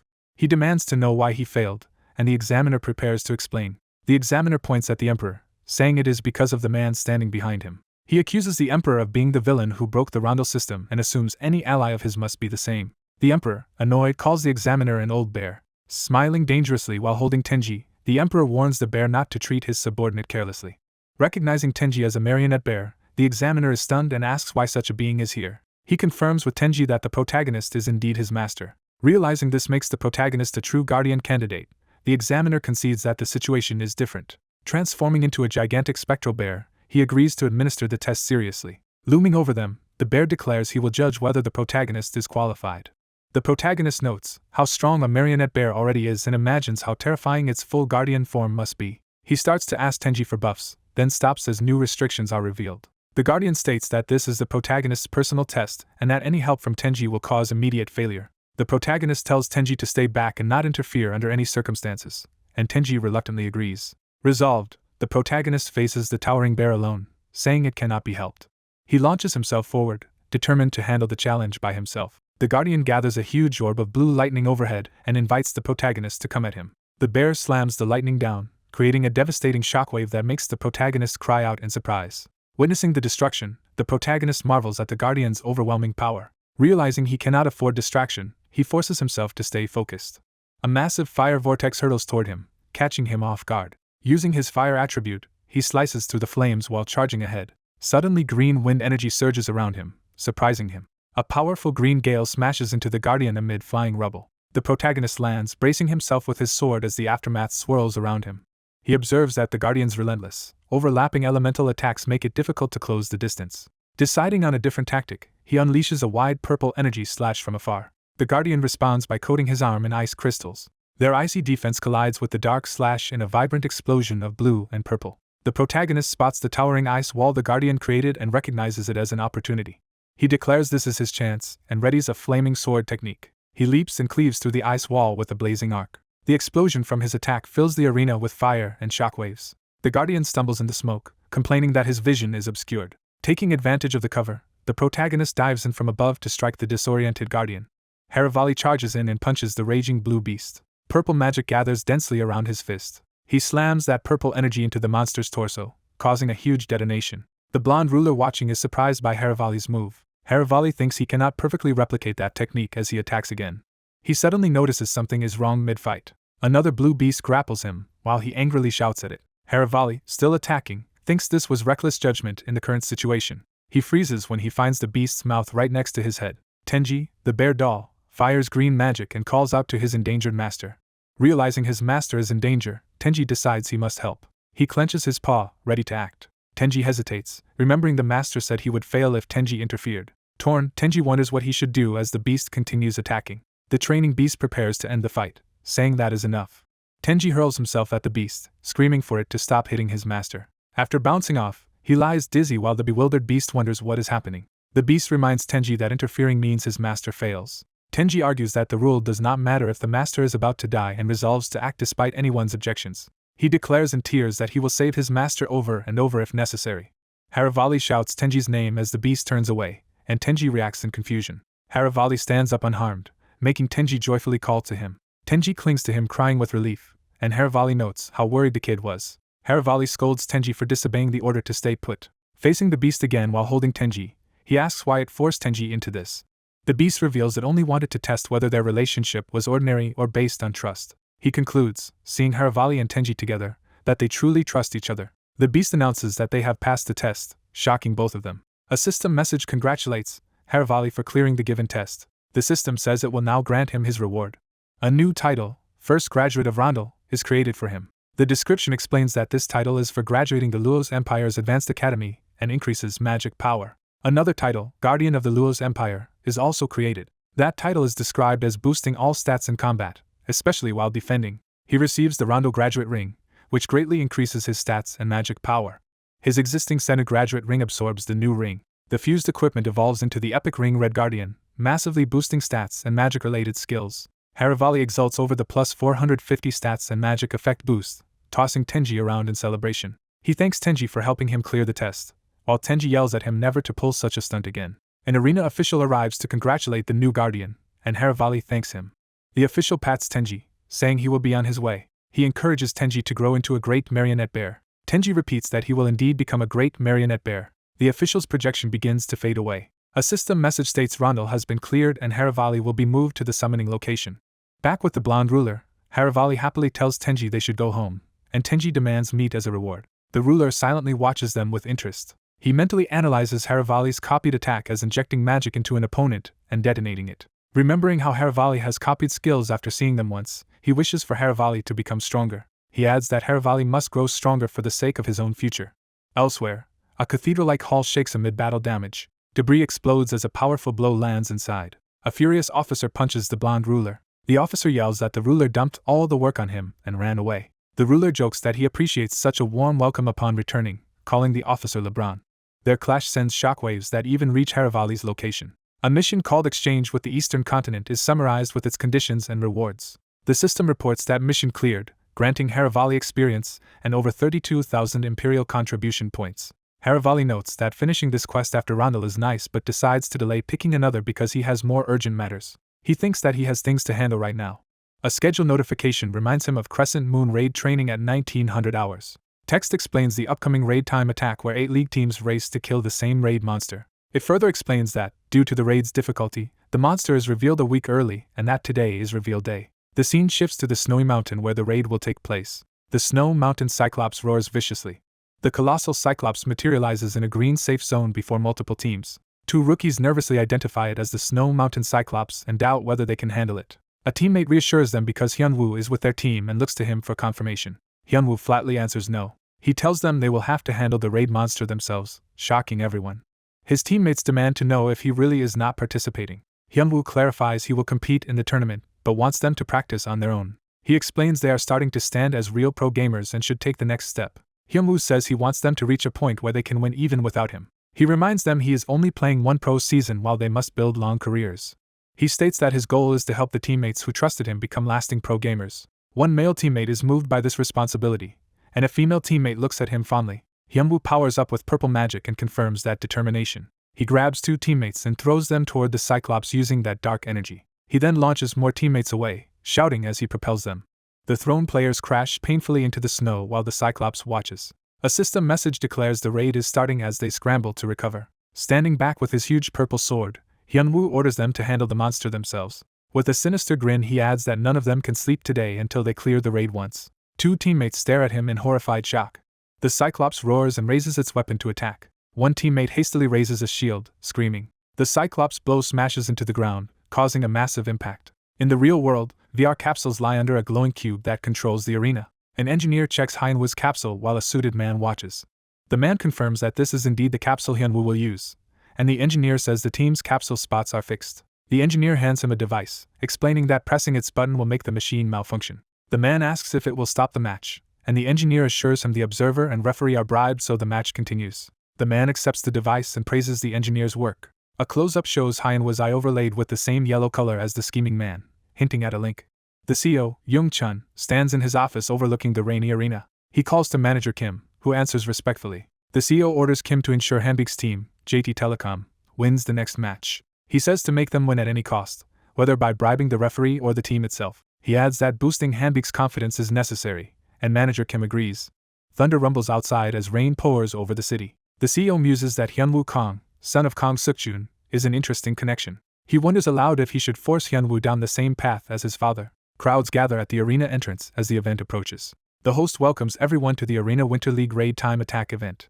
She fires up the crowd and announces that the competition is beginning. Commentators discuss which team will clear the raid first. One confidently predicts Crescent Moon as the favorite. He notes, however, that other players might try to hinder Hyunwoo Kong. The narrative adds that Crescent Moon's other members are not incapable on their own. It recalls that they have good records in siege battles and PvP. Even so, in raw stats they lag behind other teams.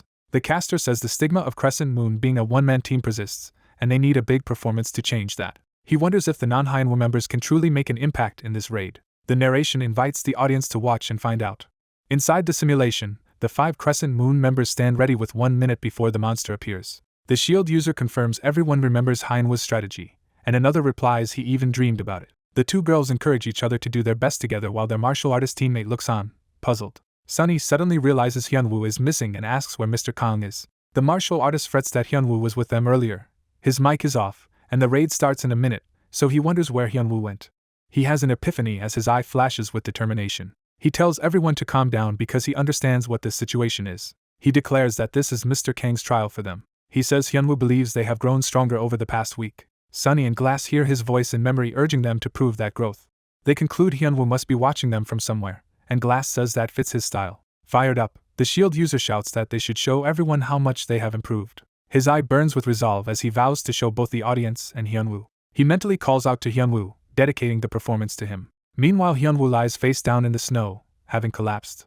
He panics, realizing something is terribly wrong. He feels that his body is not responding properly. He discovers he cannot move despite trying.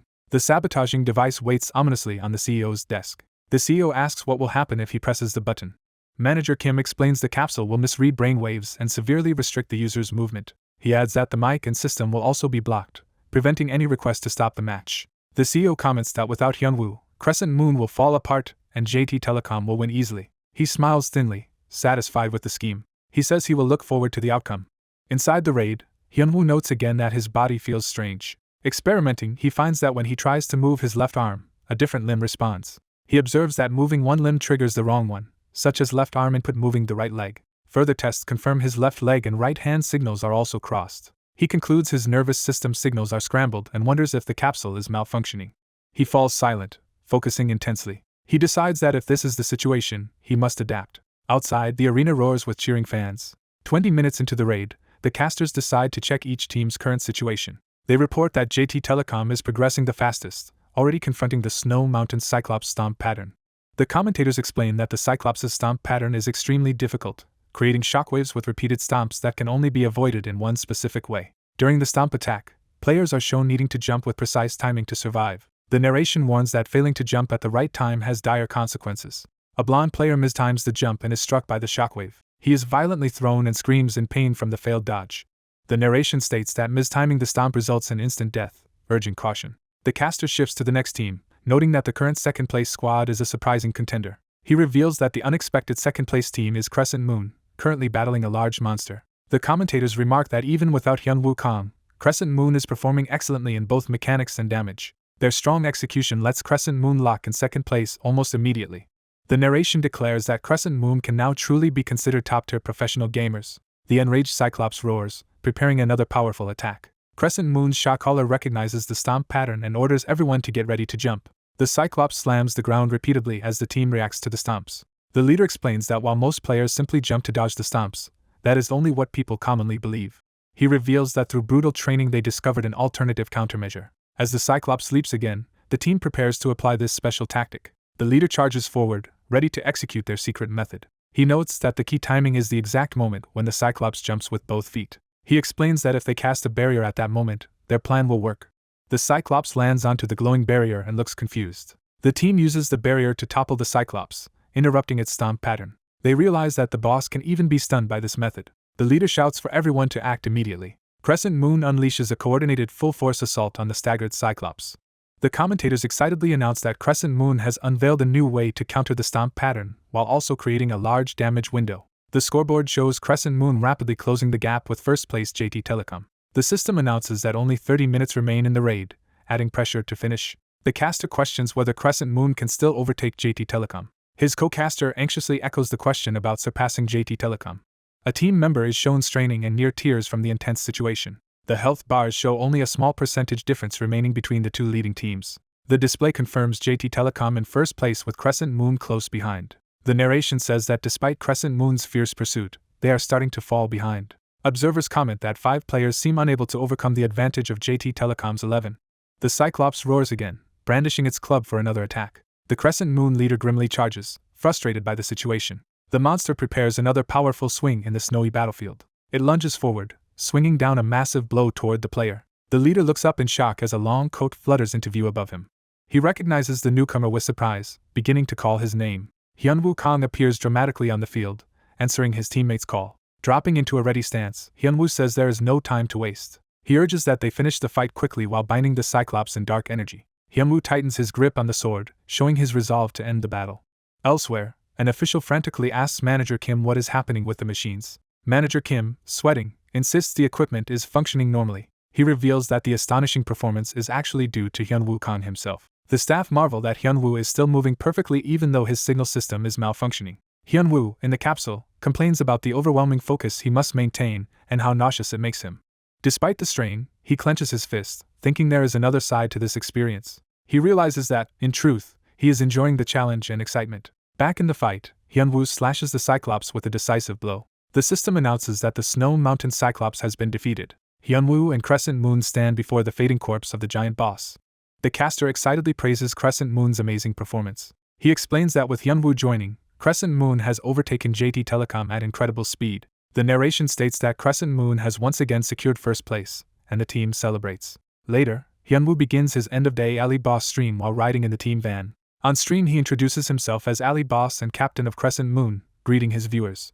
Chat comments note his rare face reveal and return to streaming, and he apologizes for being too busy to stream often. He promises that starting next week he will stream at least once every week. Reviewing the match, he says the team has grown so much that he can now take a step back, asking viewers if they agree. He asks Chat how they felt watching today's intense first-place battle. Chat especially praises Lee Hoon's shot calling, prompting Lee Hoon to smugly bask in the compliment as potential future captain. Another comment doubts making a support player the next captain, which deflates Lee Hoon. Hyunwoo laughs, saying they will see about future leadership, and then asks opinions on the other teammates. Viewers commend Dwayne and Mason for dealing damage like true main carries, amazed at their skills. Chat gushes that class member Glass excels at buffs, healing, and damage, calling her a goddess. Comments say Sunny only did okay and should just be glad he is finally considered human, angering him. Sunny shouts on stream demanding some praise too while everyone else laughs. A viewer asks why Hyunwoo joined the raid so late, and he explains that his machine malfunctioned mid-match. He claims his movements were a mess and the system broke so he could not even pause, calling it a disaster. Chat teases him, saying he looked fine and accusing him of lying about the malfunction. Hyunwoo asks why no one believes him, but viewers insist he moved perfectly and mock the excuse. Frustrated, he insists the machine really was broken and even offers to bet the stream on it. Glass shows her phone, pointing out a news article about league mismanagement of Hyunwoo's capsule, proving his claim. A viewer wonders if such feats are humanly possible, and Hyunwoo replies that for ordinary people it would be impossible. Smirking, he reminds them of his identity as someone extraordinary. He boasts that as the so-called god of the arena, nothing is impossible for him. Answering a question about compensation, Hyunwoo says the league staff kept apologizing and the team chose not to escalate the issue. Still, he notes that out of all the capsules, only his malfunctioned, which he finds suspicious. A viewer tells him to relax and celebrate since they still won, catching his attention. Hyunwoo laughs and agrees that winning is what ultimately matters. He decides they should simply enjoy their victory as the team then drives into the city night. The scene shifts to a tall corporate building lit up against the dark sky. Inside, a furious executive has Manager Kim thrown to the floor before his desk. Someone addresses the groveling man as Manager Kim, beginning an interrogation. The executive berates him for failing to win what he calls a simple game and demands answers. He coldly asks why the job was handled so poorly if it was not difficult. The imposing boss orders his subordinate to get rid of the now useless Manager Kim, and a henchman agrees. Masked enforcers move in on the terrified manager, threatening him with weapons. Manager Kim begs the CEO for another chance, promising he will fix things next time. Desperate, he pleads loudly for a final opportunity. The CEO relents and grants him one last chance. Manager Kim prostrates himself, thanking the CEO and vowing to accomplish the task no matter what. He repeats to himself with a crazed expression that he will succeed no matter what. The story then shifts to a peaceful house nestled among cherry blossoms. A cheerful blonde man greets Hyunwoo at the door, saying it has been a while and asking how he has been. Hyunwoo, with Hugo on his shoulder, returns the greeting and is welcomed home. A companion explains that as soon as Tenji was summoned, Hugo insisted on meeting Hyunwoo, asking if something is going on. Hyunwoo says if it is about that matter they should go inside the house to talk. Inside, warm drinks are prepared on the table. Hyunwoo and his companions sit across from the blonde man for a serious conversation. The blonde man congratulates Hyunwoo on recently becoming a guardian.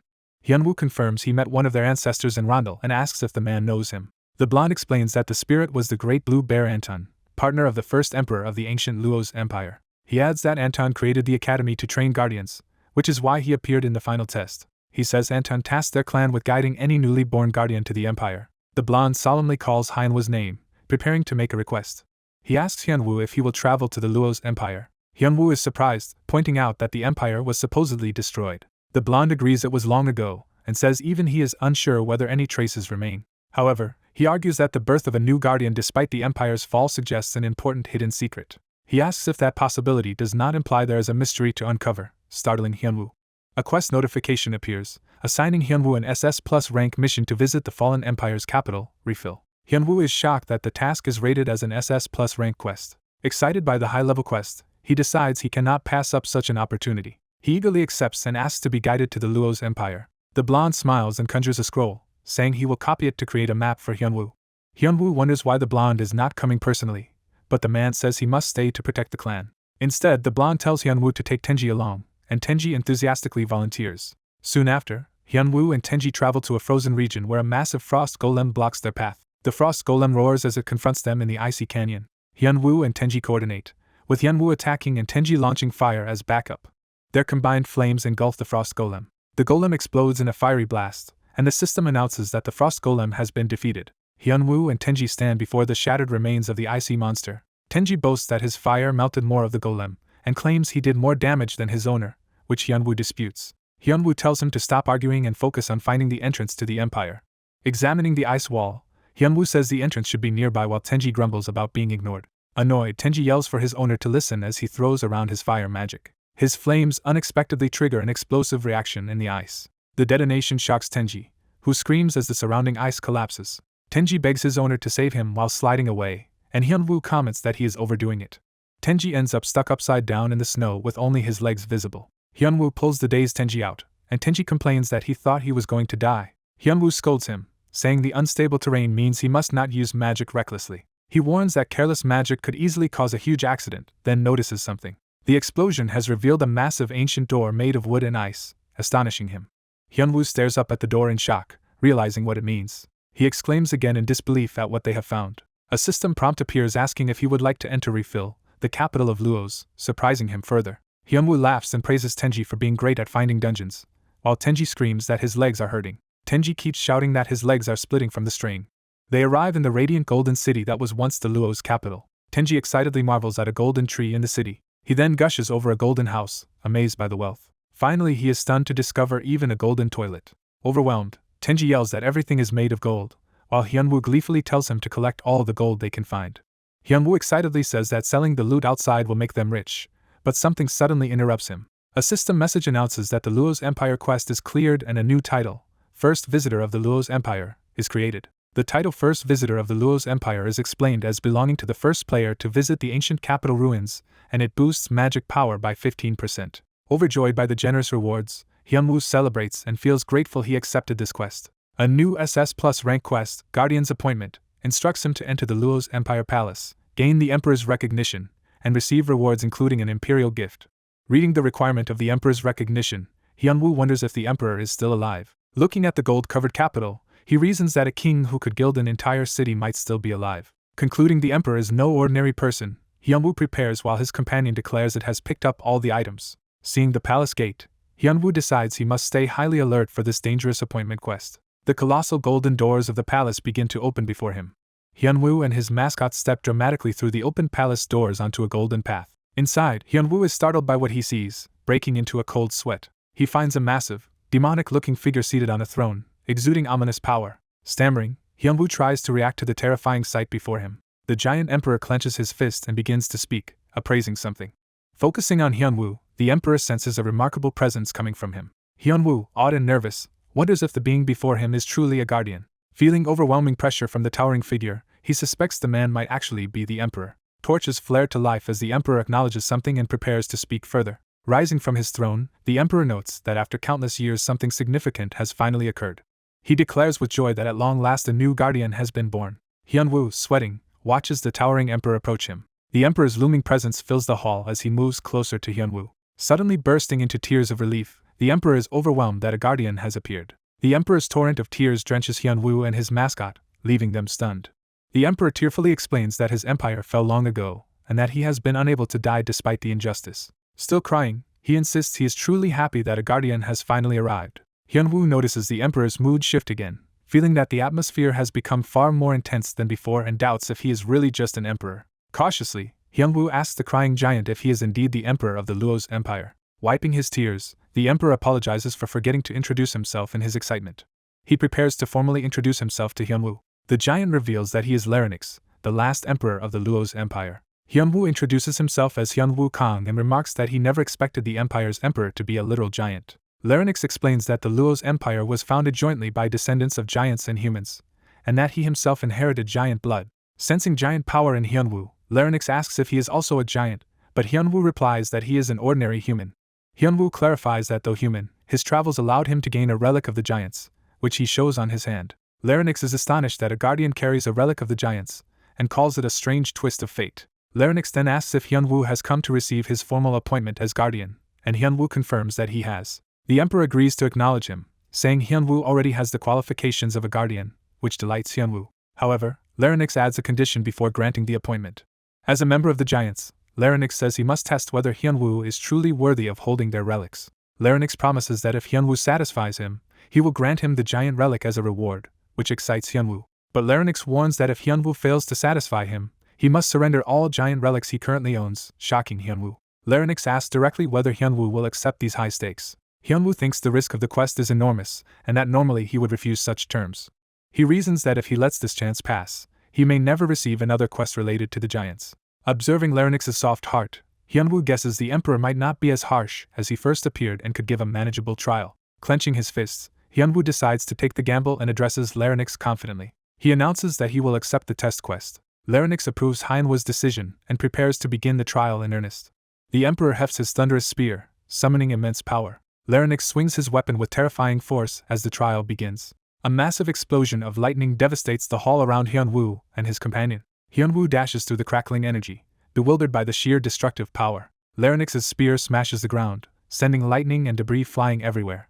Surrounded by lightning, Larynx declares that there will be only one type of trial. He states that Hyunwoo must fight him directly and prove himself worthy in combat. Hyunwoo, buffeted by the storm of energy, realizes the emotional Emperor from earlier now feels like a completely different, terrifying warrior. Larynx warns that, as guardian of the Empire, he will fight without holding back. He roars that the battle is starting and charges at Hyunwoo with full power. Hyunwoo orders Tenji to stay back and focus on buffing him, and Tenji agrees while activating support magic. Larynx attacks with a lightning-charged leap as Hyunwoo meets him head-on with his sword. Their battle shakes the palace, with impacts echoing out of the building. Shockwaves slice through the exterior as their clash continues. The palace windows and walls become grid with cracks from the force of the blows. Larynx dives down again with a brutal strike while Hyunwoo braces himself with his sword. Hyunwoo narrowly escapes another devastating ground-shattering attack. Dodging, he half-jokingly asks whether it is really okay for the Emperor to demolish his own castle like this. Larynx replies that no one is left to complain and that the Empire is already ruined anyway. Hyunwoo manages a counterblow to Larynx's face, making the giant grunt in surprise. Hyunwoo shouts his cue as he unleashes a swirling purple attack technique. Larynx is suddenly trapped or struck by the purple magic, reacting in shock. Angered, Larynx curses Hyunwoo for his trickery. He condemns Hyunwoo for daring to use deceptive tactics despite being the owner of a sacred relic. Larynx rages that using such tricks in this trial is unacceptable.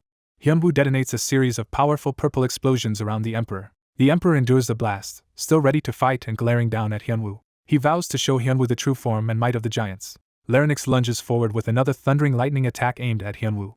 Hyunwoo evades by leaping high into the air, catching Larynx off guard. Checking his HP, Hyunwoo notes that even glancing hits from Larynx inflict massive damage. He concludes that he cannot rush in recklessly and must fight with great caution. Hyunwoo decides his strategy should be to dodge continuously and chip away at Larynx little by little. Larynx acknowledges Hyunwoo's speed and agility. He says that a giant's movements must never be light and prepares a heavier step. Larynx slams the ground with crushing force, insisting that every action of a giant must be intimidating. Fixing his gaze on Hyunwoo, Larynx announces he has found something important in the way Hyunwoo fights. Hyunwoo, weapon ready, tenses in response to the Emperor's focused attention. Larynx lands a heavy blow that sends Hyunwoo reeling and severely injures him. Hyunwoo barely blocks with his sword, grunting in pain from the collision. Larynx praises Hyunwoo's reaction speed and says it proves he is not a guardian for nothing. Glaring back, Hyunwoo insists on trying something else to turn the battle around. He summons a massive purple greatsword technique into the sky. Hyunwoo descends with that summoned weapon, causing a huge vertical explosion. Standing in the crater's smoke, he watches to see the effect of his strike. A scanlator message unrelated to the story asks readers to support the group on their own site. Hyunwoo, bruised and battered, stares intensely as the fight continues. Larynx raises a huge darkened blade overhead, preparing a decisive attack. He proclaims that the owner of a sacred relic should never kneel to anyone. He adds that this pride holds true even when facing the Heavenly Father himself. Larynx charges his attack heavenward, shouting his defiance before bringing the weapon down. Hyunwoo, wielding his own infused blade, laughs at the absurdity yet prepares to counter. He unleashes his powerful skill, Heaven's Blade, sending a massive purple wave toward Larynx. The enormous attack hurtles toward Larynx, forcing the Emperor to confront it head-on. Larynx declares that a true giant never dodges and channels lightning into his weapon. He states that anything standing in a giant's path must be crushed as he clashes with the incoming attack. Roaring, Larynx reinforces that everything obstructing him will be utterly destroyed. The two overwhelming energies collide, filling the battlefield with purple and golden power. Power surges between them as the clash continues, dwarfing Hyunwoo in scale. Hyunwoo strains with all his might to maintain his attack against Larynx's power. His eyes widen as he pushes beyond his limits in the struggle. Hyunwoo is engulfed in light and shockwaves as the clashing energies reach a climax around him. The collision explodes outward repeatedly, devastating the surroundings. When the dust clears, Larynx's massive weapon stands embedded in the ground before a still-standing Hyunwoo. Seeing his HP nearly depleted, Hyunwoo realizes one more hit will end him. He compares Larynx to other nearly unbeatable Emperor-class enemies, and wonders if it is even possible to satisfy such a being through combat. Electricity crackles as Hyunwoo thinks desperately for another strategy. He remembers prior strategies used against untouchable NPCs, including bringing additional NPC help or surpassing expectations in battle. Hyunwoo concludes that Larynx might require a similar beyond expectation performance to be satisfied. He tells himself to think harder, convinced the Emperor has given him a hint in his words and actions.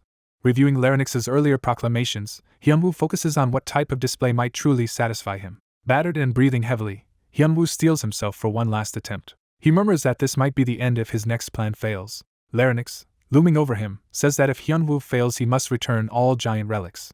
The Emperor demands Hyunwoo hand over every relic, his tone dark and threatening. Larynx stomps forward menacingly, shaking the ground as he advances. His massive foot falls again, but something about that step is about to change. The Emperor's foot trembles unexpectedly, signaling a new development. Larynx recalls his earlier statement that a giant never kneels, beginning to realize something. Hyunwoo activates the ability Giant Strength on his relics, temporarily increasing his strength. He then triggers Giant's Spirit for another surge of temporary strength. Finally, he uses Giant's Origin, stacking even more strength while roaring the Giant's creed about never kneeling even before heaven. Larynx grins as he recognizes what Hyunwoo is doing. Watching Hyunwoo embody the Giant's pride, Larynx exclaims with satisfaction that this is exactly what he wanted to see. Repeating himself, Larynx confirms again that Hyunwoo's current stance and resolve are precisely what he sought. Empowered, Hyunwoo rushes forward to resume the battle against the Emperor. He hastily drinks a green potion to fully restore his health before the next exchange. A system notification confirms that his health has been completely restored. Larynx finds Hyunwoo's renewed resolve and recovery interesting. The Emperor lifts an enormous slab of stone, preparing an even more overwhelming attack. Shouting at Hyunwoo, he demands to know what the Guardian thinks of this display of power. Hyunwoo plants his feet and faces the falling mass head-on instead of dodging. Embracing the Giant's code, Hyunwoo stands his ground under the crushing attack, declaring that a giant never dodges. With grim determination, he adds that everything in the way must be dealt with. Blinding blue energy erupts as he unleashes yet another powerful counterstrike. Echoing Larynx's own words, Hyunwoo proclaims that all obstacles will be crushed and destroyed as he swings his weapon. Larynx's eyes shine with exhilaration at Hyunwoo's defiance and power. Their weapons collide again in a fierce clash, either side backing down. Laughing with genuine delight, Larynx praises Hyunwoo's performance as excellent. Ecstatic, Larynx urges Hyunwoo to satisfy him even more as their intense duel continues. The protagonist charges in with swift, powerful movements, preparing to attack the towering foe. He plants his gloved hand firmly against the giant weapon, initiating his assault. Using the weapon as a foothold, he dashes up toward the massive enemy with his sword drawn. The giant declares that a giant's every movement must be heavy as he clashes with the hero, dark energy swirling around them. Their blows collide with explosive force.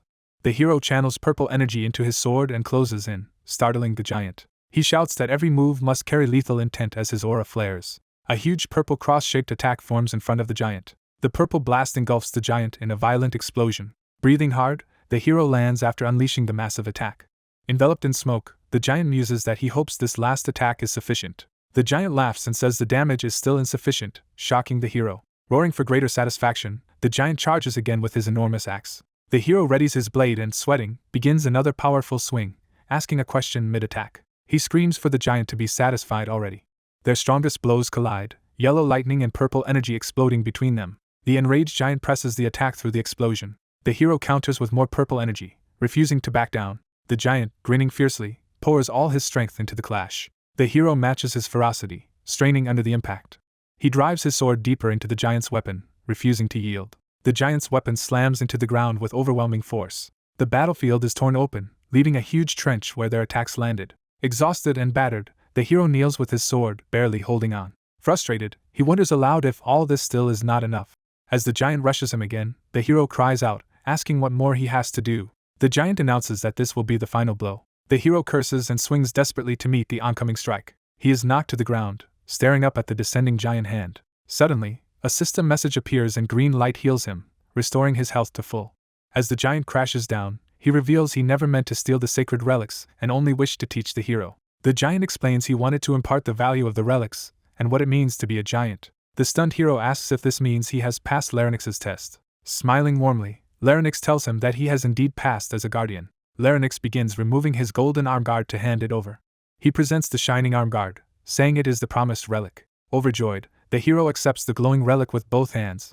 A description reveals the relic Wisdom of the Sky, an epic item that increases MP, doubles magic skill effects, and grants a new wisdom stat that boosts spell efficiency and power. Amazed, the hero notes that the item grants percentage bonuses and a new stat, befitting an epic level treasure. He reflects that the relic would benefit his mage ally Tenji even more than himself. The hero thanks Larynx, who replies that the hero earned it by his own strength. Larynx grows serious and addresses the hero as guardian. He tells the hero that from now on he must grow even stronger. Larynx warns that such strength is necessary if the hero intends to confront the demon lords who destroyed the Luo's empire. The hero confirms Larynx means the demon lords of the demon realm, and Larynx affirms there are 7 ruling demon lords. Larynx explains that each demon lord rivals his own power and commands a vast army. He recounts how, during their first invasion, they were barely repelled with the help of dragons. He warns that if the demon lords target the middle realm again, even the current empires might fall. Larynx hopes the hero will not have to walk the same tragic path he once did. The hero decides that the demon lords are clearly tied to the main plot, and resolves to pursue this lead carefully. Sensing his concern, Larynx tells the hero not to worry. The hero clenches his fist, stealing his resolve. He vows as a guardian to grow even stronger and stop the demon lord's invasion. He promises Larynx that, just as Larynx protected the Empire's people, he will protect their descendants. Larynx tears up, overwhelmed by the hero's pledge.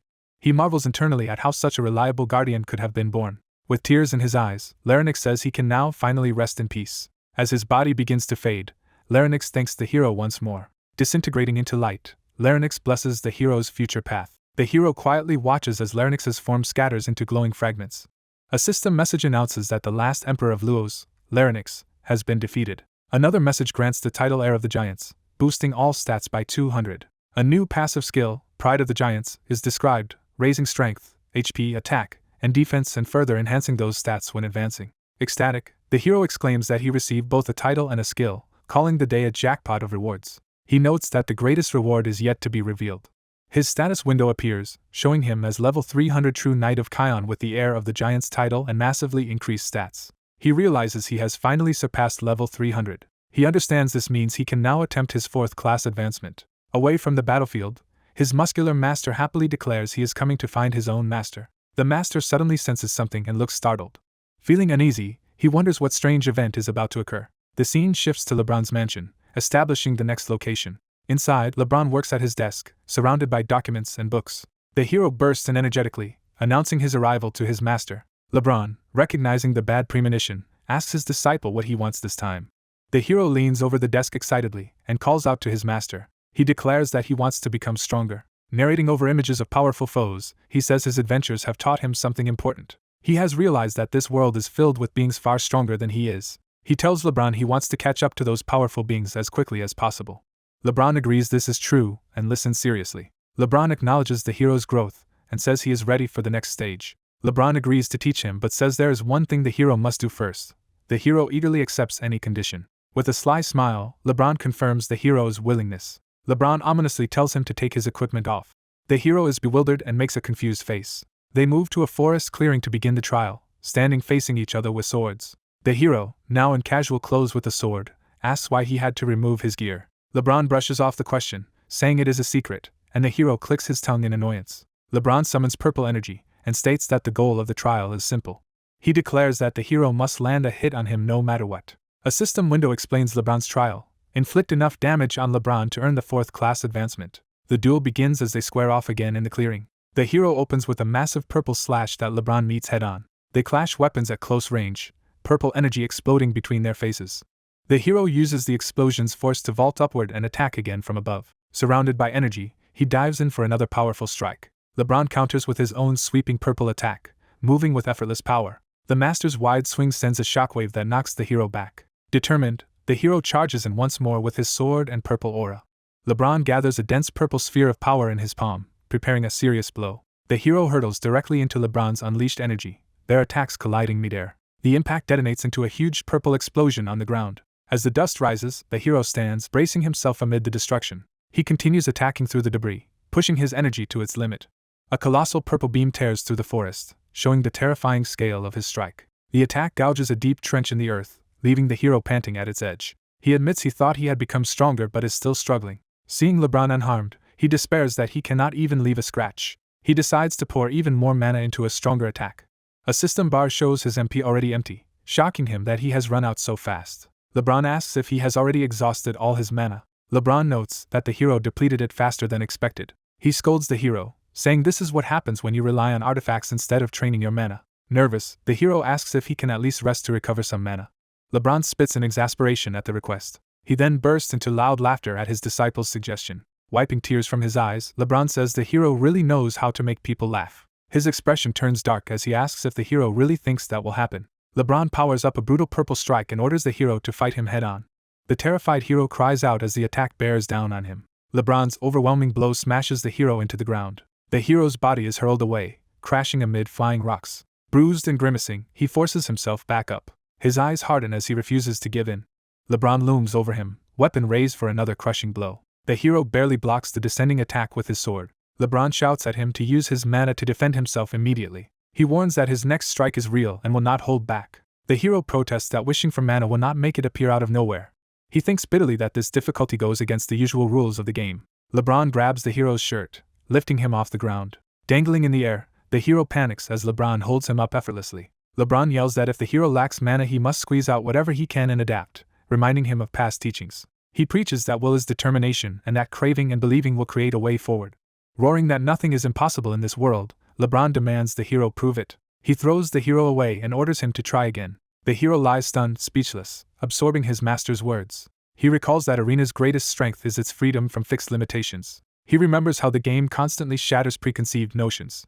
He reflects on how Arena repeatedly makes the impossible possible. Calling it a miracle-like game, he wonders if he gave up too easily because of supposed system limits. Resolve returns to his eyes as he makes up his mind. Sitting with his sword, he asks himself if this is really the limit of his abilities. LeBron initially suggests ending the training there. The hero suddenly objects, saying he is not ready to stop yet, surprising LeBron. He surges forward again, a red line marking his renewed charge. LeBron turns in surprise as the disciple closes the distance faster than before. His eyes widen as he senses a change in the hero's intent. A close-up shows LeBron's eye and a small cut forming, signaling that the hero has finally managed to land a hit. The master watches in shock as his disciple unleashes a powerful sword strike. Seeing the flaming power around the young man, someone wonders if his attempt has actually worked. After the clash, the disciple kneels exhausted in the forest, while his master looks on from a distance. Checking his status screen, the disciple worries about having no mana and thinks he must find a substitute. He analyzes that only his HP and MP are being consumed and concludes there is no third resource. Deciding to experiment, he focuses on manipulating the HP and MP bars. A sudden realization flashes across his mind. Sitting with his sword, he considers using HP and MP in a risky way and debates whether to attempt it. He steels himself and begins concentrating intensely. He searches through his entire body for a hidden sensation or source of power that must exist somewhere. A blazing sphere of energy suddenly ignites. He locates a fiery core of power within his chest. He attempts to connect his mana circuits directly to that inner fire. His eyes flare red as the process takes hold. From the outside, his master assumes the training session is over. The master agrees to stop, believing the disciple is spent. The disciple abruptly declares he is not finished, startling his master. He surges forward with renewed strength, shocking the master with his speed. The master senses something extraordinary happening to the disciple. He turns, fully focused, as he realizes the boy is releasing a new kind of power. The master's eye widens as he witnesses the change. Watching the explosive aura, the master mutters that this disciple is something else. Seeing the crimson mana blazing around his student, the master can hardly believe what he is seeing. The disciple's status screen shows his health dropping while mana is rapidly restored. A system message announces that he has obtained a hidden skill called health conversion. The skill description explains it passively converts health into mana, with converted mana slightly strengthening his abilities. The disciple curses the arena administrators yet marvels that they even built such a system into the world. Overjoyed, he raves that this new power is amazing. The master rubs his eyes as if checking that he is not seeing things. He admits in disbelief that the kid actually succeeded. The disciple happily reports to his master that he has indeed succeeded, brandishing his flaming sword. The master comments in awe that turning life force into mana is a method ordinary adventurers would never discover. Placing a hand on the boy's shoulder, he prepares to speak further. He congratulates his disciple for stepping into a new realm of power. He then promotes him, declaring him the provisional captain of the Kion Knights. A system notification confirms his class change and grants him the title Provisional Captain of the Kion Knights, boosting mana skills.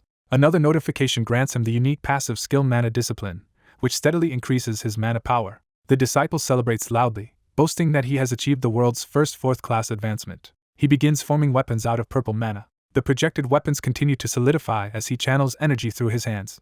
A new skill description appears, explaining weapon projection, which lets him form any weapon from mana and increases their power. He playfully juggles multiple projected weapons and asks his master if he looks like him, while the master grumbles that he never juggled weapons. The master watches his excited disciple with a faint, proud smile. Remembering the disciple's early days as a rookie, the master reflects on how much he has grown.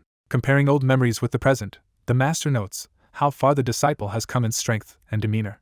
He tells the young man he is proud of him as his disciple. The master ends the spar, saying it is time to go greet the king, puzzling the disciple. He explains that since the future captain of the Kion Knights has been born, they must report it to His Majesty. He adds that once the disciple becomes captain he will see the king often, so he should start getting used to royal audiences. The disciple panics internally at the thought of that responsibility. He even asks if he can refuse the provisional captain role, but his master curtly tells him it is too late. The scene shifts to the magnificent Ismaean imperial palace. Inside, a magical quill scribbles on a floating scroll in an unknown script. The king, surrounded by flaming documents, reads the report and finds it interesting. The master and disciple arrive at court, and an attendant remarks that seeing the palace-hating disciple there is unusual. As they approach the throne, the master announces he has something official to report. He states his wish to nominate Count Hyunwoo Kang as the next captain of the Kion Knights. The king looks up in surprise as a statue behind him seems to react to that declaration. He admits that this proposal is unexpected. He scoffs that a noble count taking such a tedious job as captain is strange, shocking the master. The king jokes that being captain is work for old people ready to retire, addressing the count. He teases the disciple about how his master is always dozing on the floor, while the master protests he is meditating. The king advises the disciple to aim for a more glorious position than captain. Growing serious, the king tells them to stop arguing since he has just recognized the disciple as his successor. The master retorts, asking if the king cannot simply congratulate them instead of picking a fight. Turning away, the king pointedly asks if the master is jealous. The master emphatically denies jealousy. The king gestures dismissively, ready to continue the debate. He argues that using the disciple's talents solely on the Kion Knights would be a waste, provoking another indignant shout. Watching them bicker yet again, the disciple thinks to himself that it is starting all over. Suddenly a new presence questions whether humans really argue over such trivial reasons, startling all three. A demonic figure appears amid a fiery eruption inside the throne room. Its feet land heavily, smoke billowing around them. The silhouette of a horned demon with glowing eyes walks through the smoke toward them. The demon comments that he now understands the strength level of humans in the Middle Realm. He calls them truly inferior just as the king lunges forward to strike him. The demon roars in rage. The king catches the demon by the throat, effortlessly overpowering him. Choked, the demon realizes the king's speed is overwhelming. Shocked, he wonders if this man is really the king of the Middle Realm. The king coolly demands to know who the intruder is. The demon introduces himself as Count Carpe, a noble serving Duke Urgel of the Demon Realm. The disciple reels in disbelief that a demon has actually entered the Middle Realm. The king asks why Carpe has come, and the demon begins to answer. Grinning, Carpe declares that he has come to proclaim war on humanity.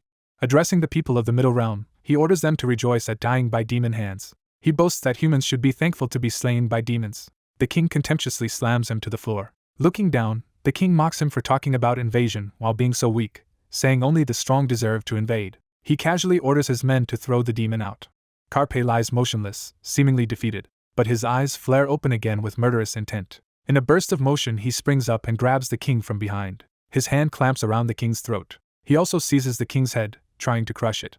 Carpe restrains the king tightly, revealing he is far from beaten. Laughing, the demon praises the king's strength but says humans underestimated demonic vitality. He declares the king will become a threat to their invasion and must die immediately. The disciple rushes forward with his sword, shouting to protect His Majesty. A horrifying demonic aura looms behind Carpe as he prepares to retaliate.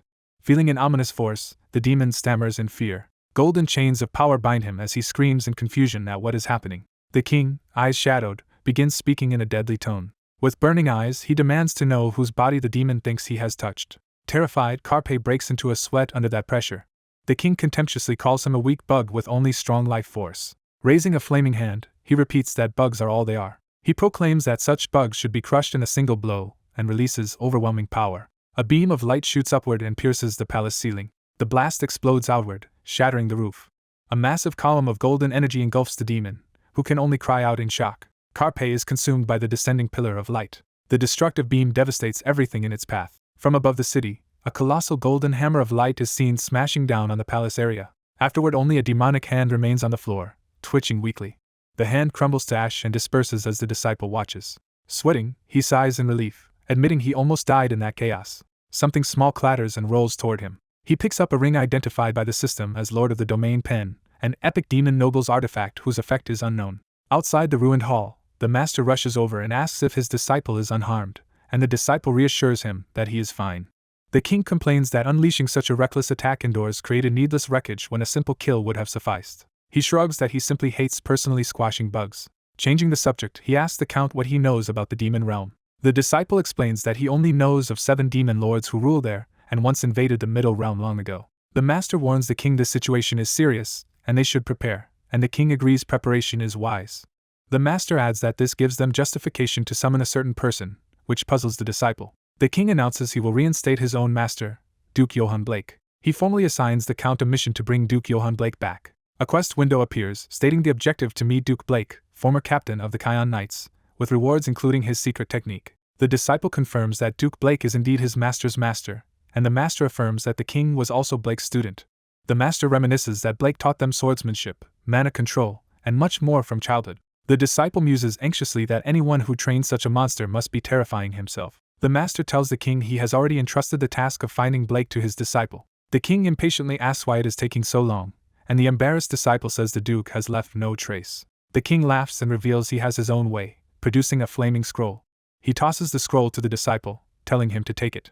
Opening it, they discover it is a magic map that shows Johann Blake's location, shocking them. Examining the map, they see a mark labeled with Blake's name. The king jokes that tracking a retired man might seem excessive, then calls LeBron clueless for questioning it. He explains that Duke Johann Blake is an invaluable asset to the empire, and of course they would never simply let him go. The master mutters that once a vassal, always a vassal, while the disciple nervously wonders if they are being tracked as well. Looking at the map again, the disciple resumes his thoughts about Duke Blake. He reads that Blake is currently on a remote place called Boom Boom Island and wonders why he is there. The story shifts to the tranquil autumn scenery of Boom Boom Island. The disciple arrives and greets a local couple, who hold a strange teddy bear-like creature.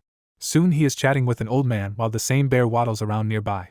Out in the forest, the bear dramatically poses on a log while the disciple watches skeptically. Later, exhausted indoors, the disciple sighs heavily. He complains that he has searched the entire island without finding Blake and accuses the map of being useless, while the bear studies it too. The innkeeper woman asks if he has checked a certain special place, prompting him to ask in confusion what place she means.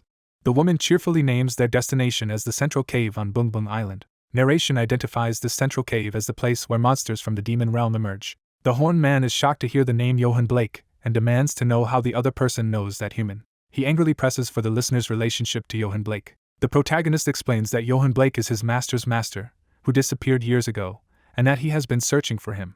He asks if the horned being knows anything about Johann Blake, and the demon shouts that he can never forget that human. The demon rants that Johann Blake once snuck into the demon realm pretending to be exploring a cave. He admits he has long feared other dragons learning about this incident, and vents about the anxiety it has caused him. He says he would have gone to the demon realm himself to retrieve Johann Blake, but dragon law has bound him to this place for years. The protagonist then asks for permission to go retrieve Johann Blake instead.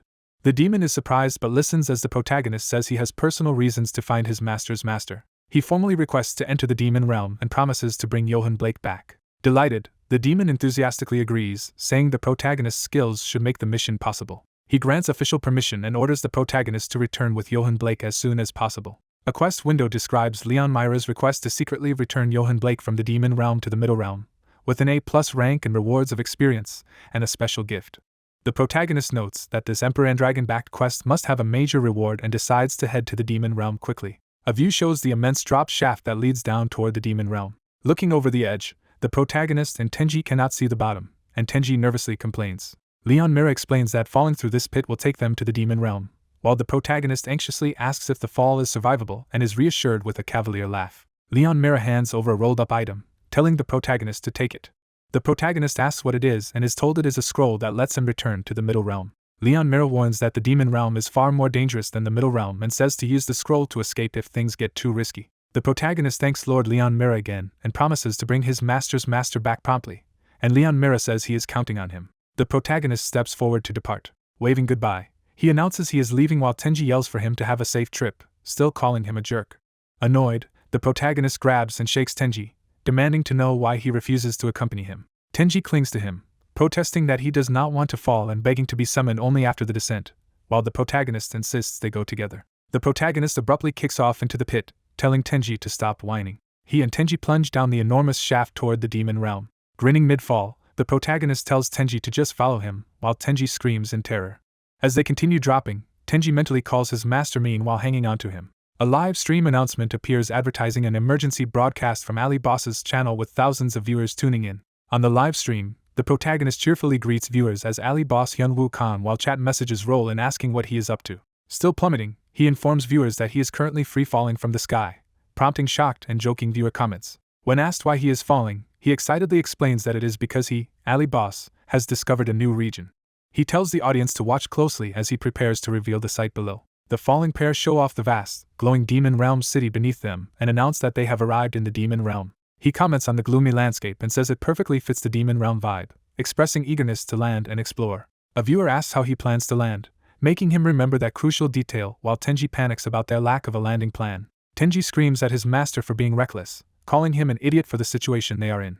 Donation notifications appear as viewers gift large amounts of gold coins, including some aimed at saving Tenji. The scene cuts to the protagonist's feet touching solid ground, implying a safe landing. An item window explains his coat, Bloodstained Knight, a relic of the heavenly demon lord repaired by dwarves that grants floating wings, slows falling, and allows midair movement. He reveals to the stream that he had prepared this false-slowing coat all along and was just teasing everyone, while viewers react in chat. Back on the ground, Tenji begs his master never to pull such a stunt again, and the protagonist apologizes, promising to buy him good meat later.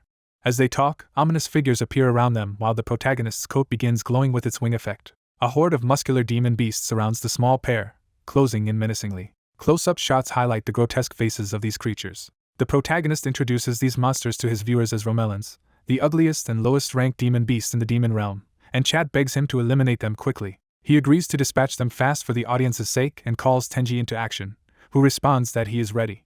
Responding to a viewer question about his weapon, he says he plans to defeat the enemies using only his skills without summoning his usual weapon. Energy begins gathering around him as he prepares his powerful skills. The purple aura intensifies, forming the outlines of multiple spectral weapons. He fully activates the skill, surrounding himself with numerous floating, glowing weapons while his hands blaze with dark energy. Smiling, he declares that he will fight using only 4th class advancement skills.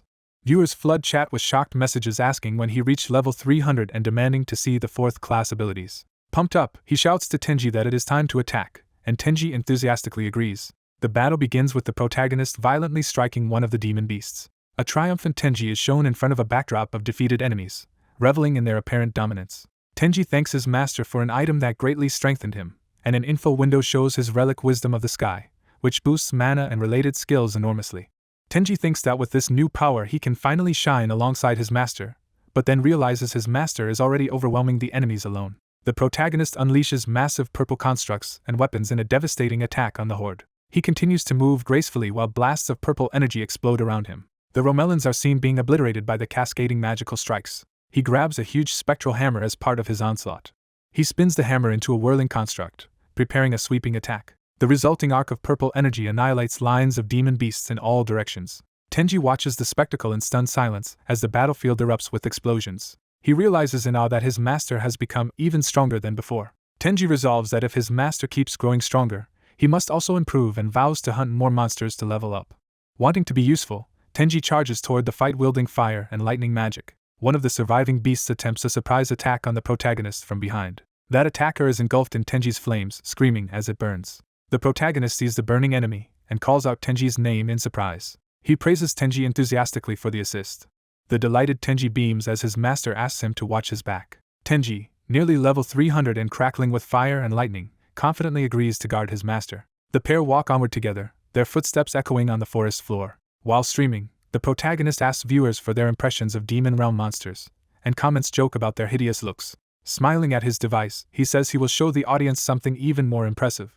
A system prompt reveals they have entered the special field Demon Realm, and that this region normally inflicts a 30% stat reduction. Chat messages react in shock to the severe debuff and realize he has been fighting while supposedly nerfed. He coyly suggests that he has, but then tells viewers to look at another notification instead. Another system message states that a new title, first to set foot in the Demon Realm, has been created. The title description explains that as the first player there, he negates the Demon Realm penalty, and demons will treat him as one of their own by default. A final note confirms that the usual penalty does not apply to him. Grinning, he tells the audience that the regional debuff does not affect him at all and muses about what it must feel like to be nerfed. Viewers complain playfully in chat about how unfair and overpowered his situation is. Tenji calls for his master's attention, prompting the protagonist to respond with a questioning look. Tenji announces that they have arrived at a Demon Realm city, and the two stand before its massive gate. Inside the city, demon vendors enthusiastically hawk bizarre foods at their stalls. Elsewhere, demons go about daily life, including one getting a haircut from a towering blue demon barber. Others relax and arm wrestle in a lively street scene, illustrating the city's rough culture. Enjoying himself, Tenji remarks that the food here is tastier than expected and that the sweetness suits his preferences. Viewers comment in chat about how cute Tenji is and express interest in a Tenji eating broadcast. The protagonist reminds Tenji that they are here on business, not simply for fun. He tells the stream they came for something very important, just as a nearby promoter invites the crowd to watch the coliseum. Outside the colossal arena, demon women advertise the coliseum as a place where warriors fight life-or-death battles and spectators can get a thrilling dopamine rush. One of the barkers loudly promises that visitors can get rich through betting, which catches Tenji's attention. Drawn to the idea, the protagonist and Tenji head toward the massive coliseum structure. Inside, the stands erupt in cheers as the arena lights up for a big event.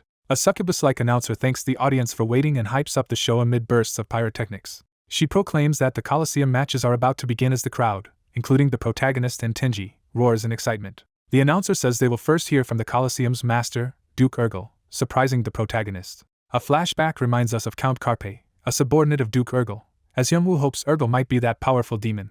Carpe's earlier proclamation of war on humans is recalled, emphasizing the Duke's militant faction. Back in the present, the announcer declares Duke Urgel's entrance to the arena. A massive impact shakes the coliseum as someone lands explosively. The imposing Duke Urgel appears seated on a throne-like platform amid the smoke. A microphone falls toward a waiting hand, symbolizing that Urgel is about to address the crowd. He raises the mic to his mouth. Duke Urgel bellows a rude welcome, mocking the audience as weaklings. He declares that this coliseum is a battlefield where true strength is proven. He explains that warriors here risk their lives to prove themselves. Urgel adds that spectators also prove themselves through betting on the fighters.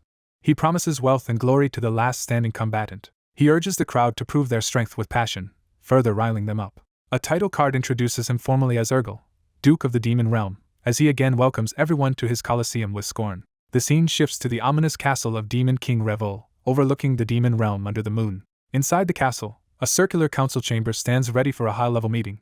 Holographic projections of Demon Kings begin appearing around the table. More Demon King projections materialize, taking their seats in this remote council. Revol thanks the Demon Kings for assembling despite their busy schedules and suggests they begin their discussion. Introducing the topic, Revol says the meeting is about Duke Urgel. One Demon King dismissively says there is nothing to discuss and suggests Urgel be executed immediately. Another finds Urgel's boldness fitting for a demon and argues he should be spared. A third stresses that a mere duke acting independently must be punished. Yet another voice says he understands Urgel's frustration-driven actions. He reasons that with 3 cautious Demon Kings delaying war, Urgel likely grew impatient and took matters into his own hands. A hulking Demon King offers to fight the Middle Realm himself and challenges Urgel's eagerness by proposing a fight against him instead. The robed Demon King accepts the challenge with a taunting laugh, but another voice cuts in and orders them to stop. This more authoritative Demon King states that matters of war are for Demon Kings to decide collectively and that Urgel overstepped by acting alone. He concludes that Urgel's behavior amounts to ignoring the authority of the Demon Kings and says Urgel must be punished. Addressing Revol, the council decides that since Urgel is his subordinate, Revol must take responsibility and handle the punishment himself, though Revol laments losing a promising asset. Revol snaps his fingers to issue his own orders. A fiery signal appears as he activates some spell or communication. Revol instructs an unseen subordinate to go at once to Itono, deal with Duke Urgel, and kill anyone who interferes. A towering armored figure answers as Revol asks if he understands the command. The armored demon repeats the name Johann Blake, indicating that this is his new target. A wide shot labels the Coliseum city as Duke Urgel's domain, Itono. Back in the arena, the announcer, visibly shocked, tells the crowd that something unbelievable has just happened. She explains that a newcomer appeared and quickly defeated several up-and-coming fighters. Now that newcomer is set to face the reigning champion of the Coliseum. The camera focuses on a small figure's feet as the announcer builds suspense, saying the challenger's name. She reveals that the challenger is fighter Tenji, who stands proudly in the arena. Up in the stands, Hyunwoo cheers proudly for Tenji while clutching a basket overflowing with winnings. Gleefully addressing the stream, he crows over how much money he has made from Tenji's victories, while chat jokes about the exploitative setup. A sign for fighter registration is shown as Hyunwoo exclaims that he himself was not allowed to sign up as a fighter. A staff member explains that only demon beasts can register to fight, leaving Hyunwoo dismayed while Tenji stands by. Hyunwoo walks away looking troubled as Tenji stares at him with a serious, determined expression. Tenji angrily declares that he himself will step up and fight. The protagonist tells Tenji not to overdo it, but Tenji insists he can earn his own way. The protagonist grabs his own mouth in emotional shock, softly calling Tenji's name. Viewers react that Tenji is very filial as the protagonist happily collects Tenji's earnings into a basket, praising him. He explains that all the money Tenji earns now will be returned to Tenji when he grows up. Chat compares this to a parent confiscating New Year's money and accuses him of planning to spend it himself. Fleeing down a corridor with the loot, he shouts that he really will pay it back. A voice asks the startled protagonist if he is fighter Tenji's master. A demon secretary politely introduces herself as working for Duke Urgel and asks why the protagonist is there. She states that Duke Urgel is seeking him and asks him to come along. He nervously asks why the Duke wants him, and she hesitates to answer. She finally explains that the Duke wishes to discuss fighter Tenji with him. A golden card marked with a fist is presented as part of Tenji's fighting setup. The announcer hypes the next Coliseum match, predicting it will be today's highlight. Tenji is introduced as an undefeated powerhouse rookie. His opponent is announced as the legendary strongest Coliseum champion, Brown Mane. The stage shifts into a futuristic city map as both fighters get ready. The bell rings and Tenji aggressively launches the first attack. Brown Mane counterattacks with a powerful punch. His blow sends Tenji flying through the air. Tenji slams into the cityscape, momentarily stunned. Brown Mane sees Tenji emerge from the impact crater, hurt but still moving. Growing huge, Tenji angrily charges toward a skyscraper. He uproots the entire building and hurls it toward Brown Mane. Tenji smashes the skyscraper into Brown Mane with a shouted taunt. The clash devastates the terrain with massive explosions. Tenji transforms into an even larger, more ferocious bear and roars as Brown Mane also charges. Their colossal blows collide, shown on the arena's giant screens. They continue exchanging brutal punches, each refusing to yield. Tenji batters Brown Mane again, driving him back. Tenji lands a decisive overhead strike on Brown Mane's head. From above, Duke Urgel watches as the two battered fighters face off below. The scene focuses on Duke Urgel's imposing, confident appearance. The secretary announces she has brought Duke Urgel, and he says he is glad the protagonist came. Duke Urgel confirms the protagonist is Tenji's master and introduces himself as the Coliseum's ruler. The protagonist studies him, realizing this is Duke Urgel in person. He notes that bearing the title of Duke means Urgel is far from ordinary. Urgel says he will be direct about his intentions. He bluntly tells the shocked protagonist to sell fighter Tenji to him. Urgel justifies the request by saying Tenji fights on par with his champion and offers a high price, while viewers insist the protagonist would never sell their beloved mascot. Chat wonders why the protagonist stays silent, fearing he might actually accept. The Duke is startled when the protagonist begins with an apologetic response. The protagonist claims Tenji has been with him for many years. He says they comfort each other when sad, showing memories of them together. He adds that they share joys and have become inseparable partners through all hardships. He then loudly vows he will never sell Tenji regardless of the price. The viewers cheer, praising the protagonist's loyalty. Duke Urgel calmly counters by offering 4.5 million gold, a sum even the narrator admits would tempt anyone. The protagonist's expression goes blank with shock at the amount. He immediately becomes giddy, eyes turning into money signs as he repeats the huge offer in disbelief.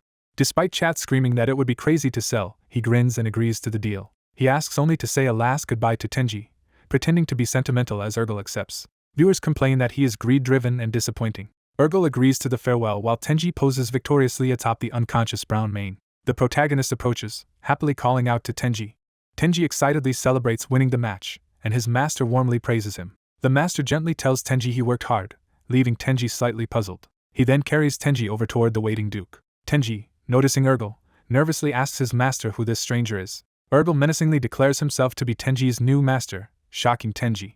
Tenji bursts into tears, demanding why his master sold him, while the master evasively says it just ended up that way. Urgel tells Tenji to quiet down and come to his new master as Tenji screams in fear. Tenji furiously accuses his master of betrayal after all he has done and calls him a stupid, idiotic master. The protagonist physically hands Tenji toward Duke Urgel in the completed trade. A suspicious Urgel asks what trick the protagonist is trying to pull. Smiling, the protagonist says he decided to give the Duke something even more valuable than Tenji and tells him to look. He implies that someone powerful liked the idea so much that they have already arrived, as purple energy gathers above Urgel. A massive blast of purple energy crashes down, with the protagonist clutching Tenji and leaping clear. He taunts Urgel, saying he would never actually hand Tenji over and only came to retrieve him safely, while Chad admires his showmanship. Tenji angrily scolds his master never to pull such a stunt again, and the protagonist hastily apologizes. The protagonist turns, alarmed, as Urgel charges at him in a rage. Urgel, now fully transformed, launches a ferocious attack on the protagonist and Tenji. He screams that he has been tricked and is furious. Urgel vows to kill the protagonist as the two clash violently. The protagonist is knocked and tumbled by one of Urgel's devastating blows. He steadies himself and prepares to counter with his sword. Urgel is suddenly slashed across the chest, reacting in surprise. The viewers note Urgel collapsed from a single hit, and comment that surviving even one strike from the protagonist is impressive. The protagonist smugly says he expected more from a Duke, belittling Urgel's strength. He mockingly calls Urgel just some random chump, laughing maniacally. Enraged, Urgel's face twists with hatred. He pulls out a special ring or item and begins to use it. Urgel declares that the protagonist chose the wrong demon to provoke and swallows the glowing item. His body begins a violent, monstrous transformation. His muscles swell as the transformation completes. The protagonist looks up in disbelief at the change. The transformed Urgal towers over him, warning that this fight will not be like before. The demon charges, shouting as he prepares a devastating punch. The protagonist counters with a powerful blue energy slash. Urgal is engulfed in a massive explosion of blue energy centered on him. The shockwaves reach the stands, knocking down nearby demons and civilians. The protagonist yells that civilians are being hurt, but the demon dismisses their safety as irrelevant. Urgal proclaims that in the demon realm only the strong survive and the weak perish. The protagonist calls him insane and readies a storm of summoned weapons, saying he will return those words. Urgal laughs and urges him to try, charging through a swirl of purple energy. The protagonist's rapid attacks explode around Urgal's face and body. Urgal mockingly says the blows only tickle and boasts that he is no longer the same as before. He then declares this will be the end and lunges again. A red targeting line locks onto Urgal as the protagonist prepares a critical strike. Their eyes meet in close-up as both react in surprise mid-clash. A red energy wave cuts between them in another violent exchange. After the clash, both stand apart in the ruined arena under a dark sky. The executioner's ominous silhouette appears through smoke atop the rubble. A heavily armored knight with a flaming mane steps forward, revealing himself as the true threat. Urgal recognizes him as Demon King Revol's executioner. The protagonist is stunned, wondering if this is yet another enemy. Urgal nervously asks why the executioner is here and whether he carries a message from Lord Revol. He speculates that the visitor might have come to carry out an execution. The executioner answers by cleaving Urgal apart with a single swift strike. Urgal realizes too late what is happening as the blow lands. The attack shatters the already ruined coliseum even further. The protagonist, thrown to the ground, stares in horror at the destruction. He realizes the entire coliseum has been annihilated in an instant. He recalls the earlier strike and analyzes it. He recognizes the technique as identical to his own master's sword style. A visual flashback illustrates that same technique cutting through training dummies. Watching the executioner stand over Urgal's corpse, the protagonist begins to suspect the man's identity. Urgal screams at the executioner, warning that Lord Revol will not forgive this betrayal. The executioner silently raises his sword toward Urgal as Urgal reacts in terror. Urgal realizes in panic that Lord Revol has abandoned him. He rages that he obeyed every order only to be discarded like trash. The executioner ends his rant with another merciless strike. Urgal's body and the area around him disintegrate into data while the protagonist watches. Tenji runs over asking if his master is okay, and the protagonist assures him he is fine as the executioner stands nearby. Tenji asks if the armored stranger is an ally, and the protagonist admits he is unsure. The protagonist steels himself, saying they are about to find out, while viewers share mixed feelings. He respectfully calls out to the armored figure. He thanks the newcomer for helping them against Urgal. As he begins to ask the knight's name, a sudden slash of red energy flashes toward his neck. Blood sprays across a red backdrop from the unexpected strike. The scene shows their blades crossing as the executioner attacks the protagonist. Dark purple energy flares from the executioner's weapon as they clash. The protagonist is hurled back by the force of the attack. He shouts at Duke Johann Blake, demanding to know what he is doing. The executioner, identified as Johann Blake, continues his relentless assault. The protagonist realizes this knight is Duke Blake yet is using the same technique as his own master. A system window appears assigning an emergency quest to endure Demon King Revol's executioner's assault for 3 minutes. The protagonist processes that this place has triggered an MS survival quest. He ends his live stream, telling viewers the stream is over as protests flood the chat. Drawing his sword with a determined smile, he resolves to focus on surviving the ordeal. The executioner charges straight at him with a massive gauntlet fist. The perspective shifts to a nearby tower in the city. Red lines slice across the tower as it is cut apart by distant shockwaves. The executioner dives down toward the protagonist with another lethal blow. He swings in a powerful red-tinged arc aimed at the protagonist. The protagonist barely blocks, gritting his teeth under the impact. He complains that the onslaught is far too brutal as his sword strains against the executioner's. The executioner's blade comes frighteningly close to the protagonist's neck. At that moment, Tenji launches a massive lightning-charged attack from above toward the executioner. Crackling with electricity, Tenji yells for the enemy to get away from his master as he unleashes the strike. The protagonist is blasted back by a powerful explosion as his teddy bear companion is flung through crackling energy. The bear rushes over and anxiously asks if his master is unharmed after the blast. The protagonist screams for Tenji to flee, insisting the enemy is far too strong to fight. The armored executioner charges at the startled Tenji with a sword. The executioner unleashes a deadly red slash aimed straight at the small bear. Tenji is struck midair, crying out in pain. The protagonist watches in horror as Tenji falls away from him. Tenji lies on the ground with a deep slash across his chest as his master cries his name. A system message warns that the pet is suffering from a bleeding status and will continuously lose HP. Another message states that if the pet dies, revival will be impossible. The protagonist's eye widens in shock at this notification. He dives from the building toward the falling Tenji, desperate to reach him. He notices a glowing red core on the executioner's chest. He furiously attacks, shouting at the executioner to get out of his way. The executioner releases a massive red energy wave in response. The protagonist and the executioner clash in a violent impact while Tenji falls in the foreground. The protagonist, eyes glowing red, begins gathering a powerful purple energy attack. He rushes the executioner with the charged purple energy in his hand. The purple blast detonates in a gigantic explosion. The blast shakes the town, sending shockwaves and debris into the sky.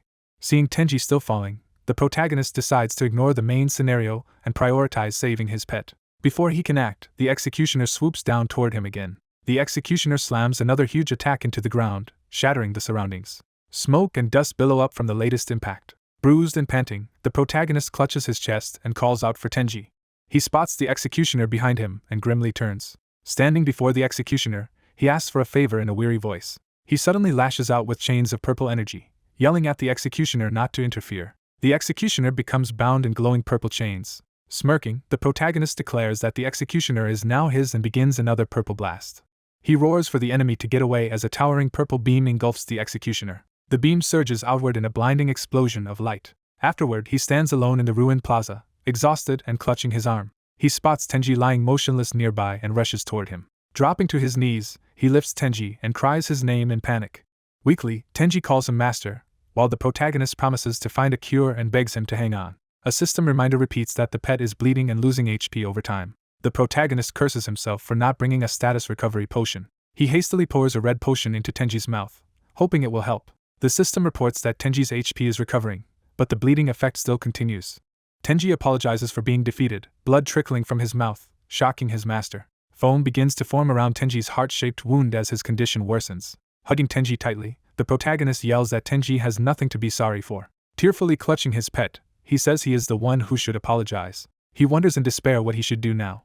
He reasons that searching the whole town would take too long. He worries that even if he reverse summons Tenji, it will be useless if Tenji's parents are not present. Panicking, he repeats that he does not know what to do. He remembers being handed a return scroll to the Middle Realm. Realizing Leon Mira gave him that return scroll, he brightens with sudden hope. He tells Tenji he will use the scroll to take them both back. The executioner, still active, draws his sword and looms menacingly. The protagonist clutches Tenji and the scroll, resolving that they must escape quickly. He hurriedly unfurls the scroll to activate it. The executioner lunges toward him in a final assault.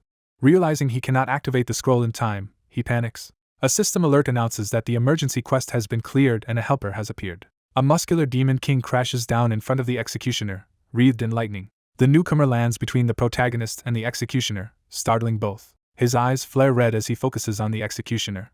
He throws a devastating punch at the executioner. His fist drives into the executioner's chest with overwhelming force. The impact launches the executioner away in a massive shockwave. The demon king remarks that he expected chaos and finds exactly that. He scolds the executioner for causing needless destruction instead of just executing and leaving.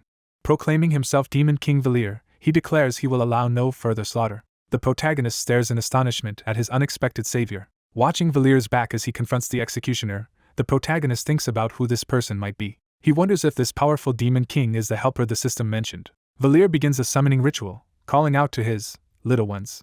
Small creatures called little Balrogs burst forth from the magic circle. Valir orders the little Balrogs to carry all injured demons to his quarters, and they cheerfully comply. Valir checks on the protagonist, who replies that he is fine but points out how badly Tenji is hurt. Examining Tenji, Valir concludes the bear is in serious condition and cannot be treated here. Valir tells the protagonist to accompany him so he can heal Tenji at his own quarters. Nearby, the executioner sees but prepares to withdraw. Valir remarks that, given how urgent things are, they should not waste time. He rips off his damaged cloak and powers up, preparing to fight in earnest. Charging the executioner while shouting for revolt, he asks if some unseen observer is watching this battle. Elsewhere, a demonic overseer watches Valir through a crystal sphere and notes that Valir's executioner role should have ended. The overseer orders that Valir be withdrawn immediately. Valir refuses, insisting he will confront the executioner himself. The overseer clicks his tongue in annoyance at Valir's defiance. A command is sent, and the executioner begins to withdraw from the battlefield. Valir notes that the crisis seems to be over as the executioner vanishes.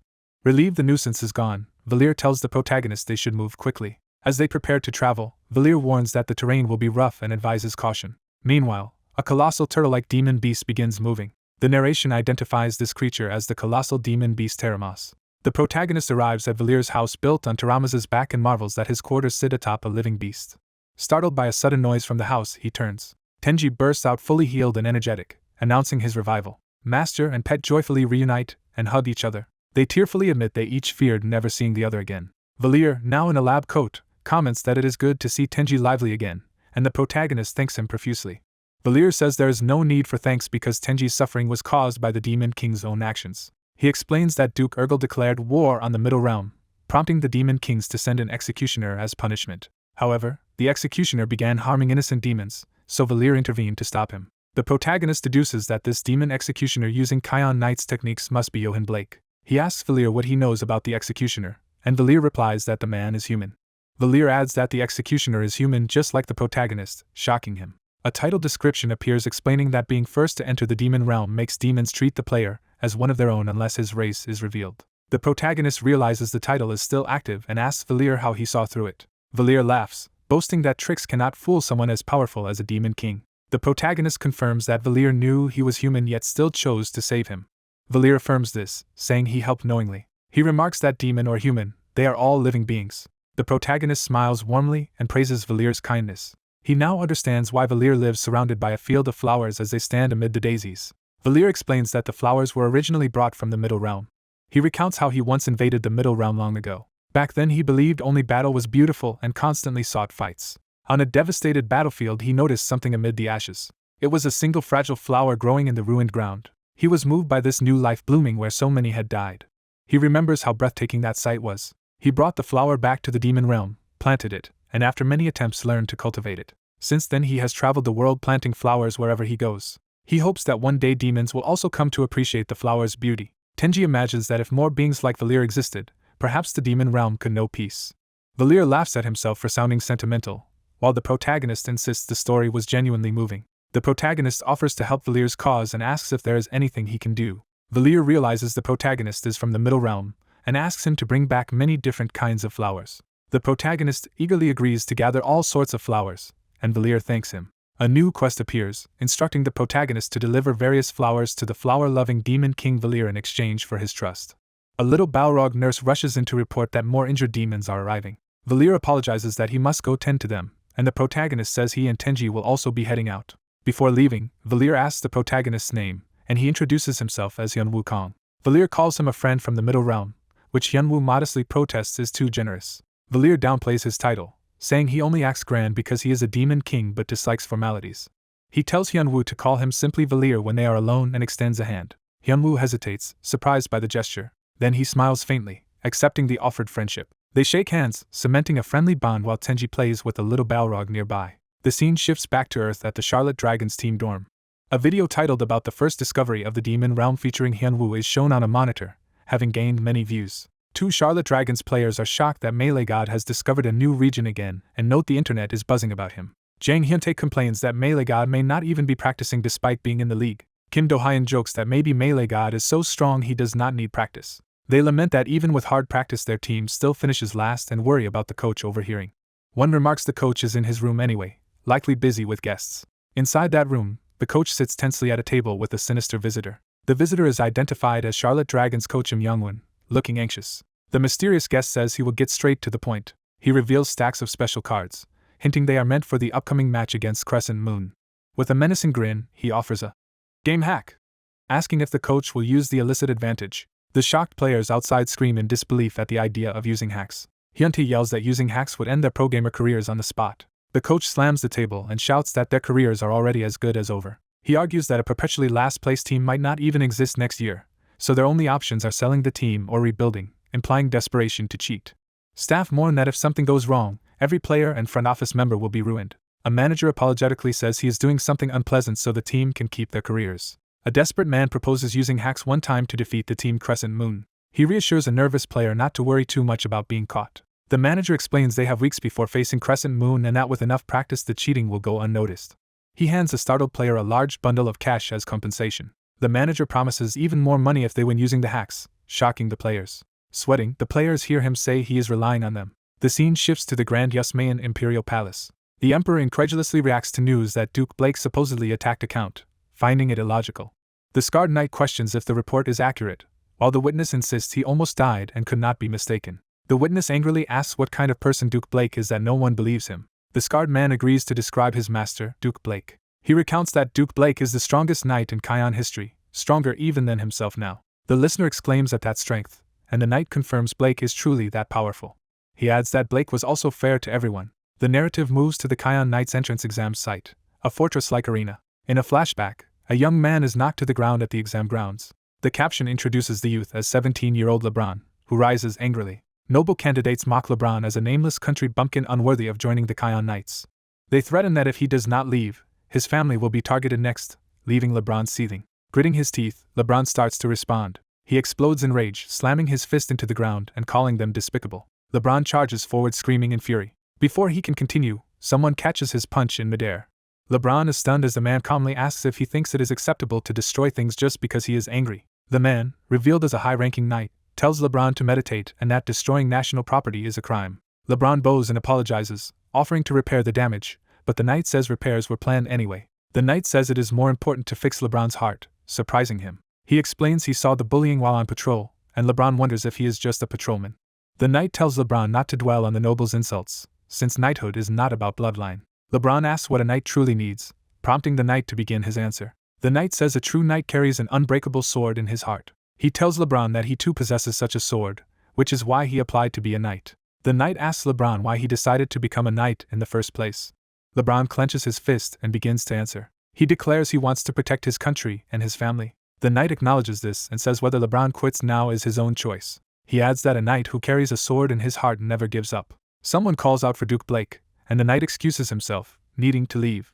LeBron realizes the man must be Duke Blake and is shocked. Blake turns his back and offhandedly reveals he is captain of the Kion Knights. Blake says he will be waiting. He specifically says he will wait for LeBron. Inspired, LeBron smiles brightly.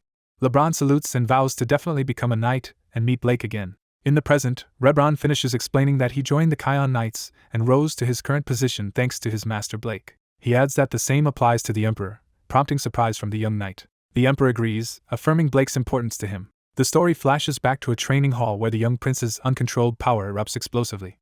Instructors warn the prince that his power is too dangerous and must be suppressed. The prince screams that he knows but cannot control it properly. Someone orders the others aside, saying he will handle the situation. Duke Blake strides in, being recognized by the staff. The prince begs everyone to stay back, fearing his cursed power might hurt them. Blake approaches anyway, telling him to hurry and stand back while dodging the raging energy. The prince yells again for Blake to stay away. Blake silently prepares to draw his sword. His hand grips the hilt, readying for action. Blake unleashes a powerful sword stroke through the prince's energy. The prince stares in awe as Blake's attack carves through the raging aura. The prince realizes his power is being redirected and absorbed by Blake's sword. Blake tells the prince that although he calls it a curse, Blake sees it differently. Blake explains that any power can be curse or blessing depending on how it is used. He demonstrates by shaping the power into a glowing rose. Blake asks how the prince would use the power if he could control it, making the prince think. The prince declares he would use it for the people. Blake smiles slightly at this resolve. Kneeling, Blake pledges himself to the prince, naming himself Johann Blake. He vows to help the prince achieve his wish by fighting at his side. The prince excitedly asks Blake to grant him that support. Back in the throne room, the grown emperor remembers Blake fondly. The emperor tells the protagonist that Duke Blake is the only person he truly respects. Hearing this tale, the protagonist thinks Blake sounds like a completely different person from the villain he knows. He wonders if he might have misjudged what he saw. The emperor abruptly orders the count to guide him. He then decides to personally descend to the demon realm to meet Blake. The narration emphasizes his resolve to go there and see Blake himself. The emperor gazes at an image of armored Blake, determined. Meanwhile, viewers see a live-stream titled Journey Through the Demon Realm with the Strongest in the World, featuring Melee God. The emperor and Rebron appear in the demon realm, astonishing the watching players who comment on seeing the emperor. The count warns that finding Blake may take time, but the emperor replies that they need not search. The emperor says they will lure Blake to them instead. He releases massive mana, shaking the demon realm as viewers remark on his overwhelming energy. The emperor says they will simply question whoever shows up, while the count doubts this method. The count quickly sees enemies approaching and realizes the tactic is effective. An explosive arrival announces a powerful armored figure. The ominous armored man with glowing visor appears in the dust. The count reports to the emperor that this is believed to be Duke Blake. The emperor asks Rebron's opinion. Rebron notes the armor hides the face but the aura is extraordinary. Rebron judges from the killing intent that the man is no ordinary warrior. The emperor commands the figure to remove his helmet and show his face to his ruler. Instead, the supposed Blake immediately lunges with his sword. The blade stops just short of the emperor's forehead. The count and protagonist rush in, crossing swords with the attacker to protect the emperor. The emperor chides the man for showing his sword instead of his face. He says he will just reveal the face himself and strikes the armored foe with a blazing blow. The armored man is sent tumbling away across the wasteland. The party watches warily as he rises again. His helmet breaks, revealing an aged, bearded knight with a single glowing eye.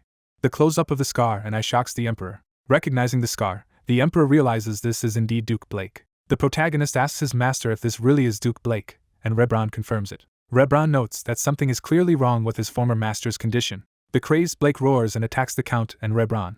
Rebron barely blocks a powerful downward strike from his master. While clashing blades, Rebron shouts that it is him, his disciple. He repeats that he is Rebron, but the maddened Blake continues attacking. Blake follows up with another fierce swing. Rebron is struck and cries out in pain. The protagonist is stunned seeing his powerful master being forced back. The Emperor orders the Count to retreat. He announces he will personally join the fight, startling the protagonist. The Emperor strides forward as spectators online exclaim in excitement. Another violent clash splits the air.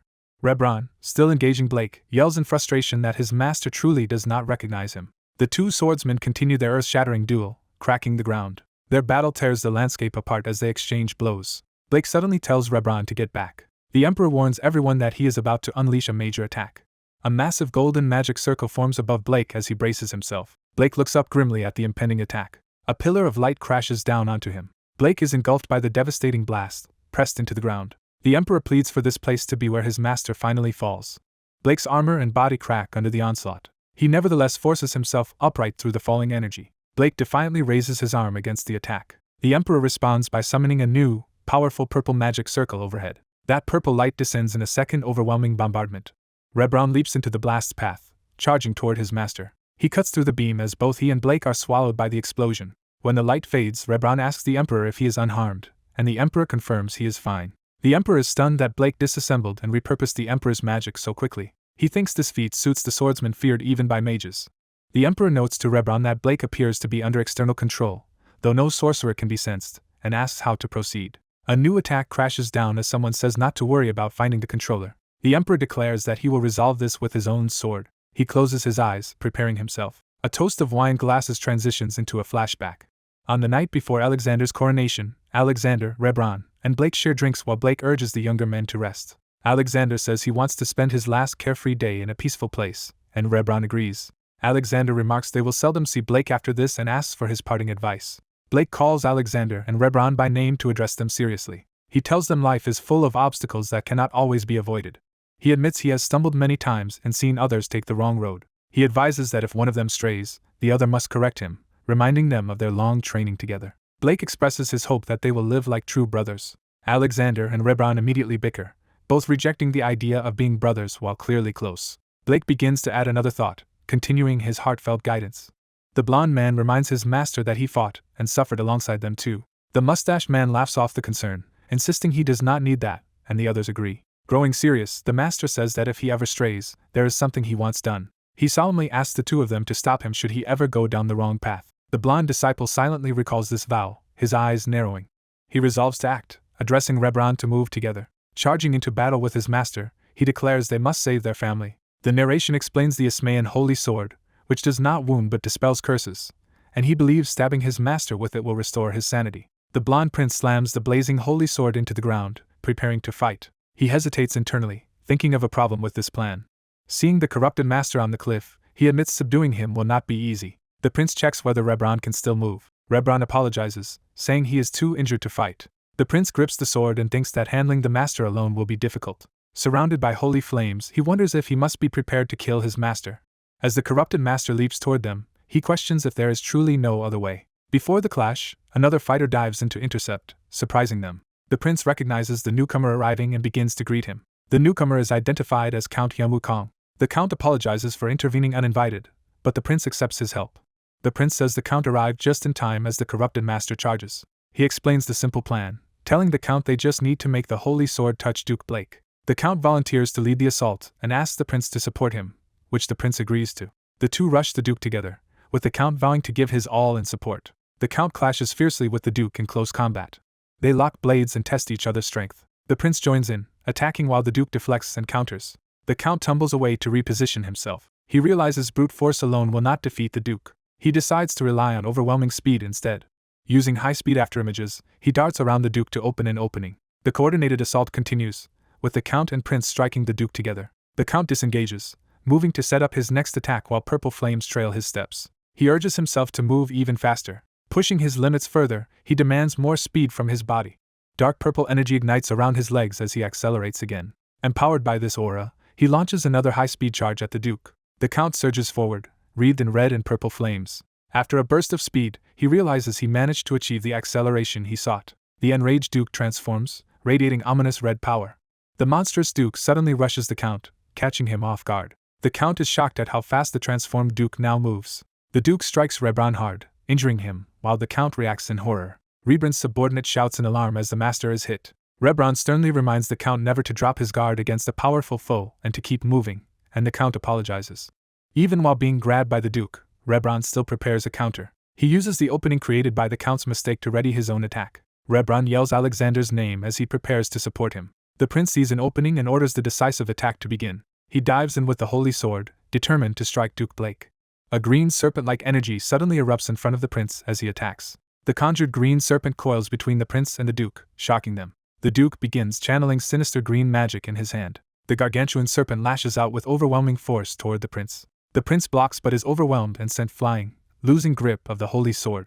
The holy sword spins away through the air after being knocked from his hand. Rebron, the Duke, and the prince all register the shocking turn of events. Duke Blake's crazed red eyes show no hint of sanity returning. The prince reels in disbelief at the failed attempt. He grits his teeth, sweating, unable to accept this outcome. Purple flames suddenly swirl near the prince, heralding the Count's return. The prince looks up in surprise as the Count streaks past, trailing that purple aura. The Count rockets in, aiming to recover the holy sword and continue the plan. He closes the distance again with the Duke in his sights. The Count and the corrupted Duke face each other tensely. The Count lunges anew, holy sword in hand, to resume their joint assault. The Duke counters by unleashing another devastating green energy attack. The blast explodes across the battlefield. The prince manages to grab hold of the Duke, restraining him from behind despite the danger. He screams for the Count to finish the fight now. The Count charges in with the holy sword as ordered, targeting Duke Blake. He roars and drives the holy blade into the Duke. The Duke howls in pain as the holy sword pierces him. The Count forces the sword deep into the Duke's body. The Duke's monstrous red eyes begin to fade as the holy power takes effect. All three, Rebron, Prince, and Duke, stand frozen as the moon glows overhead and the struggle ends. Spectators watching the fight remotely react in awe, wondering if the Duke has truly been defeated. The Count notices that the holy sword is beginning to vanish from his hand. He wonders if this disappearance means the attempt to restore Johann Blake has succeeded. Johann, now clear-headed, remarks wryly that he never expected to be stabbed by a holy sword. Rebron calls out to Johann, relieved to see him conscious. The prince respectfully addresses Johann as his sovereign. Johann apologizes for the trouble he caused them while under control. Rebron joyfully states that his master has returned to normal and thanks the prince for his role. The prince jokes that Johann must not lose his mind again because repeating this ordeal would be unbearable, and Johann promises to try. Johann turns serious and brings up another matter. He asks who the young man was who stabbed him, looking back at the Count in curiosity. Rebron and the prince glance at each other, acknowledging the question. They exchange knowing smiles, silently recognizing the Count's contribution. The prince gestures toward the Count and prepares to answer in Johann's own familial language. The prince declares that Hyun-Woo Kang is now to be treated as one of their family. Time shifts to a quiet cabin where someone cries out in pain inside. Rebron is having his injuries treated roughly and yells at the person tending him to be gentler. Johann complains dramatically about his age and pain, while the prince and Count point out he did not act this hurt during battle and is now just putting on theatrics. Someone notes that a mind-controlled person cannot help how they act. The Count dryly criticizes Johann for letting himself be controlled so easily and finds the situation unbelievable. Rebron summarizes the scene as Rebron squirming from treatment, and Johann's continued whining about his injuries. Then the Emperor's tendency to nitpick everyone's words. The Count wonders if these three really are the world's strongest figures. Despite this absurdity, he smiles quietly to himself. He concludes that he actually likes the relaxed, familial atmosphere among them. Curious, the Count asks how someone as strong as his master could lose to a demon king, and Johann admits he was superior in power and skill. But he explains that the demon king's cunning exceeded his expectations, leading to his defeat. Johann begins recounting how, while hunting demon beasts in the demon realm, events took a turn. His travels brought him into the territory ruled by Demon King Revel. There he witnessed demon folk laboring under armored overseers. He saw even more of them forced to haul massive loads as slaves. Outraged that everyone from children to elders was enslaved, Johann wondered what sort of villain would do that. His attention was drawn to a particular abusive scene nearby. An armored guard viciously whipped a small demon girl who had collapsed from exhaustion. The guard continued lashing the crying child, ordering her to get up while she begged for mercy. Johann seized the whip in midair, halting the abuse. Standing between the girl and her attacker, he blocked the weapon with one arm. He furiously condemns the act of enslaving and abusing a child, demanding to know what the guard thinks he is doing. The terrified guard realizes an intruder has interfered. Alarms are raised throughout the area that an intruder is present. Armed guards encircle Johan and the girl in preparation for a fight. Johan tells the frightened child to stay close behind him. He readies the whip and explains he must move fiercely. Using the whip as a weapon, Johan sweeps the surrounding guards aside in one motion. When the dust settles, defeated guards lie around Johan as one last soldier remains. Johan warns the girl he is about to get rough again. Another guard cries out as Johan attacks. Johan swiftly incapacitates the remaining slaver, leaving him on the ground. He then asks the girl if she is all right, and she says she is but worries about the consequences. She urges Johan, whom she calls Grandpa, to run before Lord Revel learns what happened. Johan is moved that she worries about others more than herself, and is appalled anyone could enslave a child like this. He gently reassures her that he is stronger than he looks, and she need not fear. Suddenly he senses another presence arriving. Demon King Revel applauds Johan's strength, and notes how easily he defeated the soldiers. Revel, seated on a throne borne by ogres, loudly praises Johan's display from atop his platform. Johan asks who he is, and the figure on the throne answers from below. The demon introduces himself as Revel, the Demon King of Humiliation. Revel then casually invites Johan to join his army, startling him. Saying he was deeply moved by Johan's skills, Revel explains that such talent is exactly what the Demon King's army needs. As Revel promises good treatment if Johan joins, Johan bluntly refuses. Johan states he will never ally with scum who enslave children, standing protectively in front of the girl. Instead, he offers his own proposal, gripping his sword. Johan demands that Demon King Revel free all the slaves or he will kill him. Revel begins walking toward Johan, musing lightly about that threat. He leans into Johan's blade and taunts him to go ahead and try. Smiling eerily, Revel suggests the real target Johan should want to kill is someone else. A shock of pain runs through Johan as he is suddenly impaled from multiple directions. Horrified, he tries to understand what Revel means. Johan sees the enslaved child now holding a sword, standing between him and the Demon King. The girl begins to speak, voice trembling, that everything she does is for a certain person. Revealed with glowing red eyes, she finishes that it is all for Lord Revel, shocking Johan. Johan senses a complete shift in the atmosphere, and realizes something far worse is taking shape. In the present, he explains to his listeners that because he always takes what he wants and must act on his own terms, he ensured he could do as he pleased in any situation, setting the stage for how he later confronted that Demon King. Revel reveals his plan to dominate the land by controlling everyone's minds, horrifying Johan. Revel orders everyone to pay attention and points at Johan to single him out. He commands the mind-controlled crowd to attack Johan. Johan resolves that he refuses to kill innocent people under Revel's control. He decides to subdue the controlled enemies while minimizing their injuries. Johan focuses his power, his eye glowing as he prepares to strike. He launches a furious sword assault directly at Revel, intent on killing him. Revel mockingly pretends to be afraid and starts issuing new commands. He orders the controlled demons to shield him, surprising Johan as they rush in. A small horned girl under mind control stares blankly with glowing red eyes. Johan is struck and cries out in pain as the mob overwhelms him. Revel sneers that Johan's resistance is pathetic. Several controlled demons restrain Johan from behind, catching him off guard. Pinned by the mob, Johan angrily curses Revel. The crowd lifts a glowing point over Johan, hailing Revel as their Demon King.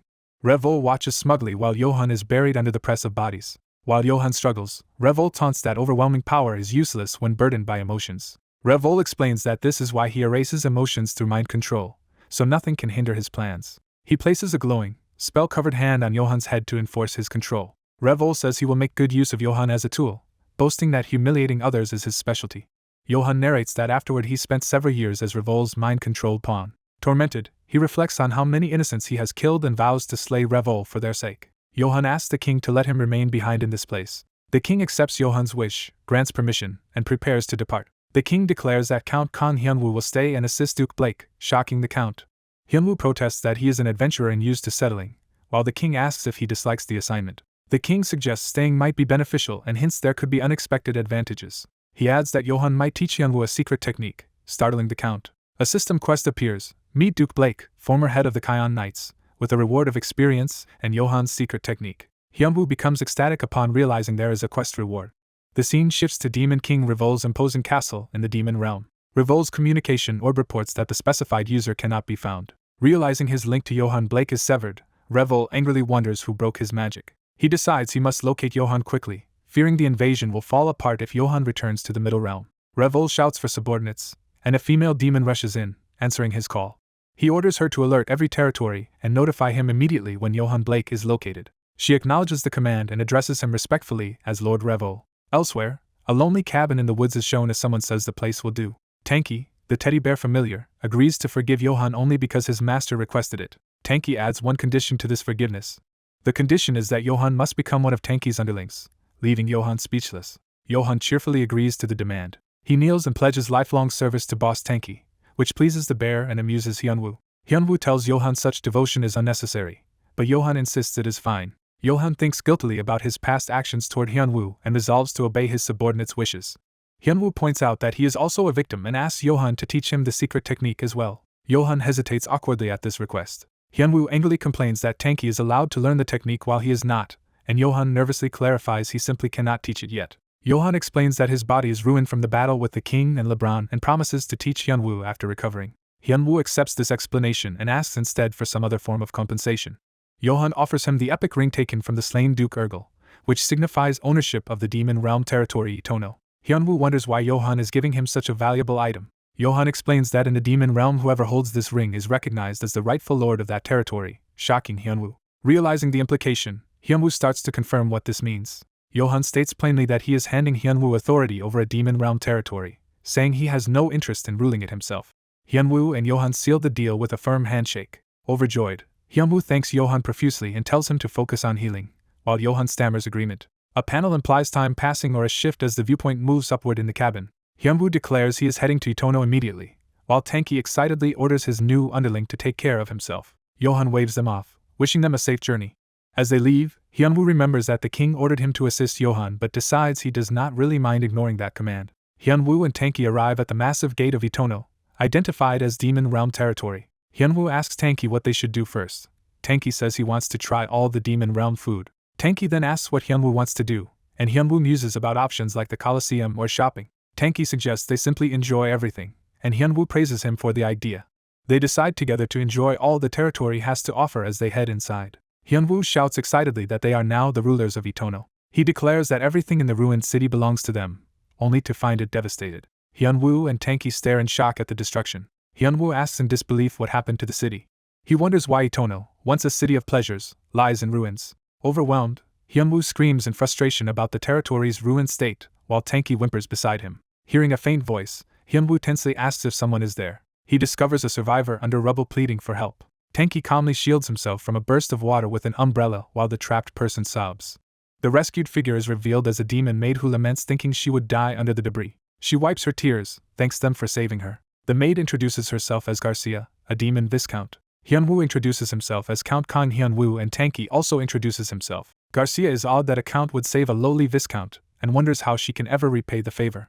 Tanky demands repayment in the form of 100 servings of meat, astonishing Garcia. She trembles, unable to respond right away. Desperate, she says she lacks that much meat and suggests they could instead eat her, prompting Hyunwoo to scold her for talking about dying. Hyunwoo says he does not need repayment like that and asks her instead to explain what happened to Itono. Garcia recounts that after Duke Urgel died, everyone became obsessed with searching for his ring. When the ring failed to appear for days, suspicion and fighting erupted among the citizens. The conflict escalated into territory-wide war that only ended once everything was destroyed. Hyunwoo staggers from the explanation, his feet unsteady. Collapsing in despair, he complains that, just like his previous reward territory, this one is a disaster. He calculates how expensive rebuilding will be and doubts whether taking over Itono is worth it. After thinking silently, he comes to a decision. Hyunwoo cheerfully decides to abandon Itono rather than invest his hard-earned gold into fixing it. He pulls out another ring and hints he has an alternative. He reveals the epic ring signifying ownership of another demon territory, Pen. Hyunwoo recalls obtaining this ring after killing Count Carpe and notes that, though smaller, Pen is in better shape than ruined Itono. Garcia recognizes the ring as belonging to the Lord of Pen and says she herself hails from that territory. She realizes that if Hyunwoo has the ring, Count Carpe must be dead. Hyunwoo deduces she served Carpe and warns her to answer carefully since he would rather avoid trouble. Garcia exclaims that of course Carpe is dead. She then formally congratulates Hyunwoo on becoming the new Lord of Pen, leaving him baffled. Hyunwoo awkwardly admits he is probably the one who killed Carpe and asks if she is truly fine with that. Garcia replies that their world is ruled by survival of the fittest and accepts what happened. She explains that she came to Itono specifically to search for the long-missing Count Carpe. Hyunwoo offers to take her to Pen as its new lord if she will guide him there. Grateful, Garcia agrees enthusiastically, and Hyunwoo says he will rely on her. The trio soon arrives at Pen's city gate. Hyunwoo apologizes in thought to Johan Blake, saying he refuses to inherit another ruined territory. Leaving the Itono gate behind, Hyunwoo vows never to return there as he sets off with Tanky and Garcia toward Pen. As they travel, Hyunwoo regards the Pen ring thoughtfully behind Garcia's back. Garcia glances back suspiciously while Hyunwoo happily celebrates with Tanky, oblivious. A panoramic view introduces the demon realm territory of Pen, a vast, intact city around a grand plaza. Garcia proudly shows Hyunwoo Pen's central plaza, describing it as the largest area built to hold all residents. She continues her guided tour, detailing the central clock tower and its history. She excitedly points out a famous bridge, giving its name. Garcia dives into precise measurements of the bridge until Hyunwoo cuts her off.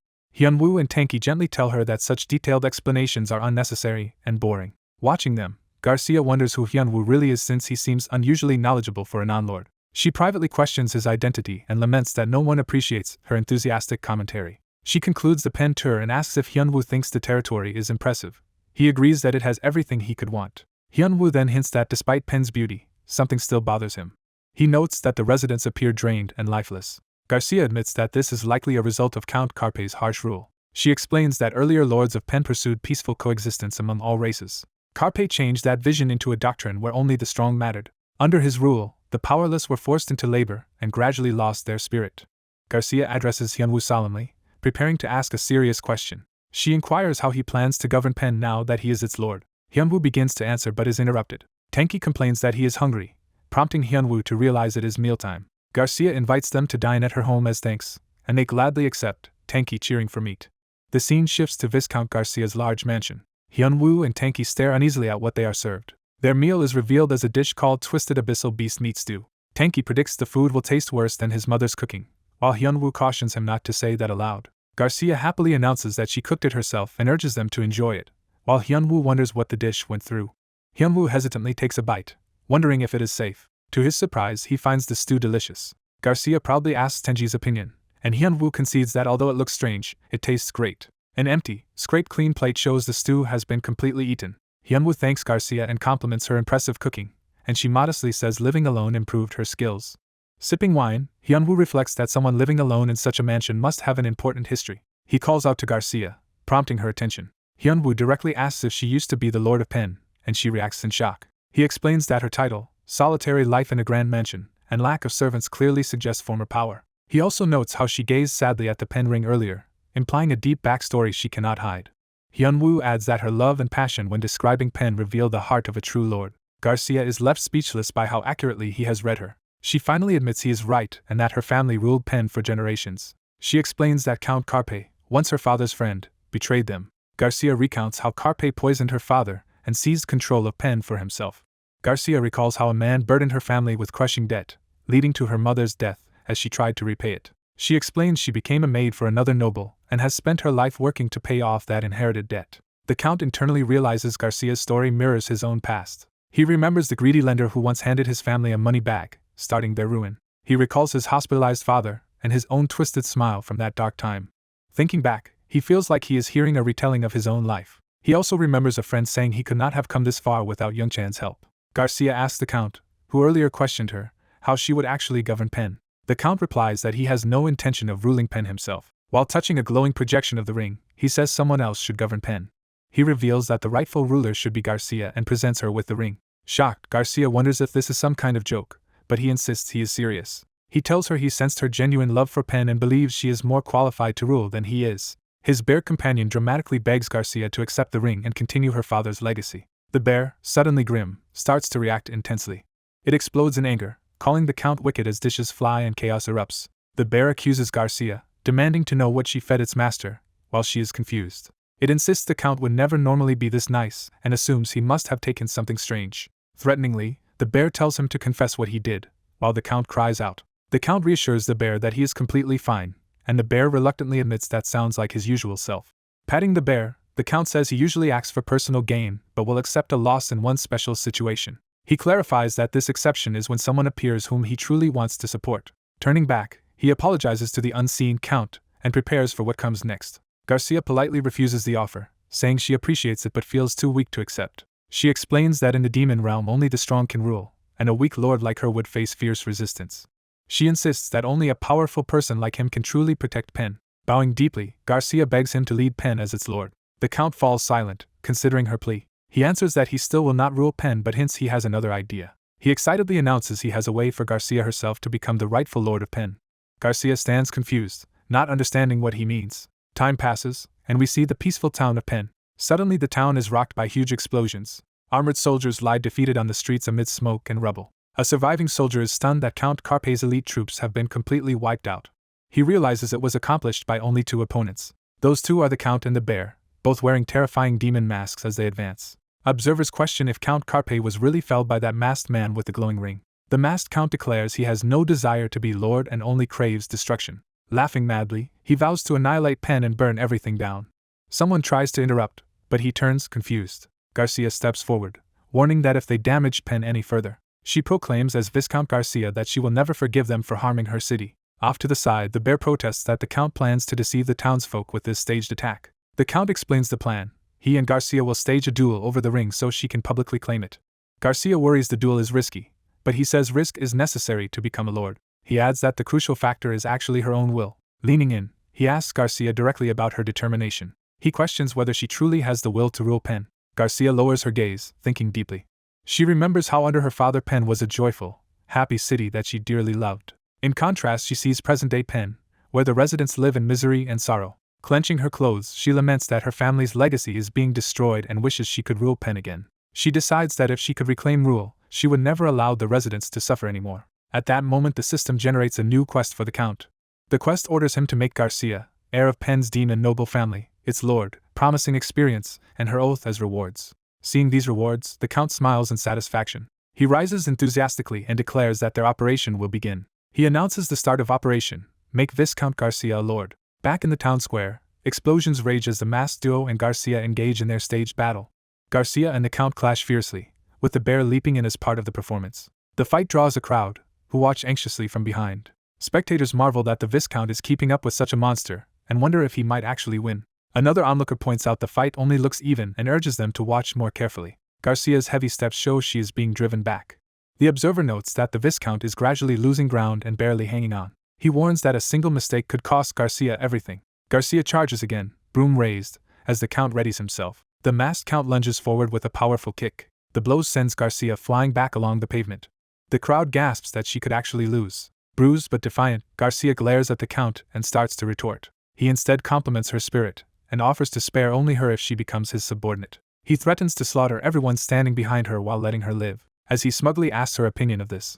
Deal. Garcia slams her broom in outrage. Trembling, she says she has known everyone here since childhood and refuses to betray them. She shouts that such a betrayal is impossible for her. The onlookers are moved, whispering Viscount Garcia's name with admiration. Garcia stares down the Count, reaffirming her resolve. The ground shatters between them as tension mounts. The masked Count coldly orders them all to die and charges with the Bear. Garcia yells for the citizens to run as she continues to fight and hold the enemy's attention. She vows aloud that she will protect this place, battling desperately against the 2 attackers. Some townsfolk hesitate as another urges them to obey the Viscount and flee. Garcia fights on, and someone questions whether it is right to run while she risks her life.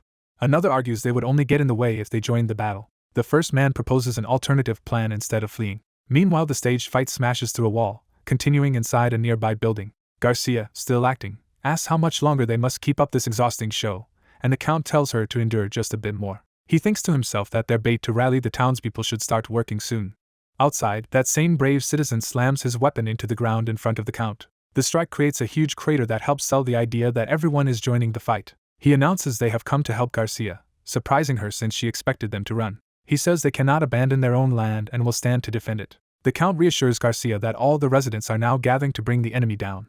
The masked Count snorts, unimpressed by their show of unity. He bursts into maniacal laughter, mocking the idea that they could possibly stop him. He claims that even if everyone fights together, it will make no difference. Surrounded, he likens them to ants trying to topple an elephant. Then, seeing just how many ants there are, he nervously admits there might be more than he expected. Overwhelmed, he dramatically collapses on the ground in defeat. The crowd surrounds him as he lies there pretending the real beast has escaped. Playing his part, he begs for mercy and offers up the ring of Pen. The citizens puzzle over who should own the ring if they all help defeat the villain. Unsure of the answer, they stall as the Bear steps forward. The Bear reminds everyone that since they all participated in capturing the enemy, they must decide fairly who the ring's owner should be. Standing on the fallen villain, the Bear urges them to think about how they managed to beat him and unite. It points out that all their success was thanks to Viscount Garcia. One citizen agrees that only Garcia cares for Pen that much and says he supports her becoming lord. The crowd formally declares Garcia the new ruler of Pen. They offer her the ring with smiles, asking her to accept it. Overcome with emotion, Garcia tears up and softly addresses everyone. She cries in gratitude and promises to do her very best as their lord. The people celebrate around her while, in the background, the Count and Bear quietly crawl away. Safely aside, the Count and Bear drop their act, exhausted but pleased with how well the performance went. Resting against a wall, they compliment each other on the tiring but successful acting job. The townsfolk joyfully resolve to later ask Viscount Garcia to cook that strange yet tasty food again. The narration emphasizes that request for her, weirdly delicious, cooking. Garcia, now wearing the ring, laughs in relief and happiness. Time passes and we see the grand estate that now serves as the residence of Penn's lord. Inside, Garcia and the Count dine together at a long table. Dressed as a proper noble, Garcia thanks the Count for helping her succeed her father. He replies that she simply assumed the role that was always meant for her and tells her not to be so formal. The system notifies him that the quest to make Garcia a lord has been cleared and that he has gained experience, her full trust, and her pledge. Garcia then kneels and solemnly vows to obey any request the Count might make without hesitation. The Count warns her she might regret those words. She insists there is nothing she would refuse for the benefactor who restored her family's honor. He smiles slyly as he acknowledges her promise. With a mischievous grin, he reminds her that she did say she would do anything. He recalls that during their staged battle over the ring, he learned more about its powers. The system description reveals the ring is the epic artifact. Master of the Pen territory. Usable by high-ranking nobles. It grants the skill Mana Absorption, which can be used once every 720 hours. Mana Absorption allows a user touching a mana stone to draw out its energy. The Count realizes the ring also boosts the wearer's stats. Tempted by this, he decides to ask Garcia for further help. He has her guide him to Penn's massive mana stone deep underground. Garcia explains that each territory's mana stone gathers local mana and channels it to the demon realm's heart. She adds that this mana supposedly serves the demon god and that the demon king Valir rules that central region. She notes that lords may use some of the mana via the ring to empower themselves. The Count infers that powerful figures like Duke Urgel grew stronger thanks to these mana stones and decides he should try it too.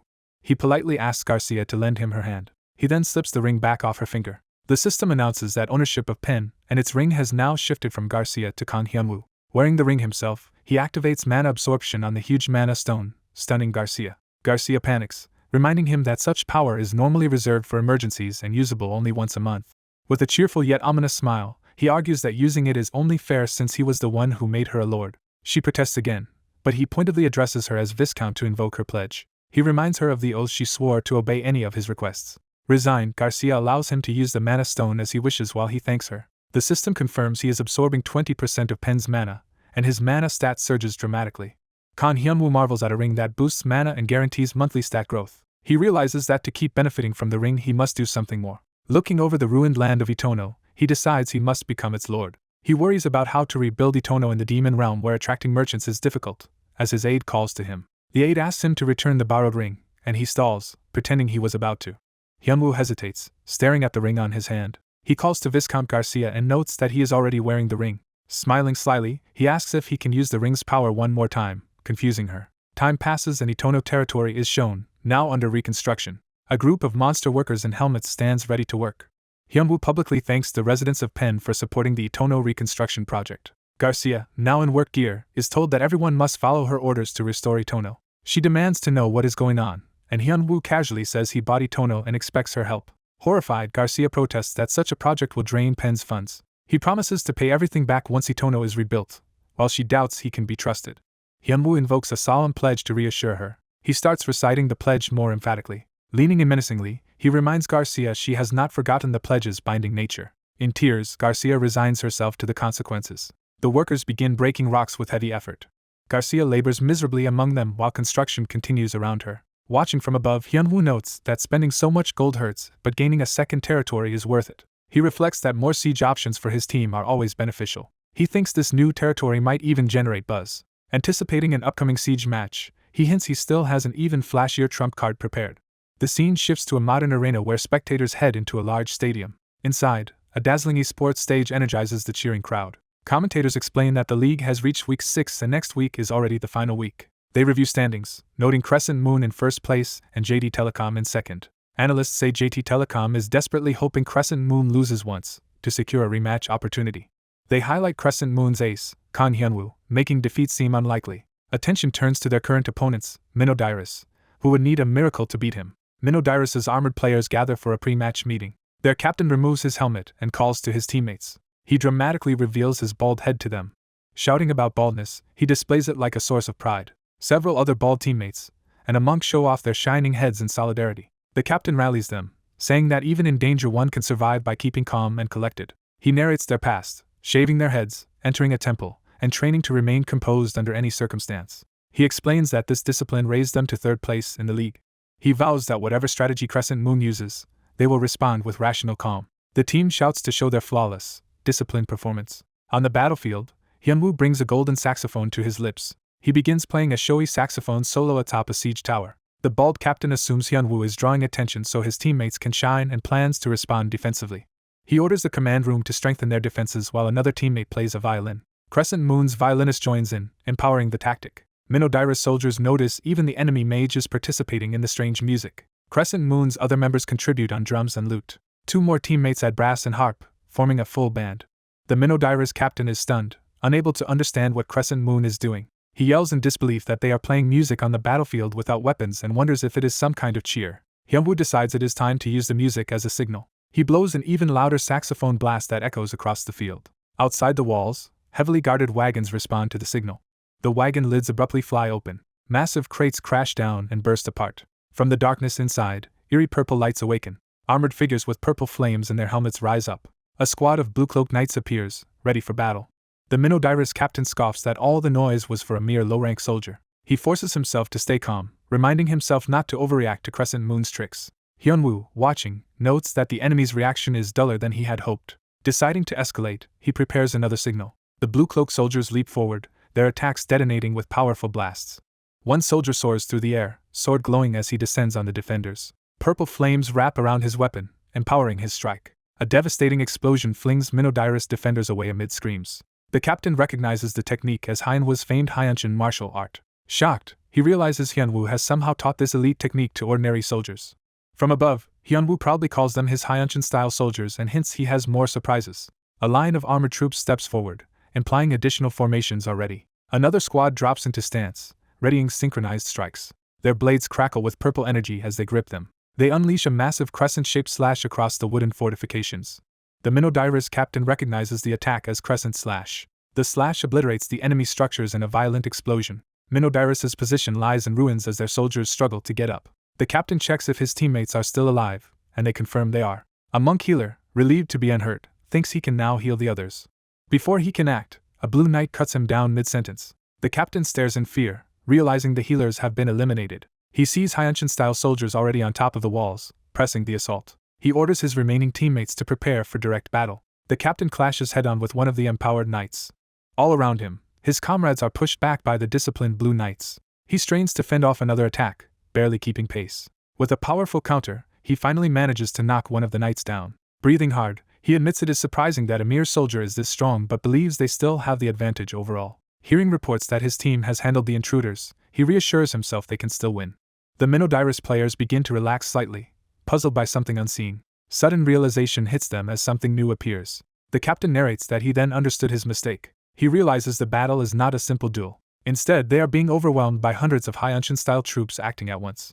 Despairing, he wonders how they can possibly win against such numbers. Another enormous purple explosion detonates around them. From the stands, Hyunwoo addresses the arena, asking if everyone can hear this explosive symphony of sound. He declares that the spectacle is what he has prepared for them. He names the performance his anthem of victory, as the battlefield erupts around him.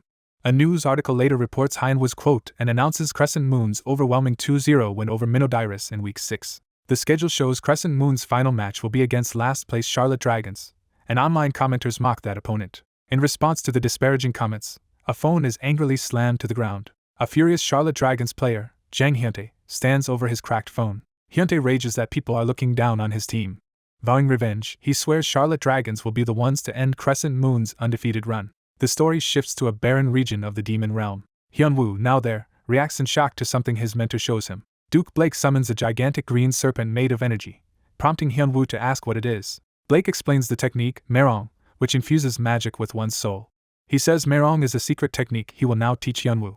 A system message confirms Hyunwoo has cleared the Duke Blake quest and earned the secret technique as a reward. Hyunwoo gains experience and Duke Blake's secret technique, celebrating the acquisition of a new skill. He recalls that Merong is powerful enough to have once struck the Emperor and assumes it must be epic rank or higher. Overwhelmed with gratitude, Hyunwoo falls prostrate, thanking the Duke.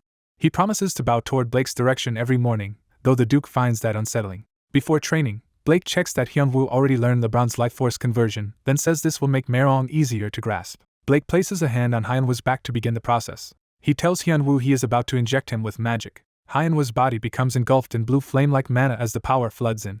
Amazed, he feels immense mana overflowing through him. Blake instructs him to focus on the flow of mana and sense how it moves.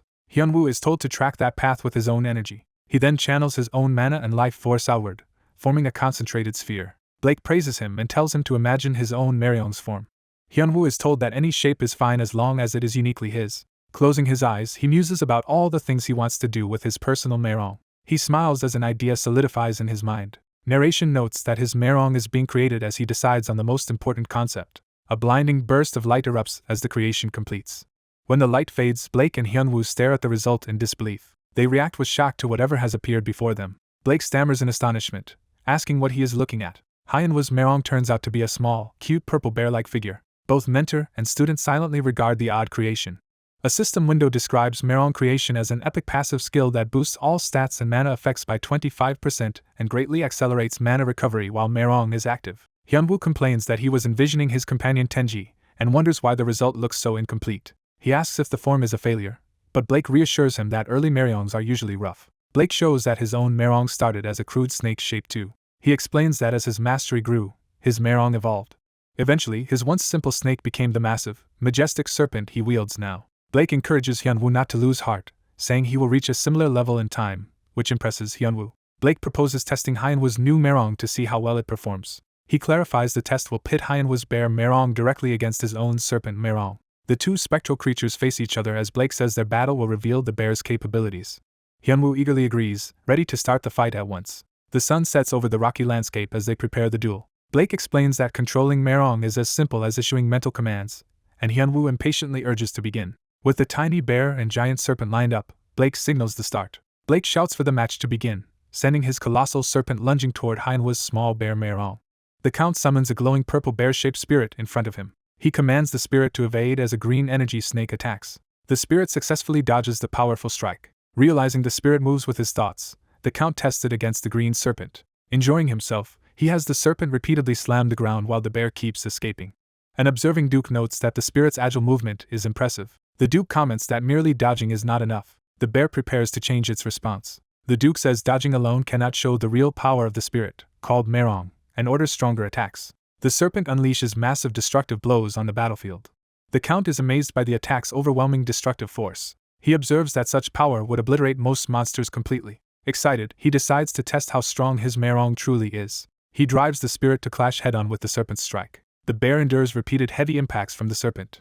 The serpent continues a ferocious barrage, shaking the ground. Its final slam carves a huge crater in the arena. The Count marvels that the Meryong's strength might rival or surpass his other pet, Giant Tenji. The enraged Duke has the serpent attack again, roaring as it goes after the bear. A rapid close-quarters exchange begins between serpent and Merong.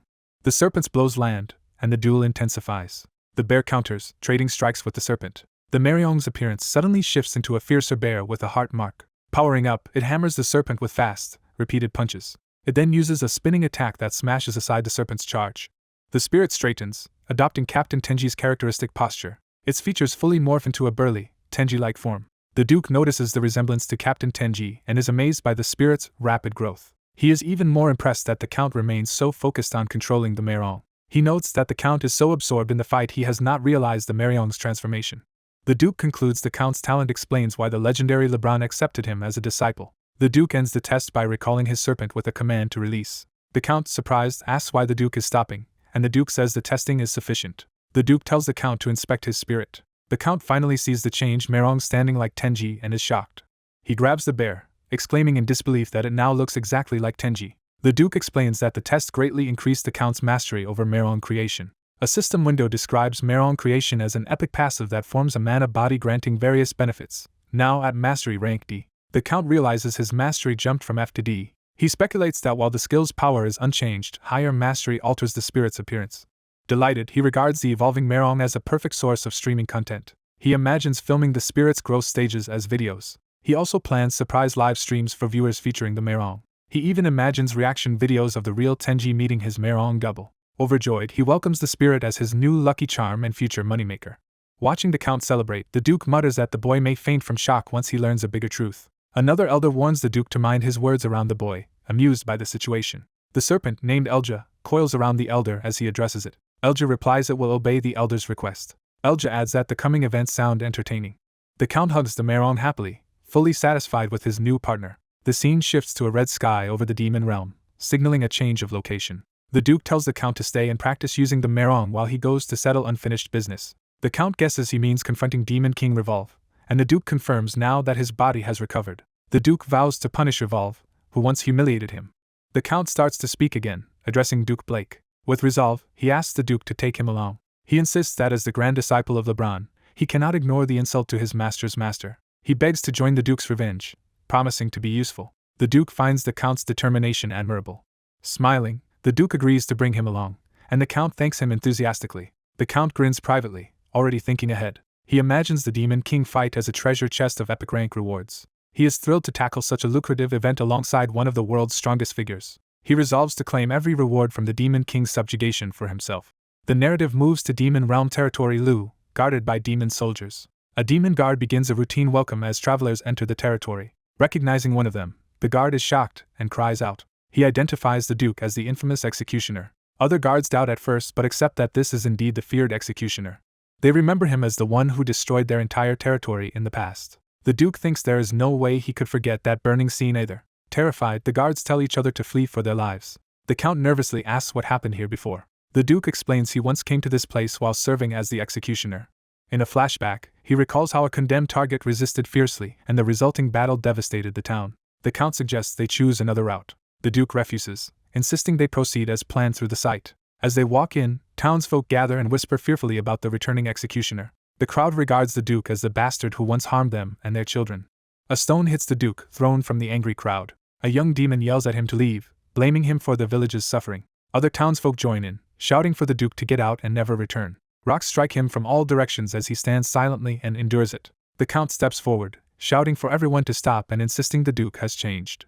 He urges the Duke to leave by another path, but the Duke says facing this anger is exactly why he returned. He states that knowing the wrongs he committed here means he cannot turn back now. He believes that since he filled them with fear, he must accept their hatred as recompense. He adds that letting them vent their resentment is the only comfort he can offer them. The Count looks at him with new respect. The Count reflects that although the Duke followed orders back then, he is now quietly taking responsibility, which the Count finds admirable even for a game character. The Count decides he cannot simply watch and do nothing. After the crowd finishes pelting him, the Duke stands dirty and splattered but uncomplaining. Villagers grumble that he is unpleasant and demand he leave their territory immediately. The Count offers the Duke a cloth and says he has endured enough, which the Duke accepts. The Count tells him that his responsible attitude has truly impressed him. He offers to help the Duke with his efforts if allowed. The Duke is puzzled by the Count's offer. They move to the reconstruction site of Territory Lu, where buildings are being rebuilt. There the Duke and the Count begin helping, each lifting a huge log to aid the work. The Duke asks what the Count is doing, and the Count replies he is providing proof. He clarifies that they are proving the Duke is different from the executioner he once was. The Count recalls a comrade who once faced similar hatred. That comrade admitted his crimes and redeemed himself through continuous actions rather than words, despite being cursed at first. Over time people recognize that man's sincerity. The Count concludes that if the Duke is sincere too, he should show it the same way. He encourages the Duke to keep demonstrating his change through actions. The Duke is moved, thinking this straightforward mindset has revealed a path he had not considered. He silently praises LeBron for raising such an outstanding student. From above, workers watch as the pair continue helping with reconstruction. A muscular demon supervisor watches skeptically, calling the Duke a psychopath for fixing his own destruction. Another foreman yells, criticizing the supervisor for leaning dangerously over the fragile railing. The supervisor brushes off the warning, insisting he can look after himself. The railing suddenly breaks and he plummets from the scaffolding. He screams in terror as he falls. The Duke notices the accident and reacts instantly. He hands the heavy log to the Count and dashes toward the falling demon. Straining under the weight, the Count begs him to hurry. The Duke races across the site with fierce determination. The Count protests that he was given no explanation before being left holding the pillar. The Duke sprints directly beneath the falling demon. As the demon tumbles, he panics, wondering if this is how he dies. In tears he thinks of all the things he still wants to do and laments dying like this. He cries out that he does not want to die. An impact flashes behind his head as someone catches him before he hits.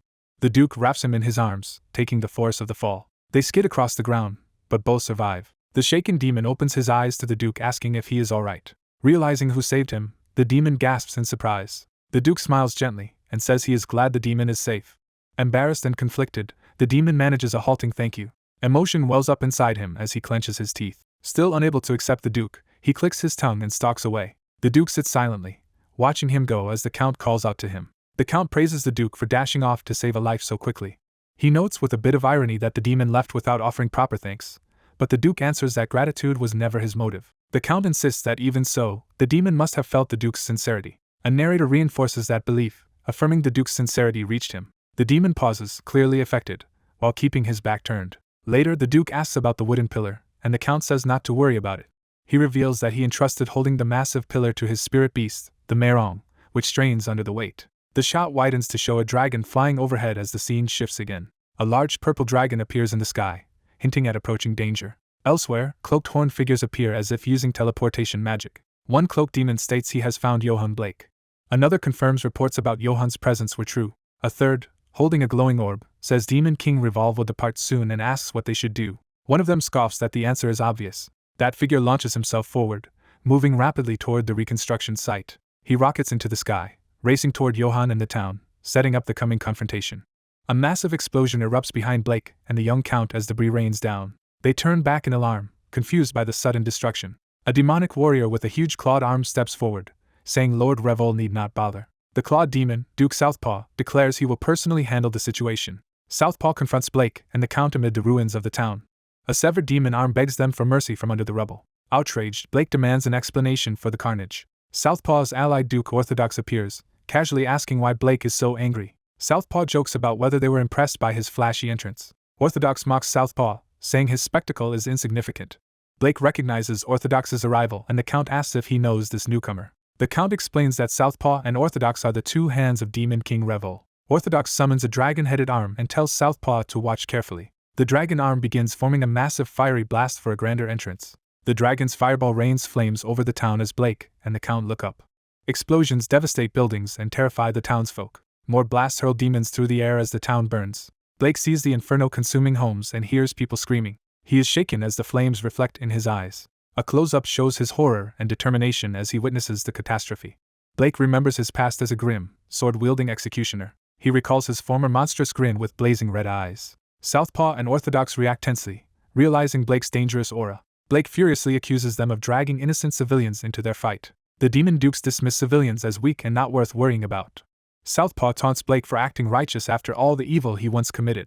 Blake grips his sword while seeing his executioner self in memory. That memory tempts him as he hesitates with the hilt in his hand. Blake resolves he is no longer that person and readies himself to fight. The Count proposes he will face Orthodox while Blake handles Southpaw, and Blake agrees. Blake urges the Count to defeat the Dukes quickly so they can save the demons. Orthodox sneers at the idea that a former executioner now wants to save lives. Southpaw roars for Blake to try as flames surge again. Blake charges in with sword drawn through the falling fireballs. His slash disperses the dragon's huge fireball in a blinding shockwave.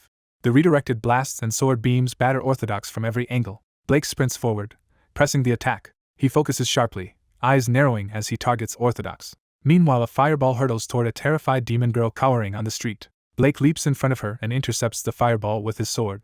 The blast disperses harmlessly behind him, leaving the girl unharmed. Orthodox is stunned that Blake neutralized the dragon's fireball so easily. Blake replies that he did more than that. He reveals that in the same motion he has already severed Orthodox's head. Orthodox, shocked and bleeding, stammers in disbelief. A system message announces that Duke Orthodox has been eliminated. Blake looks over to see Southpaw still fighting the Count and confirms only they remain. Southpaw swings his dragon arm in a powerful strike. Blake clashes with the arm in midair, sparks flying. Blake comments that Southpaw's dragon arm is impressively tough.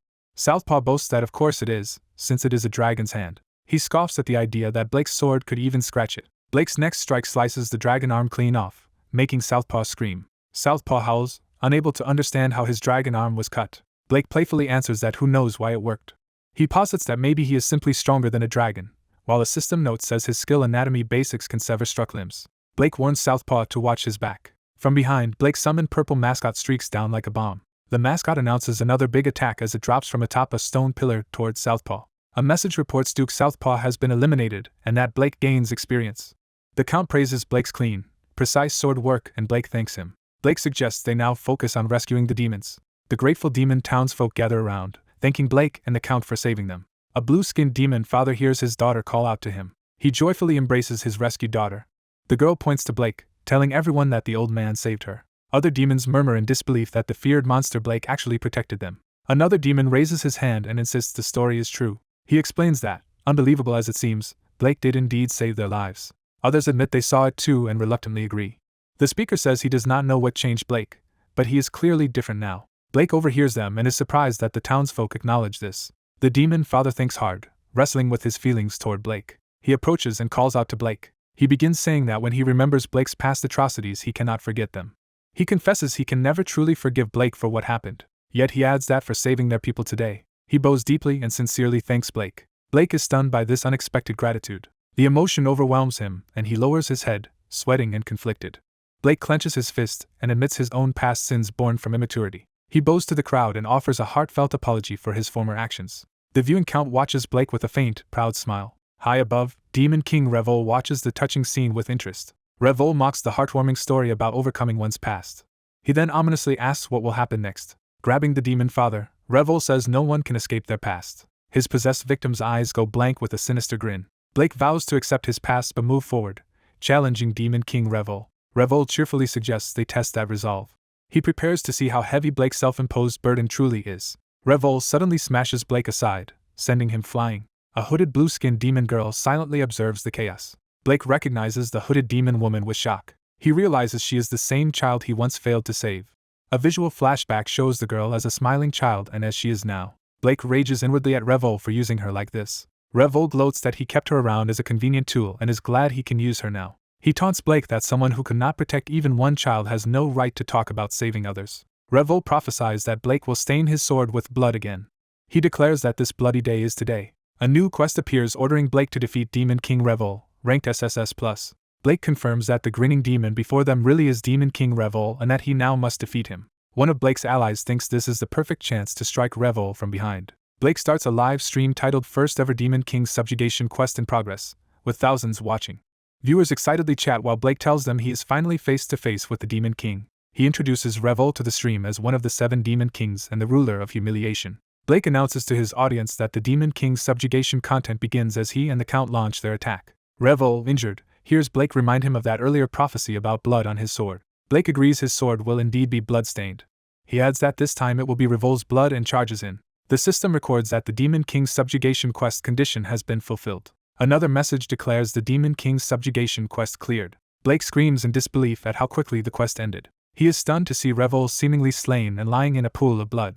Viewers react in awe, calling it a one-hit kill befitting the Emperor's master. Blake laments that his perfect streaming moment was ruined by how abruptly the fight ended. The demon girl looks on in shocked silence. Her eyes regain their natural color as she awakens from Revol's control. She stares at her bloodied hands, confused, while Blake asks if she is alright. Blake kindly calls her granddaughter and says he is glad she is safe. A flash of light returns all her lost memories, leaving her horrified. Overwhelmed with guilt, she cries out about the terrible things she has done. Blake tells her those deeds were not of her own will and that she is not to blame. She breaks down in tears as he gently pats her head. Blake reassures her that he is the same, carrying sins of the past, so it is alright. He urges her to make things right together with him, and she calls him Grandpa through tears. Sobbing, she says she secretly grips a dagger, hands trembling. She suddenly lunges and stabs herself in front of him, shouting thanks. Blake's eye widens in horror at her act. Blood drips onto the ground from her self-inflicted wound. Blake, devastated, pleads with the child not to die. She weakly asks why he would go so far for her. She collapses into his arms as blood spreads beneath her. Blake panics and yells for the Count to bring a healing potion, and the Count races over. The Count notices something wrong with the glowing quest window. He sees a crack in the quest interface even though it says the Demon King's subjugation is cleared. A sinister voice laughs that it is not over yet as the quest screen shatters. The voice declares the real fight is only now beginning. Revol's true form bursts out of the broken quest window, announcing the beginning of the real battle. Revol, fully revived and grinning, flaunts the ring that allowed his return. Viewers exclaim that he even broke the quest window and acknowledge the Demon King would not fall so easily. The quest to defeat Demon King Revol reappears, showing it has respawned. Blake wonders if Revol revived using a magic stone, then hands the healing potion to Blake, who thanks him. Blake desperately pours the potion into the wounded girl's mouth, begging her to survive. Revol explains that true humiliation is dragging someone from hope back into despair. He muses that dying once was worthwhile since it allowed him to create this delicious situation. Revol notes Blake's anguished expression and relishes it. Blake glares back, tells Revol to be silent, and vows to end him for good this time. The Demon King mockingly says he will now fight seriously against Johann Blake and his ally. He unleashes a sinister roar, baring his teeth. Demons across the area are alerted as a voice calls everyone to listen. Revolve orders the gathered villagers to protect him, shocking Johann and Duke. Revolve commands the villagers to kill Johann Blake and his party. The bewitched villagers charge, and Johann rushes forward with his sword. Johann warns Duke the villagers are being controlled, and Duke agrees they must subdue them instead of killing. Johann worries how they can non-lethally stop such a horde while viewers compare them to zombies and note the rising difficulty. Johann summons his pet Tenji, who eagerly responds to his master's call. Tenji is startled as frenzied villagers rush toward him. Johann orders Tenji to raise an ice wall, and Tenji complies, freezing a barrier. The massive ice wall rises, separating the villagers from Johann's group. The controlled villagers slam into the wall, freezing within it. Cracks begin forming through the stressed ice wall. Straining, Tenji tells his master the demons are too strong, and he cannot hold the wall for long.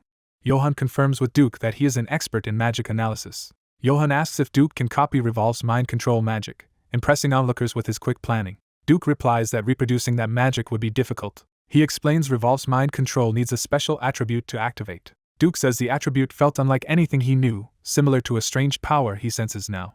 Duke suddenly lurches in surprise as the realization hits him. Staring at Johann, Duke mutters in disbelief and wonders why he feels that power from him. Duke questions whether Tenji's master has the same power he sensed from Revolve. Johann, puzzled, asks if Duke means Tenji had something special, while Tenji cries out to his master. Exhausted, Tenji says he can no longer maintain the ice wall. The wall shatters, flinging Tenji back as Johann runs to catch him. Revolve mocks them for using the wall just to hold a strategy meeting. He calls them pathetic for overthinking instead of acting. Revolve says they could simply kill all the villagers, using them as disposable pawns. He taunts Johann about his beliefs, sneering that killing innocents would betray Johann's ideals.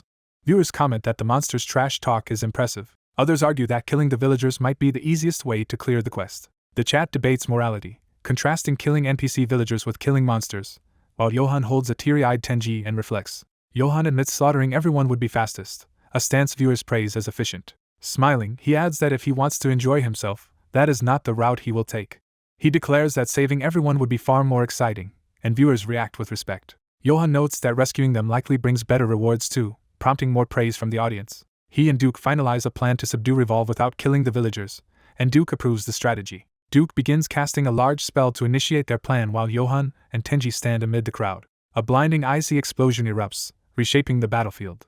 Revolve reels, complaining that his vision is obscured. Through smoke he sees unfamiliar black flames swirling around him. He suspects the flames are meant to blind him before a surprise attack. Deciding escape is safer, he prepares to flee. Revolve shouts for all controlled villagers to gather to him. He is confused when no one responds to his command. Johann steps out of the smoke and says controlling the villagers will now be difficult. He reveals a glowing chain-covered gauntlet and hints at what he has done. Johann shows the villagers bound in magical chains and states he has already subdued them, using his weapon projection skill that creates mana weapons and boosts their power. Revolve realizes the earlier flames were a distraction and is shocked Johann chained everyone so quickly. Johann confidently says nothing is impossible. Duke, empowered by dark flames, steps past Johann toward Revolve. Duke explains that by lifting the Demon Realm's stat reduction penalty, he can fight at full power since his darkness attribute negates it. Revolve is stunned that Duke removed the restriction and learned dark attribute magic. Duke credits his talented descendant for teaching him and says he learned the magic on the way.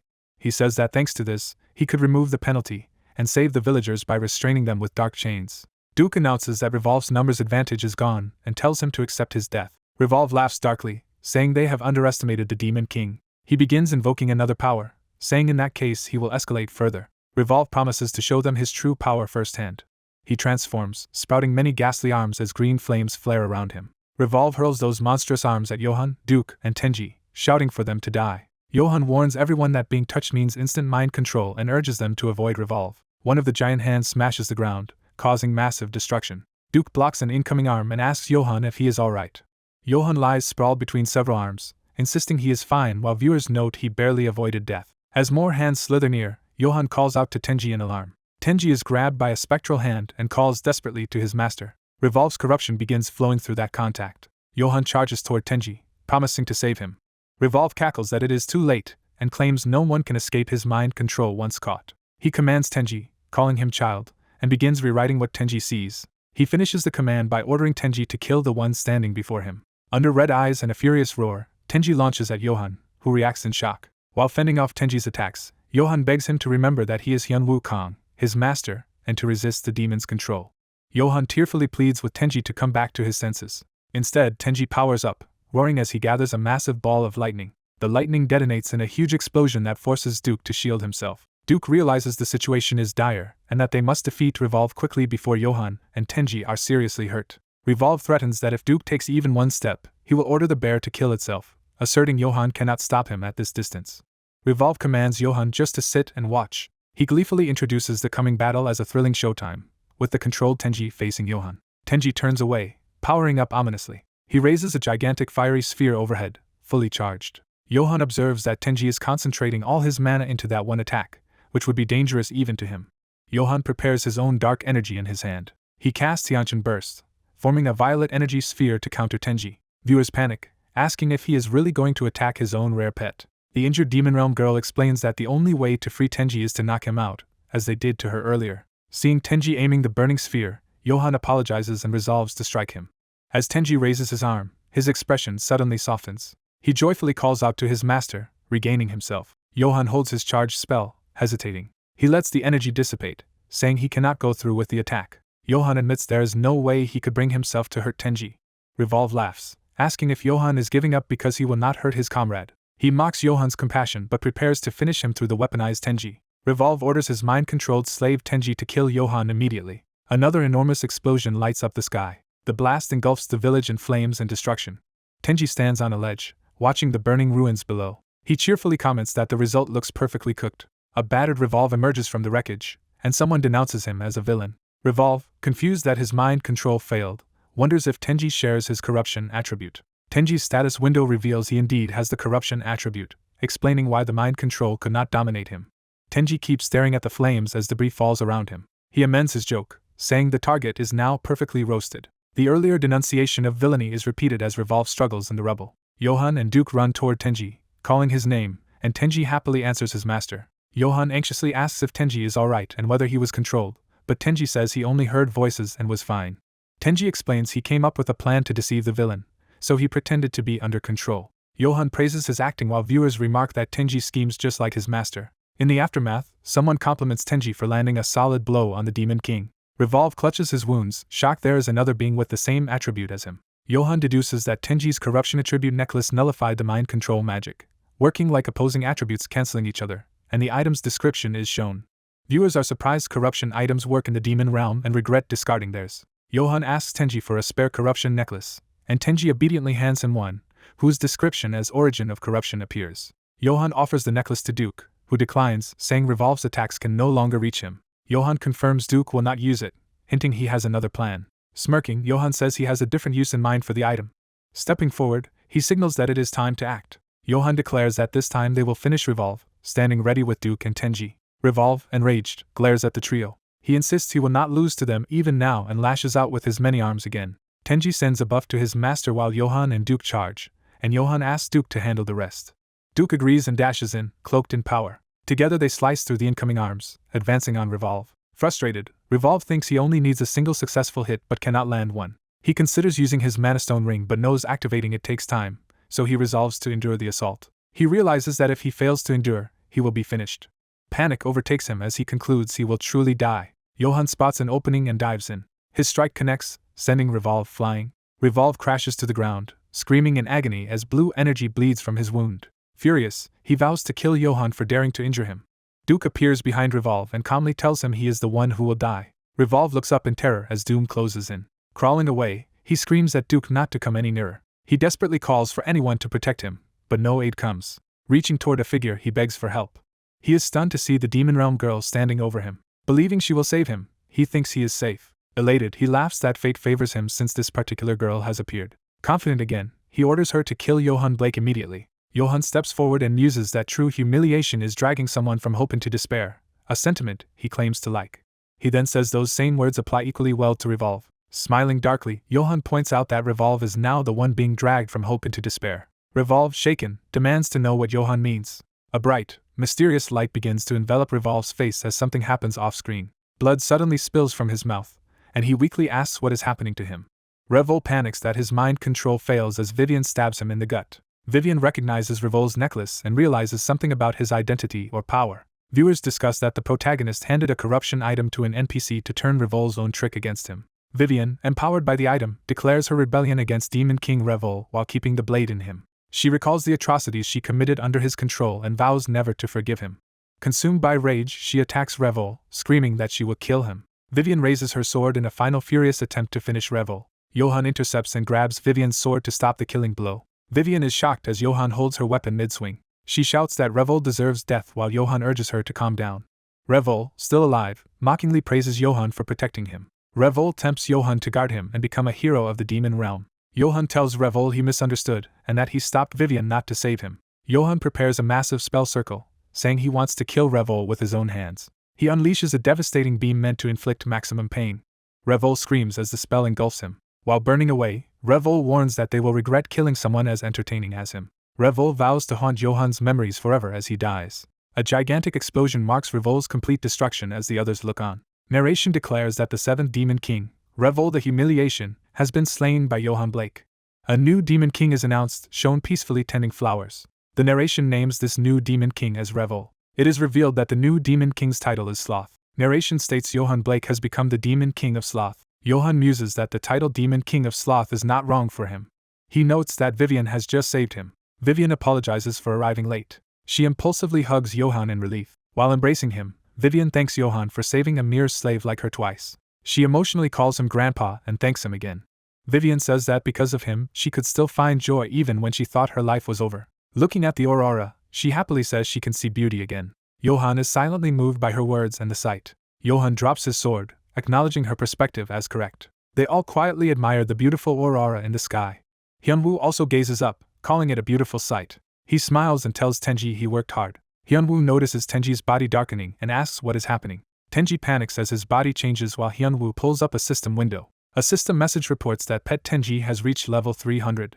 Another message announces that Tenji's third awakening is beginning. The level 300 notification for Pet Tenji is reiterated. The third awakening start notice is repeated. Detailed system text lists Tenji's massive stat increases and notes a new skill from the awakening. The new epic passive skill Dance with the Bear is described, boosting stats for both Tenji and his partner when they can see each other.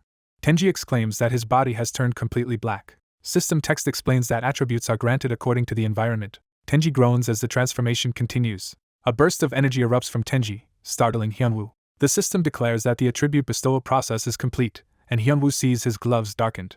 Another system line states that Pet Tenji's new attribute is being revealed as Tenji calls to his master. Tenji's new appearance is shown and labeled as having the darkness attribute, prompting chat viewers to spam screenshots. Hyunwoo explains that black patches now cover Tenji's ears, chest, and tail but reassures him he is still cute, while Tenji is shocked. Tenji screams that he no longer wants to be cute. He begins to make a serious declaration about himself.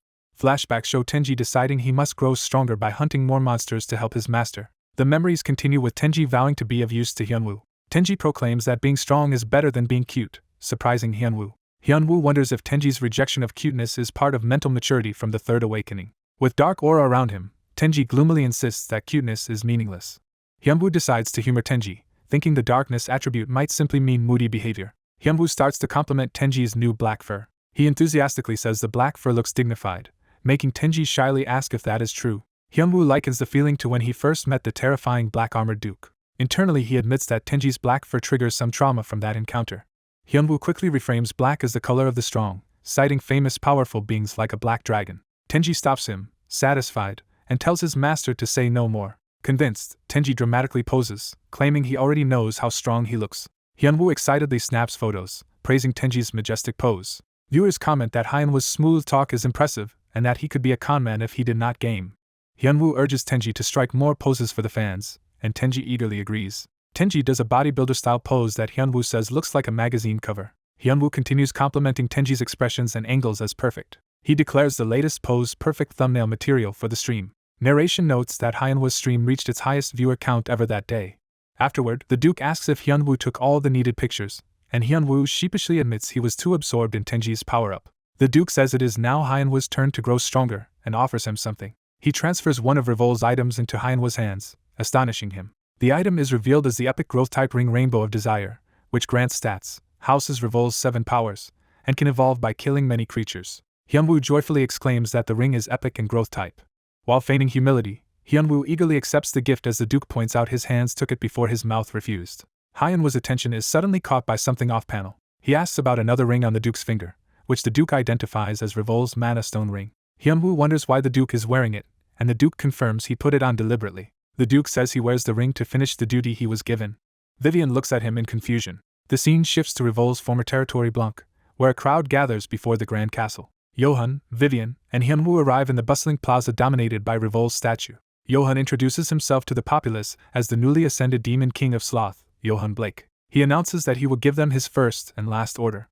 Johan proclaims the immediate abolition of Revol's slave system, shocking everyone. Former slave owners and officials panic, wondering who will command them now. The freed slaves react with disbelief and joy, some crying that they never thought this day would come. A powerful demon stomps down forcefully, interrupting the moment. Count Elef, a notorious and brutal noble, confronts Johan for daring as a human demon king to disrupt demon society. Elef declares he cannot tolerate Johan's reforms. Onlookers whisper that Count Elef is one of the strongest demons and infamous for slaves dying constantly under him. Other nobles cheer Elef, urging him to overturn the new law and take the demon king position instead. Elef agrees that demons should rule the demon realm and prepares to act. Before he can strike, Johan slashes out with astounding speed, launching Elef away. Elef is smashed into Revol's statue, shattering it in front of the watching nobles. The Count lies broken in the statue's remains, effectively neutralized. The impact explodes across the plaza, silencing opposition. Johan calmly tells anyone with complaints to challenge him anytime. He adds that he will gladly face any who oppose his rule. The nobles, terrified, are struck speechless. One of them drops to one knee, signaling submission. The crowd kneels en masse and pledges obedience to Demon King Johan Blake. Among the kneeling figures, a few stand slowly, processing the moment in stunned silence. The masses then erupt into cheers, shouting "Long live the Demon King and long live Johan Blake." Hyunwoo watches with a smile while Vivian shyly joins in the cheering. Johan gazes skyward, absorbing the weight of his new authority. Later at the castle gate, Vivian asks if Johan is really leaving, and he replies he must return home after being away too long. She says she owes the Demon King more than she can repay, but he assures her survival is enough. Johan promises to visit occasionally, and tells her to stay well until then. Vivian hesitantly tells him her true name, Vivian. She pulls back her hood and repeats that Vivian is her name. Smiling, she says that if he plans to visit, he should at least know her name, addressing him as Demon King Johan Blake. Johan responds warmly, agreeing and beginning a farewell. He finishes by calling her Vivian. A soft image shows Johan affectionately patting Vivian's head in parting. Johan then bids the Duke farewell, asking him to handle opening the path to the midworld. The Duke suddenly says that journey must be delayed, startling Hyunwoo. A powerful blow suddenly smashes toward Hyunwoo, deflected by someone else. The muscular, masked Demon King seen earlier appears, having intervened. He greets Hyunwoo by name, revealing he sought him out.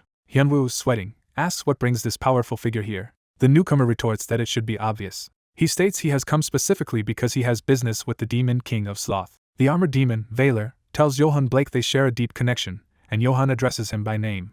Hyunwoo worries Valor might be here to avenge Revol's death. Valor rushes Johan, making it look like a serious attack. Hyunwoo panics and yells for Lord Valor to wait. Instead, Valor stops and offers Johan a handshake, saying he looks forward to working with the Demon King of Sloth, while Hyunwoo crashes past them. Valor then asks Hyunwoo why he is acting so strangely as Johan admits the situation turned out far different from what he expected. Hyunwoo confesses he assumed Valor came to avenge Revol, which Valor questions. Valor says Revol's death is regrettable but, as it occurred according to demon law, he does not seek revenge. He adds that Johan's rise as Demon King has opened an opportunity. Valor explains that Johan's rule gives them a chance to stop the planned invasion of the midworld. A flashback shows demon leaders debating midworld invasion for ages, split into moderates and hardliners. Visuals depict moderates opposing invasion facing off against hardliners supporting it. Valor notes that Johan defeated Revol, leader of the hardliners, and became the new Demon King. He suggests that if Johan sides with the moderates, the invasion could be halted.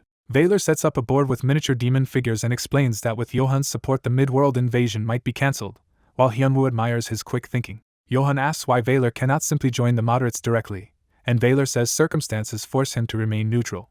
Valor insists he has still worked behind the scenes, including popularizing the coliseum for his broader plan, which Johan doubts relates to the invasion. Hyunwoo realizes Valor is using the coliseum to reduce demon numbers, and Valor praises him for understanding. Valor elaborates that the demon realm is overcrowded with low-class demons and beasts, and unchecked growth will eventually cause serious trouble. When asked for a solution, Valor repeats that he intends to expand the coliseum, which Johan criticizes as only a temporary measure. Valor admits he has no better idea and is not the thinking type, leaving the true long-term solution unresolved. Valor reacts warily as Hyunwoo proposes a different idea. Hyunwoo enthusiastically suggests using adventurers. Valor questions if Hyunwoo means human adventurers and asks him to elaborate. Hyunwoo explains step 1 of his plan, luring adventurers into the demon realm. He continues that they will let adventurers hunt low-class demons and beasts, needing only a battlefield, not rewards.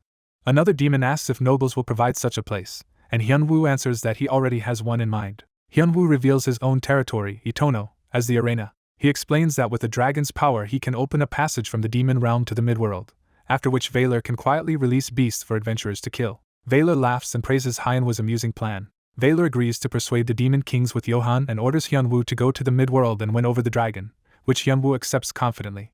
The scene shifts to the midworld territory of Nais.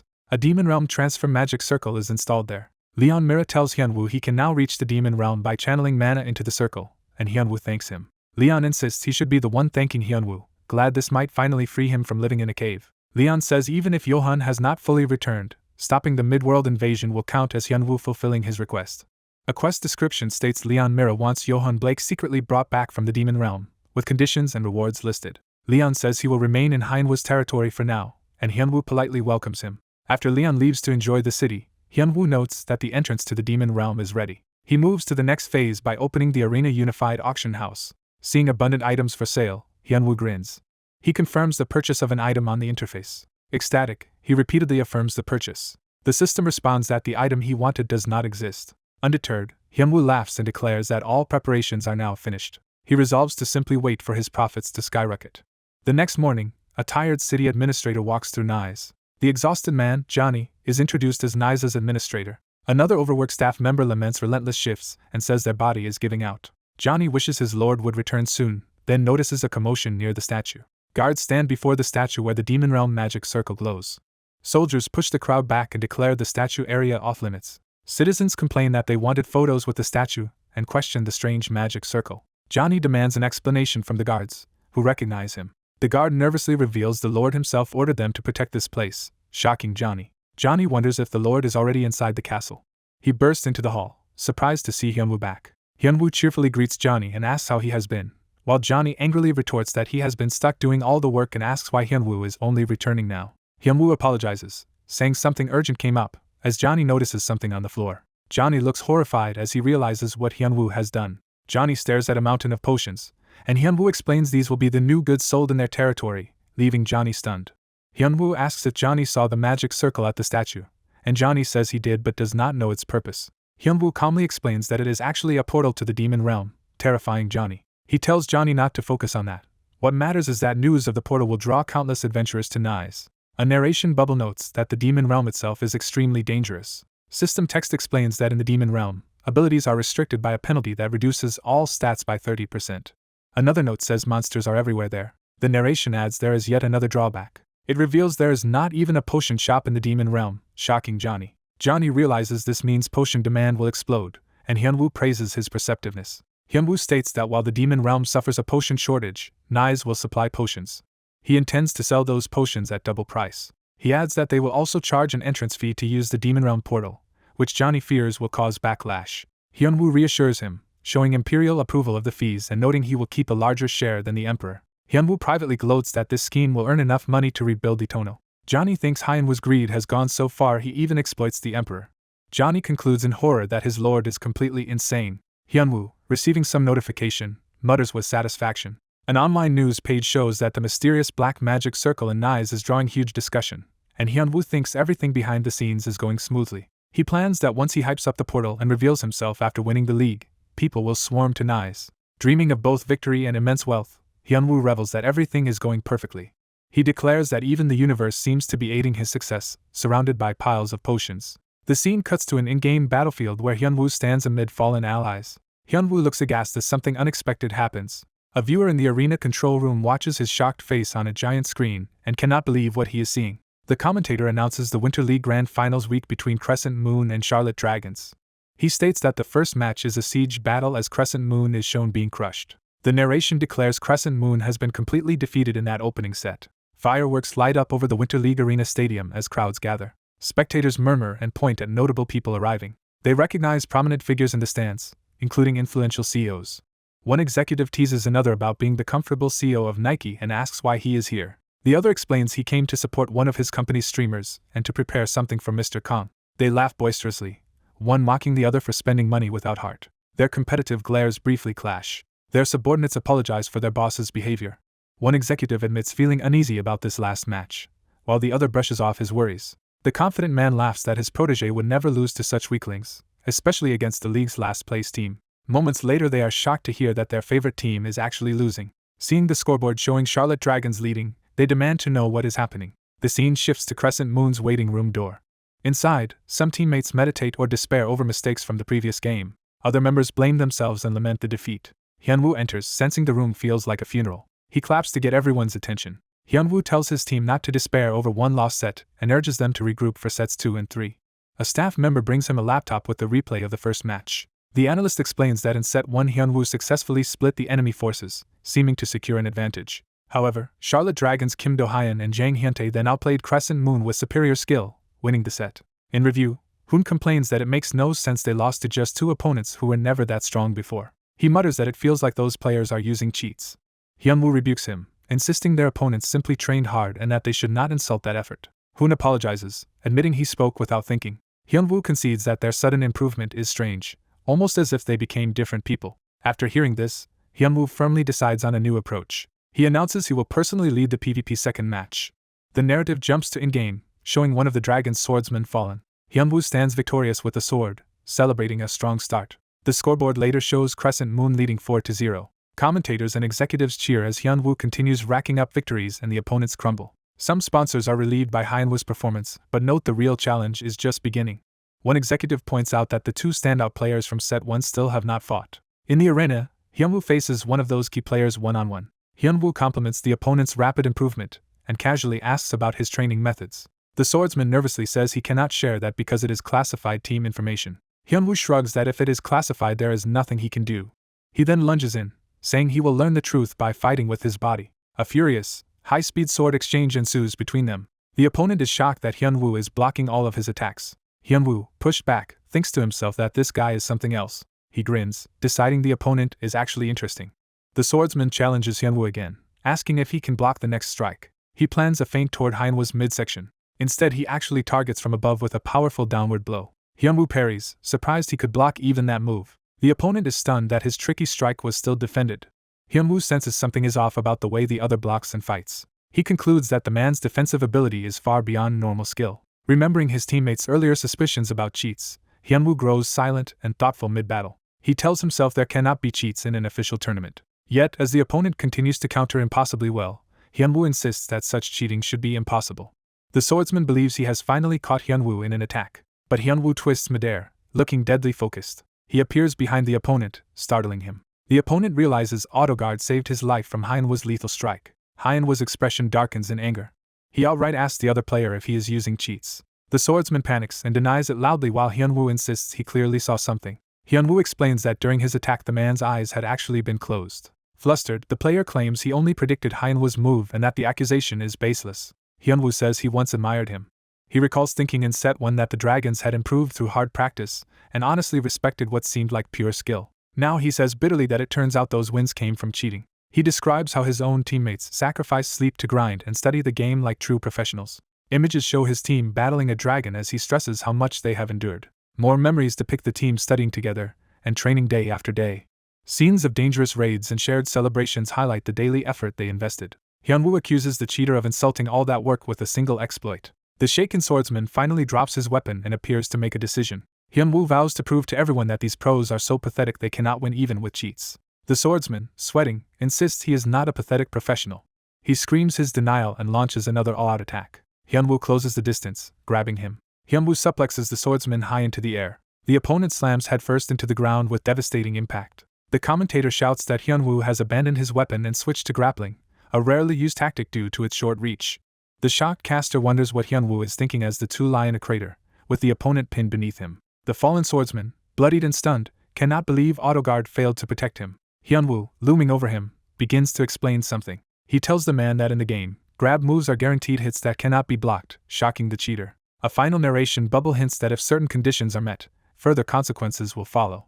The protagonist performs a powerful chained grab combo on his opponent. Furious, he yells at the cheating opponent to brace for the incoming hit. The first cheater panics, thinking it is impossible to lose even while using cheats. He despairs that they still cannot win despite cheating as an explosion rocks the arena. The protagonist stands calmly while the defeated cheater lies headfirst in a crater. He confirms the next opponent is also a cheater and tells officials not to pause the match. Clenching his gauntlet, he vows to show the vast difference in their skill levels. Backstage, the opposing team and staff huddle tensely in the hallway. The opposing coach berates the exposed cheater for both getting caught and losing. Staff asks the director if they should halt the match and remove the cheat program, but he refuses. The director says engineers will handle any pause request and orders his team only to win. When a player worries that auto-guard is already countered, the director coldly says victory is still their duty. He stresses again that the player absolutely must win. He threatens that if the player fails, it will end his career, not just the game. On the virtual battlefield, the protagonist and the second armored cheater face off. The protagonist is glad the opponent did not flee and taunts him about still relying on cheats. The second cheater admits he will not fight fair because he needs the cheat to stand a chance. Drawing his sword, he warns the protagonist to understand something first. Surrounded by red energy, the cheater declares he is far stronger than the previous opponent. Their blades clash violently, starting the duel. The fight escalates into a high-speed exchange of sword strikes. The protagonist notes the cheater can even block his rapid dagger attacks. Deciding on a new tactic, he hurls his dagger toward the opponent. The cheater lunges in aggressively while the protagonist rushes to meet him. The protagonist catches the cheater midair and prepares a follow-up. He resolves to carry this grab combo through to the very end. The cheater is suddenly flung across the ground, stunned. The protagonist dashes after him to continue the assault. They glare at each other, tension rising before the next exchange. A flurry of movements leads to the protagonist maneuvering into another close-quarters grab. He slams a heavy blow into the cheater's torso. The protagonist looks up sharply, gauging the situation. The cheater counters with a crushing downward kick that sends him into the ground. From the crater, the protagonist rises as the cheater repeats that he is on a different level from the first. The cheater boasts that with auto-guard, evasion and counters all activated, winning against him should now be impossible. The protagonist points out that flaunting so many cheats is basically an open confession, but the cheater says he only cares about victory. Screaming that he just needs to beat the protagonist, the cheater charges again. Elsewhere, a woman silently watches their battle on a massive screen. Her masked boss sees the same footage on his phone, and they both recognize the situation. The boss calls someone he knows, greeting them casually after a long time. He asks if the other man is watching the match, and the man confirms he is. The boss criticizes how cheats have corrupted what should be a fair match and complains about sloppy league management. He then orders his subordinate to investigate and expose whoever orchestrated the cheating. Spectators wonder who the masked boss just contacted, suspecting an even higher authority. The masked boss remarks that the cheaters clearly do not understand the game, calling them stupid. Commentators note that modern viewers are too savvy to be fooled by such obvious hacks. Audience members openly agree that what they are seeing looks like blatant cheating. Others insist no human could play that well and doubt anyone would dare cheat in a pro tournament. Narration explains that as the match continues, suspicion hardens into certainty, yet nobody demands the match be stopped. Everyone in the arena believes that if anyone can overturn this absurd situation, it is Hyun Wukong. The protagonist steels himself with his dagger, determined to reverse the match. The cheater mockingly suggests ending things since the protagonist has not landed a clean hit, but Hyunwoo says there is nothing he cannot do. The cheater invites him to come closer so he can properly cut him down this time. Hyunwoo tells him to go ahead and try, radiating confidence. The protagonist waits calmly as the attack comes in.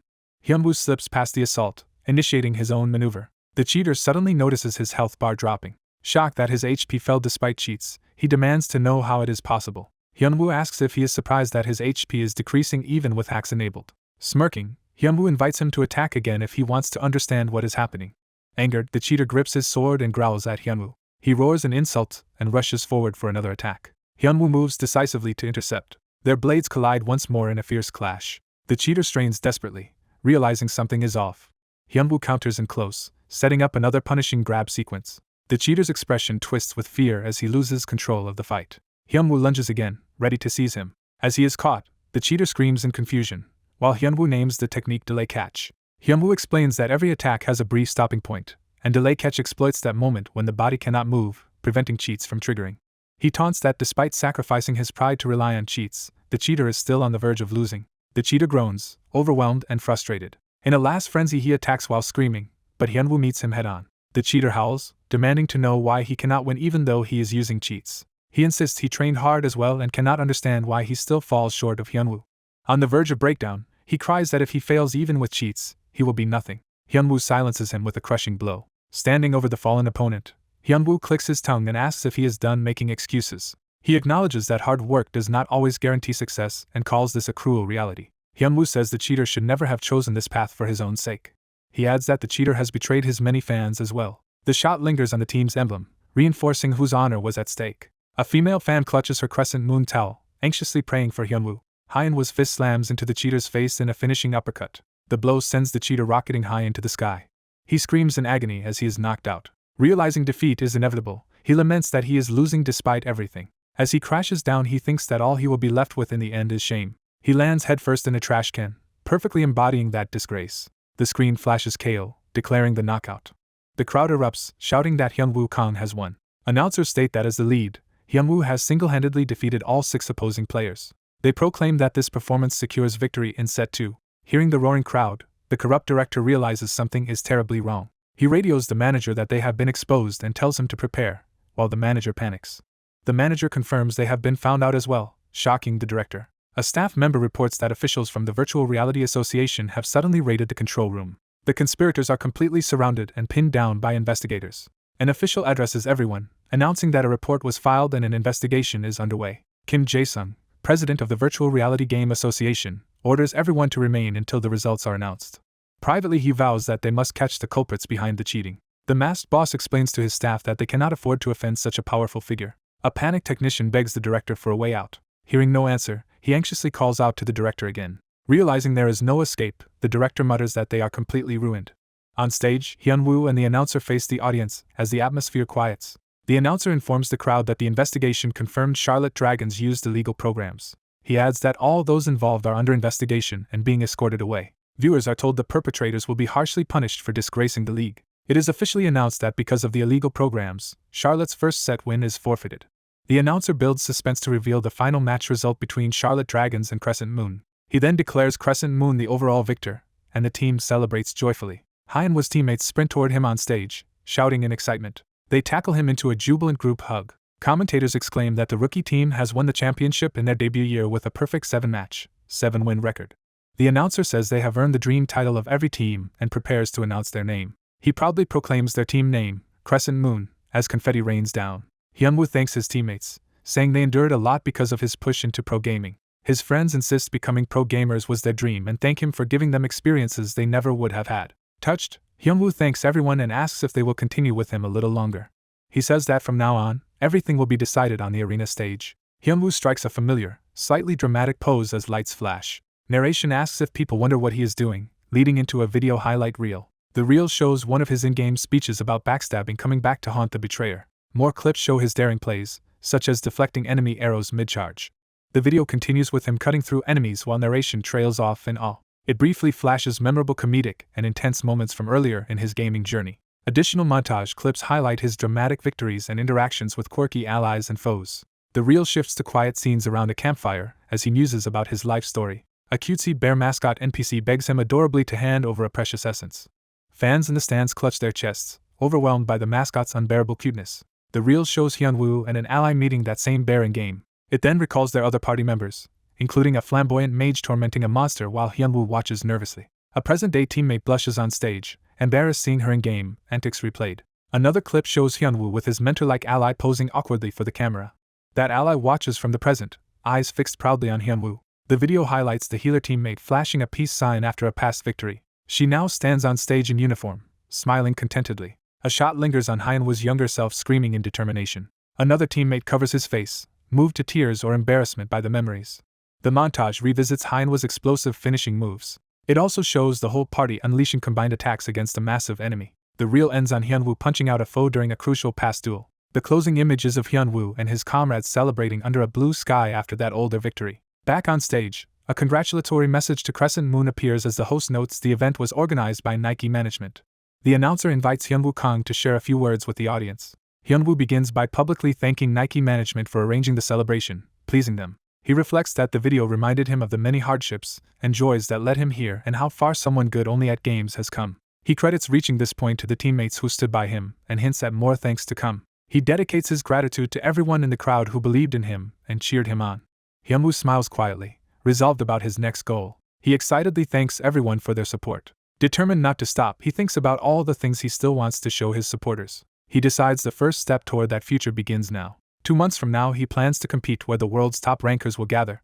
The target is the National Team Tournament Arena Week, symbolized by its massive trophy. He clenches his fist, steeling his resolve. Hyunwoo vows to win every match there and seize the championship. Friends and family in the audience watch him with proud, surprised expressions. The crowd erupts, cheering for Hyunwoo and chanting support for Crescent Moon. The announcer declares the fiery Winter League over. He calls the Winter League champions, Crescent Moon, onto the stage with the trophy. The team is urged to lift the trophy high once more. Hyunwoo's teammates react with joyful excitement as they prepare. The Crescent Moon girls smile proudly, sharing the victory. Hyunwoo smiles to himself, savoring the moment. The team gathers around the cup, ready to raise it together. Their many hands hoist the trophy aloft in triumph. Hyunwoo shouts with overwhelming joy as confetti falls. A commemorative photo captures Crescent Moon happily posing with their trophy. A news report transitions to coverage of match fixing in the Winter League. The investigation names Young Chulho, a finance director, as the culprit, and reporters swarm him with questions. Young Chulho tries to blame the scandal on a subordinate's misconduct. As he denies responsibility, the press crushes him chaotically around him. Security struggles to control the pushing crowd of reporters. Under intense scrutiny, Young Chulho nervously promises full cooperation with the investigation. Hyunwoo's father sits grimly watching this on TV, gripping his phone as electricity crackles. He laments that the scandal has now dragged his own son into it. Hyunwoo scolds his father, saying he cannot let that man go unpunished. His father silently wrestles with anger and concern. He recalls the day he stopped Hyunwoo from taking revenge himself. Realizing Young Chulho will never stop on his own, he thinks drastic action is needed. Hyunwoo's father states he must personally put an end to Young Chulho. Hyunwoo, eyes gleaming, asks if he can help with that plan. He slides over a business card for an influential ally he knows. Hyunwoo explains this contact will greatly help with his father's case, and his father accepts the offer. His father insists he will handle Young Chulho, telling Hyunwoo to focus on his own path. Hyunwoo agrees lightly, saying he will trust his father to take care of it, and heads out. Watching his father, Hyunwoo thinks Young Chulho is in serious danger now. His father's eyes glow as he recalls whose son he is, meaning powerful backing awaits. Later, Crescent Moon arrives before a huge luxury cruise ship prepared for them. Lee Hoon and the others are awestruck by the massive vessel. Lee Hoon freaks out in excitement, and a teammate tells him to behave. The girls warn that acting out at such an event will hurt the team's image, which Lee Hoon teases them about. Rhea and the pink-haired girl bicker playfully until they are told to stop. Hyunwoo steps in, urging everyone to relax and just enjoy the day. Their host, Sukjung, laughs that scuffles only help young people grow closer. He tells them to choose any suit or dress they like from inside, delighting the team. Hyunwoo thanks Sukjung for both handling his father's situation and throwing this cruise party. Feeling indebted, Hyunwoo asks if there is anything he can do in return. Sukjung hints he has a request. They fall silent while considering the favor. Hyunwoo is surprised that Sukjung's request seems so modest and asks if it is really enough. Sukjung laughs loudly, saying if Hyunwoo grants this, he will have no regrets. Hyunwoo promises to arrange it soon, and Sukjung tells him to enjoy the party for now. As Hyunwoo leaves, Sukjung quietly calls to his aide Youngoo. He instructs Youngoo to handle the remaining party details while he goes inside, expecting to be busy. Sukjung rushes off excitedly, saying every second now feels precious. The party cruise sails glittering over the ocean at night. On deck, Crescent Moon members happily mingle with well-dressed guests. Another teammate politely asks a nervous group of followers to let him meet their guild's father figure. Dwayne joyfully reunites and embraces Jessica, saying they missed each other. Dressed in a suit, Hyunwoo notes that everyone seems to be having a great time. Someone calls out to him with a familiar "Appa," catching his attention. He sees Rhea waving energetically and greets her with a smile. Rhea runs up, saying she has been looking everywhere for him. Hyunwoo asks if she needs something, and she coyly says of course she does. She proudly shows off the prettiest dress she chose and asks if it suits her. Hyunwoo compliments her, saying the mature look fits her well. She clings to his arm possessively, pressing close. Rhea drags him away enthusiastically, wanting photos with the night view and insisting he takes some too. Hyunwoo is startled when someone else suddenly calls to him. The pink-haired teammate appears in an elegant dress, pointing out the special limited foods. She shyly invites Hyunwoo to go eat together. Both girls end up facing each other with Hyunwoo caught between them in awkward silence. The pink-haired girl glares, clearly unhappy. Rhea gives an equally annoyed stare back. Rhea insists Hyunwoo already promised to take pictures with her and pulls on him harder. The pink-haired girl protests that food will run out and tugs on him the other way. Stretched between them, Hyunwoo cries to his mascot Tenji for help, but the creature refuses. The girls demand that Hyunwoo choose between them. Confused, he asks what exactly he is supposed to choose. Rhea pointedly asks if he will take photos with her. The other girl counters by asking if he will eat with her instead. Under pressure, Hyunwoo freezes, unable to decide. He starts to answer nervously, eyes spinning. Before he can, a voice interrupts, declaring Hyunwoo has business elsewhere. Recognizing the newcomer, Hyunwoo reacts with surprised delight. They clink beer mugs together in greeting. Hyunwoo thanks his friend, saying he does not know what would have happened without him. The friend, Yangshan, smiles back, holding his own mug. Yangshan tells Hyunwoo to make it up to him later and jokes about how scary Rhea can be. Standing at the rail, Yangshan congratulates Hyunwoo, who asks what for. Yangshan explains he means the revenge Hyunwoo achieved against Jong Hanbik and his father. Hyunwoo admits it is true and that he never expected it to really succeed. He says it was all thanks to Yangshan's help. A flashback narration recalls that because Yangchan did not give up when he went missing, events were set in motion. Through Yangchan's support, Hyunwoo restarted in arena and ultimately carried out his revenge. Back in the present, Hyunwoo sincerely thanks Yangchan again. Yangchan looks at him, quietly moved. He smiles and thinks to himself that this is what friends are for. Under the full moon, the two friends toast together, enjoying their success. Yoongu calls out that it is time, and Hyunwoo prepares to act. Hyunwoo tells Yangchan he is about to make a surprising announcement to everyone. Guests gather around the stage in curiosity. They murmur, wondering why they were called together and what Hyunwoo will announce. As Hyunwoo steps onto the stage, he thanks everyone for coming to celebrate Crescent Moon's victory. He explains that he has prepared a small but special surprise gift. He reminds them of the mysterious magic circle that appeared in his territory not long ago. Hyunwoo declares he will reveal the true identity of that magic circle for the first time. Guests excitedly speculate it might summon a boss monster or some great secret. Under the spotlight, Hyunwoo prepares to divulge the truth. He announces that the magic circle in his territory has a shocking identity. Hyunwoo proclaims it is a gateway to the demon realm itself. The revelation stuns the audience, causing glasses to shatter in shock. People gasp in disbelief at what they just heard. The entire cruise ship erupts with cries of amazement. Many guests excitedly realize this means they can personally visit the demon realm. Some frantically rush to log into arena immediately to take advantage of the new passage. The crowd turns into a stampede of players desperate to return and prepare. Lifeboats fill with hurrying guests heading back to shore. Guild leaders shout into their phones, urgently summoning members for the new opportunity. One man even dives straight into the sea, ignoring warnings, to reach land faster. He yells that he will swim if necessary rather than rely on the slow boats.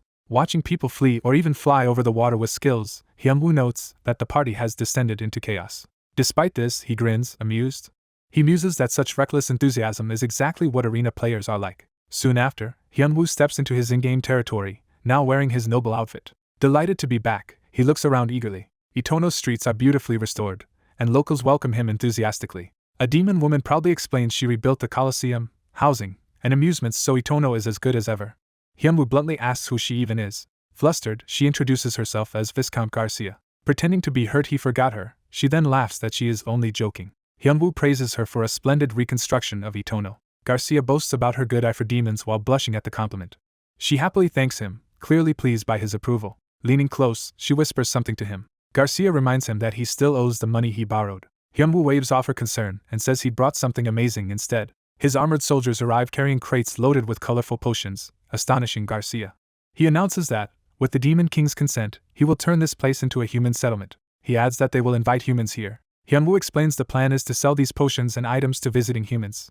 A broadcast later reports live from Maligad's territory, Pianais, where crowds are gathering. The reporter notes the area is jam-packed with adventurers seeking entry to the demon realm.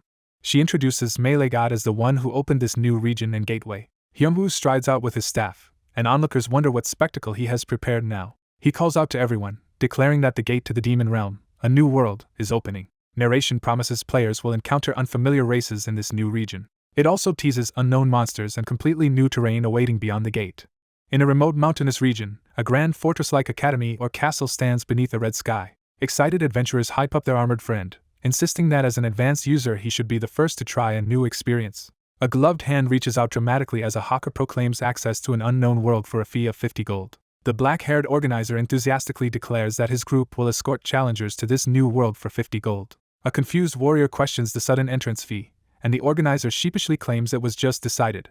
The organizer plants a flagpole into the ground with such force that it cracks the stone. Standing by the flag bearing an imperial emblem, he cites authority granted by the emperor. Onlookers recognize the imperial crest and are shocked that the emperor is backing this venture. He explains that a dangerous portal to the demon realm could only exist thanks to imperial support. Pretending reluctance, he says he wanted to make it free but had to obey the emperor, boasting that he negotiated the fee down for them.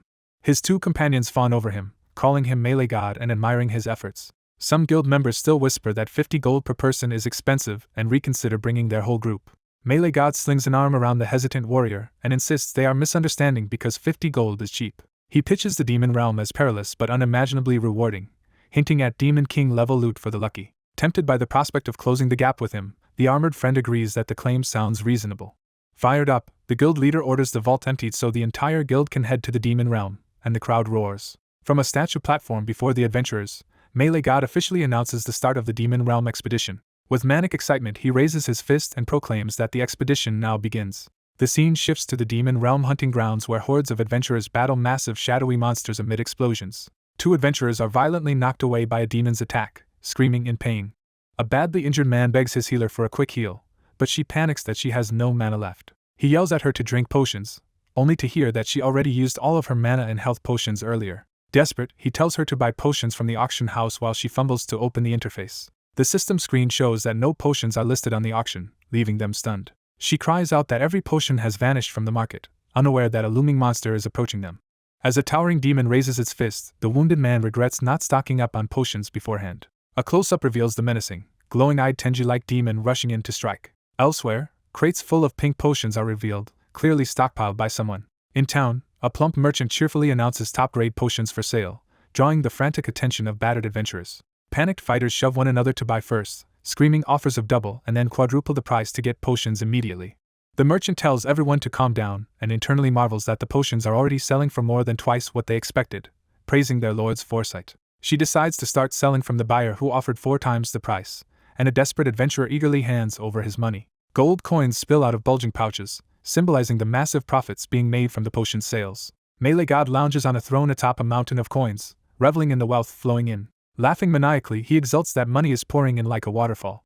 Counting his fortune, he calculates that he can repay Itono's reconstruction costs within a week and still give Garcia and the Demon Realm workers generous bonuses. Motivated, he declares he must keep exploiting this favorable moment and continue his efforts. Determined to maximize earnings, he grins at his interface and starts another live broadcast. The Melee God channel goes live for the first time since his championship win, instantly drawing tens of thousands of viewers.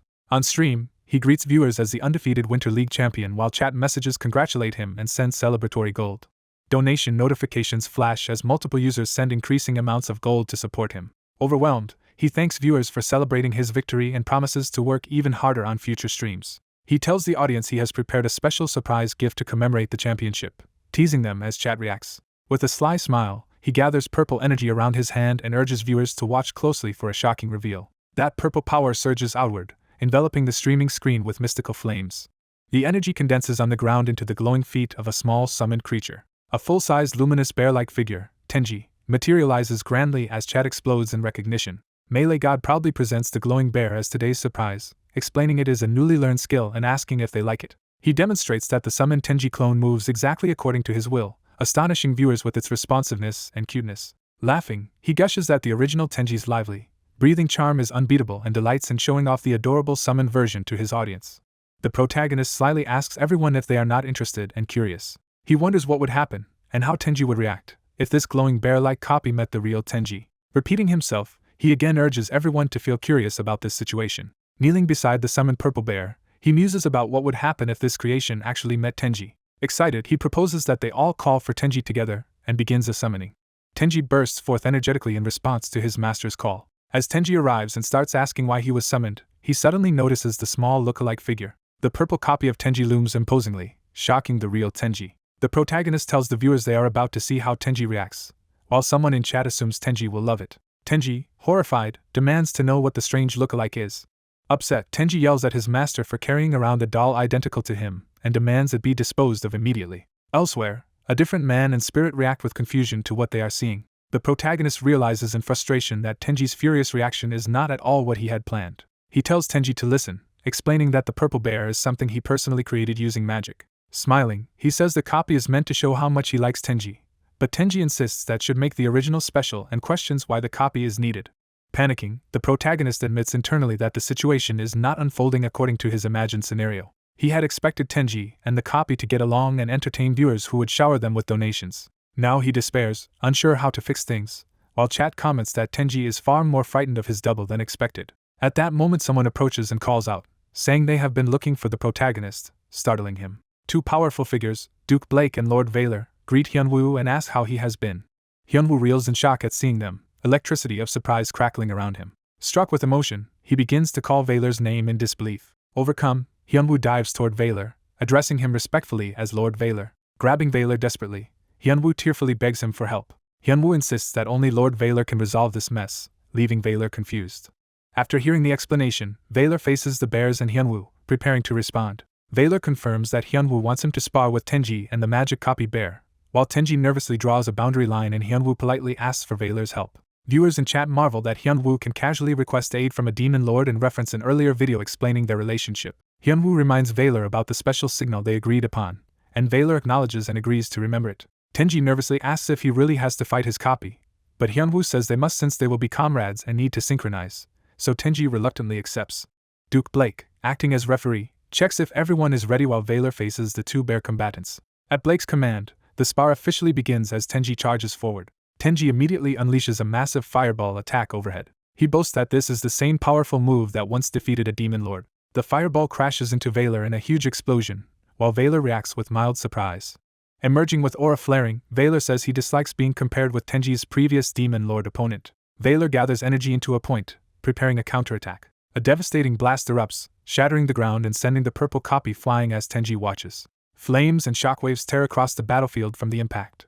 Hyunwoo observes, amazed that Valor completely neutralized Tenji's major attack by simply releasing mana. Seeing Valor wreathed in ominous power, the purple copy recognizes his overwhelming strength as befitting a demon lord. The magic copy dashes in with rapid strikes, which Valor calmly blocks and withstands. Valor glances upward as a small, charged projectile appears above him. The projectile detonates in a fiery blast near Tenji, forcing Valor to move quickly. Hyunwoo angrily scolds Tenji for recklessly casting lightning so close to his ally, while Tenji mutters that he did hold back somewhat, and chat finds his sulking cute. Narration explains that Hyunwoo had hoped this spar would help Tenji overcome his fear of magic spirits, but it is proving more difficult than expected. Resolved to intervene directly, Hyunwoo snaps his fingers and decides there is no other choice. Valor notices Hyunwoo's movement and recognizes it as the predetermined signal. As Hyunwoo stomps the ground, he signals the next phase of their plan. With a burst of speed and power following that signal, Valor lunges forward with Tenji toward the enemy, asking if they should begin in earnest. A huge punch slams down toward Tenji, who braces himself in shock. The attack smashes into the ground, kicking up debris. A glowing purple clone of Tenji intercepts the punch, shielding the real Tenji. Tenji realizes the one being hit is his duplicate rather than him. The purple fake positions itself between Tenji and the attacker. The blow obliterates the ground, leaving a massive crater. When the dust settles, Tenji stands unharmed behind his battered glowing double. Tenji panics, asking the fake why it sacrificed itself to protect him. He cries to his master, apologizing for his earlier attitude and begging the fake not to leave. The fading clone reaches out a paw as Tenji watches in surprise. The fake gives a confident thumbs up despite dissolving. Tenji breaks down, calling out to the fake. Overwhelmed, Tenji sobs uncontrollably. He screams the fake's name as its purple flames disperse. Wailing that the fake saved him and disappeared, Tenji asks his master what to do, and the master calmly reassures him. Still teary, Tenji looks at the remaining purple flames. The master explains that the fake can be revived endlessly, astonishing Tenji. Realizing the clone is fine, Tenji's grief turns to ecstatic joy. He launches himself toward the revived fake, shouting for it. Clinging to the purple clone, Tenji apologizes for being moody and vows not to behave that way again. Gathering resolve, he adds there is something more he wants to say. Tenji proudly declares that next time he himself will be the one to protect the fake. The fake poses in the same confident manner, reacting to his declaration. Seeing the mimicry, Tenji suspiciously asks if the fake is copying him. Amused, Tenji bends into a ridiculous pose and challenges the clone to imitate it. Delighted, he keeps proposing new poses for the fake to copy as they play together. He escalates to flashier martial poses, with the clone mirroring each move. Viewers of the stream react in chat, gushing over the two attendees and showering the streamer with virtual money. Seeing the response, the master excitedly exclaims that this is exactly what he wanted. He revels that the scene of Tenji and his clone performing for the audience perfectly matches his vision. Time shifts as the sun hangs over the rocky landscape. Later, the master asks two visiting demon lords why they have come, and they say they will get straight to their business. They explain they are here to deliver the outcomes of the recent Demon Lord conference, reminding him of that event. When he asks how it went, they prepare to summarize the results. They reveal that the decision reached is essentially a declaration of war. The master reacts in stunned disbelief at the word war. The story flashes back to the Demon Lord conference held a few days earlier. At the meeting, it is announced that by majority vote the planned invasion of the midworld has been cancelled. One projected Demon Lord slams the table in outrage. That demon objects furiously, arguing that with their forces at their peak, now is the ideal time to attack the midworld.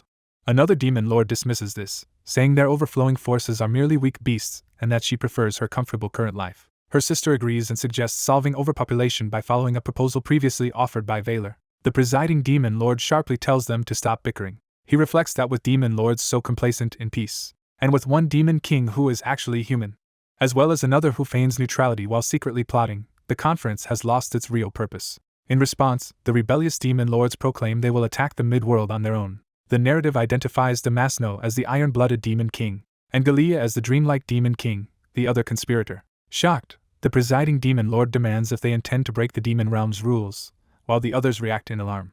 A demon king mockingly challenges their enemy to use their supposed great power against them. The hooded foe vows to sacrifice all of their own people if that is what it takes to kill the demon king. The demon king ends the confrontation and tells Damasno it is time to return home. Left behind, Damasno sighs heavily at the situation. Damasno worries about how he is going to explain what just happened. Later, Damasno apologizes to Hyunwoo and explains the situation in the demon realm. Hyunwoo laughs it off, saying it is not a big deal, leaving Damasno baffled. Hyunwoo and the old mage note that Midworld still has the powerful emperor, so the demon threat is less alarming. Hyunwoo adds that from the player's perspective war could even be a fun event but warns Damasno he is unsure of the emperor's true strength. Hyunwoo explains that their enemies are demon kings, each with overwhelming unique powers, and warns not to underestimate them.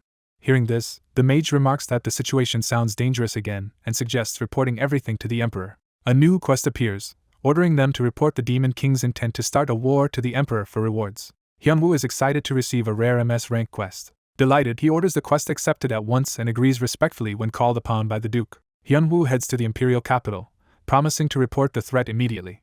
In the throne room, Hyunwoo kneels before the emperor and his advisors to deliver his report. Preparing to speak, Hyunwoo begins his formal explanation. The emperor reacts with surprise upon hearing that demon kings plan to invade Midworld, and Hyunwoo confirms it. The emperor grips his throne arm, his anger rising. He slams his fist down with explosive force, shocking everyone present. One advisor recoils in fear at the emperor's outburst. The old mage and Hyunwoo also flinch as the emperor's rage fills the hall. The emperor furiously curses the demon realm and strides forward. Hyunwoo, watching, notes how intense the emperor's reaction is. Hyunwoo initially thinks the emperor is angry for the nation's sake, but the emperor instead exclaims that the demons are amusing him. Hyunwoo is left stunned by the emperor's unexpected enthusiasm. The emperor muses that an invasion sounds exciting after such a long peaceful period. He complains that no one has dared oppose the empire for ages and finds the demon realm's challenge refreshing. With mad excitement in his eyes, he calls the invasion perfect bait to cure his boredom. The mage urges immediate defensive preparations, but the emperor dismisses the need to wait. The emperor announces that instead of defending, the empire will launch the first strike. The mage objects that an unprovoked attack could anger the nobles, but the emperor insists they already have justification. The emperor cites how the demon kings insulted his master and even attacked him in the palace as grounds for war. Declaring that they should prepare for war, the emperor orders his ministers to act, while Hyunwoo nervously raises a concern. Hyunwoo explains that not all demon kings support war and that only 2 tyrants, opposed by Duke Blake and others, are pushing for it. The emperor dismisses the idea of avoiding war and instead orders Hyunwoo, as a count, to go stop those instigators. Another MS quest appears, instructing Hyunwoo to negotiate with Valor and trigger a war within the demon realm on the emperor's behalf. Hyunwoo accepts the high-rank quest but realizes it means a sudden war will erupt in the demon realm. Feeling bad for Valor yet resigned, Hyunwoo decides they must set conditions to avoid suffering losses. The emperor assigns the mage Seth to accompany Hyunwoo to the demon realm and evaluate the battlefield. Seth protests because of his research, but the emperor orders him to prioritize scouting. The duke asks permission to go with Seth as well, though the emperor thinks Seth alone should be enough. Desperate, the duke humbly begs to be allowed to accompany them. The emperor, guessing his motives, considers the request. In a good mood, the emperor grants the duke permission to join the expedition, and they thank him. Once the team is set, the emperor commands Hyunwoo, as count, to depart. As they leave, the emperor gleefully shouts for them to wage war for him, prompting Hyunwoo to question who the real demon king is. Outside, Hyunwoo asks the duke why he is going to the demon realm, and the duke vaguely says he has business with his own master before asking Hyunwoo the same. The duke grins and says his true reason is a secret. Uneasy about the duke's attitude, Hyunwoo wonders if the demon realm will be alright. The scene shifts back to reality, showing Hyunwoo's apartment building at night. Hyunwoo drinks from a bottle, rehydrating himself. Exhausted, he complains he spent the whole day running around and wonders what his roommate is doing. His roommate walks in, asking if Hyunwoo gamed until dawn again, and Hyunwoo apologizes. The roommate tells him to take a break and relax sometimes, while Hyunwoo asks what he means. The roommate points out that Hyunwoo now has stable income and family issues resolved. He adds that there is still more than a month until Arena Week and questions why Hyunwoo is training so hard. Placing a hand on Hyunwoo's shoulder, the roommate calls his name. He gently tells Hyunwoo there is no longer any need to rush, and that he should take it easy. The two stand facing each other, as the roommate encourages Hyunwoo to look after his health if he wants to stream long-term. Hyunwoo smiles and thanks Young-chan for worrying about him. Privately, Hyunwoo is amused that his friend is concerned about him. Hyunwoo starts to say Young-chan is his best friend, but Young-chan abruptly asks him to join a double date. Hyunwoo refuses and tells Young-chan to go alone, shocking him. Young-chan grabs Hyunwoo's clothes to stop him from leaving. Clinging to Hyunwoo, Young-chan pleads for help, insisting a double date fails if Hyunwoo backs out and begging him not to spend Christmas just eating chicken with another guy. Young-chan dramatically begs Hyunwoo to save his Christmas. Sighing, Hyunwoo reluctantly asks who the date is with. Young-chan rejoices when Hyunwoo agrees to come and calls him his eternal partner, while Hyunwoo asks who they are meeting. Young-chan hesitates to answer as the scene shifts to the restaurant where the date will take place. Dressed sharply in suits, Hyunwoo and Young-chan arrive and wait confidently. Checking the time, Young-chan says the girls should be arriving any moment. A blonde woman approaches and asks if they are the ones here for the blind date, catching their attention. Recognizing her, Hyunwoo reacts in shock. The woman introduces herself as I'm Surin, the partner arranged for the date.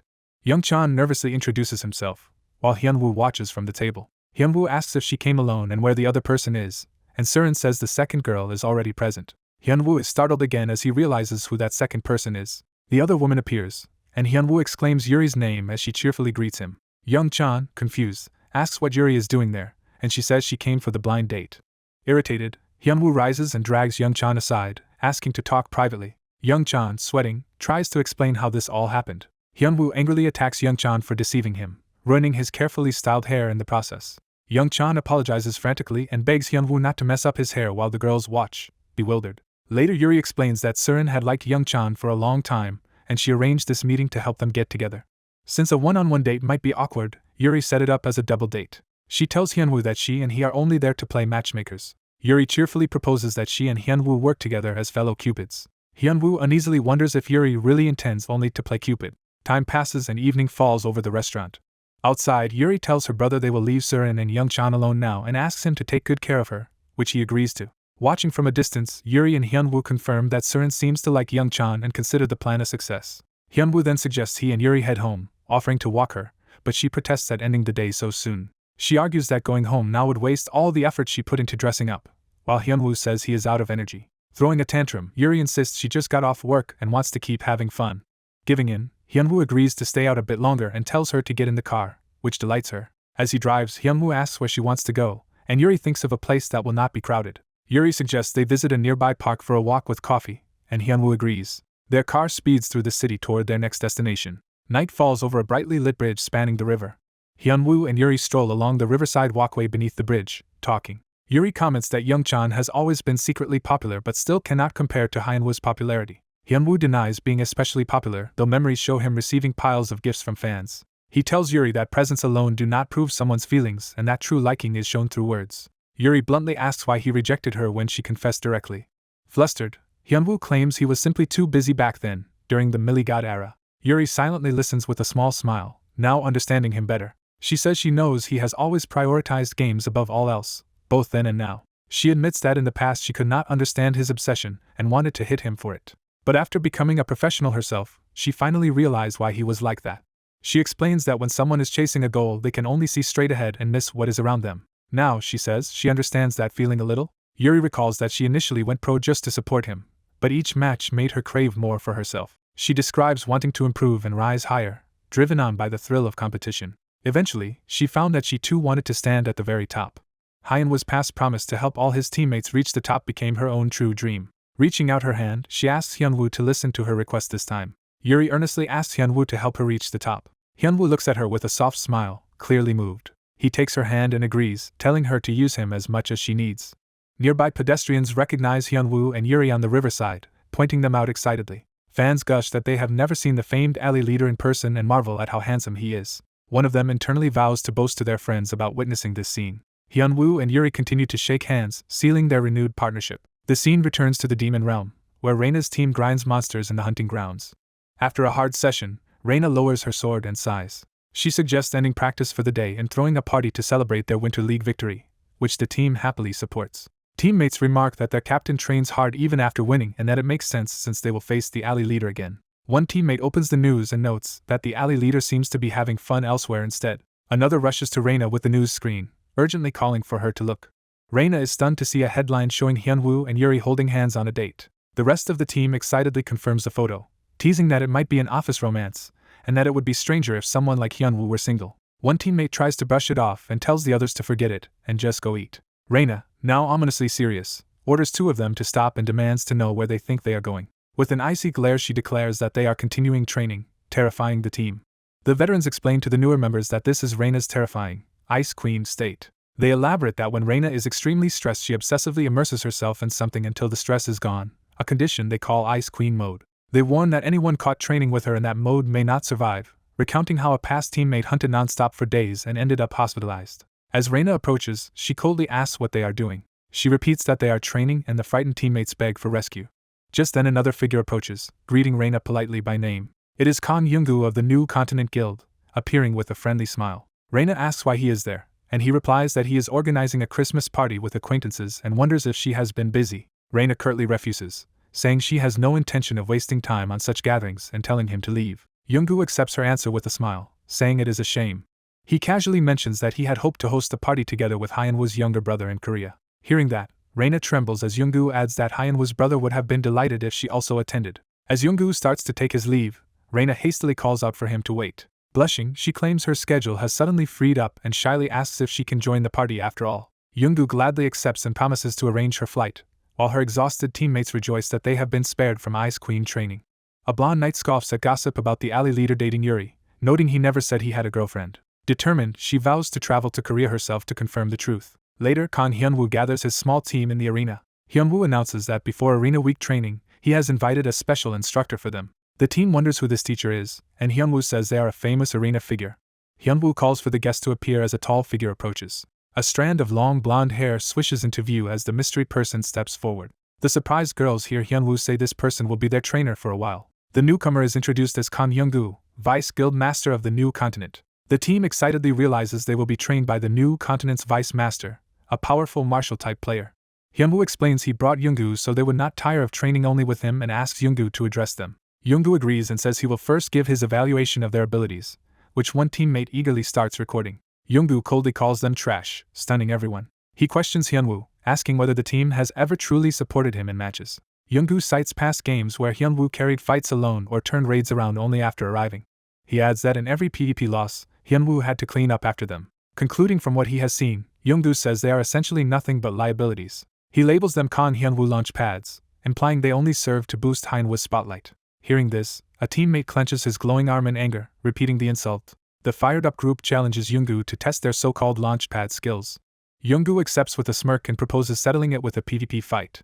Powering up in lightning, he tells the launch pads to come at him. After they attack and are overwhelmed, an observing figure asks what they are doing. Younggu stands atop rubble, the team defeated at his feet, and demands to know if they think this helps Hyunwoo at all. He tells them to watch closely as he shows the true level of an Arena Week ace, represented by elite fighters behind him. He bluntly states that with their current skill, they cannot even reach those aces' ankles. One teammate, shocked, realizes the gap between them and top players is far larger than he believed. Hyunwoo timidly asks his brother if he is being too harsh, and Younggu replies that going to Arena Week like this would only get them roasted and that quitting might be better if this already hurts. Younggu admits he does not understand why Hyunwoo chose this team at all. Hyunwoo says there is a reason as he slams his sword into the ground to demonstrate. He reenacts how the team struggles together yet still stands ready to fight. The healer, bruised but fiery, insists their training is not over. Another teammate, equally battered, demands one more round. Seeing their persistence, Younggu, now in goofy glasses, admits they might have some potential after all. He agrees to keep training them as much as they want. Younggu then charges again, challenging them to come at him. He ruthlessly pummels them during sparring. The muscular teammate also lands blows, but Younggu clearly dominates. The beating continues, showing the huge gap as Younggu's black-clad form hammers them. Eventually the whole team is flung skyward, screaming. Time passes to sunset over the quiet arena. The exhausted team lies scattered on the cracked ground while Younggu declares the day's training over. He concedes they still lack a lot but says he has realized something important about them.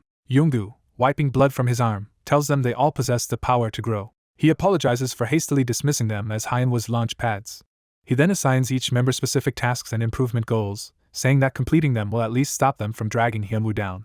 Hyunwoo asks Younggu to rework the training plan. He explains that merely not holding Hyunwoo back is insufficient. The healer declares they need a plan that lets them stand shoulder to shoulder with Hyunwoo. Fired up, the whole party vows to become strong enough to fight alongside him. Younggu, flustered yet moved, reacts comically. He agrees to completely revise the plan around their new, higher goal, making everyone cheer. Night falls, and Younggu announces that training is done for the day. Hyunwoo thanks his brother for his hard work, but Younggu downplays it. While relaxing with drinks, Hyunwoo reminds him about the upcoming Christmas party, which Younggu says he remembers. Younggu mentions that another comrade, Sukyung, will not attend because he is very busy. Hyunwoo asks if Sukyung's absence is related to his father, but Younggu says it is not. Younggu explains it is because of a promise he made with Hyunwoo. Hyunwoo recalls that promise and feels guilty, but Younggu tells him not to. Younggu hints that his real focus is elsewhere, as a glowing device appears. Elsewhere, Sukyung grins and addresses Hyunwoo as his junior. Wearing a visor, Suk-yoon excitedly declares he is coming to meet Hyunwoo. The scene shifts to Johan Blake's territory, Blanc, a grand Gothic city. Johan and his demon secretary react to news that the Emperor is invading the demon realm. Johan says he already knows and orders his aide to continue handling paperwork as Hyunwoo arrives, shocked. Johan says he heard about the invasion from the man standing behind Hyunwoo. Hyunwoo turns to see his scarred, mustached master, who greets him warmly as his disciple. Hyunwoo asks why his master came, and the man says he came simply to see his own master, Johan. Hyunwoo realizes the supposed demon realm business was actually this visit. Johan complains he could have said so earlier, while noting he now must inform the demon lords. Hyunwoo tries to leave for another appointment, but Johan stops him. Johan asks if Hyunwoo is leaving already and suggests they have a spar after so long. Hyunwoo refuses, saying he would obviously lose, but Johan clarifies he means a battle using their demonic spirits, not themselves. Hyunwoo is startled when Johan proposes a duel between their demonic spirits. Hyunwoo exclaims that his master has also learned the demonic spirit technique. Johan proudly says he studied it after seeing it used even against Alexander, while Johan's own master insists on being called Your Majesty. Johan proposes his newly learned demonic spirit against Hyunwoo's trained one, saying it should be an interesting match. Hyunwoo thinks there is no real reward but considers that a demonic spirits battle video could get good views. Deciding, he steps forward and accepts. Hyunwoo tells Johan that if only their spirits fight, he has no reason to decline. Smiling, Hyunwoo promises to show how a disciple can surpass his master. Johan laughs darkly, warning Hyunwoo he is 50 years too early to say that. They move to an outdoor arena at sunset, preparing their spirit duel. Hyunwoo summons his cute bear-shaped demonic spirit and asks what form Johan's spirit takes. Johan notes Hyunwoo turned his bear familiar into a spirit and hints that his own will be even more impressive. He begins summoning, saying his spirit will be magnificent. A colossal energy pillar erupts, startling Hyunwoo and his bear. Johan's demonic spirit manifests as a fierce tiger-like beast, astonishing Hyunwoo. Hyunwoo offhandedly calls it a cat, making Johan angrily shout that it is a tiger. Johan and Johan's master stare at the small tiger spirit. Hyunwoo says it looks oddly familiar. Johan's master suddenly remembers what it resembles. He points out it looks like the pet tiger Johan raised long ago, which Johan confirms.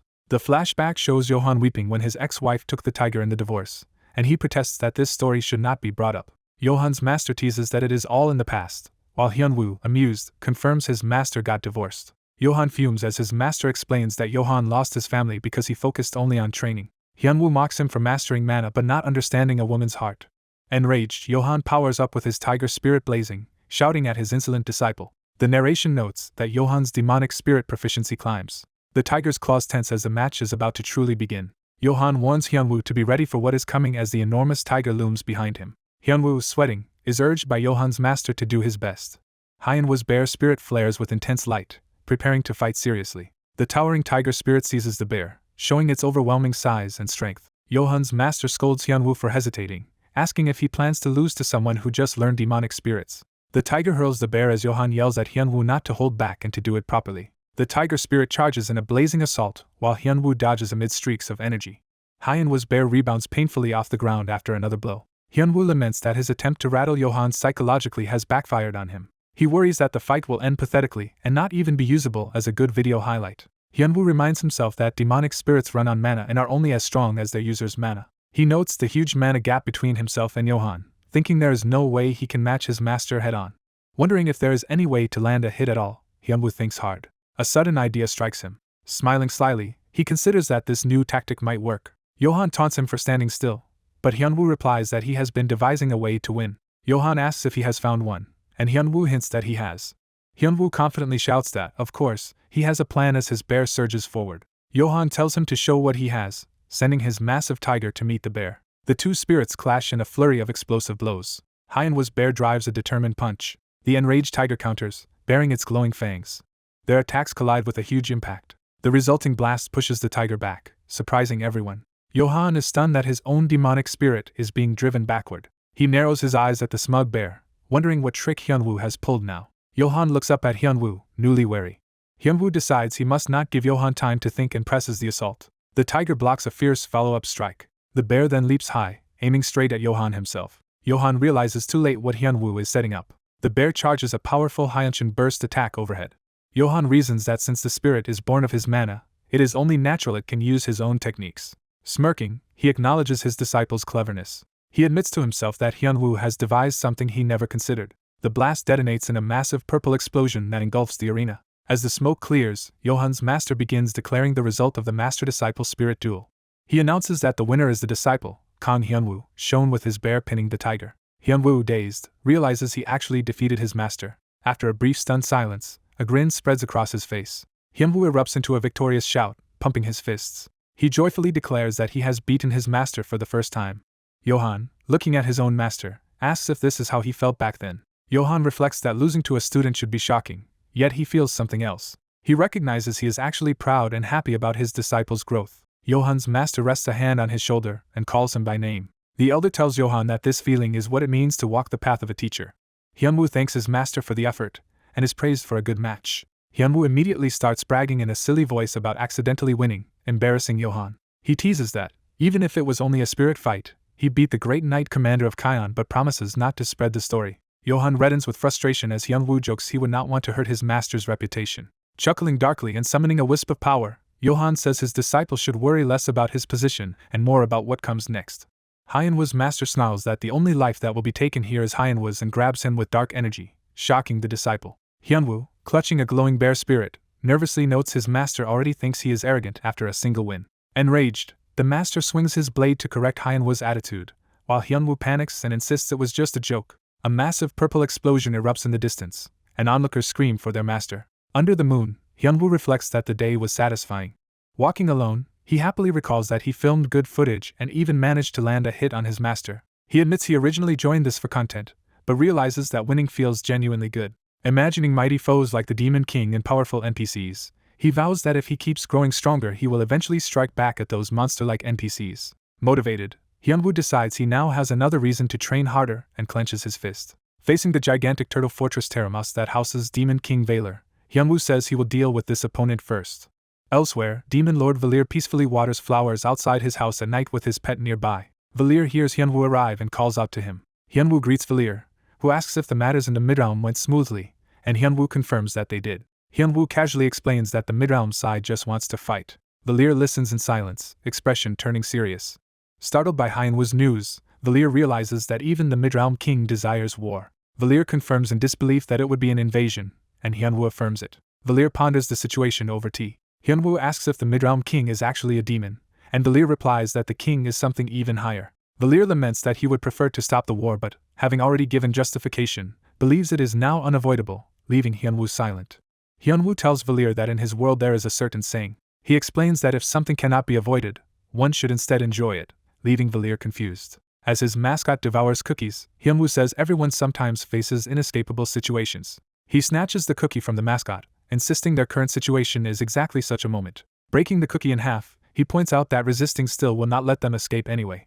Chewing the cookie, Hyunwoo proposes that instead of despairing they should think about how to take advantage of this war. Valir, surprised, asks how they could possibly use it, while the mascot protests about stolen snacks and Hyunwoo changes the subject to the demon realm's biggest current problem. Hyunwoo states that the real issue is the overabundance of low-rank beasts, and Valir agrees.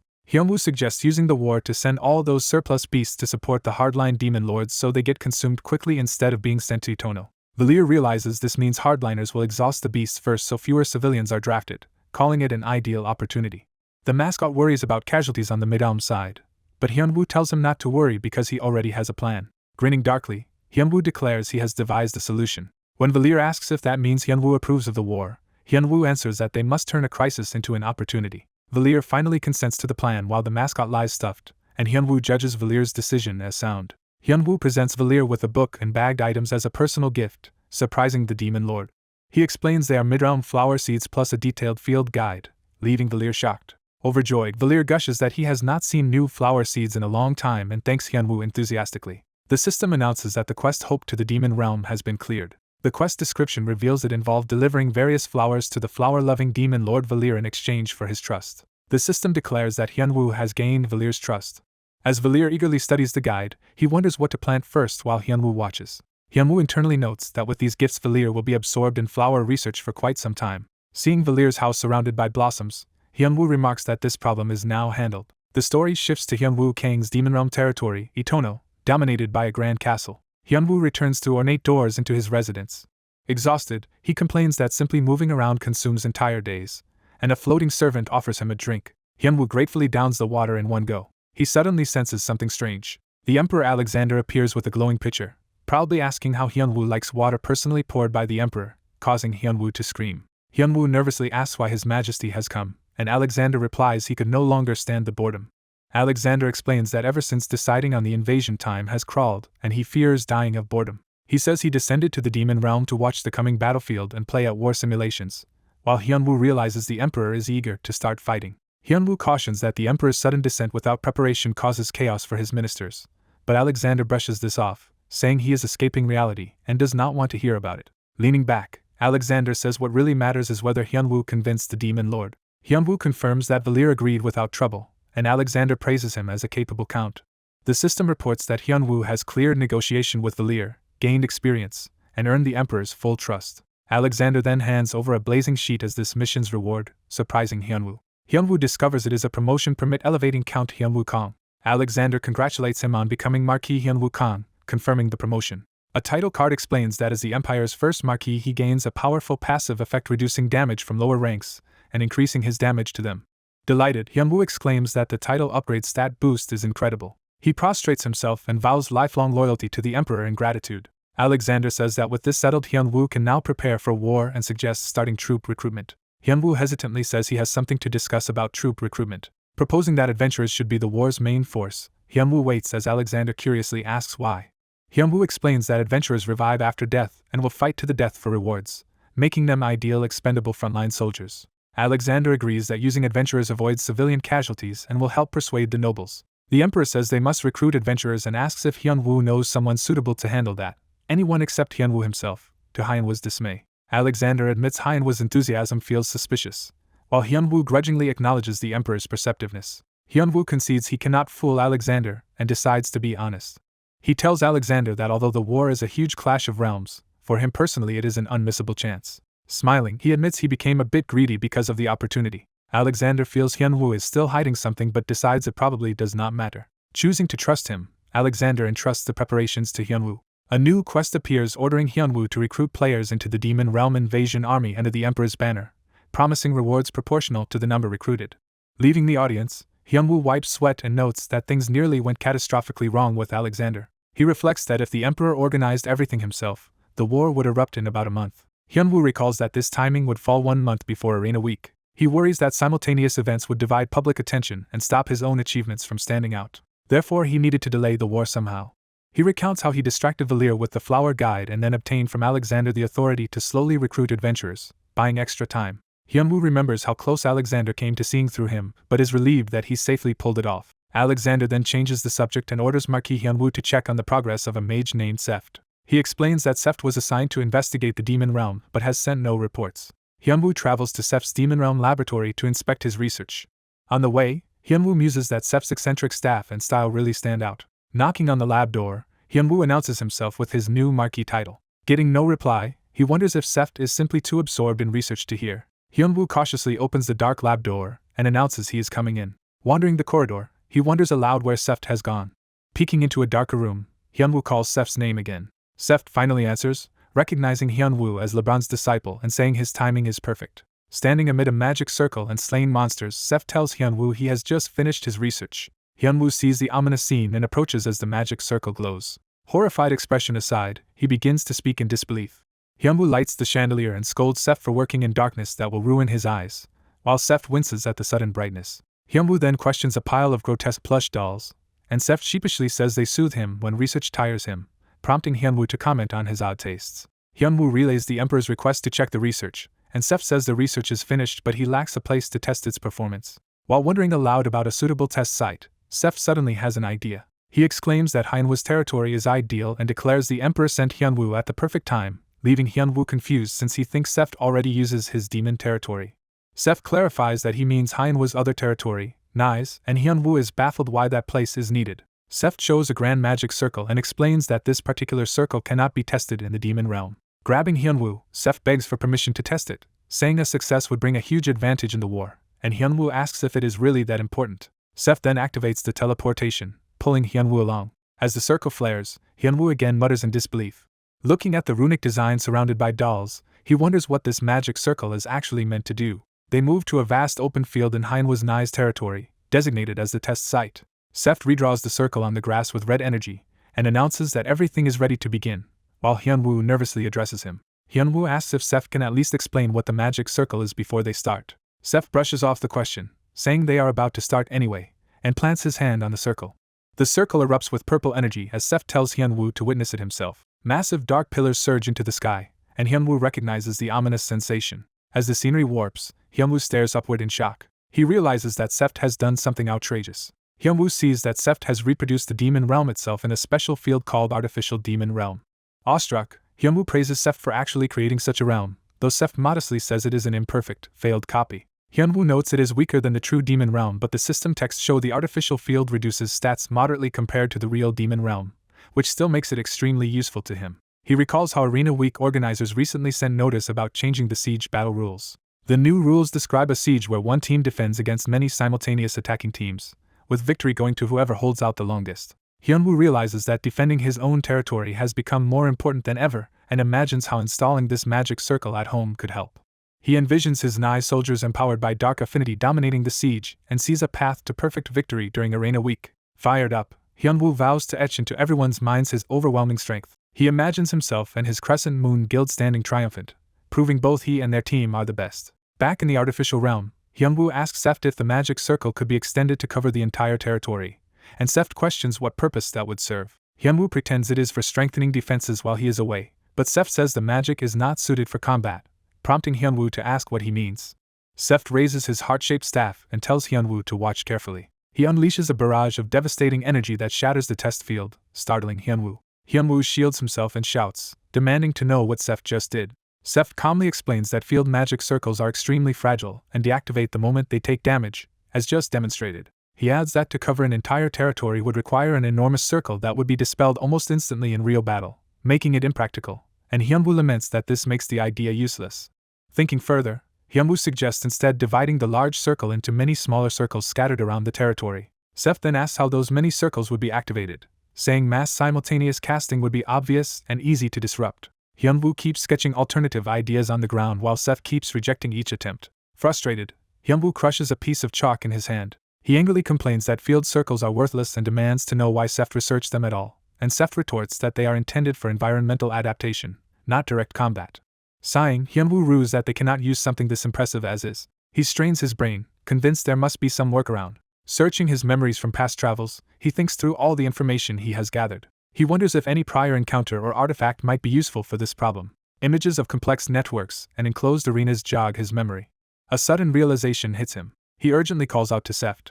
Hyunwoo proposes using a solid medium capable of storing, transmitting, and amplifying mana, engraving the magic circles onto such a substrate, and Seth admits that could work. When Seth questions whether any such material exists, Hyunwoo confidently says that it does. He produces his Etona Lord's ring, explaining it contains a powerful mana stone recognized as the symbol of Etona's master.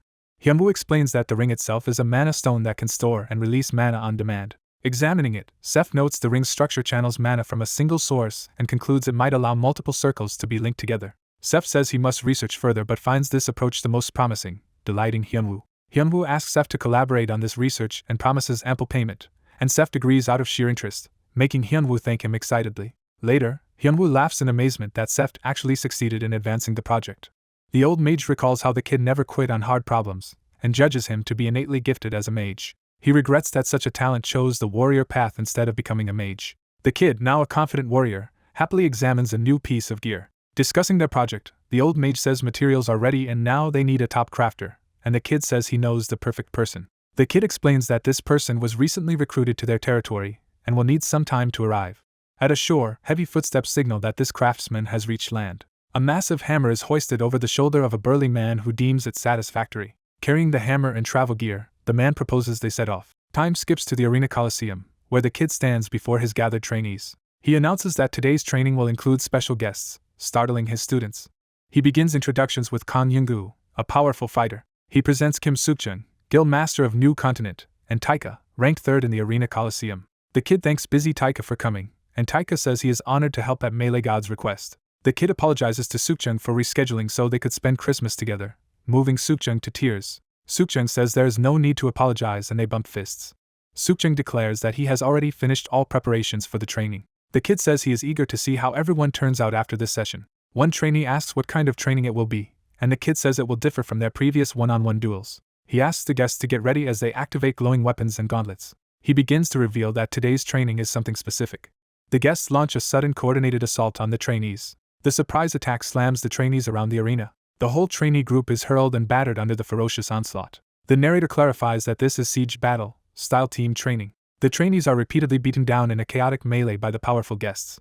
After a week of training under Youngdu and the kid now observes, wondering how much his students have grown.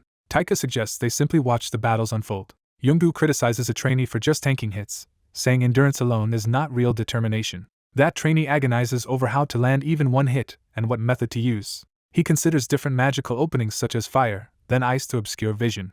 He also thinks about relying on hallucination magic to confuse the opponent. Frustrated, he wonders what he must do to win at all. He rushes in but is easily knocked away again. Youngdu watches the fallen trainee and prepares to continue the lesson. Youngdu tells him that thinking about strategy is good, but overthinking is stopping him from doing anything.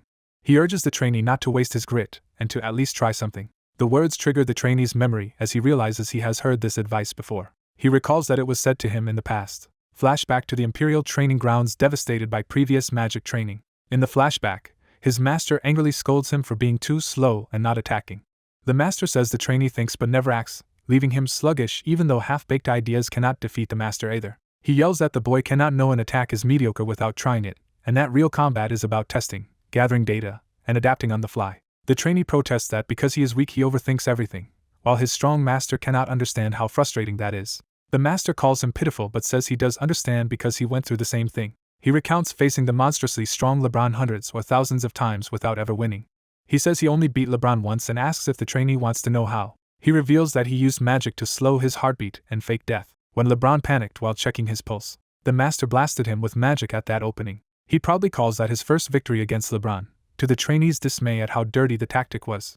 The master insists that grit and a willingness to try anything, even ugly tricks, define a mage because only results matter. Placing a hand on his disciple's shoulder, he prepares to conclude his lesson. He tells him to use any idea that comes to mind to gather information and discover better methods. He adds that whenever the disciple feels unsure, he should think of his master. He jokes that whatever method the disciple uses will be better than pretending to be dead like his master did.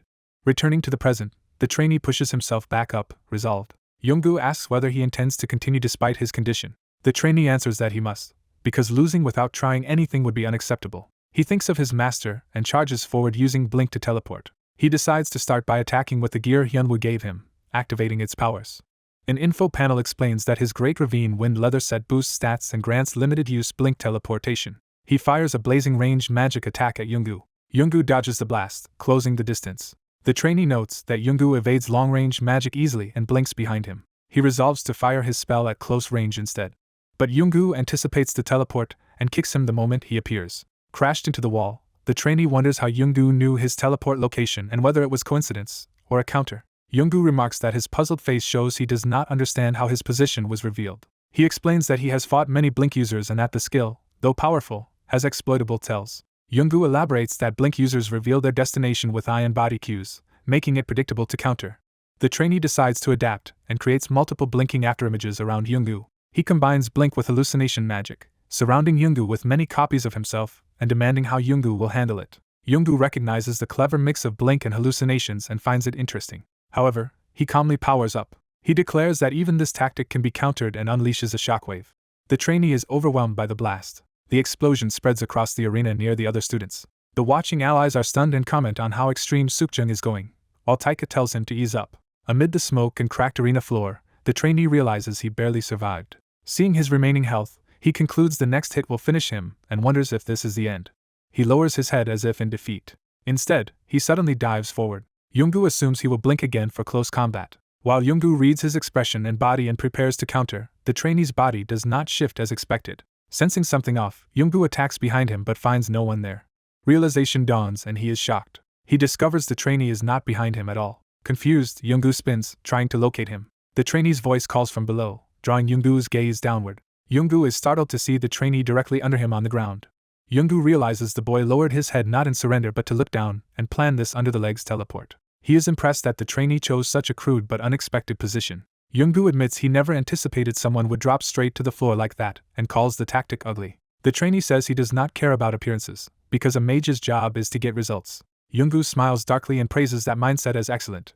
He responds with a huge fiery attack that engulfs the area. When the flames clear, the trainee is still standing, barely holding himself up with his staff. He wonders breathlessly if he actually succeeded. Yoongu's voice says that in equal conditions he would have lost that exchange. Standing unharmed amid the smoke, Yoongu clarifies that the trainee would have won only if their stats were the same. He then announces that the trainee's role or assignment has been decided. Blue energy flares as Yoongu says they will now level up together from here on. A powerful blast signifies the start of that joint growth. The scene shows the cratered ground with Yoongu standing over the exhausted trainee. A title card labels the bout Con Yoongu vs. Mason, confirming Mason's loss. Another notice declares Mason's defeat. Observers receive the notification that Mason has been defeated, surprising them since one ally is already out. They acknowledge that Mason lost due to a massive stat difference. Sukcheng slams his giant sword into the arena and proposes new rules for the next bout. He grips the sword, preparing to fight under those rules himself. He dashes in with explosive power, demonstrating the challenge ahead. Sukcheng offers a game. If the two of them can overpower him or push past to grab the sword, they win. He grins and asks if they agree, saying it sounds fun. Watching, Hyunwoo notes that Sukcheng is turning the training into a game, which suits his fun-loving nature. Mason and Yoongu remark that even though the others are their team's spear and shield, the gap with Sukcheng is still huge, so the challenge remains tough. Taika admits he himself would struggle to beat Sukcheng. Hyunwoo suggests that if the pair can perform as well as Mason did, the attempt will be worthwhile. Miss Glass decides they should just watch and cheer while the next fight begins. Fired up, Dwayne and Glass resolve to make Sukcheng regret underestimating them as they charge. Dwayne opens with a powerful strike called face thrust against Sukcheng's guard. He follows with a rapid martial combo of elbows, kicks and blows. Mason excitedly calls out that Dwayne's signature combo has started and is hard to escape once it lands. He explains that while Dwayne keeps Sukcheng busy, Miss Glass only needs to grab the sword for them to win. Glass sprints toward the sword, thinking the match might end more easily than expected. Sukcheng's voice cuts in, warning that victory will not be that simple, startling Glass. He intercepts her with a swift attack, knocking her flying before she can touch the sword. Dwayne catches the injured Glass and urgently asks if she is okay while she wonders what just happened. Dwayne apologizes, saying his combo was countered mid-sequence. Standing over them, Sukcheng mocks them for accomplishing so little even with favorable rules. Glass vows to support Dwayne directly so they can fight together. Sukcheng easily catches Dwayne's next punch. With glowing eyes, he counters with overwhelming force. Glass casts a magical barrier in front of Dwayne to block the blow. Sukcheng recognizes the barrier while Dwayne praises Glass for the timely defense. Sukcheng compliments her support work. Then he smashes down with greater power against the barrier. His strength shatters the layered barrier and sends Dwayne crashing away, saying their efforts are still insufficient. Mason and Yoongu exclaim that Sukcheng broke Glass's double barrier so easily, again noting the massive stat gap. Mason asks Hyunwoo if there is any way to overcome such differences, and Hyunwoo replies that it is difficult. Hyunwoo jokes that only someone with control as insane as his could ignore stats, making Mason sweat. He then says seriously that the key is to understand and properly use one's own weapon. He explains that grasping and applying one's true strengths is how to break through the wall before them. Dwayne reminds Glass to recall Mr. Kang's lesson on dealing with unbeatable opponents. Glass remembers they were told to step back and remember the weapon they possess. She looks at her status window and skills, reconsidering her options. Glass thanks Dwayne for clearing her head and regains confidence. She dashes forward again, resolved. She and Dwayne charge Sukcheng together, determined to turn the fight around this time. Sukcheng again clashes with them, splitting his attention as Glass moves while Dwayne trades blows. The page ends with Dwayne and Sukcheng unleashing a furious flurry of punches at each other. Sukcheng launches Dwayne away with a powerful punch. Watching Dwayne land, Sukcheng notes that he has already eliminated one opponent. Suddenly Sukcheng is shocked by something unexpected. Dwayne, having recovered, rushes back in and smashes his fist into Sukcheng's guard. Dwayne is bewildered that Sukcheng is already back in front of him even though he just sent him flying. Sukcheng answers by blasting Dwayne away with a devastating counterpunch. As he tumbles, Dwayne's wild grin shows he is thrilled rather than discouraged. Dwayne recalls asking his mentor about becoming even more aggressively offensive. In flashback, his mentor praises his aggression, and Dwayne says he wants the power to lock down at least one enemy. The mentor suggests Dwayne exploit the unique features of his brawler job. Falling through the air now, Dwayne remembers the mentor clarifying he did not mean the brawler traits. The mentor instead reminds him of his real-life profession. Dwayne, mid-fall, uses his action actor experience to break fall and spring back towards Sukcheng. Executing a get-up attack from his break fall, Dwayne surprises Sukcheng, who finds the tactic interesting. Sukcheng wants to keep watching but sees the young healer girl move into danger. Deciding to end the fight quickly, Sukcheng charges Dwayne with a massive flaming fist. The healer runs toward the explosion, fearing Dwayne may have been hit. Sukcheng spots her and charges, intending to strike while she is exposed. She jumps, but Sukcheng uppercuts her brutally out of the air. Sukcheng critiques her decision to jump as the worst possible choice. He reasons that in midair she cannot change direction, unaware she is preparing magic. Realizing what she is doing, Sukjung apologetically braces himself. The healer shouts that she will move first and rushes Sukjung with her spell. Sukjung crashes down from the clash, impressed by what happened. Refusing to accept defeat, he roars that the match will not end like this and lunges again. Sukjung and the healer sprint directly at each other for a final exchange. Her blade slams into the ground, creating the setup for her next move. She bounces off the embedded sword while Sukjung continues chasing from behind. Sukjung powers up another fiery punch and demands to know where she thinks she is escaping to. His eyes widen as he notices something has changed mid-attack. He suddenly finds himself falling off the arena edge with the healer, realizing something is wrong. Spectators see that Sukjung has been struck and forcibly retired from the match. Smoke clears around the sword stuck at the arena boundary, revealing the outcome. The healer lands by the sword and clings to it, overwhelmed with relief. Her teammates cheer, shouting that they have won. Sukjung walks over and commends the healer's performance. He recalls the critical instant when she turned the tables. He admits he never expected her to block his vision with layered barrier magic. She explains that stacking barriers creates an opaque curtain that hid her movement. After the match, Sukjung laughs that beating him is impressive and credits their link to Dongsang, while she replies he was not using full strength and would win in a real fight. Despite that, she steadies herself and prepares to speak seriously. She declares that next time they will draw out Sukjung's full power and tells him to be ready. Amused, Sukjung says he is having fun. He agrees, saying he will look forward to that rematch, and the result is announced as victory for Dwayne and Glass. From a distance, another man watches Sukjung chatting with the healer after their win. This watcher notes how much fun they are making the game and suggests changing the rules in his own match. Facing a nervous pair, he proposes a rule: if they land even one effective hit on him, they win. He adds that such a handicap should at least make the fight doable. Transforming into full battle gear, he repeats that the handicap ought to give them a chance. Frustrated but with no real choice, the male partner accepts the proposal. He calls to Sunny and prepares himself for the desperate fight. Surrounded by summoned undead, he says that they will do whatever it takes. Together they charge Taika, vowing to at least land a hit. Taika dances through their attacks and annihilates their undead with dazzling speed. While countering, Taika observes that, like Dong Sang's team, their stats are modest but their technique is outstanding. He particularly notes how well the fighter presses him. A blast of necromantic energy suddenly forces Taika to dodge. He turns to see a deadly purple beam narrowly miss him. The beam retracts into a dark orb, and Sunny mutters that she has missed again. A massive Reaper-like summon looms behind Sunny as an observer remarks their wordless combo attacks are remarkably well coordinated. Taika realizes they must be signaling each other somehow, though he sees no visible cues. He concludes the only place signals could be hidden is behind the shield. Narrowing his eyes, he focuses intently on the shield bearer. Behind that shield, the fighter moves his fingers into coded signs. Taika recognizes the pattern and confirms his suspicion. He deduces aloud that they have been communicating secretly with hand signals concealed by the shield. This, he says, explains why Sunny stayed at the rear focusing solely on casting. Deciding how to respond, he notes that in that case he must target differently. The fighter responds by igniting his sword with flames and declaring he will destroy the Necromancer Tower first. Sunny instantly fires a massive red spell called Bloodless Spear toward his shield. The explosion obliterates his shield, leaving only shattered fragments. Reeling from the blast, he realizes his shield is gone. He senses a menacing presence in the smoke and steel-red eyes glowing at him. He roars that such damage will not make him give up and charges again. Sunny hears the clash in the distance and reasons that as long as the fighting continues, Heather is still holding out. She then spots a distant silhouette falling from an explosion and gasps in alarm. Heather crashes at Sunny's feet, racked with red energy, while Sunny shouts his name. Bound by a status effect, Heather apologizes that he cannot move as a system message declares he is afflicted with bind. An explanation panel describes Blood Prison, a skill that consumes the caster's HP to inflict bind on a target. Taika comments that without their coordination, they can no longer fight the same way. He asks how they intend to continue battling him now. In response, Sunny floods the field with an even larger tide of green undead. She admits she once would have surrendered here but says things are different now. Inspired by her teacher, she declares she can fight on her own and commands her army forward. The undead swarm Taika from every angle as he steadies himself with a wry greeting. Enthused by their spirit, he laughs that he is looking forward to this onslaught while cutting through the monsters. A close-up shows his keen eyes tracking the threats. One of Sunny's attacks blasts him backward with purple force. He recovers, noticing yet another undead approaching from behind. He blocks a massive skeletal sword strike while surrounded by the horde. Taika notes, Sunny is not just attacking relentlessly but also placing summons to block his escape routes. He concedes that her control is impressive. Sunny strains from oversummoning but vows that if she cannot handle this she will hold back the team during Arena Week, so for Hyunwoo and everyone she must succeed. She glances at the still-bound Heather as he struggles. Heather, seeing Sunny endure, berates himself for lying there uselessly.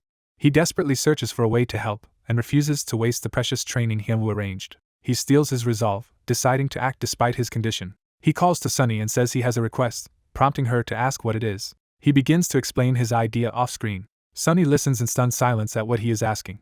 Realizing what he means, she reacts with horrified surprise. Meanwhile, Taika notices something odd as Sunny's undead suddenly hesitate. From Taika's view, a tall armored figure appears between them, and he wonders what it is. Sunny has summoned a powerful headless knight, a deletion, towering protectively before her. Taika realizes Heather intends to resolve the fight using this high-tier summon.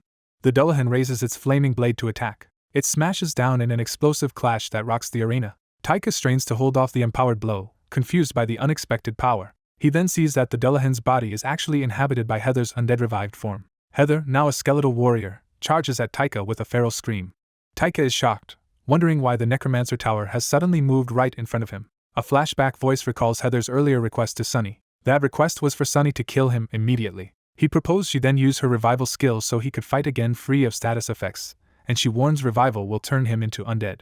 Another info panel explains Revive the Dead, which resurrects dead allies as undead who can move for only 5 minutes. Heather grins and says he is absolutely fine with that. As his undead self dives toward Taika, he thinks that for the team's victory he is willing to do anything. Taika laughs in amazement at their willpower and effort. Acknowledging that spirit, he decides he must seriously accept their challenge as Heather strikes. The exchange ends with Taika kneeling and Sunny standing before him, visibly exhausted but successful. Sunny, stunned, begins to stammer before realizing what has happened. She throws her arms up and shouts that they have done it while Taika and Heather collapse behind her. An overlay announces the match of Sunny and Heather versus Taika and shows Sunny's joyous smile. Another overlay proclaims Sunny and Heather's victory as Heather's skeletal form celebrates. Later, their whole group gathers around Sunny in the arena, congratulating her while Dong Sang and Sukjung watch from the stands. Sukjung remarks that the kid's training is now complete. He turns to Dong Sang and tells him it is time to fulfill the promise between them. Dong Sang smiles wearily, saying the long-awaited moment has finally come. The two men face each other closely, acknowledging that their own showdown day has arrived. In narration, Sukjung reflects that in his youth he lived obsessively to reach the very top. He says that as a result of that obsession he climbed higher than most. He gained all the worldly rewards of success, such as money and power, becoming someone everyone admired. Yet he found that at the top there was neither joy nor satisfaction. Instead, he was left with emptiness and crushing loneliness. Yoongu then suggested he try a virtual reality game, and from among many titles Sukjung chose Arena. Entering that different world with Yoongu, he initially treated it like a mere joke, but confronting its monsters soon forced them to take it seriously. Facing swarms of savage goblins was his first taste of that world's danger. He and Yoongu braced themselves to fight for real. He quickly realized something important about how the game affected him. Arena reignited his fading passion and competitive spirit as he charged into battle. He grew faster than anyone else, and soon rose into the ranks of the game's top players. He expected that once he reached the summit he would finally experience pure enjoyment, but again he found only boredom and emptiness. Standing over heaps of defeated monsters, he muttered that even this new pinnacle felt boring. Yoongu teases him about his endless search for stimulation and calls him a dopamine addict. Yoongu then shows him information on the player who recently crushed their allied Black Skull Guild and urges him to look. Seeing the screen, Sukjung's eye widens in shock. He narrates that on that day he discovered something important. What he discovered was the existence of Dong Sang, then an unknown but fierce masked swordsman. Remembering that first duel where Dong Sang calmly dropped his sword, Sukjung understands that meeting him ended his long boredom. The narrator recalls first meeting Dong Sang, the person who could end his boredom. A powerful fighter is shocked by how unbelievably strong this kid is and wants to duel him. That long-held wish becomes reality as they clash in a fierce, purple-energized strike. The narrator states that the wish from that day has now come true. Spectators stare in disbelief at the developing battle. Kneeling, the muscular man faces Dong Sang, overwhelmed by his opponent's power. He realizes he is completely outclassed in this fight. Observers note that Dong Sang has not even unsheathed his sword yet. The white-haired fighter admits he cannot win without using a special trump card. A blazing burst of power erupts toward Dong Sang, scattering his projected weapons. A gigantic golden construct manifests before Dong Sang, surprising him. Teammates wonder in shock what Yoongu has just summoned. Flashback narration explains Yoongu has obsessively trained, chugging EXP potions and hunting nonstop since Yeonwoo promised him a duel. His mentor praises him for finally achieving his goal. Yoongu activates the 4th job advancement of the Rira Monk, forming a colossal golden gauntlet. He charges an enormous glowing sphere of energy in the gauntlet's palm. Yoongu hurls the massive golden blast down toward Dong Sang. The devastating attack tears across the arena in a blinding wave. Yoongu smirks, believing Dong Sang is finally drawing his sword. Dong Sang calmly unsheathes a distinctive sword as his opponent watches warily. Dong Sang focuses intensely, eyes sharp and determined. He advances with sword in hand while Yoongu prepares more golden orbs. Yoongu unleashes a rapid volley of explosive blasts. The bombardment engulfs the arena, kicking up a towering cloud of smoke. Yoongu anxiously waits to see the result of his attack. Another ally yells as he launches an enormous energy sphere at the explosion center. The colossal blast slams down, amplifying the destruction. Yoongu gasps for breath after expending so much power. Through the dust he wonders if he finally hit Dong Sang. Instead, a cute purple mana shield appears, shocking him. Yoongu realizes the shield was cast by someone else, not Dong Sang. Dong Sang suddenly dives from above, sword glowing, catching Yoongu off guard. Yoongu watches in alarm as Dong Sang's purple strike approaches. Dong Sang's blade slashes past, leaving a searing purple wound.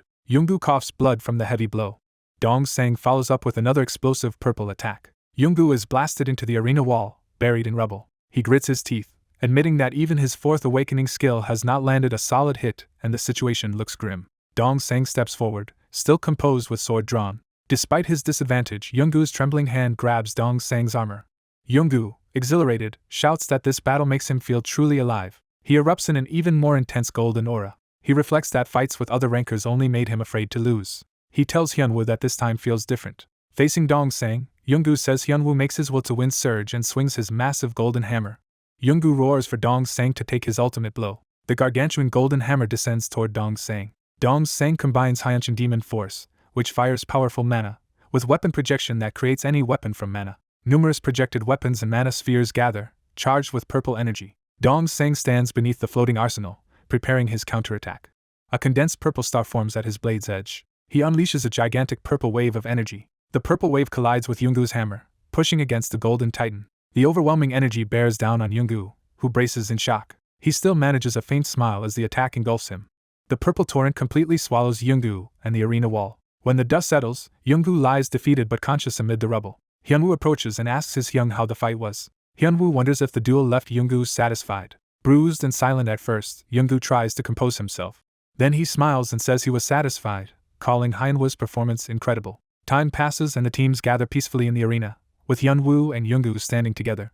Hyunwoo thanks Yoongu for his hard work and says they can now enjoy the upcoming Christmas party in peace. Another teammate mentions Yoongu has prepared a special Dong Sang gift for the Christmas party, piquing curiosity. Yoongu tells Hyunwoo to look forward to the big gift, which makes Hyunwoo both excited and nervous. Later, Hyunwoo in a suit looks nervous, anticipating what that gift might be. Outside a garage, a woman calls Hyunwoo to leave, and he agrees uneasily. Hyunwoo suddenly remembers Yoongu's ominous mention of a big gift. He wonders if the girl waiting for him, Reina, is actually the Christmas present. Reina greets him cheerfully, clearly happy to see him. The scene shifts to the illuminated Rand Hotel, where the party is being held. Someone lifts a glass of red wine in preparation for a toast. Hyunwoo, holding wine and a microphone, leads everyone in a Christmas cheer. The whole hall enthusiastically shouts Christmas in response. At the buffet, Hyunwoo and a pink-haired woman happily exchange plates of desserts. Hyunwoo meets Yoongu's imposing father and exchanges polite greetings. Hyunwoo is soon surrounded by older men in suits, all eager to talk with him. Overwhelmed, he forces a strained smile as the attention becomes tiring. He finally slips his hands into his pockets, stepping away to rest. Leaning against a pillar, Hyunwoo sighs in relief, glad to catch his breath. A woman approaches, teasing that he must be very busy. Hyunwoo is stunned to see Reina transformed in a glamorous white dress. He asks why she came, and she says she wanted to congratulate Crescent Moon for qualifying for Arena Week. Hyunwoo thanks her for coming such a long way, while she privately feels guilty about her real motives. Determined, Reina resolves to do what she came for and tells Hyunwoo there is something she wants to ask him. Just as she nervously begins to ask if he has a girlfriend, Yoongu and another Hyung boisterously interrupt. Outside the venue, Hyunwoo thanks Yoongu for hosting yet another party, which Yoongu dismisses as no big deal. Yoongu politely thanks Reina for coming all the way to Korea despite her busy schedule. Yoongu suggests that since she wanted to visit Korea, she should tour around, hinting at Yoongu's plan. They propose Hyunwoo act as Reina's guide, shocking both of them.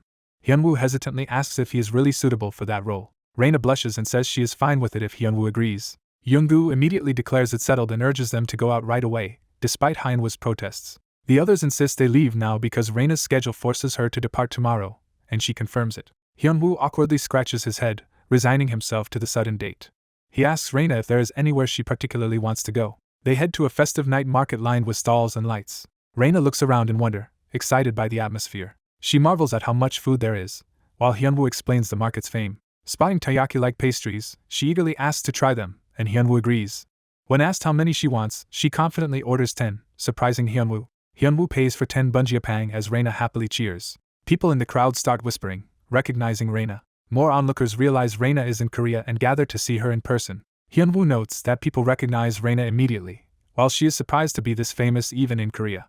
Hyunwoo then notices suspicious men preparing cameras in the crowd.